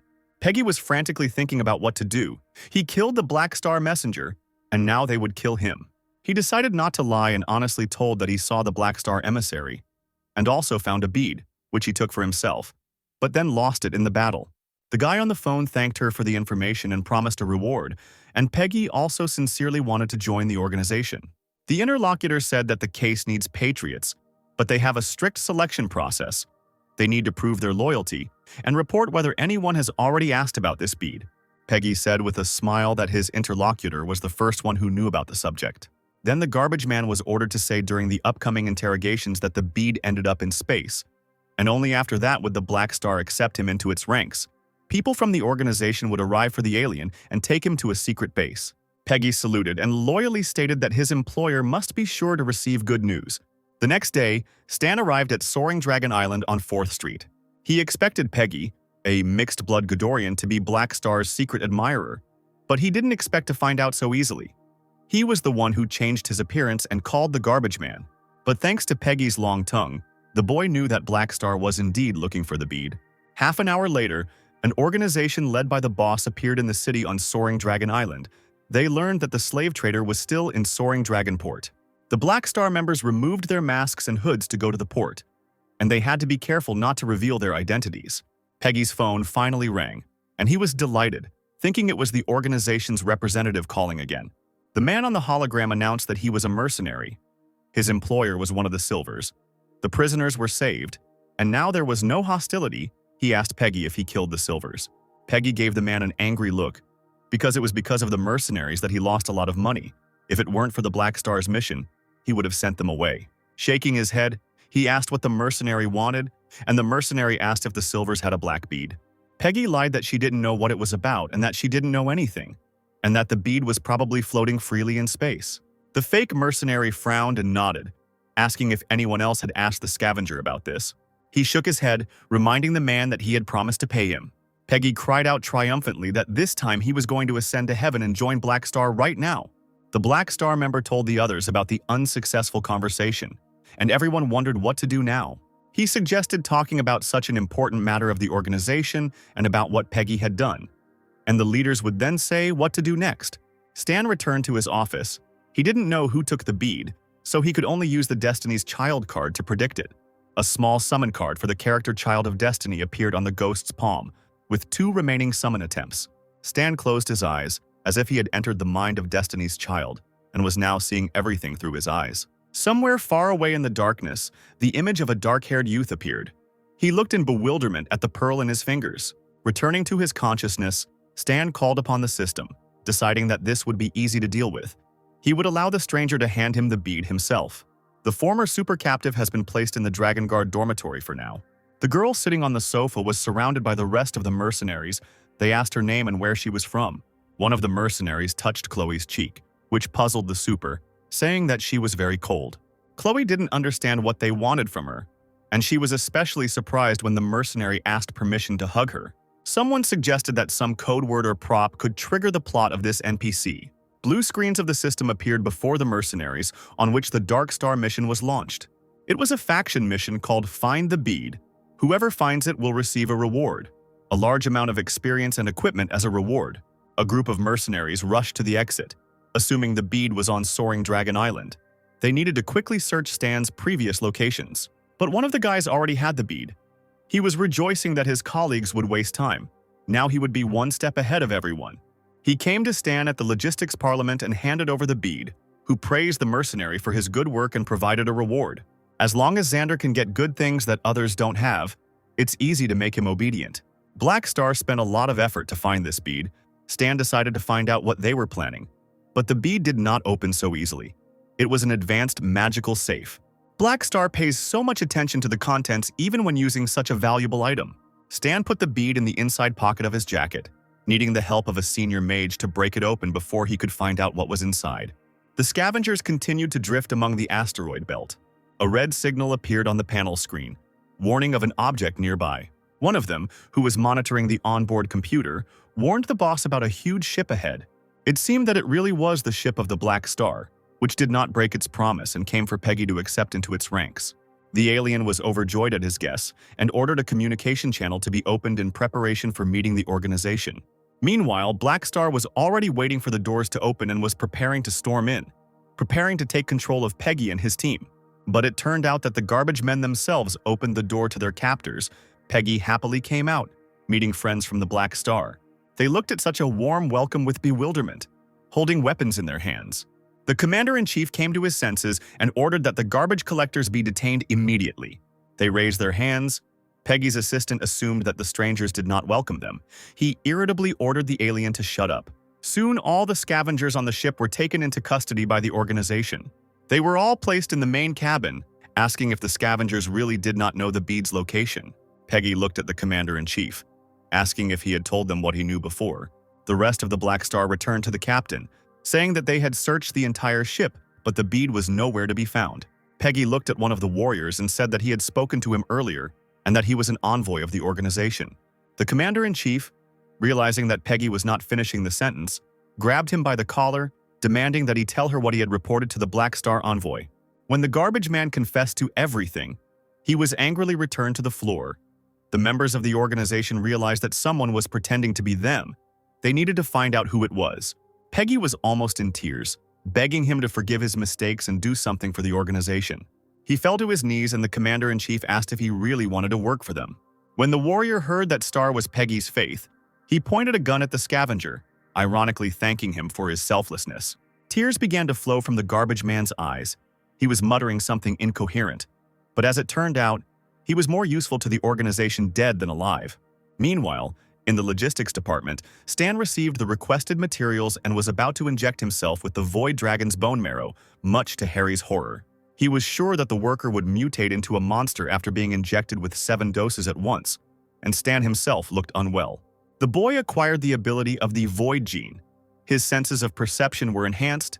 He could detect changes in space, which gives him high reaction speed and greater flexibility. Harry approached Stan, cautiously asking if he was okay, but the guy sat back in his chair, assuring him that he was fine. The familiar sound of heels could be heard in the underground office, heralding the arrival of the head butler. The woman handed Stan a communicator, saying that Her Excellency Ames wished to speak with him. The island's owner looked at Stan seriously. Jenny told him about his origins in her report, and Ames approved of his activities outside the island, and she also prepared a suitable mission for the mercenaries. Stan was glad, because if the mercenaries hadn't gotten stuck here, the growth of their group wouldn't have slowed down. Ames added that Stan had already met her teacher and should now help find more information about him. After hearing that her employee had agreed, the woman asked to contact her on this communicator at any time if any leads appeared. A communicator that can directly call the Dragon Emperor is a dangerous thing. Stan and Chloe walked along the 4th street of the island. The guy will soon be able to leave this place and find the wizard to hack the bead, but before that, he needs to complete Chloe's hidden quest. At that moment, his reverie was interrupted by masked strangers. Members of the Black Star grabbed the guy by the sleeve, ordering him to follow them. Stan guessed that it was Amber's group. He and the super were surrounded. The space was filled with blue energy. He quickly took out his communicator to contact the Dragon Emperor, but it was all in vain. There was a signal jammer in place, so no one would come to help. Stan asked what was needed from him. The member of the organization replied that the guy had good relations with the Skyring mercenary group, and that he needed to ask them about the Black Bead. Black Ghost realized that his lie had been exposed by Black Star, and that they were looking for those who had participated in the fight at the port, and therefore agreed to cooperate. As it turned out, Black Star wanted to control the nanochip's heart and brain, which would lead to the transfer of control of life into their hands. Otherwise, the organization could not trust the mercenary. Stan couldn't do that, so he decided to end the cooperation he had just concluded and attack the warriors. One of them shrugged, ironically asking not to blame him for his rudeness, and generated clots of energy in his palms. As the chain of destructive aura flew towards Stan, he immediately donned his gear, covering himself with his hands. The enemy recognized the technician who confronted them that very night at the slave market. Last time they were in a hurry and didn't have time to determine the winner, but now there is plenty of time. The entire group of the hostile organization rushed towards the common enemy, intending to kill him. Stan created a thick protective dome, swinging his war scythe as Black Star pounced from above. Amber barked at the others to break into the stranger's gear. The team's engineer began typing something on a laptop. Once he took control of the mech, the enemy would no longer resist, and it would be easy to kill. At this time, the warriors tried in every possible way to knock the war scythe out of Stan's hands. They attacked from different sides, winning in quantity but not in quality. Ominous energy flew from all directions. Finally, the technician tapped the keyboard a few times and exclaimed that everything was ready. Stan realized that the mech system had been hacked. Now he couldn't move, and red lightning ran through his entire body. Amber praised his technician for his excellent work, as he could now disarm the enemy in a few counts. He straightened up and assumed a fighting stance, extending his hand forward, an ominous energy already flowing from his palm. The next moment, Stan found himself trapped in 1,000 bonds that enveloped his body. A powerful mage of the organization began to chant in an ancient language, and the guy assumed that it was atomic energy. The masked mage raised his staff, glowing a bright pink color, and wished for Stan to die in a cruel hell of lightning. Stan's body stopped functioning normally, and he realized that it had become difficult to move. The mechanic was so bound by magical bonds that his body froze in midair and was covered in thousands of lightning bolts. Gradually, Stan's fur and equipment were destroyed right on him, and the guy could do nothing about it. After a while, the Black Star members scattered, glad that the furs were broken. Stan lay face down on the ground with his eyes tightly closed. His opponents thought that the end had come for him, but after a few seconds the guy came to his senses and suddenly woke up, opening his eyes. With a wide grin, Ghost rose from the ground as his fur regenerated in seconds. Amber stared in shock at the guy running towards him with a scythe, who had been lying on the ground just a few minutes ago. Stan swung his war scythe at his enemy with all his might, trying to knock Amber off his feet. There were still a few seconds left. The mechs were restored, and the last one to complete the cycle was the equipment helmet. The system loudly announced that the final restoration was complete, and yet parts of the suit were still missing from Stan's body. The organization members surrounded the boy, realizing that this was just a skill to use the mecha one last time, so he had to give up, otherwise it would get worse. The boy pushed off to run towards his opponents, a wide grin appearing on his face. The Black Star warriors stood wary as Stan rose above their heads, war scythe in hand. Suddenly, the handle of the weapon fell apart in his hands but did not collapse. The guy did this on purpose. The tip spun wildly and became like a drill that was directed towards the members of the organization. One of the warriors standing closest screamed in horror. He could not believe that he was being attacked. Stan shouted that the enemy should taste his electric drills. The rest, whom they didn't touch, all tried to attack Stan with energy streams. One of the members of the organization managed to get closer to the guy and hit him in the stomach. The magician took advantage of the situation and again directed the staff, burning with bright lightning. Chloe let out a strangled cry when she saw her savior was in imminent danger. Stan lost consciousness for a moment, the fire attack throwing him back. Chloe ran up to the Black Star member lying on the ground and snatched the gun from his hands. Super, overcoming her fear, pointed the weapon at one of the warriors, ordering him to let Stan go. The bullet fired by the girl ricocheted off her hand, thanks to her ability to grow stone skin. He turned to the super and with one movement of his hand threw the former captive aside, knocking the pistol out of her hands. While Chloe was trying to protect Stan, a huge crater from the blows formed in the place where he stood. The members of the organization were afraid that they had accidentally beaten the boy to death. But another warrior felt his breath. They turned their heads sharply to see Stan flying down with his battle scythe intact. The members of the organization were furious, not understanding why Stan looked fine and was not injured at all. He looked at his opponents with a smile, scratched his ear, and said that it didn't even tickle him at all. The thing is that while still lying in the crater, with the last of his strength, the guy took out a character summoning card from his inside pocket. Aurora helped the player instantly and fully recover. He still had 5 more attempts left. This took the arrogance out of the overconfident warriors, and they asked the boss in bewilderment what to do next. At that moment, a multitude of government guardships appeared over the heads of those present. A loud voice from the speakers ordered them to lay down their arms and surrender. The soldiers were surrounded. Amber raised an eyebrow as he looked up. It was strange that the Dragon Guard had found them. Stan gave him the middle finger. Even with the jammer installed, he was able to call for backup. Half an hour ago, in the Dragon Guard barracks, the guy made sure the mercenaries received their assignment. This was an urgent mission from the Reinforcements faction. The captain was ambushed and was fighting a fierce battle, as a group of mercenaries had to come to the rescue. The mercenaries, led by Sid, rushed to the aid of their commander, whom they dared to attack. They needed to help him as quickly as possible. Amber clenched his fists. He couldn't do anything. He only hissed that this time he underestimated the leader of the Dark Star. To make life difficult for the Dragon Guards, the villains began to detonate bombs installed between houses. They themselves tried to hide and controlled the installations remotely, activating them on the move. Within moments, the entire Black Star crew found themselves protected within a massive capsule. Stan immediately realized that this was a portable, short-range directional teleporter. He left virtually no traces of his jumps, and the fugitives were impossible to catch. Indeed, they disappeared in a matter of seconds right under the guards' noses. Stan went to look for Chloe, who was injured in the explosion, and found her lying unconscious. The girl slowly opened her eyes, whispering that she was okay, but it was hard for her to come to her senses. Stan shook his head as he watched Chloe try to get up, having been hit hard. Super flew to the side and would have probably been seriously injured if not for the high-energy reaction of her body, which was able to soften the blow. Chloe, although she hit the wall hard, found herself protected by an energy dome. Stan told her that he was sure that the girl had real super talent. He extended his hand to Chloe, inviting her to join his group of mercenaries, where she would receive help in awakening her power. The girl cowered and hugged her knees, looking fearfully at the open palm. She admitted that she never really dies, and if she is killed, the girl immediately returns to Horlade's cell. And this is what happened with the next buyers who bought her for a large sum. The man clutched the bars of the cage with rage, his eyes wide open as his purchase disappeared. Even if Chloe dies, she will definitely return to that cell in the slave market 6 days later, no matter how far away she is. Stan was angry. No wonder the slave trader bastard was so persistent in trying to sell Chloe to him. The guy helped the girl up, thinking about that she has many secrets, and he has never heard of this NPC in the game. Moreover, the slave market has already been reduced to rubble, and even if Chloe were teleported in 6 days, she would have nowhere to go. Stan lit a cigarette and suggested that Chloe wait together for the 3 hours remaining after her death for teleportation. When they had 5 minutes left, the girl asked why the head of the mercenaries wanted to take her.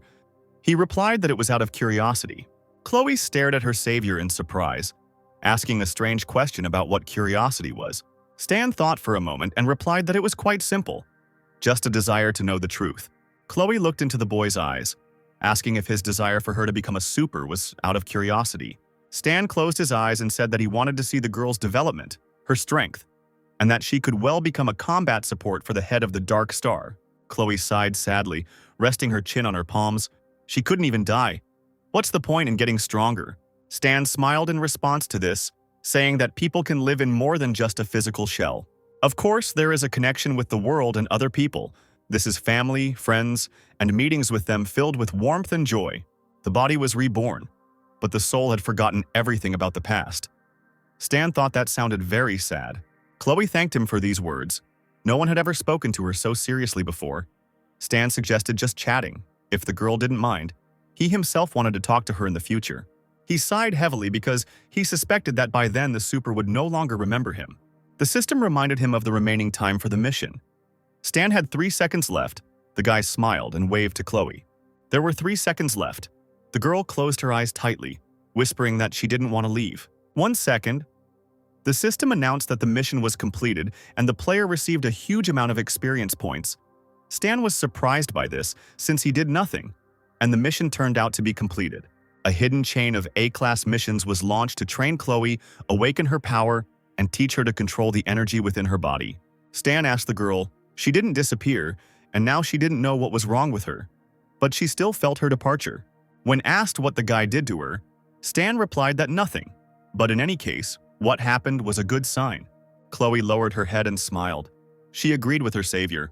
The Black Star organization members have returned to their hidden base on Soaring Dragon Island. The boss of the operation reported the incident to the chief, taking the blame for being careless. He pressed his hand to his chest, exclaiming that he was asking for another chance, then he would definitely be able to find the encrypted bead. The boss remained silent, but then reported the words of their fortune teller. The bead had already been picked up by a mercenary. After the organization leaves this Soaring Dragon Island, the mission will be handed over to the fleet. A fleet of Skyring mercenaries arrived on the island to pay the ransom. Stan also received a reward from the Silver Chiefs and 2 agreed-upon advanced knowledge. A few days later, Jacob, Goa, and Stan spoke with the leader of the Silvers, who, with a smile, asked to escort the tribe back. Jacob assured them that there was nothing to worry about. The leader of the mercenary group, Stan, was accompanying the escorts. Jenny approached those present, informing them that Stan had been appointed field commander, and his power was the external military forces of Soaring Dragon Island. The woman expressed hope that the mercenaries would soon become famous, and Stan promised that he would do everything possible.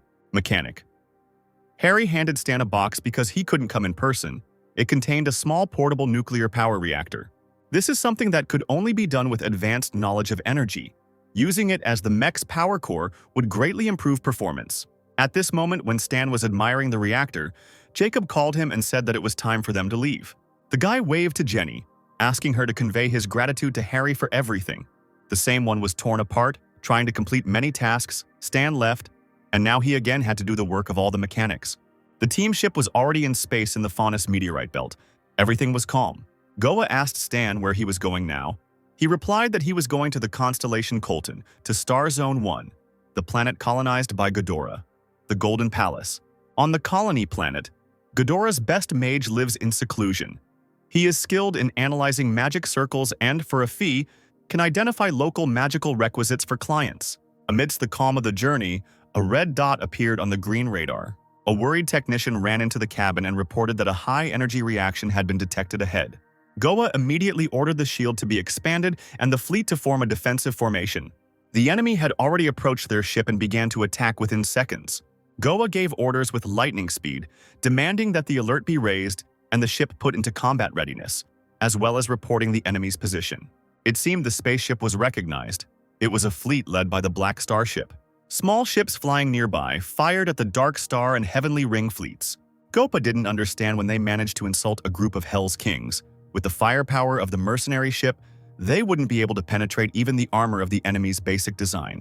They actually sent the mothership, The bead is of great importance. This is the most dangerous and desperate situation Stan has ever faced. Jacob reported that this was the Faunus Galaxy, the territory of the Sacred Stone and the Black Raven, and he sent distress signals to these two civilizations. Goa believed that they couldn't rely on them. They needed to continue asking for support from other forces. Jacob continued to send requests to the leader of the mercenary group and ask him to assemble a fleet for support. The captains were ordered not to fight, but to direct energy into the spaceship's shield and prepare for a breakout. It was also necessary to contact other mercenaries nearby and find out if they were willing to help. Stan decided it was time to use the switch that would connect him to the Dragon Emperor. A hologram of Ames appeared in front of the guy. The woman called him her new subordinate. He asked if she had forgotten his name. Ames did not answer but began typing something into her switchboard. She wearily asked what Stan wanted from her and whether he had found out about the location of her teacher. Stan told her about the dangerous situation on the ship, and now he was asking the owner of the island for help. Ames asked why Star attacked the guy.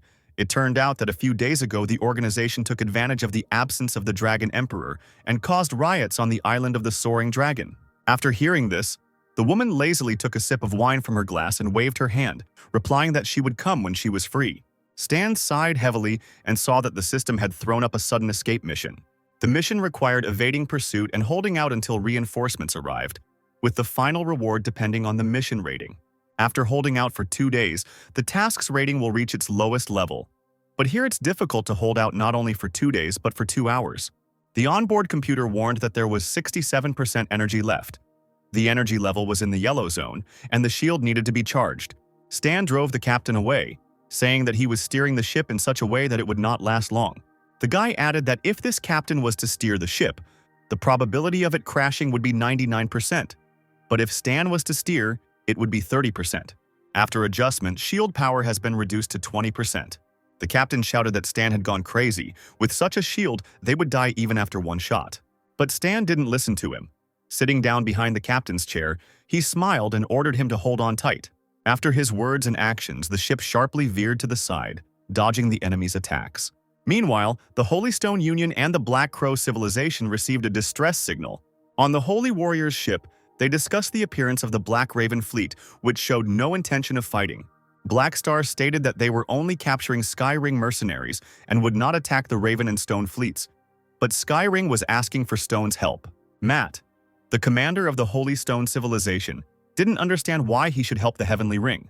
They were just a group of mercenaries. It was better to support the Black Star. The Black Star attack fleet gave chase to the retreating mercenary ship. Everyone present there could barely hold on. Many were sick from the incredible shaking. Goa was holding on with all her might to keep from spitting out her insides. Stan's driving skills were impressive at critical moments. Stan glared at the captain next to him and ordered him to sit down and just operate the gun. On the Black Star mothership, Captain Aiden was completely dissatisfied with the course of events. He slammed his hand on the table and barked that the Holy Stone and Black Raven were not interfering, and that his team still couldn't catch a bunch of mercenaries. As it turned out, the captain of the opposing ship was too good, and orders were given to send twice as many troops to pursue him. Later, the Skyring ship detected a large wave of enemy ships approaching from behind. Jacob was already tearing his hair out. He was screaming that it was all over, that he definitely couldn't take it this time. But a second later, a signal appeared from the 3rd formation of the Holy Stone Border Defense Forces. They received a distress signal. The ship could go to the designated coordinates to receive help and shelter. Stan advised not to rush, to be wary of deception. Something was wrong if Stone and Raven suddenly decided to help after hours of inaction. Jacob turned to Goa, asking if they could also wait for reinforcements. Perhaps this was the only chance for salvation. The woman stated that Stan's words made sense. They had to keep running.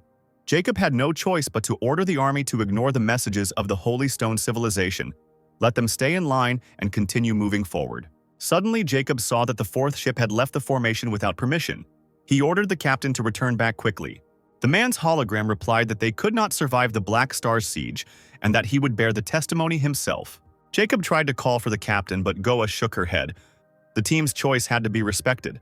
The captain had already decided to follow the coordinates left by the Holy Stone. He directed the 4th ship of the Skyring mercenaries to the designated location. Then he addressed civilization through the microphone, asking for protection and to take them away. But minutes passed. There was silence on the air. The captain shuddered, indignant that there was no answer. But the faster they approached, The sooner it became clear that it was all over, it was a trap. The enemy's huge ship used a blue beam of light to draw in the fourth side. Stan continued to dodge the advancing wave of enemy attacks. Jacob thanked him for his foresight and avoiding a trap, but their ship's situation was not much better.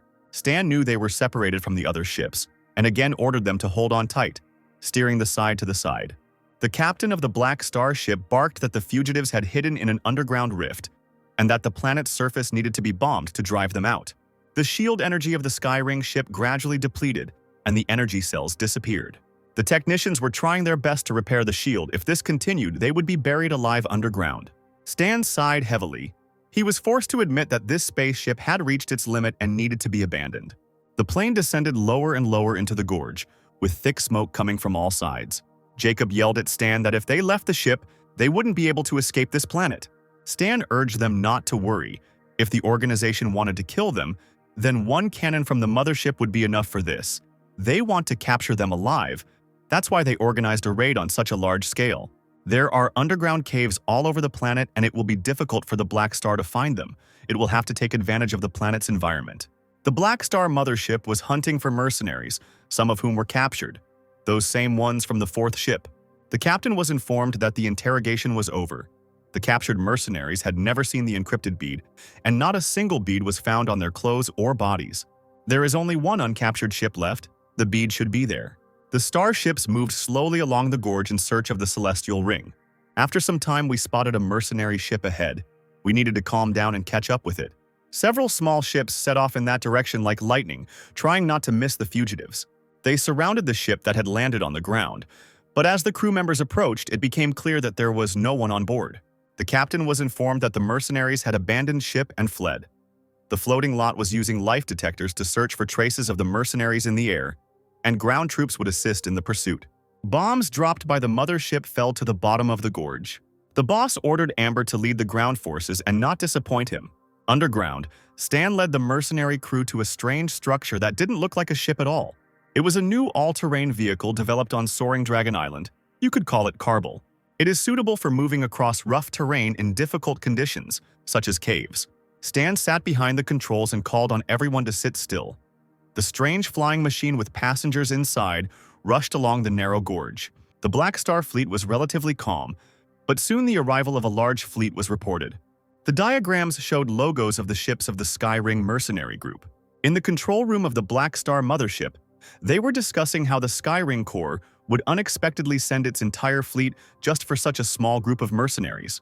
If a head-on conflict breaks out, the Star's side will suffer heavy combat losses, and it is recommended to retreat. One of the warriors knew that the prize at stake was the encrypted bead, and such sacrifices were acceptable. When the fleets of the Heavenly Ring and the Black Star arrived at the starfield of the Holy Stone civilization, they were warned that in the event of war, the Holy Stone would respond harshly. The leader of the Skyring mercenary group beat his chest, shouting that they would fight for their comrades to the death. Despite all the warnings, a fire broke out between the two organizations. On the ship of the Holy Stone, the captain roared that the uninvited guests were not taking his words seriously. A communication request was received, and a hologram of the Deputy Minister of Foreign Affairs of the Godor civilization appeared in front of the man. He hoped that the Holy Stone could help attack the Black Star. The interlocutor shook his head, saying that this was a local matter and no one had the right to interfere. The Black Star is an evil force with a great blood debt, a common enemy of civilization.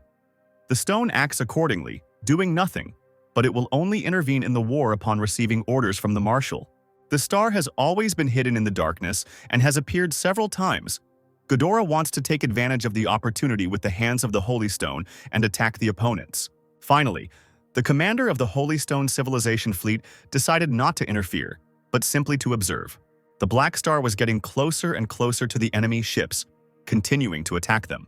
Ships that were much smaller than the mothership exploded within seconds. The captain of the Black Star fleet gave the command to attack the enemy and not to be afraid.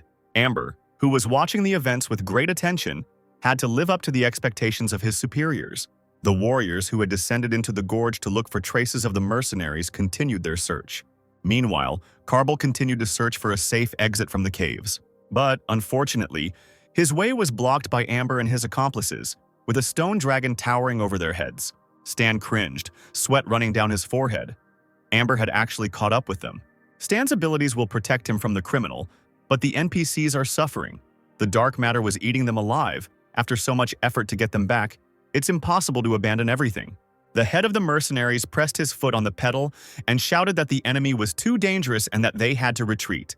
The huge ball rushed along the corridors of the gorge past the Black Star members at incredible speed. One of the warriors looked in surprise at how quickly the ship disappeared, telling the boss that the fugitives would soon disappear completely. Amber waved his hand, and black threads of deadly energy shot straight up from the ground. They began to penetrate deep into the walls of Karbol, like poison or toxic miasma. Moreover, the entire crew in the ship were in danger, because the dark energy had eaten into the engines. The ship froze in the air, trembling slightly, as the alien energy stopped it. An ominous voice penetrated the captain's cabin. Stan was ordered to stop the machine or everyone would die. He turned around sharply, hearing a terrifying scream. The faithful Davis was lying on the floor, his left arm gradually disappearing. Chloe's legs were also gradually wearing out. She whispered that she would soon die, because life seemed to be passing her by. She suddenly remembered Stan's very words about how when a person dies, his connection with the world also disappears. The girl felt helpless. Angry tears rolled from her eyes. She didn't want to die. Chloe closed her eyes tightly and felt as if she was falling into deep water. In fact, she had ascended and was now hovering beneath the roof of Karbol, the super's ghostly body shining like gold. The girl opened her eyes and looked at herself, shocked by the fact that she now looked like this. Stan was amazed. This was a real energy life form. Now Amber's abilities would not affect her. The guy advised the super to touch the energy core of Karbol. The girl flew closer and did so, transferring golden energy to the machine. Thanks to her superpower, Karbol rushed forward with doubled power. Davis lost an arm, but he was still trembling, glad that the team had managed to escape. Stan pointed out that Chloe was confused and that thanks to her transferring energy to Karbol, she was able to escape from Amber. Amber received new orders from the mothership to abort the mission and evacuate all personnel immediately. The warrior roared, thinking it was a joke, and in anger he hit his fist on the hard stone. 15 minutes ago, the Holy Stone fleet reported to the captain that a huge object was approaching the battlefield. It was proposed to intercept the main fleet on the enemy's route, but it was not yet time to act rashly. The captain realized that this huge object was the island of the Soaring Dragon. Matt tried to contact the island, saying that the area was blocked and that he needed to change his route. A confident voice came from the speaker, demanding that they give way, but civilization did not like this imperiousness, and Matt ordered them to lift the blockade and give way. The ships obediently began to retreat, leaving the way to the island.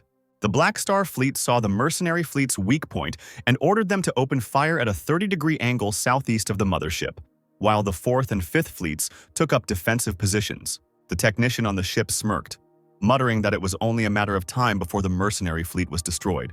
Sometime later, the Black Star fleet also saw the domed island of Soaring Dragon. They started asking the ship's captain what to do, and he ordered them to stop. Strong cosmic vibrations were observed nearby. High-energy reactions were reflected, energy level values were calculated, but the exact calculation was unsuccessful. The range fluctuates and cannot be displayed. A top-level secret technique was identified, a space portal. An imperturbable Ames emerged from a human-sized, blood-red portal. The Black Star technician fell to the floor, backing away. He recognized the Dragon Emperor. Several ships from the fleet closest to the woman immediately flew away. The imperious figure of the island's ruler extended her hand, sending red, deadly energy towards the ships. Several ships immediately exploded as the energy halo came into their view. It was too late to evacuate immediately, so the organization's members attempted to surround the mothership and form a defensive formation to allow it to pass ahead. Ames watched the ships rushing into the distance calmly. She chuckled, realizing that they wanted to escape. But the warriors didn't know that they had no chance. The woman successfully controlled the energy flows. When she realized the hand, a huge red palm appeared on the horizon, which Ames controlled. The mistress of the island ran straight through the bottomless space to gain speed and catch up with the enemy.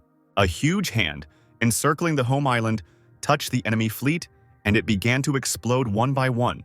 Mercenaries from both teams had the honor of witnessing this incredible battle. Davis couldn't believe that the woman had used Soaring Dragon Island to destroy the Black Star mothership. As it turns out, Soaring Dragon Island isn't just a territory or a palace. It's also Ames's weapon. The woman managed to deal with her opponents and went down to Stan and his team, saying that since he was okay, it meant she had arrived just in time. The other mercenaries quietly muttered that 3 whole days had passed, and Ames waved her hand, reminding Stan to find out the whereabouts of her teacher.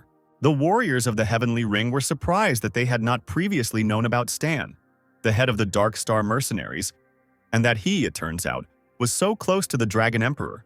The mercenary group's commanders bowed to the guy and shook his hand, saying that they would cooperate with him in the future. The sudden mission, Escape, is completed. Stan received experience and fame points, as well as the ability to create a new dungeon, the Power of the Dragon Emperor. In the current version of the game, the maximum player level is 60, and in the copy, the Power of the Dragon Emperor should be 90. If players enter now, they will be killed. This dungeon will not bring any benefit. Indoors, where Stan's mercenaries were, Chloe appeared in her new guise. Everyone admired what she had become. Stan explained that the girl lost the density of her body, awakened, and became aware of her energetic powers. Chloe's body can be partially or completely altered, and is not limited by physical form. When the physical body is wounded, it can be restored in energy form, but this will require energy expenditure. While there is energy, any wounds can be restored. Although Chloe's energy form is light energy, when she charged Carbel's energy core, she converted it into the corresponding energy, and the form can also be changed. She's truly super, with unlimited potential, and in the future there will definitely be opportunities to transform her energy into higher levels, such as particle energy or something even cooler. When Chloe returned to her physical body, Stan promised to teach her how to use her abilities. Davis's cries could be heard, the man unable to contain his despair, holding his forearm and grieving for his lost hand. Stan approached his friend, convincing him not to be upset, because with the help of technology, he, as a technician, would make Davis a bionic arm that would work better than a real one. Davis was not particularly optimistic, however, as prosthetic technology was not yet good enough. Stan rolled his eyes, telling his friend to take his time, gather his courage, and wait. The leader of the Dark Star has a friend with special abilities. She can even save dead people, not to mention the disabled. Davis's face lit up as if there were no tears on his face. He couldn't believe what he was hearing. She was Stan's friend. When a disaster happens on the ghost's home planet, he will take his friend there and he will be cured. The men shook hands, agreeing that they would definitely make this happen. Finally, the travelers arrived at the colony planet of the Golden Palace. Jacob informed Stan that they had arrived. Stan bowed to Master Angleton, saying that he had come to him for help in opening an item with a magical security key. Master Identifier Angleton, a cheerful, gray-haired mage, greeted the travelers, inviting them to his estate. The man led the guest into a large hall with special mechanisms. The ceiling of the room was supported by massive gilded columns. Angleton dropped the pearl into the center of a vault of glowing diagrams and symbols. Then the master began to speak something in an unknown language. His speech became louder and louder, and multicolored signs began to bloom in the air. The pearl in the center increased in size, and schematic outlines appeared on its surface. Stan beamed, his eyes widening into light at the changed thing. The master took the pearl in his hands and tiredly rubbed his forehead. He said that deactivating this sealing magic was very troublesome, and that he would have to pay extra. Without further ado, Stan handed Angleton the bag of coins and nodded. Finally, after some time, Stan had a bead in his hands that was gradually opening. The system explained that the bead was the source of the 7th-generation mutation, the super gene extractor, the original virus from Aquamarine's primary mission, mutagenic catastrophe. These two things are the main plot of Black Star, and also the source of the mutation catastrophe. The Star purchased these items from another organization, and the courier responsible for delivery was hidden among a group of silvers. Unexpectedly, the silvers were so unlucky that they were captured by slave traders, and the organization had to go and search for the things in person. At the same time, the silvers hired mercenaries. They did not know about the deal that the courier made with the Black Star. It was all a series of coincidences. The system then opened a Class A main story mission. A mutation disaster had been triggered. The user had accidentally disrupted a secret Black Star deal and obtained the source of the disaster, and a way had to be found to stop the virus and protect the planets. Stan remembered that the player's mission was simply to protect the planet Aquamarine, but his goal also included other planets, perhaps because Stan himself had received the source of the mutation. The key factor in destroying the mutation disaster is Ghidorah. In the original story, it took a long time before an antidote was developed. But now the mission is frozen. It is better to wait for a more opportune time. Angleton said he didn't use force to break the encrypted bead. It could be restored if Stan wanted to reopen it. The guy smiled, asking to do this. And as for the 5th level mission Bloodline, which requires resolving the conflict of Ghidorah's bloodline, it's in the top 3 of the 10 missions that make everyone sick list. The requirements are vague, and no one has yet completed the mission completely. At least Stan knew how to complete the first quest in the storyline and could get a reward for them. But as for the rest, we'll have to see how things develop. Davis asked Captain Stan what to do next, approaching him with Sid. He patted his friend on the shoulder, asking him to take everyone back to the Jubilee Hub for their vacation, and that Stan needed to stop by the island of the Soaring Dragon first. Davis and the mercenaries returned to the ship, waving his good hand and telling his friend to be careful on the road. Stan remembered that a certain captain of the Holy Stone helped the Black Star deceive the mercenaries. Then the pearl could be thrown to them. Stan soon flew to the pier on Soaring Dragon Island to meet with Ames and Whistlender. The latter hugged the guy tightly, saying that his plan sounded interesting. Jenny also agreed with this. Stan asked to do what they agreed on and can teach you how to do it all. The man straightened up and smiled, asking if Stan was joking, since he couldn't help but know. Whistlender left, telling everyone to expect good news from him. Anyone who dares to offend the island of the Soaring Dragon will be punished. Stan was surprised that Whistlender flew away so quickly. He was in too much of a hurry. The Soaring Dragon Island spaceship arrived at the Holy Stone Civilization space station. Matt and his assistants greeted the guest and asked the purpose of his visit. Whistlender said that some time ago, the Black Star attacked the mercenaries, and the Dragon Emperor personally took measures to stop the star. One of the rescued mercenaries said that the star was looking for a certain encrypted bead. Matt was taken aback when he heard this, and he immediately expressed his admiration for the Dragon Emperor's actions. Whistlender smiled, saying that by coincidence the bead was found by the guards, and they were going to give it to Ghidorah. But since the island lies in a different direction, and the territory of the Holy Stone borders on Ghidorah, it would be better if the Holy Stone gave the bead to the star. Quickly leaving the box with the bead in the hands of the perplexed captain, Whistlender quickly flew away. The captain's assistant, seeing the chief's confusion, asked what they would do, since it was impossible to insult the island of the Soaring Dragon. But first they needed to find the magician and find out what was inside. The item was taken to the Holy Stone Civilization, the Ministry of Magic, but there they discovered that the bead was empty. Local scientists threw up their hands in disappointment, demonstrating that this was indeed the case. Matt cursed, because if he gave the bead directly to Ghidorah, they would think the things inside were stolen. But there was nothing to be done, and there was no other way. Although Black Star failed this time, it doesn't mean she will give up. She won't stop searching for the bead.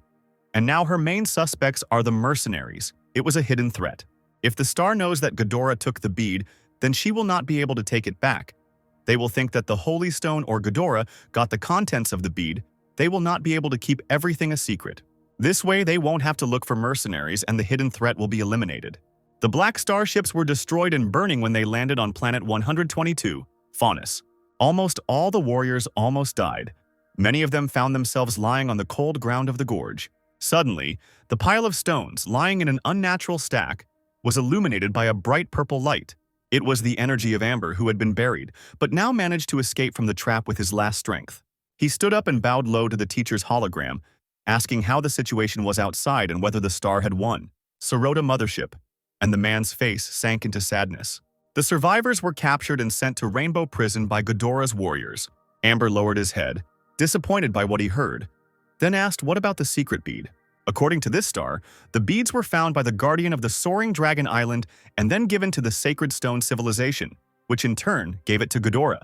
Amber clenched her fist, remembering all the sacrifices of her brothers, which, as it turned out, were in vain. The Dragon Emperor attacked Black Star to save Sten, so he needs to be killed to prevent anyone from thinking that Black Star is easy to deal with. At this critical moment, Black Star must not provoke a powerful enemy, their opponent Ghidorah. Amber exclaimed that he had already suffered defeat at the hands of Stan 3 times. Only his death would wash away his shame, but he was called a fool. The organization does not need useless people. Amber has more important things to do to be distracted by such thoughts. The warrior bowed his head low, obeying his elder, asking what he should do. For the next year, Amber is prohibited from carrying out any missions. He must remain at the base and focus on his training and self-analysis. Due to the appearance of the Dragon Emperor, the popularity of the Dark Star mercenary group has increased. All sorts of supers also tried to join them, submitting applications in full swing. In the mechanical modification team, several mages were intensively training in their craft. Stan thanked them for their hard work, It really wasn't easy to enchant so many things. The mage was happy to help, wiping his forehead. It had been a long time since he joined the Dark Star mercenary group, but he still hadn't seen the Dragon Emperor. Stan promised the magician that the Emperor would reward him. The mechanism enchanted by the magician has the blessing of spells of different attributes, and in the future, Stan will have more battle modes. Davis came to Stan, informing him that the Dark Star mercenaries and Sunil had arrived and were awaiting orders. Stan asked them to wait at the spaceship until he could test the new tactics and at the same time increase his authority. On an asteroid outside of Jubilee Hub, warriors gathered, ships levitating next to them. The boys were worried about whether they should pass the leader's test before joining the mercenary group. Leo stated that it was necessary because mercenaries are not a joke.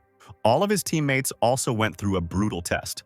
The second prince of the dynasty pounced on the boy with accusations, shouting that Leo should remain silent since he had not undergone any upbringing.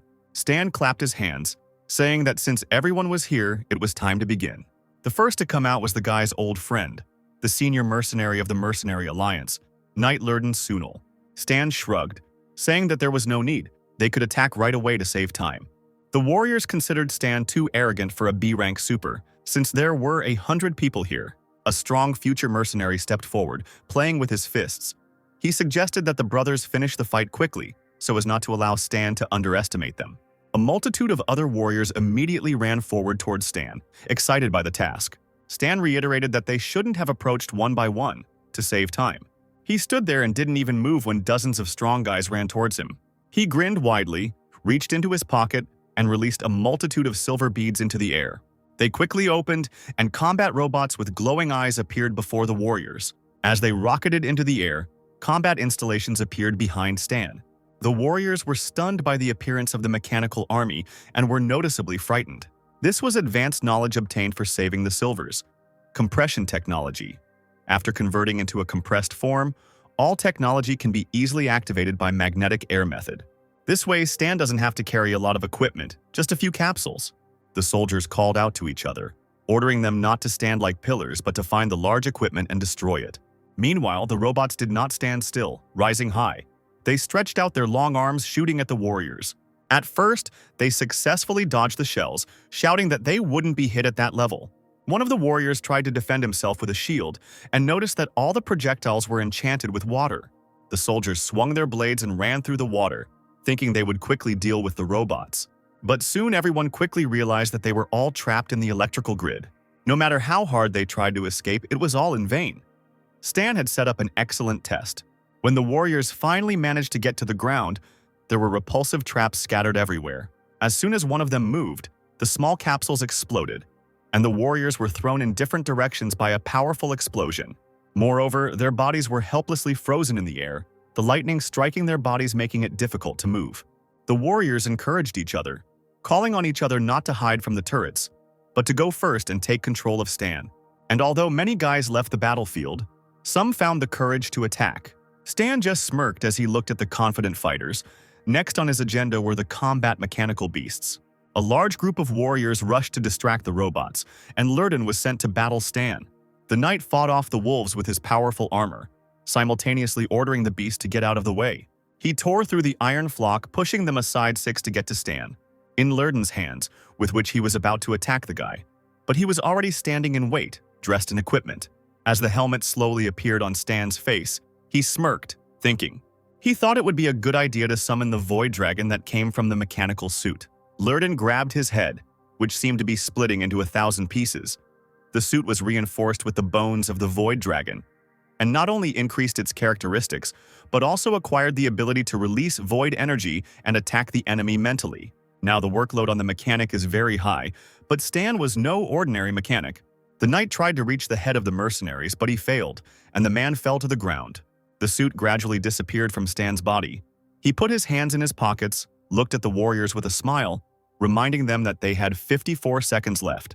The fighters were breathing heavily, helping each other to stand up. They decided to admit defeat. Stan called for everyone to come back and pack up. Tomorrow they would leave for the next mission. Meanwhile, on the planet Dawn, troops were fighting each other. Commander Rex reported that Rezar and his minions were hiding underground, preparing a ritual to desecrate the water of origin. The army needs to stop the ritual as quickly as possible, otherwise tens of millions of people will die. but it is difficult to break through the giant mojo dolls displayed by the cult members. Toby, the leader of the Red Horn mercenary group, entered the tent and introduced himself. The client's race had paid them a monetary reward, so the army would try to help as much as possible. Race shook the guy's hand, asking if he could really stop Rezar. But the situation here was far worse. The Red Horn is limited in its capabilities and cannot cope with tasks of this level, so reinforcements were called in. In the Dark Magician's dungeon, preparations for a dangerous ritual were currently underway. Pollution Mage Rezar asked how much blood was left to inject enough to begin the ritual. While the magicians were casting their spells, they had to wait another hour for the mojo dolls to kill as many inhabitants of the kingdom as possible. And then a blood sacrifice will be enough to activate the altar. The Pollution Mage will then become a master of magic, the most powerful mage in history. Rezar laughed loudly. This was the last step, and then he would be able to return to the top of the world and reach the interstellar level. Soon, the bodies of dead residents lay scattered at the gates of the fortress. The warriors tried in vain to fight off the huge stone monsters. Human-sized capsules appeared in the air, and Dark Star mercenaries arrived to help. The stone monsters ran towards the capsules and wanted to bring down their axes on them, but they were immediately thrown back by a lightning strike, and Stan emerged from the aircraft in combat gear, laughing. With one blow of his fist, he dealt with the monster and it shattered into many pieces. The Red Horn warriors were elated when they saw Stan shatter the mojo doll with one blow. The Dark Star mercenary group nevertheless accepted the request for support, and the warriors were rescued. Toby thanked Stan for coming. He had heard a lot about the guy for a long time. In fact, Planet Dawn is involved in the mutation disaster mission chain, which hasn't started yet, so Stan didn't think long about checking everything out here. The new mercenaries rushed at the dolls with courage, because this was their first mission after joining the Dark Star, and they couldn't lose face for the Sunil people. Stan smoked calmly. Watching the battle, the giant gatekeepers were taken care of. It was time to finish all the work. The pollution mage Rezar was expecting the ritual. He saw people from the upper world and was going to become like them himself. The pentagram shone brightly. The man was sure that he would definitely succeed. The gates behind him were burning with fire, and madness was splashing in Rezar's eyes. He had succeeded. Stan, Davis, and several Red Horn warriors walked through the candlelit underground corridors. The battle mages immediately stepped forward with glowing staves to protect the leader. Stan lunged forward with his war scythe, scattering mages like bowling pins. The mercenaries looked at the bodies in confusion when the leader of the company called for them to move on. At this time, in the main room, the magician Rezar had already risen above the ground. The guests had arrived on time. He was about to attack Stan with bloody fire, shouting that even a man from the upper world could break through to his altar. There was no point in expecting mercy. Stan grinned, turning on the bellows, and in a matter of seconds he was next to Rezar. He was taken aback and stepped back. He didn't expect his opponent to be so fast. Stan's hand, charged with the power of the bellows, reached out to the mage's face and he screamed in horror. Then the boy threw Rezar into the ground with all his might, exclaiming that the magician was still far from him. The man lay there, groaning dully, his face smashed against the hard floor. Stan turned around indifferently and brushed off his hands, deciding it was time to end it. A little later, the warriors arrived in the dungeons and tied up the magicians, putting collars on them that suppressed their magical power. Stan was informed that the king wanted to judge Rezar personally. The guy shrugged. Civilization should take care of this itself. Rezar didn't understand why the warriors of the upper world came to stop him, since it had nothing to do with them. Stan hit the man on the head, telling him to stop talking because it was just his job. Rezar yelled that he didn't want to be trapped on this backward planet, and that he also wanted to go to the stars. The warriors gritted their teeth, hoping that Stan would not give in to persuasion. And the guy had no intention of doing so. He shook his head, saying that a group of mercenaries always keeps their word. The warriors invited Stan and Toby on behalf of the Kingdom of Vane to become guests of the palace. The king wants to thank them personally. Stan didn't object. He himself wanted to see the planet. Now was the best time to learn about the mutation catastrophe and ask the planet's highest officials about it. The mercenaries were brought to the capital of the Kingdom of Vane and given private quarters. Stan had the opportunity to rest on a soft bed for a long time. But suddenly he heard a strange sound from the direction where Rezar was locked. There was no room for error, so Stan decided to check everything himself. On the street, the magicians were tied to boards, and the warriors interrogated them, asking who gave them the method for performing the ritual. Rezar said he found a stone tablet in the ruins of an ancient underground city, on which incomplete ritual methods were written. The magician wrote them down and destroyed the tablet. He would not tell others about it. Such an important spell must be kept in one's own hands. One of the warriors approached Rizar, asking him to tell him the method. Then the magician would be released. The warrior was also interested in the upper world. Rizal's spirits perked up, he smiled, and of course he agreed to the deal. But the conspirators did not expect that their conversation was being overheard. Someone's cough interrupted the conversation. Stan stood nearby and smoked, looking at the company with interest. Rezar screamed in despair. This guy had ruined all his plans again. The warriors, realizing that they had been exposed, bowed to Stan, asking if he had heard everything. He took a few drags and asked me to guess with a smile. Then the fighter decided that he had nothing to lose and rushed at the guy with a dagger. Rezar laughed, shouting that it was time to kill the annoying sneak. But the knife didn't hit Stan, but straight into the evil magician's heart. Stan pointed his head at the nearest tree. Someone was hiding there. It was none other than Commander Rex, who silently watched this scene. The man came out and bowed to Stan, saying that these knights were his friends. He had organized this vigil to kill Rizar. Stan didn't understand why they had to kill the man like that. Wouldn't it have been easier to just finish him off on the spot? Rex said that Stan doesn't belong to the kingdom, and therefore it's worth telling everything. A high-level criminal like Rizar would be handed over to Ghidorah by the higher authorities in exchange for certain benefits and treasures. And if anyone else in the kingdom were interested and wanted to learn the secrets of the ritual, they would certainly cause a similar catastrophe. Rex didn't want to give a chance to survive to a man who had almost killed 1 million people for his own selfish interests. Stan offered to give the prisoner to him, and then he would definitely not remain alive.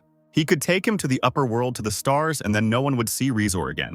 Rizar raised his head and licked his lips, hoping that Stan was telling the truth. Stan moved closer to his face, assuring him that everything was true, that he was a good man and would not lie. Other warriors arrived at the clearing, hearing cries that the prisoner had escaped. Stan stood over the burnt body, saying that they were too slow. He had already dealt with the fugitive. The warriors stared at the body in shock, asking what had happened here. Stan said that the prisoner tried to escape and they tried to stop him, but they went a bit overboard. Rex coughed, saying that the king wanted to keep him alive until the trial, but who knew that he himself would seek death? It's better for him to be dead than to run away and cause trouble. As it turned out, the magician was not killed. Davis helped carry him to the mercenaries' ship, bandaging the wound on his chest. The man was surprised that Stan wanted to recruit a magician. Such a terrible person. Stan shrugged, saying that Rizar's meager abilities did not interest him. Davis wondered what the purpose of a villain was then, if not for recruitment. Stan pointed to the super gene extractor in his hands. He had obtained something from the black star bead and now wanted to conduct an experiment. He reached for Rizar's hand, stabbing the needle into his skin, and he began to struggle in fear that something would be done to him. At that moment, a bright light emanated from his body, and the man screamed in horror that his magic was being taken away. Stan received the ability potion, and the magician was left lying on the ground, weakened by the extractor.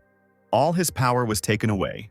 The guy decided to test the effect of the potion and, without further ado, drank the contents of the flask. He received a temporary character summon card, Rizar, which temporarily granted him power beyond his body's limits. Stan approached the frightened Rizar, reminding him that he wanted to get into the upper world, and as payment, Stan would extract his magical power every few days. A little later, all the mercenaries went to the capital of Wayne, a large fortress with exquisite castles. There, all the heroes were welcomed to a palace dinner in a large, bright room. Many tables were set with a variety of treats. Chloe began to devour the food, glowing with happiness. Stan asked her to take her time. No one would take away the plates. King Wayne greeted the guests, raising his glass. He said that the adjutant told him about the upcoming conversation. They wanted to talk with the mercenaries. The king, his assistant, and Stan went outside to one of the gazebos. The king asked if Stan wanted to say that his planet was infected with some kind of disease. The guy shook his head. It was just a guess. Everything needed to be studied carefully. If there were symptoms appearing on a global scale, only then could it be said that the virus existed. The reports indicated normal infectious diseases, and no new symptoms were observed. Stan said it wasn't necessarily an illness. It could also be abnormal behavior, like drowsiness. But the king did not check the people's sleep hours. Ore production this year has decreased by 16% compared to last year. But the ore veins are not depleted, and there are more miners than last year. The company returned to the palace. The king warmly thanked Stan, calling him a benefactor, and he asked them to report if anything went wrong. He already suspected that a mutation virus seemed to have appeared on the planet of Dawn. Drowsiness is a symptom that the mutation virus is still in the incubation period. As it multiplies, the symptom of drowsiness will increase until the virus breaks out. After the virus outbreak, the infected person suddenly develops unusual desires, and a weak person can turn into a butcher killer in the next moment. Stan couldn't do anything about the mutation virus during the incubation period. All they could do now was increase their combat power and prepare for disaster. The first International World League Championship kicked off, and the Dark Star mercenary group members were working under intense schedules. Their mercenary business was put on hold. Sid, who made it into the top 8 of the league, was congratulated by his teammates, who had initially underestimated him. Leo gasped and turned his attention to the adjacent room with transparent walls. There, Black Ghost was training Davis and Chloe again, and it felt like the power of these NPCs was growing too quickly. Stan's phone vibrated. A notification from Jenny. A shipment had been found that needed escorting. The guy stopped the super training, saying that it was time to finish for today and get to work. The team boarded the ship, which was flying through the Shattered Celestial Ring, Sector M687. To pass the time, Stan and Davis played cards, and Davis had bad luck for almost the entire game. Someone called out to Stan, and he immediately turned towards the sound coming from the electronic front door. An unfamiliar young girl stood on the threshold. She crossed her arms over her chest, saying that her Uncle Decker often told stories about the Black Ghost. Stan leaned back against the boxes behind him, asking the stranger her name, and she replied that her name was Sylvia. The ghost thought the name sounded quite familiar and asked what planet the girl came from. She glanced at the guy with displeasure, asking defiantly if he wanted to check her identity. She raised an eyebrow, exclaiming that rumor had it that mercenaries had no principles and only worked for those who would pay them the most. She really wanted to know if the ghost's hands weren't hot, holding the money he earned from selling his conscience. Decker, a dock worker, ran into the cabin and quickly covered the girl's mouth with his hand, telling Stan that Sylvia was his friend's child. He was temporarily taking care of her, and there was no need to pay attention to her words. Black Ghost waved his hand, replying that he understood everything. She was just a little girl. Sylvia, who was already being dragged by Decker's hand to the entrance, stuck out her tongue at everyone, screaming that she was not a baby. Stan thought hard, suggesting that Sylvia was the mechanical lady knight of the past and future. In the original story, her father was tracked down by a group of mercenaries and died. As a young girl, she set out on a quest for revenge, hunting down this group of mercenaries, and later became a famous celebrity thief, so it's no wonder she's so hostile to mercenaries. The jump was soon completed. The M416 star sector was reached, and arrival at the soaring Dragon Island was expected in 6 hours and 23 minutes. Stan looked into the dining room, looking for Davis, and was warmly greeted by the staff. A friend was sitting at the bar, and when he saw Stan, he invited him over to have a drink. As if on cue, the bartender immediately took out a glass and poured some blue liquid into it. He pushed the glass towards Stan, asking him to help himself. He sighed wearily and thanked him. A sign appeared in front of the ghost warning about alcohol. Strong liquor with added ingredient. Effect unknown. Stan immediately tensed up and, leaning over the counter, grabbed the bartender by the collar. He pressed the guy to ask if he was going to poison him, and he babbled in fear that he had done nothing of the sort. Stan, who had been distracted for a moment, ran up to Stan, asking in fear what he was doing. Stan reported that something had been added to the drink, which looked like poison, and Stan immediately screamed that he had also drunk the liquor and might have been poisoned. Sid pointed out to the others that they had an urgent mission, poison check, to help Stan and drink the liquor. Leo rushed to the bar, shouting to Captain Stan that he would be the first volunteer. The guy, despite the Black Ghost's words, grabbed the glass and poured the liqueur down his throat in one gulp. Leo immediately fell dead on the floor. Sid screamed that he even died instantly. 15 weeks of experience farming, and all for nothing. Davis screamed, looking at the scene in shock. It was really unclear what was going on. The remaining mercenaries rushed into the dining room upon hearing the noise, asking what had happened and who had died. They looked in bewilderment as Leo's body disappeared before them. But, to everyone's surprise, a few moments later the doors opened and a healthy and unharmed Leo ran into the dining room, shouting that he was back. The mercenaries were amazed that he was resurrected. The legend of a group of immortal mercenaries is actually true. One of the mercenaries with a pistol rushed to the bartender, shouting that he dared to poison the leader. He still did not understand how it happened. He just took an empty wine glass from the cabinet. But if it wasn't him, then someone else poisoned the glass. Someone immediately called Stan. The captain of the Rainbow Shell was extremely worried. He regretted that this happened on his ship and was ready to cooperate with Stan to find the killer. Stan thought that the person who poisoned him knew his route, and he was not scared off by the name Group of Immortal Mercenaries. Sylvia ran into the hall. Stan's gaze immediately picked her out from the crowd. Could it be her? Stan immediately asked Ted if Sylvia was also his friend's daughter, and he asked what the problem was. The Black Ghost himself said that the girl only had her father left, and if he understood correctly, he was not an ordinary person. Stan rolled his eyes and muttered in displeasure that he had been completely deceived just now. Sylvia clenched her fists, screaming that her father Langley could have been the hero who saved the planet, and the mercenaries killed him. Stan, despite this, expanded the system window, where he was offered to read the summary of the mercenary group. It turned out to be a mission to cooperate with the Purple Gold Army to destroy a rebel stronghold located on a certain planet. The name of the rebel leader was Langley. It turned out that this guy was Sylvia's father. The girl pointed her finger at Stan, shouting that the Purple Gold Army would do the same, and that she would hunt down and kill everyone responsible for her father's death. The system announced an automatic navigation change, destination, nearest star. Tad grabbed Sylvia by the arm, shouting that she had to stop talking nonsense and they better run. At this time, the ship went into lockdown mode and all gates were locked. Davis screamed that it was all over. The ship's captain had also escaped with them, and now the crew would be sent to the star and burned to ashes. Stan decided to stay here and hack the spaceship's system, and at the same time change the route, while the mercenaries were to blow up the door and catch Sylvia and her accomplices. The girl's plan was interesting, but she didn't take one thing into account. Stan was a mechanic. The captain asked the girl on the move why she decided to destroy his ship. He wanted to increase the reward for what she had done. A small group of fugitives ran into the room where the escape capsules were located. At that moment, Chloe flew into the cabin through the wall like a translucent golden haze. She pointed her outstretched hand at the fugitives, flashing lightning, declaring that they would not go anywhere. The captain gritted his teeth because the super had incredibly strong energy fluctuations. No one was her equal here. He gave Sylvia a vile push in the back towards Chloe with all his might and ran away, shouting that she should stop the strong woman.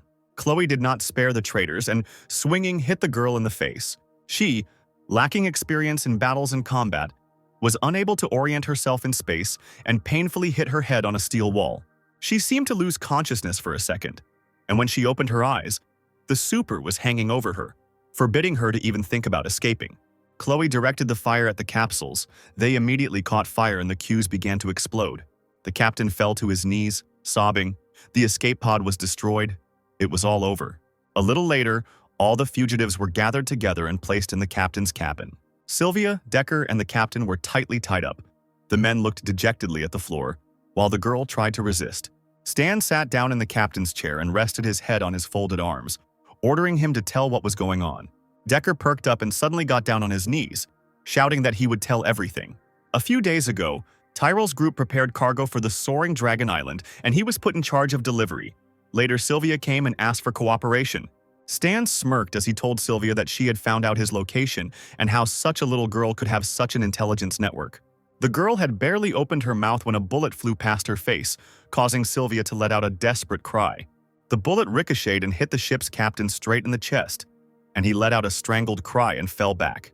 And suddenly his body began to transform, and a completely different person appeared in front of those present. It was not the captain. Davis's mouth dropped open, amazed that it was a super with the ability to camouflage. Stan said that the captain of this ship had cooperated with Soaring Dragon Island many times, and he was not the type to betray for money. He was probably an assassin hired by Sylvia. Looking at the floor, the girl quietly told how she spent all the money to hire an assassin with the ability to disguise herself, and bought Stan's coordinates through an intelligence organization. Davis asked Stan what he was going to do with Sylvia. He replied that the girl was probably deceived by her biological father. Maybe he would tell her the truth, and this would make her give up her senseless revenge. Getting up from his chair, the ghost lit a cigarette and ordered the mercenaries to take the fugitives away and continue working. Sylvia asked where Stan wanted to send her, and he replied that he wanted to see her father. The girl immediately fell silent. Her eyes filled with horror. She desperately wheezed, "Why is this even necessary?" But she needed to understand how senseless hatred was, and for her father to know that his lies almost killed his own daughter. Stan wanted to see his face, because murder and family dramas are his favorite things. Sylvia was ready to bite the guy, but he had a strong immune system. Arriving on the planet, Stan went to the prison city of Yahello to visit someone. Behind the bars of one of the cells, a thin, hairless man named Langley sighed heavily. He grabbed the bars with his hands and started screaming when he saw Stan, asking why he was there. He smiled and asked him not to talk nonsense. The man's daughter, Sylvia, believed his lies and thought that her father was a great man, a leader who had freed people, and she wanted to avenge him and kill Stan. Some of the bars that held the man's hands glowed red hot, and he was seething with rage, asking what the mercenary had done to Sylvia. Stan lifted his chin and grinned, easily replying that, of course, he had killed the girl.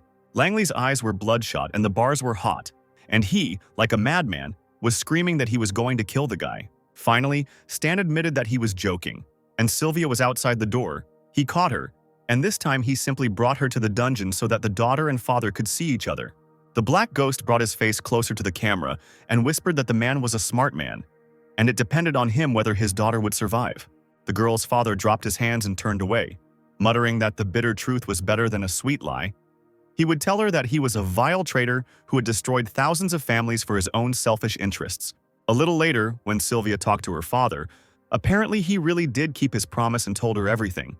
When the guard closed the door to Langley's dungeon behind Sylvia, the girl could not hold back her tears. The mission Lies is completed. Its goal was to tell Sylvia the truth about her father. For this, Stan received a lot of experience points. He caught up with the girl and mercilessly informed her that the door to the adult world had now opened for her. The ship with all the mercenaries and the rest of the crew members was furrowing space. Stan asked to set the table and brought alcohol. He was just thanking the mercenaries for their hard work and wanted to raise a toast to them. Sylvia entered the dining room, blushing deeply, and approached the guy to apologize, calling him a good man. He waved his hand, asking what the girl's plans were because the universe is huge, and there are many places you can visit and find something interesting for yourself. He paused and raised an eyebrow, asking if Sylvia really wanted to leave and who had let her go anyway. She froze, blinking her eyes, and was unable to do any of this. Stan shook his head, saying that the issue of his murder was not yet settled. Sylvia must compensate for all his losses. Sylvia looked up timidly when she mentioned the lack of money, but her interlocutor shrugged, saying that she could use her body to pay. She blushed again and let out a strangled cry, covering herself with her hands, shouting that she was still a child. Chloe remarked emotionlessly that she now understood how to propose an intimate relationship, while Leo almost choked on his water from his boss's conversation. Stan was incredibly angry. His subordinates were thinking about the wrong thing. He didn't need the girl's body, but her freedom. Let Sylvia become his mercenary and work for him for 10 years. Stan knew that the girl would become very famous in the future. If he recruited her in advance and trained her thoroughly, she would become an excellent general. Black Ghost contacted Jubilee Hub, switching to Kevin. The hologram of the man looked tensely at his subordinate. He asked if it was necessary to intervene when the non-humans poured into the sanctuary in large numbers. The Pro League has ended and the game version will be updated soon. It is normal for players to gather in the main city before going offline. Mercenaries ran past Stan, happily discussing how they would eat after the shutdown. Stan arrived at Jubilee Hub, the Space-Time Research Council. He already has enough experience to reach level 100. He only needs a subclass to advance. He needs to first complete a mission for his profession. Stan went to window number 2 and submitted his application for membership. The system accepted it, and the certification was successful. He received a new subclass, Scientist. This profession does not require much effort to master, and it was known in later versions of the game. It was possible to spend experience points to upgrade the Scientist subclass to level 15. He decided to see what advanced missions he could get now, hoping it wouldn't be too difficult. Now he had reached level 100. The level up mission, Test of Strength, was launched, requiring him to kill an enemy who was one class higher. This mission could be completed by a team. Now Stan was a B class, so he had to kill someone of the Disaster class. It seemed like suicide. At the Black Star carrier base, its members gathered around a round table discussing the state of the mutation sources the organization had implanted. Judging by the time, they should have already passed the larval stage. Now they have begun the pupal stage. In a year, they should be in the hatching stage. Ghidorah has acquired the source of the mutation, but it is unknown how far they have progressed in their research. The plan must be changed. The leader asked Anur how Amber was doing. He was forced to focus on training his abilities. Everything was going well, his strength had increased. He would soon reach Disaster class. Rogue died in battle. Vivira was imprisoned in a rainbow prison. Star needed a boost in power. And now Ember has a chance to reach A class. His Esper abilities are strong. As evening twilight fell over the forest where Annabelle's alchemical laboratory was located, She watched the grass growing in the flask where new varieties were being bred. Behind the scientist, where the flower pot stood, a rustling sound was heard. She shuddered, thinking she had imagined it. Suddenly, unexpectedly, long vines began to creep out of the shoots and begin to wrap themselves around the frightened girl. When one of the leaves touched Annabelle's face, she looked at it fearfully, feeling that the plant had consciousness. It seemed to her that large flower eyes were looking at her from all sides, but this was completely wrong. Aurora and Hel were sitting on the roof of a tall building and looking at the moon. The younger sister asked the older one if she liked the view. She was silent for a long time before answering that she was not looking at the moon at all. The girl shook her sister's hand, exclaiming that she was definitely thinking about the black ghost and was bored, just like Aurora herself, causing Hel to look embarrassed. Suddenly, the silence of the night was cut by the scream of a little girl. Aurora grabbed her overgrown hair, her face distorted by a grimace of pain. She was shaking slightly, and Hel stroked her sister's head, worriedly saying that she would find an alchemist for her right now. Aurora's hands lit up with a green glow. She said that her own power had discovered a strange creature. It couldn't even be called alive. Hel opened her eyes wide, quietly asking what Aurora felt at that moment. Now the girl sat hunched over, her head resting on her knees, and was all ablaze with a strange fire, whispering that she felt something strange, small, and at the same time huge. It spread. Aurora raised her head and screamed shrilly. Branches of a strange tree with many eyes hung above her head.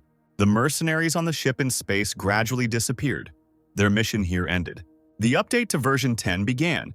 Data was saved, the players' forum closed, and the update time was unknown. The players said goodbye to each other to see each other in the next version, promising not to be late. Stan exhaled heavily, because what was supposed to happen had finally arrived. Alas, hard days were coming. He watched Sylvia, who was almost crying out loud from the homework assigned by the leader. Chloe shouted at her to write faster. During the update, all players are disconnected from the network. While Sunil's personnel and warriors are still available, it's best to save the country by taking on a task. The mission completion card allows you to complete it with a minimum score and reward. Davis ran into the room, exclaiming that all of Stan's subordinates had disappeared and had not appeared for a day. The guy said that this is a side effect of the immortality ability. They will not be here this year, and Stan himself is going to temporarily suspend the activities of the mercenary group. Stan shook his head and suddenly asked if his friend remembered the promise he had made to him. Davis froze where he stood. He too felt how quickly time was running and something was inevitably approaching. Stan patted him on the shoulder, distracting him. He needed to prepare something. But for now, they were heading to the Taralam star cluster. There, near asteroid 51687, Davis noticed that the star cluster was very deserted. Stan needed to find something. He placed several capsules on the ground, from which huge iron wolves immediately grew. Lightning swirled around their broad backs as the mechanical beasts were tasked with checking the path. A pack of robots, their jaws clicking menacingly, quickly ran into the underground catacombs. Stan activated the mech, connecting with the wolves' consciousness through the helmet, establishing a successful connection. The wolves fled, finding themselves in the room where those same garbage collectors were hiding. The rooms were empty. Originally, to complete the task, the player had to defeat a large group of scavengers in a cave. This time, Stan arrived on time, and they were not home. He deactivated the mech and told Stan that there was no one inside. He could just go in and take things. Stan and Davis followed the mechanical wolves, finding themselves in front of an iron gate. They had an electronic lock, which only made Stan laugh, but it didn't stop the mechanic. The guys found themselves inside a large warehouse, which was completely filled with gold coins and jewelry. Stan climbed out onto the pile of gold and began to carefully search for something, pushing various objects aside. A wooden figurine of a praying mantis lay among the golden cups and goblets on coins. It looked a bit like a mission item. And then a vague voice struck Stan's head, then disappeared immediately. The guy grabbed his head, closing his eyes, but then immediately exclaimed that this was what he wanted. When Davis expressed disappointment that they had traveled such a long distance for this, Stan consoled him, assuring him that there was no one there and that they had plenty of time. He again threw into the air a multitude of capsules with lightning flashing on them. And then they turned into robots, and Stan ordered them to collect all the things and carry them to the spaceship. One of the robots activated a huge drill on its arm, which successfully opened safes. The robots paired up and emptied the safes of gold, pouring it into large sacks. Davis watched in confusion as the robots walked away with their loot, wondering if this was normal. A few days later, the scavengers returned to their base where they left the treasures. They were happy about the good harvest and that the boss called them to help, They could all get a bigger share. But when the base boss went inside, he was horrified to discover an empty floor and shelves. Someone had robbed him. The man was furious and ordered that everything be checked and that they find out which thief had stolen all his treasures. He kept looking around, hoping to find the thief, and suddenly he saw a huge inscription on the wall which said that the Dark Star was here. The man fell on his back in surprise and started crawling back. It was such bad luck that they weren't at the base at that time. Phylline Alliance celebrated Reunification Day, with joyful people strolling through the streets and everything around decorated with flags and balloons. Sylvia asked Stan if he had brought her specifically to participate in the celebration. He nodded. He would even take her with him to the concert. The girl asked if Stan was referring to Martin, the most famous singer in the entire Broken Sky Ring, whose concert only important people could receive an invitation to. The black ghost rolled his eyes, asking Sylvia to wait a little while and see for herself. A few minutes later, an air taxi flew over the heads of the spectators, carrying a screen with a video of Martin. The streets were swarming with his fans, shouting declarations of love and carrying banners with the singer's name, some of them crying out loud. Soon the taxi landed and the brilliant and beautiful singer Martin came out, accompanied by several security guards. Stan, making sure he was visible, pulled out of his pocket the praying mantis figurine he had found in the scavenger's lair. Martin almost fell down the stairs when he saw her in someone else's hands. He froze, as if spellbound. He continued to descend more carefully, but did not take his eyes off the mysterious stranger. Martin turned towards the parted crowd. The security guard immediately began to drive people away and tell the celebrity that it was very dangerous here because of the crowd. Martin walked down the busy corridor, his hands in his pants pockets, moving purposefully towards one person. Within seconds, he found the man he was looking for in the crowd and, to Sylvia's surprise, asked Stan to come to his show. Under the envious glances of the crowd, he walked forward, inviting the stranger to follow him. Stan hurried the stunned Sylvia. A few seconds later, the concert of the most famous singer in the entire Broken Sky Ring began. The voice of the beautiful Martin flowed through the hall like the flow of a fresh stream in a forest valley. The audience couldn't get enough of their idol and actively waved their glowing light sticks. In a special room with a wonderful view, Sylvia looked at Martin with loving eyes, while Stan managed to fall asleep, sitting on a chair. Finally, the performance ended. Martin and the musicians took a bow, and the singer said that it had been an honor to spend a pleasant evening with everyone. In the room, Sylvia woke up a sleepy Stan, asking how he liked the concert because Martin's singing was simply wonderful. At that moment, the door opened and the subject of their conversation entered the room. Martin immediately said from the threshold that he felt Stan's interest in his invitation. He sat down at the table, saying that his hobby was collecting, and that he especially enjoyed collecting certain curiosities. Martin was holding a figurine similar to the one Stan had. It was a set of special items, one for the interlocutor, another for the singer. There were two more left. Once two pieces are close to each other, within a certain range, the position of the other pieces can be determined. Martin wanted to ask Stan to find the last two figures for him, and was willing to pay 100,000 gold coins as a reward for this. Sylvia jumped up from her seat, astonished, asking again if Stan would really get that much money for two figures. Stan asked if there were any requirements. As it turned out, the sooner Ghost started the task, the better. The mission. In Search of Statues has appeared. Singer Martin collects strange curiosities. You need to find the last two mysterious statues. The less time you spend, the greater the reward. Stan carefully read the mission description. Its completion will give a chance to receive a task completion card. If he is lucky enough to find the remaining two statues, Stan will be able to call the number on the business card left behind to contact the singer's assistant. Stan landed on a desert planet. He didn't have to try his luck in the vast sea of stars because he remembered all the places where these figurines lay. At a certain point, all it took was a little digging with a shovel to find a figurine, a frog standing on its hind legs. Stan then arrived on another planet, where he immediately got into a fight with local warriors. With just one wave of his hand, he scattered them to the sides. They backed away from the stranger, fearfully begging him not to come closer. Stan pointed to the praying mantis figurine in his hands, saying that if the soldier boss had a similar thing, he would exchange information with him. Without saying a word, the crowd of beaten warriors ran headlong out of the forest in search of the main one. Negotiations regarding the current situation were just underway in the palace of the city of Rune. The advisor said that the alien who had arrived had a lot of information about the universe, and he said that he was ready to exchange it for a statuette, and that this sounded profitable. But if this is all he wants, then the thing is probably of great value, and it is a deception. If we manage to catch him, We can gain not only knowledge but also study the alien's body. The ruler of the city of Rune, King Rune, listened silently to his advisors, scratching his beard. Finally, he made a decision and announced it, by demanding that the troops be prepared. This was a unique opportunity to catch the alien. Stan greeted the dawn swinging from the branches of a tall tree, and immediately heard the sound of marching footsteps. An entire army was ready to catch him. They shouted that they had surrounded the alien, let him not try to resist but just follow them. Stan immediately activated the mech. It looks like he'll have to give those bastards a good beating. The commander of the troops, Lewis, gave the order to prepare for battle, since the enemy was already ready. Stan took out his war scythe and watched as the army ran towards him. It looked like he would have to go to the palace himself. Numerous weapons installations appeared on the field directly from underground. Stan's strength forced them to turn towards the army and shoot at the enemies. Unable to resist the mechanical attack, the soldiers didn't even have a chance to defend themselves. Soon, the entire ground was covered with the bodies of the dead, and Stan calmly walked towards the castle. He raised his head, hearing a whistle. The black armor guards were about to attack him. Laughing, the boy ran as fast as he could, holding his battle scythe in front of him. He began to swing it in all directions, knocking down his opponents like bowling pins. Commander Lewis was shocked that even the black armor guards couldn't stop this alien, and ordered the rune ballista to be prepared immediately. At his command, soldiers appeared on the platform and pushed forward a huge installation. There were several of them, and magic arrows were fired from all of the ballistas. They flew towards Stan, but the ballista's damage wasn't as high as its recovery speed.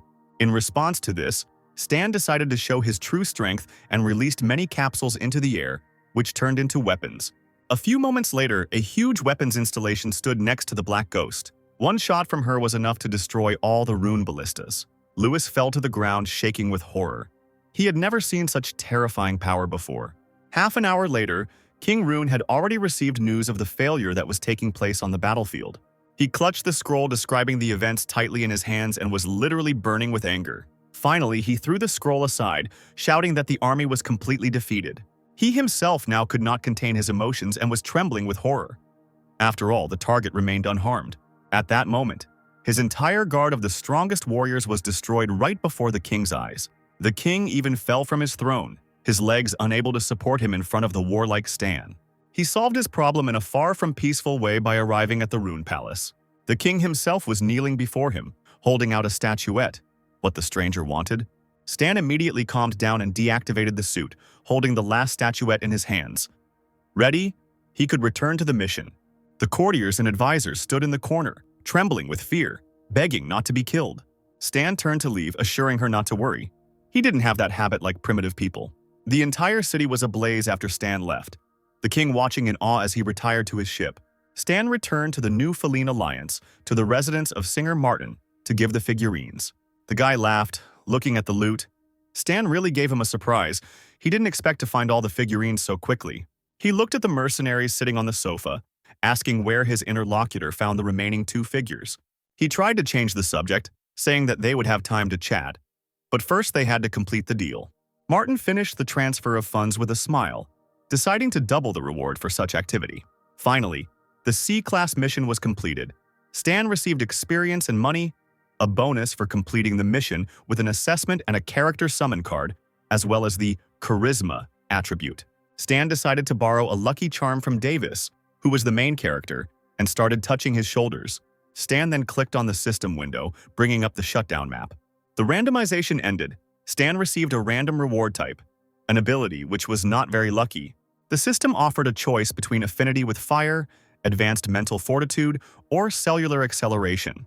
Stan chose advanced mental fortitude, and he and his friends got up from the couch to leave after completing the mission. Martin shook the guy's hand, saying that he hoped to work with him again in the future. Stan grinned, not rushing to break the handshake, and after a few seconds, furs appeared on him.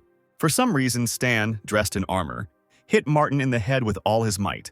Davis and Sylvia were stunned, not understanding why their commander beat his employer.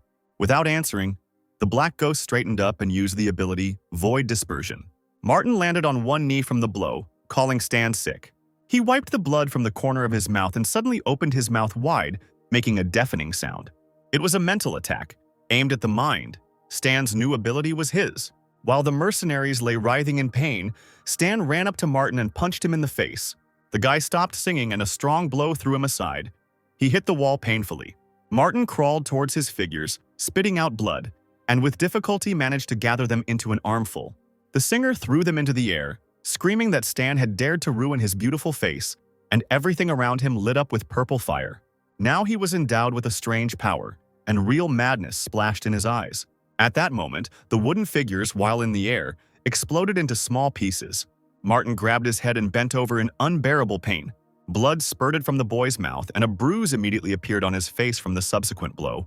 Stan summoned Hell's character card, Whisper of the Dead, which deals 3 consecutive psychotic attacks to the enemy. The damage depends on intelligence and mystic. Martin fell to his knees next to the shattered figures, hissing that his opponent had ruined them. Stan grabbed the singer by the lapels and shook him hard, saying that he had planted bombs in the statues. This is a ghost of respect for the B-level super. Then, letting go of the guy, Stan knocked him out with all the power of his mechs and exclaimed that it was time to sleep. The black ghost threw the singer onto his back and with a powerful spell scattered all the guards to the sides. While they lay unconscious, he urged Davis and Sylvia to hurry up and escape. The team and the prisoner sat down in Carball, which was already being followed by guard ships, ordering them to stop. Davis anxiously asked his boss what they should do, but he urged him not to worry. Stan pointed to Martin, who was lying unconscious on the couch, saying that he would talk until this uninvolved person came out on his own and there would be no problems. Davis shrugged, assuming that the plan to threaten Martin wouldn't work on him. Stan ruffled the guy's hair, smiling and replying that his method was a little more reasonable. Martin would decide to help himself.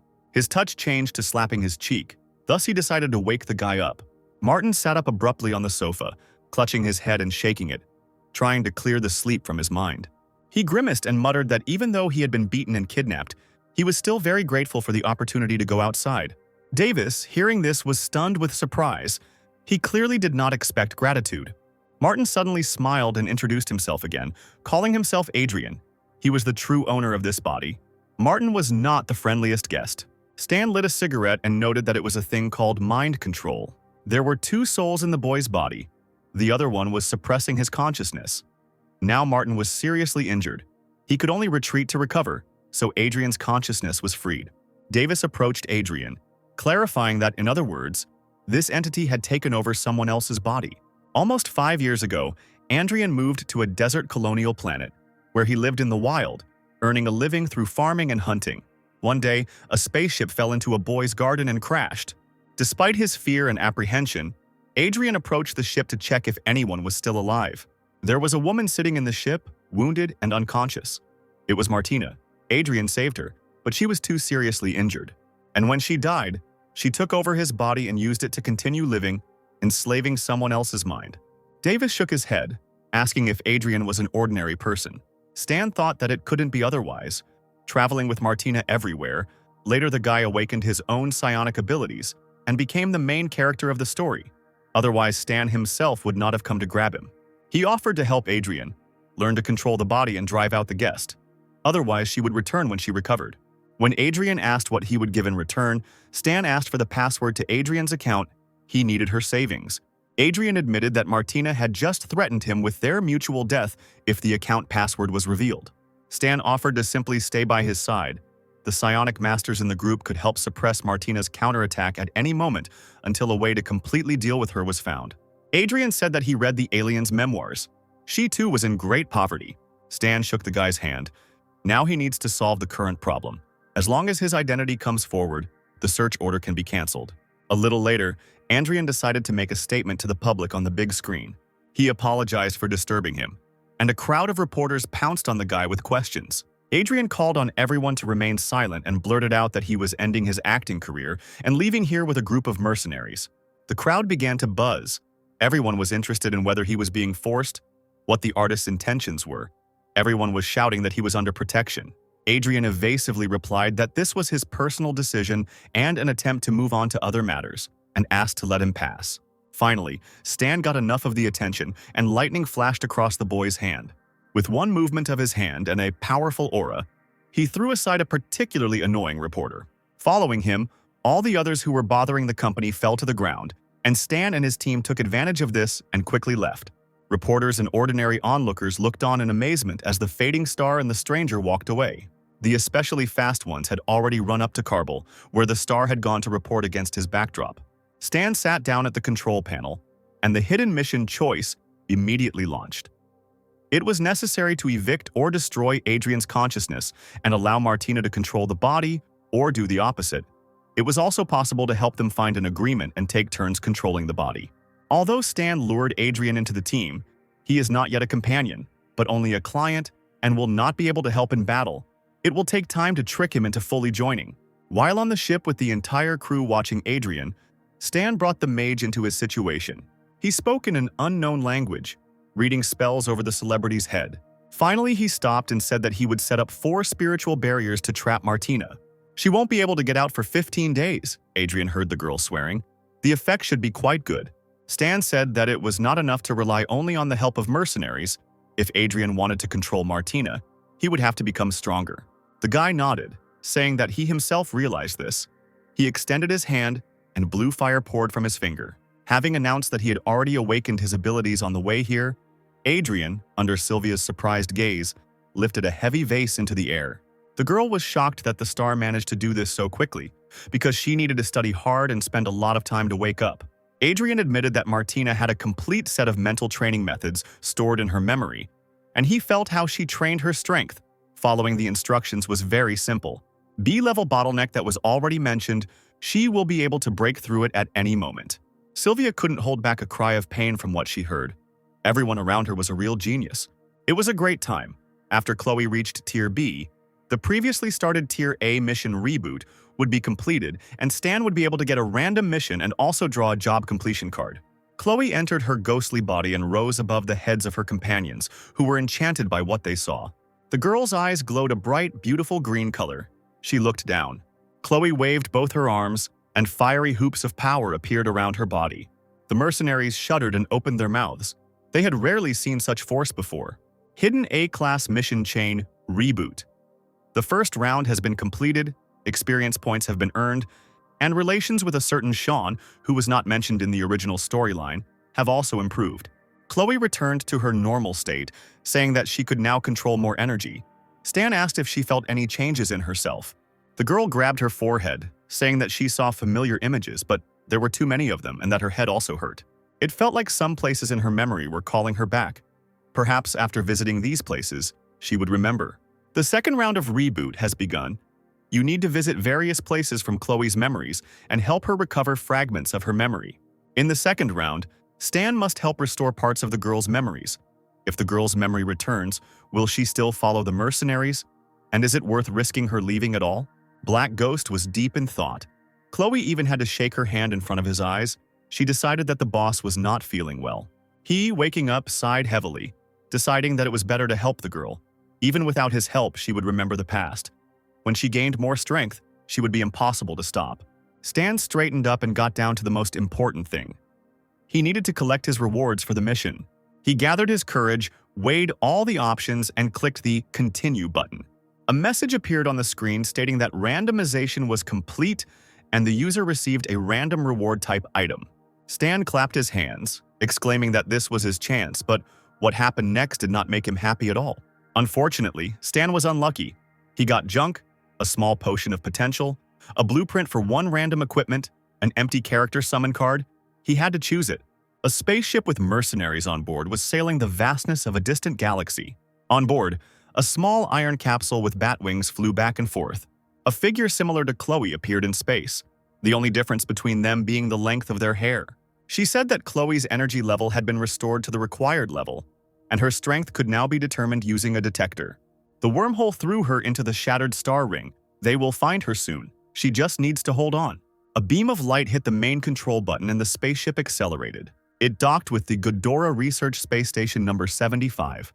The group of mercenaries was met by local residents of the mission, who asked why they were there. Stan said that they were just passing by. The ship needed refueling and repairs.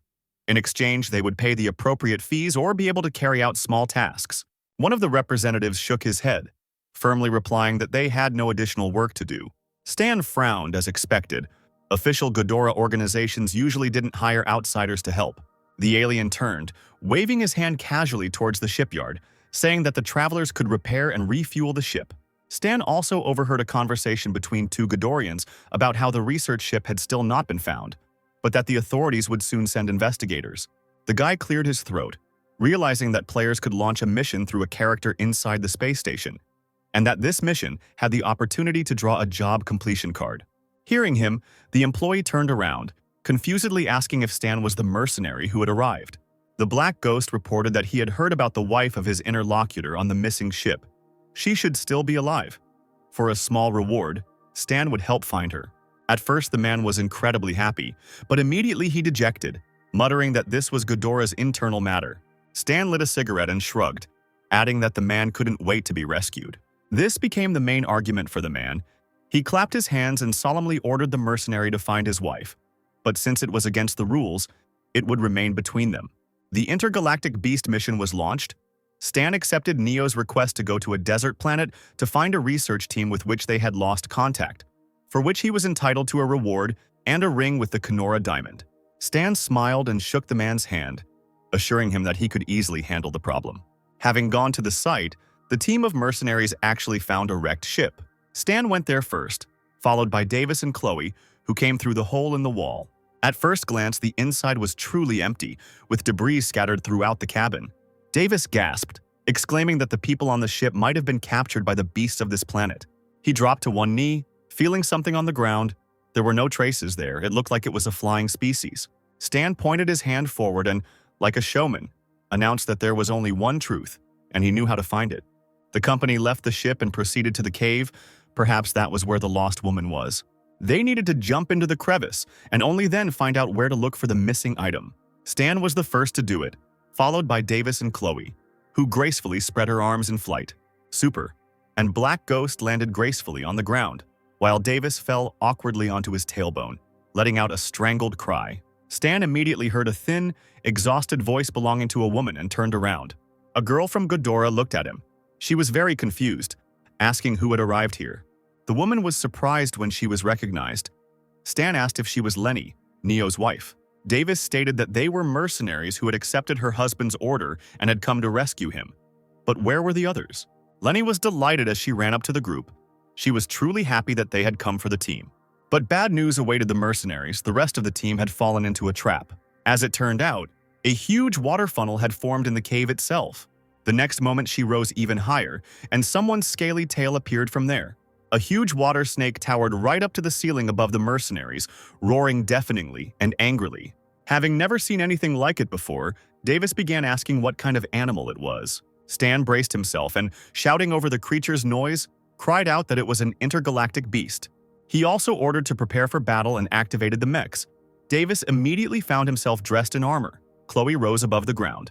The intergalactic beast splashed in the waters of the cave, carefully watching its small opponents. Davis was the first to volunteer to fight the creature, ready to attack the beast with his spear.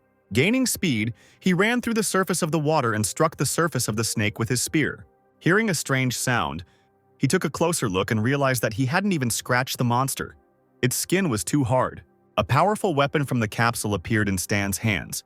He ordered his friend to hit the beast on the tentacles, which were the weakness of the intergalactic beast. Meanwhile, Stan was shooting bullets at the monster, and even from such small attacks it was losing health.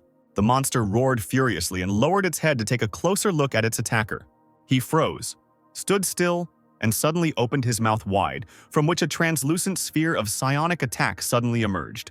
Stan almost dropped the gun when he found himself inside the sphere, but it still didn't work on him now. Now he had advanced mental fortitude. The player could no longer be caught in the trap. The Black Ghost rushed towards the beast again, trying to attack it with his war scythe. The monster's long whiskers moved rather erratically, and Stan tried to cut one of them. The blow landed just right, damaging the monster's sensitivity, and Davis praised the attack. But the mercenary's joy was short-lived. A few moments later, the enraged beast plunged into the water and scattered the warriors with its movements. Stan landed on the ground and warned his allies that the monster was angry. He pulled out several more capsules, from which a multitude of weapon installations appeared.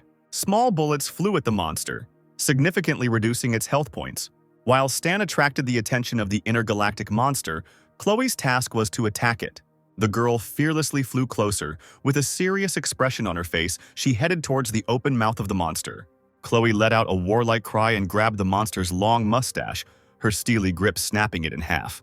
After this, the blood volume dropped by 50,000, and he fell into a weakened state.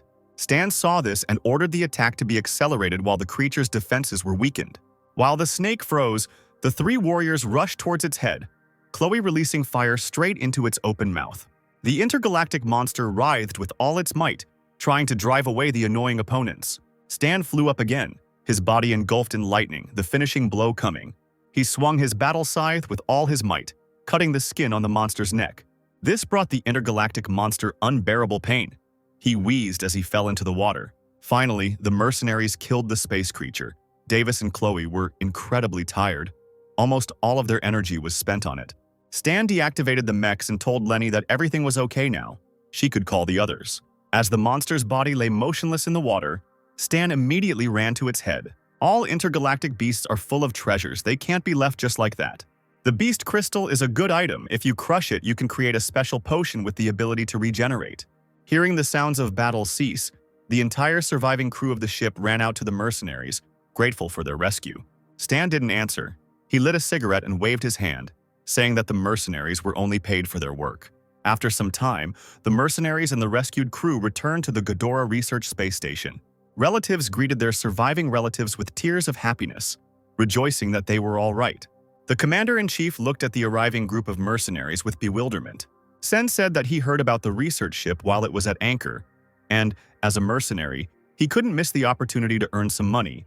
Now the station master needs to pay a price for his labor. He replied that, according to the rules, the Ghidorahs could not pay compensation, since these were independent actions without official employment. Suddenly, Stan's hand was firmly shaken by the husband of that very saved girl. He was incredibly grateful. The system announced the receipt of a kinetic ring with a Kenora diamond, which provided bonuses to equipment and increased magical activity in the area. Since magic items are not cheap, this guy was quite generous in giving such a thing. Stan shrugged and tossed the ring to his mage, saying he couldn't use magical equipment. Stan returned to the ship because he needed to complete the mission first and see if he would be lucky this time. He summoned the mission completion card. The extraction was complete, this time to no luck. Stan only received attribute points. The mage asked what happened when he heard the commander's disappointed cry. He shook his head, saying that they needed to lift the corpse of the intergalactic beast onto the ship while it was fresh. A mercenary spaceship arrived at the Amethyst Civilization, a pharmaceutical association. Stan praised the professional pharmacists for their work. The efficiency was extremely high. Various serums were obtained from the beast's body, an intergalactic creature with a high concentration, a metabolism regulator. Stan injected himself with one of the serums, mastering the skill of self-healing. Now he could use his energy to increase regeneration. At Black Star's secret base number 7, the gates slowly opened before the organization's warrior. The man stared tensely into the distance, looking ahead, clearly expecting someone. When the gate opened, smoke began to pour out and the figure of a tall guy appeared. The first man placed his hand on the boy's shoulder, congratulating him on receiving the A rank, who threw off his hood and smiled, thanking the teacher for the instructions. Both proceeded to another room. The teacher said that things were not going well. Ghidorah was hunting for the star, there was no time for rest, and there was a task for the student. He nodded, declaring that since this was his mission, he was ready to do anything for it. The teacher handed the boy a flash drive, telling him of his intention to go with him to monitor the force. They needed to arrive in Norios to kill the traitor. Dark Star mercenaries arrived at the destroyed star ring on planet A745. Sylvia, feeling her own strength, tirelessly pursued the culprits, shooting them with a machine gun. She tied up the criminals and shook off her hands, warning them that it was impossible to escape from her. The girl pointed at herself, declaring that she was the coolest since she had defeated 3 enemies in this mission. Stan said that Sylvia had been helpful and deserved half a day off, which made her very happy. Stan finally accumulated 4 random rewards by sending organization members on missions. But the ghost was unlucky this time too. All the rewards he got were not what he wanted. But after a few moments, the system lit up with a sign notifying of the receipt of the item. Stan finally managed to get the mission completion card. It will be possible to get the reward from the mission with the lowest rating. Stan completed the mission to level up to 100, moving one step further along the evolutionary path. The player was given the opportunity to choose the characteristics of the evolutionary directions. After altering his genes, Stan decided to follow the powerful Void Dragon line, improving his stats. Now the guy has received a new profession, military mechanic, level 1. Stan moved to his office to check on what was bothering him. Standing in front of the mirror, he was convinced that his appearance was still human. without any oddities. But when Stan looked closer, he screamed when he saw a strange mark on his forehead. Pressing it slightly, he was amazed to realize that something unimaginable was happening to his consciousness and body. It became very light. Stan immediately rose into the air as if he were a strange bird. The new racial trait called void walking sounds cool. I'll have to try it out. With the power of his mind, Stan managed to instantly move into the living room without expending any effort. The guy was delighted. The new race was amazing. He was no longer human. Since he received an ability enhancement card, he could increase his ignition of will. The divine skill is gene release, mastering the ability to overcome one's own limits and squeeze power from one's cells. The Dragon Emperor Ames called the mercenary. She found out the location of the teacher, who arrived in the destroyed star rings. Now Stan needed to go look for the man. The guy asked when. Ames replied that the sooner the better. She would let him know when she returned to the destroyed star rings. They say that a teacher has recently appeared on Norios. Stan must go there and keep an eye on everything before the Dragon Emperor returns. The mercenary spaceship arrived at Norios. The onboard computer announced that the surface temperature was suitable. Davis, out of boredom, hunted for the chief's small robots, which were placed throughout the ship. Stan yelled at his subordinate, snatching the baby, ordering him not to hunt his robots. Davis even took offense, considering Stan petty, since he just wanted to play with a toy endowed with artificial intelligence. Stan chuckled, letting go of the robot named Philip and asking him to show everything he could do. The baby grew in size in a matter of seconds, looming over the terrified Davis like a menacing mountain. He was no ordinary robot, but a monster stuffed with armed modules using compression technology. He can also control Stan's mechanical army and all vehicles, using computing power to plan tactics in real time. Davis didn't know what to say. He just stared at the robot in amazement, his mouth open. The ship arrived at the pier of Norios, and the local engineer wished the mercenaries good luck. Chloe looked around, surprised that this place gave her a familiar feeling, as if she had been here before. It seems that Norios is one of the places that Chloe visited before. Fragments of her memory were stored there. Stan told the team's local guide that he had come to the planet to buy information. The man walked forward, asking what kind of information was needed, since the organization had an extensive intelligence network, and everything that was needed was there. Stan showed the man a portrait of the teacher, saying that he was looking for this person. The guide wanted 100 coins for the information. Stan immediately transferred them. This man arrived on Norios 38 days ago on an interstellar flight from the ancient star desert. He did nothing special here but simply traveled. He was last seen 16 days ago to the south of the city. Without listening to the man to the end, Stan asked if this meant that the teacher was still on Norios. The informant bowed, saying that he had his own people at the port, where a record of every registered ID was kept. So the teacher did not leave Norios and should be in the same place. Stan nodded. He thought that it would be strange that it would be so easy to find the fortune teller. The mercenaries went to the desired point in the city on a trip to while away the time by playing cards. At that moment, a local wanderer with a large backpack on his shoulders approached them and asked if he could sit down next to them. Adrian glanced at Stan in confusion, who shrugged. A C-rank user wouldn't be able to do anything to him in front of everyone else. Soon the train arrived at the other end of the city, and the mercenary and their temporary companion said goodbye. The man waved, saying that the journey had been short, but he had had a good time, giving his name as Owain and expressing a desire to see him later. When he left, Sylvia called the traveler a weirdo, but immediately forgot about him because they had the task of finding a teacher. After some time, the mercenaries arrived at a large mansion and rang the gate several times. No one answered the door, and Davis lost his patience, exclaiming that since no one was answering, they could just come in. Stan heard strange sounds overhead and ordered the team to take immediate evasive action. They jumped in different directions, escaping from the sharp rocks flying at them. Stan landed on one knee, managing to tuck himself into the air as the rock dust settled. When the smoke cleared, huge figures of stone warriors appeared before those present. Sylvia stamped her foot angrily, asking why they were attacking the mercenaries. One of the figures stated that it was a lesson to the pursuers. Stan put little Philip in front of him, ordering him to deal with the warriors but not to hit them too hard. Stan guessed that the seer had sent a bunch of stones at them to attack. Philip, who was now taller than all the warriors put together, began to attack them. The stone mercenaries quickly lost health and fell to the ground, their mouths open. Stan loomed over them, menacingly asking who had hired them to get even with the mercenaries. One of the warriors said that this man told them to come to this place and deal with the mercenaries, and if they lose, then to name the right place, where they can find a person who knows his whereabouts. Another warrior reported that the customer told him to tell him that Stan must play a game with him to find him. This angered the guy. He called the seer a real bastard. Sylvia asked if they would go to the right place. There was nothing to be done. Stan admitted that it would have to be done. The seer had the advantage now, and there was nothing they could do about it. In a secret location on Norios, Black Star kidnapped Owain, and they obtained the necessary information about a traitor who appeared simultaneously in the city center and at the city station. He is capable of creating 5 physical doubles, one of which is located here. Traces of the other 3 doubles have been discovered. The main body has been hidden, but the doubles cannot be too far from the main body within the planet.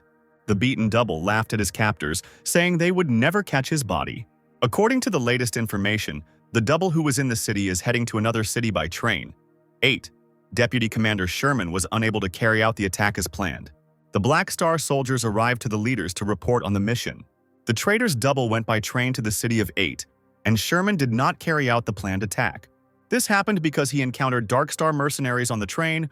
Owain sat at their table. Sherman did not take any risks. Sherman made the right decision. The Dragon Emperor is behind that organization. There was no need to create unnecessary problems. Let him continue surveillance. The mercenaries followed the point that the stone warriors showed them. The road led them to a bookstore. The team entered the store and were immediately greeted by a man in white magical robes. Stan snatched the large book from Sylvia's hands, claiming he was looking for a man with prophetic powers who was supposed to leave a message. The young mage adjusted his collar and smiled, introducing himself as Mitchell, a teleportation mage whose side business was this bookstore, his main line of work being portal services. Stan asked if the goal was to teleport to another part of Norios. The guy laughed, saying that the seer wanted to play a game and meet with the mercenaries if they steal the Heart of the Crystal Flame. The Heart of the Crystal Flame is a ring of rare crystals. Stan was not interested in fulfilling this excessive request. Mitchell shrugged, saying that he couldn't divulge his client's personal information and that there was no need to try to bribe him. Davis was fed up with all this and attacked the magician with his fists, demanding that he not be blamed for the attack. Mitchell didn't react at all. A portal opened behind him, from which several long tentacles emerged. The heated Davis did not immediately notice how ghostly but strong vines had grabbed his hands. Soon the mercenary's entire body was covered in tentacles, which deprived him of any ability to move. Davis only had time to shout the mage's name before he was sucked headfirst into the portal. Mitchell shrugged, saying that everything happened as the seer said. Those who could not obtain information about him would begin to threaten the magician. Fortunately, he had prepared in advance. Stan frowned, seeing the teleportation magic, an insidious ability. He needed to bring the mercenary back. He didn't know whether he should fight, because there were a lot of people in the store, and the public safety unit might intervene. Mitchell smirked, saying that his companions were right, so the mercenaries should get out of here. But Stan did not tolerate such treatment of his warriors. He immediately donned furs. Mitchell was confident in his powers. No one would dare touch him. A portal into the desert opened behind the magician. The guy quickly jumped there, leaving the bookstore and the danger behind. He never expected Stan's strong hand to grab his face at the last moment. The black ghost easily dove into the portal and pulled the overconfident mage out, throwing him back. Mitchell hit the bookshelves hard, Stan hovering over him, asking what he said. Stan demanded that his companion be released and no tricks be used if Mitchell did not want to be killed. The place where Davis found himself was nothingness, where he was held tightly by bonds. The man began to look around, asking why this happened. Turning around, he chuckled when he saw a bright light. It seemed the commander had already taken care of the mage with the portals. Freed from his bonds, Davis walked out of the portal towards the mercenaries, a silhouette appearing behind him. Wislander came out from there. Assistant Ames smiled at those present, waving his hand. Stan was surprised by his appearance from the portal. He chuckled, saying that he too was sent here by the Dragon Emperor. The man was ahead of them by several days, and even fell for Mitchell's trick. The Black Ghost was very angry with the magician and demanded to know where he had sent his target. But the guy really didn't know and asked him to use a random portal. The coordinates were on the surface of Norios. Davis didn't know how to look for the seer. They weren't going to steal the ring, but Sitten assured them that there was no point in following the target's lead. Ames would be here soon. They could tell her about the completion of the work. Wislander immediately asked if they would leave the target alone, and if that would upset his mistress. Stan smiled, replying that he was on Norios, and when Ames arrived, they would search the planet in a second. He had nowhere to hide. 3 days later, A strange-looking figure appeared at the local airport at the spaceport north of Norios. The seer decided to take advantage of the delay and fly off the planet. When the mercenary received a clue about his departure from the Information Guild, the outcome was predetermined. The seer chuckled because his name was used in any way and punishment followed. He flinched in fear when a hand grabbed his shoulder and a chuckle was heard. Stan put his arm around the stunned Aesop's shoulders, cursing with a smile on his face. Aesop was shaking. Large beads of sweat were running down his face. He asked Stan how he knew about his location. He pointed to a smiling Adrian standing behind him, introducing him as his mascot. Still, fortune tellers are not omnipotent. Aesop himself left a chain of clues to limit the likelihood of the mercenary's actions, thus predicting his every move. All that was needed was to deviate from his plan to outwit him.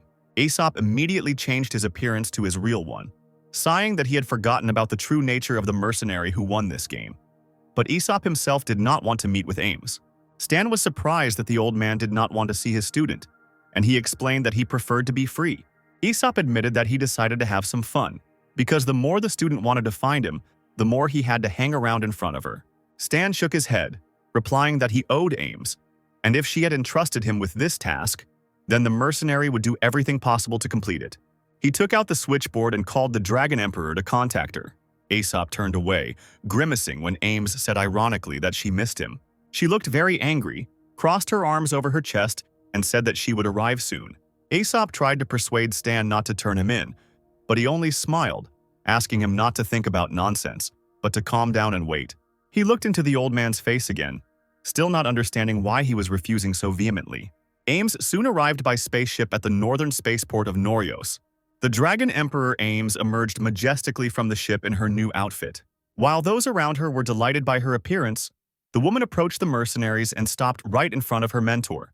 She demanded an explanation, and he admitted that he shouldn't have avoided the student, that he should have returned and met with her long ago, and that it would have been better for them to talk in another place without witnesses. Ames turned to Stan, thanking him. The guy waved his hand. He only paid for the service. As she left, Stan was surprised when Ames clapped him on the shoulder, shook her head, and said that she remained in his debt. A few minutes later, the Dragon Emperor and Aesop flew away to talk alone. Aesop, looking out the window, thoughtfully informed the student that she had an employee she could trust. The woman admitted that he was indeed capable. They had met before. The teacher had asked her to pass on a message, but he no longer remembered it. Stan and Davis watched the ship fly away. The subordinate asked the boss where they were going to go now. Stan replied that he needed to rest in Norios first and then fly out tomorrow, and asked Wislander if he would go. He was in no hurry to return, and so he would stay with Stan. Turning around, Black Ghost saw a crowd of Ghidorah's people, wondering what they were doing there. At the head of the crowd walked the Class A superhuman Ghidorah Ra, who was only sent on important missions. For some reason, Stan thought it might have something to do with the guy they met on the train. Less than 2 years have passed since the launch of 2.0, meaning Ra was incapacitated for the entire year. While Stan was looking at him, the man turned his attention to the guy. He rudely demanded that Stan, who was blocking his way, move away, but he did not hesitate and immediately introduced himself. Ra thought.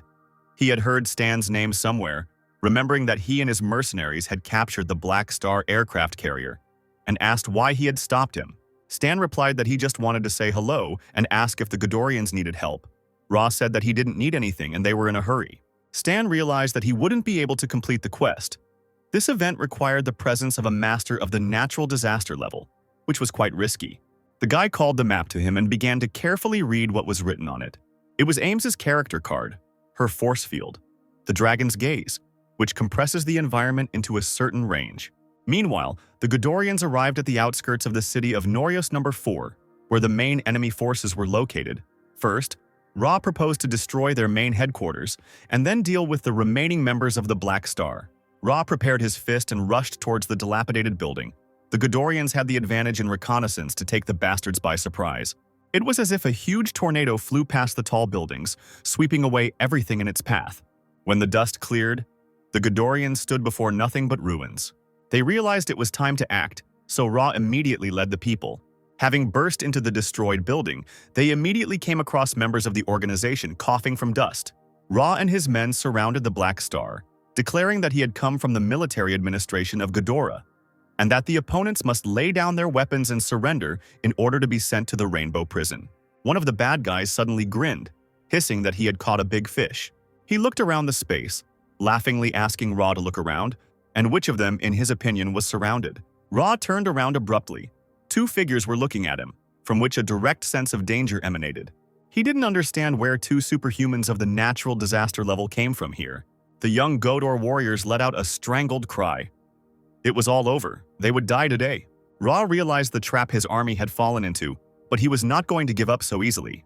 Before death, they are obliged to fight to the end and defend their honor. The news had already reported the incident from the outskirts of Norios, 3 blocks of which had been reduced to rubble, and the Public Order Control Department had begun an investigation. Ordinary passers-by and Dark Star mercenaries followed the plot with great interest. Davis said there was nothing surprising about the aftershock. He even thought it was an earthquake. Given the extent of destruction in such a short period of time, both parties involved have natural disaster-level forces. A few seconds later, Stan received a message on his switchboard. A projection of the wounded Ra looked at him, the man asking for help with the last of his strength. He said that he came to Norios to pick up a man who deserted from the Black Star, Owain. The Star sent a squad to kill him. The enemy had 2 Superclass A, and Ra was ambushed. 2 of the organization can turn their bodies into dust, while the second turns into a strange flying creature that can control air currents. Stan immediately thought of the guy Asha, who probably broke through to rank A, and the second one was the wind demon Anwar. Black Ghost shook his head, saying that it was too dangerous to fight 2 A ranks. He added that this was not necessary. If the Godorians wanted to protect Owain from the Black Star until reinforcements arrived from Ghidorah, he could try to help the group if they were stalling for time.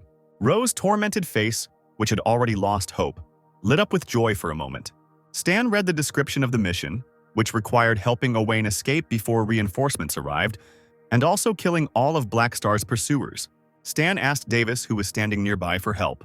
It was necessary to publish an advertisement through the Mercenary Guild about recruiting for cooperation in the Norios region, the goal being all mercenaries in the area, so that there would be as many of them as possible. Davis asked whether the announcement should be made on behalf of Ra or Ghidorah, but neither option was acceptable. Smiling, Black Ghost asked to use his name. The mercenary candidates discussed their future work and the organization of Dark Star. Stan called for silence as he addressed the crowd and explained that he had accepted an order, that he would need workers, and that a generous reward would follow. The crowd buzzed when they heard that Stan dared to take on a mission with 2 A-rank enemies. Their determination quickly evaporated, and the warriors gradually began to disperse. They did not want to die. Stan said that their task was not to confront the enemy, but there were certain risks. All those who disagreed could leave, and the mercenary would sign a cooperation agreement with those who agreed. The warriors agreed that it sounded tempting. Life was more precious. Let no one be offended. 3 mercenary teams, 17 individual mercenaries, 4 of whom are B-rank superhumans, all A-rank steel. Stan thanked everyone who remained, and they would fight shoulder to shoulder in the future. Black Star had already discussed mercenaries but still thought they were useless. Ash threatened to kill Stan. Anwar agreed that the mercenaries could not be left alive. Ash decided to go, because with his strength it would take them no more than a minute. He would meet with Anwar after he dealt with everyone. The Ghidorians and Owain came to the abandoned station. Ra asked where Owain's main body was in order to protect it until reinforcements arrived. Now the main body is safe until the clone is captured. Black Star will not have a chance to find it, so the Ghidorians can simply protect this body. At that moment, while the company was walking along the abandoned railway, a huge tornado blocked their way. Ash's face appeared in it. Ra realized that Stan was right, they really were separated. Meanwhile, Stan found work for the mercenaries at the stronghold, and they soon managed to cope with everything. He smiled, praising them for a good job, and asked them to leave and not come closer for a while. He received a message from Ra, who warned that there was only one person from the organization on the outskirts, and that he should be careful. Stan nodded, sensing something strange approaching, so he checked the mission terms again, reminding himself of its terms. Ash arrived at the outskirts and found no one, thinking that everyone had left the base and gone after the Ghidorians. Having decided that he had come in vain, he wanted to go to Anwar, but a strange voice stopped him. Realizing that he had heard a similar intonation before, the guy slowly looked around. He didn't expect to see a huge screen with Stan's face behind him. He said that Ashu's nickname was given to him on the Black Star. They took him in and raised him as a weapon while he was still little, but in their eyes he is nothing more than a convenient tool. The guy got angry and asked to do without low-grade provocations, and asked why all the mercenaries left. and Stan remained alone. Did he really decide to detain him alone? The guy grinned, replying that it wasn't so, and then a ghostly Chloe appeared from behind him. Ash yelled that Stan was overestimating himself and summoned many tornadoes of dark energy. He pointed it at Stan, shouting that he would deal with him, fulfilling his little wish. Black Ghost's figure only faltered slightly, but he was able to stand. Ash was surprised that the guy was able to withstand his carbon dating. No wonder he was able to challenge him. Stan nodded, confirming that he was prepared, and behind him appeared a multitude of dangerous robots in the form of various animals. He extended his hand forward, ordering them to attack Ash, who was standing nearby. He spread his arms out to the sides, preparing to attack the iron creatures. As the robots approached, Ash crossed his arms in front of him, forming a gravel shield. Ash shouted that even if Stan had prepared a trap in advance and was susceptible to damage, he would definitely fail against the enemy's current abilities. After these words, the Black Star Warrior, in one movement, made all the robots fly away in different directions. Stan looked at him in bewilderment as Ash managed to destroy the robot's armor in an instant. Ash's voice, amplified several times, sounded thunderously above Stan. He felt a surge of deadly energy and tried to contain it. He believed that although he was strong, he did not want to experience this on himself. He had to be careful. Finally, the Black Phantom activated the Void Dragon's mech. Ash was surprised to realize that the enemy's fur was not like the one before. It had become stronger again. He screamed that the enemy couldn't penetrate his defense, but then Chloe snuck up from behind. She began to attack the protective capsule from all sides in order to destroy it. Only a few seconds passed when the girl flew up to Stan to inform him that the mission was completed. Ash was weakened. He thought that only Ra would be difficult, but he realized that it would not be so easy to deal with the Dark Star either. But still, it was a good opportunity. The enemy was divided into two groups. Stan took a risk to delay him. It was easy to get rid of a strong enemy, and that's what Ash was going to do. Most of the Black Ghost's mechanisms are paralyzed. Sooner or later, Ash will break its mech. There is no other way out. Stan, without saying a word, extended his hand, using the upgrade elimination function. Ash shuddered, realizing that all the mechanisms had been restored, and decided to apply paralysis again. Stan raised two fingers up, and at that moment he actually managed to do it. He placed a barrier around the carbon particles that Ash released, and to regain control of the carbon particles, the shield had to be broken. The guy was angry because he was not only wasting time, but was also being distracted from the battle.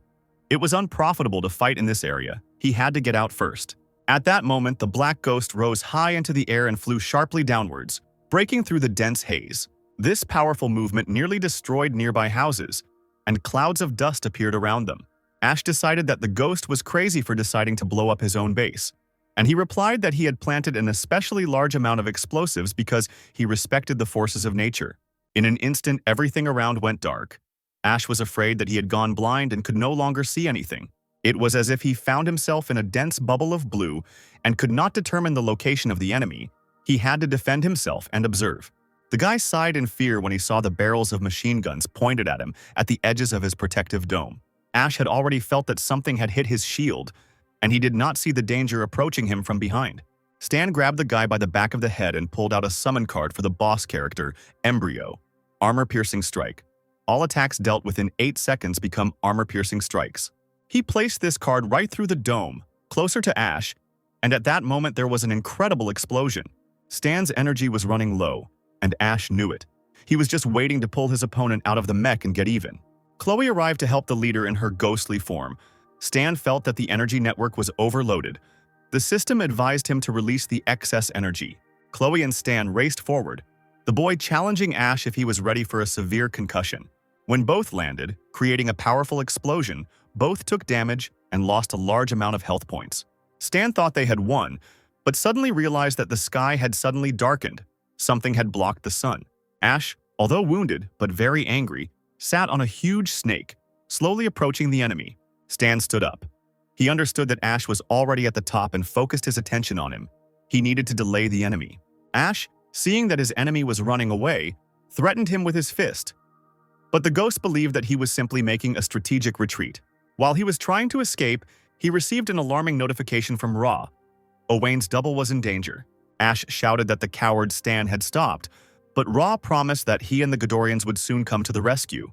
Stan defiantly informed the enemy that his companions had already gotten rid of Anwar on their way here, and the A-rank guards hired by the financial group were not giving any leeway.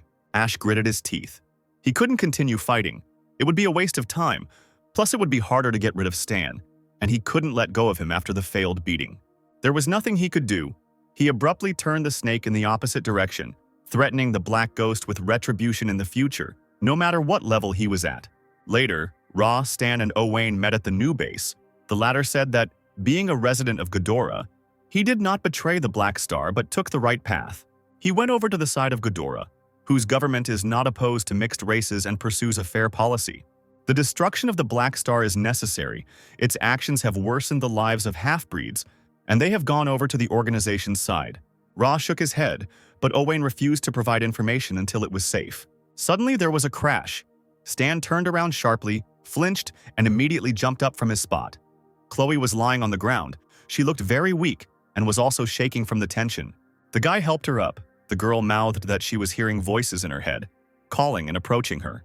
Upon arriving at the empty port on Norios, Stan pointed to the hangar gate, assuming that something living was calling Chloe, before taking advantage of Owain's break to sort out the girl's assignment.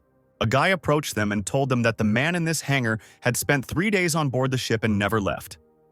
His ship was a reconnaissance ship of the Federation of Light Submarine class, and Norios Financial Group could not fire the captain of such a ship. Stan punched in the code on the electronic board while Chloe was handing the bag of money to the guy. It seemed like there was someone important in the hangar, and he came specifically for Chloe. When the gates creaked open, Chloe and Stan found themselves in a large, dark space, Ghost telling them they were about to take a walk into a tiger's den. Black Ghost walked up to the control panel, realizing that this ship was a blacklight battleship. Expensive and with high performance, Chloe felt like she had been here for a long time. She touched the round flask in the middle of the cabin. The system announced the activation of the authority check and the completion of authentication, then greeted the captain. A naked, human-sized figure, glowing golden, appeared before those present. Something greeted its comrade in arms, exclaiming that it had finally found Chloe. The figure began to circle around the cabin, saying that there was a software glitch in Chloe's memory circuit and that she needed help adjusting it. Stan asked if the figure's name was Milo, and he was surprised. But the whole point was that this information was displayed in the mission prompts. Milo bowed, thanking him for helping free Chloe, and Stan asked who Milo was. He explained that he was a type of life, and that this ship was a temporary tool that he used to move around the real world. Stan asked in amazement if Chloe was also an artificial intelligence, if she had a body, and if she had awakened Milo's powers. He remembered growing up with a girl since childhood. Stan raised an eyebrow, looking seriously at Milo, who thanked the guy again, reminding him that he and Chloe had a serious mission. But then he said something that really angered Stan.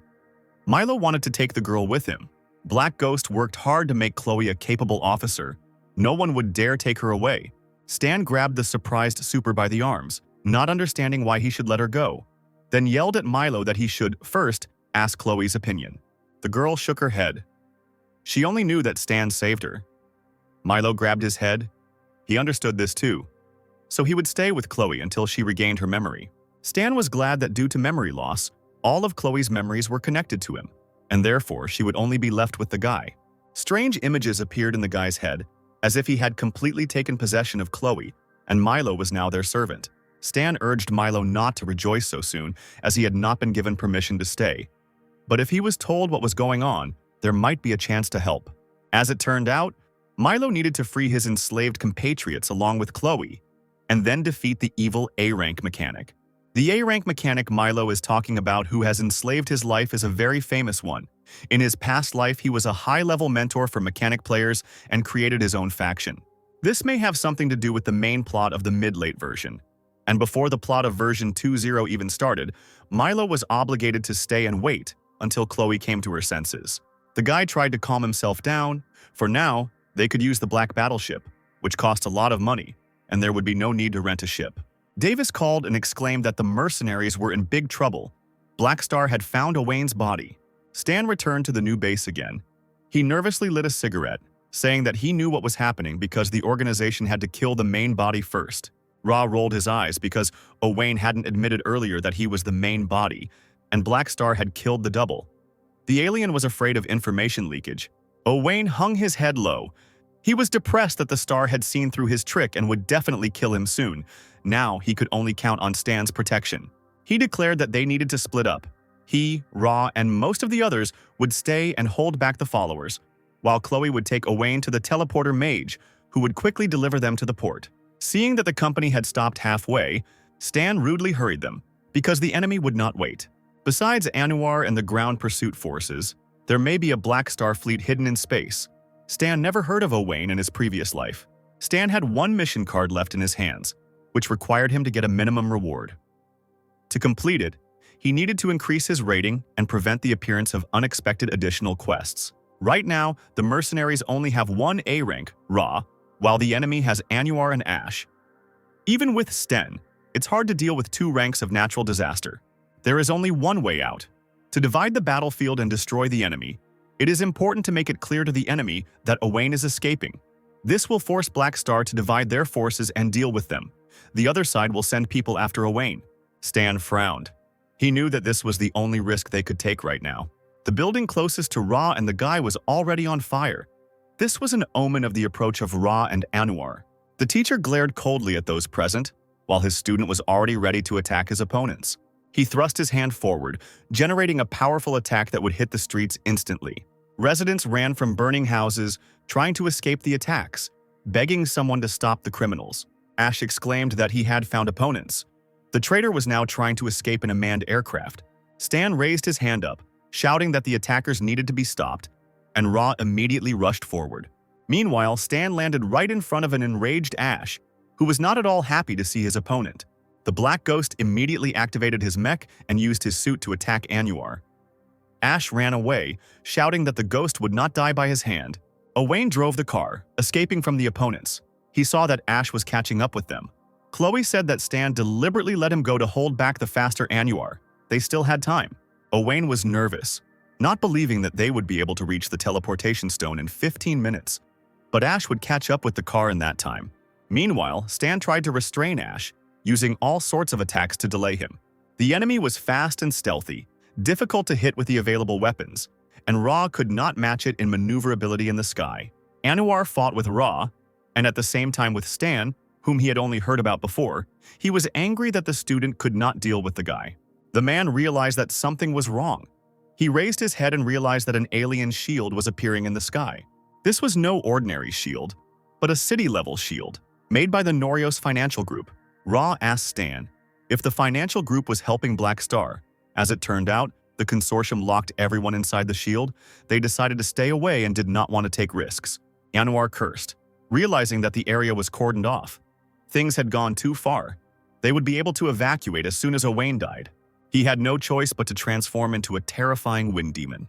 Sylvia, not being strong enough, was on the sidelines, trying not to get caught in the hurricane. She didn't know how the master and the others were. Stan ordered Philip to protect her. Ghidorah's warriors joined the battle, but even their presence did not save the scale of the impending tragedy. The area has been sealed off and Anwar is no longer holding back. A hurricane will soon form and everything inside the shield will turn to dust. There is a risk of many casualties. Stan could delay him for 10 seconds and this was the only chance to strike Anwar. Ra had no choice but to trust his partner. He flew to the side to fight Ash, while Stan found himself right in front of the wind demon. He opened his mouth, full of sharp fangs, and turned to the Black Ghost, asking what he had in mind. He grinned and took out the Dragon Emperor Aim's summoning card. The ghostly figure of a woman appeared before those present. Her invisible presence only strengthened Stan's already powerful attack. Force Field, Dragon's Gaze, Strength Rating, 466 points, as well as the immobilization status for 14 seconds. Even the mighty Ra was immobilized, shocked that Stan could use the power of the Dragon Emperor. Freed, Ra was able to attack the Wind Demon, creating a fiery vortex that swallowed the monster. The explosion was so powerful that even Sylvia felt it. Little Philip was unable to hold on to the girl and flew away. Davis, who had managed to attack the Black Star member, also froze for a moment, staring into the fire. Adrian stopped. Several beaten members of the organization were already lying at his feet. He also wondered if Stan had finished the job. Indeed, the mercenary leader managed to return Anwar to his true form and beat him until he lost consciousness. The man barely came to his senses, trembling constantly. He whispered that he did not believe he would die in such a place. The enemy's subsequent words made Anwar flinch and sharply raise his head to make sure that it was not a mirage. Stan stood over him, holding his war scythe in front of him, saying that Black Star was immortal. The main thing was to finish her off in time. The system announced Honor's death, and the experience points received, as well as an additional bonus, in addition to improving relations with Ghidorah. Stan wiped the sweat from his forehead. He didn't think he could finish off the natural disaster. It was one of the high-difficulty missions. Once a disaster-level superhuman is killed in battle, Black Star will be furious, and the discovery of 2-0 will lead to greater conflict with the organization. Stan called Chloe on the switchboard, and she reported that the teleportation was successful and Owain was safe. Chloe had previously conveyed his words to the mage, and he had happily agreed to help, no matter that she had only threatened him a little. Stan assumed that it was difficult for his friends to break away from Ash's pursuit, but the boy looked down at the teacher's body in shock. Sincere tears began to flow from the eyes of the cruel killer. The last thing he expected was that the great Anwar would be killed. After Black Star lost Anwar, victory was on Ghidorah's side. Ra quickly cleared out all of Black Star's minions inside the shield. The financial group inside the shield no longer wanted to watch the clashes between the high command on both sides, and they only removed the shield after Ash left. He received orders from above to cancel the mission. Disgraced and humiliated, the guy fled from Norios. The battle was over, but its consequences were only just beginning to flare up. At the moment, we needed to deal with Norios' financial group. The head of the Rockfest financial group angrily made claims against the mercenaries for what they had done to his planet. Ra and Stan stood in front of him. The man said that his people were calculating the damage and that they would discuss everything in more detail once the exact amount was determined. Ra said that he would compensate for the losses and take on the payments from the Dark Star. But Rockfest did not even think of demanding money from Stan. He also sent his regards to Ames. Stan shook the man's hand. He knew that he was the investor behind Lontaine. Rockfest said that he was very pleased with this investment. In fact, Stan wanted to discuss some important issue with the head of the financial group. They agreed to talk about it later. 3 days later, in the reception room of Rockfest, Stan came to ask for financial support to create a headquarters for mercenary groups. The stronger the army, the stronger the Longtan. The guy said that he was preparing the project himself, without Amos's influence, and asked how much the head of the financial group was willing to pay. Stan said he would provide funding to Lontong. Amos has a high reputation, and this allows him to get a satisfactory profit from other sources, especially since the guy has several immortal sources under his command. He doesn't need to look for other mercenaries on the open market. If he invests in Dark Star, the organization will grow faster and generate profits. Before the update, players won't be able to log in online, and Rockfest won't be able to detect them. Stan's idea was to make NPCs realize the potential of players and encourage them to invest in them voluntarily. Stan was stunned when he heard from the head that he was not ready to finance him, even though the idea sounded great. He stood up, expressing regret about the lost project, the profit from which greatly exceeded the investment. Then Rockfest offered to take a loan from him with a small interest rate. Stan, without thinking twice, agreed, and the man hoped for a fruitful collaboration. Stan knew that this 100% bet was a trifle. The players would come back and count the money until they were dizzy. All that was left was to choose a good place and start building the headquarters. Stan received a call from an angry Jenny, asking why the guy hadn't warned her in advance. She wouldn't have agreed anyway, since she was the main manager. The woman screamed that she was ordering the loan to be repaid immediately. She couldn't believe that the guy had the nerve to hang up. Jenny decided to report this to the Dragon Emperor, but the woman only shrugged her shoulders, not considering this loan a huge amount that deserved to be made a fuss about. Until Stan became a wanted employee, Ames asked not to be bothered with such things.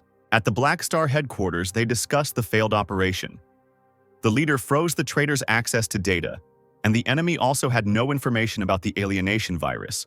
Ashu was informed that they were disappointed. The guy was shaking with anger, saying that unforeseen circumstances arose during the operation. Ra of Ghidorah and the mercenary Stan have teamed up to kill Anwar. Stan has recently established a base on the planet of the Golden Gates. A large fleet of ships will have to be sent there, but at such an important moment this is not worth doing. The leader vowed to make the mercenary pay, but not now. From now on, the organization would cease all external activity until the outbreak of the alienation virus. Bennett was told of numerous incidents of riots involving over 100,000 people, and no omens or patterns were found in them. But after analyzing all the incidents, a group of researchers found one common thread. After being infected, the participants in the riot developed a fever and fell into a coma. Their brains were abnormally active. and those who woke up recalled only intense rage. It turns out that the quarantine is actually working. Bennett was afraid that the number of infected would increase, and the world had barely regained its calm. The man raised his head sharply and suddenly remembered that, it turns out, the black ghost was telling him the truth. He immediately ordered the plane to be prepared to go to his subordinate's shelter. In the third shelter, Bennett reminded Aurora, Hel and Annabelle about the anomalies voiced earlier, and that current events could be connected to the mentioned phenomena. The girls were talents left behind by the black ghost, and they knew about his doomsday message. Aurora looked at Winston, whispering to Hel that the same smell was coming from him. The man grabbed his stomach, frightened by this. The girl asked how she could help. Annabelle just shook her head. Her instincts had not deceived her. A whole year of research had not been wasted. Bennett asked the researcher what she meant, but she had already run towards the exit, calling for the man to follow her. She showed the Rydia fan, a plant that grows in harsh conditions, is very difficult to grow, is on the verge of extinction, and its scarcity means it is expensive. Aurora touched the leaves, saying that neither of the two plants were infected with the smell. Annabelle confirmed that the leaves of the Rydia fan were immune to the substance. Bennett asked if there had been any clinical trials, but Annabelle had only experimented on plants, and the man was planning to quarantine a group of rebels. Hel asked if Stan would return. Annabelle suggested that she had been sent here to study the effects of the virus. Hel looked up. Stan had said that they would go into outer space to find a solution to the problem, but there had been no news from him for 2 years. At that moment, Stan, his eyes shining, ordered the ship to be prepared to go to his home planet Aquamarine. Half an hour ago, on the planet Golden Gate, the nominal army of Lontan discussed a general call-up, assuming that the Dragon Emperor had an order. All the mercenaries called on each other to be quieter as soon as they noticed the commanders arriving in the distance. Davis and Chloe stood at the front of a large group of seniors, looking ready for a serious conversation with the commander-in-chief. Stan stepped forward in his new uniform and greeted everyone cheerfully, asking if they were ready. The leader of Sunil's detachment beat his chest, exclaiming that the detachment had arrived in full force. Another, no less strong detachment, led by a warrior, who playfully stuck out her tongue and declared that they had no shortage of people. The ferocious bear, with his brothers from the military union, also greeted his brothers in arms. Stan built the Dark Star base from scratch in a year. 23 automated production lines were also developed, and the experience panel exceeded the 100 million mark. Stan shouted that today he had gathered warriors for a large-scale operation. His homeland was suffering from a catastrophe, and he was their only chance for salvation. All the squads were only too happy to help the Black Ghost, because he had already helped them all before. The system presented the opening of version 2.0. The player forms were revealed, and also welcomed everyone to the Star Sea, version 2.0. After some time, silhouettes of players appeared in the third shelter. A few more seconds passed and their physical bodies became visible. Some were surprised that nothing had changed in the second version, but now the maximum level had been raised. You can continue to use experience to increase your level. This mission was abandoned by Black Ghost before leaving, and the last frontier status was revealed. Apparently, the disaster mentioned in the mission has already begun. Players received new mission prompts, requiring them to remain in place. Bennett shouted into the loudspeaker, saying that Aquamarine, which was suffering from a disaster, needed help. A few minutes later, the man told the disgruntled players about 2 ways to counteract the alienation virus. Superhumans are less susceptible, and the shelter has also developed an inhibitor that protects against the virus's conditions for a period of time. Players were surprised that the main quest started as soon as they went online. The plot of this version moves so quickly, but someone suggested that the main storyline started earlier because they connected in the third shelter. The player asked Bennett if they could leave the shelter now to go somewhere else, but he complained about looking outside. Every day, people want to take inhibitors and seek shelter, but due to the limited supply of the latter, Bennett keeps people outside in a waiting camp to prevent infection, but cases are only increasing. 2 days later, Bennett and Hel observed the group of Inhumans who had been helping them. The influence left by the Black Ghost still protected, but at the same time there was also bad news. The number of infected people was increasing, and this was creating major problems. The soldiers tried to fight this. It was necessary to stop the infection of the refugees, otherwise many would die. Moreover, in addition to people, animals were also infected with the virus, and now various species of them with glowing red eyes were running towards the shelter. They rushed at people. Bennett shouted that the infected animals had to be stopped. If everything was left as it was, the refugees would die. The overall progress of the alienation epidemic began to plummet. Players lost 10,000 points at a time, and NPCs sent an urgent task: save refugees outside the city. The fewer people who died, the higher the reward. Bennett ordered the first group to delay the beasts' attack. The rest were to help rescue the refugees. But there were too many beasts. They attacked 4 times a second. It was difficult to hold out for that long. Hell tried her best to help, fighting off numerous animals. She looked up in shock as she saw many flying ships with blue light coming out of them. From there, strong fighters descended with warlike cries, calling for battle. The heads of the military units, having barely touched the ground, immediately dealt with several infected at once, any of them superior to Bennett. Hell, who did not recognize Stan as he approached her, asked why some commander was helping the population. He asked why the woman didn't recognize him, and Hell's eyes filled with tears after that. The Black Ghost walked towards the burning houses with a smile that anticipated victory, and everyone around him began to shout his name. The system displayed a description of the mission Alienation Epidemic, in which the planet Aquamarine is suffering from a catastrophe and needs to contribute to the fight against the epidemic. The Dark Star mercenaries had a total strength of 417 people. The mission yielded over 100,000 progress points, with players making up for all lost points, all thanks to the Black Ghost. Sylvia mocked Stan's nickname. He patted her on the cheek, and Bennett called the guy into the meeting room to discuss the disaster. But first, Stan had to park his spaceship above the shelter. The machine immediately received a standing ovation from those present. Stan smiled, admitting that he loved to show off what he had. After discussing the events that had occurred, Black Ghost concluded that the situation was optimistic and that he had returned on time. He also revealed that he was a mercenary with many companions. Suddenly, something soft crashed right into Stan's stomach, greeting him with loud screams. This little Aurora was very happy about the return of her savior and hugged the boy tightly, saying that she missed him. Stan asked where her sister was. She admitted that Hell didn't want to come at all. The woman asked if the guy had returned for good. She threw Stan his keys, and he asked why Hell didn't trust him and why she didn't leave with him in the first place. Sylvia immediately began to defend Stan, screaming that the teacher had returned to save her, but Chloe shut her up beforehand. Bennett asked Black Ghost if he knew how to deal with the alienation epidemic, and he replied that he had discovered the origin of the virus and how it worked. Annabelle explained that the virus is a microorganism and that the leaves of the Rydia fan are immune to the virus. Seeing the leaves in the photo, Sylvia asked if this was the grass of serenity, which is used as a raw material for the elixir of concentration. Only a mage can manifest the effects of the plant. Now, this microorganism is a child, but when it matures, nothing can be done with it. First, Stan will entrust the mages under his command to grow the plants. Afterwards, we need to deal with a bunch of unconscious refugees. They can't be left unattended. Players have seen Black Ghost in the headlines as the key figure of version 2.0. Now they must hurry to the shelter to avoid being late for dinner. Stan knew that until he reported his actions to Ghidorah, the Black Star would not appear, and he could use this to increase the camp's attractiveness to players. The Ghost hadn't leveled up in almost a year, but now hundreds of new blueprints had been added to the skill panel. It was time to gather a lot of new players. Stan appeared before them on a flying throne. The guy pretended to be an NPC, saying that 2 years ago he foresaw a disaster and resolutely went to the stars in search of a solution. Now he fulfilled his promise.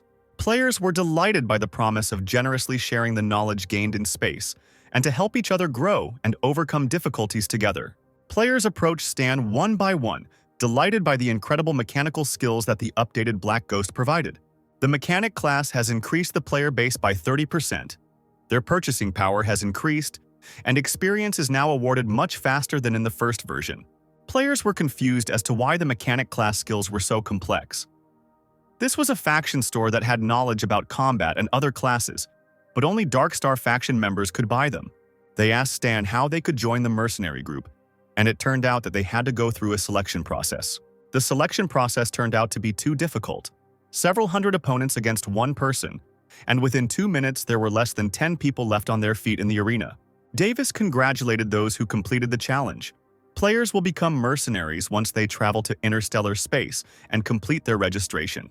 The high difficulty of the selection weeds out the best players, stimulating the desire to become stronger. Stan knew that this way the sales of goods will increase. Suddenly someone called Stan, familiar voices shouting how much they missed him. Stan noticed that they were late, and his original companions were only glad that the commander treated them like family. Players saw this and noticed that those who had been to space had a new currency. This is the difference between the rich and ordinary players. Stan knew that if he took Sid and the others with him, it would create a role model effect, causing players to spend money and fill their wallets. First, you need to raise your level. Stan almost forgot about it. The overall level rose to 120. The mission to advance to the next level started. The other training method would have to come from either Davis or Harmon, but with the current level of chemistry, they're unlikely to be reluctant to share. There were also requirements for moving on to the next stage of the mechanic class, this time with a focus on weapons, energy, and control. Large-scale complex mechanical technologies are the way of large machines. Ultra nanotechnology is the path of micro, tiny mechanisms that are very dangerous in combat. Advanced virtual intelligence technologies are the path of virtual technologies, each of which has its own pros and cons. Bennett ran up to Stan, shaking his phone. 6 countries wanted to talk to the guy, but now it was Stan's turn to put pressure on them. The outcome of these negotiations will determine whether he can turn the young planet Aquamarine into his long-term base. In the 6 Nations Alliance conference room, Stan spoke to the leaders of Star Dragon, Haxia, Raylan, Theseus, Maple, and Ordina. They hoped that the shelter would share the inhibitor and send people to establish production. Once they regained their strength, they would be able to take control of the situation. And in the process, the countries wanted to borrow fighters and a fleet. Stan said it was a good plan. The country's representatives had discussed it for a long time, and now the guy was asking what he would get in return. Stan looked at the surprised faces of the representatives. They said that resisting the disaster is the duty of every person. This cannot be a deal, because the guy did not return to save Aquamarine. But the country's representatives wanted to borrow his power to help restore the government. The men said that by helping them, they would save more refugees. The goal was to avoid the destruction of Aquamarine. This was not a reason to dispose of it. The representatives shouted that they had already asked Ghidorah for help and contacted Stan in order to save people, but people could die from his refusal. Stan laughed, angrily rumbled that they were all adults. No need to lecture them. And besides, the rescue team from Ghidorah still hadn't arrived. He said that the representatives of the countries are disrespectful to Ghidorah, while he maintains relations even with the top leadership, and therefore is the only choice and the person willing to help the union of 6 countries. Stan suddenly jumped up and slammed his hand on the table, calling on the men to acknowledge the reality that he was talking not only about helping the victims, but also about future cooperation. When the guy was asked what he wanted, he replied with a grin that men already knew, and even if they didn't give it to him, he could take everything himself. Bennett asked if the union representatives had refused, and noted that Stan had changed, and he replied that the men were consulting and that he had never changed. It was just one of his sides. After some time, the members of the union announced that they accepted the proposal of the founder of Dark Star, who wished everyone fruitful cooperation and asked to tell them the details of the deal. Meanwhile, on Sangjong Island, where 6 countries hold the worst criminals, they escaped after their jailers killed each other. Stan arrived there and met the former prisoners, saying it was good luck to get them to come over. And when the men asked who he was, the guy called them Black Ghost. One of the prisoners started aggressively asking where this guy came from, and Stan immediately attacked him to show his strength. He told the frightened men about the disaster on Aquamarine and that it would give them a chance to atone for their sin, to serve the people, and to give them positions in which they would shine. They shouted back that the 6 countries would never reveal the location of this secret prison, to which Stan replied that the countries were now under his command. The prisoners became angry, considering these words to be a lie, and rushed to attack the intruder, preparing to kill the lone man. After a few minutes of mild fighting, the former prisoners meekly walked in a chain to Stan's spaceship. One of them asked the guy if he remembered him. It was old Hannes. He was glad to see Stan, who now had a spaceship. Unlike before, perhaps the guy was the only one who could use the clues found. It turns out the man was put in prison because he killed one of Ghidorah's spies. Hannes believed that Aquamarine acquired its current appearance precisely because of Ghidorah's secret manipulations. So why would they hide a mechanical statue of destructive power on Aquamarine? Stan realized that this was the status of combat magic from Ghidorah, which could be purchased by anyone. Hannes exclaimed that this plan could only work in the hands of his friend. Then Stan looked at the system screen and the mission New Era Source. It was a hidden mission of rank A. It can only be continued after the version is updated. Stan returned to the shelter, asking Davis to teach him the method of energy training. He nodded, promising to do this after training a group of Inhumans. Stan asked if they were there to learn a skill, but it turned out Davis was just teaching them how to play Ven cards. Every minute is precious to the players, and now they are wasting their limited energy on playing cards. Ghost was worried that this would reduce his income. Stan slapped himself on the forehead, thinking that he would just find the right opportunity and organize a card game competition, maybe even sell the cards. Stan checked the system window, testing the Sunil energy training method. Harmon, meanwhile, fought off the persistent players who surrounded him, begging him to teach him how to train. And to everyone's surprise, he couldn't resist the onslaught of pretty girls as he began his warm-up. A few minutes later, Harmon and Stan found themselves in the combat training room, and the guy challenged his opponent to go first. With a roar, the large bear ran forward, carrying a combat rapier in front of him. Stan waited calmly, watching, his arms folded across his chest, not even moving. Only a few moments passed and Harmon appeared right in front of his face. He was in complete shock. His rapier was stuck in a huge metal hand that appeared right behind Stan's back and was holding the blows. The bear jumped back, shouting that an iron hand would not make him retreat. Stan grinned, easily saying that there would be several hands. And indeed, the number of attacks has increased. Harmon froze, clutching his head. He was completely unexpected of such a misfortune. The next moment, the guy directed lightning bolts at the enemy, ironically calling for him to try electrotherapy. Harmon left the company for combat training all beaten up, but he was glad to meet again. Stan considered this guy a real masochist, but one way or another, the ability was already in his hands. Davis greeted his friend, surprised that he had not lost, and asked when he could begin the task he had been asked to do. The man recalled his lost arm. Although the mechanical prosthesis was comfortable, he still missed the original. A line formed at the shelter checkpoint. People were asking angrily when they could get in. They had been walking here for a long time and now they wanted to get inside. They were told that everyone had to be tested for the virus before entering the shelter, which Aurora did remotely, but the residents were still irritated and didn't trust her. The infected were seized and taken along with the guards to the exclusion zone. People tried to escape, begging to let them and their children go. One of the infected had a gun, the man fired, and his little son clung to his leg, screaming about how scared he was. Aurora tried to persuade the man to put down the weapon, saying that there was a way to save people, an inhibitor. The man demanded that he bring medicine for his son without taking his gun off Aurora, while the guard tried to distract the man, saying that this man's ability was important to everyone. One of the guards crept up behind him, shouting that he must not be allowed to harm Lady Aurora, at which moment the dangerous resident fired without looking. The bullet flew over Aurora and got stuck in the instantly appearing fire shield that Hell created. She was determined to get even with the man, but Aurora grabbed her sister's hand, begging her not to harm the innocent, saying that he was simply scared and that she was safe. Hell loomed over the unfortunate man, ordering him to leave if he did not believe, but the man begged to save at least his son. Aurora approached the family and squatted down, persuading them not to leave, as they couldn't bring the benefits right now. They should at least be patient for a little while. The boy grabbed Aurora's hand, begging his father to let him go with the girl because he trusted her. Hell tried to explain to her younger sister that people were selfish and unworthy of her help, but the girl replied that she would help them if she could. After all, the black ghost had voluntarily saved her earlier, and other people had voluntarily helped, Hell agreed, reminding them that they would repay Stan. Stan, watching this picture, sighed deeply, saying that Davis had no chance.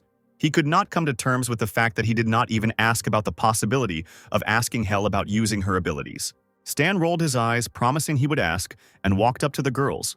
Aurora immediately rushed to hug him. Stan barely started talking about asking to help his friend, when Hell sharply refused. She would only allow her sister to save the ghost himself. Aurora glanced sideways at her older sister, saying that it wouldn't be difficult to help the black ghost at least a little. Hell wouldn't be able to make decisions for her all her life. Hell asked what would happen if everyone started coming to her. Did she really want to spend all her life force? She said that Aurora was thinking in a drunken manner and did not understand how to protect herself, to which the little girl screamed that they were constantly trying to change her. All those years in the lab, she prayed for someone to come to her aid, but all she got was needles in her veins and scalpels in her flesh. No one came to save her, and Stan helped when the girl had completely lost hope. And now Aurora wants to help other people. She has her own opinion, thoughts, and path, despite her love for Hell. Stan listened to their squabble when Hell finally gave him permission to go and save his friend. He lit a cigarette, telling Hell that everyone has their own aspirations, but he believes that Hell thinks more rationally. Vigilance is common sense. Stan watched as Aurora returned his friend's hand. He knew that the sisters showed promise. S-Class was rare. Hell could deal with at least 100 opponents in a few seconds, and Aurora had excellent healing abilities. Many interplanetary media outlets are reporting that Ghidorah is in a difficult situation, and the people are calling on politicians to launch a rescue operation. Stan lit a cigarette and looked up at the sky. If he wasn't mistaken, Black Star was already hiding on Aquamarine. At the Goddary landing site, journalists and townspeople awaited the representatives of civilization. They were arriving for the first time, and it was necessary to receive them with full honors. It suddenly became known that they had changed their course and would not arrive at the site. It turned out that the Ghidorians landed in the shelter where Stan and the others were located.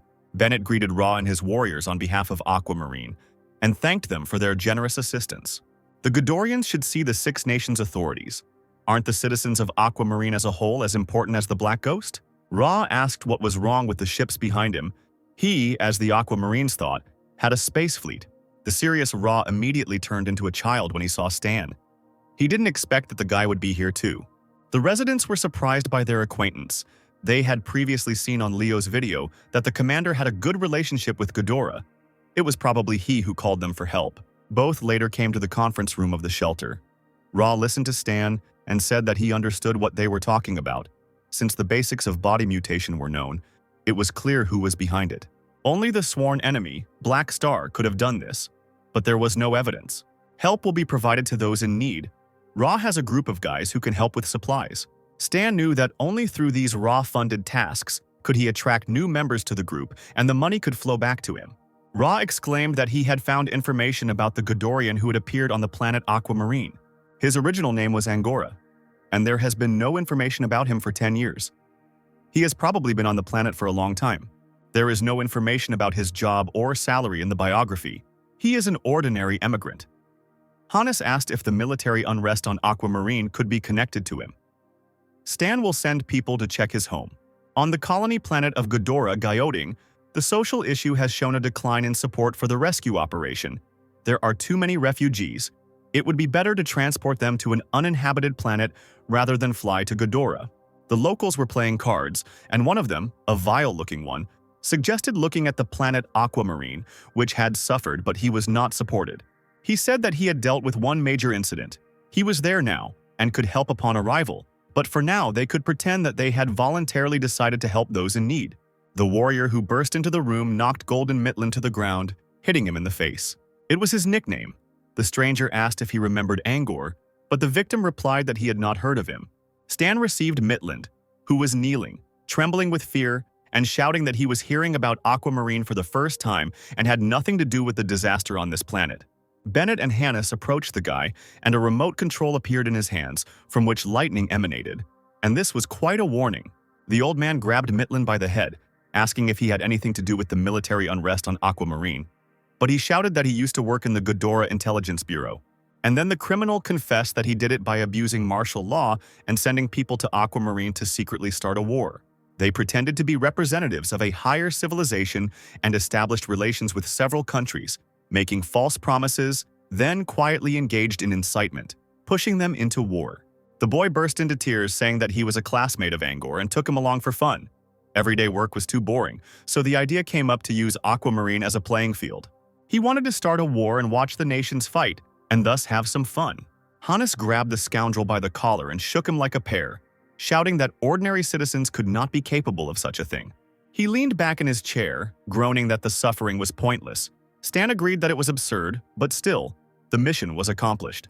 Bennett grabbed the guy by the shoulder. He found it hard to believe. Even during the negotiations with the Six Nations, he decided that the guy had malicious intent, but he was wrong. Bennett and Hannes bowed to Stan, thanking him for his help on behalf of all of Aquamarine. Stan later received the Seeker of History Medal of Honor, along with 2 free attribute points and 1 potential point. High difficulty missions provide good rewards. Today, the energy finally broke the 9,000 barrier. After rank up, you can leave some experience to upgrade your specialty to Scientist. Stan earned the title of Virtual Mechanic by significantly increasing his various stats and learning a variety of techniques. Now he needs to reach level 140, after which he can successfully increase his rank and officially enter the A class. Davis called Stan to tell him that Ra had announced the recruitment of aliens, and many had come to see it. The interlocutor laughed, calmly finishing his cookie. saying that Ra had actually decided to take a swing at him. At the shelter square, the Ghidorah warrior spoke about the planet Aquamarine and its characteristics. Also that Ghidorah controls the Garten Galaxy, it is a powerful force, and they have superiority in the development of various sciences. Ra didn't understand why people were interested in this. In the past, it was enough to just show the natives how insignificant they were and how strong the Ghidorahs were. Stan approached the man, listening to the people's discontent, and asked if he was also recruiting aliens for himself. Ra replied that they had good potential and asked what Stan had done to make them become his mercenaries. Hearing the answer, the man scratched his beard, muttering that the guy had the same recruiting principles as he did. He patted Stan on the shoulder, expressing hope that they wouldn't fight over the alien recruitment. Stan grinned. Even though the Ghidorahs weren't smart enough, the guy had an ace up his sleeve. It seemed he needed Leo. Ra discussed the situation with his warriors. It turned out that the number of aliens had decreased. Many had left the camp and gone over to Stan's side. The players were outraged that the Ghidorahs were too arrogant and oppressed them, and one of them started a war on Aquamarine. Stan was only glad that the Ghidorahs did not notice the unfavorable public opinion. Breaking news has come out about the Black Star's capture of several poor planets. Stan asked Bennett to organize a meeting with the Ghidorahs, where they discussed the Black Star attack. This time, the battle is not on the ground but in space, and Stan's rented ship will not be able to fight. On the ship, the organization discussed how long it would take them to fly to their destination. It turned out that they had 17 hours left. Forced turn. We must prepare for battle at any moment. Now their target is Aquamarine. On the city warship, the crew members were on alert. The enemy fired military guns. A collision was inevitable. The Ghidorahs ordered the release of Weiss's magical shield, not to endure it, but to respond with a blow. The Aquamarines called on people to take refuge in bomb shelters and help everyone with the evacuation. Ra told Stan that he was going to help, and Stan replied that he would take a wait-and-see attitude and let the man stay in touch. Ra asked the ship's commander about the situation. He replied that he was suffering from beatings. Ra ordered to continue the offensive. The star would retreat on its own. But suddenly the captain saw on the radar that the enemy was retreating. Ra warned that this could be the enemy's insidious plan. The captain was surprised that they were shot at only a little, and then left immediately. This was not his style. He was going to fly forward. Ra tried to object and leave his commands, but the captain was adamant. The Black Star commander watched the enemy closely and saw when they began to advance. However, as it turned out, this was a villainous tactic. The captain of the Ghidorah ship ordered them to speed up and catch up. The troops remaining on Aquamarine also needed to join in. Ra cried out when he realized his ally would not return to help, replying that there was no time for that. There are more enemy ships. The enemies have successfully concentrated, and the Ghidorahs have the opportunity to destroy the command ship. Stan heard their conversation and demanded that Ra hand over the storm group to him. Stan ordered Sylvia to be Janet's deputy, who was in charge of running the ship. He asked Milo to hack the firewall, and also decided to do everything himself. The Aquamarines attempted to attack the Black Star ship's shields, but it was virtually impossible. But after a few seconds, everyone noticed that the shield had disappeared and the ships had collided. Milo reported that the hack was successful. Authorization was blocked by enemy artificial intelligence. Stan ordered everyone except the ship's controllers to take positions at the hatch to await disembarkation. Only by joining forces could the enemies be destroyed. The enemy has 30 ships, each of which is difficult to invade, so only destruction will do. Stan ordered Milo to attack the enemy artificial intelligence. The Black Star crew reported that all warships had stalled and were ordered to switch to manual control. A team of Dark Star mercenaries stormed the enemy ship, and they didn't know what to do. Later, their ships exploded one after another, not without the help of mercenaries. When they attacked, the ship's systems were taken over from the outside, and it was impossible to switch to manual control. The flow of speech of the opponents was interrupted by Stan, who broke the wall, appearing in front of them. At first the guy smirked, but soon only anger appeared on his face. There was a commotion on the Black Star ship. They did not expect such power from the Black Ghost. This time the invasion failed. The players rejoiced when they saw that their opponents had retreated and they had won. On Stan's ship, everyone also breathed a sigh of relief. They had managed to drive away the Black Star. Stan immediately sent the warrior away from the captain's seat as soon as she asked how her work had gone. The girl fell on Sylvia and asked him to be gentle. But the guy stated clearly that the fight was not over yet. The enemy commander was their main target. Everyone was horrified by Stan's piloting technique, but Davis, looking at the ship from the ground, was only glad that he was late. As it turned out, the Black Star was indeed retreating, and the largest one in the middle was the command ship. Ra asked if Stan was on the battlefield, and he replied that he could invade the enemy ship's artificial intelligence. His companions felt unwell and were surprised that he was going into battle. Stan ordered the noisy girls not to distract him, as there were enemy ships ahead. On the Black Star ship, an order was given to keep clear of the alien ship, and an alarm was raised about the invasion. The ship's artificial intelligence was not working, and an order was given to immediately switch to manual control. The captain of the Black Star ship screamed when he saw Ra's silhouette in front of him. It was the end. The Black Star General Staff discussed Stan's appearance and required sending 2 floating bases to destroy Aquamarine. Even though the Black Ghost can run, the planet won't be able to escape, but it's still better to preserve it so that it can be threatened at the right moment. Stan asked Milo if he could penetrate the general databank of the Black Star ship system, but as it turned out, this would not be possible. The enemy had cut off the connection with the main device. The captain of the planet Goddery shook Stan's hand for his assistance with Ra. Stan was stunned when the captain announced that he would send people to collect the spoils of war. This time, it was difficult.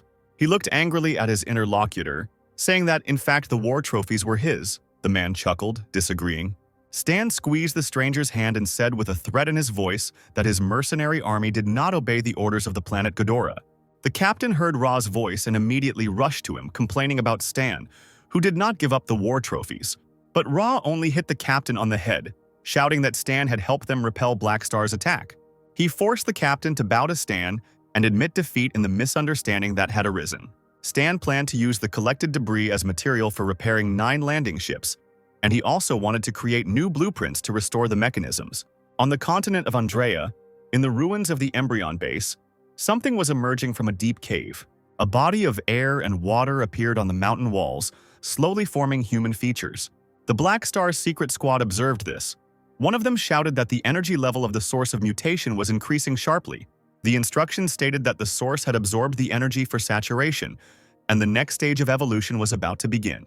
The city was ablaze, people were screaming and trying to run away to save themselves at any cost. The warriors fought back with all their might against the infected, whose numbers were growing. People were knocking on the gates of the shelter, their large influx threatening to destroy the gates. It was a riot of mutational catastrophe. All the refugees who were injected with the inhibitor became ill. Stan looked at the system window. A vague thought came to him. The guy suddenly smiled broadly, despite what was happening. The second stage had finally begun.